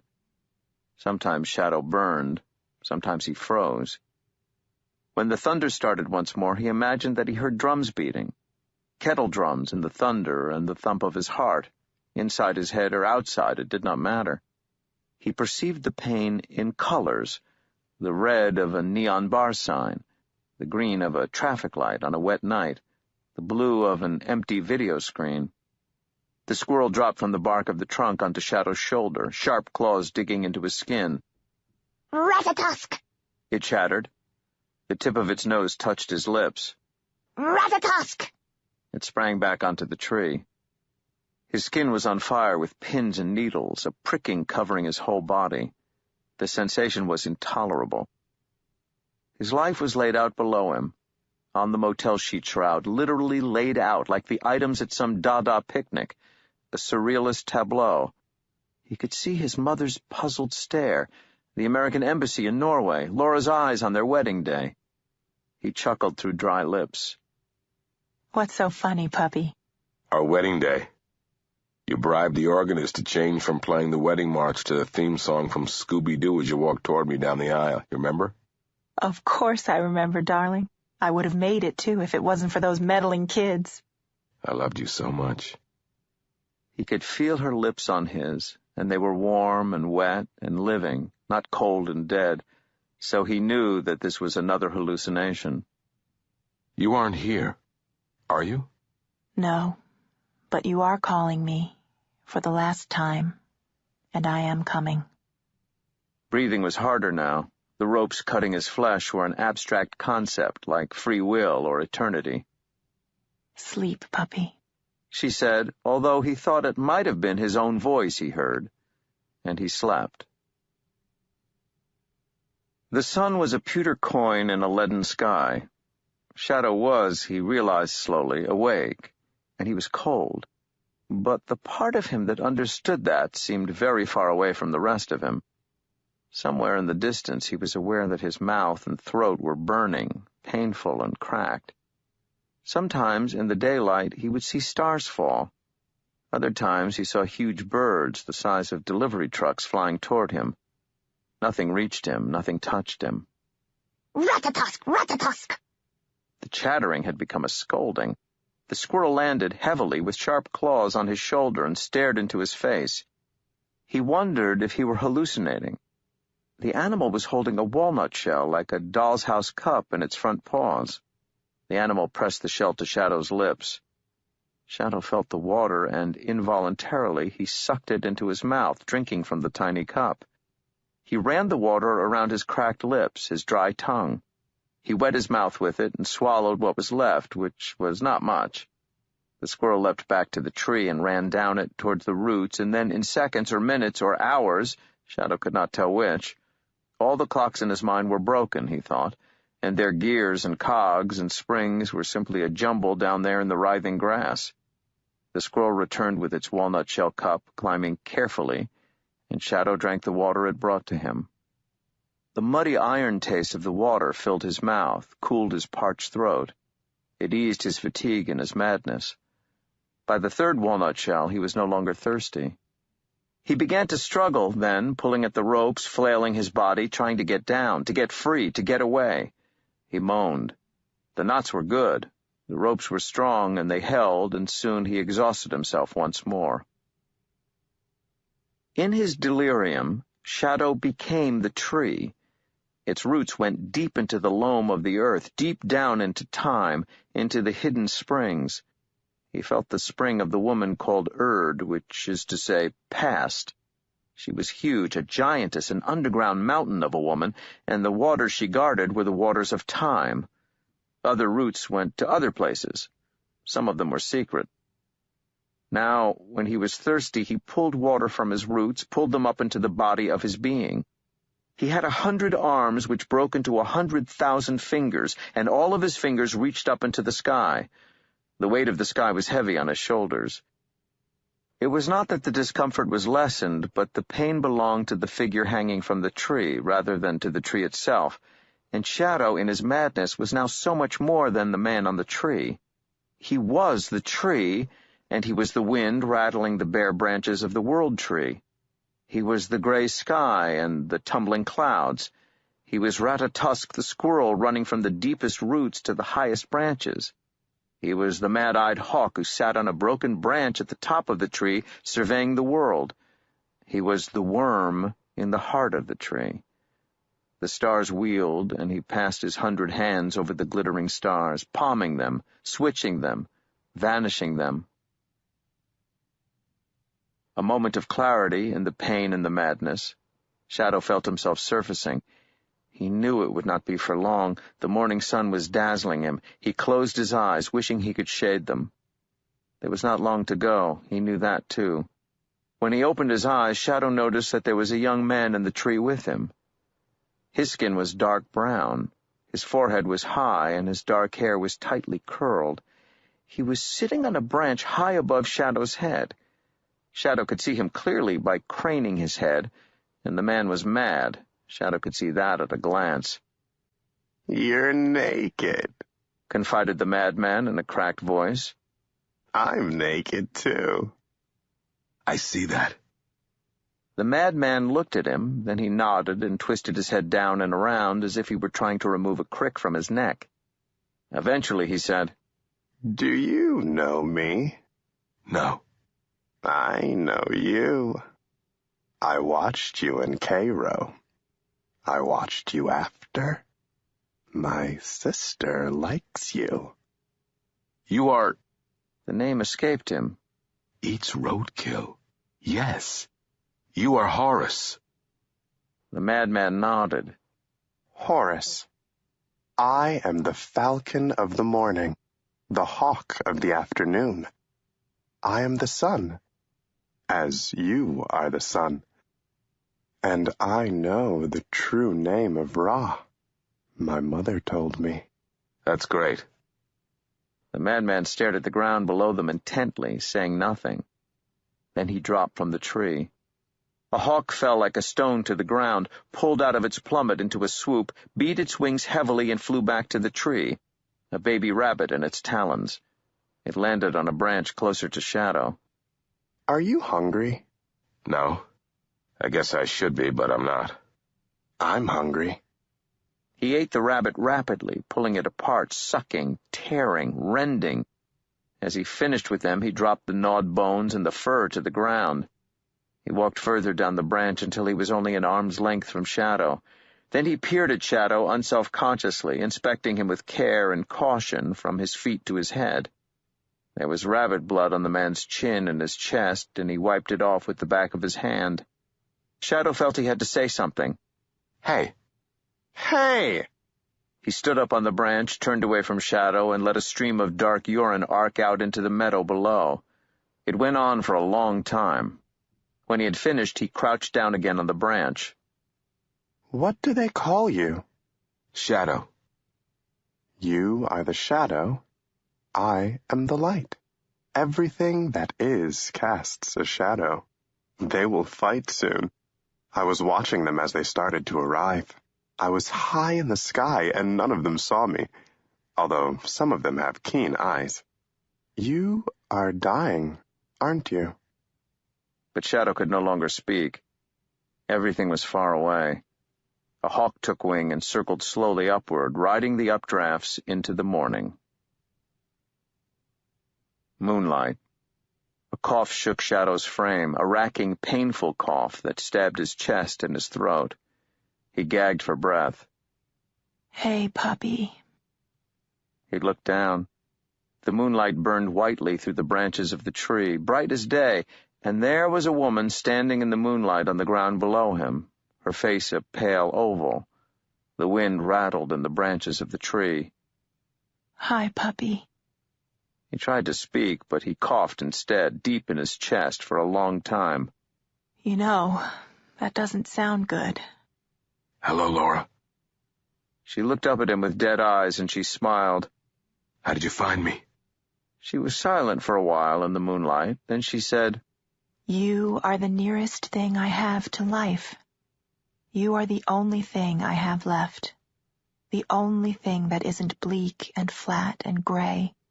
I could be blindfolded and dropped into the deepest ocean, and I would know where to find you. I could be buried 100 miles underground, and I would know where you are. He looked down at the woman in the moonlight, and his eyes stung with tears. I'll cut you down. I spend too much time rescuing you, don't I? No. Leave me. I have to do this. She looked up at him and shook her head. You're crazy. You're dying up there, or you'll be crippled if you aren't already. Maybe, but I'm alive. Yes, I guess you are. You told me. In the graveyard. It seems like such a long time ago, puppy. I feel better here. It doesn't hurt as much, you know what I mean? But I'm so dry. The wind let up, and he could smell her now, a stink of rotten meat and sickness and decay, pervasive and unpleasant. I lost my job. It was a night job, but they said people had complained. I told them I was sick, and they said they didn't care. I'm so thirsty. The women. They have water. The house. Puppy. Tell them. Tell them I said to give you water. I should go. Then she hacked and made a face, spat a mass of something white onto the grass. It broke up when it hit the ground and wriggled away. It was almost impossible to breathe. His chest felt heavy, and his head was swaying. Stay. Please. Don't go. He started to cough. Stay the night. I'll stop a while, she said. And then, like a mother to a child, she said, Nothing's gonna hurt you when I'm here. You know that. Shadow coughed once more. He closed his eyes, only for a moment, he thought, but when he opened them again, the moon had set, and he was alone. A crashing and a pounding in his head, beyond the pain of migraine, beyond all pain. Everything dissolved into tiny butterflies which circled him like a multicolored dust storm and then evaporated into the night. The white sheet wrapped about the body at the base of the tree flapped noisily in the morning wind. The pounding eased. Everything slowed. There was nothing left to make him keep breathing. His heart ceased to beat in his chest. The darkness that he entered this time was deep and lit by a single star, and it was final. Chapter 16. I know it's crooked, but it's the only game in town. Canada Bill Jones. The tree was gone, and the world was gone, and the morning gray sky above him was gone. The sky was now the color of midnight. There was a single cold star shining high above him, a blazing, twinkling light, and nothing else. He took a single step and almost tripped. Shadow looked down. There were steps cut into the rock, going down, steps so huge that he could only imagine that giants had cut them and descended them a long time ago. He clambered downward, half jumping, half vaulting from step to step. His body ached, but it was the ache of lack of use, not the tortured ache of a body that has hung on a tree until it was dead. He observed without surprise that he was now fully dressed in jeans and a white t-shirt. He was barefoot. He experienced a profound moment of déjà vu, This was what he had been wearing when he stood in Chernobog's apartment the night when Zorya Polunichnaya had come to him and told him about the constellation called Odin's Wain. She had taken the moon down from the sky for him. He knew, suddenly, what would happen next. Zorya Polunichnaya would be there. She was waiting for him at the bottom of the steps. There was no moon in the sky, but she was bathed in moonlight nonetheless. Her white hair was moon-pale, and she wore the same lace and linen nightdress she had worn that night in Chicago. She smiled when she saw him and looked down as if momentarily embarrassed. Hello. Hi. How are you? I don't know. I think maybe this is another strange dream on the tree. I've been having crazy dreams since I got out of prison. Her face was silvered by the moonlight, but no moon hung in that plum-black sky, and now, at the foot of the steps, even the single star was lost to view, and she looked both solemn and vulnerable. She said, All your questions can be answered if that is what you want. But once you learn your answers, you can never unlearn them. You have to understand that. I got it, he said. Beyond her, the path forked. He would have to decide which path to take, he knew that. But there was one thing he had to do first. He reached into the pocket of his jeans and was relieved when he felt the familiar weight of the coin at the bottom of the pocket. He eased it out, held it between finger and thumb. A 1922 Liberty dollar. This is yours. He remembered then that his clothes were really at the foot of the tree. The women had placed his clothes in the canvas sack from which they had taken the ropes and tied the end of the sack, and the biggest of the women had placed a heavy rock on it to stop it from blowing away. And so he knew that, in reality, the Liberty dollar was in a pocket in that sack beneath the rock. But still it was heavy in his hand at the entrance to the underworld. She took it from his palm with her slim fingers. Thank you. It bought you your liberty twice, and now it will light your way into dark places. She closed her hand around the dollar, then she reached up and placed it in the air as high as she could reach. She let go of it. Shadow knew then that this was another dream, for instead of falling, the coin floated upward until it was a foot or so above Shadow's head. It was no longer a silver coin, though.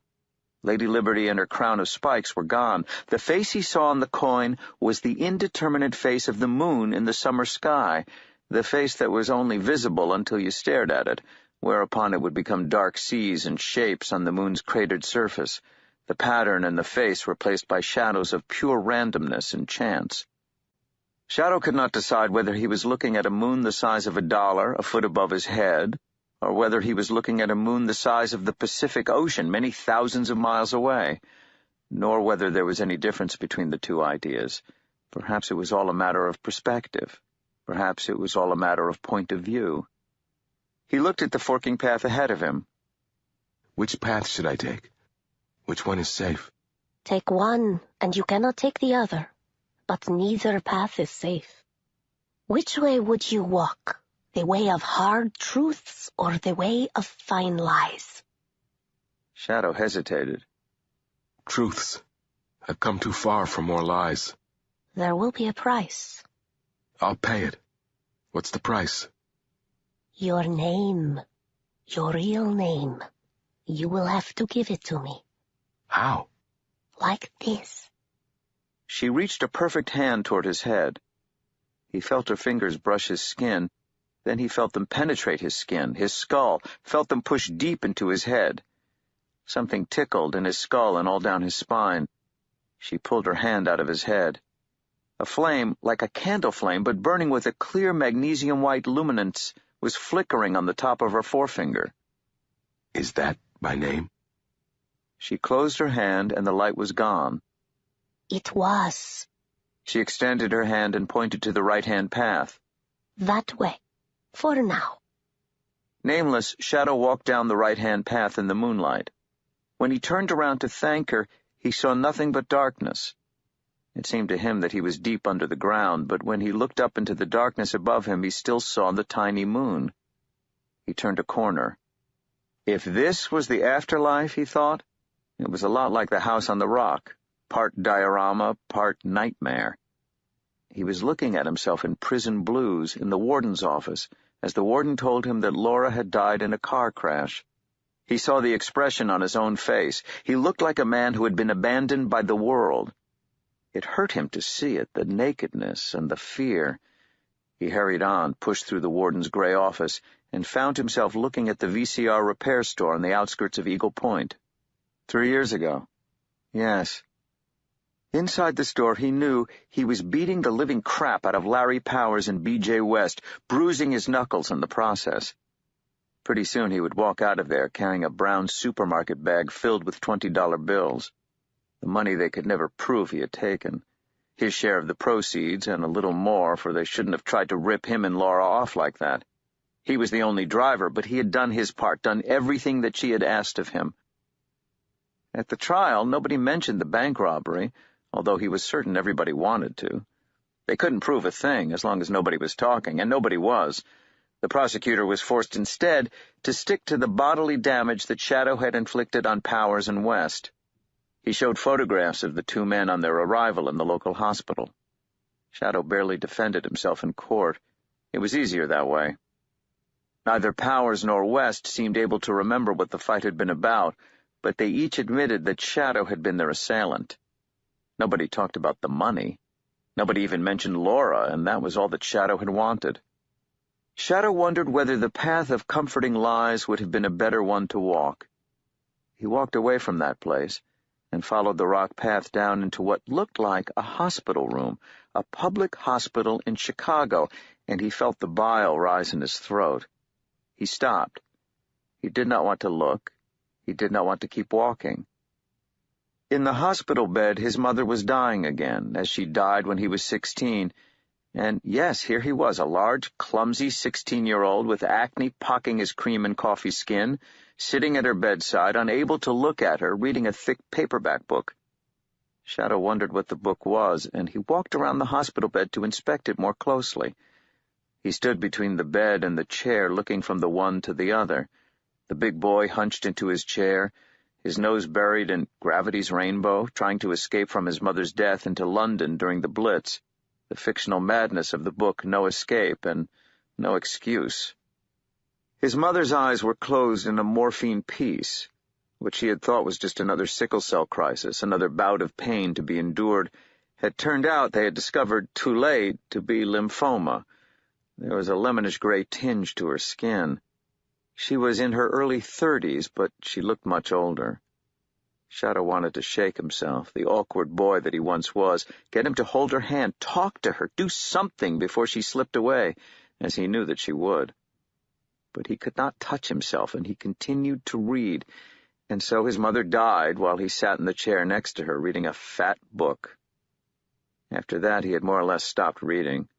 You could not trust fiction.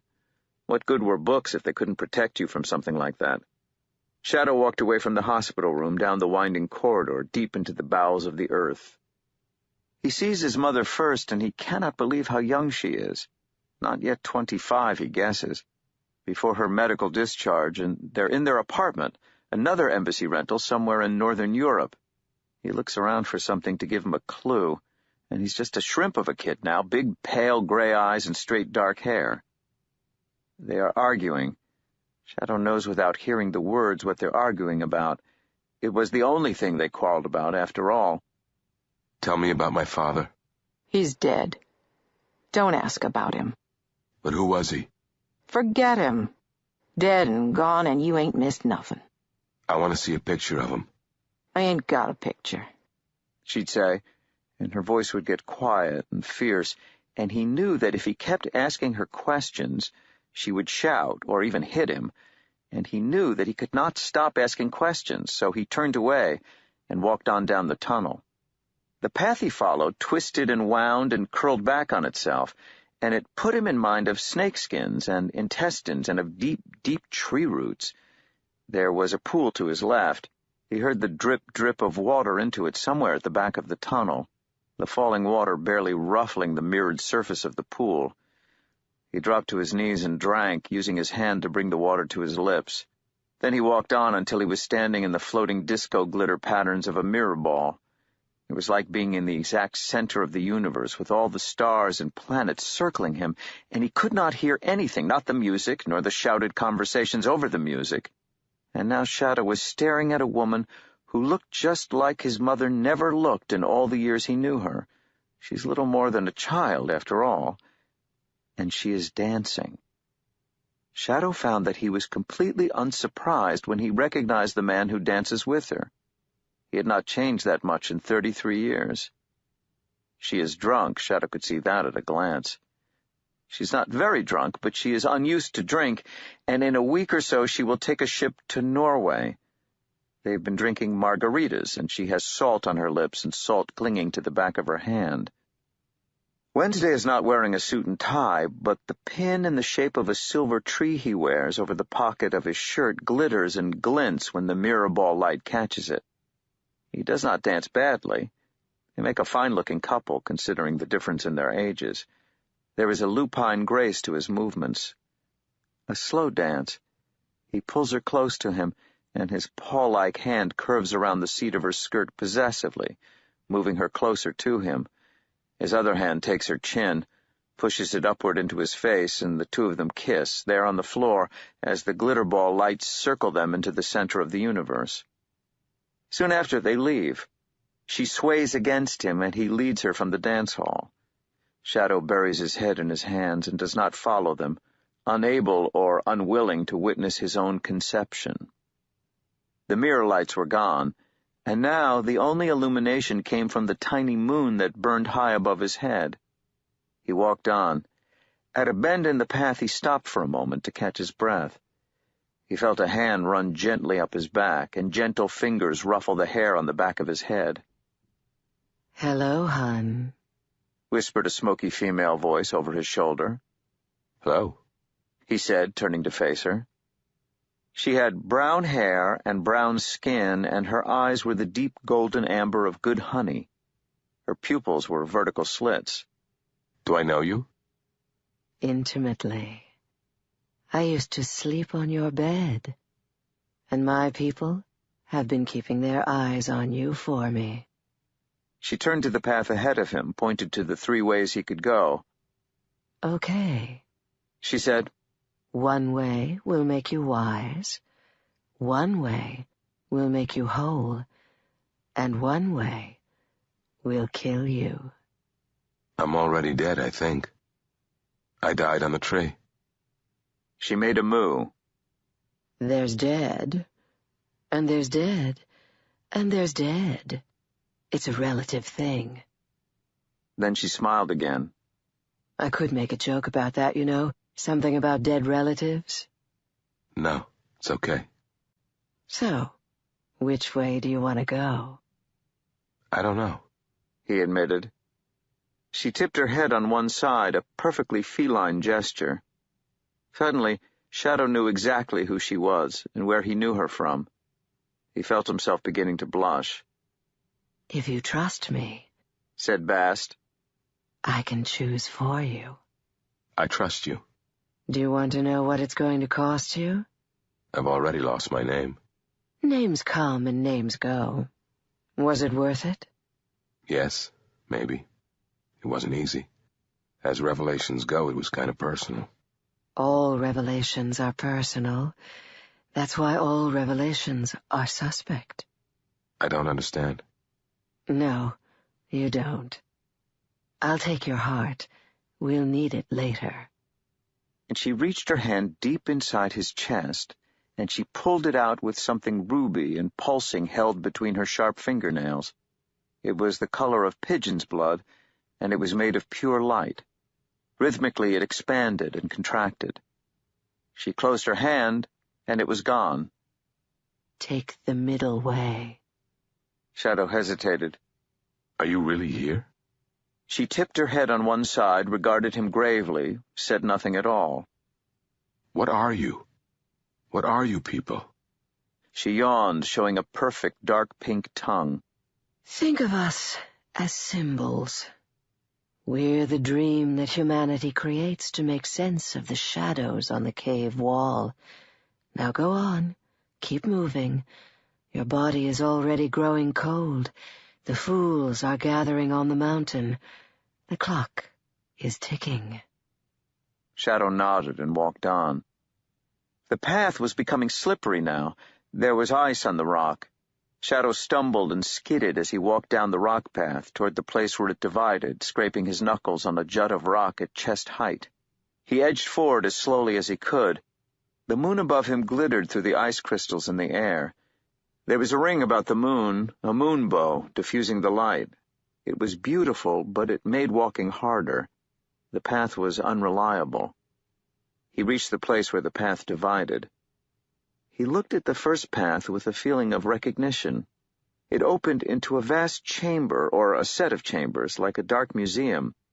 He knew it already. He had been there once, although for several moments he was unable to remember where or when. He could hear the long echoes of tiny noises. He could hear the noise that the dust makes as it settles.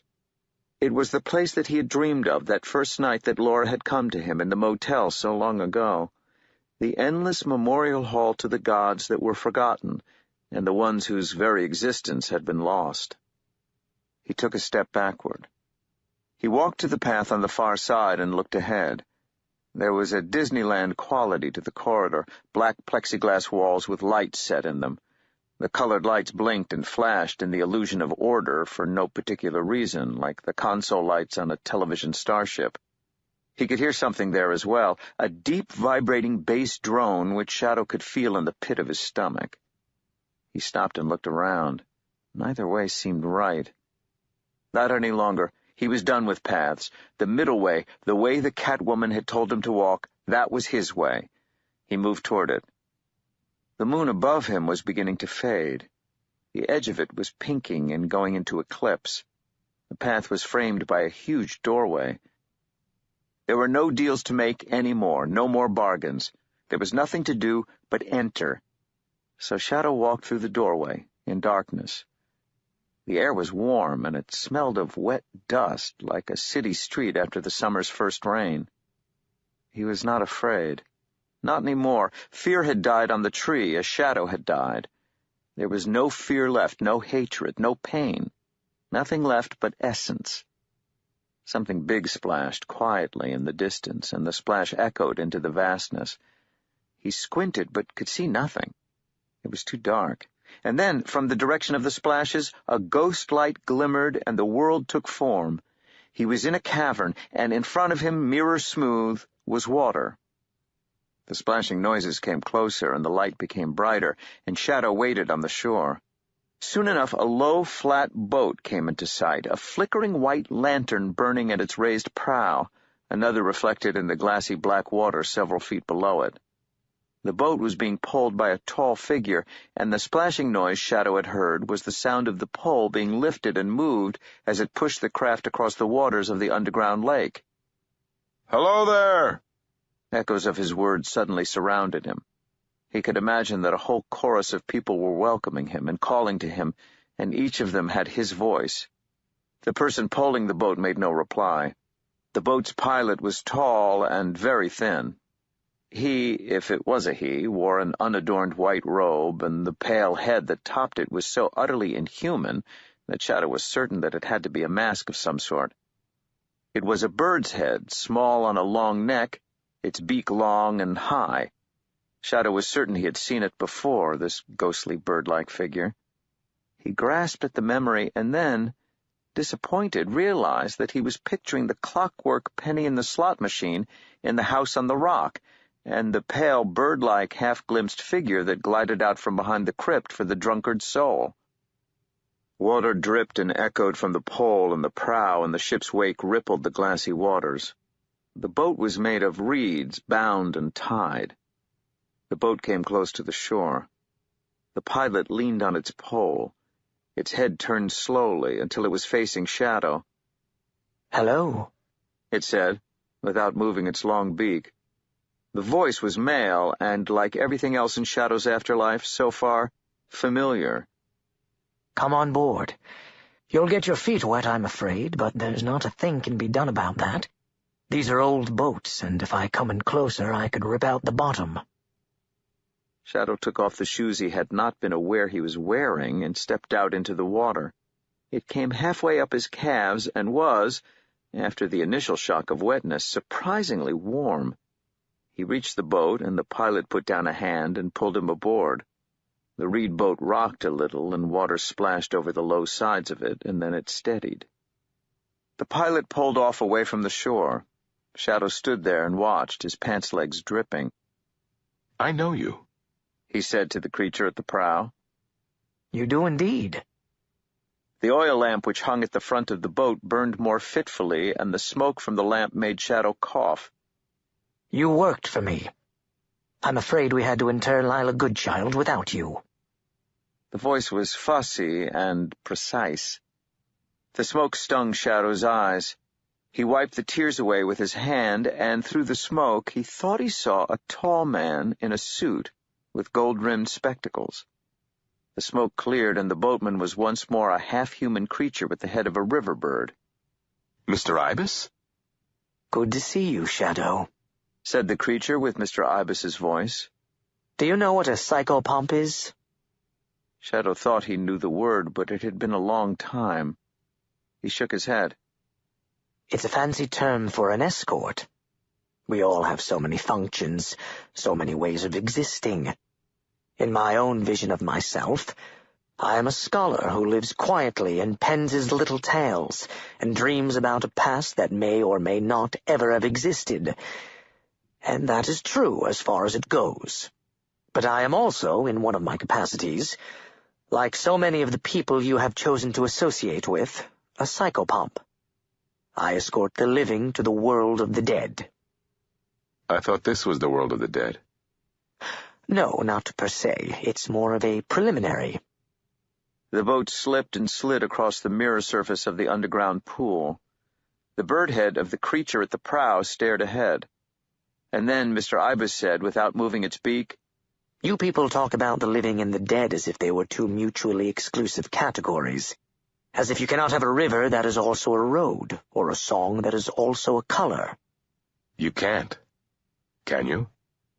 The echoes whispered his words back at him from across the pool.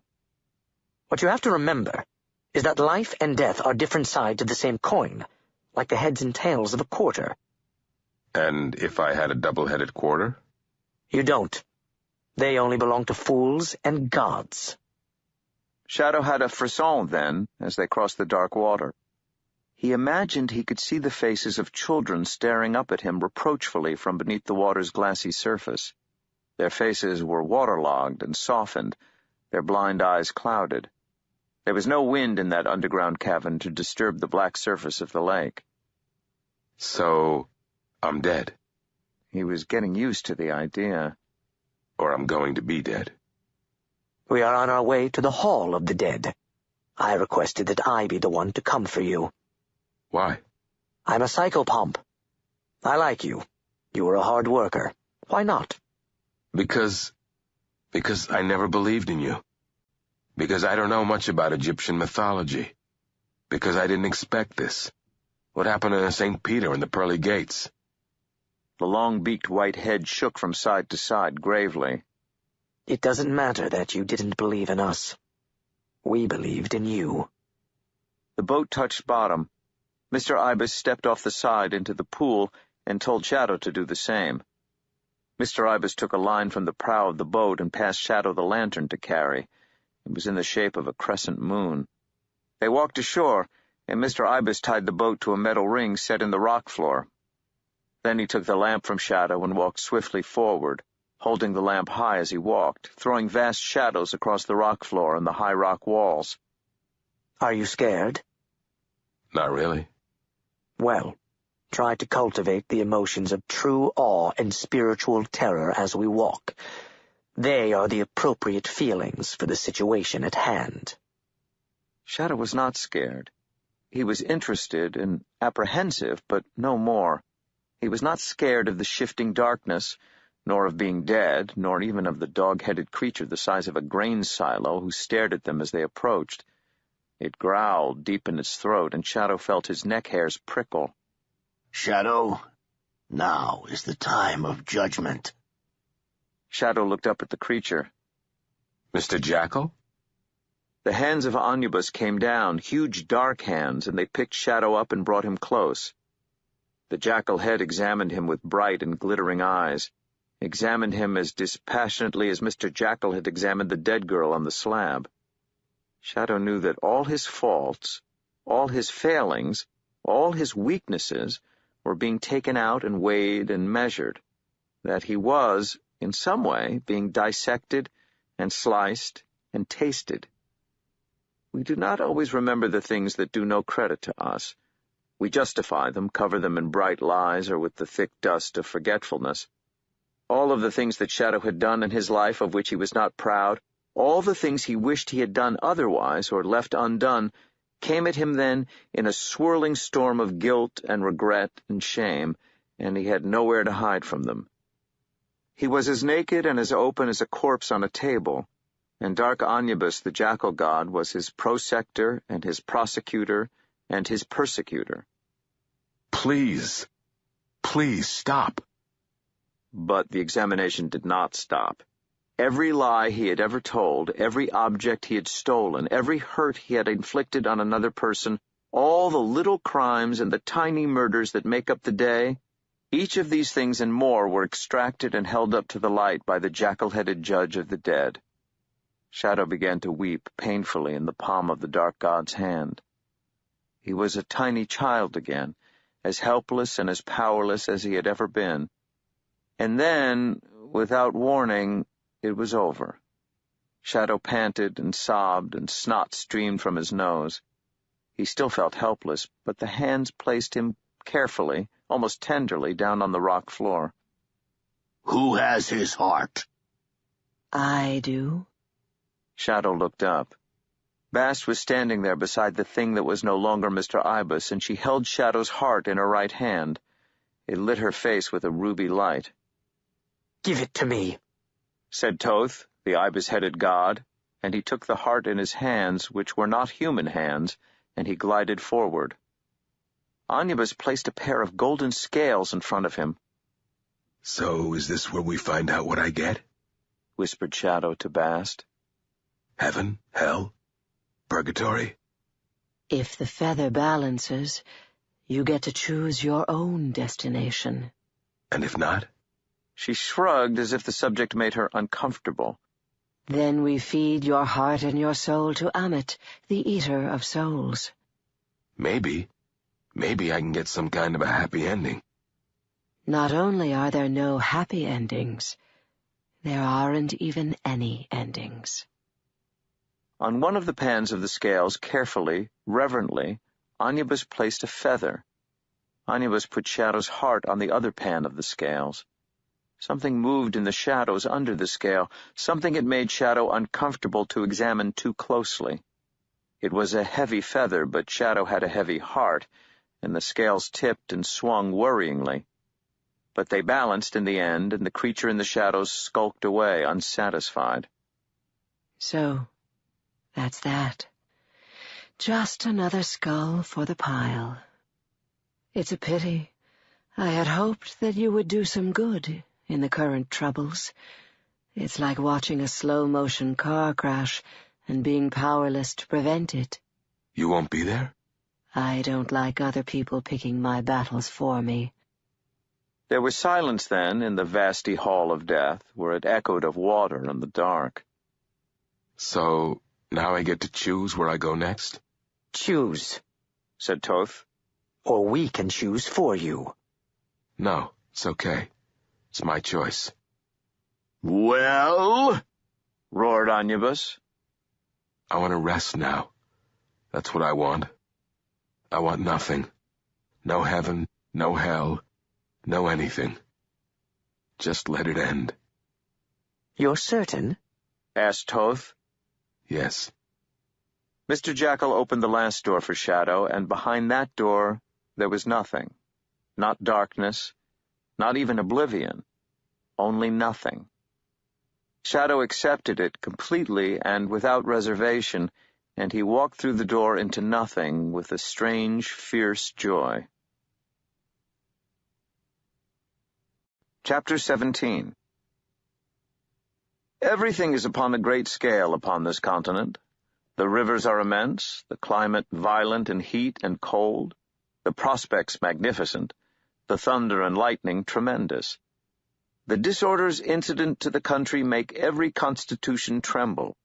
Our own blunders here, our misconduct, our losses, our disgraces, our ruin, are on a great scale. Lord Carlisle to George Selwyn, 1778. The most important place in the southeastern United States is advertised on hundreds of aging barn roofs across Georgia and Tennessee and up into Kentucky.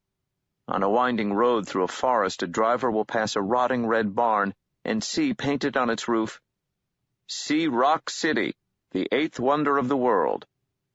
And on the roof of a tumble-down milking shed nearby, painted in white block letters, "See 7 states from Rock City, the world's wonder." The driver is led by this to believe that Rock City is surely just around the nearest corner instead of being a day's drive away, on Lookout Mountain, a hair over the state line in Georgia, just southwest of Chattanooga, Tennessee. Lookout Mountain is not much of a mountain. It resembles an impossibly high and commanding hill, brown from a distance, green with trees and houses from up close. The Chickamauga, a branch of the Cherokee, lived there when the white men came. They called the mountain Chattahoochee, which has been translated as the mountain that rises to a point. In the 1830s, Andrew Jackson's Indian Removal Act forced them all from their land, all the Choctaw and Chickamauga and Cherokee and Chickasaw, and U.S. troops forced every one of them they could find and catch to walk over 1,000 miles to the new Indian territories in what would one day be Oklahoma, down the Trail of Tears, a cheerful gesture of casual genocide. Thousands of men, women, and children died on the way. When you've won, and nobody can argue with that. For whoever controlled Lookout Mountain controlled the land. That was the legend. It was a sacred site, after all, and it was a high place. In the Civil War, the war between the states, there was a battle there. The battle above the clouds, that was the first day's fighting, and then the Union forces did the impossible and, without orders, swept up Missionary Ridge and took it. The troops of General Grant won the day, and the North took Lookout Mountain, and the North took the war. There are tunnels and caves, some very old, beneath Lookout Mountain. For the most part, they are blocked off now, although a local businessman excavated an underground waterfall, which he called Ruby Falls. It can be reached by elevator. It's a tourist attraction, although the biggest tourist attraction of all is at the top of Lookout Mountain. That is Rock City. Rock City begins as an ornamental garden on a mountainside. Its visitors walk a path that takes them through rocks, over rocks, between rocks. They throw corn into a deer enclosure, cross a hanging bridge, and peer out through a quarter-a-throw binoculars at a view that promises them 7 states on the rare sunny days when the air is perfectly clear. And from there, like a drop into some strange hell, the path takes the visitors, millions upon millions of them every year, down into caverns, where they stare at black-lit dolls arranged into nursery rhyme and fairy tale dioramas. When they leave bemused, uncertain of why they came, of what they have seen, of whether they had a good time or not. They came to Lookout Mountain from all across the United States. They were not tourists. They came by car, and they came by plane, and by bus, and by railroad, and on foot. Some of them flew. They flew low, and they flew only in the dark of the night, but still they flew. Several of them traveled their own ways beneath the earth. Many of them hitchhiked, catching rides from nervous motorists or from truck drivers. Those who had cars or trucks would see the ones who had not walking beside the roads, or at rest stations and in diners on the way, and, recognizing them for what they were, would offer them rides. They arrived dust-stained and weary at the foot of Lookout Mountain. Looking up to the heights of the tree-covered slope, they could see, or imagine that they could see, the paths and gardens and streams of Rock City. They started arriving early in the morning. A second wave of them arrived at dusk, and for several days they simply kept coming. A battered U-Haul truck pulled up, disgorging several travel-weary Villa and Rusalka, their makeup smudged, runs in their stockings, their expressions heavy-lidded and tired. In a clump of trees at the bottom of the hill, An elderly vampire offered a Marlboro to a huge naked ape-like creature covered with a tangle of orange fur. It accepted graciously, and they smoked in silence, side by side. A Toyota Previa pulled up by the side of the road, and 7 Chinese men and women got out of it. They looked above all clean, and they wore the kind of dark suits that, in some countries, are worn by minor government officials. One of them carried a clipboard, and he checked the inventory as they unloaded large golf bags from the back of the car. The bags contained ornate swords with lacquer handles and carved sticks and mirrors. The weapons were distributed, checked off, signed for. A once famous comedian, believed to have died in the 1920s, climbed out of his rusting car and proceeded to remove his clothing. His legs were goat legs, and his tail was short and goatish. 4 Mexicans arrived, all smiles, their hair black and very shiny. They passed among themselves a beer bottle which they kept out of sight, in a brown paper bag, its contents a bitter mixture of powdered chocolate, liquor, and blood. A small, dark-bearded man with a dusty black derby on his head, curling payas at his temples, and a ragged, fringed prayer shawl came to them walking across the fields. He was several feet in front of his companion, who was twice his height, and was the blank gray color of good Polish clay. The word inscribed on his forehead meant truth. They kept coming. A cab drew up, and several Rakshasas, the demons of the Indian subcontinent, climbed out and milled around, staring at the people at the bottom of the hill without speaking until they found Mama G, her eyes closed, her lips moving in prayer. She was the only thing here that was familiar to them, but still they hesitated to approach her, remembering old battles. Her hands rubbed the necklace of skulls about her neck. Her brown skin became slowly black, the glassy black of jet, of obsidian. Her lips curled, and her long white teeth were very sharp. She opened all her eyes and beckoned the Rakshasas to her, and greeted them as she would have greeted her own children. The storms of the last few days, to the north and the east, had done nothing to ease the feeling of pressure and discomfort in the air. Local weather forecasters had begun to warn of cells that might spawn tornadoes, of high-pressure areas that did not move. It was warm by day there, but the nights were cold. They clumped together in informal companies, banding together sometimes by nationality, by race, by temperament, even by species. They looked apprehensive. They looked tired. Some of them were talking. There was laughter on occasion, but it was muted and sporadic. 6 packs of beer were handed around. Several local men and women came walking over the meadows, their bodies moving in unfamiliar ways. Their voices, when they spoke, were the voices of the Loa who rode them. A tall black man spoke in the voice of Papa Legba, who opens the gates, while Baron Samedi, the Voodoo Lord of Death, had taken over the body of a teenage goth girl from Chattanooga, possibly because she possessed her own black silk top hat, which sat on her dark hair at a jaunty angle. She spoke in the Baron's own deep voice, smoked a cigar of enormous size, and commanded 3 of the Geta, the Loa of the dead. The Geta inhabited the bodies of 3 middle-aged brothers. They carried shotguns and told continual jokes of such astounding filthiness that only they were willing to laugh at them, which they did raucously and repeatedly. 2 ageless Chickamauga women in oil-stained blue jeans and battered leather jackets walked around, watching the people and the preparations for battle. Sometimes they pointed and laughed. They did not intend to take part in the coming conflict. The moon swelled and rose in the east, a day away from full. It seemed half as big as the sky as it rose, a deep reddish orange immediately above the hills. As it crossed the sky, it seemed to shrink and pale until it hung high in the sky like a lantern. There were so many of them waiting there in the moonlight, at the foot of Lookout Mountain. Laura was thirsty. Sometimes living people burned steadily in her mind like candles, and sometimes they flamed like torches. It made them easy to avoid, and it made them easy on occasion to find. Shadow had burned so strangely with his own light up on that tree. She had chided them once on that day when they had walked and held hands for not being alive. She had hoped, perhaps, to see a spark of raw emotion, something that would show her that the man she had once been married to was a real man, a live one, and she had seen nothing at all. She remembered walking beside him, wishing that he could understand what she was trying to say. Now, dying on the tree, Shadow was utterly alive. She had watched him as the life had faded, and he had been focused and real, and he had asked her to stay with him, to stay the whole night. He had forgiven her. Perhaps he had forgiven her. It did not matter. He had changed. That was all she knew. Shadow had told her to go to the farmhouse, that they would give her water to drink there. There were no lights burning in the farm building, and she could feel nobody at home, but he had told her that they would care for her. She pushed against the door of the farmhouse, and it opened, rusty hinges protesting the whole while. Something moved in her left lung, something that pushed and squirmed and made her cough.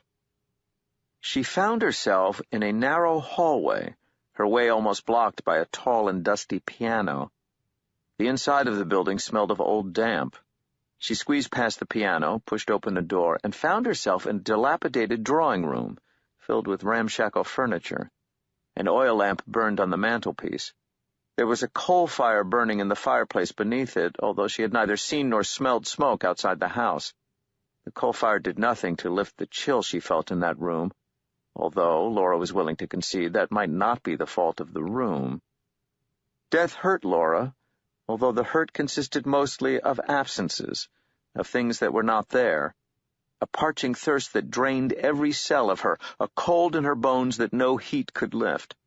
Sometimes she would catch herself wondering whether the crisp and crackling flames of a pyre would warm her, or the soft brown blanket of the earth, whether the cold sea would quench her thirst. The room, she realized, was not empty. 3 women sat on an elderly couch as if they had come as a matched set in some outlandish artistic exhibition. The couch was upholstered in threadbare velvet, a faded brown that might, once, 100 years ago, have been a bright canary yellow. The women were dressed in identical fog-gray skirts and sweaters. Their eyes were too deeply set, their skin the white of fresh bone. The one on the left of the sofa was a giantess, or almost.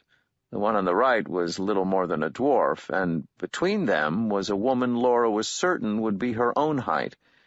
They followed her with their eyes as she entered the room, and they said nothing. Laura had not known they would be there. Something wriggled and fell in her nasal cavity. Laura fumbled in her sleeve for a tissue, and she blew her nose into it. She crumpled the tissue and flung it and its contents onto the coals of the fire, watched it crumple and blacken and become orange lace. She watched the maggots shrivel and brown and burn. This done, she turned back to the women on the couch. They had not moved since she had entered, not a muscle, not a hair. They stared at her. "Hello, is this your farm?" The largest of the women nodded. Her hands were very red, and her expression was impassive. "Shadow, that's the guy hanging on the tree. He's my husband. He said I should tell you that he wants you to give me water." Something large shifted in her bowels. It squirmed and then was still. The smallest woman nodded. She clambered off the couch. Her feet had not previously touched the floor. She scurried from the room. Laura could hear doors opening and closing through the farmhouse. Then, from outside, she could hear a series of loud creaks. Each was followed by a splash of water. Soon enough, the small woman returned. She was carrying a brown earthenware jug of water. She put it down carefully on the table and retreated to the couch. She pulled herself up with a wriggle and a shiver and was seated beside her sisters once again. "Thank you." Laura walked over to the table, looked around for a cup or a glass, but there was nothing like that to be seen. She picked up the jug. It was heavier than it looked. The water in it was perfectly clear. She raised the jug to her lips and began to drink. The water was colder than she had ever imagined liquid water could be. It froze her tongue and her teeth and her gullet. Still, she drank, unable to stop drinking, feeling the water freezing its way into her stomach, her bowels, her heart, her veins. The water flowed into her. It was like drinking liquid ice. She realized that the jug was empty, and, surprised, she put it down on the table. The women were observing her dispassionately. Since her death, Laura had not thought in metaphors. Things were, or they were not, but now, as she looked at the women on the sofa, she found herself thinking of juries, of scientists observing a laboratory animal. She shook suddenly and convulsively. She reached out a hand to the table to steady herself, but the table was slipping and lurching, and it almost avoided her grasp. As she put her hand on the table, she began to vomit.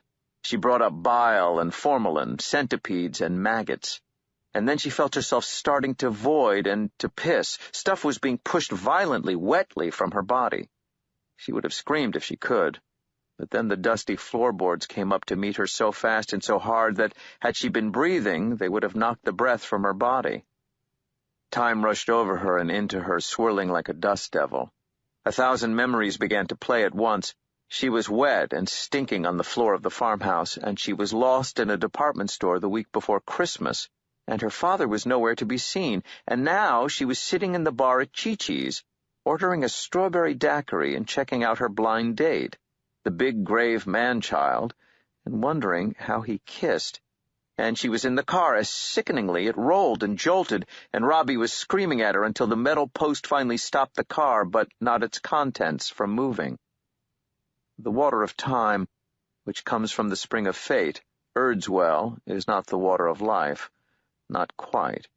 It feeds the roots of the world tree, though, and there is no other water like it. When Laura woke in the empty farmhouse room, she was shivering, and her breath actually steamed in the morning air. There was a scrape on the back of her hand, and a wet smear on the scrape, the red-orange of fresh blood, and she knew where she had to go. She had drunk from the water of time, which comes from the spring of fate. She could see the mountain in her mind. She licked the blood from the back of her hand, marveling at the film of saliva, and she began to walk.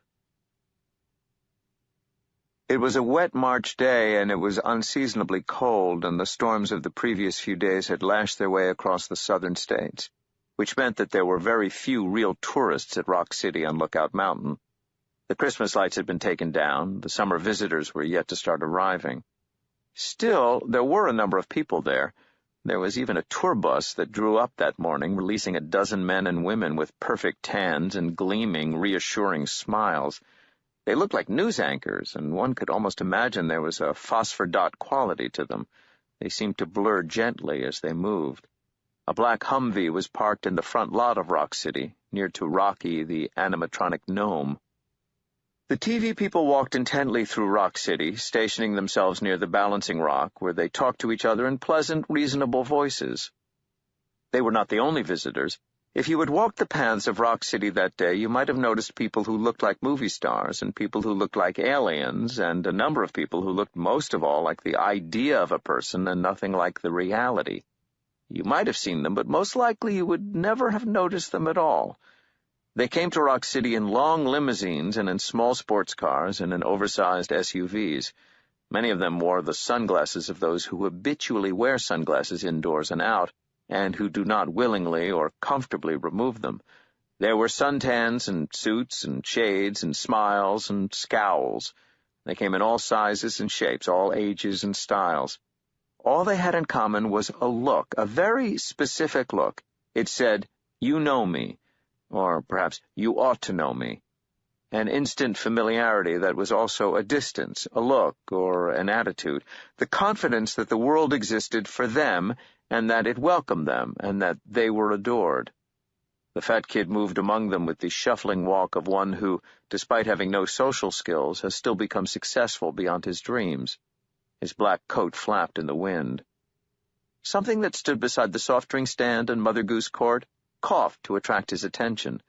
It was massive, and scalpel blades jutted from its face and its fingers. Its face was cancerous. "It will be a mighty battle," it told him in a glutinous voice. "It's not going to be a battle," said the fat kid. "All we're facing here is a fucking paradigm shift. It's a shakedown. Modalities like battle are so fucking Lao Tzu." The cancerous thing blinked at him. "Waiting," is all it said in reply. "Whatever. I'm looking for Mr. World. You seen him?" The thing scratched itself with a scalpel blade, a tumorous lower lip pushed out in concentration. Then it nodded. "Over there." The fat kid walked away without a thank you, in the direction indicated. The cancerous thing waited, saying nothing, until the kid was out of sight. It will be a battle, said the cancerous thing to a woman whose face was smudged with phosphor dots. She nodded and leaned closer to it. So how does that make you feel? It blinked, and then it began to tell her. Town's Ford Explorer had a global positioning system, a little silver box that listened to the satellites and whispered back to the car its location, but he still got lost once he got south of Blacksburg and onto the country roads. The roads he drove seemed to bear little relationship to the tangle of lines on the map on the screen. Eventually, he stopped the car in a country lane, wound down the window, and asked a fat white woman being pulled by a wolfhound on its early morning walk for directions to Ash Tree Farm. She nodded and pointed and said something to him. He could not understand what she had said, but he said thanks a million and wound up the window and drove off in the general direction she had indicated. He kept going for another 40 minutes down country road after country road, each of them promising, none of them the road he sought. Town began to chew his lower lip. I'm too old for this shit, he said aloud, relishing the movie star world weariness of the line. He was pushing 50. Most of his working life had been spent in a branch of government which went only by its initials, and whether or not he had left his government job a dozen years ago for employment by the private sector was a matter of opinion. Some days he thought one way, some days another. Anyway, it was only when you got down to the Joes on the street that anyone seemed to assume there was a difference. He was on the verge of giving up on the farm when he drove up a hill and saw the sign, hand-painted, on the gate.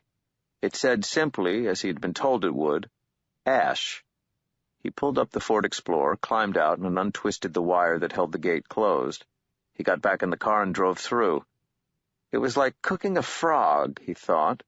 You put the frog in the water, and then you turn on the heat. And by the time the frog notices that there's anything wrong, it's already been cooked. The world in which he worked was all too weird. There was no solid ground beneath his feet. The water in the pot was bubbling fiercely. When he'd been transferred to the agency, it had all seemed so simple.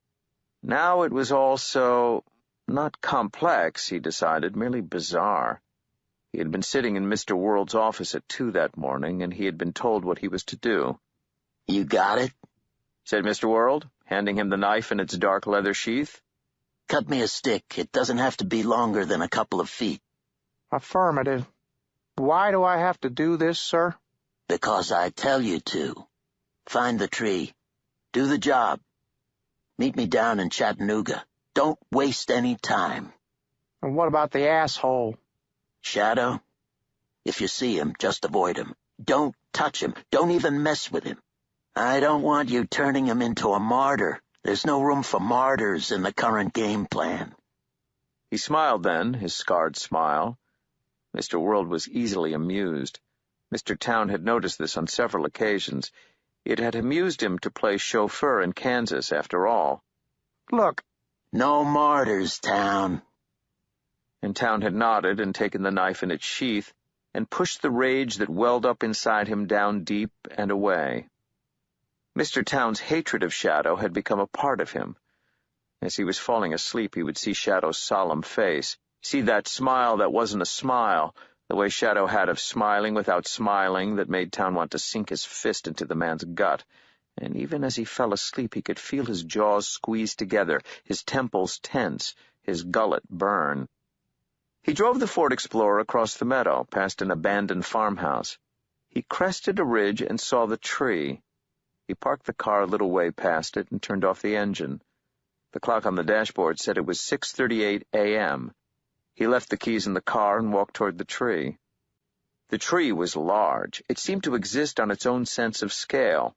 Town could not have said if it was 50 feet high or 200. Its bark was the gray of a fine silk scarf. There was a naked man tied to the trunk a little way above the ground by a webwork of ropes, and there was something wrapped in a sheet at the foot of the tree. Town realized what it was as he passed it. He pushed at the sheet with his foot. Wednesday's ruined half a face stared out at him. He would have expected it to be alive with maggots and flies, but it was untouched by insects. It didn't even smell bad. It looked just as it had when he had taken it to the motel. Town reached the tree. He walked a little way around the thick trunk, away from the sightless eyes of the farmhouse. Then he unzipped his fly and pissed against the trunk of the tree. He did up his fly. He walked back over to the house, found a wooden extension ladder, carried it back to the tree. He leaned it carefully against the trunk. Then he climbed up it. Shadow hung limply from the ropes that tied him to the tree. Town wondered if the man were still alive. His chest did not rise or fall. Dead or almost dead, it did not matter. "Hello, asshole," Town said aloud. Shadow did not move. Town reached the top of the ladder, and he pulled out the knife. He found a small branch which seemed to meet Mr. World's specifications and hacked at the base of it with the knife blade, cutting it half through, then breaking it off with his hand. It was about 30 inches long. He put the knife back in its sheath. Then he started to climb back down the ladder. When he was opposite Shadow, he paused. "God, I hate you," he said. He wished he could just have taken out a gun and shot him, and he knew that he could not. And then he jabbed the stick in the air toward the hanging man in a stabbing motion. It was an instinctive gesture containing all the frustration and rage inside Town. He imagined that he was holding a spear and twisting it into Shadow's guts. "Come on," he said aloud. "Time to get moving." Then he thought, "First sign of madness. Talking to yourself." He climbed down a few more steps, then jumped the rest of the way to the ground. He looked at the stick he was holding and felt like a small boy holding his stick as a sword or a spear. "I could have cut a stick from any tree," he thought. "It didn't have to be this tree. Who the fuck would have known?" And he thought, Mr. World would have known. He carried the ladder back to the farmhouse. From the corner of his eye, he thought he saw something move, and he looked in through the window into the dark room filled with broken furniture, with the plaster peeling from the walls, and for a moment, in a half-dream, he imagined that he saw 3 women sitting in the dark parlor. One of them was knitting. One of them was staring directly at him. One of them appeared to be asleep. The woman who was staring at him began to smile, a huge smile that seemed to split her face lengthwise, a smile that crossed from ear to ear. Then she raised a finger and touched it to her neck and ran it gently from one side of her neck to the other.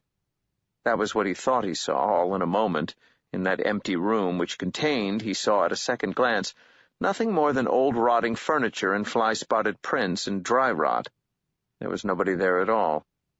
He rubbed his eyes. Town walked back to the brown Ford Explorer and climbed on. He tossed the stick onto the white leather of the passenger seat. He turned the key in the ignition. The dashboard clock said 6:37 a.m. Town frowned and checked his wristwatch, which blinked that it was 13:58. Great, he thought. I was either up on that tree for 8 hours or for minus a minute. That was what he thought, but what he believed was that both timepieces had, coincidentally, begun to misbehave. On the tree, Shadow's body began to bleed. The wound was in his side. The blood that came from it was slow and thick and molasses black. He did not move. If he was sleeping, he did not wake. Clouds covered the top of Lookout Mountain. Easter sat some distance away from the crowd at the bottom of the mountain, watching the dawn over the hills to the east. She had a chain of blue forget-me-nots tattooed around her left wrist, and she rubbed them absently with her right thumb. Another night had come and gone, and nothing. The folk were still coming by ones and twos. The last night had brought several creatures from the southwest, including 2 young boys, each the size of an apple tree, and something which he had only glimpsed, but which had looked like a disembodied head the size of a VW bug. They had disappeared into the trees at the base of the mountain. Nobody bothered them. Nobody from the outside world even seemed to have noticed they were there.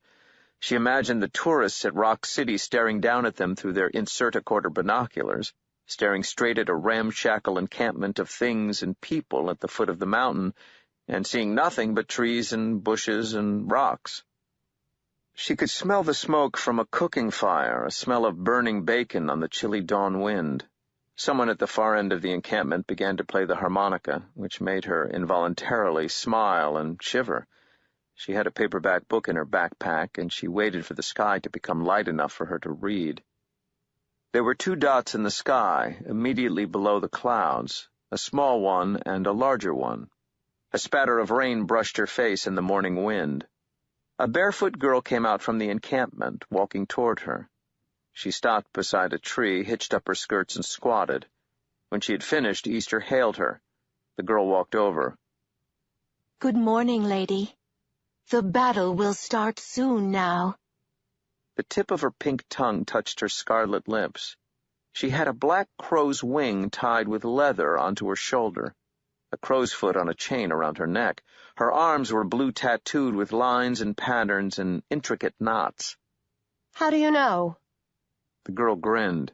"I am Matcha of the Morrigan. When war comes, I can smell it in the air. I am a war goddess, and I say blood shall be spilled this day." "Oh," said Easter. "Well, there you go." She was watching the smaller dot in the sky as it tumbled down toward them, dropping like a rock. "And we shall fight them, and we shall kill them, every one. And we shall take their heads as trophies, and the crows shall have their eyes and their corpses."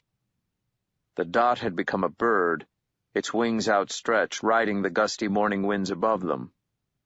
Is that some hidden war goddess knowledge, the whole who's going to win thing, who gets whose head? "No, I can smell the battle, but that's all. But we'll win, won't we? We have to. I saw what they did to the All-Father. It's them or us." "Yeah, I suppose it is." The girl smiled again in the half-light and made her way back to the camp.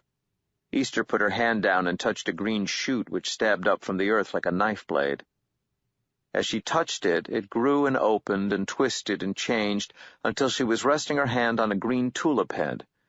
When the sun was high, the flower would open. Easter looked up at the hawk. "Can I help you?" The hawk circled about 15 feet above Easter's head, slowly, then it glided down to her and landed on the ground nearby. It looked up at her with mad eyes. "Hello, cutie. Now what do you really look like, huh?" The hawk hopped toward her uncertainly, and then it was no longer a hawk, but a young man. He looked at her and then looked down at the grass. "You?" His glance went everywhere, to the grass, to the sky, to the bushes, not to her. "Me? What about me?" "You!" He stopped. He seemed to be trying to muster his thoughts. Strange expressions flitted and swam across his face.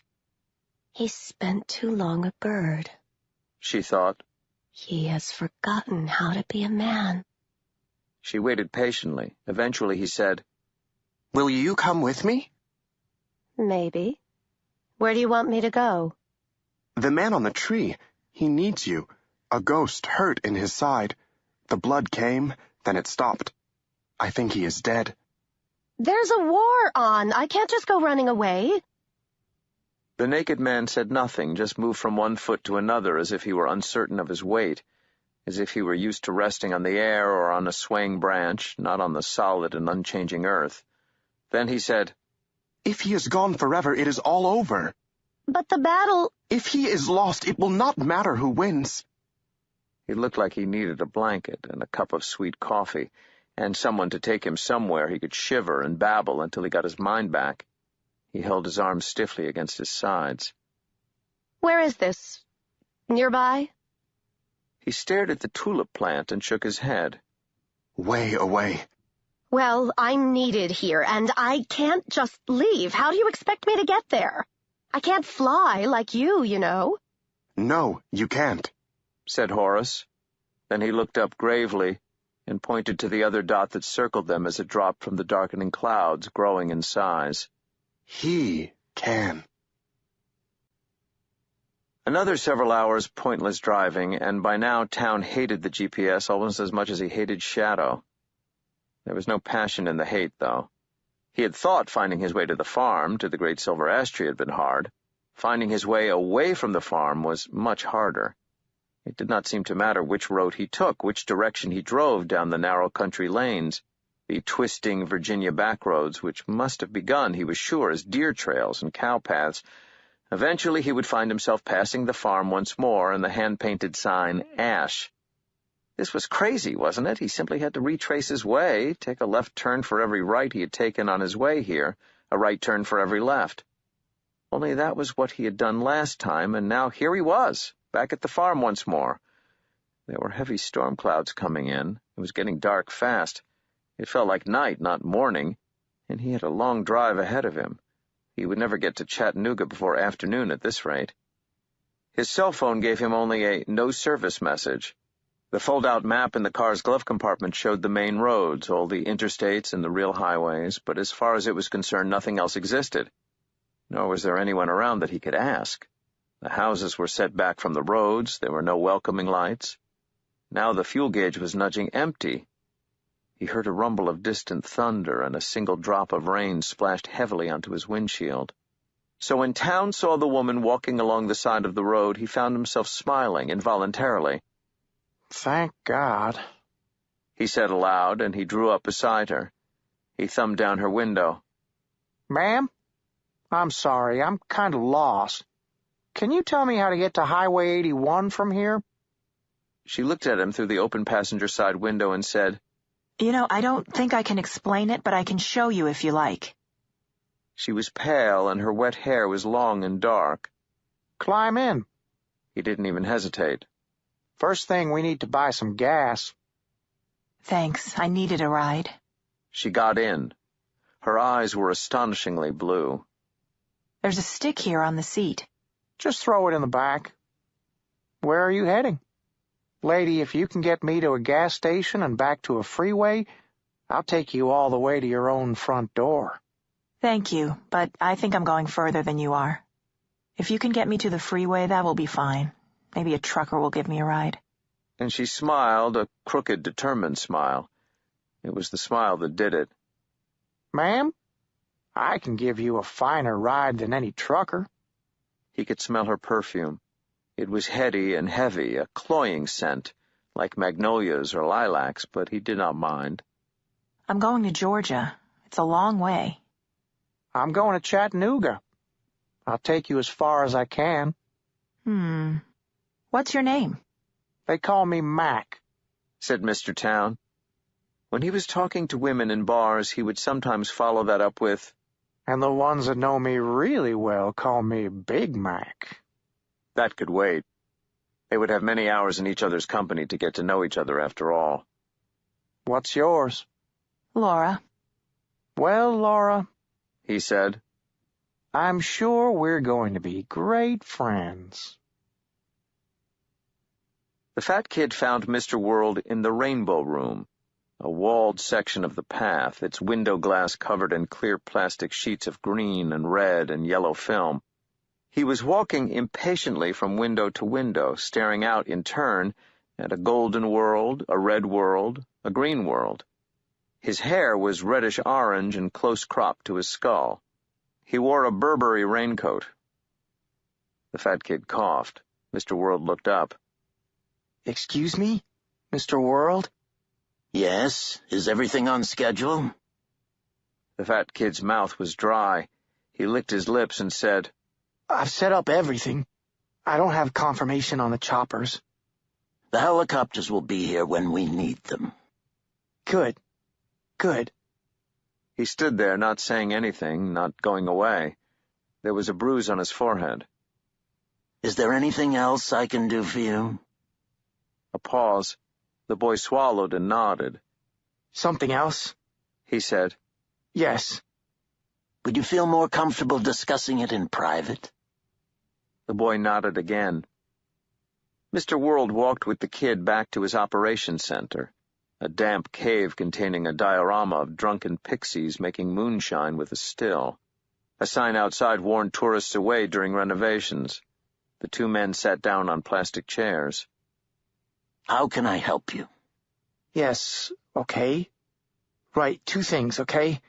One, what are we waiting for? And two is harder. Look, we have the guns, right? We have the firepower. They have fucking swords and knives and fucking hammers and stone axes and, like, tire irons. We have fucking smart bombs. Which we will not be using. I know that. You said that already. I know that. And that's doable. But, look, ever since I did that job on that bitch in L.A., I've been... He stopped, made a face, seemed unwilling to go on. You've been troubled? Yes. Good word, troubled. Yes, like a home for troubled teens. Funny. Yes. And what exactly is troubling you? Well, we fight, we win. And that is a source of trouble. I find it a matter of triumph and delight, myself. But they'll die out anyway. They are passenger pigeons and thylacines. Yes? Who cares? This way, it's going to be a bloodbath. If we just wait them out, we get the whole thing. Ah. Mr. World nodded. He was following. That was good. Look, I'm not the only one who feels this way. I've checked with the crew at Radio Modern, and they're all for settling this peacefully, and the intangibles are pretty much in favor of letting market forces take care of it. I'm being, the voice of reason here. You are indeed. Unfortunately, there is information you do not have. The smile that followed was twisted and scarred. The boy blinked. He said, Mr. World? What happened to your lips?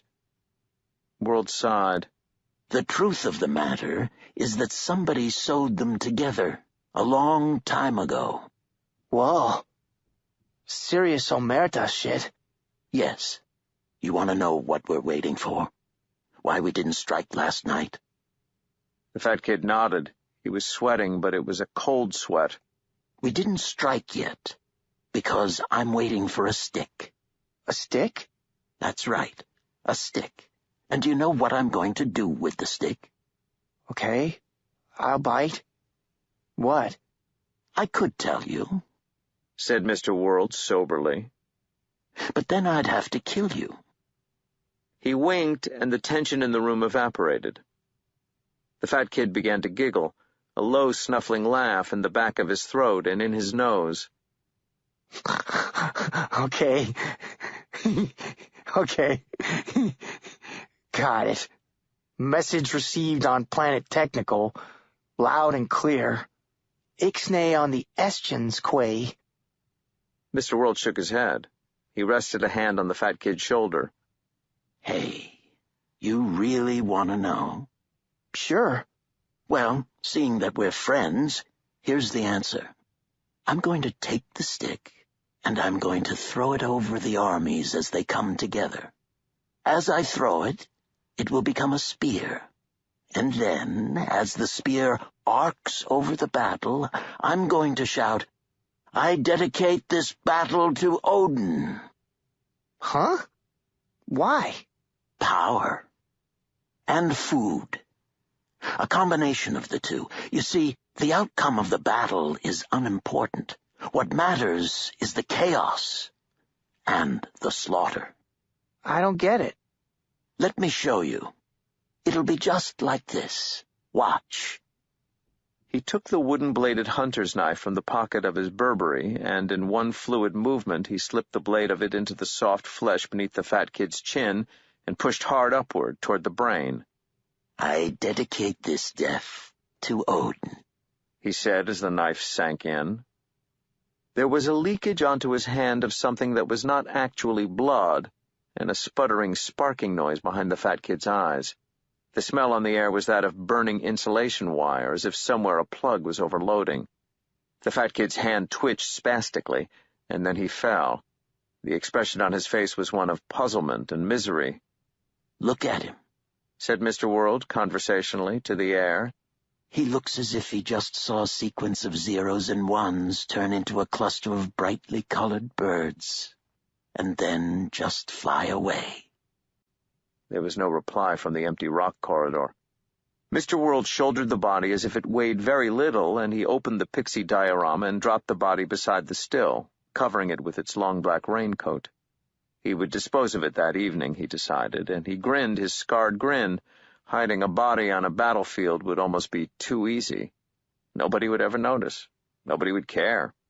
For a little while there was silence in that place, and then a gruff voice which was not Mr. World's cleared its throat in the shadows and said, "Good start."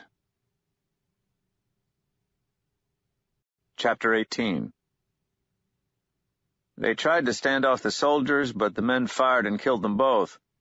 So the song's wrong about the jail, but that's put in for poetry. You can't always have things like they are in poetry. Poetry ain't what you'd call truth. There ain't room enough in the verses. A singer's commentary on The Ballad of Sam Bass, a treasury of American folklore. None of this can actually be happening. If it makes you more comfortable, you could simply think of it as metaphor. Religions are, by definition, metaphors, after all. God is a dream, a hope, a woman, an ironist, a father, a city, a house of many rooms, a watchmaker who left his prized chronometer in the desert, someone who loves you. Even, perhaps, against all evidence, a celestial being whose only interest is to make sure your football team, army, business, or marriage thrives, prospers, and triumphs over all opposition. Religions are places to stand and look and act, vantage points from which to view the world. So none of this is happening. Such things could not occur in this day and age. Never a word of it is literally true, although it all happened, and the next thing that happened like this. At the foot of Lookout Mountain, which is scarcely more than a very high hill, men and women were gathered around a small bonfire in the rain. They stood beneath the trees, which provided poor cover, and they were arguing. The Lady Kali, with her ink-black skin and white sharp teeth, said, "It is time." Anansi, with lemon-yellow gloves and silvering hair, shook his head. "We can wait. While we can wait, we should wait." There was a murmur of disagreement from the crowd. "No, listen, he's right," said an old man with iron-gray hair. Chernobog. He was holding a small sledgehammer, resting the head of it on his shoulder. "They have the high ground. The weather is against us. This is madness to begin this now." Something that looked a little like a wolf and a little more like a man grunted and spat on the forest floor. "When better to attack them, Dadushka. Shall we wait until the weather clears when they expect it? I say we go now. I say we move." "There are clouds between us and them," pointed out Istin of the Hungarians. He had a fine black mustache, a large dusty black hat, and the grin of a man who makes his living selling aluminum siding and new roofs and gutters to senior citizens, but who always leaves town the day after the checks clear, whether the work is done or not. A man in an elegant suit who had until now said nothing, put his hands together, stepped into the firelight, and made his point succinctly and clearly. There were nods and mutters of agreement. A voice came from one of the 3 warrior women who comprised the Morrigan, standing so close together in the shadows that they had become an arrangement of blue-tattooed limbs and dangling crow's wings. She said, "It doesn't matter whether this is a good time or a bad time. This is the time. They have been killing us. They will continue to kill us, whether we fight or not. Perhaps we will triumph. Perhaps we will die. Better to die together on the attack like gods than to die fleeing and singly like rats in a cellar." Another murmur, this time one of deep agreement. She had said it for all of them. Now was the time. "The first head is mine," said a very tall Chinese man with a rope of tiny skulls around his neck. He began to walk slowly and intently up the mountain, shouldering a staff with a curved blade at the end of it, like a silver moon. Even nothing can last forever. He might have been there, been nowhere, for 10 minutes or for 10,000 years. It made no difference. Time was an idea for which he no longer had any need. He could no longer remember his real name. He felt empty and cleansed in that place that was not a place. He was without form and void. He was nothing.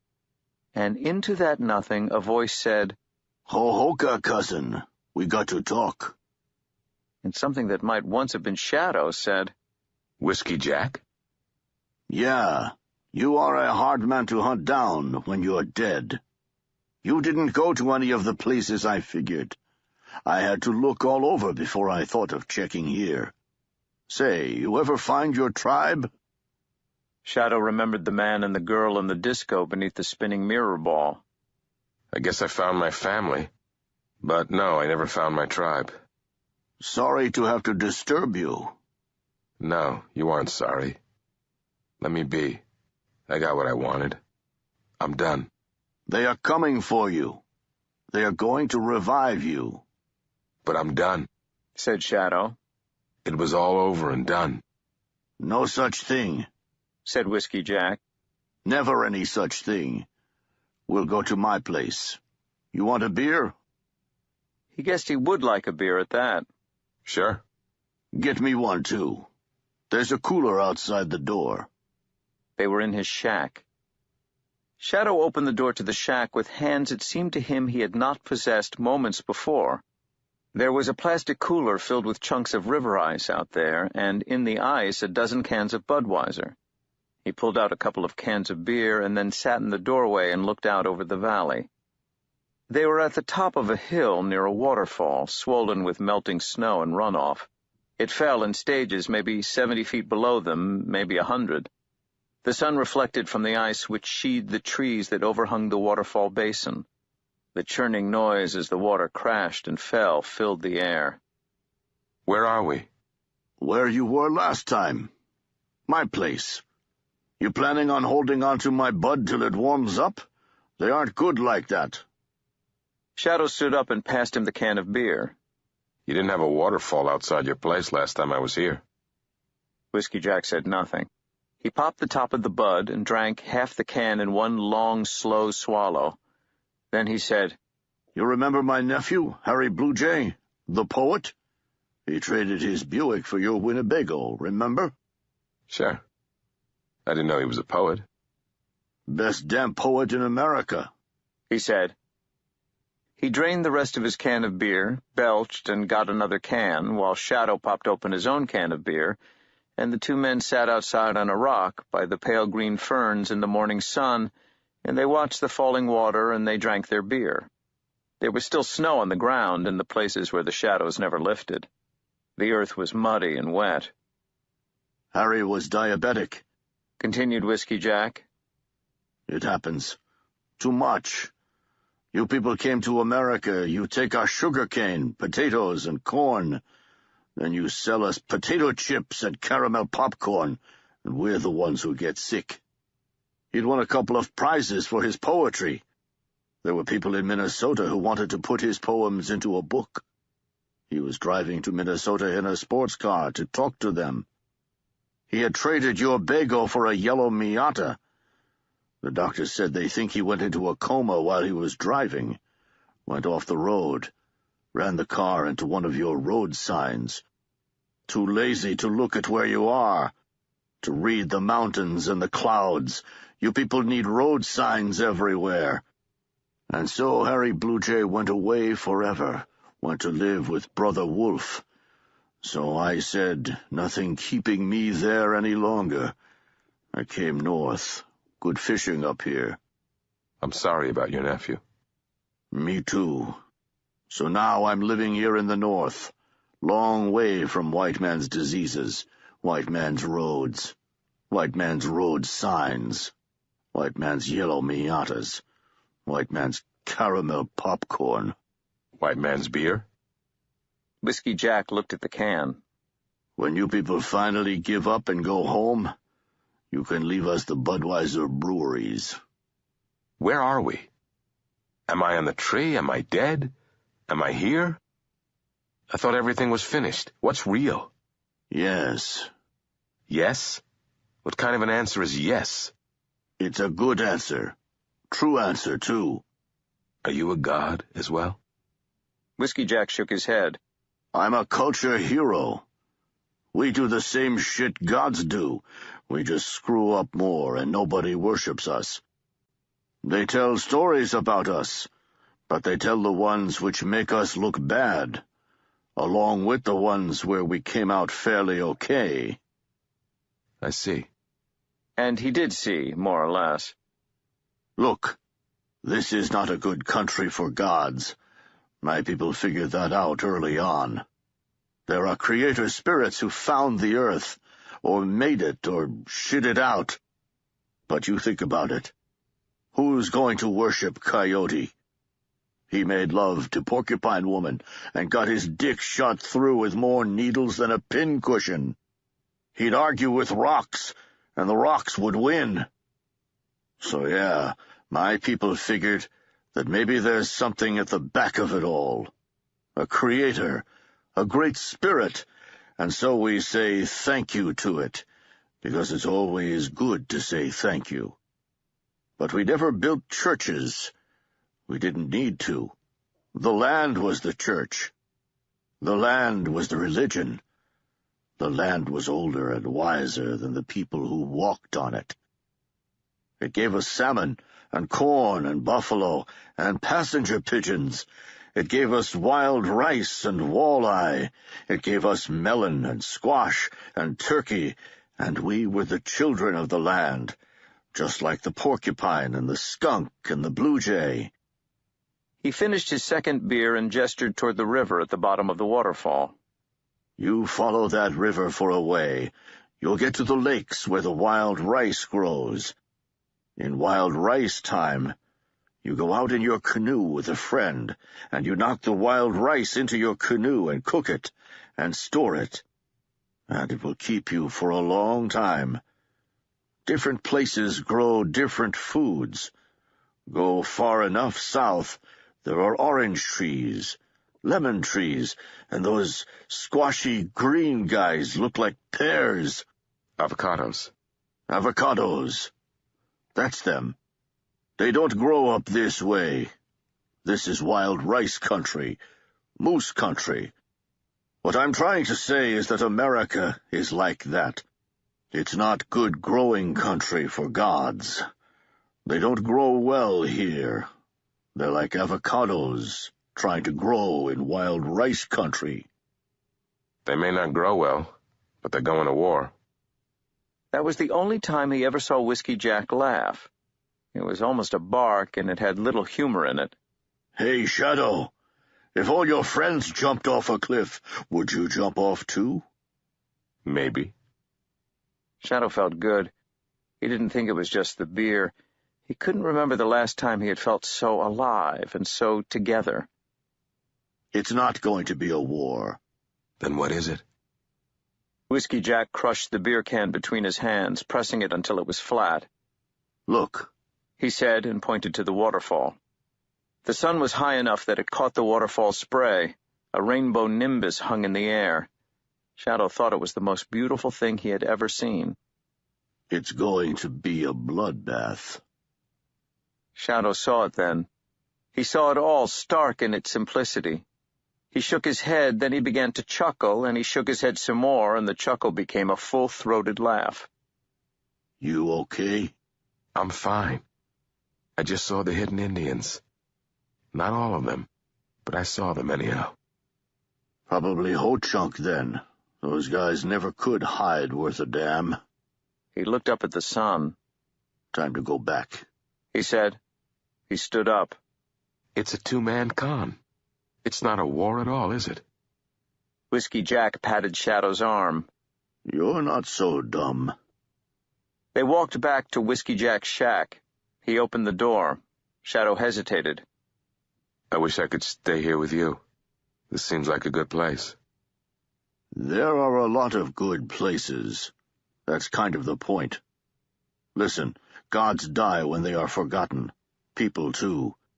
But the land's still here, the good places and the bad. The land isn't going anywhere, and neither am I. Shadow closed the door. Something was pulling at him. He was alone in the darkness once more, but the darkness became brighter and brighter until it was burning like the sun. And then the pain began.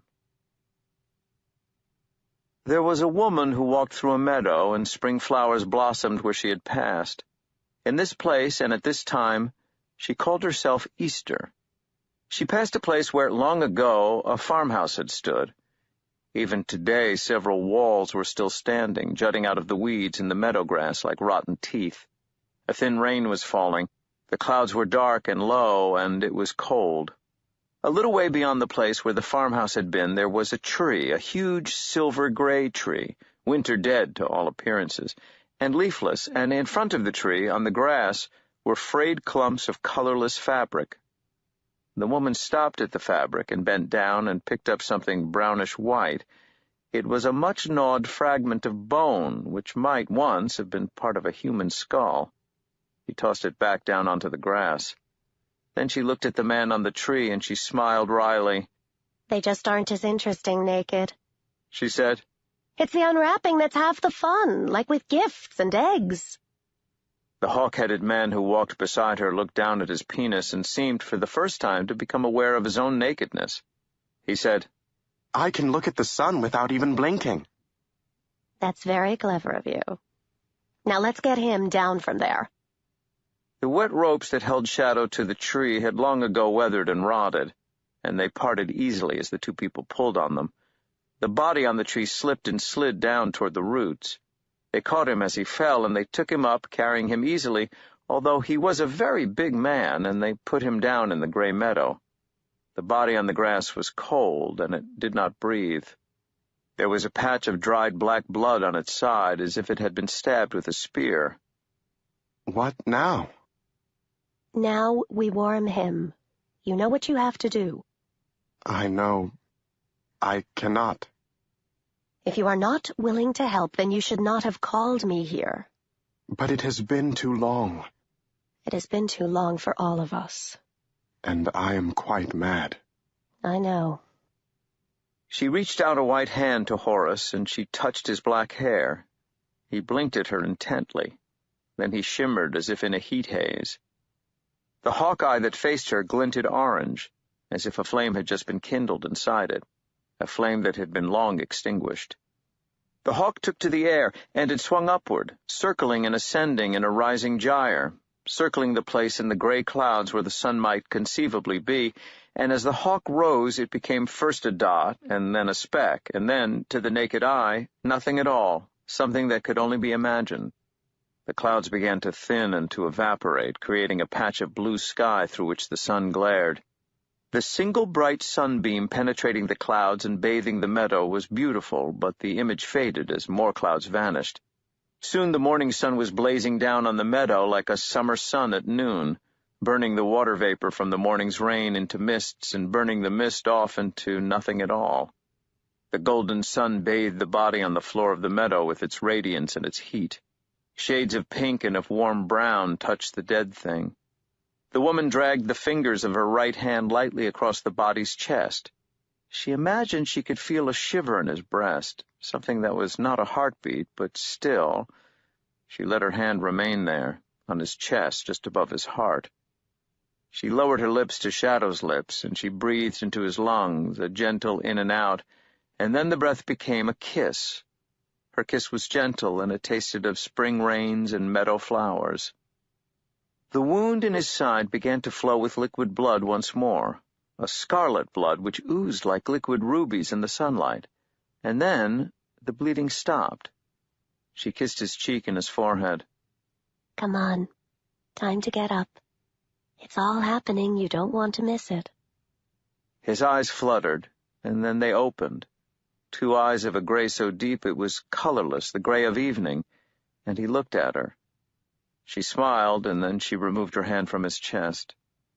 You called me back. He said it slowly, as if he had forgotten how to speak English. There was hurt in his voice and puzzlement. Yes. I was done. I was judged. It was over. You called me back. You dared. I'm sorry. Yes. He sat up slowly. He winced and touched his side. Then he looked puzzled. There was a beading of wet blood there, but there was no wound beneath it. He reached out a hand, and she put her arm around him and helped him to his feet. He looked across the meadow as if he was trying to remember the names of the things he was looking at. the flowers in the long grass, the ruins of the farmhouse, the haze of green buds that fogged the branches of the huge silver tree. Do you remember? Do you remember what you learned? Yes. It will fade, though, like a dream, I know that. I lost my name, and I lost my heart, and you brought me back. I'm sorry, she said for the second time. They're going to fight soon. The old gods and the new ones. You want me to fight for you? You wasted your time. I brought you back because that was what I had to do. It's what I can do. It's what I am best at. What you do now is whatever you have to do. Your call. I did my part. Suddenly she became aware of his nakedness, and she blushed a burning scarlet flush, and she looked down and away. In the rain and the clouds, shadows moved up the side of the mountain, up to the rock pathways. White foxes padded up the hill in company with red-haired men in green jackets. There was a bull-headed minotaur walking beside an iron-fingered dactyl. A pig, a monkey, and a sharp-toothed ghoul clambered up the hillside, in company with a blue-skinned man holding a flaming bow, a bear with flowers twined into its fur, and a man in golden chainmail holding his sword of eyes. Beautiful Antinous, who was the lover of Hadrian, walked up the hillside at the head of a company of leather queens, their arms and chests steroid-swollen and sculpted into perfect shapes. A gray-skinned man, his one cyclopean eye a huge cabochon emerald, walked stiffly up the hill, ahead of several squat and swarthy men, their impassive faces as regular as Aztec carvings. They knew the secrets that the jungles had swallowed. A sniper at the top of the hill took careful aim at a white fox and fired. There was an explosion and a puff of cordite, gunpowder scent on the wet air. The corpse was a young Japanese woman with her stomach blown away and her face all bloody. Slowly, the corpse began to fade. The people continued up the hill, on 2 legs, on 4 legs, on no legs at all. The drive through the Tennessee mountain country had been startlingly beautiful whenever the storm had eased, and nerve-wracking whenever the rain had pelted down. Town and Laura had talked and talked and talked the whole way. He was so glad he had met her. It was like meeting an old friend, a really good old friend you'd simply never met before. They talked history and movies and music, and she turned out to be the only person, and I mean the only other person he had ever met who had seen a foreign film. Mr. Town was sure it was Spanish, while Laura was just as certain it was Polish, from the 60s, called The Manuscript Found in Saragossa, a film he had been starting to believe he had hallucinated. When Laura pointed out the first Sea Rock City barn to him, he chuckled and admitted that that was where he was headed. She said that was so cool. She always wanted to visit those kinds of places, but she never made the time and always regretted it later. That was why she was on the road right now. She was having an adventure. She was a travel agent, she told him, separated from her husband. She admitted that she didn't think they could ever get back together and said it was her fault. I can't believe that. It's true, Mac. I'm just not the woman he married anymore. Well, he told her people change, and before he could think he was telling her everything he could tell her about his life, he was even telling her about Woody and Stoner, how the 3 of them were the 3 musketeers, and the 2 of them were killed. You think you'd get hardened to that kind of thing in government work, but you never did. It never happened. And she reached out one hand. It was cold enough that he turned up the car's heating and squeezed his hand tightly in hers. Lunchtime, they ate bad Japanese food while a thunderstorm lowered on Knoxville, and Town didn't care that the food was late, that the miso soup was cold, or that the sushi was warm. He loved the fact that she was out with him, having an adventure. Well, I hated the idea of getting stale.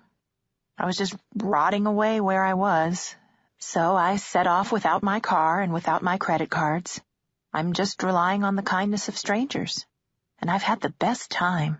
People have been so good to me. Aren't you scared? I mean, you could be stranded, you could be mugged, you could starve. I met you, didn't I? And he couldn't find anything to say. When the meal was over, they ran through the storm to his car, holding Japanese-language newspapers to cover their heads, and they laughed as they ran like schoolchildren in the rain. How far can I take you? He asked when they made it back into the car. I'll go as far as you're going, Mac. He was glad he hadn't used the Big Mac line. This woman wasn't a barroom one-nighter. Mr. Town knew that in his soul. It might have taken him 50 years to find her, but this was finally it. This was the one, this wild, magical woman with the long dark hair. This was love. Look, he said as they approached Chattanooga. The wipers slushed the rain across the windshield, blurring the gray of the city. How about I find a motel for you tonight? I'll pay for it. And once I make my delivery, we can take a hot bath together for a start. Warm you up. That sounds wonderful. What are you delivering? That stick. The one on the back seat. Okay, then don't tell me, Mr. Mysterious. He told her it would be best if she waited in the car in the Rock City parking lot while he made his delivery. He drove up the side of Lookout Mountain in the gusting rain, never breaking 30 miles per hour, with his headlights burning. They parked at the back of the parking lot. He turned off the engine. Hey, Mac, before you get out of the car, don't I get a hug? You surely do. And he put his arms around her, and she snuggled close to him while the rain pattered a tattoo on the roof of the Ford Explorer. He could smell her hair. There was a faintly unpleasant scent beneath the perfume. Travel would do it every time. That bath, he decided, was a real must for both of them. He wondered if there was any place in Chattanooga where he could get those scented bath bombs his first wife had loved so much. Laura raised her head against his, and her hand stroked the line of his neck absently. Mac, I keep thinking. You must really want to know what happened to those friends of yours, Woody and Stone. Do you? Yeah, he said, moving his lips down to hers for their first kiss. Sure I do.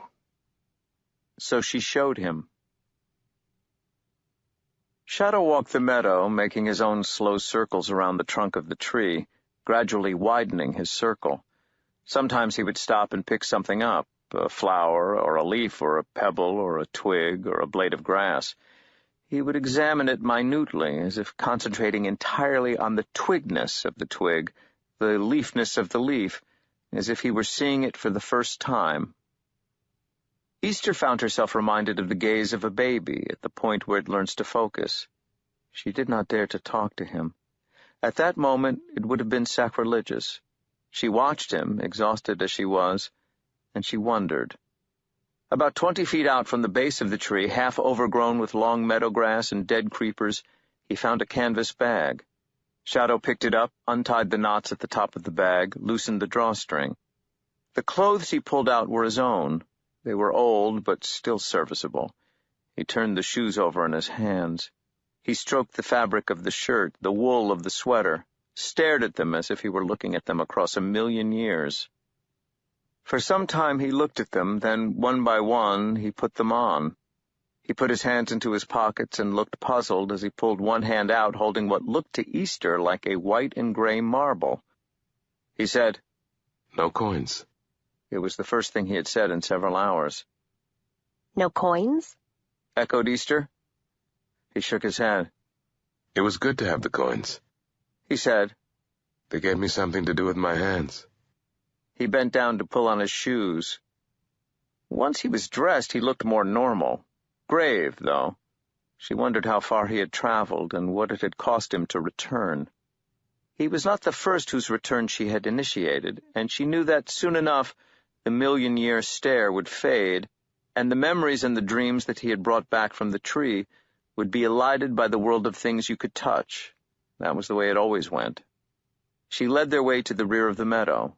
Her mount waited in the trees. You can't carry both of us. I'll make my own way home. Shadow nodded. He seemed to be trying to remember something. Then he opened his mouth and he screeched a cry of welcome and of joy. The thunderbird opened its cruel beak and it screeched a welcome back at him. Superficially, at least, it resembled a condor. Its feathers were black, with a purplish sheen, and its neck was banded with white. Its beak was black and cruel, a raptor's beak made for tearing. At rest on the ground, with its wings folded away, It was the size of a black bear, and its head was on level with Shadow's own. Horace said proudly, I brought him. They live in the mountains. Shadow nodded. I had a dream of thunderbirds once. Damnedest dream I ever had. The thunderbird opened its beak and made a surprisingly gentle noise. You heard my dream, too? He reached out a hand and rubbed it gently against the bird's head. The thunderbird pushed up against him like an affectionate pony. He scratched it behind where the ears must have been. Shadow turned to Easter. You rode him here? Yes.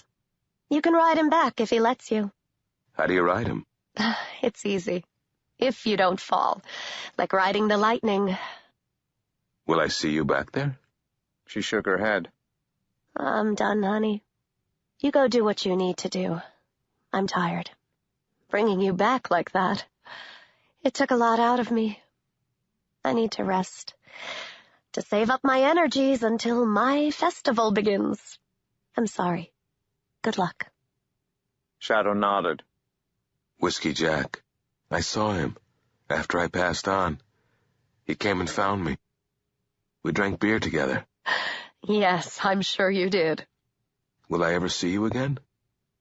She looked at him with eyes the green of ripening corn. She said nothing. Then, abruptly, she shook her head. I doubt it. Shadow clambered awkwardly onto the thunderbird's back. He felt like a mouse on the back of a hawk. There was an ozone taste in his mouth, metallic and blue. Something crackled. The thunderbird extended its wings and began to flap them hard. As the ground fell away beneath them, Shadow clung on, his heart pounding in his chest like a wild thing. It was exactly like riding the lightning. Laura took the stick from the back seat of the car. She left Mr. Town in the front seat of the Ford Explorer and climbed out of the car and walked through the rain to Rock City. The ticket office was closed. The door to the gift shop was not locked, and she walked through it, past the rock candy and the display of Sea Rock City birdhouses, into the eighth wonder of the world. Nobody challenged her, although she passed several men and women on the path, in the rain. Many of them looked faintly artificial. Several of them were translucent. She walked across a swinging rope bridge. She passed the white deer gardens and pushed herself through the Fat Man's Squeeze where the path ran between two rock walls. And in the end, she stepped over a chain with a sign on it telling her that this part of the attraction was closed, and she went into a cavern, and she saw a man sitting on a plastic chair in front of a diorama of drunken gnomes. He was reading the Washington Post by the light of a small electric lantern. When he saw her, he folded the paper and placed it beneath his chair. He stood up, a tall man with close-cropped orange hair and an expensive raincoat, and he gave her a small bow. I shall assume that Mr. Town is dead. Welcome, Spear Carrier. Thank you. I'm sorry about Mac. Were you friends? Not at all. He should have kept himself alive if he wanted to keep his job. But you brought his stick. He looked her up and down with eyes that glimmered like the orange embers of a dying fire. I am afraid you have the advantage of me. They call me Mr. World here at the top of the hill. I'm Shadow's wife. Of course, the lovely Laura. I should have recognized you.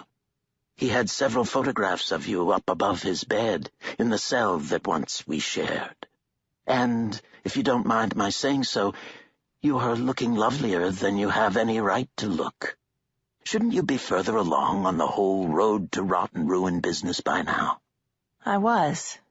I was much further along. I'm not sure what changed. I know when I started feeling better. It was this morning. Those women in the farm, they gave me water from their well.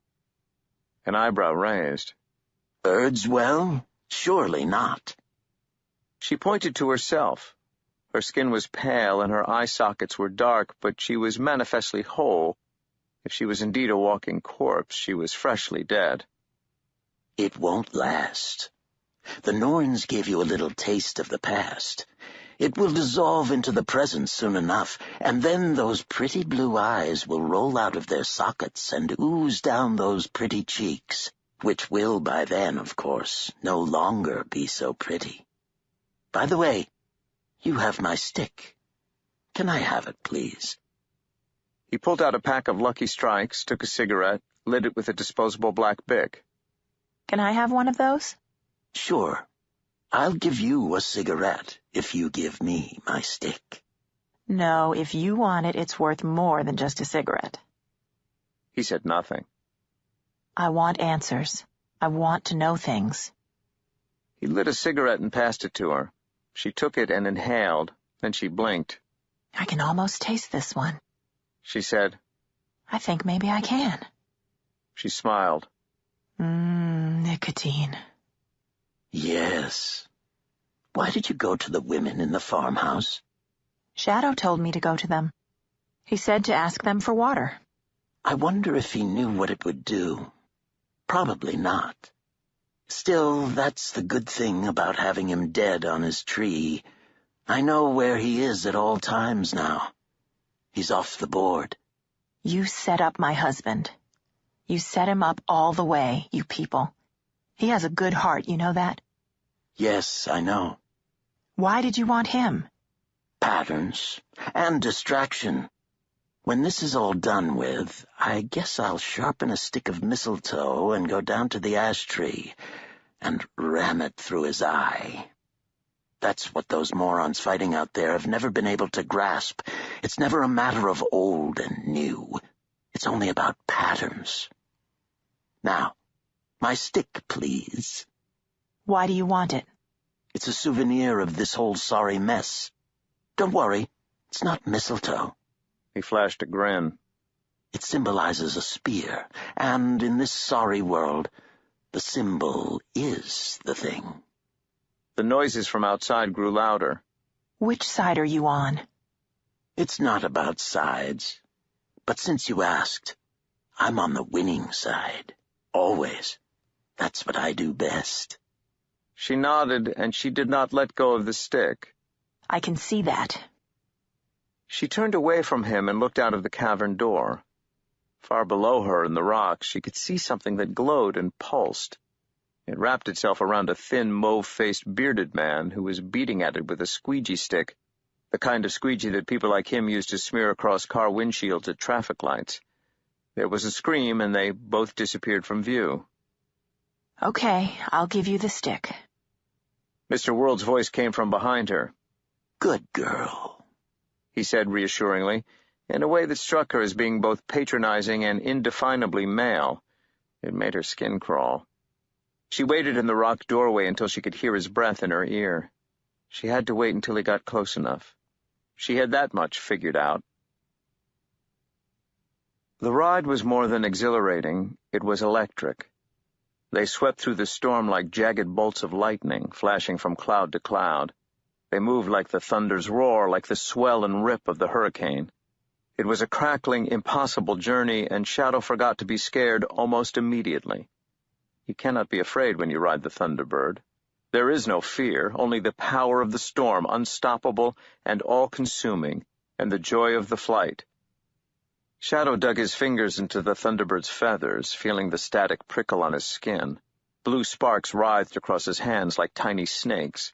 Rain washed his face. "This is the best!" he shouted over the roar of the storm. As if it understood him, the bird began to rise higher, every wing beat a clap of thunder, and it swooped and dove and tumbled through the dark clouds. "In my dream, I was hunting you," said Shadow, his words ripped away by the wind. "In my dream, I had to bring back a feather." Yes. The word was a static crackle in the radio of his mind. They came to us for feathers, to prove that they were men. And they came to us to cut the stones from our heads, to give their dead our lives. An image filled his mind then, of a thunderbird, a female, he assumed, for her plumage was brown, not black, lying freshly dead on the side of a mountain. Beside it was a woman. She was breaking open its skull with a knob of flint. She picked through the wet shards of bone and the brains until she found a smooth, clear stone the tawny color of garnet, opalescent fires flickering in its depths. "Eagle stones," thought Shadow. She was going to take it to her infant son, dead these last 3 nights, and she would lay it on his cold breast. By the next sunrise, the boy would be alive and laughing, and the jewel would be gray and clouded and, like the bird it had been stolen from, quite dead. I understand, he said to the bird. The bird threw back its head and crowed, and its cry was the thunder. The world beneath them flashed past in one strange dream. Laura adjusted her grip on the stick, and she waited for the man she knew as Mr. World to come to her. She was facing away from him, looking out at the storm and the dark green hills below. In this sorry world, she thought, the symbol is the thing, yes. She felt his hand close softly onto her right shoulder. Good, she thought. He does not want to alarm me.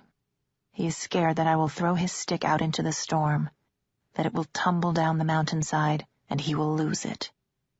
She leaned back just a little until she was touching his chest with her back. His left arm curved around her. It was an intimate gesture. His left hand was open in front of her. She closed both of her hands around the top of the stick, exhaled, concentrated. Please, my stick, he said in her ears. Yes, it's yours. And then, not knowing if it would mean anything, she said, I dedicate this death to Shadow. And she stabbed the stick into her chest just below the breastbone, felt it writhe and change in her hands as the stick became a spear. The boundary between sensation and pain had diffused since she had died. She felt the spearhead penetrate her chest, felt it push out through her back. A moment's resistance, she pushed harder, and the spear thrust into Mr. World. She could feel the warm breath of him on the cool skin of her neck as he wailed in hurt and surprise, impaled on the spear. She did not recognize the words he spoke, nor the language he said them in. She pushed the shaft of the spear further in, forcing it through her body, into and through his. She could feel his hot blood spurting onto her back. Bitch. You fucking bitch. There was a wet, gurgling quality to his voice. She guessed that the blade of the spear must have sliced a lung. Mr. World was moving now, or trying to move, and every move he made rocked her too. They were joined by the pole, impaled together like 2 fish on a single spear. He now had a knife in one hand, she saw, and he stabbed her chest and breasts randomly and wildly with the knife, unable to see what he was doing. She did not care. What are knife cuts to a corpse? She brought her fist down hard on his waving wrist, and the knife went flying to the floor of the cavern. She kicked it away. And now he was crying and wailing. She could feel him pushing against her, his hands fumbling at her back, his hot tears on her neck. His blood was soaking her back, spurting down the back of her legs. This must look so undignified. She felt Mr. World stumble behind her, and she stumbled too, and then she slipped in the blood, all of it his, that was puddling on the floor of the cave, and they both went down. The Thunderbird landed in the Rock City parking lot. Rain was falling in sheets. Shadow could barely see a dozen feet in front of his face. He let go of the Thunderbird's feathers and half slipped, half tumbled to the wet tarmac. The bird looked at him. Lightning flashed, and the bird was gone. Shadow climbed to his feet. The parking lot was 3/4 empty. Shadow started toward the entrance. He passed a brown Ford Explorer parked against a rock wall. There was something deeply familiar about the car, and he glanced up at it curiously, noticing the man inside the car, slumped over the steering wheel as if asleep. Shadow pulled open the driver's door. He had last seen Mr. Town standing outside the motel in the center of America. The expression on his face was one of surprise. His neck had been expertly broken. Shadow touched the man's face. Still warm. Shadow could smell a scent on the air in the car. It was faint, like the perfume of someone who left a room years before, but Shadow would have known it anywhere. He slammed the door of the Explorer and made his way across the parking lot. As he walked, he felt a twinge in his side, a sharp, jabbing pain that must have only existed in his head, as it lasted for only a second or less, and then it was gone. There was nobody in the gift shop, nobody selling tickets. He walked through the building and out into the gardens of Rock City. Thunder rumbled, and it rattled the branches of the trees and shook deep inside the huge rocks, and the rain fell with cold violence. It was late afternoon, but it was dark as night. A trail of lightning speared across the clouds, and Shadow wondered if that was the Thunderbird returning to its high crags, or just an atmospheric discharge, or whether the two ideas were, on some level, the same thing. And, of course they were. That was the point, after all. Somewhere a man's voice called out. Shadow heard it. The only words he recognized, or thought he recognized, were, "To Odin." Shadow hurried across Seven States Flag Court, the flagstones now running fast with a dangerous amount of rainwater. Once he slipped on the slick stone. There was a thick layer of cloud surrounding the mountain, and in the gloom and the storm beyond the courtyard he could see no States at all. There was no sound. The place seemed utterly abandoned. He called out and imagined he heard something answering. He walked toward the place from which he thought the sound had come. Nobody. Nothing. Just a chain marking the entrance to a cave as off-limits to guests. Shadow stepped over the chain. He looked around, peering into the darkness. His skin prickled. A voice from behind him in the shadows said very quietly, "You have never disappointed me." Shadow did not turn. That's weird. I disappointed myself all the way, every time. Not at all. You did everything you were meant to do and more. You took everybody's attention, so they never looked at the hand with the coin in it. It's called misdirection, and there's power in the sacrifice of a son. Power enough, and more than enough, to get the whole ball rolling. To tell the truth, I'm proud of you. It was crooked. All of it. None of it was for real. It was just a setup for a massacre. Exactly, said Wednesday's voice from the shadows. It was crooked, but it was the only game in town. I want Laura. I want Loki. Where are they? There was only silence. A spray of rain gusted at him. Thunder rumbled somewhere close at hand. He walked further in. Loki Ly Smith sat on the ground with his back to a metal cage. Inside the cage, drunken pixies tended their still. He was covered with a blanket. Only his face showed, and his hands, white and long, came around the blanket. An electric lantern sat on a chair beside him. The lantern's batteries were close to failing, and the light it cast was faint and yellow. He looked pale, and he looked rough. His eyes were still fiery, and they glared at Shadow as he walked through the cavern. When Shadow was several paces from Loki, he stopped. "You are too late. I have thrown the spear. I have dedicated the battle. It has begun." No shit. No shit. It doesn't matter what you do anymore. It is too late. Okay. You say there's some spear you had to throw to kick off the battle, like the whole Uppsala thing. This is the battle you'll be feeding on. Am I right? Silence. He could hear Loki breathing, a ghastly, rattling inhalation. I figured it out. Kind of. I'm not sure when I figured it out. Maybe when I was hanging on the tree. Maybe before. It was from something Wednesday said to me at Christmas. Loki just stared at him, saying nothing. It's just a two-man con. Like the bishop and the diamond necklace and the cop. Like the guy with the fiddle and the guy who wants to buy the fiddle. And the poor sap in between them who pays for the fiddle. Two men who appear to be on opposite sides, playing the same game. You are ridiculous. Why? I like what you did at the motel. That was smart. You needed to be there, to make sure that everything went according to plan. I saw you. I even realized who you were. And I still never twigged that you were their Mr. World.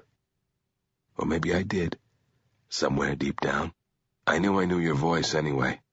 You can come out, he said to the cavern. Wherever you are, show yourself. The wind howled in the opening of the cavern, and it drove a spray of rainwater in toward them. Shadow shivered. I'm tired of being played for a sucker. Show yourself. Let me see you. There was a change in the shadows at the back of the cave. Something became more solid, something shifted. You know too damn much, my boy, said Wednesday's familiar rumble. So they didn't kill you? They killed me. None of this would have worked if they hadn't. His voice was faint, not actually quiet, but there was a quality to it that made Shadow think of an old radio not quite tuned in to a distant station. If I hadn't died for real, we could never have got them here. Collie, and the Morrigan, and the Loa, and the fucking Albanians, and, well, you've seen them all. It was my death that drew them all together. I was the sacrificial lamb. No. You were the Judas goat. The wraith shape in the shadows swirled and shifted. Not at all. That implies that I was betraying the old gods for the new, which was not what we were doing. Not at all, whispered Loki. I can see that. You two weren't betraying either side. You were betraying both sides. I guess we were at that, said Wednesday. He sounded pleased with himself. You wanted a massacre. You needed a blood sacrifice. A sacrifice of gods. The wind grew stronger. The howl across the cave door became a screech, as if of something immeasurably huge in pain. And why the hell not? I've been trapped in this damn land for almost 1,200 years. My blood is thin. I'm hungry. And you two feed on death. He thought he could see Wednesday, now standing in the shadows. Behind him, through him, were the bars of a cage which held what looked like plastic leprechauns. He was a shape made of darkness, who became more real the more Shadow looked away from him, allowed him to take shape in his peripheral vision.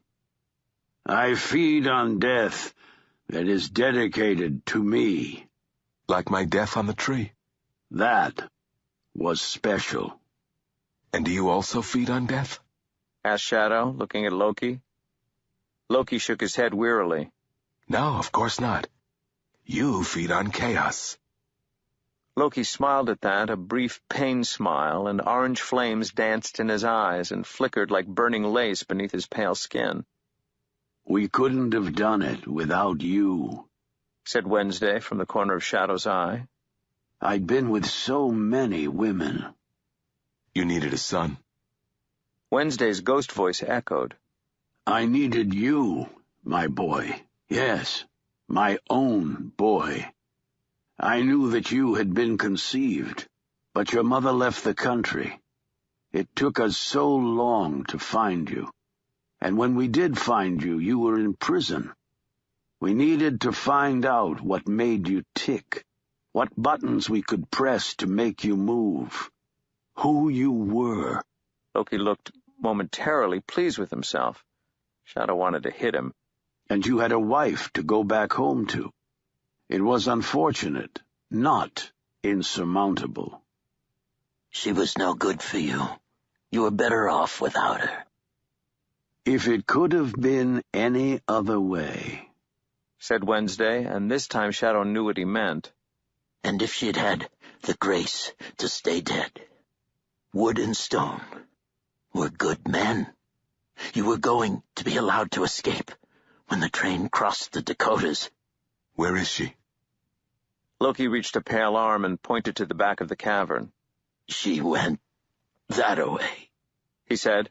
Then, without warning, he tipped forward, his body collapsing onto the rock floor. Shadow saw what the blanket had hidden from him. The pool of blood, the hole through Loki's back, the fawn raincoat soaked black with blood. What happened? Loki said nothing. Shadow did not think he would be saying anything any more. Your wife happened to him, my boy, said Wednesday's distant voice. He had become harder to see, as if he was fading back into the ether. But the battle will bring him back, as the battle will bring me back for good. I'm a ghost and he's a corpse, but we've still won. The game was rigged. Rigged games, said Shadow, remembering, are the easiest to beat. There was no answer. Nothing moved in the shadows. Goodbye, Father. But by then there was no trace of anybody else in the cavern. Nobody at all. Shadow walked back up to the Seven States flag court, but saw nobody and heard nothing but the crack and whip of the flags in the storm wind. There were no people with swords at the 1,000-ton balance rock, no defenders of the swing-along bridge. He was alone. There was nothing to see. The place was deserted. It was an empty battlefield. No, not deserted, not exactly. He was just in the wrong place. This was Rock City. It had been a place of awe and worship for thousands of years. Today, the millions of tourists who walked through the gardens and swung their way across the swing-along bridge had the same effect as water turning a million prayer wheels. Reality was thin here, and Shadow knew where the battle must be taking place. With that, he began to walk. He remembered how he had felt on the carousel, tried to feel like that, but in a new moment of time. He remembered turning the Winnebago, shifting it at right angles to everything. He tried to capture that sensation. And then, easily and perfectly, it happened. It was like pushing through a membrane, like plunging up from deep water into air. With one step, he had moved from the tourist path on the mountain to somewhere real. He was backstage. He was still on the top of a mountain. That much remained the same, but it was so much more than that. This mountaintop was the quintessence of place, the heart of things as they were. Compared to it, the Lookout Mountain he had left was a painting on a backdrop or a papier-mâché model seen on a TV screen, merely a representation of the thing, not the thing itself. This was the true place. The rock walls formed a natural amphitheater. Paths of stone wound around and across it, forming twisty natural bridges that eschered through and across the rock walls. And the sky. The sky was dark. It was lit, and the world beneath it was illuminated by a burning greenish-white streak, brighter than the sun, which forked crazily across the sky from end to end like a white rip in the darkened sky. It was lightning, Shadow realized. Lightning held in one frozen moment that stretched into forever. The light it cast was harsh and unforgiving. It washed out faces, hollowed eyes into dark pits. This was the moment of the storm. The paradigms were shifting. He could feel it. The old world, a world of infinite vastness and illimitable resources and future, was being confronted by something else, a web of energy, of opinions, of gulfs. People believe, thought Shadow. It's what people do. They believe, and then they will not take responsibility for their beliefs. They conjure things and do not trust the conjurations. People populate the darkness with ghosts, with gods, with electrons, with tales. People imagine and people believe, and it is that belief, that rock-solid belief, that makes things happen. The mountaintop was an arena, he saw that immediately, and on each side of the arena he could see the parade. They were too big. Everything was too big in that place. There were old gods in that place, gods with skins the brown of old mushrooms, the pink of chicken flesh, the yellow of autumn leaves. Some were crazy and some were sane. Shadow recognized the old gods. He'd met them already, or he'd met others like them. There were Afrits and Piskies, giants and dwarfs. He saw the woman he had met in the darkened bedroom in Rhode Island, saw the writhing green snake coils of her hair. He saw Mama G from the carousel, and there was blood on her hands and a smile on her face. He knew them all. He recognized the new ones, too. There was somebody who had to be a railroad baron in an antique suit, his watch chain stretched across his vest. He had the air of one who had seen better days. His forehead twitched. There were the great gray gods of the airplanes, heirs to all the dreams of heavier-than-air travel. There were car gods there, a powerful, serious-faced contingent, with blood on their black gloves and on their chrome teeth, recipients of human sacrifice on a scale undreamed of since the Aztecs. Even they looked uncomfortable. Worlds change. Others had faces of smudged phosphors. They glowed gently, as if they existed in their own light. Shadow felt sorry for them all. There was an arrogance to the new ones, Shadow could see that, but there was also a fear. They were afraid that unless they kept pace with a changing world, unless they remade and redrew and rebuilt the world in their image, their time would already be over. Each side faced the other with bravery. To each side, the opposition were the demons, the monsters, the damned. Shadow could see an initial skirmish had taken place. There was already blood on the rocks. They were readying themselves for the real battle, for the real war. It was now or never, he thought. If he did not move now, it would be too late. In America, everything goes on forever, said a voice in the back of his head. The 1950s lasted for 1,000 years. You have all the time in the world. Shadow walked in something that was half a stroll, half a controlled stumble into the center of the arena. He could feel eyes on him, eyes and things that were not eyes. He shivered. The buffalo voice said, "You are doing just fine." Shadow thought, "Damn right. I came back from the dead this morning. After that, everything else should be a piece of cake. You know, this is not a war. This was never intended to be a war. And if any of you think this is a war, you are deluding yourselves," said Shadow to the air in a conversational voice. He heard grumbling noises from both sides. He had impressed nobody. "We are fighting for our survival," lowed a minotaur from one side of the arena. "We are fighting for our existence," shouted a mouth in a pillar of glittering smoke from the other. "This is a bad land for gods," said Shadow. As an opening statement, it wasn't friends, Romans, countrymen, but it would do. "You've probably all learned that in your own way. The old gods are ignored. The new gods are as quickly taken up as they are abandoned, cast aside for the next big thing. Either you've been forgotten, or you're scared you're going to be rendered obsolete. Or maybe you're just getting tired of existing on the whim of people." The grumbles were fewer now. He had said something they agreed with. Now, while they were listening, he had to tell them the story. "There was a god who came here from a far land, and whose power and influence waned as belief in him faded. He was a god who took his power from sacrifice, and from death, and especially from war. He would have the deaths of those who fell in war dedicated to him, whole battlefields which, in the old country, gave him power and sustenance. Now he was old.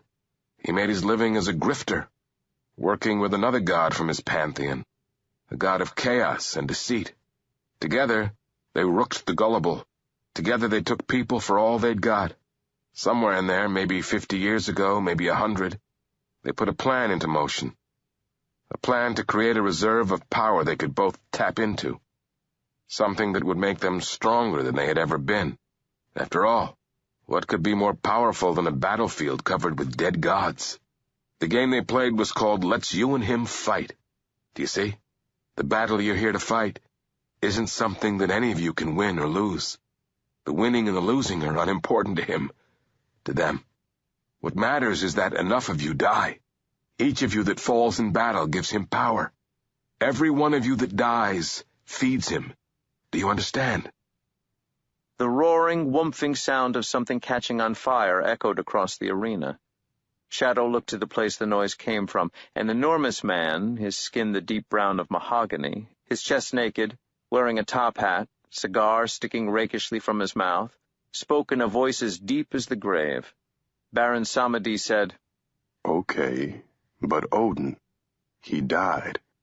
At the peace talks, motherfuckers killed him. He died. I know death. Nobody gonna fool me about death." Obviously, he had to die for real. He sacrificed his physical body to make this war happen. After the battle, he would have been more powerful than he had ever been. Somebody called, "Who are you?" I am his son." One of the new gods, Shadow suspected it was a drug from the way it smiled and spangled and shivered, said, "But Mr. World said—" "There was no Mr. World. There never was. He was just another one of you bastards trying to feed on the chaos he created." He could see that they believed him, and he could see the hurt in their eyes. Shadow shook his head. "You know, I think I would rather be a man than a god. We don't need anyone to believe in us. We just keep going anyhow. It's what we do." There was silence in the high place. and then, with a shocking crack, the lightning bolt frozen in the sky crashed to the mountaintop, and the arena went entirely dark. They glowed, many of those presences, in the darkness. Shadow wondered if they were going to argue with him, to attack him, to try to kill him. He waited for some kind of response. And then Shadow realized that the lights were going out. The gods were leaving that place, first in handfuls, and then by scores, and finally in their hundreds. A spider the size of a Rottweiler scuttled heavily toward him, on 7 legs. Its cluster of eyes glowed faintly. Shadow held his ground, although he felt slightly sick. When the spider got close enough, it said in Mr. Nancy's voice, "That was a good job. Proud of you. You done good, kid." Thank you. "We should get you back. Too long in this place is going to mess you up." It rested one brown-haired spider leg on Shadow's shoulder. And back on 7 States Flag Court, Mr. Nancy coughed. His right hand rested on Shadow's shoulder. The rain had stopped. Mr. Nancy held his left hand across his side as if it hurt. Shadow asked if he was okay. "I'm tough as old nails. Tougher." He did not sound happy. He sounded like an old man in pain. There were dozens of them, standing or sitting on the ground or on the benches. Some of them looked badly injured. Shadow could hear a rattling noise in the sky approaching from the south. He looked at Mr. Nancy. Helicopters? Mr. Nancy nodded. "Don't you worry about them. Not anymore. They'll just clean up the mess and leave. They're good at it." Got it. Shadow knew that there was one part of the mess he wanted to see for himself before it was cleaned up. He borrowed a flashlight from a gray-haired man who looked like a retired news anchor and began to hunt. He found Laura stretched out on the ground in a side cavern, beside a diorama of mining gnomes straight out of Snow White. The floor beneath her was sticky with blood. She was on her side where Loki must have dropped her after he had pulled the spear out of them both. One of Laura's hands clutched her chest. She looked dreadfully vulnerable. She also looked dead, but then Shadow was almost used to that by now. Shadow squatted beside her, and he touched her cheek with his hand, and he said her name. Her eyes opened, and she lifted her head and turned it until she was looking at him. "Hello, puppy." Hi, Laura. What happened here? "Nothing. Just stuff. Did they win?" I don't know. I think these things are kind of relative. But I stopped the battle they were trying to start. My clever puppy. That man, Mr. World. He said he was going to put a stick through your eye. I didn't like him at all. He's dead. You killed him, hon. That's good. Her eyes closed. Shadow's hand found her cold hand, and he held it in his. In time, she opened her eyes again. Did you ever figure out how to bring me back from the dead? I guess. I know one way, anyway. That's good. She squeezed his hand with her cold hand, and then she said, And the opposite? What about that? The opposite? Yes. I think I must have earned it. I don't want to do that. She said nothing. She simply waited. Okay. Then he took his hand from hers and put it to her neck. That's my husband. She said it proudly. I love you, babes. Love you, puppy. He closed his hand around the golden coin that hung around her neck. He tugged hard at the chain, which snapped easily. Then he took the gold coin between his finger and thumb and blew on it and opened his hand wide. The coin was gone. Her eyes were still open, but they did not move. He bent down then and kissed her gently on her cold cheek, but she did not respond. He did not expect her to. Then he got up and walked out of the cavern to stare into the night. The storms had cleared. The air felt fresh and clean and new once more. Tomorrow, he had no doubt, would be one hell of a beautiful day. Part 4. Epilogue. Something that the dead are keeping back. Chapter 19. One describes a tale best by telling the tale, you see. The way one describes a story to oneself or to the world is by telling the story. It is a balancing act, and it is a dream. The more accurate the map, the more it resembles the territory. The most accurate map possible would be the territory, and thus would be perfectly accurate and perfectly useless.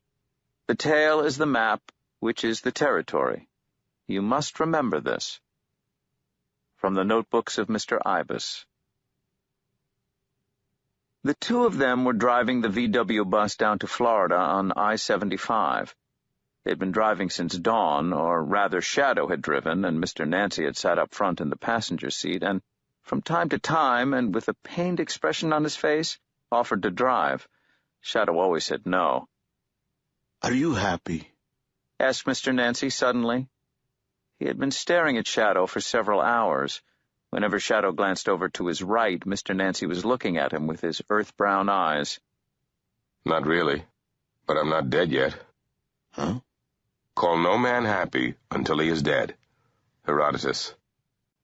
Mr. Nancy raised a white eyebrow, and he said, "I'm not dead yet.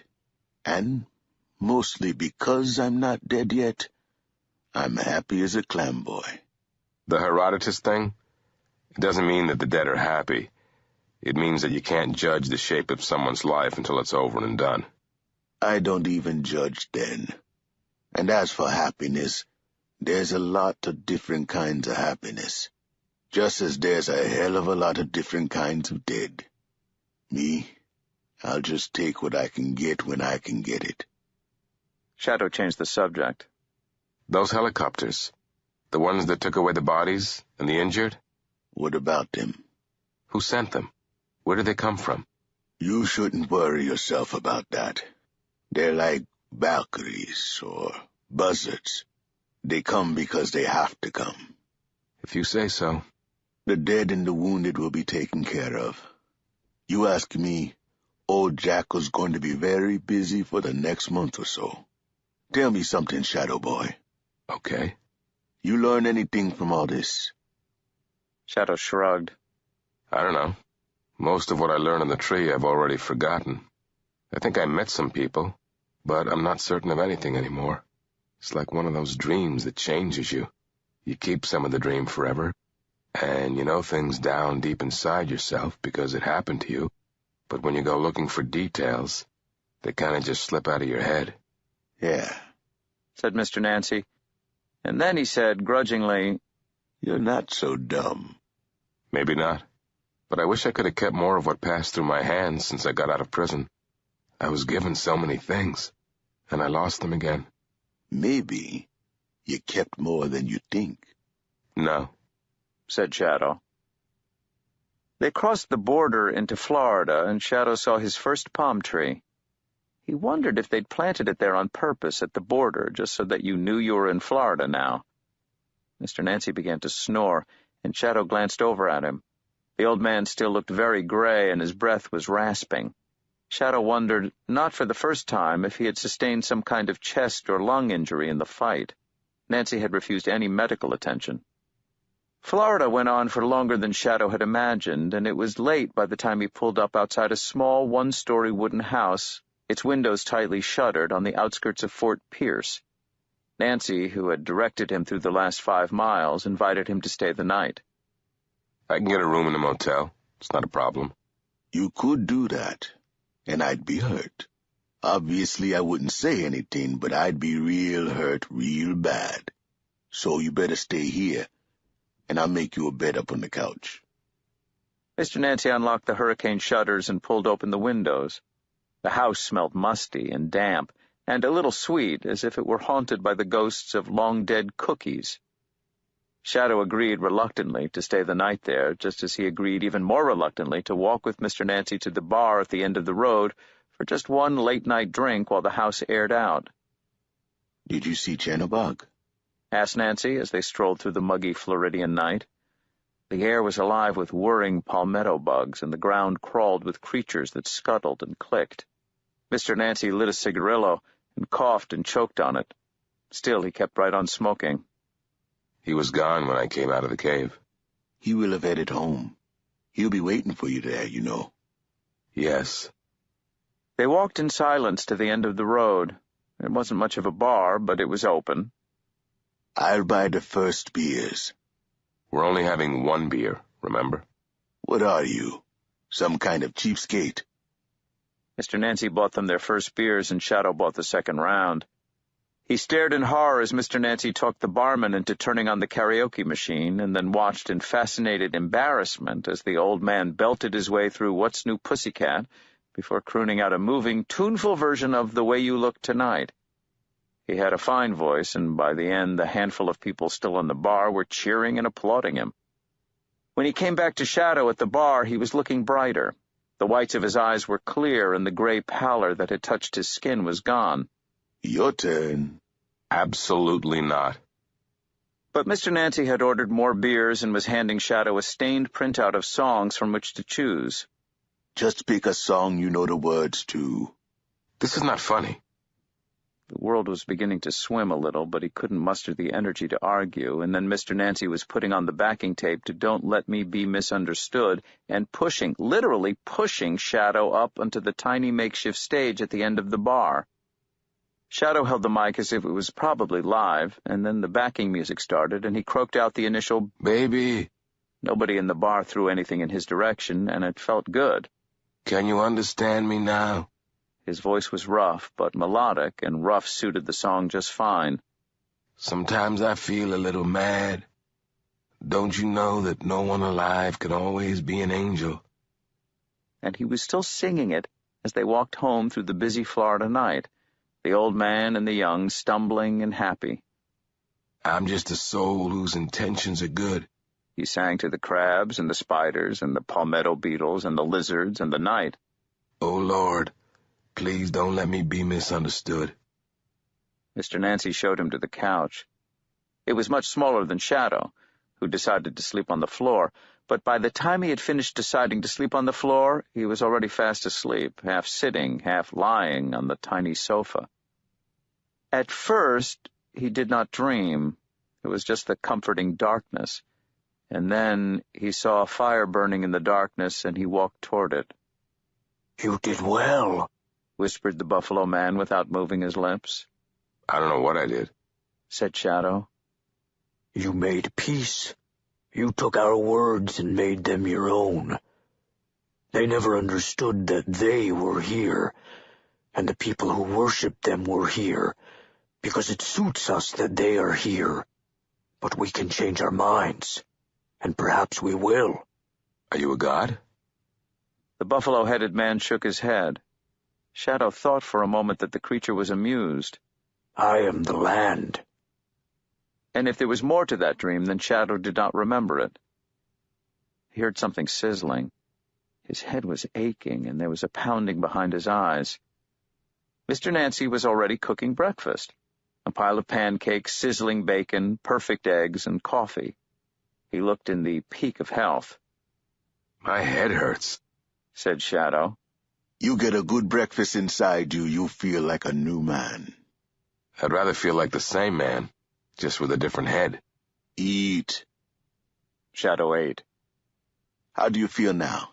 "Like I've got a headache, only now I've got some food in my stomach and I think I'm going to throw up."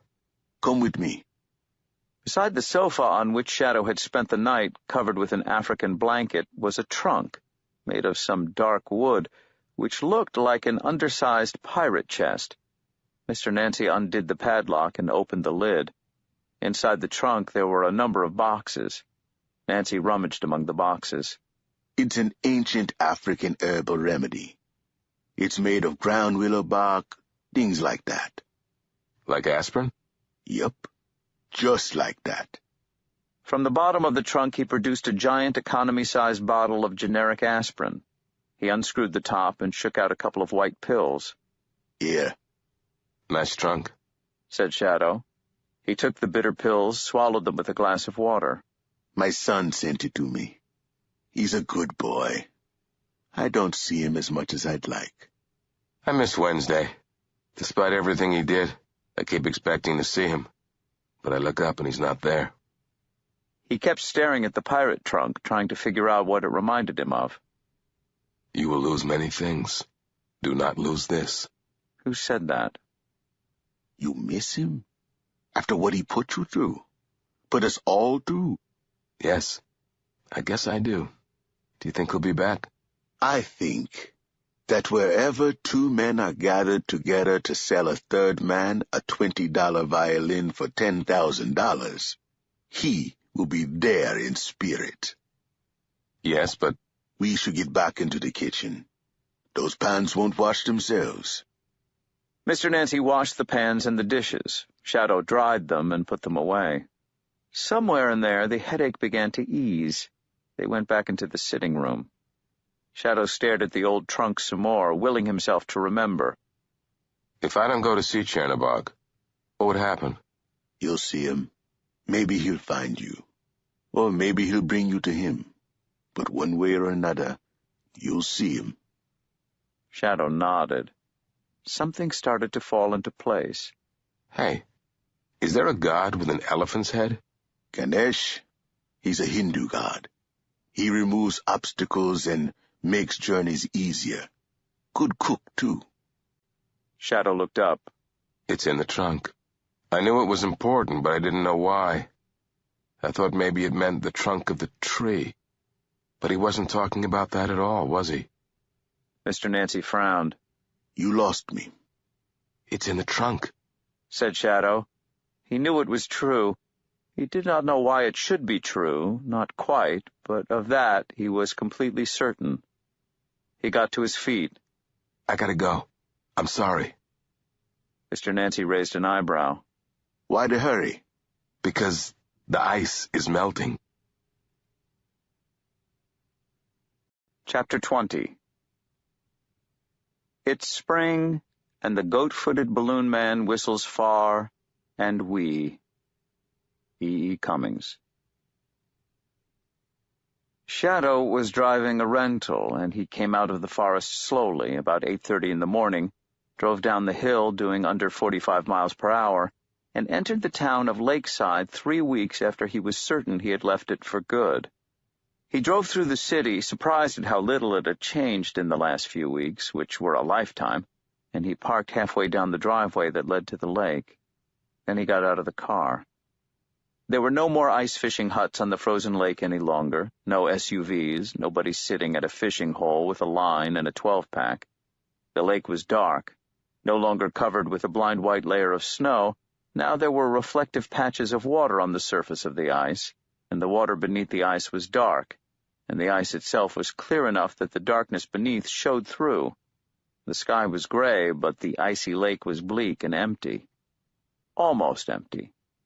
There was one car remaining on the ice, parked out on the frozen lake almost beneath the bridge, so that anyone driving through the town, anyone crossing the town, could not help but see it. It was a dirty green in color, the sort of car that people abandon in parking lots, the kind that they just park and leave because it's just not worth coming back for. It had no engine. It was a symbol of a wager, waiting for the ice to become rotten enough and soft enough and dangerous enough to allow the lake to take it forever. There was a chain across the short driveway that led down to the lake and a warning sign forbidding entrance to people or to vehicles. Thin ice, it said. Beneath it was a hand-painted sequence of pictograms with lines through them. No cars, no pedestrians, no snowmobiles. Danger.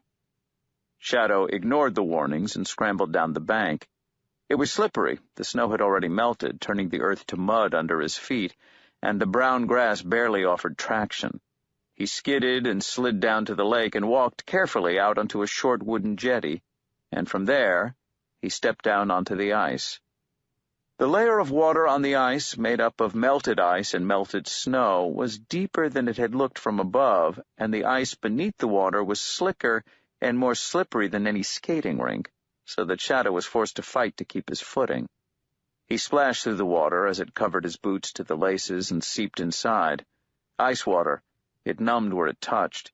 He felt strangely distant as he trudged across the frozen lake, as if he were watching himself on a movie screen, a movie in which he was the hero, a detective, perhaps.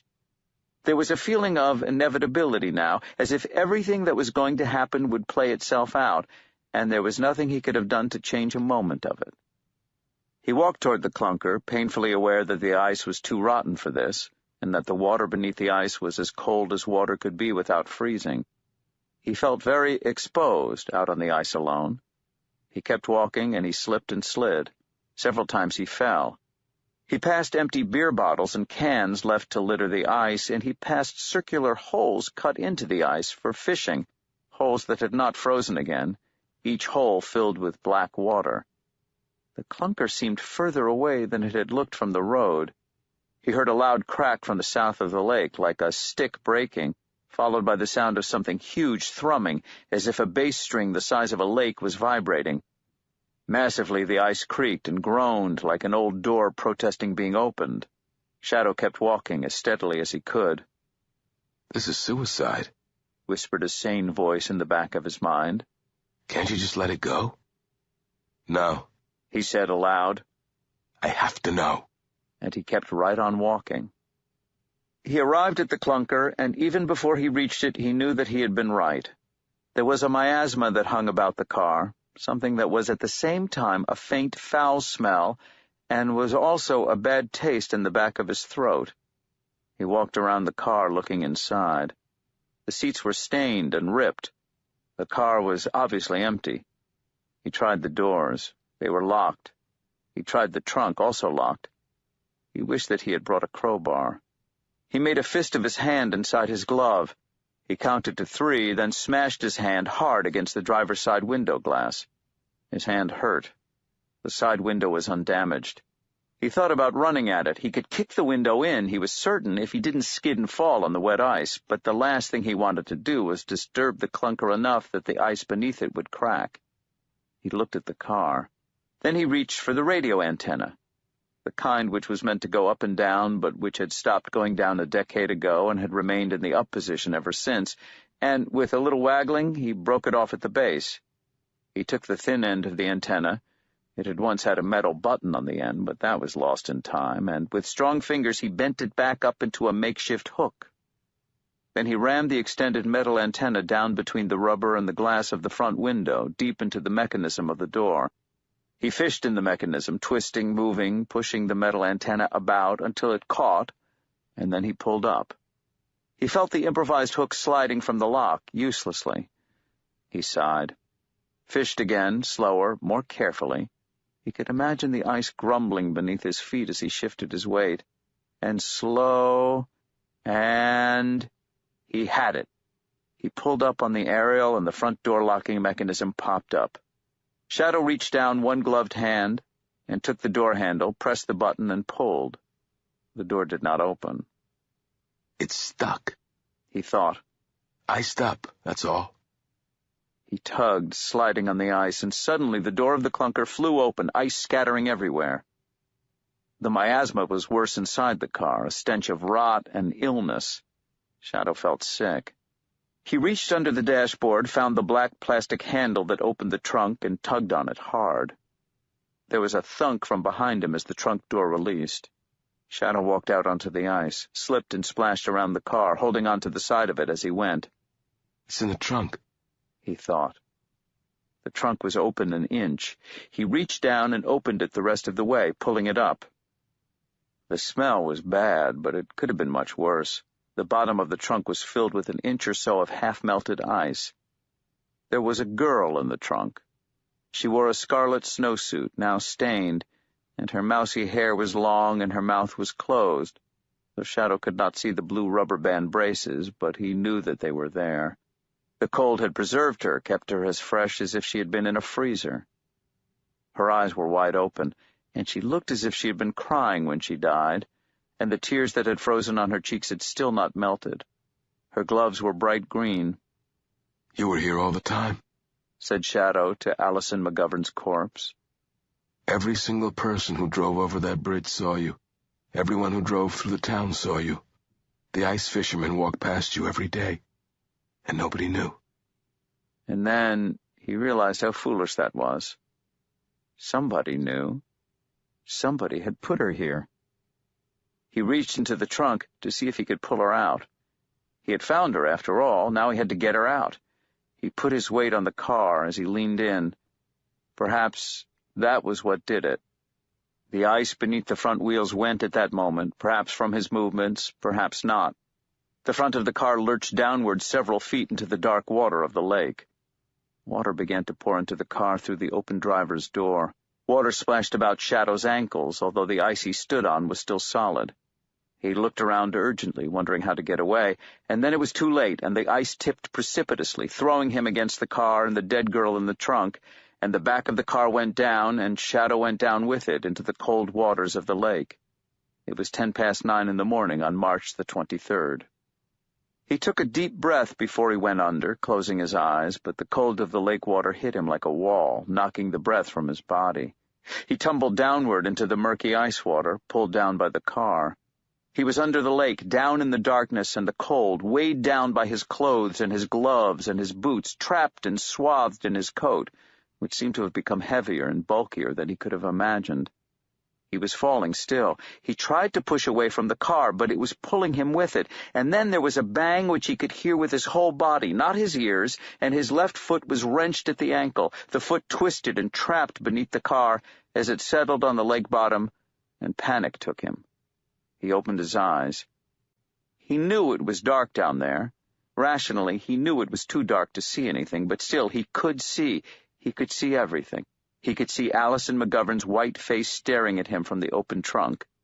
He could see other cars as well, the clunkers of bygone years, rotten hulk shapes in the darkness, half buried in the lake mud. And what else would they have dragged out onto the lake? Thought Shadow. Before there were cars. Each one, he knew, without any question, had a dead child in the trunk. There were scores of them down there. Each had sat out on the ice in front of the eyes of the world all through the cold winter. Each had tumbled into the cold waters of the lake when the winter was done. This was where they rested. Lemmy Hatala and Jesse Lovett and Sandy Olson and Joe Ming and Sarah Lindquist and all the rest of them, down where it was silent and cold. He pulled at his foot. It was stuck fast, and the pressure in his lungs was becoming unbearable. There was a sharp, terrible hurt in his ears. He exhaled slowly, and the air bubbled around his face. Soon, he thought. Soon I'll have to breathe, or I'll choke. He reached down, put both hands around the bumper of the clunker, and pushed with everything he had, leaning into it. Nothing happened. It's only the shell of a car, he told himself. They took out the engine. That's the heaviest part of the car. You can do it. Just keep pushing. He pushed. Agonizingly slowly, a fraction of an inch at a time, the car slipped forward in the mud, and Shadow pulled his foot from the mud beneath the car and kicked, and tried to push himself out into the cold lake water. He didn't move. The coat, he told himself. It's the coat. It's stuck or caught on something. He pulled his arms from his coat, fumbled with numb fingers at the frozen zipper. Then he pulled both hands on each side of the zipper, felt the coat give and rend. Hastily, he freed himself from its embrace and pushed upward, away from the car. There was a rushing sensation, but no sense of up, no sense of down, and he was choking, and the pain in his chest and in his head was too much to bear, so that he was certain that he was going to have to inhale, to breathe in the cold water, to die. And then his head hit something solid. Ice. He was pushing against the ice on the top of the lake. He hammered at it with his fists, but there was no strength left in his arms, nothing to hold on to, nothing to push against. The world had dissolved into the chill blackness beneath the lake. There was nothing left but cold. This is ridiculous. And he thought, remembering some old Tony Curtis film he'd seen as a kid, I should roll onto my back and push the ice upward and press my face to it and find some air. I could breathe again. There's air there somewhere. But he was just floating and freezing, and he could no longer move a muscle, not if his life depended on it, which it did. The cold became bearable, became warm, and he thought, I'm dying. There was anger there this time, a deep fury, and he took the pain and the anger and reached with it, flailed, forced muscles to move that were resigned never to move again. He pushed up with his hand and felt it scrape the edge of the ice and move up into the air. He flailed for a grip and felt another hand take his own and pull. His head banged against the ice, his face scraped the underneath of the ice, and then his head was up in the air, and he could see that he was coming up through a hole in the ice, and for a moment all he could do was breathe and let the black lake water run from his nose and his mouth and blink his eyes, which could see nothing more than a blinding daylight and shapes, and someone was pulling him now, forcing him out of the water, saying something about how he'd freeze to death. So come on, man, pull. And Shadow wriggled and shook like a bull seal coming ashore, shaking and coughing and shuddering. He breathed deep gasps of air, stretched flat out on the creaking ice, and even that would not hold for long, he knew, but it was no good. His thoughts were coming with difficulty, treacle slow. Just leave me. I'll be fine. His words were a slur, and everything was drawing to a halt. He just needed to rest for a moment, that was all, just rest, and then he would get up and move on, for obviously he could not just lie there forever. There was a jerk. Water splashed his face. His head was lifted up. Shadow felt himself being hauled across the ice, sliding on his back across the slick surface, and he wanted to protest, to explain that he just needed a little rest, maybe a little sleep. Was that asking for so much? And he would be just fine, if they just left him alone. He did not believe that he had fallen asleep, but he was standing on a vast plain, and there was a man there with the head and shoulders of a buffalo, and a woman with the head of an enormous condor, and there was Whiskey Jack standing between them, looking at him sadly, shaking his head. Whiskey Jack turned and walked slowly away from Shadow. The buffalo man walked away beside him. The Thunderbird woman also walked, and then she ducked and kicked, and she was gliding out into the skies.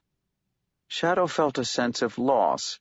He wanted to call to them, to plead with them to come back, not to give up on him, but everything was becoming formless and devoid of shape. They were gone, and the plains were fading, and everything became void. The pain was intense. It was as if every cell in his body, every nerve, was melting and waking and advertising its presence by burning him and hurting him. There was a hand at the back of his head, gripping it by the hair, and another hand beneath his chin. He opened his eyes, expecting to find himself in some kind of hospital. His feet were bare. He was wearing jeans. He was naked from the waist up. There was steam in the air. He could see a shaving mirror on the wall facing him, and a small basin, and a blue toothbrush and a toothpaste-stained glass. Information was processed slowly, one datum at a time. His fingers burned, his toes burned. He began to whimper from the pain. "Easy now, Mike, easy there," said a voice he knew. "What? What's happening?" he said, or tried to say. It sounded strained and strange to his ears. He was in a bathtub. The water was hot. He thought the water was hot, although he could not be certain. The water was up to his neck. "Dumbest thing you can do with a fella freezing to death is to put him in front of a fire. The second dumbest thing you can do is to wrap him in blankets, especially if he's in cold, wet clothes already. Blankets insulate him, keep the cold in. The third dumbest thing, and this is my private opinion, is to take the fella's blood out, warm it up, and put it back. That's what doctors do these days. Complicated, expensive, dumb."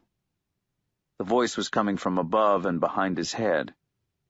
"The smartest, quickest thing you can do is what sailors have done to men overboard for hundreds of years. You put the fella in hot water. Not too hot, just hot. Now, just so you know, you were basically dead when I found you on the ice back there. How are you feeling now, Houdini?" "It hurts. Everything hurts. You saved my life." "I guess maybe I did at that. Can you hold your head up on your own now?" "Maybe." "I'm going to let you go. If you start sinking below the water, I'll pull you back up again." The hands released their grip on his head. He felt himself sliding forward in the bathtub. He put out his hands, pressed them against the sides of the tub, and leaned back. The bathroom was small. The tub was metal, and the enamel was stained and scratched. An old man moved into his field of vision. He looked concerned. "Feeling better?" asked Hinzelman.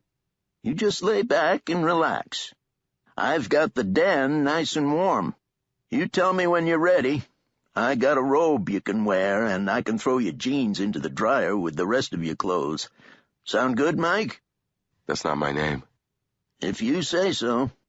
The old man's goblin face twisted into an expression of discomfort. Shadow had no real sense of time. He lay in the bath until the burning stopped and his toes and fingers flexed without real discomfort. Hinzelman helped Shadow to his feet and let out the warm water. Shadow sat on the side of the bath, and together they pulled off his jeans. He squeezed without much difficulty into a terry-cloth robe too small for him, and, leaning on the old man, he went through to the den and flopped down on an ancient sofa. He was tired and weak, deeply fatigued, but alive. A log fire burned in the fireplace. A handful of surprised-looking deer heads peered down dustily from around the walls, where they jostled for space with several large varnished fish. Hinzelman went away with Shadow's jeans, and from the room next door Shadow could hear a brief pause in the rattle of a clothes dryer before it resumed. The old man returned with a steaming mug. It's coffee, which is a stimulant, and I splashed a little schnapps into it. Just a little. That's what we always did in the old days. A doctor wouldn't recommend it. Shadow took the coffee with both hands. On the side of the mug was a picture of a mosquito and the message, "Give blood. Visit Wisconsin." Thanks. It's what friends are for. One day you can save my life. For now, forget about it. Shadow sipped the coffee. I thought I was dead. You were lucky. I was up on the bridge. I pretty much figured that today was going to be the big day. You get a feel for it when you get to my age. So I was up there with my old pocket watch, and I saw you heading out onto the lake. I shouted, but I sure as heck don't think you could have heard me. I saw the car go down, and I saw you go down with it, and I thought I'd lost you, so I went out onto the ice. Gave me the heebie-jeebies. You must have been under the water for the best part of 2 minutes. Then I saw your hand come up through the place where the car went down. It was like seeing a ghost, seeing you there. He trailed off. We were both damn lucky that the ice took our weight as I dragged you back to shore. Shadow nodded. You did a good thing, he told Hinzelman, and the old man beamed all over his goblin face. Somewhere in the house, Shadow heard a door close. He sipped at his coffee. Now that he was able to think clearly, he was starting to ask himself questions. He wondered how an old man, a man half his height and perhaps a third his weight, had been able to drag him, unconscious, across the ice or get him up the bank to a car. He wondered how Hinzelman had gotten Shadow into the house and the bath. Hinzelman walked over to the fire, picked up the tongs, and placed a thin log carefully onto the blazing fire. Do you want to know what I was doing out on the ice? Hinzelman shrugged. None of my business. You know what I don't understand? I don't understand why you saved my life. Well, the way I was brought up, if you see another fella in trouble... No, that's not what I mean. I mean, you killed all those kids. Every winter. I was the only one to have figured it out. You must have seen me open the trunk. Why didn't you just let me drown? Hinzelman tipped his head on one side. He scratched his nose thoughtfully, rocked back and forth as if he were thinking. Well, that's a good question. I guess it's because I owed a certain party a debt, and I'm good for my debts. Wednesday? That's the fella. There was a reason he hid me in Lakeside, wasn't there? There was a reason nobody should have been able to find me here. Hinzelman said nothing. He unhooked a heavy black poker from its place on the wall, and he prodded at the fire with it, sending up a cloud of orange sparks and smoke. This is my home. It's a good town. Shadow finished his coffee. He put the cup down on the floor. The effort was exhausting. How long have you been here? Long enough. And you made the lake? Hinzelman peered at him, surprised. Yes, I made the lake. They were calling it a lake when I got here, but it weren't nothing more than a spring and a mill pond and a creek. I figured that this country is hell on my kind of folk. It eats us. I didn't want to be eaten, so I made a deal. I gave them a lake, and I gave them prosperity. And all it cost them was one child every winter. Good kids. said Hinzelmann, shaking his old head slowly. They were all good kids. I'd only pick ones I liked, except for Charlie Nelligan. He was a bad seed, that one. He was, 1924? 1925? Yeah, that was the deal.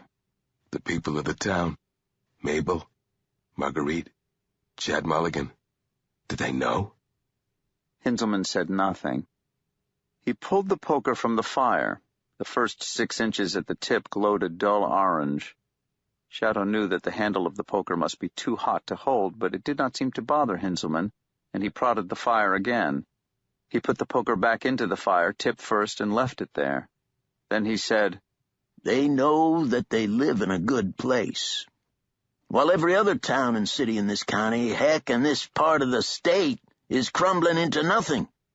They know that. And that's your doing.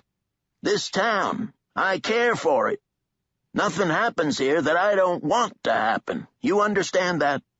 Nobody comes here that I don't want to come here. That was why your father sent you here. He didn't want you out there in the world attracting attention, that's all.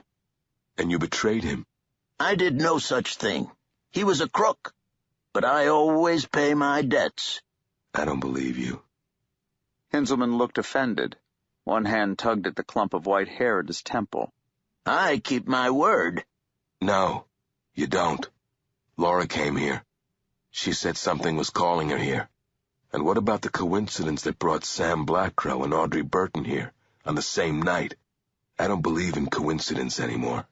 Sam Blackcrow and Audrey Burton, 2 people who both knew who I really was, and that there were people out there looking for me. I guess if one of them failed, there was always the other. And if all of them had failed, who else was on their way to Lakeside, Hinzelmann? My old prison warden? Up here for a weekend's ice fishing? Laura's mother? You wanted me out of your town. You just didn't want to have to tell Wednesday that was what you were doing. In the firelight, Hinzelmann seemed more like a gargoyle than an imp. This is a good town. Without his smile, he looked waxen and corpse-like. You could have attracted too much attention.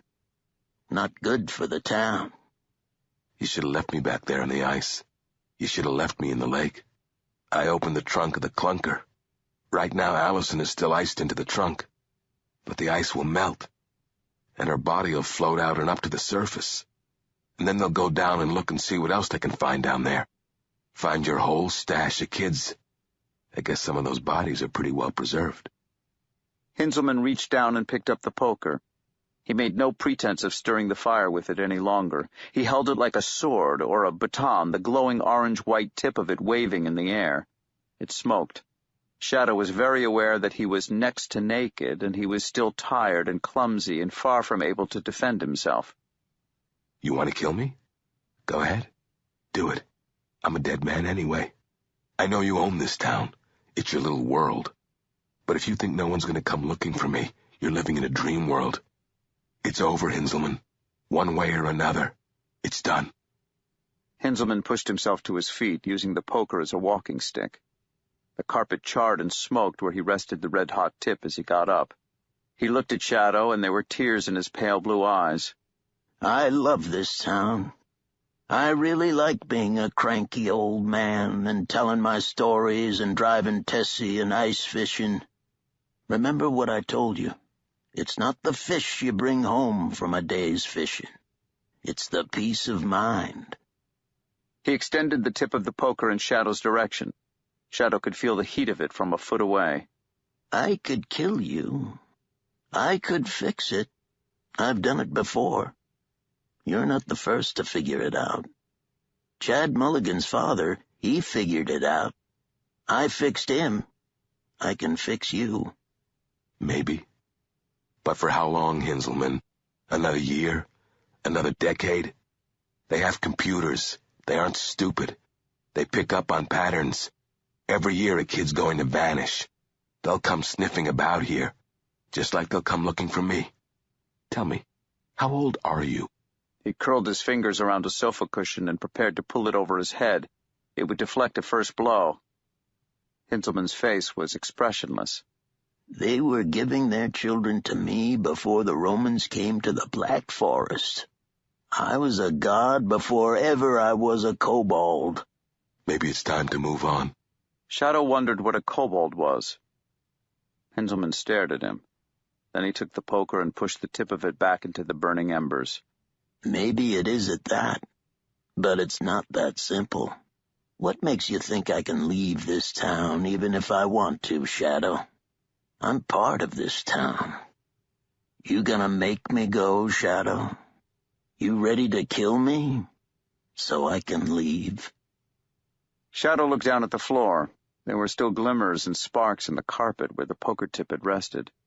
Hinzelman followed the look with his own and crushed the embers out with his foot, twisting. In Shadow's mind came unbidden children, hundreds of them, staring at him with bone-blind eyes, the hair twisting slowly around their faces like fronds of seaweed. They were looking at him reproachfully.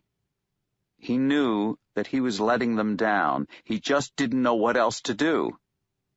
I can't kill you. You saved my life. He shook his head. He felt like crap in every way he could feel like crap. He didn't feel like a hero or a detective anymore, just another fucking sellout, waving a stern finger at the darkness before turning his back on it. You want to know a secret? Sure, said Shadow with a heavy heart. He was ready to be done with secrets. Watch this. Where Hinzelman had been standing stood a male child, no more than 5 years old. His hair was dark brown and long. He was perfectly naked, save for a worn leather band around his neck. He was pierced with 2 swords, one of them going through his chest, the other entering at his shoulder, with the point coming out beneath the rib cage. Blood flowed through the wounds without stopping and ran down the child's body to pool and puddle on the floor. The swords looked unimaginably old. The little boy stared up at Shadow with eyes that held only pain. And Shadow thought to himself, of course. That's as good a way as any other of making a tribal god. He did not have to be told. He knew. You take a baby and you bring it up in the darkness, letting it see no one, touch no one, and you feed it well as the years pass, feed it better than any of the village's other children, and then, 5 winters on, when the night is at its longest, you drag the terrified child out of its hut and into the circle of bonfires, and you pierce it with blades of iron and of bronze. Then you smoke the small body over charcoal fires until it is properly dried, and you wrap it in furs and carry it with you from encampment to encampment, deep in the Black Forest, sacrificing animals and children to it, making it the luck of the tribe. When eventually the thing falls apart from age, you place its fragile bones in a box, and you worship the box, until one day the bones are scattered and forgotten, and the tribes who worship the child god of the box are long gone, and the child god, the luck of the village, will be barely remembered, save as a ghost or a brownie, a kobold. Shadow wondered which of the people who had come to northern Wisconsin 150 years ago, a woodcutter, perhaps, or a mapmaker, had crossed the Atlantic with Hinzelman living in his head. And then the bloody child was gone, and the blood, and there was only an old man with a fluff of white hair and a goblin smile, his sweater sleeves still soaked from putting Shadow into the bath that had saved his life. Hinzelman? The voice came from the doorway of the den. Hinzelman turned. Shadow turned too. I came over to tell you, said Chad Mulligan, and his voice was strained, that the clunker went through the ice. I saw it had gone down when I drove over that way and thought I'd come over and let you know, in case you'd missed it. He was holding his gun. It was pointed at the floor. Hey, Chad, said Shadow. Hey, pal. They sent me a note, said you died in custody. Heart attack. How about that? Seems like I'm dying all over the place. He came down here, Chad. He threatened me. No, he didn't. I've been here for the last 10 minutes, Hinzelman. I heard everything you said. About my old man. About the lake. He walked further into the den. He did not raise the gun. I mean, Jesus, Hinzelman, you can't drive through this town without seeing that goddamn lake. It's at the center of everything. So what the hell am I supposed to do? You got to arrest him. He said he was going to kill me, said the scared old man in a dusty den. Chad, I'm pleased you're here. No, you're not. Hinzelman sighed. He bent down, as if resigned, and he pulled the poker out from the fire. The tip of it was burning bright orange. Put that down, Hinzelman. Just put it down, slowly. Keep your hands in the air where I can see them, and turn and face the wall. There was an expression of pure fear on the old man's face, and Shadow would have felt sorry for him, but he remembered the frozen tears on the cheeks of Allison McGovern and could not feel anything. Hinzelman did not move. He did not put down the poker. He did not turn to the wall. Shadow was about to reach for Hinzelman to try to take the poker away from him when the old man threw the burning poker at Chad Mulligan. Hinzelman threw it awkwardly, lobbing it across the room as if for form's sake, and as he threw it, he was already hurrying for the door. The poker glanced off Chad's left arm. The noise of the shot in the close quarters of the old man's room was deafening. One shot to the head, and that was all. Better get your clothes on. His voice was dull and dead. Shadow nodded. He walked to the room next door, opened the door of the clothes dryer, and pulled out his clothes. The jeans were still damp. He put them on anyway. By the time he got back to the den, fully dressed, except for his coat, which was somewhere deep in the freezing mud of the lake, and his boots, which he could not find, Mulligan had already hauled several smoldering logs out from the fireplace. It's a bad day for a cop when he has to commit arson just to cover up a murder. Then he looked up at Shadow. You need boots. I don't know where he put them. Hell, said Mulligan. Sorry about this, Hinzelman. And he picked the old man up by the collar and by the belt buckle, and he swung him forward, dropped the body with its head resting in the open fireplace. The white hair crackled and flared, and the room began to fill with the smell of charring flesh. It wasn't murder. It was self-defense. I know what it was. He had already turned his attention to the smoking logs he had scattered about the room. He pushed one of them to the edge of the sofa, picked up an old copy of the Lakeside News, and pulled it into its component pages, which he crumpled up and dropped onto the log. The newspaper pages browned and then burst into flame. Get outside. He opened the windows as they walked out of the house, and he sprang the lock on the front door to lock it before he closed it. Shadow followed him out to the police car on his bare feet. Mulligan opened the front passenger door for him, and Shadow got in and wiped his feet off on the mat. Then he put on his socks, which were pretty much dry by now. We can get you some boots at Henning's Farm and Home. How much did you hear in there? Enough. Too much. They drove to Henning's Farm and Home in silence. When they got there, the police chief said, What size feet? Shadow told him. Mulligan walked into the store. He returned with a pair of thick woolen socks and a pair of leather farm boots. All they had left in your size. Unless you wanted gum boots. I figured you didn't. Shadow pulled on the socks and the boots. They fitted fine. Thanks. You got a car? It's parked by the road down to the lake, near the bridge. Mulligan started the car and pulled out of the Hennings parking lot. What happened to Audrey? Day after they took you away, she said she liked me as a friend, but it would never work out between us being family and all. And she went back to Eagle Point. Broke my gosh darn heart. Makes sense. And it wasn't personal. Hinzelman didn't need her here anymore. They drove back past Hinzelman's house. A thick plume of white smoke was coming up from the chimney. She only came to town because he wanted her here. She was something to help him get me out of town. I was bringing attention he didn't need. I thought she liked me. They pulled up beside Shadow's rental car. What are you going to do now? I don't know. His normally harassed face was starting to look more alive than it had at any point since Hinzelman's den. It also looked more troubled. I figure I got a couple of choices. Either I'll... And he made a gun of his first two fingers and put the fingertips into his open mouth and removed them. Put a bullet through my brain. Or I'll wait another couple of days until the ice is mostly gone and tie a concrete block to my leg and jump off the bridge. Or pills. Sheesh. Maybe I should just drive a while out to one of the forests. Take pills out there. I don't want to make one of my guys have to do the cleanup. Leave it for the county, huh? He sighed and shook his head. You didn't kill Hinzelman, Chad. He died a long time ago. A long way from here. Thanks for saying that, Mike. But I killed him. I shot a man in cold blood, and I covered it up. And if you ask me why I did it, why I really did it, I'm darned if I could tell you. Shadow put out a hand, touched Mulligan on the arm. Hinzelman owned this town. I don't think you had a lot of choice about what happened back there. I think he brought you there. He wanted you to hear what you heard. He set you up. I guess it was the only way he could leave. Mulligan's miserable expression did not change. Shadow could see that the police chief had barely heard anything that he had said. He had killed Hinzelman and built him a pyre, and now, obeying the last of Hinzelman's desires, or simply because it was the only thing he could do to live with himself, he would commit suicide.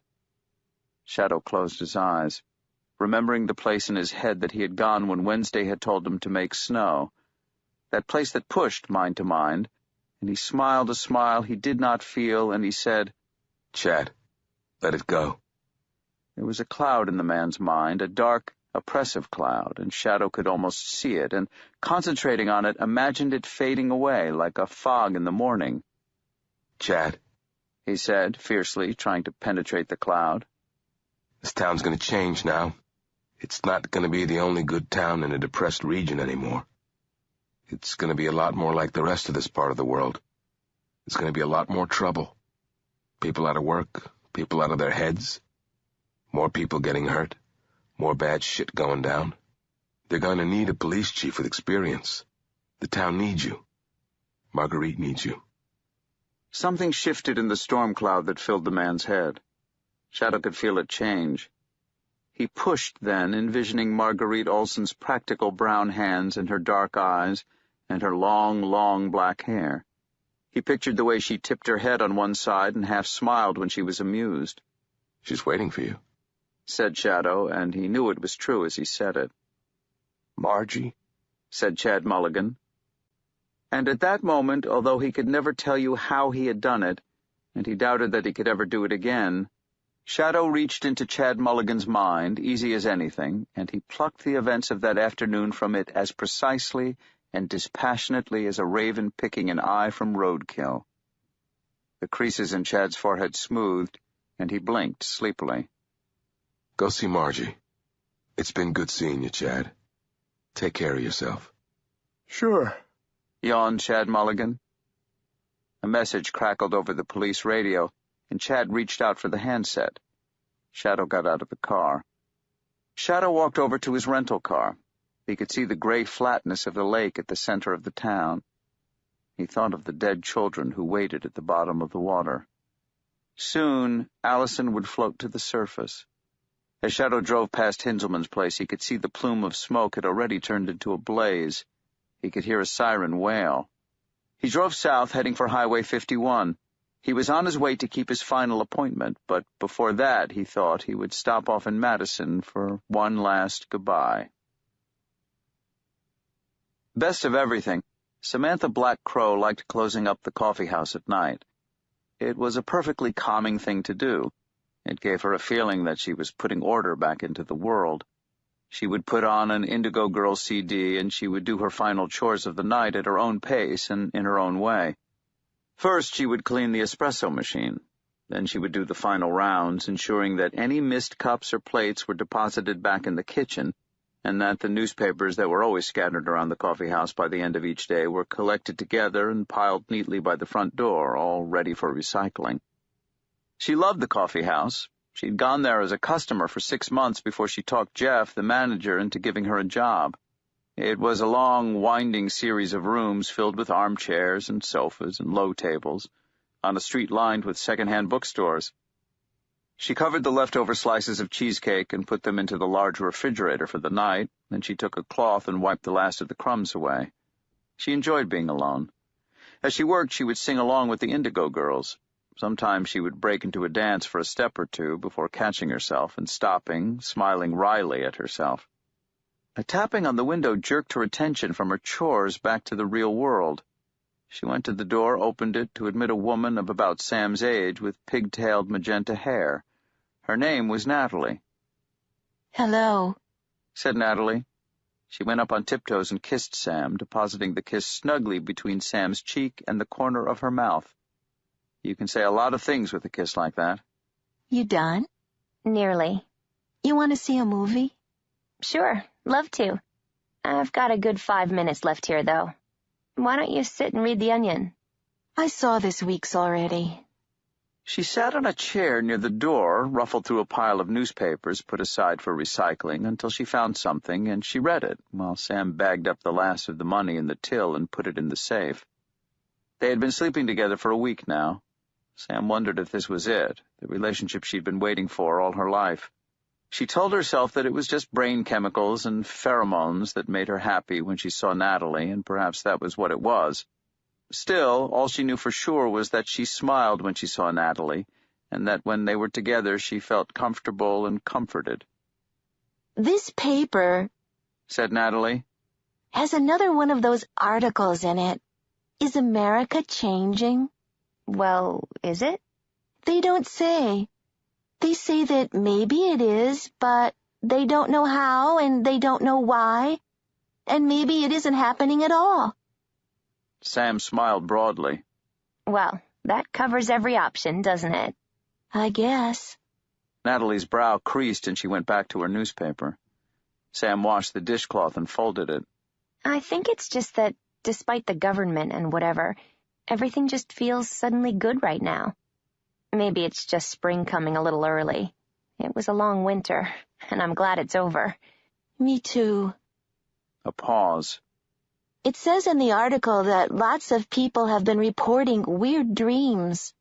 I haven't really had any weird dreams. Nothing weirder than normal.